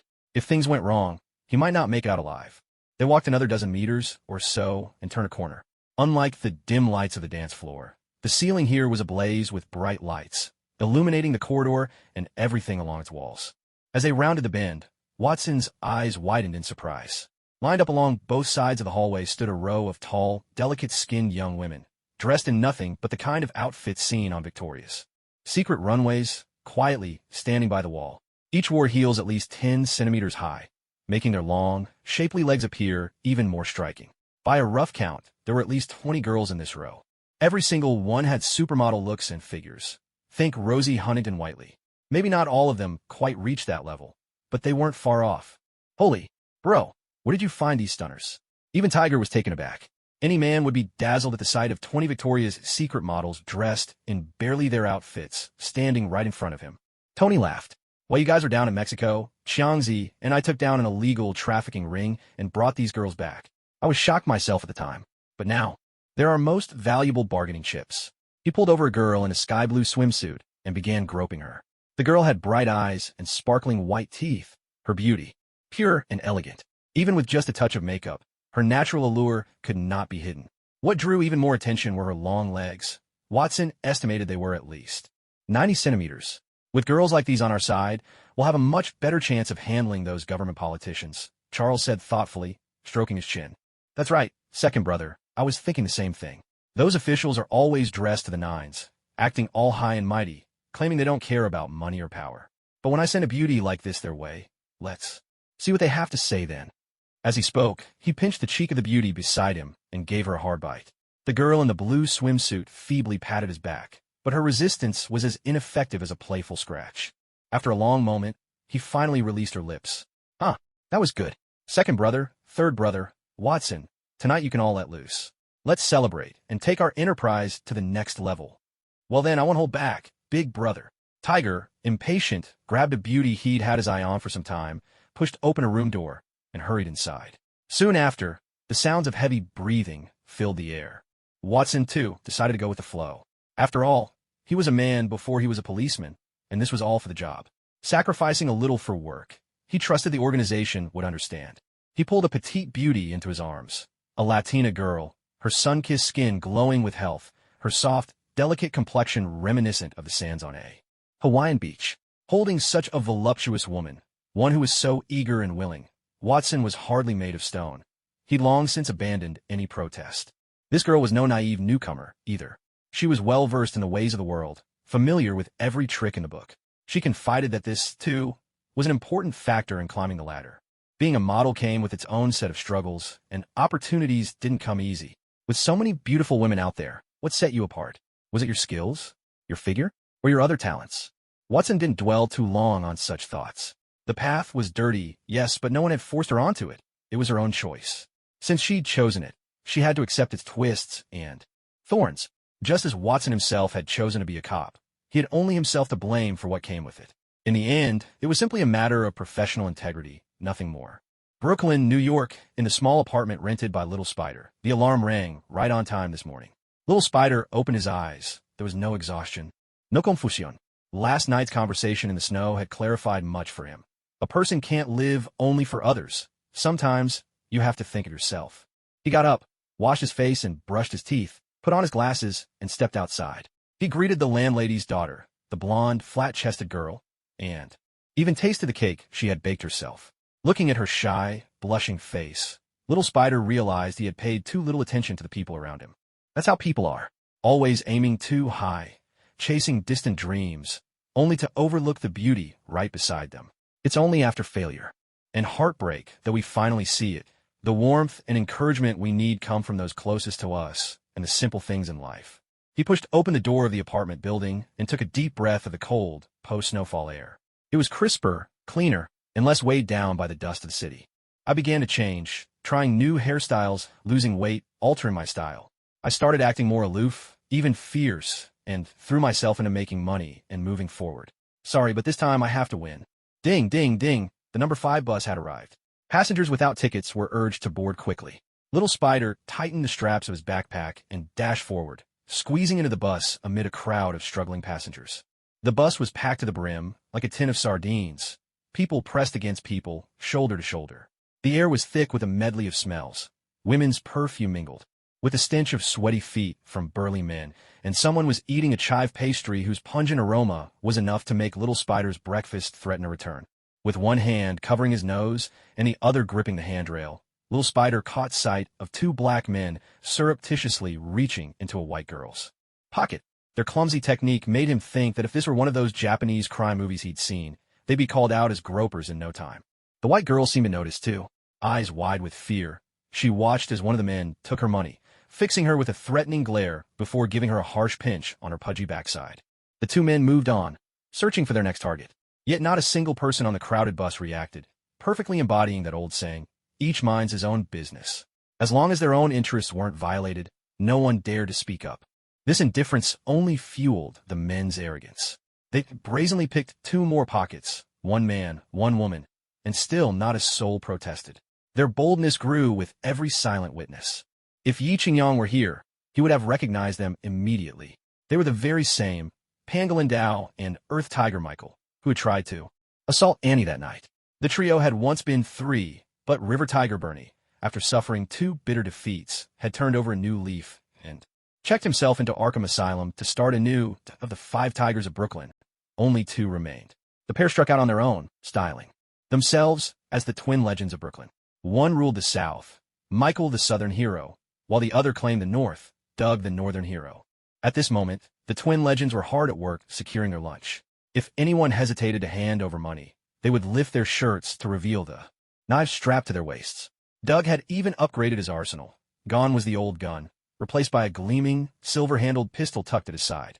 Although Little Spider watched all this unfold, he dared not make a move. There were simply too many people in the vehicle, leaving him no room to unleash his speed or strength. Worse still, he had lost the ability to shoot webs, as if he had lost an arm. But when he saw that the two uncles only took money without hurting anyone, he breathed a sigh of relief and watched as they drew closer, only 4 or 5 passengers away from standing right before him. Seriously? I've already decided to turn over a new leaf, and yet these two have to go and throw themselves into trouble. Little Spider rolled his eyes and made up his mind. As long as these two uncles didn't cross the line, he would keep his true identity hidden. Michael, resolute as ever, stepped up to Little Spider without any pretense. He reached out his hand, saying bluntly, "Kid, hand over anything valuable, or you'll be in for a world of hurt." Little Spider shook his head. His pockets were emptier than ever. Aside from the company-issued laptop and phone in his backpack, he'd just given all his cash to the New York City transit system. He shook his head again, indicating he had no money. "Don't know what's good for you, huh? What's that on your back? Hand it over." Michael gave the bag a hard tug, but it didn't budge. Little Spider's fingers clamped down on the strap, holding it tight. "Hey, you looking for trouble, kid?" Michael lifted his shirt, flashing the cold blade at his waist. "Let go, or I'll make sure this knife goes in white and comes out red." Little Spider said nothing, only shook his head once more. There were 2 robbers in total, one with a knife, the other with a gun, clearly men with nothing to lose. Little Spider didn't take them seriously at all, but the crowded bus left him no room to act. Doug, hearing the commotion, called out, "What's going on, brother? Everything all right?" Michael glanced back and replied, "Just some smart aleck here who refuses to give up his bag." As he turned his head, a young man who had been sitting on the aisle, just to the right, suddenly stood up. In a flash, he seized Michael's right wrist with one hand and clamped an arm around his neck, squeezing hard. Michael went limp, knocked out by lack of air, and the young man casually dropped him to the floor. Little Spider silently praised him. This young man's fighting skills were impressive, swift, precise, and ruthless, without a single wasted motion. Suddenly, Spider's expression tensed. Just over a meter away, another robber had already reached for the grip of his gun at his waist. But between the young man who had just acted and that robber, there were still 2 people. There was no way he could get there in time. With a sudden leap, Spider sprang onto the roof of the bus, and in a flash, faster than the eye could follow, he vaulted across. He twisted in midair, seized the arm of the last man, the black uncle, and with a sharp yank, there was a crisp snap. The robber, with his hand on the gun, had his arm wrenched and broken. What followed was a scream, so shrill it sounded almost inhuman, as if a pig was being slaughtered. Spider, annoyed by the noise, landed a punch squarely on his head. Instantly, the cries were cut off, and the man slumped into unconsciousness. "Bravo!" At last, the passengers, who had been holding their breath, burst into applause, showering these 2 brave New Yorkers with their gratitude. Even the driver pulled the bus over to the side of the road. Having just witnessed the 2 robbers being taken down, he wasted no time in pulling out his phone and dialing 911. But Spider had no interest in chatting with the NYPD. He still had to make it a class. "Driver, could you open the door for me?" Perhaps it was the lingering awe from Spider's display of courage, but the driver didn't hesitate. He simply opened the door as asked. Spider made his way through the crowded bus, stepped outside, and let out a long, relieved breath. Turning around, he saw the blond young man who had also jumped into action getting off the bus as well. Spider walked up to him with a grin and said, "Hey, I'm Peter Parker. You were seriously impressive back there." For an ordinary person, even someone with some skill, facing down an armed robber would be intimidating. Yet this young man had still chosen to step up. His sense of justice was clearly off the charts. "Hi, I'm Watson." The two exchanged a few words, but Watson hurried off almost immediately, clearly reluctant to linger. Spider shook his head in puzzlement. He himself avoided fame because he was, after all, Spider-Man. But why would this young man, who had just performed a heroic deed, want to slip away unnoticed? After all, capturing 2 robbers and saving a busload of people would surely merit a handsome reward.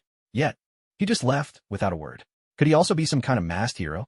Oh well, everyone has their secrets. No point in digging too deep. He glanced at his phone. Oh no, it was already 8:40. Only 20 minutes left before he'd be late. Spider tightened his backpack straps and dashed off toward school. Meanwhile, Watson, wearing dark sunglasses, walked into an office building. He stepped into the elevator and pressed the button for the 18th floor. As the elevator rose, memories of his days at the police academy flashed before his eyes. 27149. This is a long-term undercover assignment. Your records at the academy will be erased. Only I and Captain George Stacy from Major Crimes will know your true identity. You will be taking on an extremely dangerous mission. Do you understand? Yes, sir. Sir, I really can't take it anymore. Every day when I go out, I'm either stopped and questioned by the cops or getting beaten up by street thugs in New York. You want me to keep holding out? How am I supposed to do that? Why don't you try it yourself? A soft chime sounded. The elevator stopped on the 18th floor, the top floor. Watson watched as the doors slid open, shook his head, took a deep breath, and stepped out. The sky over New York was somber that day, yet rays of sunlight still managed to break through the heavy clouds. Watson sat on the edge of the rooftop, letting the winter wind whip against him. He lit a cigarette, the sharp, pungent smoke filling his lungs and making every nerve in his body come alive. Just this month alone, how many times have you been picked up for getting into fights? I went out of my way to tell the prosecutor. You've got some mental issues, try to get you to see a shrink, but you're still out there starting trouble. Are you actually a psychopath? George Stacy, dressed in a black suit and sunglasses, walked over and stood next to Watson. Have you forgotten whether you're a cop or a crook? The tall, lean figure blocked out what little sunlight there was. Watson crushed the half-smoked cigarette onto the ground and sprang to his feet. It was supposed to be 3 years, then another 3, and then 3 more after that. It's been almost 10 years now, boss. George Stacy frowned and said, Could you show me a little more respect? I'm the only one in all of New York who knows who you really are. If I went back and erased your file, you'd spend your life as a thug, and I wouldn't have to worry about you anymore. A surge of anger rushed through Watson. He pointed to his dyed blonde hair and snapped. What more do you want from me? Remind myself, I'm a cop. Every day, even in my dreams, I'm shouting, drop the gun. Don't move. I'm the police. Is that what you want? Watson's voice echoed across the rooftop as he bellowed his frustration. George opened his mouth to speak, then asked, When's Tony getting the shipment? Watson turned away, leaning over the rooftop railing. I don't know. George could only shake his head in resignation. He understood his star undercover cop's outbursts. Living in the shadows, denied a promising future as a police officer. Days like these could break anyone. Some even went mad. This week, Watson muttered under his breath. George, still lost in thought about what to say to comfort her, didn't catch Watson's reply. What was that? I said this week, Watson repeated, then added, The Mexicans are already here. Once Tony takes the shipment, he'll hike up the price and resell it. Where's the warehouse? George asked. Watson shrugged. How should I know where the warehouse is? I've only been following him for 2 years. George clapped him on the shoulder. Hold on until this case is closed. Then you can retire. Watson curled his lips and said, Give me a break. I've heard that line over 3,000 times. George handed him a leather pouch, which Watson took. What's this? Watson exclaimed. Come on, it's this junk again?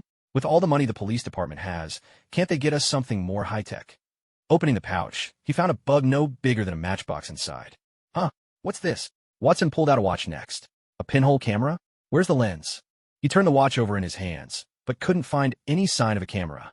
George shook his head and said, February 25th is your birthday, isn't it, you rascal? Please, I never wear watches, Watson protested. But even as he said it, his hands were already unfastening the strap. He carefully put the watch on his left wrist, then lifted his arm and showed it off to George with a smug grin. George admired it and asked, "Well, what do you think?" Watson curled his lips again and said, "TC, how much did this cost? You put it on your expense report, didn't you?" "Not at all," George replied. "That watch cost me an entire month's salary." As if. Who believed that? The scene shifts. Little Spider stood outside the classroom door. Even though he had run as fast as he could, he was still late. Peter Parker, a teacher in a skirt, sheer black stockings, and high heels, with a crisp white blouse, fixed her eyes on him. "This is the 7th time you've been late this semester. Is it that my class doesn't interest you? Or is it that I myself don't?" Her name was Alice. She was in her 30s, the university's English teacher, standing about 5'5". Her legs were long, straight, and perfectly shaped, her hips full, and rounded below a slender waist.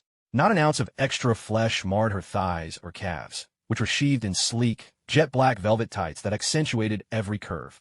Peter kept his head down, unable to meet the stern gaze behind her gold-rimmed glasses. I was, on the way, it's just, he fumbled for words, unsure how to explain. "Enough. Save your excuses," Alice interrupted, pushing up her glasses. "Every time it's the same stammering story. Sometimes I wonder if you're off saving the world." Her playful jab sent laughter rippling through the classroom, filling the room with a cheerful energy. "Go back to your seat," she said, pointing at his desk. Peter mumbled a reply and shuffled his seat, head still bowed. "Hey." He looked up, surprised someone was calling his name. He glanced around, puzzled, until he spotted the blonde beauty he'd met on the bus the other day, Gwen Stacy. "What's your name?" Gwen flashed him a bright, dazzling smile. You don't know my name?" The little Spider-Man sounded a bit frustrated. "Of course I know it." Gwen's cheeks flushed. After all, they had just met a few days ago, but Peter hadn't shown up for class for several days, so her memory was a little hazy. Peter Parker," he repeated. Gwen smiled and said, "All right, I'll remember it now." Little Spider-Man had been feeling dejected after being scolded by the beautiful teacher, but with a kind word from the lovely classmate, his mood brightened considerably. Resting his chin on his desk, he gazed at Gwen's golden ponytail and whispered, "You're Gwen." "Gwen Stacy," she replied, turning around with a smile. He nodded and said, "Okay. Actually, the reason I was late today is that I ran into 2 robbers on the bus." Gwen turned, her expression changing. "Robbers? 2 of them? Did you get hurt?" Just as Peter was about to answer, Alice spoke up from the podium, her tone stern. "Peter Parker, not only are you late, but you're also whispering in class. Go outside and reflect on your behavior." Gwen quickly lowered her head, sneaking an apologetic glance at Peter and murmuring, "Sorry." Peter, however, didn't mind. He waved his hand to show it was all right and walked out of the classroom. At that moment, a girl valuing style over warmth strolled over. Her long, flawless legs instantly lifted Peter's spirits. His gaze traveled upward, past her flat stomach and graceful curves, until it landed on her pretty face. But he didn't recognize her. "You're Peter, right? I heard you take great photos," the girl said with a smile. Peter nodded shyly. "So are you free this Friday?" The question caught him off guard. Was she asking him out? Could it be he was finally having some good luck with girls today? No girl had ever invited him anywhere before. He had to seize the opportunity. He quickly nodded, "Of course." Delighted, the girl continued, "That's great. Could you take some photos of my boyfriend's car? I want to pick the best one and have it framed for his birthday." Peter's smile faded, but he still replied, "That's really thoughtful of you, and a great idea. I'll have to check my schedule." The girl nodded and waved goodbye before walking away. Peter's smile disappeared completely. He let out a sigh. As expected, miracles didn't happen. He was still as invisible as ever. The bell rang, signaling the end of class. Peter joined the flow of students heading out of the building. He immediately spotted Gwen sitting on a campus bench with a book in her hands, radiating a quiet elegance. Her legs, clad in sheer stockings, swung playfully beneath the bench, catching every eye that passed. Unable to resist, Peter raised his camera and captured this picturesque moment forever. Whoa, whoa. A raucous commotion erupted not far away. Little Spider looked up and saw a dense crowd gathered, though he couldn't tell what was going on. Driven by curiosity, he walked over, only to spot a familiar face, Flash. Flash was something of a celebrity at the university.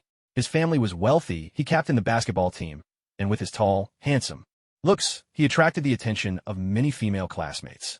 Yet, Flash had a flaw. He loved picking on those who were quiet and honest. At that moment, Flash was clutching a scrawny boy named Gordon, forcing his head into a lunchbox. The reason? During the placement test that morning, Flash had wanted to copy Gordon's answers, but Gordon had refused to let him. Noticing Little Spider approaching, Flash waved enthusiastically and called out, "Parker, come over here and take a picture for me." Little Spider shook his head and replied, "No, I'm not taking that picture. Let him go. Gordon, stop eating. Come on, take the picture, Parker." "Let him go, Flash," Little Spider insisted. Flash treated Little Spider's words as nothing more than hot air. After all, Little Spider was an orphan from a poor family, without power or influence, and a frequent target of Flash's bullying. Seeing Flash continue his antics, Little Spider's anger finally reached its limit. He tried to get along as an ordinary person, but all he'd receive in return was coldness and distance. "Fine," he thought. "If that's how it is, no more pretending. I am Spider-Man, and I'm done hiding." Peter Parker shouted, his voice ringing clear. "Let him go, Eugene." Eugene was the name classmates used for Flash behind his back, and he absolutely hated being called that. Never in his wildest dreams did he expect Peter Parker, of all people, to blurt out that name in front of everyone.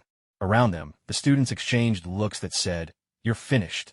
Flash, seething with rage, tossed Gordon aside like a rag doll. With a dull thud, Gordon hit the ground as if he were nothing but a piece of trash. Flash stormed up to Little Spider and swung a punch straight at his face. The crowd instinctively flinched, as if they could feel the blow themselves. They were certain that punch would leave Little Spider's face battered and bruised. Gwen even covered her eyes with her book, unwilling to witness the fate of this kind-hearted, absent-minded boy. But the expected cry of pain never came. Gwen, curiosity peeked out from behind her book, and what she saw left her utterly speechless. Little Spider had caught Flash's fist with one hand, holding it effortlessly in place, no matter how hard Flash struggled. Considering their builds, Flash stood a head taller than Little Spider, and with his love of basketball and working out, he was nothing if not muscular. The impression most people have of Spider-Man is that he's a skinny, weak, shut-in who can't even defend himself. Yet now, standing before everyone, Peter Parker, who looks as though he barely has any muscle on his bones, has gained the upper hand. This was something no one could quite comprehend. Flash's first punch failed to land, and he immediately followed up with a knee aimed squarely between Spider-Man's legs. If that blow connected, things would surely end in disaster for Peter. But no one expected Spider-Man to be even faster. He had already lifted his left leg, waiting for Flash's attack. There was a sharp crack, and Flash collapsed to the ground, clutching his right leg and howling in pain. Seeing Flash unable to break through even his simplest defense, Spider-Man quickly lost interest. He had no intention of bullying him further. After all, Flash was just an ordinary person, fighting with bare hands, while Peter had superpowers now. Even the slightest slip could end in serious injury or worse. Shaking his head, Spider-Man turned, picked up his backpack, and strode toward the main entrance. Noticing this, Gwen hurried after him. Spider-Man kept his head down, feeling that today had already brought him enough bad luck for a lifetime. The gloom just wouldn't lift. "Peter Parker," a girl's voice called out to him. Spider-Man spun around quickly. It was Gwen. "Hey, sorry, I was lost in thought and didn't hear you call me. Is there something you wanted?" Spider-Man pulled off his headphones, sounding a bit apologetic. "It's nothing. You did really well back there." "That was amazing," Gwen answered, a smile spreading across her face, her big eyes crinkling with delight. I was thinking." "Were you thinking?" The two of them started speaking at the same time, then both burst into laughter. Spider-Man shoved his hands in his pockets, clenching his fists nervously. His mind went completely blank. Aside from Mary Jane, his childhood crush, he'd never had a conversation with a girl as beautiful and popular as Gwen. Gwen herself wasn't sure what had gotten into her. As the fourth speaker on the school debate team, she had never struggled to find the right words, but facing this boy, everything she planned to say just vanished. She didn't speak, only swayed her long legs wrapped in nude stockings, tapping a booted heel against the little stones by the curb. Spider-Man scratched the back of his head and said, "Maybe we could do something else together. Or if you don't want to, we could." "Sure." Gwen interrupted suddenly, her eyes reflecting Peter's face. "Really?" Spider-Man was taken aback. He hadn't expected her to say yes. "I'm up for anything." "Are you sure?" Peter asked again, still uncertain. "I am." Great. That sounds awesome. Right now, I'm a bit busy, not really ready yet." "All right. I'm really swamped at the moment." "I know, I feel the same way." Realizing that her response might have lacked the usual reserve expected of a girl, Gwen's cheeks flushed as if set ablaze, and her grip on the book tightened until her knuckles turned pale. "But maybe another time we could." The little spider scratched his head, his eyes darting now and then to Gwen's pale legs. "Okay, goodbye." Gwen simply couldn't bear the awkward tension any longer. Staring down at her little boots, she blurted out a hasty farewell and dashed off, her shapely hips swaying as she ran. The little spider watched her retreating figure, his heart fluttering with a budding infatuation.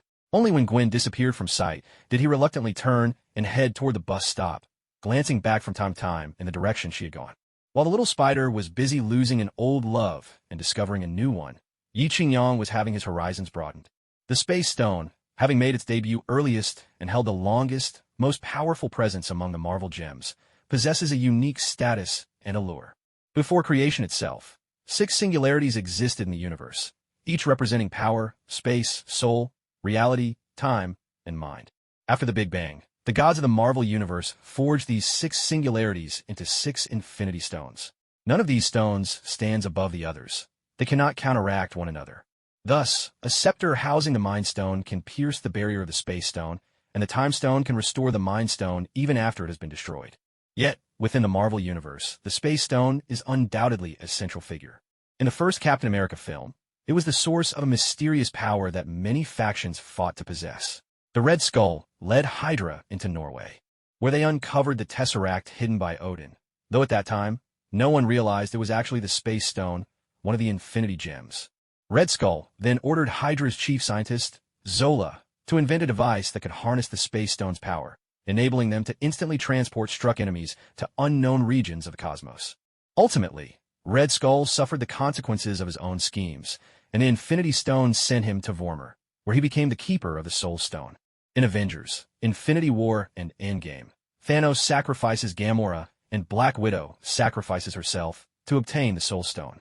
Later, Tony Stark's late father, Howard Stark, discovered the Space Stone while searching for Captain America, but even his genius was not enough to unlock the energy of the stone. In Captain Marvel's storyline, Mar-Vell, a Kree scientist undercover on Earth, developed a light-speed engine powered by the Space Stone, and eventually chose to betray the Kree in favor of the Skrulls. Mar-Vell hid the Space Stone in her space lab, which was subsequently destroyed by Carol Danvers, a member of the Kree strike team sent to intervene. Carol absorbed the energy released by the explosion of the Space Stone, thus transforming into Captain Marvel. The events that followed were all part of the movie's plot. Yi Qingyang had already crossed over, and everything after that had changed. Ordinary people are incapable of wielding the Infinity Stones, for within each stone lies an unimaginably terrifying power. If a mortal were to touch the Power Stone, they would be reduced to ash. Touching the Time Stone would provoke no reaction at all, and anyone who touched the Reality Stone would become catatonic. Contact with the Mind Stone would rob a person of their sanity, leaving them deranged, while grasping the Space Stone would result in being randomly sent to an unknown corner of the universe. Now, the object before Yi Qingyang, a cube glowing with blue light, was the Tesseract. It had originally been under the dominion of Asgard, and inspired the creation of the Bifrost Bridge. To Yi Qingyang, this Space Stone seemed remarkably similar to Doraemon's Anywhere Door, or perhaps like the mystical ability in a fantasy novel to tear open the very fabric of space after mastering its laws. But as anyone who has seen the movies knows, the Space Stone possesses a consciousness and will of its own. Though it cannot speak, its boundless energy and its power to transport and leap across any distance are dizzying to comprehend. Yi Qingyang had been staring at it for over 2 hours when a wild idea struck him. Could this Space Stone send him back to his original world? The question was both fascinating and fraught with danger. If he succeeded, it would merely be his physical body crossing over. The Earth he left behind would suddenly gain an American out of thin air. He'd have to start his life from scratch. But that world had no superheroes. If he went back, relying on Captain America's physique and the Hulk's genes, he'd probably be worshipped as a god by the Americans in that timeline, or perhaps dissected as an alien by Area 51. If he failed, he might end up teleported to some desolate planet, spending the rest of his days as a laborer moving bricks. Weighing it all, Yi Qingyang decided it was better to be cautious. After all, he was no longer a solitary wanderer. He had a whole team of employees depending on him for their livelihood, a villa filled with eager admirers waiting for his attention, and countless confused superheroes hoping he would become their mentor. Clearly, the weight on his shoulders was immense. At that moment, Nick Fury strolled over, curiosity in his eyes as he looked at Yi Qingyang. "Big shot. Have you figured anything out yet?" Yi Qingyang's fanciful thoughts snapped back to reality. He shook his head and replied, "Not yet. But if Professor Zola of Hydra could figure out how to use it back then, why can't I, Tony Big Shot?" Fury gave him an approving look. "Good. That's the spirit. So, when do you plan to take it away?" Yi Qingyang thought for a moment. At present, he only had 2 research labs. One was within Stark Industries in Manhattan, New York, and the other was a nuclear fusion experimental base set up a few months ago in the remote western mountains of New York. If he rashly brought the space stone back to headquarters and something went wrong, the losses would be incalculable. The damage to equipment was secondary. What Yi Qingyang feared most was harm coming to the talented people in his company. After all, Yi Qingyang had grown up in a nurturing environment, under the red flag with a people-oriented philosophy. To him, talent always came first, and the fundamental interests of the people were paramount. The space stone might bring him tremendous benefits, but first and foremost, he had to consider the risks. In the Marvel Cinematic Universe, it was the center of everyone's attention. Yi Qingyang decided it was time to establish a new experimental base, one sufficiently secret and secure, and, more importantly, far from any city. All right, let's settle on this. Yi Qingyang spun the globe beside him, and his gaze landed at the very southern tip of the Earth, Antarctica. Isn't that a bit too far? Nick Fury frowned slightly when he heard Yi Qingyang want to set up a lab in Antarctica. Deep down, he agreed with the idea, but just hearing the name Antarctica made his heart beat a little faster. To be honest, fewer than 10,000 people on Earth could say they'd ever set foot there in their lifetime, a generous estimate, considering the planet population of 6.5 billion, making it a 1 in a million chance. Fury himself had never been. That place truly was humanity's forbidden zone. Aside from scientific research teams, hardly anyone could survive alone in Antarctica. I really have no other choice, Yi Qingyang replied. The cosmic cube is simply too important. If anyone managed to get their hands on it, they'd be able to collect the rest of the Infinity Stones much faster. But this last sentence, Yi Qingyang kept to himself. After all, Thanos wouldn't arrive on Earth for another 10 or 20 years. His own power was only just beginning to grow. It would be a disaster if he ended up becoming the villain before Thanos even showed up. In a world where justice always triumphs, that would surely be the end of him. Nick Fury watched as Yi Qingyang placed the cosmic cube into a box and said, "How about you stay for lunch before you go?" Yi Qingyang blinked, uncertain of Fury's intentions, and set the box with the cosmic cube back down. He looked at Fury and said, "I doubt there's anything good to eat around here. Why don't I treat you?" Fury shrugged. "You're right about that. Besides, it'll give us a chance to discuss the Avengers initiative a bit more." Yi Qingyang nodded. "But you'll have to bring Agent Hill along. I haven't seen her in ages." After finishing his words, Yi Qingyang didn't give the one-eyed man a chance to say anything further. He picked up his suitcase and walked straight out. When the one-eyed man heard that this notorious playboy actually wanted Hill to accompany him, his face instantly darkened. Recently, the newspapers had reported less about Tony Sherdake's scandalous affairs, and he had thought this playboy was turning over a new leaf. Who would have guessed he was just lying in wait? Truly, a leopard can't change its spots. At noon, Yi Qingyang reserved a table at a famous Chinese restaurant in Manhattan. This restaurant, with a long-standing history, was established in the 1960s or 70s by someone from Beiping to Hangzhou. It was said the owner's surname was He, a sincere and honest man who had come to America to escape a romantic entanglement back in Beiping. Still, his mastery of tanned family cuisine and Sichuan dishes was nothing short of authentic. Yi Qingyang had come here before at a friend's recommendation, and to his surprise, the flavors brought him right back to memories of his mother's cooking. Outside, the winter wind howled, biting and cold, but inside He's restaurant, steam filled the air, warm and inviting like early spring. Yi Qingyang specifically ordered a Mandarin duck hot pot, knowing that most Americans couldn't handle spicy food. Besides, the beautiful Hill would be coming soon, and it would ruin the atmosphere if she started gasping from the heat of the spice. "Is there anything I can help you with?" A male waiter approached, speaking in flawless London English, yet he had the yellow skin, black hair, and dark eyes of a Chinese man. Yi Qingyang smiled. "You wouldn't happen to be an international student, would you?" The waiter shook his head and replied, "I'm the owner's son. You can call me Xiao He, or Morgan if you prefer." Yi Qingyang nodded. "What are your house specialties?" Xiao He produced a menu, overflowing with dazzling choices. Nearly the entire Manchuan imperial feast was represented, with an emphasis on Sichuan, Tan family, and Cantonese dishes, and lighter Huayan cuisine as well. Yi Qingyang ordered a hot pot, several signature Sichuan dishes, and a plate of grouper. About 10 minutes later, the one-eyed man arrived with Hill. Both were bundled in thick black coats, bringing with them a gust of cold air as they entered. Hill, already an ice-cold beauty, seemed even more aloof under the touch of winter wind. As soon as they walked in, two waiters hurried over to help them with their coats. The service was impeccable. The one-eyed man grinned. "Tony, you really know how to pick a spot." The moment I walked in, I felt like I'd stepped into a scene from The Last Emperor, attendants everywhere, waiting on us hand and foot. It's almost too much to take in. Hill thanked the waitress who handed her a warm towel and a little hand warmer. Then, with graceful composure, She took her seat opposite Yi Qingyang. Just a moment ago, with her thick overcoat on, Yi Qingyang hadn't been able to see what Hill was wearing today. Now, standing so close together, and with the room temperature at least 25 degrees, Hill had shed her coat and wore only a thin, form-fitting black sweater with a low neckline, showcasing the exquisite curves of her upper body. Her slender, graceful neck was as elegant as a swan's, and around it hung a platinum necklace, which sparkled brilliantly under the indoor lights. If not for the need to stick to the script, Yi Qingyang felt he could transform into the Hulk right then and there and have an epic showdown with Hill. Facing the woman he admired, he only lost his composure for a fleeting moment before quickly regaining his cool. After all, he was now surrounded by beautiful women, not least the stunning housemaid Wei Jinjin, and his standards and composure had risen far beyond those early days when he'd just arrived and would have practically leapt at the sight of any woman. He smiled faintly, handed the menu to Hill, and said, "I've already placed my order. Why don't you two see if there's anything else you'd like?" Hill took the menu and ordered herself a creamy ice cream.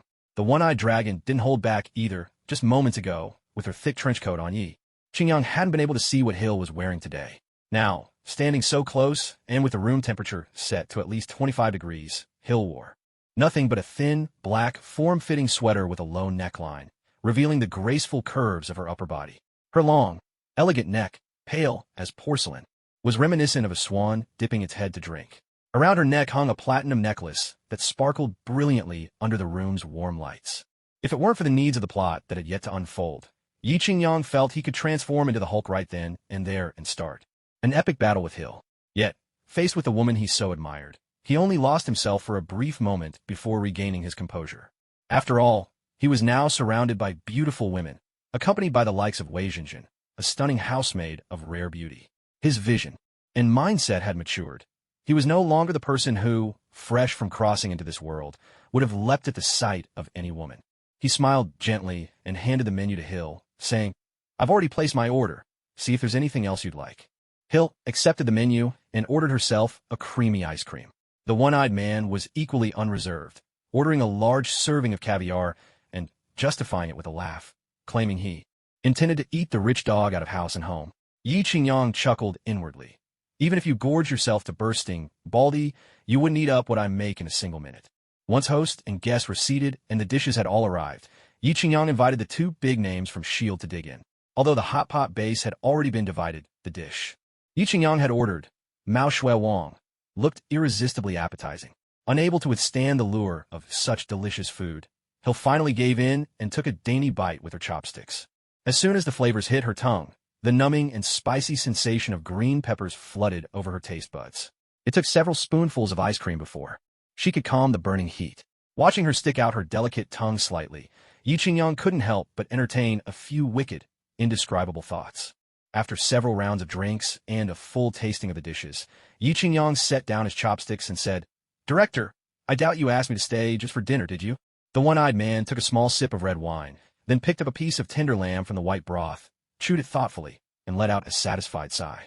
"We found Steve," he announced. Yi Qingyang's gaze was still lingering on Hill's face, pondering how he might steal a kiss from her. Even with her usual icy expression, a faint blush colored Hill's cheeks. Perhaps it was the warmth of the room, or maybe the spiciness of the hot pot. "What did you say?" "Steve." Yi Qingyang snapped back to reality. Steve who? He had absolutely no recollection. Seeing Tony, Big Head, looking utterly lost, the one-eyed man suddenly understood. Big Head must have been so bewitched by the beauty before him that he'd completely forgotten Captain America's name. He continued, "Steve Rogers, America's icon from the last century." "Captain America." Yi Qingyang nearly fainted. "Captain America is fine, but why are you calling him Steve? The name Steve barely comes up in the movies. Doesn't everyone just call him Captain?" Yi Qingyang couldn't quite figure out why Nick Fury suddenly brought this up. What does finding Captain America have to do with me? He's not my uncle or my great-uncle. Sure, he knew my late father, but as far as I can tell, there's no real connection between us. Nick Fury, meanwhile, kept chatting away, alternating between bites of food and sips of wine, his small eyes narrowing with satisfaction as he savored the meal.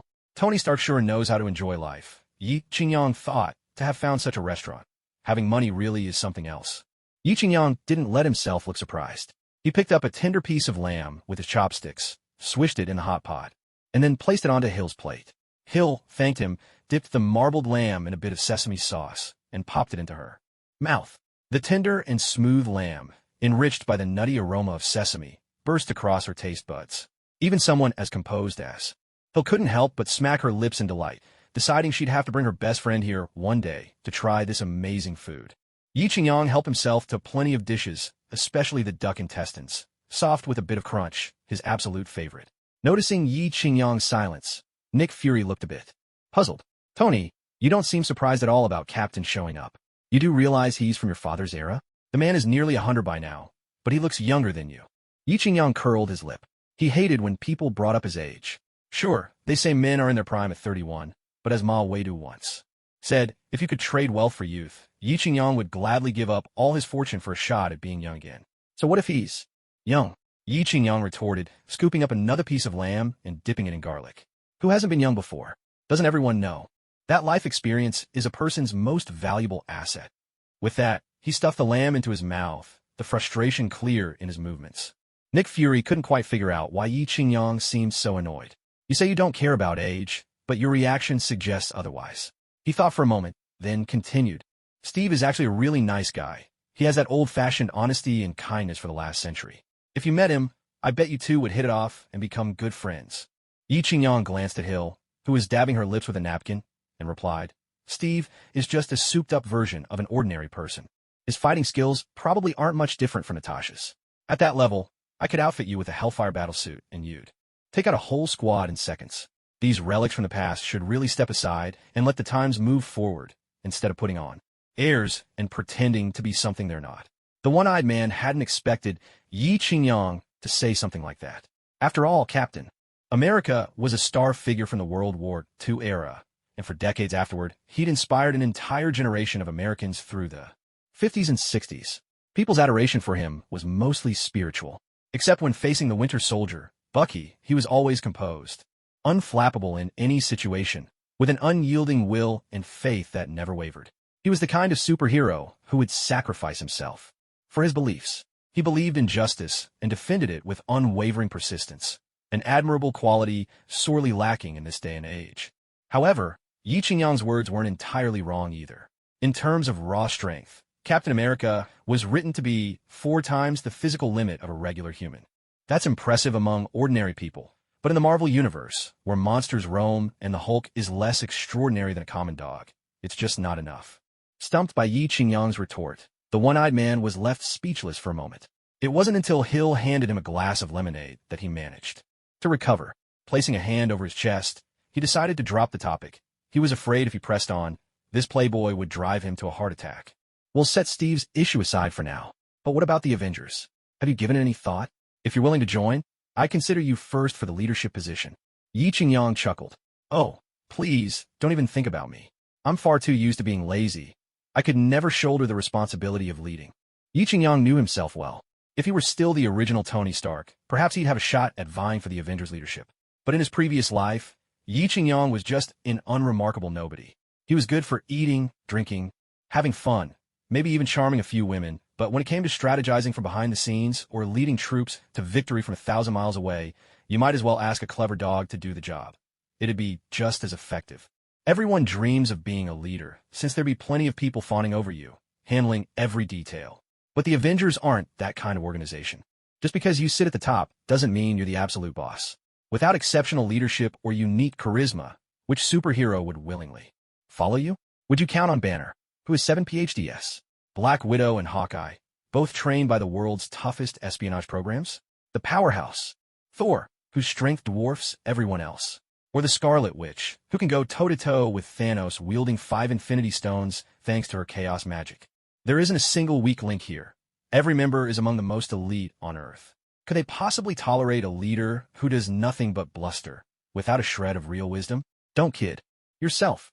If you think knowing a few plot points is enough to win over a team of superheroes, that's as foolish as believing memorizing some poems and a handful of Newton's laws would let you travel back in time to ace the imperial exams and become emperor. Although Yi Qingyang didn't have much in the way of formal education, nor had he read any classics on cunning or self-help, he possessed a rare clarity about himself. He had never even been elected class monitor growing up, so if you asked whether he wanted to lead the Avengers, his answer could only be one. Thank you for your generous offer, Director Fury. I am indeed interested in the position of Avengers leader. However, considering that Captain Steve Rogers is here, I am more than willing to step aside for someone more suitable. To put it plainly, I believe the right person should sit in the right seat. I won't meddle where I don't belong. Director Fury hadn't expected Yi Qingyang to turn down his proposal. Even Hill, who had remained silent until now, couldn't help but give Yi Qingyang a long, searching look. Wasn't this completely out of character for Tony Stark? Where was the Tony who always thought himself the cleverest person in any room, who carried himself like he owned the sky and the earth? What happened to the man who never cared for what others offered him, who always dismissed everyone else as beneath him? Why had he suddenly changed? Fury had originally planned to tempt Tony Stark with the Avengers leader's title, hoping to leverage it for more talent and resources to speed up the Avengers formation. After all, a hollow title was nothing compared to real, tangible assets. He had counted on Tony's hunger for fame and glory when arranging tonight's dinner. But even after bringing up Captain America and dangling the leader's title, he hadn't succeeded, and this threw Fury's plans into disarray. Fury forced a smile, momentarily at a loss for words. With his one good eye, he glanced at Hill, signaling that it was her turn to step in. Though Hill had little regard for playboys like Yi Qingyang, she had to put her personal feelings aside for the sake of her work. She picked up her glass, flashed Yi Qingyang a bright smile, and spoke. Mr. Stark, our director's proposal comes from a place of respect for your economic might and exceptional intellect. The Avengers is an organization that our boss has been carefully planning for many years. It's a special task force, operating independently from S.H.I.E.L.D. Yi Qingyang studied the beauty before him, her icy exterior now melting into a smile. Wasn't she just giving him the cold shoulder earlier, refusing to even talk to him? Well, tonight he'd see how far he could push things. After all, he was a simple man at heart. No matter what fancy clothes you put on him, he'd never be a prince. Yi Qingyang didn't say a word. Instead, he pressed a red button on the table. Soon, the same waiter, Xiao He, hurried over. It's my pleasure to serve you, sir. Bring a bottle of Matai, your strongest one. In truth, Yi Qingyang had wanted to order Erguo too, but considering his current status, drinking Erguo too would have seemed rather undignified. Although he didn't like drinking, especially not Baijiu. Tonight, he was on his home turf. One-Eyed Dragon had brought Hill along to accompany him for drinks, so naturally, they wanted to make him happy. This was the perfect chance for Yi Qingyang to showcase his skills. After all, such opportunities didn't come often, and who knew, maybe after a few more drinks, his moment would finally arrive. Tony, what is manhwa? Asked One-Eyed Dragon. He had never been to the Han Empire and had never tried Baijiu before. As for this spirit that was famous only within the country, he knew nothing about it. Yi Qingyang took the opportunity to introduce the history and prestige of manhwa, explaining that it was now the highest grade spirits served at state banquets in the Han Empire. Even when Trump visited, this was what he drank. Hearing this, both One-Eyed Dragon and Hill, though not quite understanding, were deeply impressed. Their curiosity was piqued, and they were eager to taste this mysterious liquor from the ancient East. Xiao He looked at Yi Qingyang with a hint of surprise. You like Baijiu from the Han Empire? This spirit is strong. Are you sure you can handle it? Yi Qingyang, appreciative of Xiao He's thoughtful service, patted him on the shoulder with a smile. Absolutely no problem. Just bring it over. Xiao He nodded and left without another word. No matter where you are, the customer is king, especially in the restaurant business. Upset a guest, and they'll ruin your reputation everywhere. How would you keep your doors open then? Before long, a white porcelain bottle appeared, labeled Guizhou Maotai. The design was simple, even plain, especially compared to the brightly colored, flashy foreign spirits lined up elsewhere. Yi Qingyang stood up and poured a glass for both One-Eyed Dragon and Hill, using those classic 125 milliliter shot glasses. He poured one for himself as well. In truth, Baijiu is somewhat similar to foreign spirits like vodka, but it packs a much fiercer punch. Most vodkas are around 40% alcohol by volume, crisp and easy to swallow. Of course, there's also the so-called water of life from Poland, a vodka that's 96% alcohol. But that kind isn't meant to be drunk straight, only as a base for cocktails. Without further ado, Yi Qingyang raised his glass and smiled. With a kindred spirit, 1,000 drinks are too few. With the wrong company, even a word is too much. Tonight, sharing food and drink with Brother Fury and Miss Hill for the first time, I'm truly delighted. Cheers! With that, Yi Qingyang led the way, downing half his glass in one go. The Maotai hit his palate, sending a wave of fiery heat straight to the top of his head. He quickly grabbed a bottle of mineral water and took a long gulp, finally managing to swallow it down. No matter how much his body had been strengthened, the power of Baijiu was still nothing to scoff at. Seeing Yi Qingyang's boldness, One-Eyed Dragon and Hill felt they couldn't refuse either. Besides, they'd never experienced the force of Baijiu. Following Yi Qingyang's lead, they each tipped back their glasses in one hearty gulp. Why Yi Qingyang had been watching the reactions of the two all along. The one-eyed man's face was already dark, and after gulping down half a glass of strong liquor, his shiny, blackened face grew even darker. But unwilling to lose face. After all, isn't it said that men shed blood but not tears? He forced himself to swallow the rest. To him, it felt as though he'd swallowed not liquor, but a ball of fire. His throat and esophagus seemed to ignite, and his weathered old face flushed a deep red. Yi Qingyang paid him little mind. Frankly, that ugly, black face was enough to turn anyone's stomach. Hill, on the other hand, was a true heroine among women. Barely had the liquor touched her lips when the spiciness brought tears to her eyes.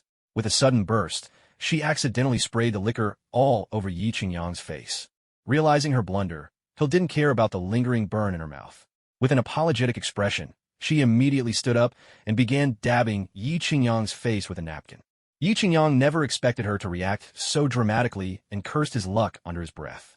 His clothes were now a complete mess, reeking of alcohol. He'd truly shot himself in the foot this time. Still, it was an entirely fruitless ordeal. He couldn't deny that he rather enjoyed Hill's attentive ministrations. Her slender, elegant hands moved gently across him, and, being so close, Yi Qingyang caught a faint, delicate fragrance from her. It was the subtle scent unique to a mature woman, different from the sweetness of a young girl or the cloying smell of heavy perfume. It reminded him of a beautiful woman's room, gently warmed and faintly fermented with her presence. Yi Qingyang felt a stirring within, his gaze lingering appreciatively. Beneath her black sweater, her curves were accentuated by the faint trace of an underwire, and her firm, rounded hips were nothing short of enticing. He worried that if he didn't look away soon, he wouldn't be able to resist giving her a playful smack. Unable to help himself, Yi Qingyang reached out and caught Hill's delicate hand. The Ice Queen shivered from head to toe and quickly pulled away with all her strength. Considering the one-eyed man was present, Yi Qingyang didn't resist and let her escape easily. Yet, ever observant, Yi Qingyang noticed something intriguing. Though the Ice Queen had kept a stoic face, her crystal-clear earlobes had turned a brilliant shade of red, so much so that even the capillaries beneath her fair skin were faintly visible. Her ears were full and rounded, covered with fine down that only added to their allure, and Yi Qingyang found himself yearning to taste their sweetness. He let out a slight smile, knowing now that this Ice Queen was cold on the outside but warm within. Beneath that frosty exterior was a body brimming with energy, ready to erupt like a volcano once ignited. Naturally, their little exchange didn't escape the sharp eye of the one-eyed man, but he chose not to expose them. Instead, he barked, "Tony, what kind of liquor did you order?" "This isn't liquor, it's poison. And not just any poison. It's the kind that's impossible to swallow. I'd say you did this just to embarrass us." Yi Qingyang cried out in protest, insisting on his innocence. He pulled out his phone and searched online, discovering that Moutai liquor was selling for as much as $500 a bottle in America, and even then, it was almost impossible to find. Seeing that price, even the one-eyed dragon couldn't help but click his tongue in astonishment. After all, his own salary wasn't particularly high, only $9,000 a month. At that rate, he couldn't possibly bring himself to splurge on such an expensive drink. Of course, as the director of S.H.I.E.L.D., his actual income was certainly higher, but reimbursements on public expenses were strictly monitored by the public. If anyone caught him in a slip, his position as director would be in serious jeopardy. Nevertheless, after that incident, neither the one-eyed dragon nor Hill would touch another drop. Seeing them refuse, Yi Qingyang poured his own half-glass of baijiu back in a bottle.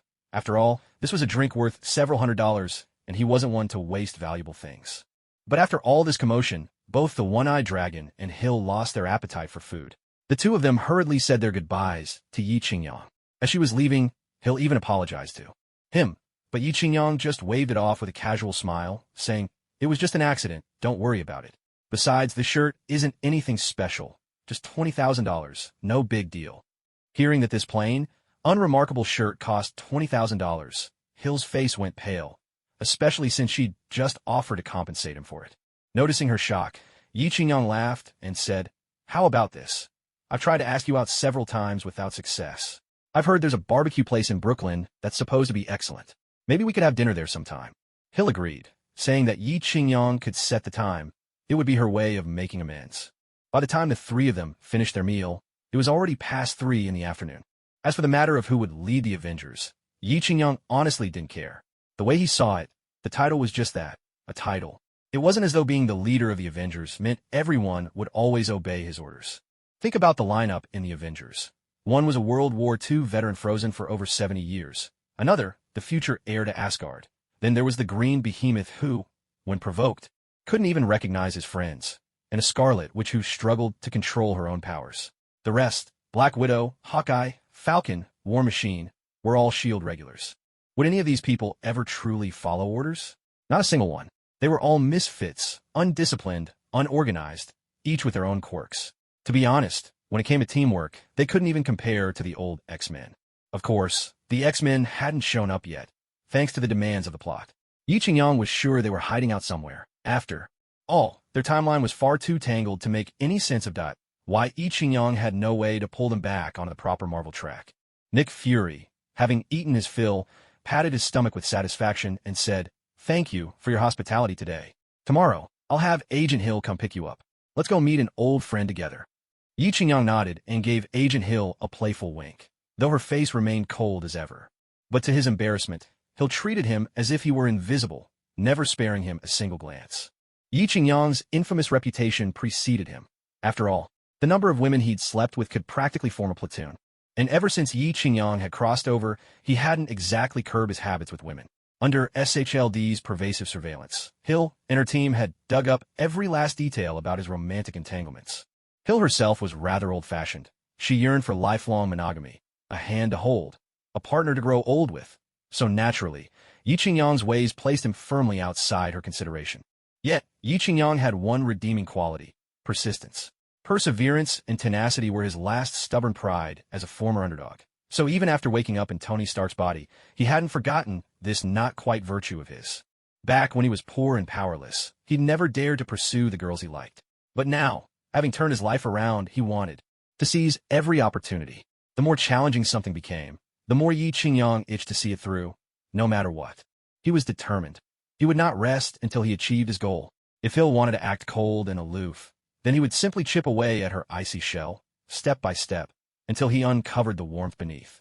So, seeing Hill's indifference didn't faze him. Still, he made sure not to come off as desperate or servile. Maintaining his dignity, he exchanged farewells with the two of them and then drove away. Back at the company, Yi Qingyang called Pepper. When it came to building a secret base, there was no one he trusted more than his beloved Pepper Potts. But the thought that Pepper would have to stay for at least 3 or 4 months made Yi Qingyang delighted. He couldn't help it. The past few days, with Pepper always at home, Wei Jinjin had been avoiding him as if he were made of thorns. Even trying to hold her hand, she would shy away, afraid that Pepper might get fed up and leave. Yi Qingyang never let this show on his face. After all, Pepper truly gave her heart to him. While he was away, she devoted herself to the company, working tirelessly for the Stark family. To be honest, Yi Qingyang doubted he could do any better than her. She had neither title nor official status, yet she followed him with unwavering loyalty. Why? Wasn't it because, after all these years, they'd faced everything side by side, always honest with each other?